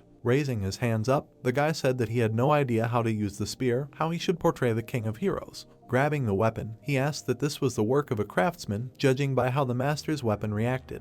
The guy clenched his fist and said that they had no time to think about such trifles, let them quickly come out. It was said that the youngest master of the empire, no, the man who was called the best hero of the era, the King of Heroes. They turned around in surprise, hearing that the King of Heroes, the protagonist, stood in front of the guy. Screams were heard around. The protagonist clenched his fists tightly. Anthony smirked and said that he thought he would slip away, but he had the decency to show up, and the crowd exploded. Caesar stood up from his chair and said that having a hero was a necessary factor in winning, wasn't it? Avalon needed one more than ever. Looking straight ahead, he added that the crowd's reaction confirmed that a true hero of their time had entered the arena. The guy smirked and thought that the stage was set. He couldn't wait to see what he had prepared this time. The protagonist frowned. Standing in front of the protagonist, the man said that he was standing in front of him, and he couldn't believe that it was really him. Robert smirked and said that he was definitely the Joshua he knew, changed beyond recognition. Looking straight ahead, the protagonist said that he had heard that he had retired and handed over his post to the battalion commander, but apparently the rumors were wrong, to which he replied that Brown had said that he would not change his post until he returned. Grinning, the man said that driven by a goal, he had finally pulled himself together and had been training constantly, waiting for this day. Walking towards them, the Marquis said that their greeting had dragged on for some reason, and that he needed to settle old scores with Joshua. Taking out his sword, Joe asked that he had not forgotten about the hand in debt, saying that he could not imagine how glad he was to see him. The man suddenly rushed forward and shouted that he knew that he was no match for him, but he could not deny himself the pleasure of fighting him again. Swinging his sword, the man shouted that he should wait his turn. Suddenly, a devastating explosion occurred. Crouching down, the Marquis said that he would get out of the way if he did not want to hold a retirement ceremony right now. The man rushed forward. Robert frowned and said that he should not cross the line. He would not let him get away with it again. Swinging his sword, Joe asked what he would not let him get away with. A guard dog should know his place. He would bark and he would cover his mouth. Suddenly, he exclaimed in surprise. The man struck and shouted about the true aura. Looking away, Joe thought it was incredible. He could not believe that he also possessed the true aura. Robert threw him aside. Grinning, he asked how he liked his new power. Their first duel with him in this battle was like heaven and earth. Rushing forward, Robert shouted that this time victory would be his. Allies appeared behind the hero. Throwing his weapon forward, the guy shouted that his spear. The protagonist grinned, looking at him. Joshua caught the spear. Looking straight ahead, he said that what a strong throw, it doesn't spare him at all. Tears appeared in the guy's eyes and he said that he was the first to not spare his feelings. He missed him very much. Grinning, the hero said that he missed them too. Thank you for waiting. Walking forward, Joe shouted that he waited so much, he already wants to take a bite, to which the hero turned to him. The man asked again, hearing that he did not come for this. Stretching his spear forward, the protagonist said that he was here to fulfill the promise he made to his comrades. The guys looked forward in surprise. Standing in front of them, the protagonist shouted that they should listen carefully. He came to the Battle of the Birchers with one goal. Looking straight ahead, he added that he wanted to become the Emperor of Avalon. The guys silently watched him. The Duke frowned. People looked at him in surprise. It was heard that he had become an emperor, that he had decided to stage a coup d'etat instead of proving his innocence to demonic energy. Putting on a mask, the man said that he had not changed. Interestingly, he would even say, intriguingly, it gave him goosebumps. The man's eyes lit up and he said that he admitted that from the very beginning there was no one in Avalon who could stop him. Leaving, he added that he would take his leave. He was glad to meet him, to which Robert asked what he was talking about. Looking to the side, the man shouted that Joshua's statement was equivalent to treason. He knew about it and still wanted to leave him unpunished. Frowning, Joe said that he should arrest him himself, although, knowing his ability to put up a shield, he was afraid that this trick would not work. The man clenched his teeth. Looking at the marquee, the hero said that he had not forgotten. Looking to the side, he added that his advice. Joe closed his eyes. He waved his hand and said that he hoped that he was making the right choice. The guy smiled and said that my lord had indeed returned, to which Icarus replied that he had. She smirked and said that the way he was starting over in his usual manner made her tremble, and she was convinced that this was truly their lord. The guy stood up abruptly and shouted that why were the guards doing nothing? They would just let this traitor commit treason in front of 1,000 citizens. Frowning, the guy shouted that they should seize him immediately. Everyone was surprised to hear that they were wrong. The hero frowned and said that now they should announce the death of Emperor Chris, and for the sake of the stability of their country, decide who would be the next ruler. Agreed. Anthony held out his hand and asked what and how this concerned him. He was a common criminal, not a member of the imperial family. The prince shouted furiously that having mastered dark magic, he became the enemy of the entire continent. How dare he commit arbitrariness when he should beg for forgiveness? The guy looked at the glow in surprise. Flying up, the protagonist said that he had every right to claim the throne. His mother's real name was Ishira. Frowning, he added that this meant that the blood of the imperial family also flowed in his veins. As soon as Emperor Chris disappeared, they hired the Black Wind to kidnap and imprison his mother. The guy looked away and heard that they would not pretend that they were not involved in this, right? Looking away, Anthony said that it was a laugh and only a joke, another lie in which he would be caught. Why were you standing there? Let them take him out of here. Stretching his hand to the side, the Duke said that they should stop, asked if what Joshua said was true. Turning around, the guy said that it didn't matter now. His job was to protect the imperial family, and they would be the ones to judge who was right. Frowning, Paul said that his mother, that is, he would only find out about his aunt when his father disappeared. Looking straight ahead, he added that as a member of the imperial family, he was sorry that it had turned out this way. The protagonist looked at him silently. Putting his hand to his face, Caesar asked what and what of it, said that even if he was a contender for the throne, it didn't change anything. Smiling, he added that the struggle of his stupid brothers had been pointless from the very beginning, because Emperor Chris had chosen an heir before his death. Opening the box, he added that it was him too. An image of the emperor appeared, and it was said that where did he get the imperial seal of Avalon from? Anthony angrily shouted that then what was the point of this ridiculous conflict if he had the ring all this time? Taking a step forward, the guy said that that was right. It was time to stop this absurdity. Caesar stretched out his hand and said that let them see the symbol of the will of His Majesty the Emperor.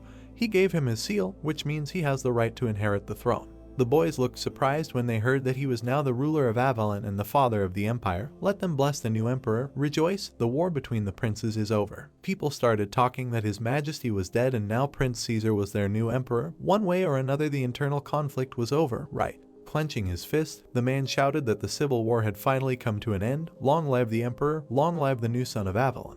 The protagonist looked away. Looking at him, the prince asked what he saw. People did not need a hero, only a person who would give them what they wanted. Smirking, Caesar added that now he had full power to do it. The protagonist smiled and asked what and how they should do then. Holding the ring in his hands, he added that he simply had such a ring too. The guy opened his eyes in surprise and asked again. Raising his hand up, Joshua said that he was right. People needed someone who would give them what they wanted, but what if that person was a hero? Looking at the ring, he said that by the will of Emperor Chris, his successor should be him, Joshua. People opened their eyes in surprise. They heard two seals. What was going on? What was there to talk about? The hero was clearly the true heir. In the arena, they heard that long live the next emperor, the king of heroes, the savior of Avalon, the king of heroes. Gritting his teeth, the guy thought, what the hell? Where did he get the imperial seal? Did he really know about his plan? But it was impossible. Laughing, Anthony said that he pretended to be important and powerful, but in fact, he thought he had a trump card, but it turned out that he was dancing to Joshua's tune. Stretching his hand to the side, he added that it was impossible to say which of the seals was genuine, so they could not take their word for it, but electing an emperor by popular vote was not an option. Looking away, the guy said that either he was going to quickly deal with them to grab the throne for himself. Taking a step forward, the protagonist said that this was an effective, but not the only way. Looking straight ahead, he said that the magic tower, it was she who created the imperial seal and would be able to distinguish a fake from the original. Standing in front of the guy, Joshua said that of course, it would take at least 3 days, and a leak of information could lead to problems, but to which the guy replied that it was enough. Paul frowned and said that whoever became the emperor, he would have to deal with the consequences himself, asked what 3 days meant. Leaving, the guy added that they would stop there. Grinning, the guy thought that right, let him run. Judging by how Duke Harry ardently adheres to Joshua's side, they have no other choice, now it is best to buy time. Anthony spread his arms out to the sides and said that one way or another, someone would be defeated, let them be ready to meet. Caesar clenched his teeth angrily,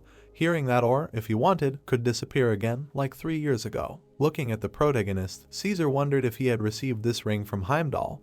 Had he betrayed him? No, if so, he would have known, unless, of course, he had not lied to him from the very beginning. The guy squeezed the box tightly. Caesar looked surprised, hearing that 3 years would be enough. Looking away, the guy asked what he was talking about, to which he replied that he had made a decision. The man behind the curtain said that in a few days he should inform everyone.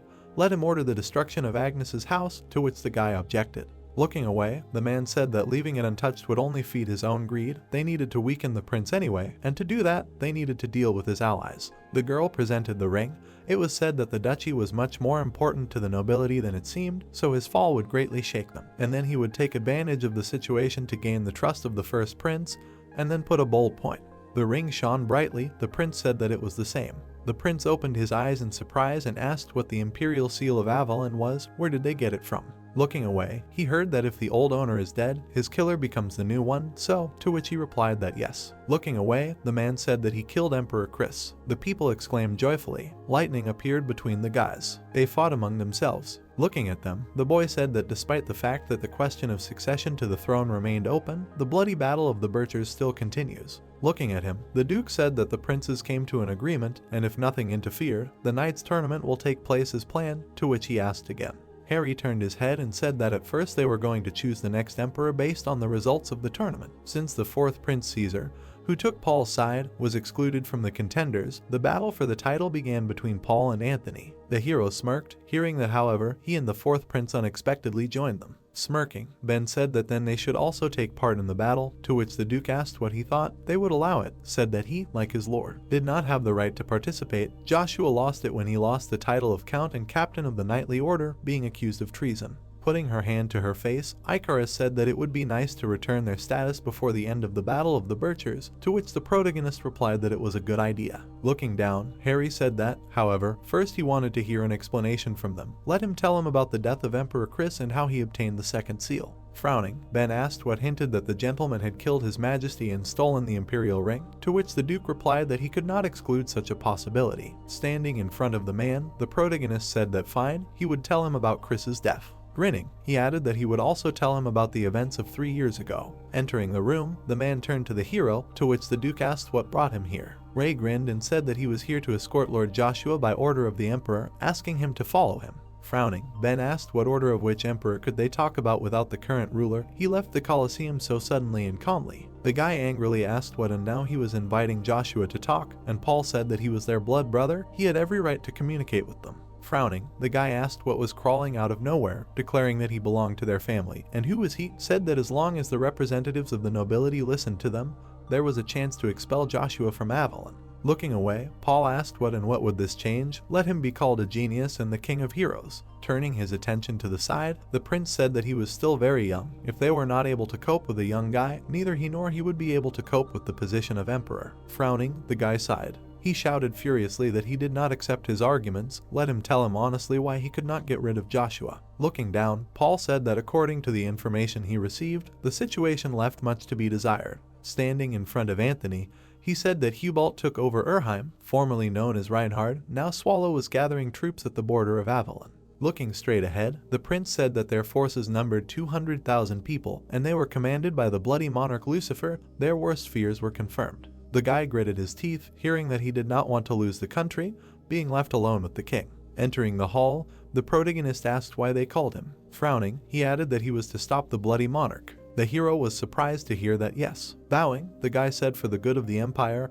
and Anthony turned to him. Looking down, he added that he should destroy the bloody monarch, not for them, but for their country, for Avalon.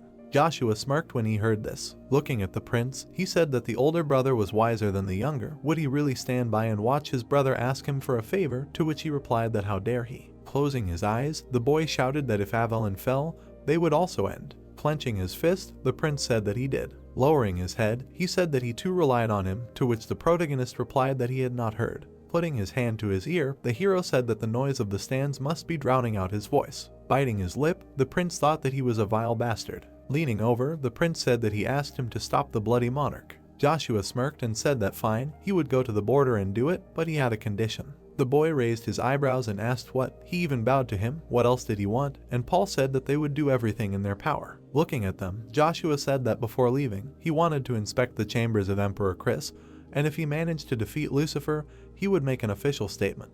The boy looked surprised when he heard that he recognized him as a member of the Breton family. Stretching his hand out to the side, Anthony shouted that he was categorically against it, so he would have every right to inherit the throne. Looking at him, Joshua asked him if he realized what situation he was in, said that if he did not, then he repeated, there would be nothing to rule the empire if he did not. The guy said angrily that first he had to kill the bloody monarch and deal with 200,000 soldiers. The hero smiled and said that if he thought it was impossible, he would not have accepted his offer, right? Looking to the side, Anthony said that it was one thing to say, another to do, and Paul replied that he thought he could do it and accepted the condition. Looking straight ahead, the prince said that if he fulfilled his part of the deal, he would proclaim him a member of the imperial family. Turning his head, Joshua said that we had agreed. Leaving, he said goodbye, to which the prince asked why they were going on their way right away. Looking to the side, the protagonist said that they should not hope. First he would gather his comrades and solve the problem that was of the greatest interest to them. Looking straight ahead, the prince asked what it was. A view of the teleportation gate of Arcadia, the capital of Avalon, opened up. Looking straight ahead, the man thought. Putting his hand on his chest, Caesar said that welcome, seekers of truth and researchers of the magic tower, to the Avalon Empire, to which the man asked who he was. Grinning, the guy introduced himself as Caesar, the fourth prince of the empire. The man looked to the side and said that he would never have thought that the prince would personally greet them. Grinning, Ted said that let him introduce himself, he is the current master of the magic tower, Ted. Waving his hand, the guy said that it was an honor for him to meet the master, famous throughout the continent, and asked that he take him to the reception hall. The guy looked at her in surprise, hearing that but first they would like to check the authenticity of the imperial seal. As far as he knows, it was recently discovered that there are 2 of them. Closing his eyes, Caesar asked what and he, forgive me, who? Looking at the girl, the man said that he was the highest expert in his field, responsible for conducting the evaluation of the seal. Looking straight ahead, Iceland said that she apologized for the late greeting, her name is Iceland. The guys looked at him in surprise. They heard that Iceland, the last surviving representative of the Count's family, so rumors do not lie, a young lady of a fallen family, a cold-blooded professional, became one of the 7 main magicians of the continent. The return of such talent is a blessing for Avalon in such harsh times. Smiling, the prince said that it was lucky that they would be the ones evaluating the imperial seal. He would not want to trust this matter to just anyone, and in the hands of the great magician of the empire, the seal will be safe. Looking at him, the girl said that she asked him not to associate her name with the empire. She was a member of the magic tower and did not belong to any country, so she would do the job dispassionately. Frowning, Iceland asked how he had obtained the seal. The guy was surprised to hear that, as far as she knew, the original copy had always been with her close friend, to which he thought that, in addition to the 2 that he and Joshua had, there was another one. Stretching out her hand forward, she added that they would not take a step until she heard a detailed answer. The guys angrily shouted what she was doing.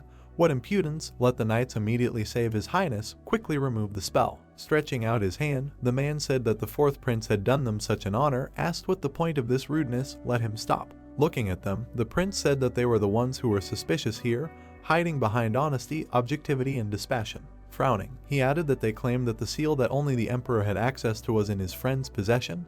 He already doubted that they had come here for an appraisal. Looking straight at them, Iceland said that the real seal had always been in his friend's possession. She was ready to swear by Mana. Smirking, Caesar asked what if his friend had a fake, whom they trusted so completely. Taking a step forward, the protagonist said that it was him. Smirking, he added that he was that friend. The knight slammed his fist into his chest. Standing in front of the protagonist, they said that they were back. They were meeting with the 11th and 12th battalions of the Avalon family at the market square. Gritting his teeth, the guy said that they thought he had abandoned them. After his disappearance, the battalions began to thin out. It was a sad and unbearable time, and Kyan replied that it was enough to shed tears. It was good, the captain had returned. Looking straight ahead, Joshua said that he was very sorry that this happened. He remembered and thought about them. The guy smiled and said that how could it be otherwise? They had a hard time. They were afraid that the battalions would be disbanded. Let him be their commander again.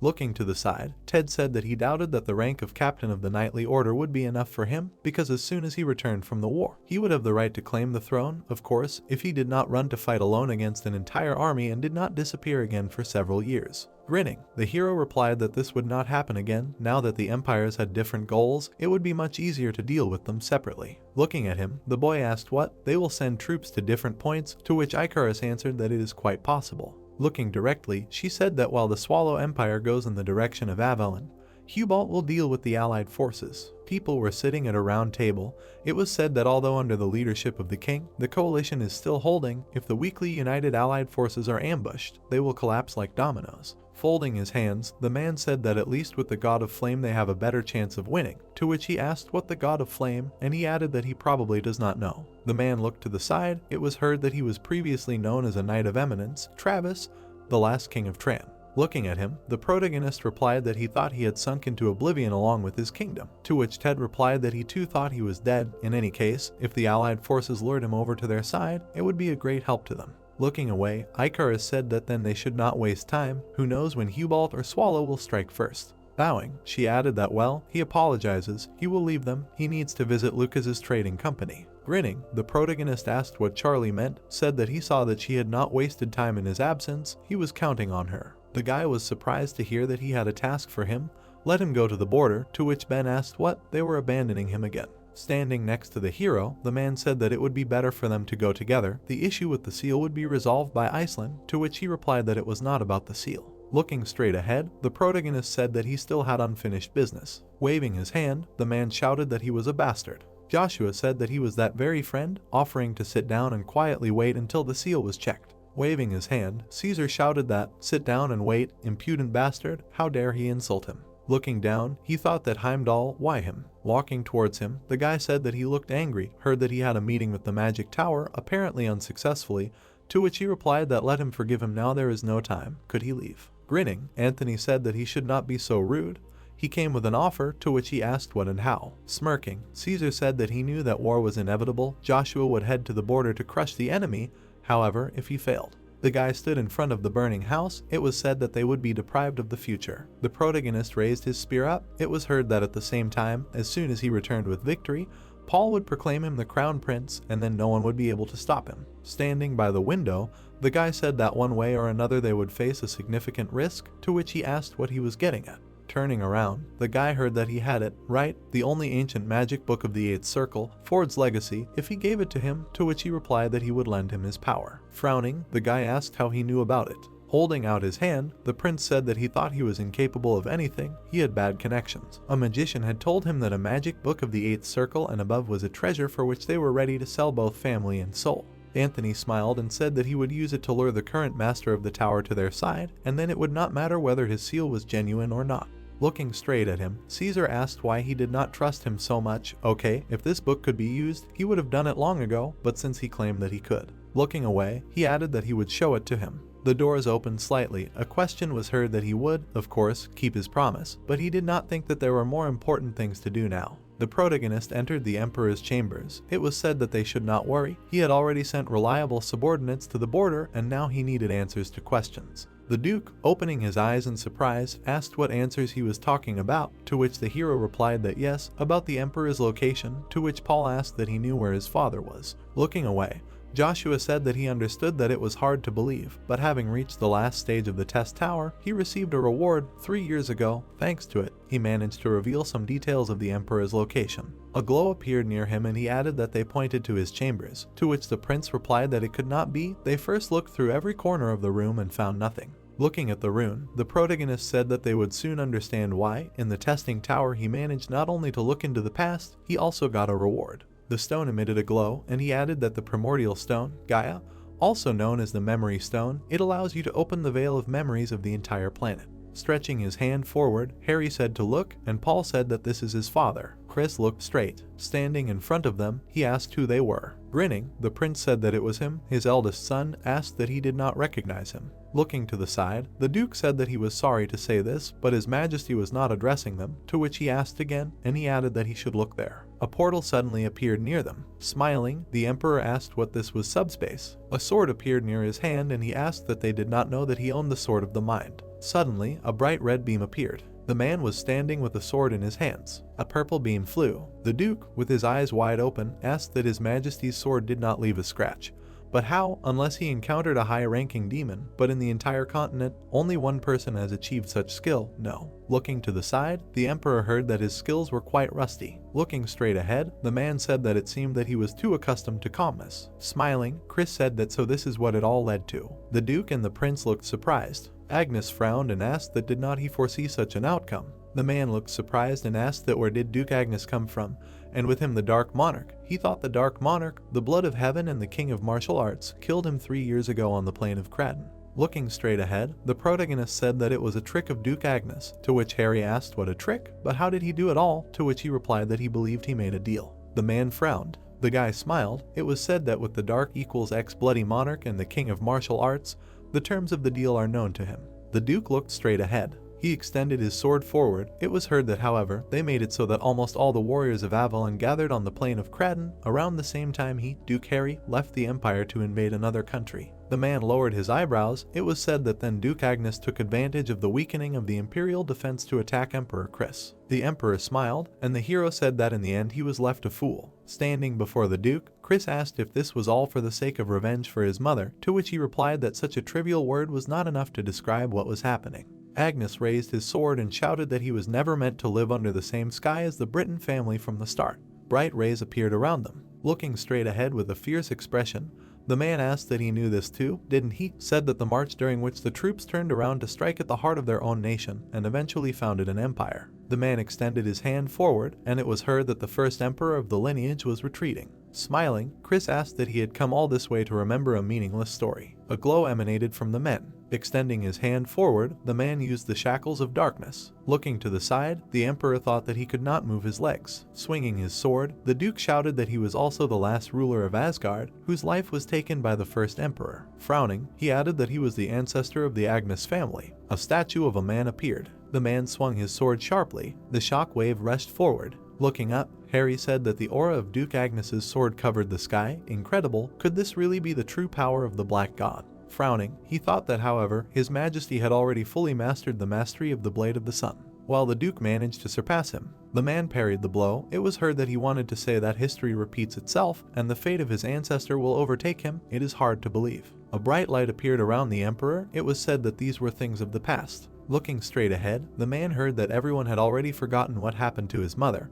and those who remembered did not show it. Avalon was under his rule. The Britton family ruled it. Suddenly, beams of fire appeared. It was heard that he would not come up with an excuse for him. Smiling widely, the emperor said that an unjustified victory was worthless. He would always rise above the rest, like the sun above the earth. Swinging his sword, the Duke shouted that the heat of the sun turns everything to ash. That was another reason why he should disappear. Flames spread around the emperor. Swinging his sword, the man asked what he thought. If he killed him, he would become the emperor. A bright beam appeared in front of Chris. The attack flew along the ground. Agnes parried the blow. Frowning, he thought that it was still not easy for him to deal with him. Chris looked ahead in surprise. Flying above him, the man shouted that he would absorb the light of his sun. Looking down, he added, "Let the darkness pierce the enemy's heart." Thorns began to emerge. They rushed towards the man. They hit the fire barrier. Looking up, the emperor asked why he was helping Agnes. What benefit did it give him? Swinging his sword, he added that he promised to grant him a title as soon as he ascended the throne.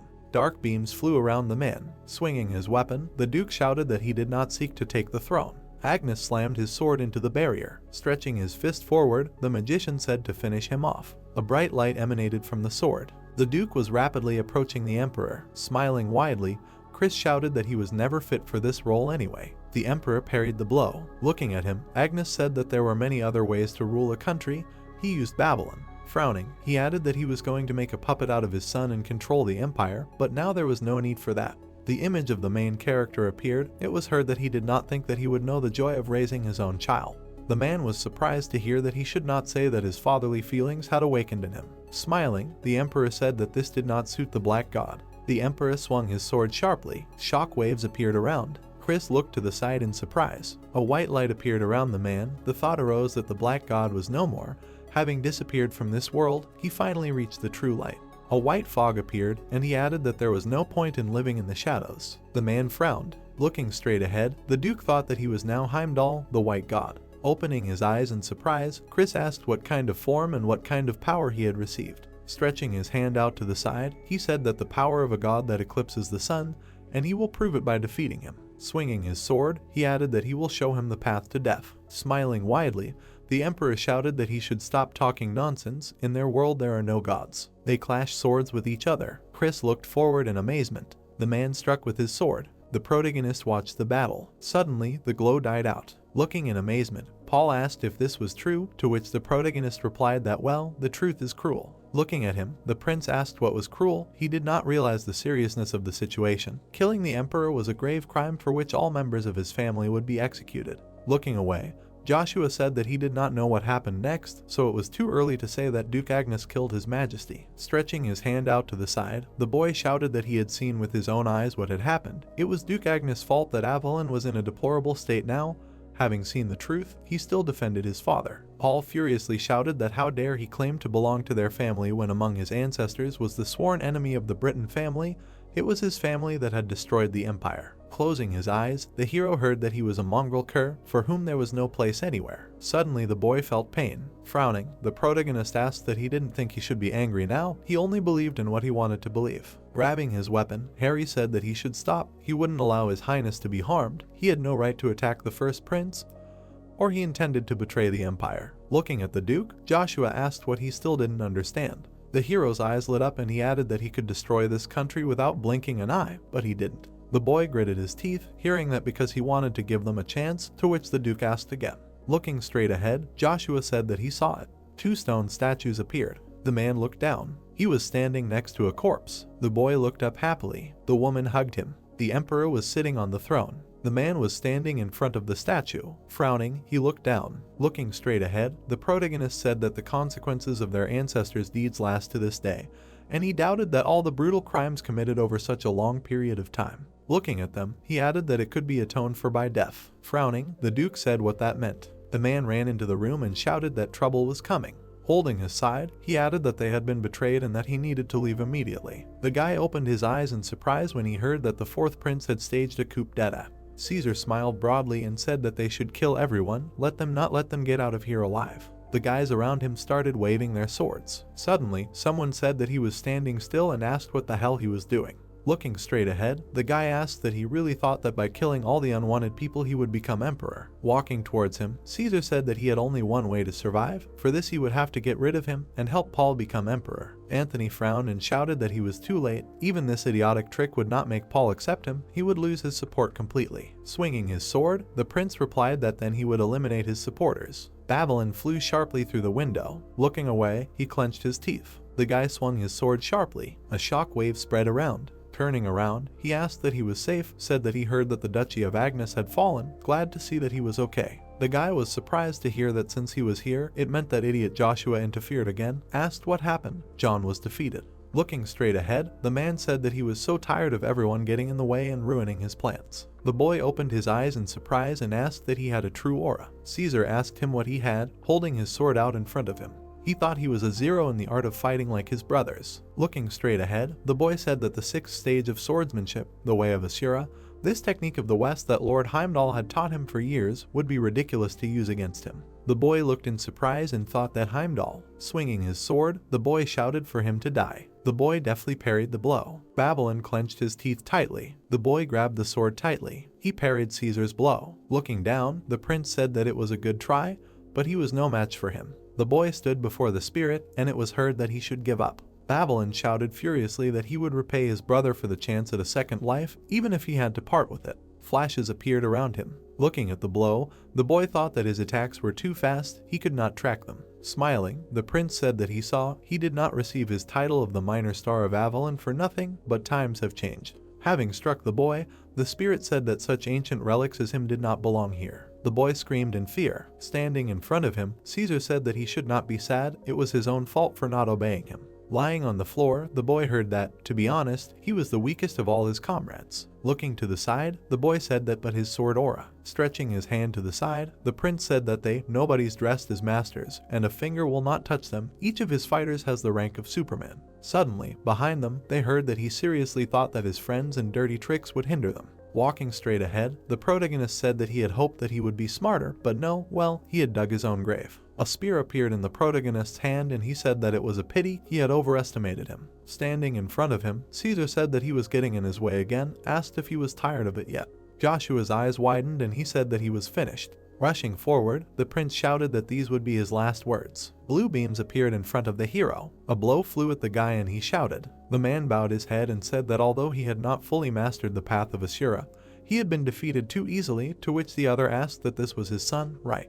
The knights ran into the room and shouted that they were here to protect the prince. Anthony screamed furiously, "Where the hell were they? Let them finish them off quickly. These brainless bastards attempted on the life of the prince of the great empire of Avalon." Looking straight ahead, the guy screamed yes. Rushing forward, the masked man said that they were fools, he would deal with them. Suddenly, he used his ability. Blows flew at the knights. The prince, opening his eyes in surprise, said that he had defeated an entire battalion of imperial knights. The man walked towards the protagonist. Stretching his hand forward, he said that the fact that he was the same blood as him would not save him. If he did not disappear from their path, they would have to. The protagonist abruptly chopped off his head. Looking to the side, he said that they were standing in his way. The people looked surprised, hearing that they should not waste time and attack. Looking straight ahead, the man thought that he had gone beyond the limits of possibilities, like Lord Heimdall. Jumping into the portal, he added that they were retreating, leaving them to him, to which Caesar asked again. Clutching his chest, the prince asked what they had made such a noise, and now they were running away. Looking away, the man said that he should assess the situation correctly, that his own misjudgments were to blame, that he should take responsibility for his actions. Kneeling, the boy asked that they were blaming him, that he was only following their instructions. How could he have known that things would turn out like this? To which the man replied that he should shut up, that he had acted contrary to Lord Heimdall's orders. Looking straight at him, he said that he had been told to remain in the shadows, to support the first prince, and to strengthen his position as the fourth prince of the empire, but he had ignored his instructions and tried to get the throne for himself. Holding the ring forward, the prince shouted that let them see the symbol of His Majesty the Emperor. He gave him his seal, which means he has every right to inherit the throne. The guy wheezed, hearing that it was his own fault for questioning Lord Heimdall's authority. Jumping into the portal, the man said goodbye. Looking at the prince, the protagonist asked what it was like when his allies betray him. Gritting his teeth, Caesar clarified that what he thought. The guy furiously shouted that it was all because of him. Why does he continue to stick his nose where it is not wanted?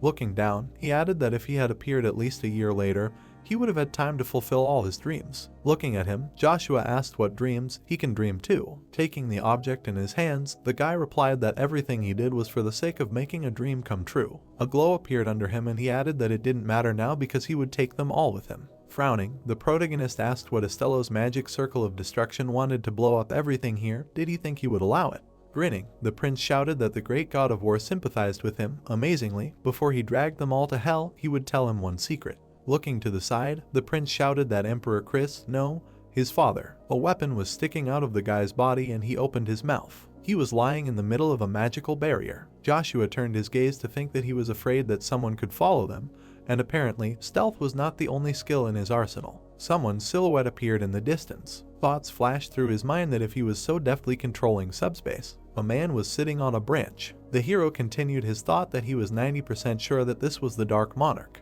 The protagonist cut through the air in front of him and realized that he was here. A magical aura formed in the space. The energy passed through the monarch. He widened his eyes and thought how he managed to touch only him without touching anything around him. The flash flew into the man's body. He frowned and continued the thought that he clearly had not lost his skills in 3 years. It would be difficult to deal with him now, and that Caesar would not let it slip. It was time to leave. The hero rushed forward shouting that he should not dare. The monarch frowned and said that if he did not want his mother to suffer, he should not pursue him. Joshua furiously replied that he only gave him more reason to kill him right now. The guy lay on the barrier and left. Tears streamed from his eyes and he said that he would see him on the other side. His hand reached for the magical energy. The man exclaimed in bewilderment. Paul looked ahead seriously. The earth shook around him. Energy exploded in the distance. People turned around. The knights screamed and ran towards the explosion. The girl opened her mouth in surprise. Joshua pursed his lips in displeasure. He was holding a lying guy in his arms. His face was distorted with hatred. A voice asked if he was dead. The hero turned around. The man behind him shouted that he was an idiot, and that he got what was coming for organizing a coup, and asked if it was all over now. The hero looked down and replied that he didn't know, wasn't sure, and it flashed through his mind that his death had changed the course of events. He let go of the guy and mentally said goodbye to Caesar. There was a sphere on the pillow. On the throne sat a member of the 9 stars of the Hubalt Empire, the king of martial arts, Jester. The man in front of him asked how the martial arts king was doing. He replied that thanks to some, it could have been better. Lucifer smirked and told him not to grumble. He had given him Urheim, he just wanted to inquire about his affairs, that's all. Jester frowned and said that he knew his true intentions, and that he was here to tell him to stay away while he was taking over Avalon. How could he trust him, knowing that he could also strike at Hubalt at the same time? Jester continued that, by the way, it was unlikely that the Black God would sit idly by when he went on the attack. Lucifer smiled and told him to stop. Was he really afraid of him? The man furrowed his brows furiously. Then he exclaimed to keep his pathetic mockery to himself. Unlike him, he still believed in good faith. He hoped he had not forgotten their agreement. Lucifer replied that the agreement was still in force. He continued that that was why he helped. As he wished, a sword was stuck in the ground. The voice said that, however, the Dark Monarch intended to come out of the shadows. They wanted the three major powers, Swallow, Hubalt, and Avalon, to fall, and as expected, Avalon's influence would fade after the empires fell, and they only had to take control of the continent. Lucifer said with a smile that the treaty would soon be invalidated because the King of Swords and the God of War had returned to Avalon if he and the Black God had the same goal. The man continued that if he wanted to conclude a continental alliance, then now was the time to act, and that in his opinion, it was worth making sure that their alliance was the strongest and that they could keep the Black God in fear, as he thought. He extended his hand forward and said that if they awakened, they could trust each other and cooperate. Lucifer smiled and said that even then the King of Swords and the God of War would not stop them from staying on top, but first they had to deal with Avalon and the smaller countries. The voice asked what he would say, and that he was ready to work together and subjugate the continent. Jester asked how he could be sure that he would not betray him. The man on the throne asked if the center of the Urheim continent in his hands was not a good reason to trust him, and they answered that it was fine. Jester said that in that case, since the responsibility for the God of War lay with him, let him deal with him, and when the matter was done, he would name sufficient conditions. Lucifer stood up and said that whatever he said, he would consider his conditions accepted. Jester frowned and said not to underestimate the God of War, and that 3 years ago he defeated a million-strong army without a single wound. Jester's image began to disappear. The man walked away, saying not to worry, since a lot had changed since then. Someone opened the curtain and said that now even the heavens favored him. Lucifer looked at the soldiers. His eyes lit up and he said to move out. They answered that yes, soldiers forward. People lined up in columns. The voice continued to light torches.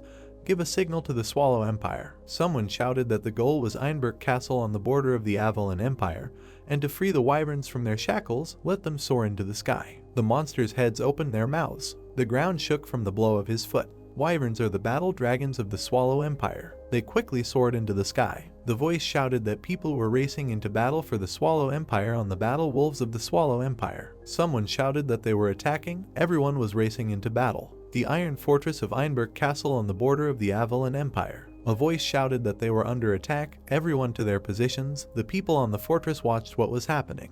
The gates began to open. The man shouted what the hell, and that they were under attack. Who dared to open the gates? Someone behind the guy answered that it was he who gave the order. The man asked His Highness why. A knight of the Avalon Empire, Count Theodore, answered that it was for their country. The guy exclaimed if he realized that he was committing treason, and even though he was a count, he would not allow him to do this. Theodore frowned and said that he had served the Avalon Empire for 20 years, but he had a skeptical mind. He would not lose his family or life because of empty-headed princes. He continued to just surrender and they would spare him. The guy shouted at him to shut up, and that he did not want to hear the excuses of a cowardly traitor. The man turned around abruptly. There were creatures flying in the sky and a voice shouted that the dragons should prepare the heavenly weapons and shoot at them. He continued for the mages to activate the barriers. Amr grinned and shouted that they could not stop him. A bright energy flowed from his body and he exclaimed that Einberg would be after him. Someone said to run. A flash created an ice block. Someone screamed. Explosions of energy sounded here and there. A voice shouted that the walls should collapse and to aim at the dragon.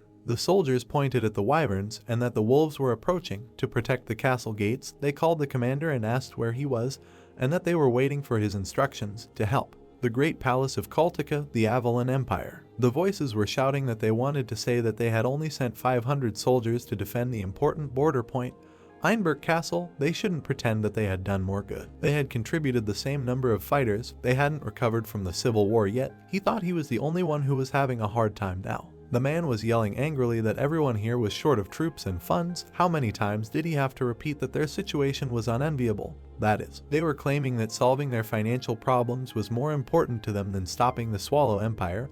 They told him that it was not at all. They were simply no longer ready to support him.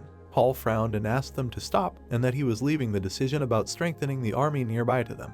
He asked for as many soldiers as they could. The guy turned to him and said that then they themselves would be left without protection, and didn't he think that there should be a mandatory minimum for sending armed forces? Paul responded furiously that not everyone had the ability to fulfill this requirement, they and he were to blame for what was happening.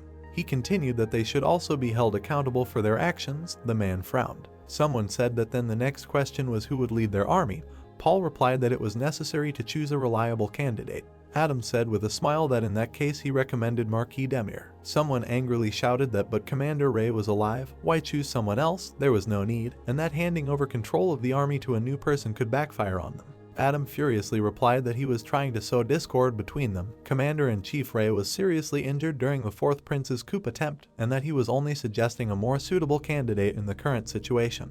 The guy replied that then what about the esteemed King of Swords, wouldn't Duke Harry be better suited for this role, and that knowing his loyal nature, the other nobles would not be able to influence him, and they would be at ease. Adam smirked and said that he could indeed be trusted to protect the Empire, but he had disappeared and had not been seen for a long time. Paul said that Duke Harry was already on his way to Einberg, so they should send soldiers to help him as soon as possible. The man asked in bewilderment, then why shouldn't the god of war become a commander? Adam angrily shouted that this was unacceptable. He was young and clearly lacked combat experience. The man next to him said that although he was an outstanding knight, he still had a long way to go to become a commander. Adam continued that, moreover, he had heard rumors that Joshua was a descendant of Cunir. The voice shouted that it was about the last king of Asgard, who ruled before the foundation of the Avalon Empire. Was it true? Who knew what would happen if he led their troops? The guy whispered to the hero that the situation was getting tense, and was he sure he didn't want to interfere? Joshua raised his head and said that until they changed their minds, this nation was doomed and that it was better to remain silent for now. The man whispered that he did not think that silence would smooth things over. Someone entered the room saying that he also thought that the king of mercenaries Joshua would make a fine commander. The girl asked to be allowed to introduce herself and that she was the representative of the Pontier family, Charlie. Paul smiled and said that he was glad to see her, had heard much about her achievements, and thanked her for helping the Avalon Empire. The girl bowed and thanked him for such a warm welcome, but asked to forgive her disrespect and allow her to ask one question. Paul agreed, and Charlie curtsied in gratitude. Then she said that since the main families of Avalon replenish the Imperial army with soldiers, do they have the right to choose the person who will lead their troops into battle? Paul answered that of course, and in fact, the command of the army and individual battalions is carried out by different people. Charlie thanked him for the explanation and said that in this case, the Duchy of Ponthieu will provide them with 20,000 soldiers, 5 knightly orders, as well as 2 million gold coins and all kinds of ammunition. Charlie continued that in addition to this, they will supply the army with food throughout the military actions. Someone asked again about 20,000.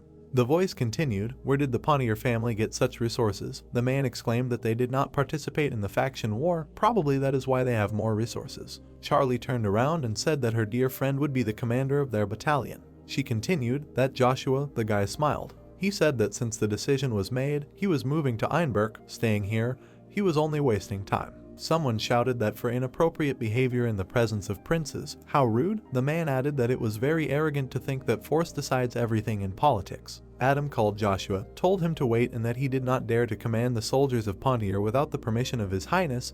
He was not awarded a rank, so he should not pretend to be God knows who. He furiously continued that the army is a single organism, and this is a well-known fact about the art of war. Let him not even try to wedge in and disrupt its order, otherwise they will be defeated because of him. Joshua turned to him and replied that that was it, then he would not interfere, let him do as he saw fit. The guy asked again.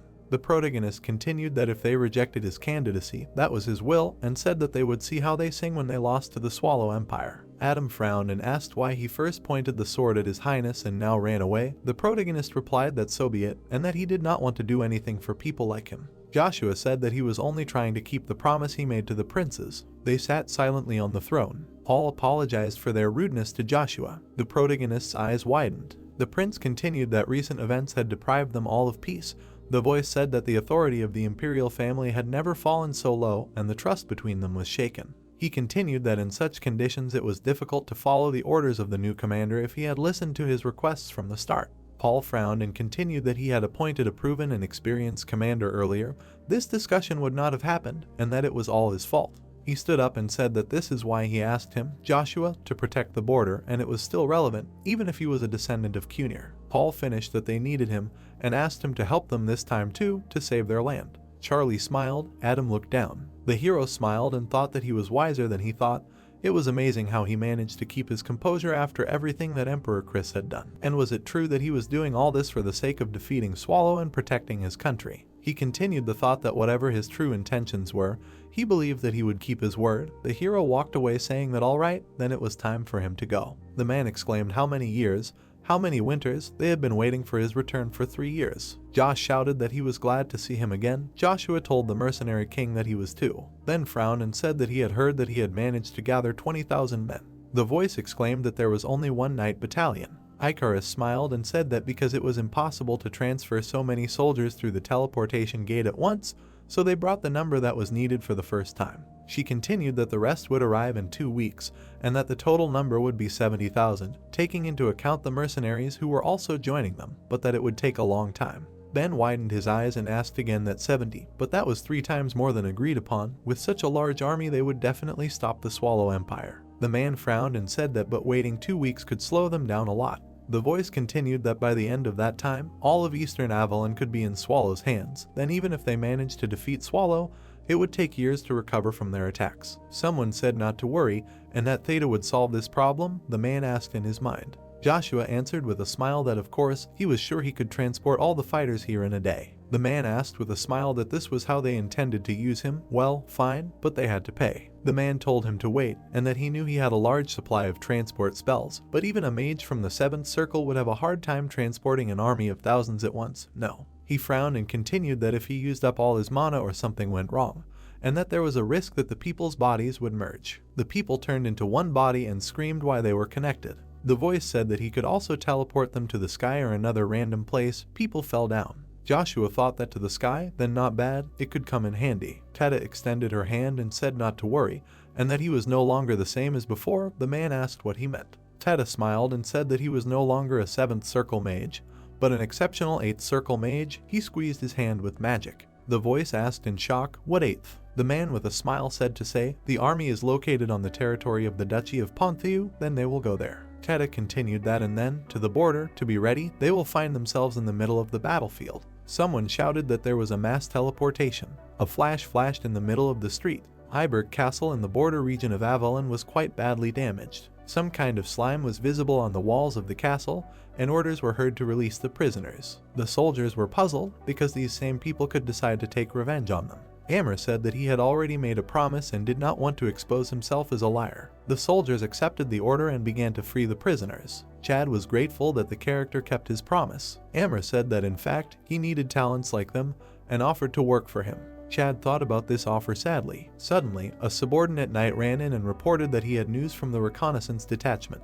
Amr was surprised that the Avalon troops were close, and asked how many of them there were. In response, he received that there was only one fighter. The hero was perplexed by such an answer. Meanwhile, something was happening on the other side of the mountain of Hyberg Castle. The ordinary soldiers knew that the enemy was very strong, but in the blink of an eye they were all torn apart. One of them froze in fear and could only call for help. All the knights rushed to retreat back to the castle. The man had developed such a high speed that he was hardly noticed. He was delivering quick blows with great speed so that the soldiers did not have a single chance. Amr watched this from afar and was surprised that one man had defeated 2 knightly orders. He did not know that there were still such masters in Avalon and wondered if it was the king of heroes. The soldier reported that if the enemy was good at guerrilla techniques, then the wolf knights would cope well with him. Amr said that it would have been better to call Chad, because he should know more about the enemy. Suddenly, the enemy, like a salute, soared into the sky. He pushed off the air at a furious speed, rushing towards the castle. Amr realized that he was going to attack head-on and thought that he was underestimated.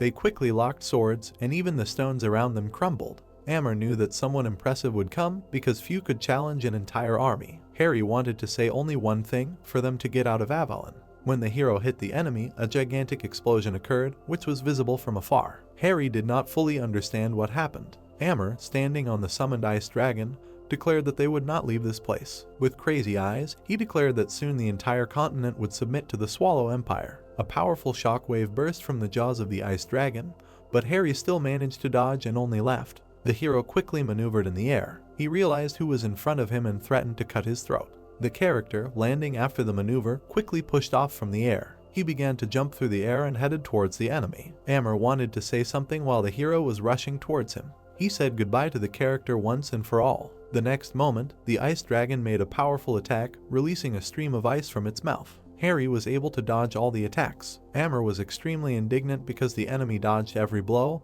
and it was difficult to even notice him. Suddenly, he felt something behind him and looked back. The hero was able to block Harry's quick strike with his sword. The ice dragon then began to roar and groan in pain. It turned out that Amber's leg was cut by the blade after all. From such a wound, he fell to his knee, holding onto his sword. The hero said that he underestimated Harry, but climbing on the ice dragon was a stupid decision. The next moment, his legs began to be covered with a thick layer of ice, which held him in place. Amber screamed that the hero was finished and rushed towards him. The next moment, a strong explosion occurred on the back of the ice dragon. He flew through the sky, and the knights below shouted about Amber's victory and praised him. One of the fighters declared that the border of Avalon was now under control. Suddenly, he noticed that a huge amount of mana was released in the sky, and it was falling apart. Suddenly, a man came up from behind and declared that they were here. He asked to meet the best soldiers of Avalon. All the soldiers began to take up battle positions because they understood that the enemy was approaching. Suddenly, the best fighters appeared on the spot. Joshua stood at their head and looked forward. Next to him were the strongest warriors and an entire army behind. The hero was already ready to give orders to all his fighters, but suddenly several of them felt sick. At the same moment, almost the entire army began to vomit rainbows. The man was surprised that they were so twisted after the mass teleportation, then thought that the transfer would be much easier, but everything was so hard that he was ready to spit out his guts. Suddenly, an ice dragon appeared above them. Amber, with a mad face, controlled him and declared that they were heading towards their own death. Suddenly, Harry appeared next to him and declared that he was not finished yet. The hero immediately struck at Amber with all his might, but he managed to block it. Ben did not understand how this Iceman could still survive, because he should have been finished by now. The hero remembered that the King of Lions had stated that they had little time and needed to find Joshua quickly. He was ready to take on Duke Amber. Ben was angry because then he would have defeated him if he had stayed with his master. Joshua told him to show himself. The hero wanted to see how Ben had honed his skills during this time because he had the perfect opponent in front of him and he just needed to survive. The character accepted this offer and was already ready. He took his sword from behind his back and prepared to show what he was now capable of. The Wyvern Knights were ordered to defend the castle, and they flew forward. Shouting their loyalty to Lucifer, they flew over the battlefield. Icarus realized that they decided to focus on defense, although he expected them to immediately go on the attack. Many wyverns flew over the half-ruined castle. The man said that there was no need to worry about them since he and Iceland were taking them on themselves. However, he did not know what to do with the siege of the castle. Joshua said that he would make things easier for them since Christian taught him a technique for summoning people from the sky, but they would not be people. He opened a black teleportation gate to the entire sky. A soldier emerged from it, looking more like a monster than a man. Many such creatures began to appear from the portals and rain down on the ground. The knights on the wyverns realized that they were being attacked from the air and prepared for battle. The monsters grabbed them right from the wyverns and fell with them. The foot soldiers did not understand what was happening, because more and more knights were falling down. Icarus advised the hero to call off the undead, because it could have a bad effect on his reputation. Joshua said that there was no need to worry because everything was going according to plan. Suddenly, a giant black dragon began to appear from a portal in the sky. It rushed to the ground, opening its mouth. The subordinates realized that it was the bone dragon itself. It landed, crushing many soldiers. The knights realized that they needed to save themselves as quickly as possible. Orders were heard around to flee and retreat from the castle walls. The next moment, the dragon released a powerful stream of energy from its mouth. The man said that various rumors would spread after this battle and asked Joshua if he was ready to face rejection. The hero confidently answered that, of course, he was ready. One of the fighters noticed that the bone dragon and the undead were killing their own soldiers. They rushed into the thick of the battle with Ben. Ben said that it was not as important as defeating one person. At that moment, the ice dragon flew right over their heads. Amber ordered the wyvern knights to destroy the bone dragon, and the rest were forbidden to interfere. Suddenly, Harry reminded them of himself and attacked from behind. Amber attacked him in response and said that he had already had enough. A strong ice wave almost got Harry, but at the last moment, he, as always, managed to quickly dodge. But the enemy decided to attack from above and release 3 ice balls. The hero quickly reflected them and said that all this was pointless. But after the character cut them, sharp fragments flew. They cut his body and chest. Harry realized that he was getting old since he was falling for such tricks, and if this continued, he would lose. It was necessary to close the distance and take advantage of any chance. Amber thought that the old man's strength was already fading and he was trying to avoid the battle. He also understood that the enemy would want to get close to win, and he would do everything for this. This is where he was supposed to fail. The hero saw his every move and decided to attack him with the breath of the ice dragon. Harry decided to use his Sword of the Mind. He cast a special aura on himself and his swords. The next moment, the hero cut the dragon's attack in two. Amber did not understand what was happening in front of him. He was in complete shock that the ice breath did not work. The hero smashed the ice dragon into smithereens and it flew into pieces. He had already declared that Amber was finally finished. But then he decided to summon the spirit of ice with his power. There was a large surge of power right in front of Harry's body. He was shocked and furious at what appeared in front of him. It was the spirit of ice itself. He protected Amber and declared that it was not only the enemy who hid his true power. He had only seen what a mid-ranked dragon could do, and now he would see true power. The hero declared that he would give it his all and win. The spirit began to create a large blizzard around itself. It was useless to run from something like that. Harry realized that his hand was starting to freeze and become covered in ice. His aura was starting to slowly drain. Amber was rushing towards Harry, completely covered in ice, and declared that he would pierce his heart. But suddenly Ben soared up and screamed for it to stop. He swung his sword with all his anger, and his anger was because of Harry. The hero immediately locked swords with his opponent. Amber remembered his wound, because it was difficult to fight with it. He understood that he had no time to deal with this idiot, and it was easier to freeze him. Ben began to notice that his body was covered with ice. But the next moment he broke the ice and threw Amber away from himself. The enemy remembered that paladins conceal the true aura. Another fighter immediately arrived and almost chopped Amber. Strong energy was developing around his blade. Ben was enveloped in the strongest magic armor, and Amber understood that he would not be able to fight three at once and had to flee the battlefield. But suddenly he was enveloped in transparent magic chains. The man held them tightly in his hands. He swung it and suggested that the enemy go down to the ground. Amber could do nothing and was very angry. The next moment, he hit the ground with all his might. The character declared that they would definitely pay for what they did. The guy with the scar on his forehead menacingly lowered himself and shouted that they would not get away with this. They would still regret it. A huge blue dragon appeared in front of the girl. She held her sword out in front of her and said that she thought she would need help. The guy opened his mouth menacingly and shouted, how could she do that? A second later, the dragon released a column of ice and the girl used her sacred sword. A transparent barrier appeared in front of her, which was able to repel the attack, and she said that let the god Hermes protect her. The dragon continued to attack her with a powerful charge of energy, and she, frowning, saw how the barrier began to crack. Thinking that the dragon's breath was too powerful, her protective barrier would not last long. The guy looked at his shackles. Smiling, he broke them, thinking that it seemed that the true aura of this persistent paladin was finally weakening. He would get rid of him, and there would be nothing left. Suddenly, someone appeared above him, swinging his sword and shouting that he was his opponent. Then he hit the dragon with all his might, pinning him to the ground. The dragon hit the ground with great force and stopped releasing the energy beam. After which the girl, falling to the ground, covered her eyes, saying that it seemed that she would die from frostbite. We are transported to the battle. A man with a scar, parrying a blow from his opponent, asked what the other man thought, that he was able to break him, to which the other replied that he would hinder him. Smiling, the man added that it was funny, it was he who finished off his master, he would not be able to win. Hearing this, the guy looked ahead with displeasure and shouted that. And the man, swinging his sword, threw it back, saying that how he intended to win the fight against a member of the 9 stars. After which, moving away, he turned around with displeasure, hearing someone shout that he should not choke in his arrogance. An old man appeared from above, who, swinging his sword, added that even the stars are going out. He hit the man with all his might, and he was carried away. Cutting through the stones, an old man flew up to him, adding that the old will be replaced by new ones, such as the cycle of things in nature. Smiling, the man summoned the ice spirit, adding that he would be one of the fallen stars. The ice spirit activated a huge defensive barrier, which was able to push the old man back. Frowning, he thought that even though the spirit was of the highest rank, he did not expect that it would block his attack so easily if only he were 10 years younger. The man ordered the ice spirit to finish off his opponent, and she began to draw an ice energy, after which she raised the storm, which was approaching the old man at great speed. Here he looked ahead for a few seconds in silence, and then he saw a spirit quickly approaching. He released a spike at it, but the old man managed to react at the last moment and evaporate it. Seeing everything that was happening, the man, smiling broadly, asked what he would say to this. This is a personal invention. Creating a thin layer of aura around the spirit, it increases its strength several times, thus not only attacking, but also defending.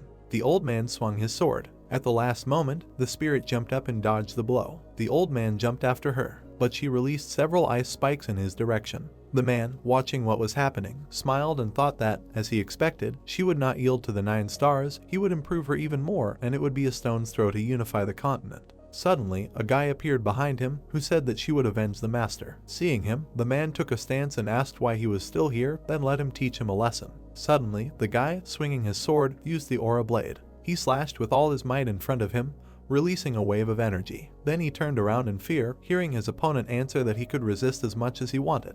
He calmly dodged the blow, after which he appeared behind him, cutting his stomach. Turning around, he smiled, saying that he still holds the victory. A second later, the boy jumped and shouted that he would show what he was capable of and prove that he was stronger than him. After these words, he was pressed to the ceiling by a column of ice. Blood gushed from his mouth, and the man, watching this, shouted that, apparently, in the company of the King of Heroes, he had forgotten how to objectively evaluate his strength. In his eyes he was an ordinary pawn who was about to die. After which he struck the boy with his sword. His blade cracked, and then blood gushed from his body. The man watched as his young opponent fell down. Raising his head, he saw an old man, saying that he was the last one left. The guy, lying on the ground, looked up. He remembered how the protagonist approached him, saying that he needed someone to cover his back, and not a weakling who would die on the battlefield before him. After these memories, he rose up. Looking at his opponent, he said that he would never die before him. Watching this, the man smiled and said that this was a spirit. It was amazing, but what would he do without a sword? Stretching out his hands, the guy replied that even though the sword was broken, he could still fight. An image of the protagonist appeared in his head, telling him that once he surpassed Ranka and achieved full control over mana, he would gain absolute power. He would show how to compete with the aura blade. Let him watch carefully. Then Joshua swung his spear and threw several people into the air, adding that he should remember that if he gave the aura to his voice, it would help create a blade. The guy began to unite all the energy in his hands. He remembered the battle with the man in the red cloak. He cut his blade. Then, smiling, he said that it was all because he was too rude. The power of the sword depended on his attitude and faith in it.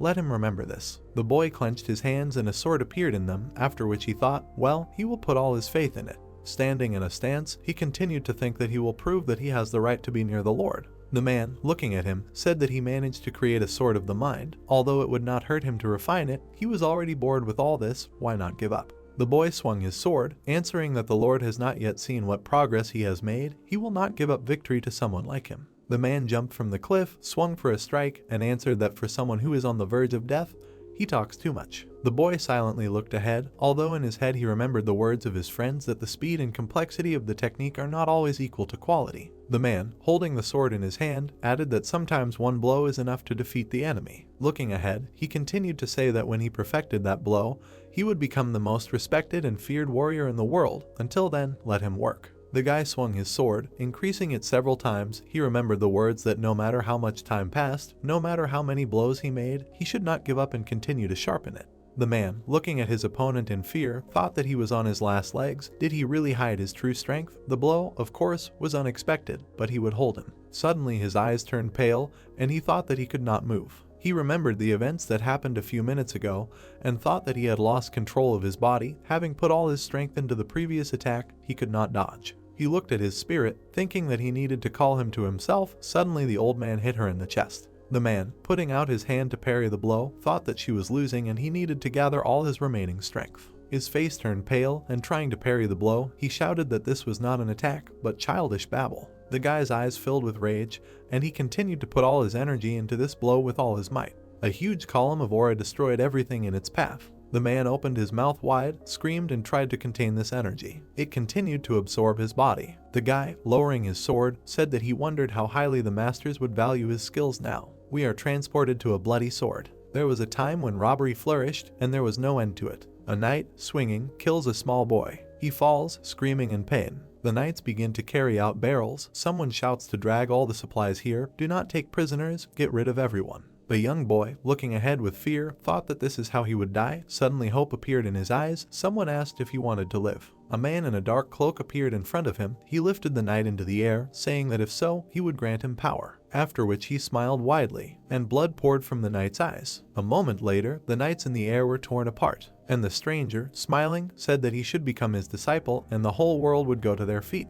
Blood rained down on the boy, and he answered with a trembling voice that he agreed to everything. Only let him be helped, let him be able to gain power. The stranger, stretching out his hand, answered that this was wonderful, and in honor of his rebirth, he would give him a new body and a name. From now on he would be called Lucifer. We are transported to a guy with red hair. Someone shouts that the wyverns need to protect the castle. The duke has fallen, they need to be careful. A purple dragon appears from the ground. A guy with an eye patch, standing next to the protagonist, says that the bone dragon is capable of single-handedly destroying 200,000 warriors. It looks like cheating. He congratulates. Apparently, they will achieve victory and leave the battle without casualties. The knights began to attack the dragon, shouting that they need to focus on it. Riders on wolves appeared. Suddenly one of them stopped when someone shouted. A young guy appeared in front of them, from whom a yellow aura emanated. He menacingly said that if they return and surrender, they will spare them. Pulling his sword at them, he added that this is their last offer. But the knights rushed forward, shouting that why should they beg a couple of undead for mercy, they would rather send them back to hell.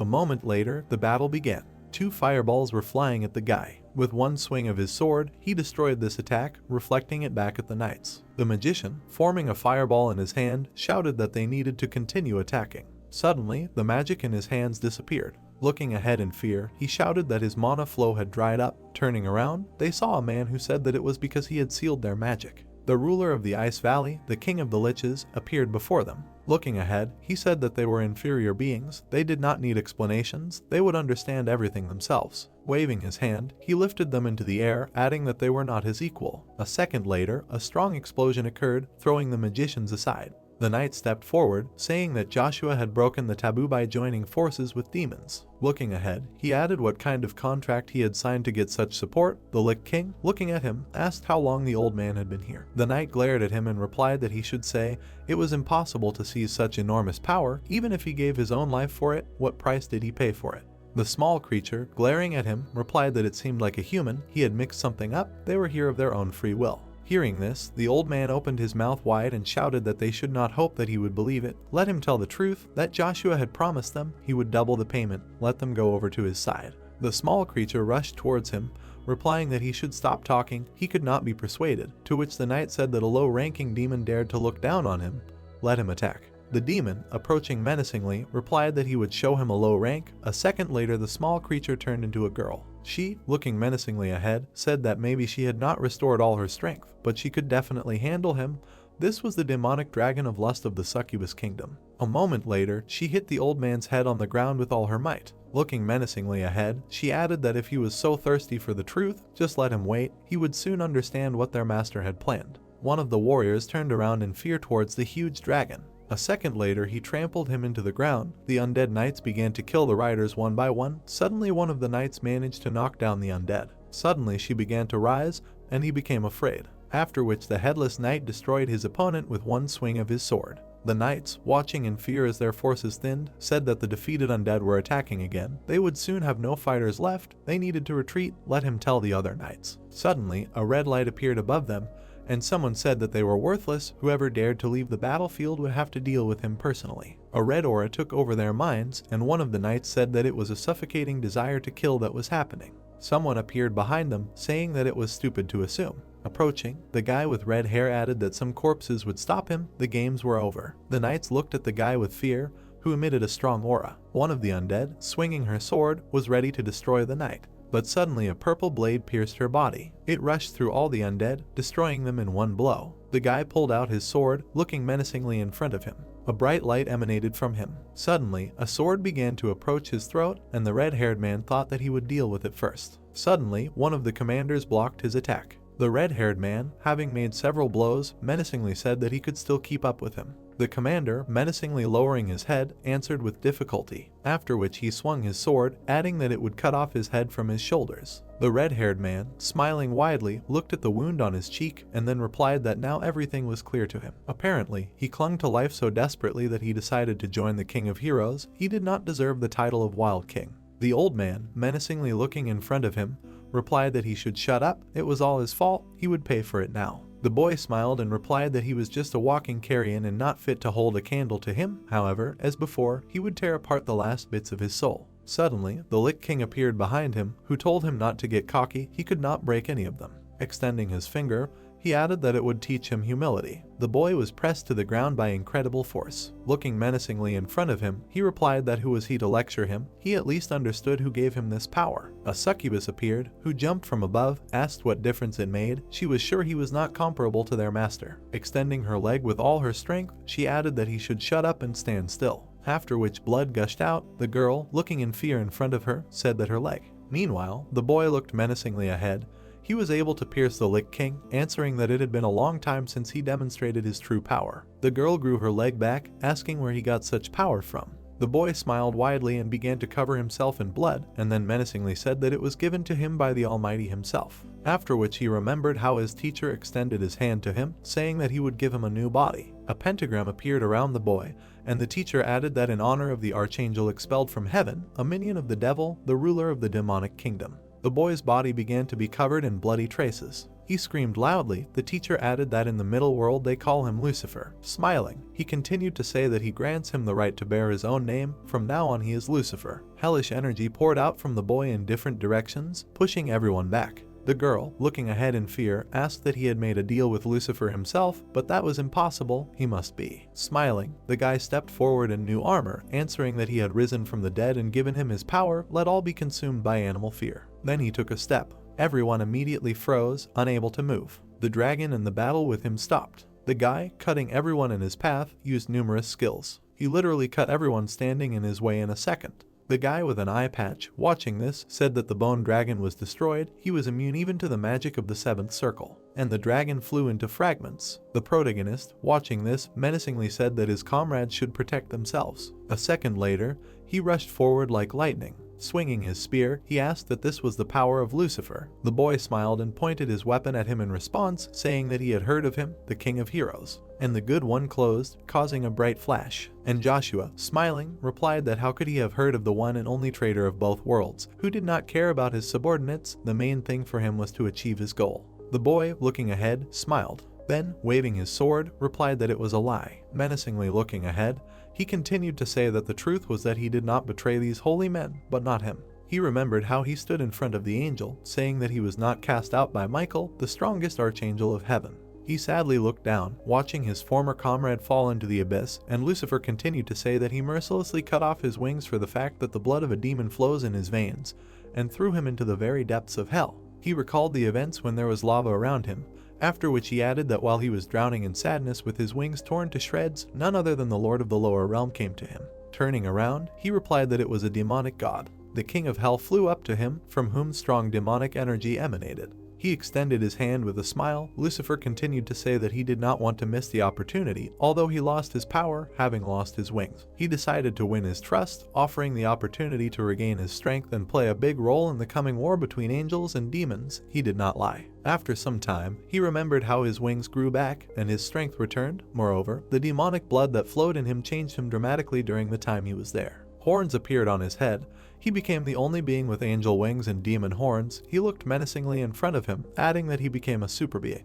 We are transported to some time later. At the moment when the war broke out, the angels clashed with the demons. He came face to face with the rat Michael. He looked ahead in fear, and Lucifer added that he had become a creature of fear. He looked menacingly at his former comrade. Having cut his wings, he said that he had succeeded in taking revenge. Then the god of hell stretched out his hand to him, and Lucifer continued to say that the power that inspired fear in the gods of the heavenly kingdom frightened the lord of demons, and in the end he betrayed him, piercing him with his spear. Black blood poured out of Lucifer. He said that he began to flee. Clenching his fist, he looked at the protagonist, adding that he ended up here in the middle world, and was now going to fix it for himself. Swinging his sword, he added that after that, he would create an army of political hell and hell, and for the sake of achieving his goal, he would destroy everyone and everything that stood in his way.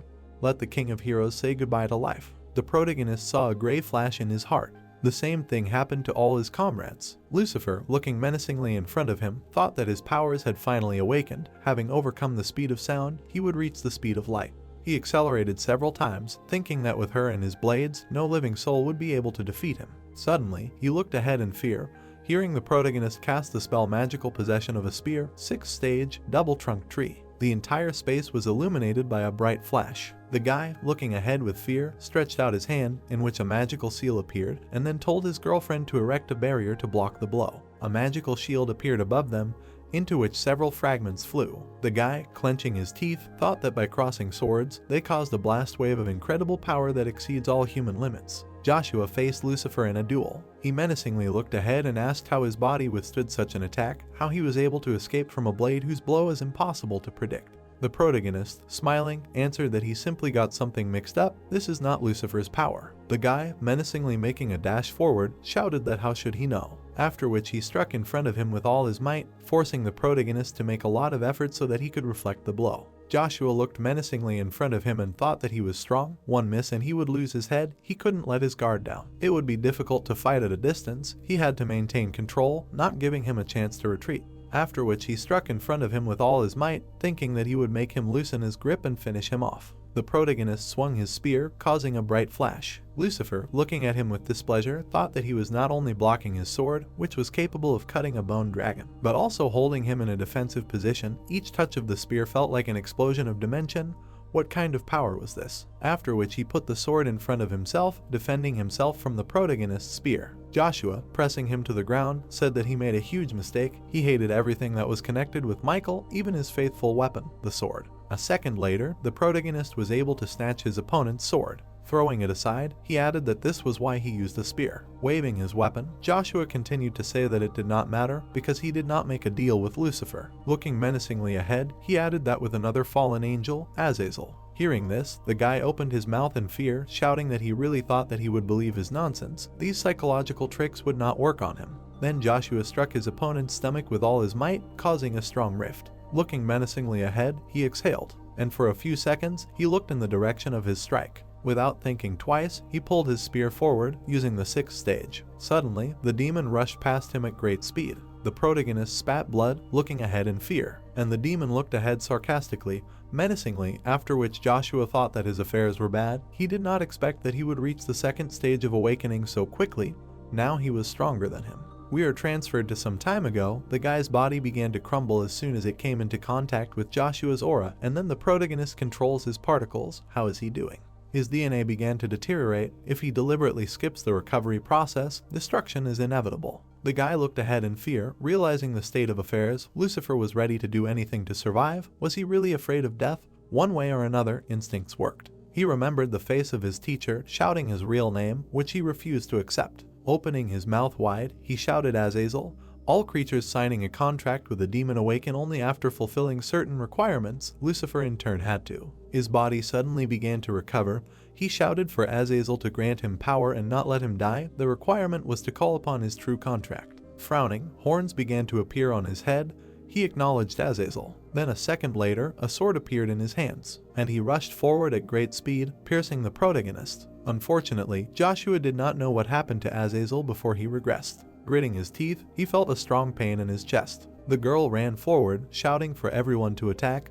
They must protect the King of Heroes. Azazel swung his sword, causing a strong wave, shouting for them not to interfere. At the last second, a guy ran up and, putting his hands forward, used a wall of winds. A huge force continued to press on him, and a second later, he could not stand it and was thrown back by the blast wave. He was caught by the girl. The guy with the eye patch, raising his head, thought about how much power is in one blow. If he wants, he can sweep away all the soldiers at once. What stops him? Maybe he likes to lead them by the nose. Smiling, he said that they should just wait, and first he needs to deal with the King of Heroes, and it will come and he wants. These words the protagonist flew to him. Smiling, he said that he was sorry to upset him, but it will not happen, to which Azazel replied that the difference in strength between them does not bother him. Smiling, Joshua replied that victory will be his, and this is obvious. Azazel, raising his head, told him to shut up and admit already that he is finished. The protagonist, lowering his head, looked at his trembling hand, thinking that his words are not without meaning. The wounds received over hundreds of years in the demonic world have not yet healed, and the command of the army turned out to be a burden on the body. Looking at the destroyed body of the dragon and the injured succubus girl,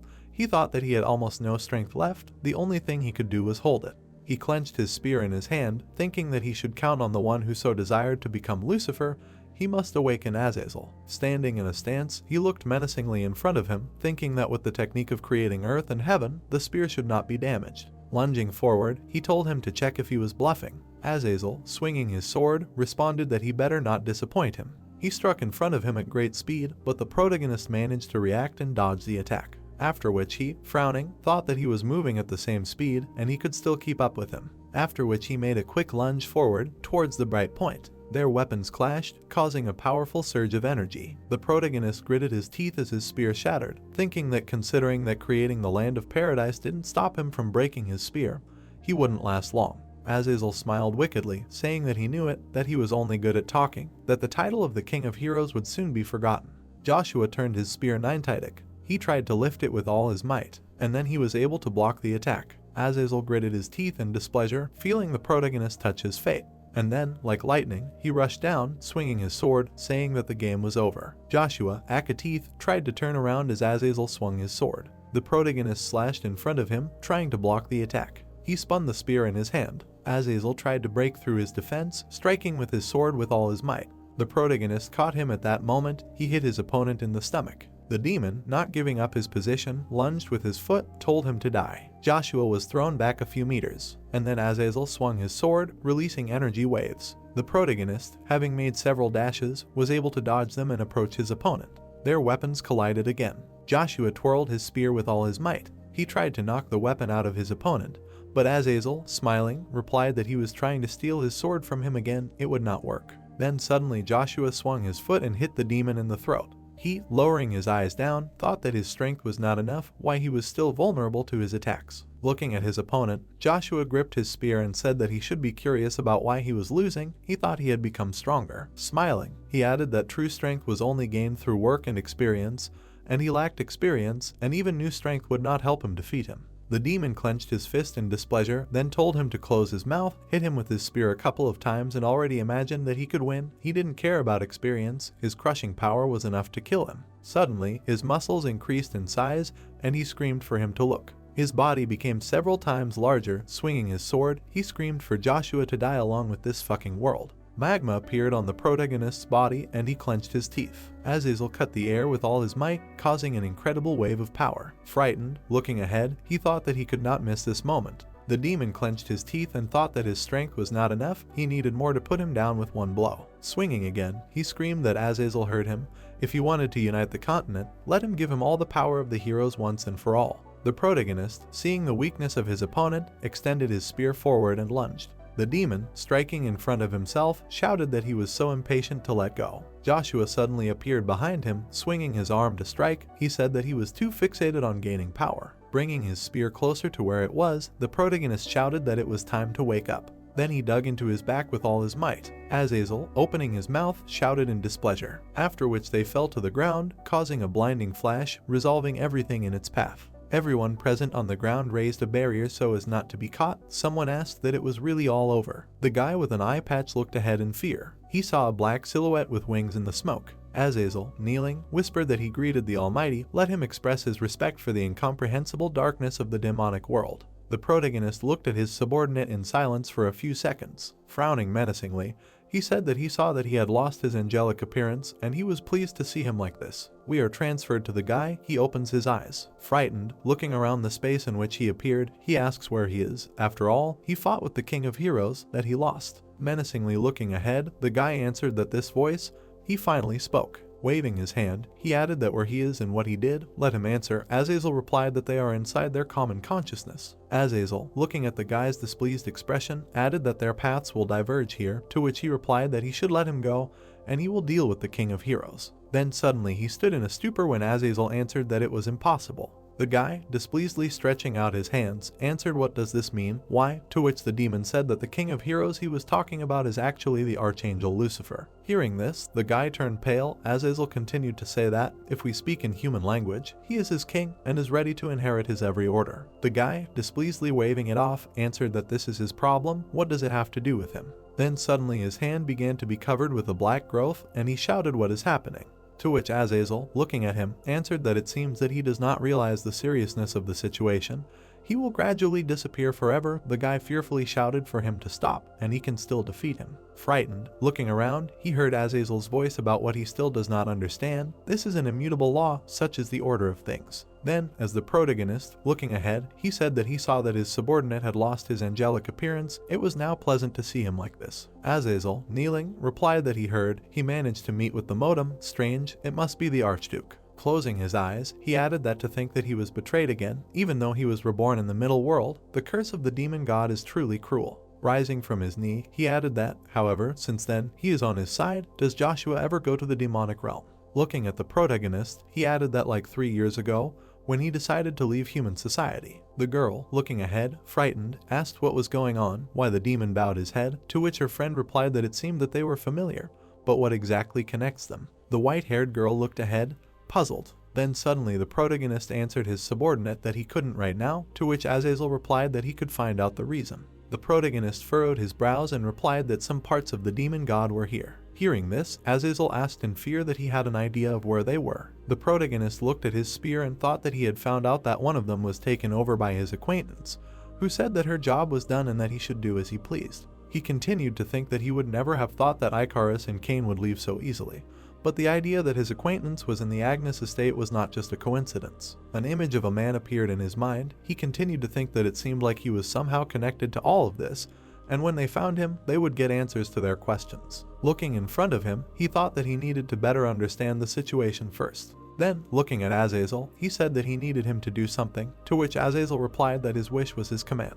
Joshua, smiling, turned his head and said that he should become their ideal demon. Azazel, looking away in surprise, asked what he was talking about them. The knights, looking ahead in surprise, asked why Lord Lucifer had turned into a demon. Their proud lord bowed to the King of Heroes. Looking around the battlefield, they fearfully began to say that the commander had been defeated and there were still too many demons. Would they all die? They looked at the approaching undead, adding that they were finished. Azazel, lowering his head, added that he was referring to the soldiers of the Empire. Considering that demonic energy was forbidden here, it seemed he intended to hide his identity. Standing up, he added that although he did not like this arrangement, he would fulfill his will. Joshua lowered his eyes and thought that if someone survived, rumors that he was a dark mage who could summon the undead would not take long to come. Then he raised his spear, illuminating everything with light, and thought that therefore he should become a hero who would crush the army of the dead, and when no one would blab about the fact that they were somehow connected. Azazel, frowning in displeasure, sucked in a breath and shouted that so be it. Clenching his fist, he shouted for his minions to protect him and stop the King of Heroes. The soldiers looked ahead in surprise, adding that someone had said something about them, so they would see. The army of the undead moved to attack.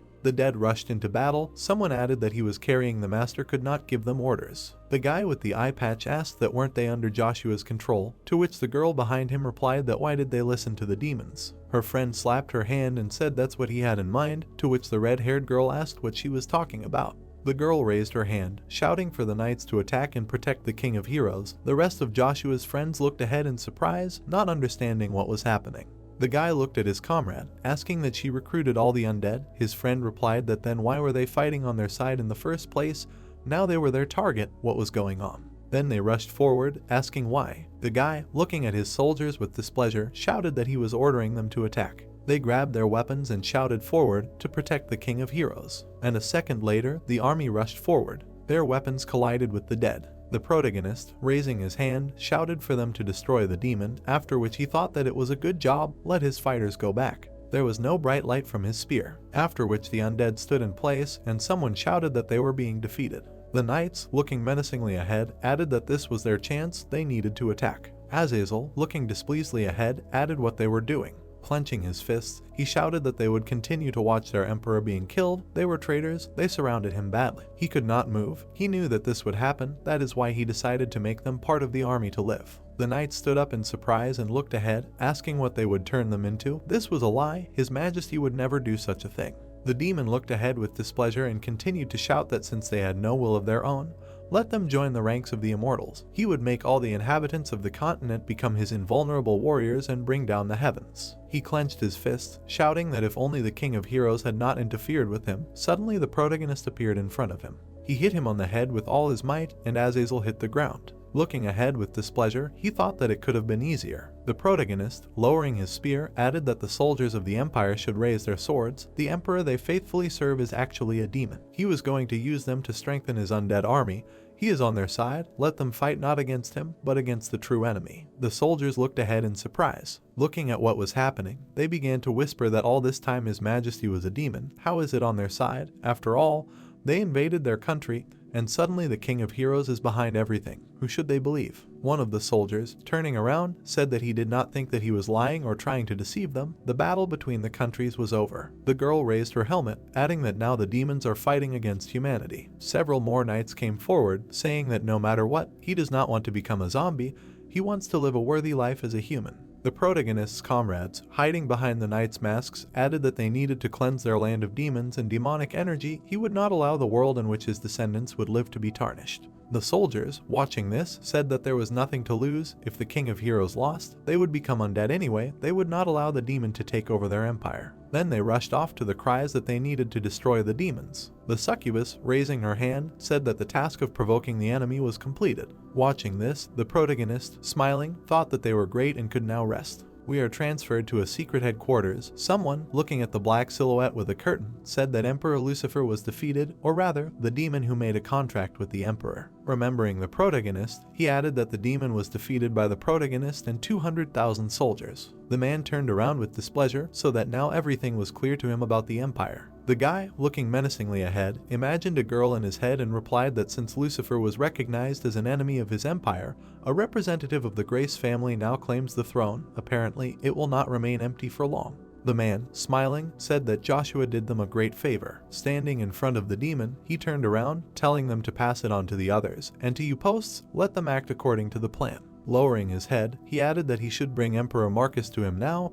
He wants to talk to him. We are transferred to a guy who is chained. He raises his head, looking displeasedly ahead. We are transferred to an orphanage. The guy is sitting on a bench, and children crowded around him, asking what this is, what he made for them today. The guy continues to carve wood. Smiling, he says that this is a sword. What will they say? The children beam with happiness, saying that this is amazing. Will he be able to make a spear? The boy nudges his friend, saying that he asked first, to which he replies that he will actually become the King of Heroes. Bending over, the boy, looking at them, tells them not to worry, there is enough for everyone, and everyone can play. Let them not fight over trifles, but have fun together. Suddenly, he looked away in surprise. Someone called out to him, saying that a lady had come to him.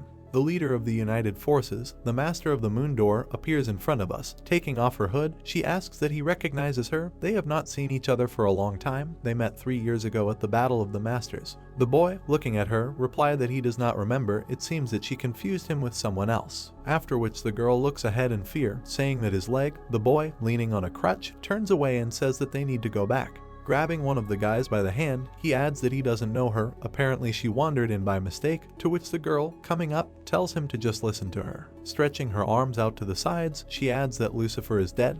That is, the King of Heroes defeated the Empire. After these words, the guy stopped. Eyebrows continued to shout that the balance of the continent has changed. Let him join them, and together they will put an end to the war. They will be able to revive the throne, as he dreamed. The guy, turning around, stared at the girl. She added that he should help them. We are being transferred to the forge. The master puts the blank in water, after which, smiling, he takes it out, that he forged this sword with special diligence. Why shouldn't he try it? The man, taking the blade in his hands, said that he sees it is especially sharp. Smiling, he added that it is also well balanced. In a word, magnificent. The blacksmith looked at him and asked if he could find out if the rumors were true that the commander of the army that defeated the Empire was the former ruler of Reinhard. Hearing this, the man smiled, and then, clenching his fist, proudly declared that it was the true King Joshua who did it anyway. They would soon regain control of Reinhard, and after that. Suddenly, a guy entered the forge, saying that he forgot here, he had no business hanging around. Smiling, the master of the Empire added that he should return to his comrades and put them to work. The man, turning around, replied that he had already finished with the assignments, if he was talking about it, to which the master, raising his hands, replied that he did not hear his order. The man replied discontentedly that did not he leave the stables under their control, to which the master, grabbing his blade, replied that it was when the Empire was at the head and once a girl came into her rights. Taking the blade out of its sheath, he added that he would be assigned a new role and he would take it to his friends. The man turned around and saw the guards holding the sword, and then the master added that he advised doing as he said. Looking at whom, he added that, by the way, regarding the new role, Wilhelm's knights would have to work in the arena. Looking at his subordinate, he added as a slave. Standing behind the man, he continued to say that he believed there was no need to explain what disobedience would cost him. We are transferred to a hammer lying on the ground. Someone asks what he found Lilith, to which he replies that yes, she had disappeared somewhere. The man, looking menacingly ahead, adds that the damn rat always finds loopholes. This is the king of martial arts, one of the 9 stars of the continent.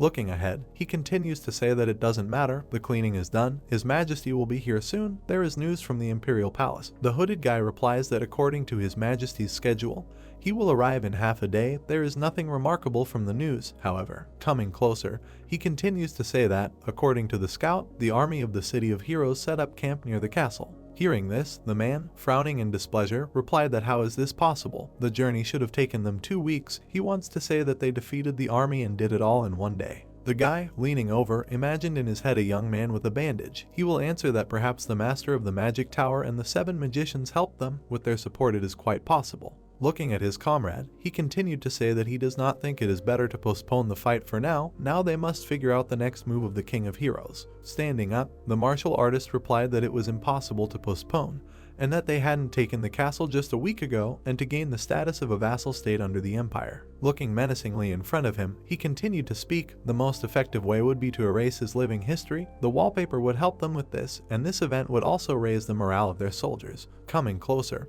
he added that they could not take their eyes off the King of Heroes and increase the number of scouts in case of unforeseen situations, and he would deal with the knights as they planned. Stepping aside, he told him to report to him immediately so that nothing would happen, to which the guy replied that he would do as he was ordered. We are transferred to the arena. The host shouts for the soldiers to hear the will of His Majesty. The land now belongs to the Empire. They will be ruled by the King of Martial Arts and one of the 9 stars of the continent. Hearing this, the soldiers joyfully raised their hands, and the host added that the proof of this will be a duel with Wilhelm's knight.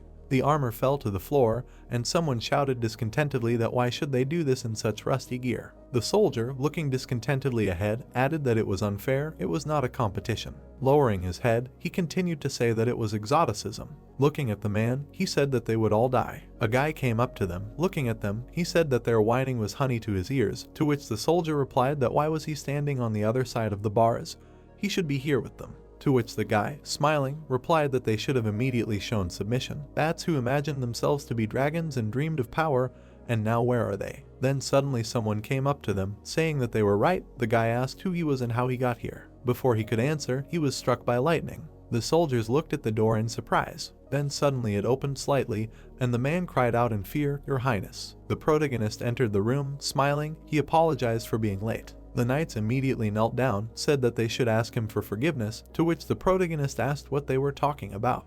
The man clenched his teeth and replied that they had let him down. They couldn't even defend the castle. Joshua pointed to the passage, replying that everything was fine, they would still have a chance. Frowning, he continued to say that when they got outside, they should arm themselves, they wouldn't capture the gate. Hearing this, the man responded in fear. How could he? The soldiers, sitting in the arena, continued to rejoice, and the host said that one of the 9 stars of the empire was appearing in front of them. A martial artist appeared. He calmly looked ahead when the host added that his opponents would be the Knights of Wilhelm. The grate opened, and a dark silhouette appeared. The martial artist looked ahead in surprise, and the soldiers, looking down, added that did they hear him right? He said knight, and then why did only one come out and without ammunition? Looking at the protagonist, the knights asked who he was. Meanwhile, Joshua came closer to his opponent, and the martial artist, smiling, said that he was surprised. He could not even think that they would meet like this.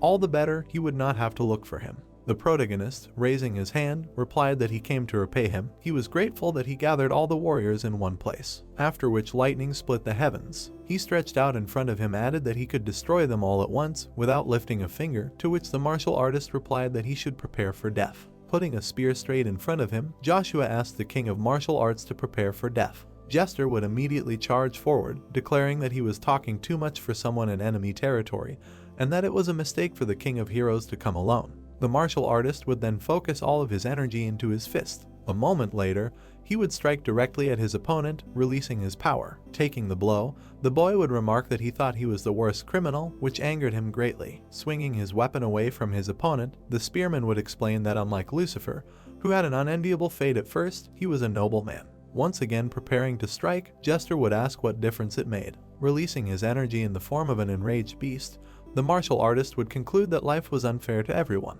At the same time, the protagonist would use the skill. Without a moment's hesitation, he destroyed his opponent's attack using his magical mastery of the spear, the 4th stage, the true lightning strike. Concentrating mana in his fist once again, Jester was surprised that he dared to close the distance and seemed confident in his close combat skills. Accepting his challenge, the martial arts king clashed with Joshua in a fierce fight. At the same time, an explosion of great power spread throughout the area. The knights watching their duel were afraid that the barrier was collapsing, and if they did not leave, they would be trapped, but entering the arena and helping the martial arts king was also certain death. Suddenly, one of the soldiers noticed that the king of heroes himself was fighting against him, surprising the others. As the boy and Jester continued their fight, he added that no one else could fight the martial arts king with only a spear. He then asked everyone to believe that this was definitely the king of heroes, and the king of martial arts was ready to strike his opponent again. Putting enormous power into it, Jester destroyed the ground under his feet on the battlefield. The king of martial arts was pleased with the result when suddenly a spear blade flashed near his face. Dodging his opponent's strike, the spearman was able to make a sneak attack with his weapon. At the same moment, blood was released into the air. It belonged to Jester, who looked at his wound with fear on his face, arguing that his opponent had pierced his aura and hurt him. And could this idiot really have defeated Lucifer? Interrupting his thoughts, the protagonist declared that there was no talk of equality, because many can only remain silent about the conditions in which he grew up, but he neglected the opportunities and was blinded by his own pride. Holding his spear straight out in front of him, Joshua added that he had crushed those who stood in his way with his authority, depriving them of their prospects and devaluing their achievements. While the martial arts king listened with a smile on his face to his opponent, he told him that he had joined the emperor in order to kill the pope, his own father, and all for the sake of the ruler's favor. Imagining Jester sitting on the throne that he had gotten by dirty means, the boy declared that it was all for the sake of Reinhard's throne. With a smirk, the martial arts king called him a fool. Laughing loudly, he declared that the world is ruled by those who have power, and the strong devour the weak, which is the law of nature. Spreading his arms, Jester asked how he was different from him, because if he was not, he would not be standing here. While the spearman was pointing his weapon at him, he added that if they were weaklings, no one would listen to them. But they were obeyed because they held power, so without it, even with the truth on their lips, they would only be honored with a blade presented to their throat.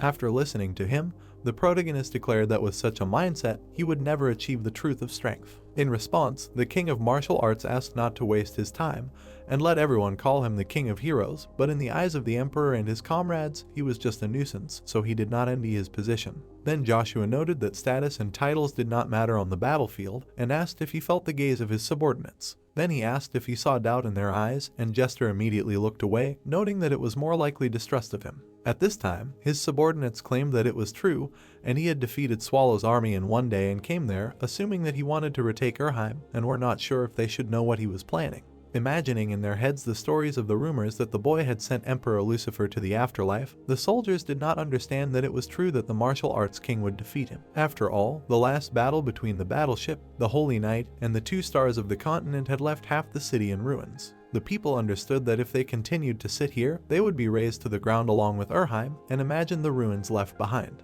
Then the warriors looked at each other with fear in their eyes, after which, the guys began to remember that they had unfinished business and they had not completed some assignment, and they should also sign up for patrol. At that moment, Jester's subordinates began to quickly leave the arena, asking others to make way, and he watched everything that was happening with great displeasure. Watching this, the martial arts king gritted his teeth, calling them traitors who still called themselves knights. Suddenly, he was interrupted by a spearman, who asked not to blame them for not trusting him and that he would reap what he sowed. Then the protagonist asked who would risk their life for him, since even their beloved emperor did not appoint him as the commander-in-chief. Enveloping himself in collected energy, Jester declared that he had a talent for infuriating people, and asked where his warriors were, since his idiots, although they had lost their morale, were at least still capable of fighting. Releasing the collected power, the martial arts king asked that he really thought that he could defeat all of Hubalt's soldiers alone, and that he could not even cope with him. In response to his question, Joshua explained that he was not alone. Imagining Rudolph in his mind, he concluded that Wilhelm's knights, unlike him, had not fled. Then, thinking of Willie, the boy added that they were waiting at the castle gate to open it, and then Reinhard would be his again. Hearing the words about Wilhelm's knights, Jester, with a smug grin on his face, prepared to strike his opponent right in the face, asking him if he really thought that these nobodies, warming up horse shit, still had the right to be called knights. Making his attack, putting a huge amount of force into it, the king of martial arts declared that he left his allies to wallow in the mud and laughed loudly. Suddenly appearing right behind him, the spearman noted that even despite an absence of 3 years, they, without a second thought, joined him again. The protagonist then looked at his opponent with a menacing gaze, declaring that they would follow his orders even if it cost them their lives, which was true trust. He gripped the handle of his spear tightly with both hands, adding that leaders like him who once lost it had no future. At the same time, the protagonist swung his weapon, sending a huge force straight towards Jester. Knowing that he couldn't dodge it, the martial artist took the blow with his bare hands, trying to stop it.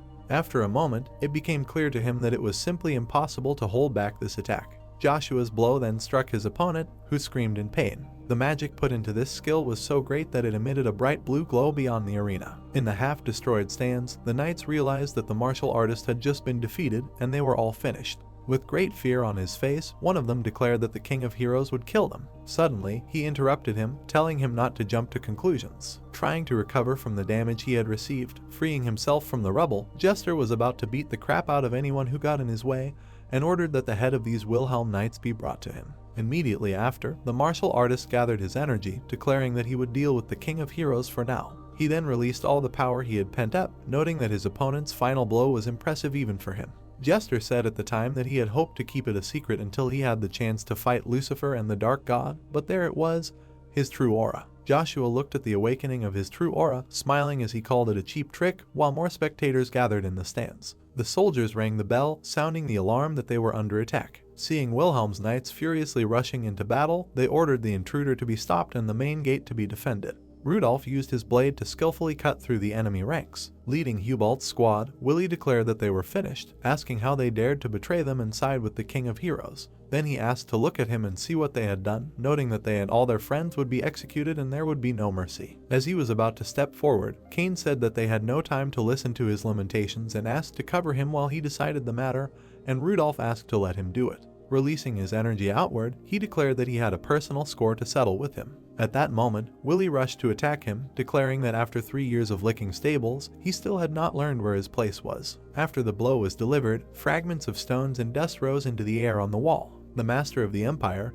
Hubalt, was extremely dumbfounded that his opponent managed to block his attack and did not understand how. Crossing his sword with Rudolph, he could not believe what was happening and trembled all over with tension. At this point, smiling sarcastically, Wilhelm's knight now wanted to know who would lick the stables. Crossing swords with his opponent, Rudolph noted that he had learned to accumulate mana in him. He also added that with this he could build up even more strength inside. Collecting mana in his stomach, the king's assistant stated that, naturally, his body's resources were not endless and the supply was limited, but there were many ways to expand the capabilities of the frame. Remembering how he served the emperors, the knight explained that imposing restrictions on himself was the most effective of them, and he had been saving up mana for 3 years so he could not remove it. Swinging his blade, Rudolph added that he would never betray his master. Swinging his sword behind his head, he said that he had always been loyal only to him alone, and only he alone was able to return the former greatness to the kingdom of Reinhard. Very scared to the point of trembling, Willie asked to stop and wait. Without listening to his opponent, the knight struck with all the accumulated mana,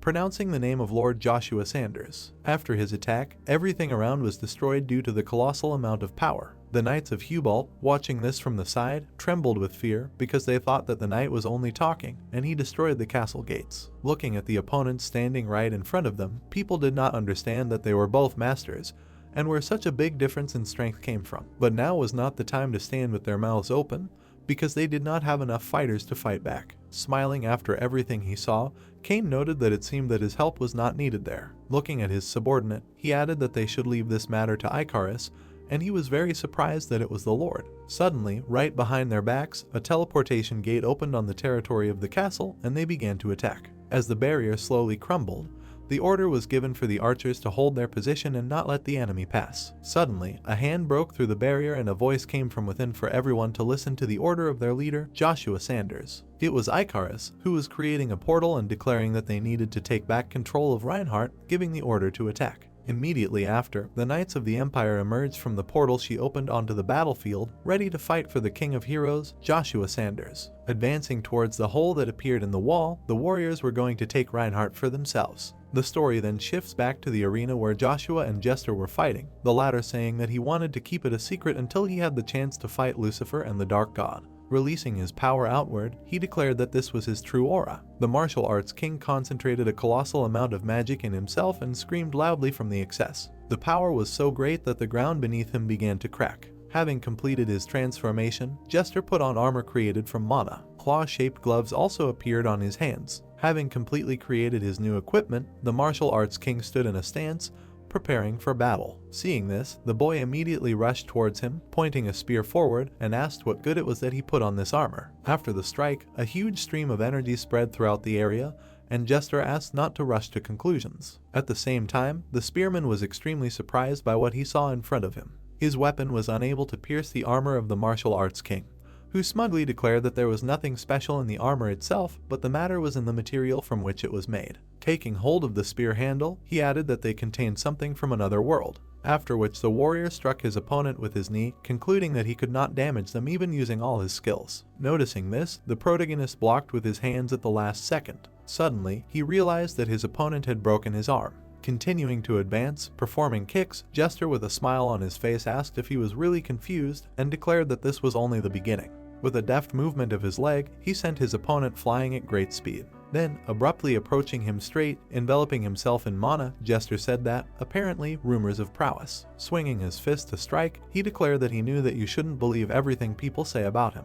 At this time, Joshua used his skill and was unable to restore the bone. As he took another blow from his opponent, he also understood that he could not get injured again under any circumstances. Immediately after that, the boy decided to counterattack with his spear. Noticing this, the king of martial arts deftly dodged at the last moment. At the same moment, the spearman tried to redirect the blow of his weapon. In response to this, his opponent struck with great force and speed right at the handle of the spear, destroying the ground beneath them. At the same time, the protagonist lunged with his weapon in response. Taking hold of the spear with both hands, he made a vertical swing, which his opponent safely dodged. Finding himself right next to him, Jester accumulated a huge amount of mana and declared that it was a good move, but he did not watch his back, and this mistake would be fatal for him. Preparing to strike with his claws, he told the King of Heroes that it was fun. With his hands extended straight in front of him, the King of Martial Arts was about to finish his attack. At that moment, having gathered enough energy, he released the dragon's breath, which hit Joshua directly and destroyed everything around him. This skill was so strong that it spread throughout the entire perimeter of the arena. Having fallen under its barrage, the boy tried his best to hold back the attack. Jester, who was laughing smugly, asked him to disappear and turn into dust. Suddenly, the boy decided to use the 6th stage of magical possession of the spear. Noticing that something was wrong, his opponent was very dumbfounded. An unknown red something blocked the path of his dragon's breath. It was a spearman's skill called the Dance of Heavenly Destruction, and with it, he destroyed the enemy's strike and approached him at great speed. Greatly frightened, the King of Martial Arts could not catch his breath because a strike of such power should split the space itself. Receiving a colossal amount of damage directly to himself, Jester could not believe this was possible and screamed loudly in pain.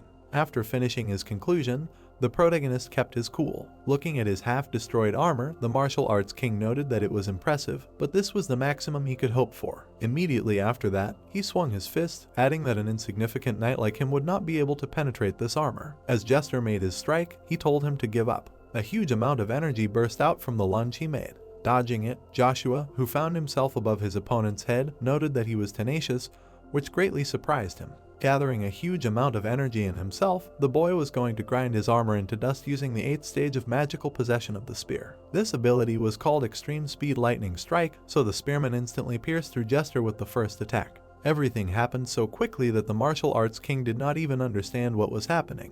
Looking at his destroyed armor, he realized that he had not even managed to track the blow, because it was of an unimaginable speed, which could not be compared even with the speed of Sound of Lucifer. With a frightened look on his face, looking at his opponent, Jester did not understand why he was aiming for the neck, and was he really just mocking him all this time? At that moment, the protagonist used the Lightning Strike Extreme Speed 10 attacks. Immediately after that, he instantly struck directly at his opponent. Then Joshua decided to use 100 strikes, striking all of them directly at the King of Martial Arts. Having reached the 1000th, the energy was so enormous that it spread beyond the arena right into the city. Jester at this time was exhausted and all wounded. In an instant, his armor crumbled, and he received a huge amount of injuries. At the same moment, Joshua headed straight towards him, preparing to strike again.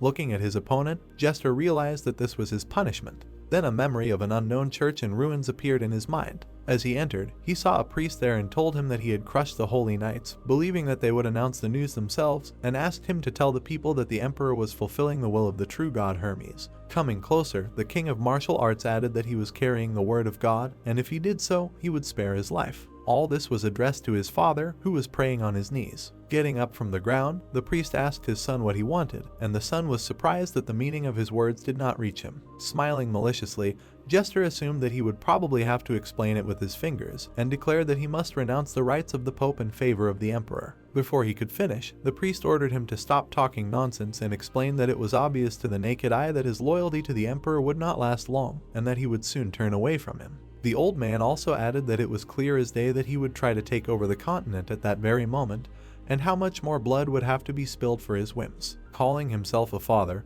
he could not support the path he had chosen and asked him to retreat while he could, saying that he would do everything in his power to stop him, and the martial arts king abruptly extended his hand in his direction. Then he instantly lifted the priest by the neck. Looking at him with obvious displeasure, Jester asked his father that he really couldn't wait to die. Trying not to choke, the old man said that it was not too late to stop, and he would be rewarded for all his deeds when God punished him. Having said these words, the priest breathed his last. With a wide smile on his face, the martial arts king said that, of course, it was so, but there was no God. Immediately after that, Jester returned to the present, receiving a huge number of cuts from his opponent. After finishing his attack, Joshua ran forward with a cool face while his opponent was bleeding. At this time, Icarus commanded the troops, telling them to attack so that Reinhardt would belong to them again. A huge number of knights of the Empire fought against Hubalt's soldiers. Trying to break through the enemy's defense, the boy realized that they were too strong and they would not be able to do it. Suddenly, an unknown man ran towards the knights, saying that he finally felt alive, and the nausea that had tormented him for 2 days in a row passed. The head of the mercenary guild, the new superhuman Josh, was about to warm up. Then he fought his way through the crowds of opponents with his dominant strength. Watching from the side, the other soldiers of Hubalt fell into line, but were frightened by the appearance of a superhuman on the battlefield. At the same time, they created a defensive line and activated a barrier that should not let Josh pass. Suddenly, a translucent chain appeared from the ground. There were many of them, and each one was heading towards an enemy soldier who did not understand what was happening.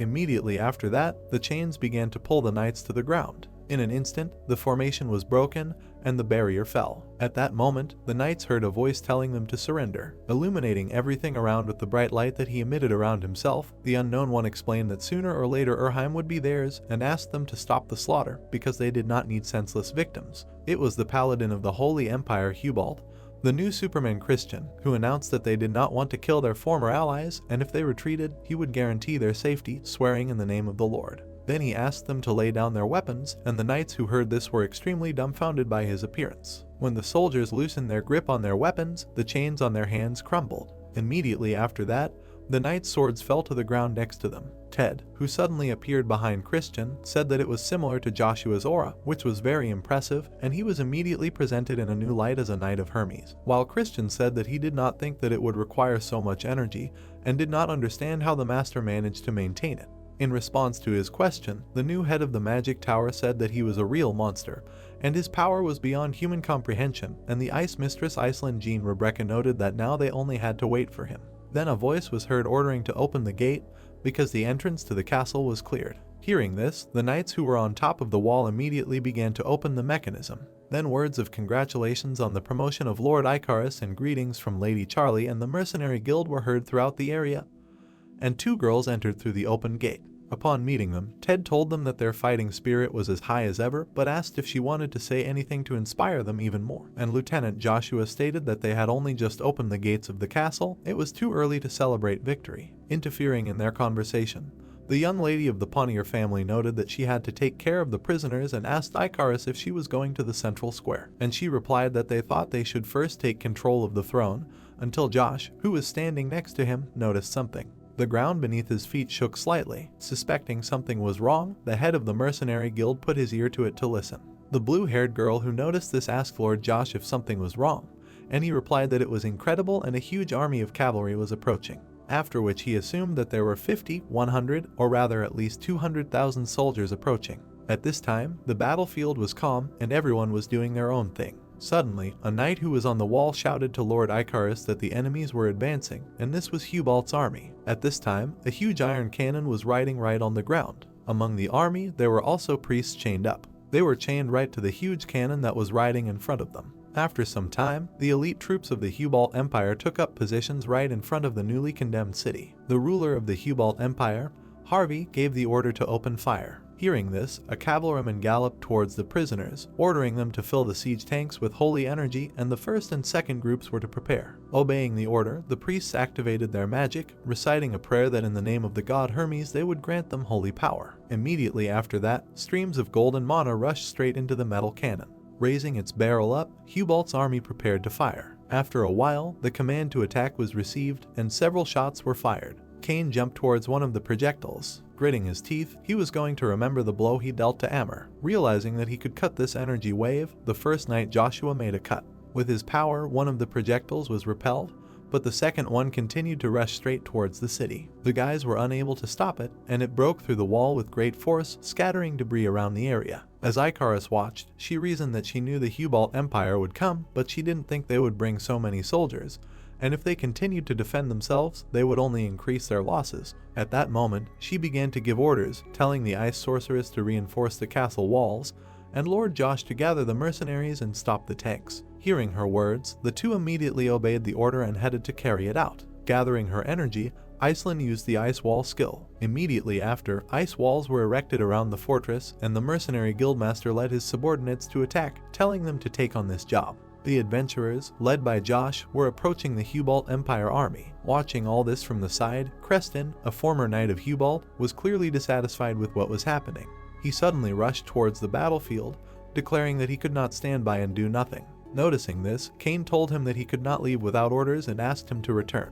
Refusing him, Christian explained that he had to help his comrades and they had to fight in the war they asked for. As the priests continued to pour their power into the cannons, he added that if they left them, they would exhaust all the light energy and die. The prisoners cried from the pain that this whole process caused them, while the former knight of Hubalt concluded that he would not allow them to be used as cannon fodder. At that moment, the sacred cannon fired. It was heading straight towards the head of the mercenary and Knights Guild at great speed. A voice exclaimed that such techniques would not work against him.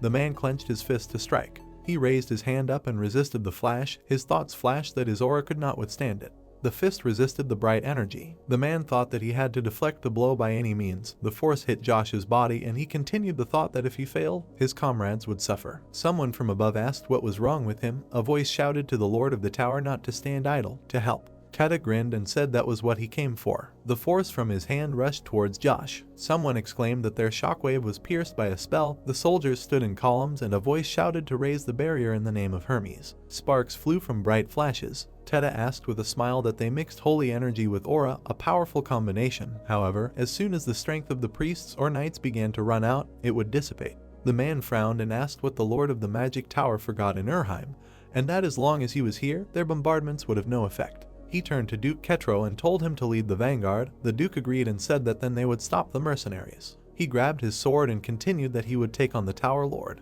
The horse jumped and the man shouted to seize the chance to attack. The voice shouted to the cavalry to follow him and rushed forward. Ketro turned and told the vanguard to attack. A shout rang out and the soldiers rushed forward. Teta said that he never thought that they would dare to attack him head-on, apologized and said that they were finished. Someone cried out that he was being carried away. The soldiers fell off their feet. Teta, with one movement of his hand, swept half the soldiers off their feet. Someone approached the man and shouted that he thought the Tower Lord should remain neutral.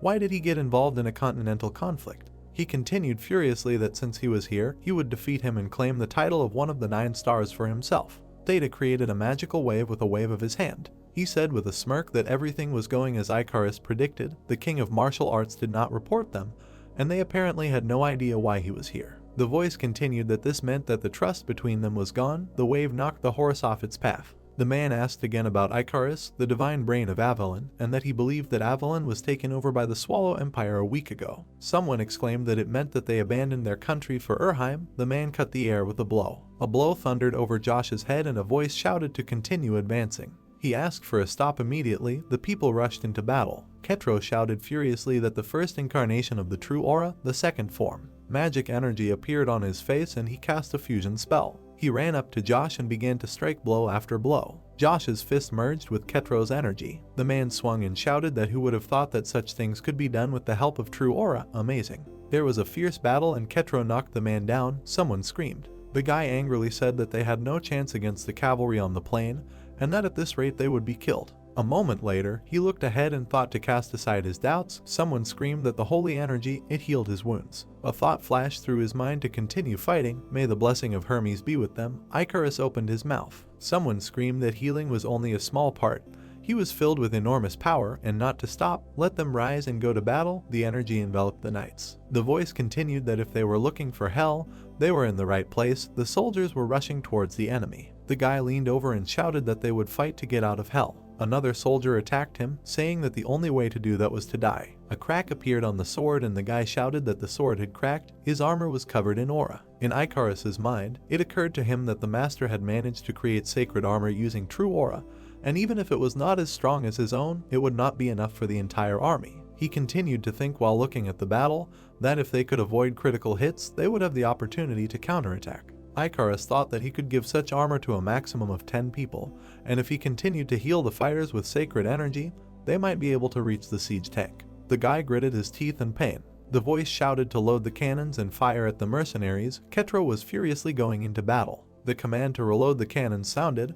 People were screaming in pain. Someone was shouting that the target was changed. Let them fire at the rear flank. All the cavalry should move in one direction.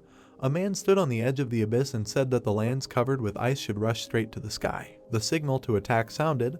The energy flew straight. Iceland's eyes lit up and she cast a spell of an ice wall. The voice shouted to the artillery to fire at the rear flank. Lady Iceland erected an ice mountain. Let everyone hide behind it. The energy flew at the soldiers. A strong explosion thundered in front of them. People were shouting that she had stopped the attack. Even the king of mercenaries could not do this. Long live Lady Iceland. The guy was furiously shouting that ice blocks were growing right in front of the cavalry on the way. Ketro was attacking Josh and the voice was screaming not to stop, to keep firing. Ketro's body flew off the high cliff under a deafening scream. Josh screamed that he owed the magic tower and thanked Iceland. The girl frowned and replied that she was tired. It seemed she had overdone it with Mana and that the rest was up to Josh and Christian. People were falling from a high ice block. A soldier exclaimed, "What are you doing?" To keep saturating the tanks with sacred energy. Someone was lying on the ground and saying that he had no more strength. He was told to use every bit of it or die. Christian grabbed a man with his target and told him to stop right now. He bared his teeth and screamed that he had gone too far. The guy threw the knight with his armor on the ground. The voice screamed to release the priest. The shackles fell apart on the people's hands. Christian approached one of them and asked if he could stand up and if he was okay. The voice continued to take his comrades and follow him. He would take them to safety. Someone called Christian and said that he should have killed him first. Ketro was rushing at the guy. Christian swung his weapon and asked if Ketro really wanted this, and what about sacrificing people and washing the continent with blood? Christian and Ketro's weapons joined in battle. Someone exclaimed, "Don't they know that the success of a country begins with the prosperity of the people, and that all these sacrifices were made for a bright future?" Ketro furiously called him a hypocrite, and that he himself constantly preached the need to entrust everything and everyone in the name of the Lord. He continued that it was he who prevented the empire from progressing. Ketro's blow crashed against Christian's barrier. The men behind Ketro raised their hands and said that the great Hermes should protect them with his prayers. The man turned around and shouted that they were scum and that they had betrayed the country. Christian opened his mouth, called Josh and told him to hit the tanks. He swung his weapon and told Christian that it was a great idea. Ketro stood in front of Christian's barrier and shouted what he was going to do with all that sacred energy. Josh flew towards the tank at a rapid pace. The energy lifted him into the air. A voice shouted that they needed to retreat. The tanks were captured. Everyone leave the tanks. Ketro frowned angrily and cursed. A bright flash of energy flew from the tank. The force exploded and illuminated everything around. A few moments before the defeat of the elite army of the Hubalt Empire, all the siege tanks fell. The man looked at the army in fear. All the tanks were destroyed and all the priests were lost. His hands were clasped on the stone. The man asked the knight if he was okay. The guys ran at the knights, answering that they would not leave this so easily. The heroine screamed at them to die. Someone screamed that the war was over. The knights were not allowed to say a word, answering that they should be silent. The man flew on Pegasus, answering that he would destroy everyone who turned on the magic tower in his path. It was too fast for the heroes and they could not dodge it.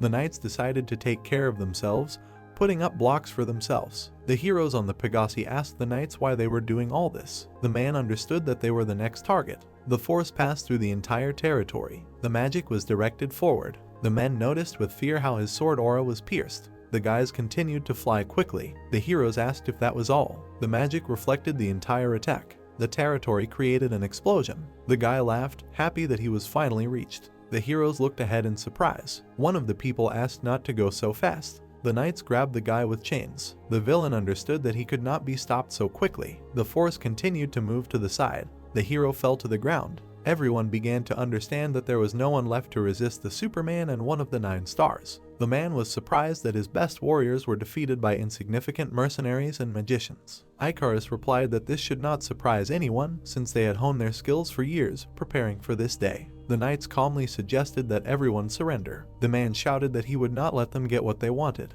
Icarus said that she wanted to take back what was rightfully theirs. The man decided to rip out their filthy tongue. Icarus knew that this would not help them solve the problem. Lilia looked ahead, shouting for the warriors to run and attack. All the warriors ran quickly forward. Travis looked ahead. The heroine knew that the Hubalt soldiers could not stop the allied forces. Explosions passed through the territory. The girl understood that soon the Hubalt Empire would be theirs. The man did not believe that this was their plan.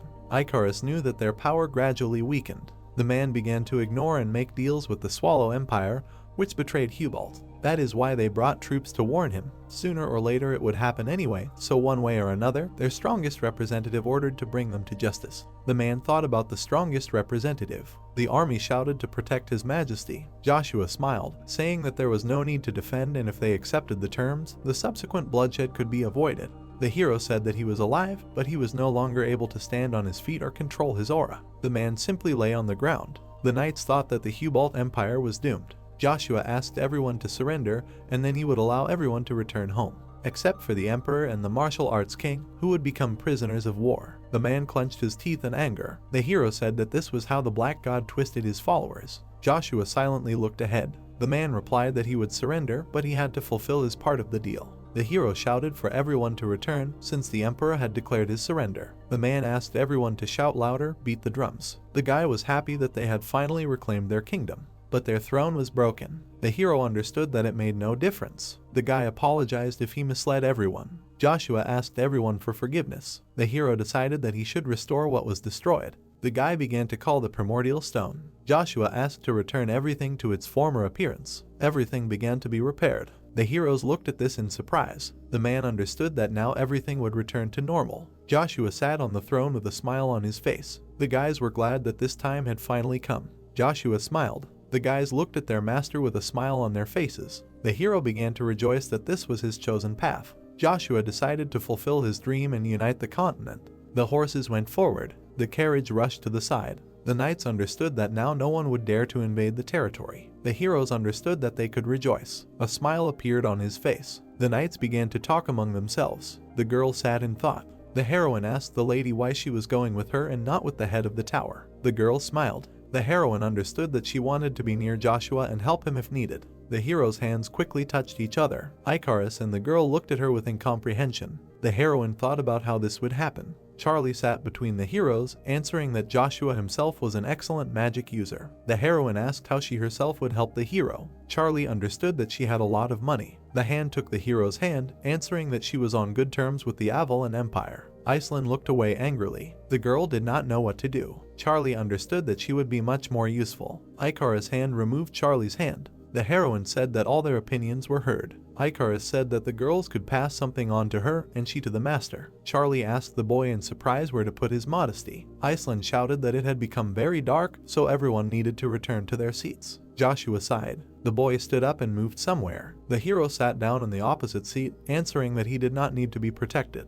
The man said that he should be their protection and support. Everyone looked at Joshua in surprise. Someone started coughing. The knight answered that they had arrived in Hubalt, the Hubalt Empire. The boy did not understand what had happened to this place. The walls looked like melted wax. The knight told the hero to look away. The boy looked in surprise, not taking his eyes off. All the people were happy, greeting the king of heroes. The knight did not expect that they would be greeted so warmly. Joshua waved to everyone, smiling sweetly. The carriage drove calmly. Someone clenched their teeth. The man looked at the people with anger, surprised that they were praising the man who had taken the emperor into custody. The hero decided that everything he had done for the good of the country was useless. The man looked ahead with displeasure. Lily was praying. The heroine was standing in a ruined building. The man was sad to see the symbol of Hubalt in ruins. The girl asked him to thank the guy. Joshua replied that he could not have done it without an assistant and that they should pray for those who were not with them. The guys began to think about where the queen was. Icarus, with a smile on her face, answered that Lady Lily was the queen. The knights were surprised. Lily embarrassedly said that she did not tell about it because she had to keep her identity a secret. The father told the girl that she had to fix everything herself. Lily looked into the distance in surprise. Joshua asked the heroine what she intended to do next. The protagonist replied that the imperial supporters were still on the alert. Lilia understood that if they followed the example of the martial arts king, they would start exterminating people. Pro-imperial factions would rebel and another civil war would break out. The knights heard Lydia giving them a chance to return. The knights were silent. The heroine understood with a smile on her face that faith would serve as a starting point for uniting all the people of the Hubalt Empire. Someone approached the team. The knights looked away in surprise. Sebastian and Travis were looking at the guys. The hero replied that they could all rely on him and have a good rest. The knight greeted the guy. The hero apologized for his worthlessness. Sebastian said that all this was in the past and he no longer remembered anything bad. Lilia understood that trust in them was shaken. the emperor ordered to spare the Sir, to use him as leverage over members of the clergy. Travis understood that religion was just part of politics. Everyone understood that with them and everyone, the Hubalt Empire would be invincible. Lilia understood that she would have to put a fake emperor on the throne. Joshua replied that he would wait for good news. Lilia asked the hero to keep his promise. The knights looked ahead in surprise. The girl said that the guy promised to marry her. Travis understood that Lilia deserved only the best. Joshua asked the guy if he would stay in Hubalt. Travis understood that although Tran had accepted defeat, the inhabitants also needed a new home. Joshua laughed along with the guy. The hero replied that violence was not always the solution and that one should try to come to an agreement with words. Travis thought about it. A knight approached Joshua, replying that everything was ready. Travis hoped that by their next meeting he would achieve his goal and become the Emperor of Avalon. Joshua replied that the throne was not so important to him and that it was just a tool for realizing what he truly did not want. The hero noticed that many people suffered in his absence, so now he is going to change everything. Joshua knew he could take care of them even if he went around the world. The capital of the Avalon Empire. His foot stepped on the steps. The hero approached the noose. The prince asked the man if he had anything to say to him one last time. There was no point in the hero delaying. The prince clenched his teeth in displeasure. A few seconds later, he ordered the executioner to begin. The hands secured the noose. A few seconds later, they tugged the rope. The body was cheerful. The men were glad that he was now finished. The boys knew that watching him would mark the defeat of the rebels. The hero knew they had time until he crossed the country in the usual way. The prince knew he had taken this road for a reason. The duke said he had heard rumors that everyone was clearing the way for him. The man replied that the people of the continent revered Joshua as a god of war. Anthony laughed, saying that he had not done anything more. The hero decided to talk to him at the meeting. A few seconds later, the guy left. The Imperial Palace of Avalon. The hero replied that first they would do everything possible to compensate for the damage caused during the military actions. The hero confidently said that the two Esrons agreed to give up control of the territory. The man listened to all this carefully. One of the guys shouted that all these lands belong to them and such decisions cannot be made without receiving confirmation from the imperial family. The heroes were angry. The prince did not know what to answer to all this. The guy replied that given the contribution made by Joshua under his responsibility, Reynad was reasonable. Everyone understood that his greed would cloud their minds and they would all turn away from Joshua. The man suggested that Joshua give a worthy gift if they were worried about public opinion. The hero understood that the title of Duke would suit them just fine. The man got angry, asking why he did not hand over the entire nation at once. Anthony replied that this was even a very good idea. The hero thought that Joshua Sanders would be the perfect candidate to fulfill both requirements. Everyone started laughing. Anthony decided not to let anyone get close to the throne. The guys decided to do so. Anthony decided to announce the main news of their meeting, which concerned the next heir to the throne. The guys answered that they had come to the same conclusion. It says that the next 10 years will be occupied by another emperor, who will restore order in the country, and then Anthony will ascend to the throne. The heroes understood that the brothers should not betray each other. The man did not trust anyone. The hero was surprised. Joshua looked at the guys. The hero asked if this was how the issue of a simple inheritance was resolved. Joshua decided that they were eager to take a bigger piece. The princes were confused. Anthony smiled, saying that he was glad to be back. Joshua calmly replied that he preferred to show up without warning. The guy knew that everything would be like this. Joshua understood that they only cared about their own honor, principles, and wealth. The prince replied that they were truly grateful and sincerely appreciated everything he had done for the good of the empire. The boys understood that they were going to bestow the title of Duke. Joshua could not believe that the status really mattered. The hero understood that they were not worthy of presenting awards to anyone. Anthony shouted that he had no right to say such things. The boys rushed towards Joshua. Everyone asked him to stop the guy immediately. The hero decided to quickly clarify. Joshua replied that he only wanted the throne of the Avalon Empire. The man asked him to stop the guy quickly. One of the heroes decided to take it upon himself. The man began to hold the weapon. Joshua looked at him calmly. The hero began to laugh. The man handed his sword to the fifth prince, Joshua. Everyone looked at this with incomprehension, not knowing how to respond. For the hero, this was quite unexpected. The man made a decision after much thought. The army fled, trying to protect the prince. The man began to hold his sword tightly. The hero asked everyone to step back, as they would be in trouble. The knights did not understand why he was doing this. The man replied that he had made his decision based on what he had observed over the years. The hero had gone through many trials over the past years to prove his title as a hero. These were more than enough to convince the man. The hero replied to Joshua that he had proven time and again that he deserved to become a sword. All the heroes were surprised. The man understood that he had sworn allegiance to the nation and the Avalon Empire, but to the ruling family. Therefore, a hero could not allow the country he served to fall into ignorant hands. Anthony shouted that he would strip all the duke's titles. Joshua decided to restore peace and not let anyone enter the castle. The hero knew that it would be easy for him to do all this. At the gates of the imperial castle, the people asked him to stop making life difficult for the common people and return the empire to its former glory. Joshua smiled, answering that control over the Avalon Empire would be subject to change along with politics. The brothers were angry. Joshua offered them a choice, to die or to submit to him.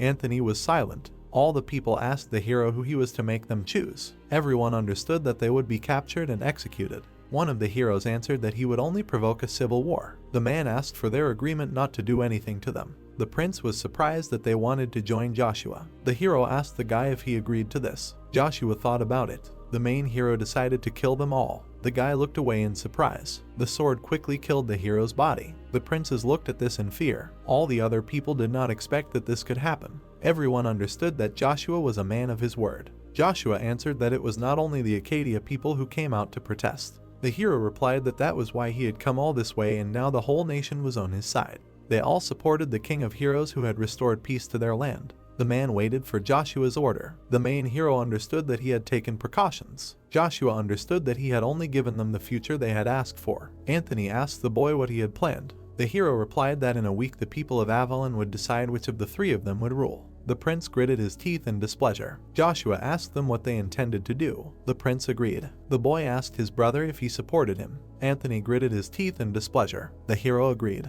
There was a smile on his face. Joshua asked them to avoid bloodshed. People began to see an announcement on behalf of the imperial family. One of the girls read that in 728 the imperial family would declare an end to the civil war and proclaim peace across the continent.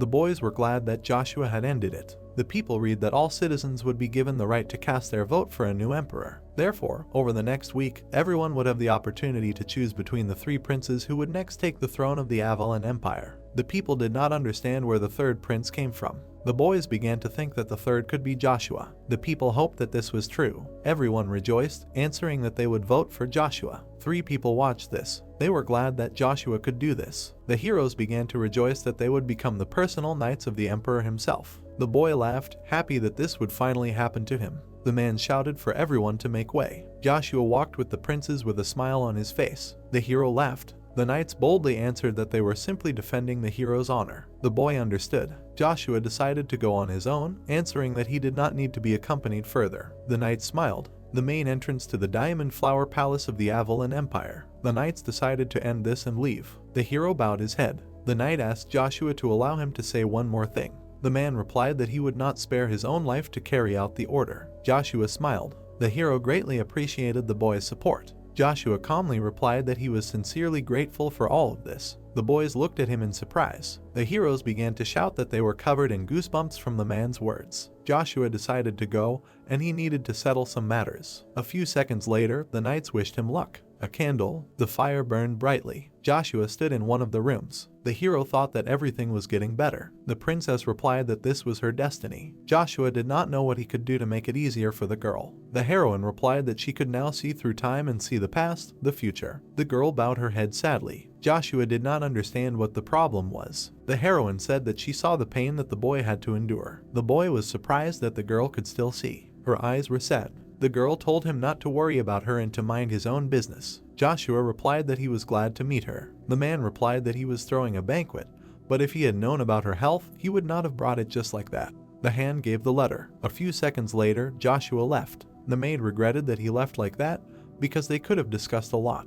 The heroine looked away in confusion. The girl understood that next time her heart would be filled with grief. The princess loved Joshua very much. The men thought that the protagonist was trying to destroy the influence of the aristocrats on the throne. Everyone understood that the North and South would definitely vote. The man knew that they would still have many voters. The prince looked away in surprise. Charlie was walking in their way. The girl smiled, answering that it was an honor for her to greet the first prince. The hero decided to continue the conversation with his assistant later. The girl bowed carefully to the heroes. Charlie understood that they had not had a chance to talk for a long time. The guy thanked her for providing their army with soldiers. The girl replied that she was just doing her job and nothing more. The hero did not know how to answer this. The prince asked the girl to provide her support. Charlie slowly approached him. The girl understood that she could no longer help them. The prince approached the heroine. The prince knew that Charlie chose Joshua since now the whole world belonged to him. The hero answered with pain that he took everything from them. Charlie listened to the guy sadly. Charlie appreciated everything the prince did.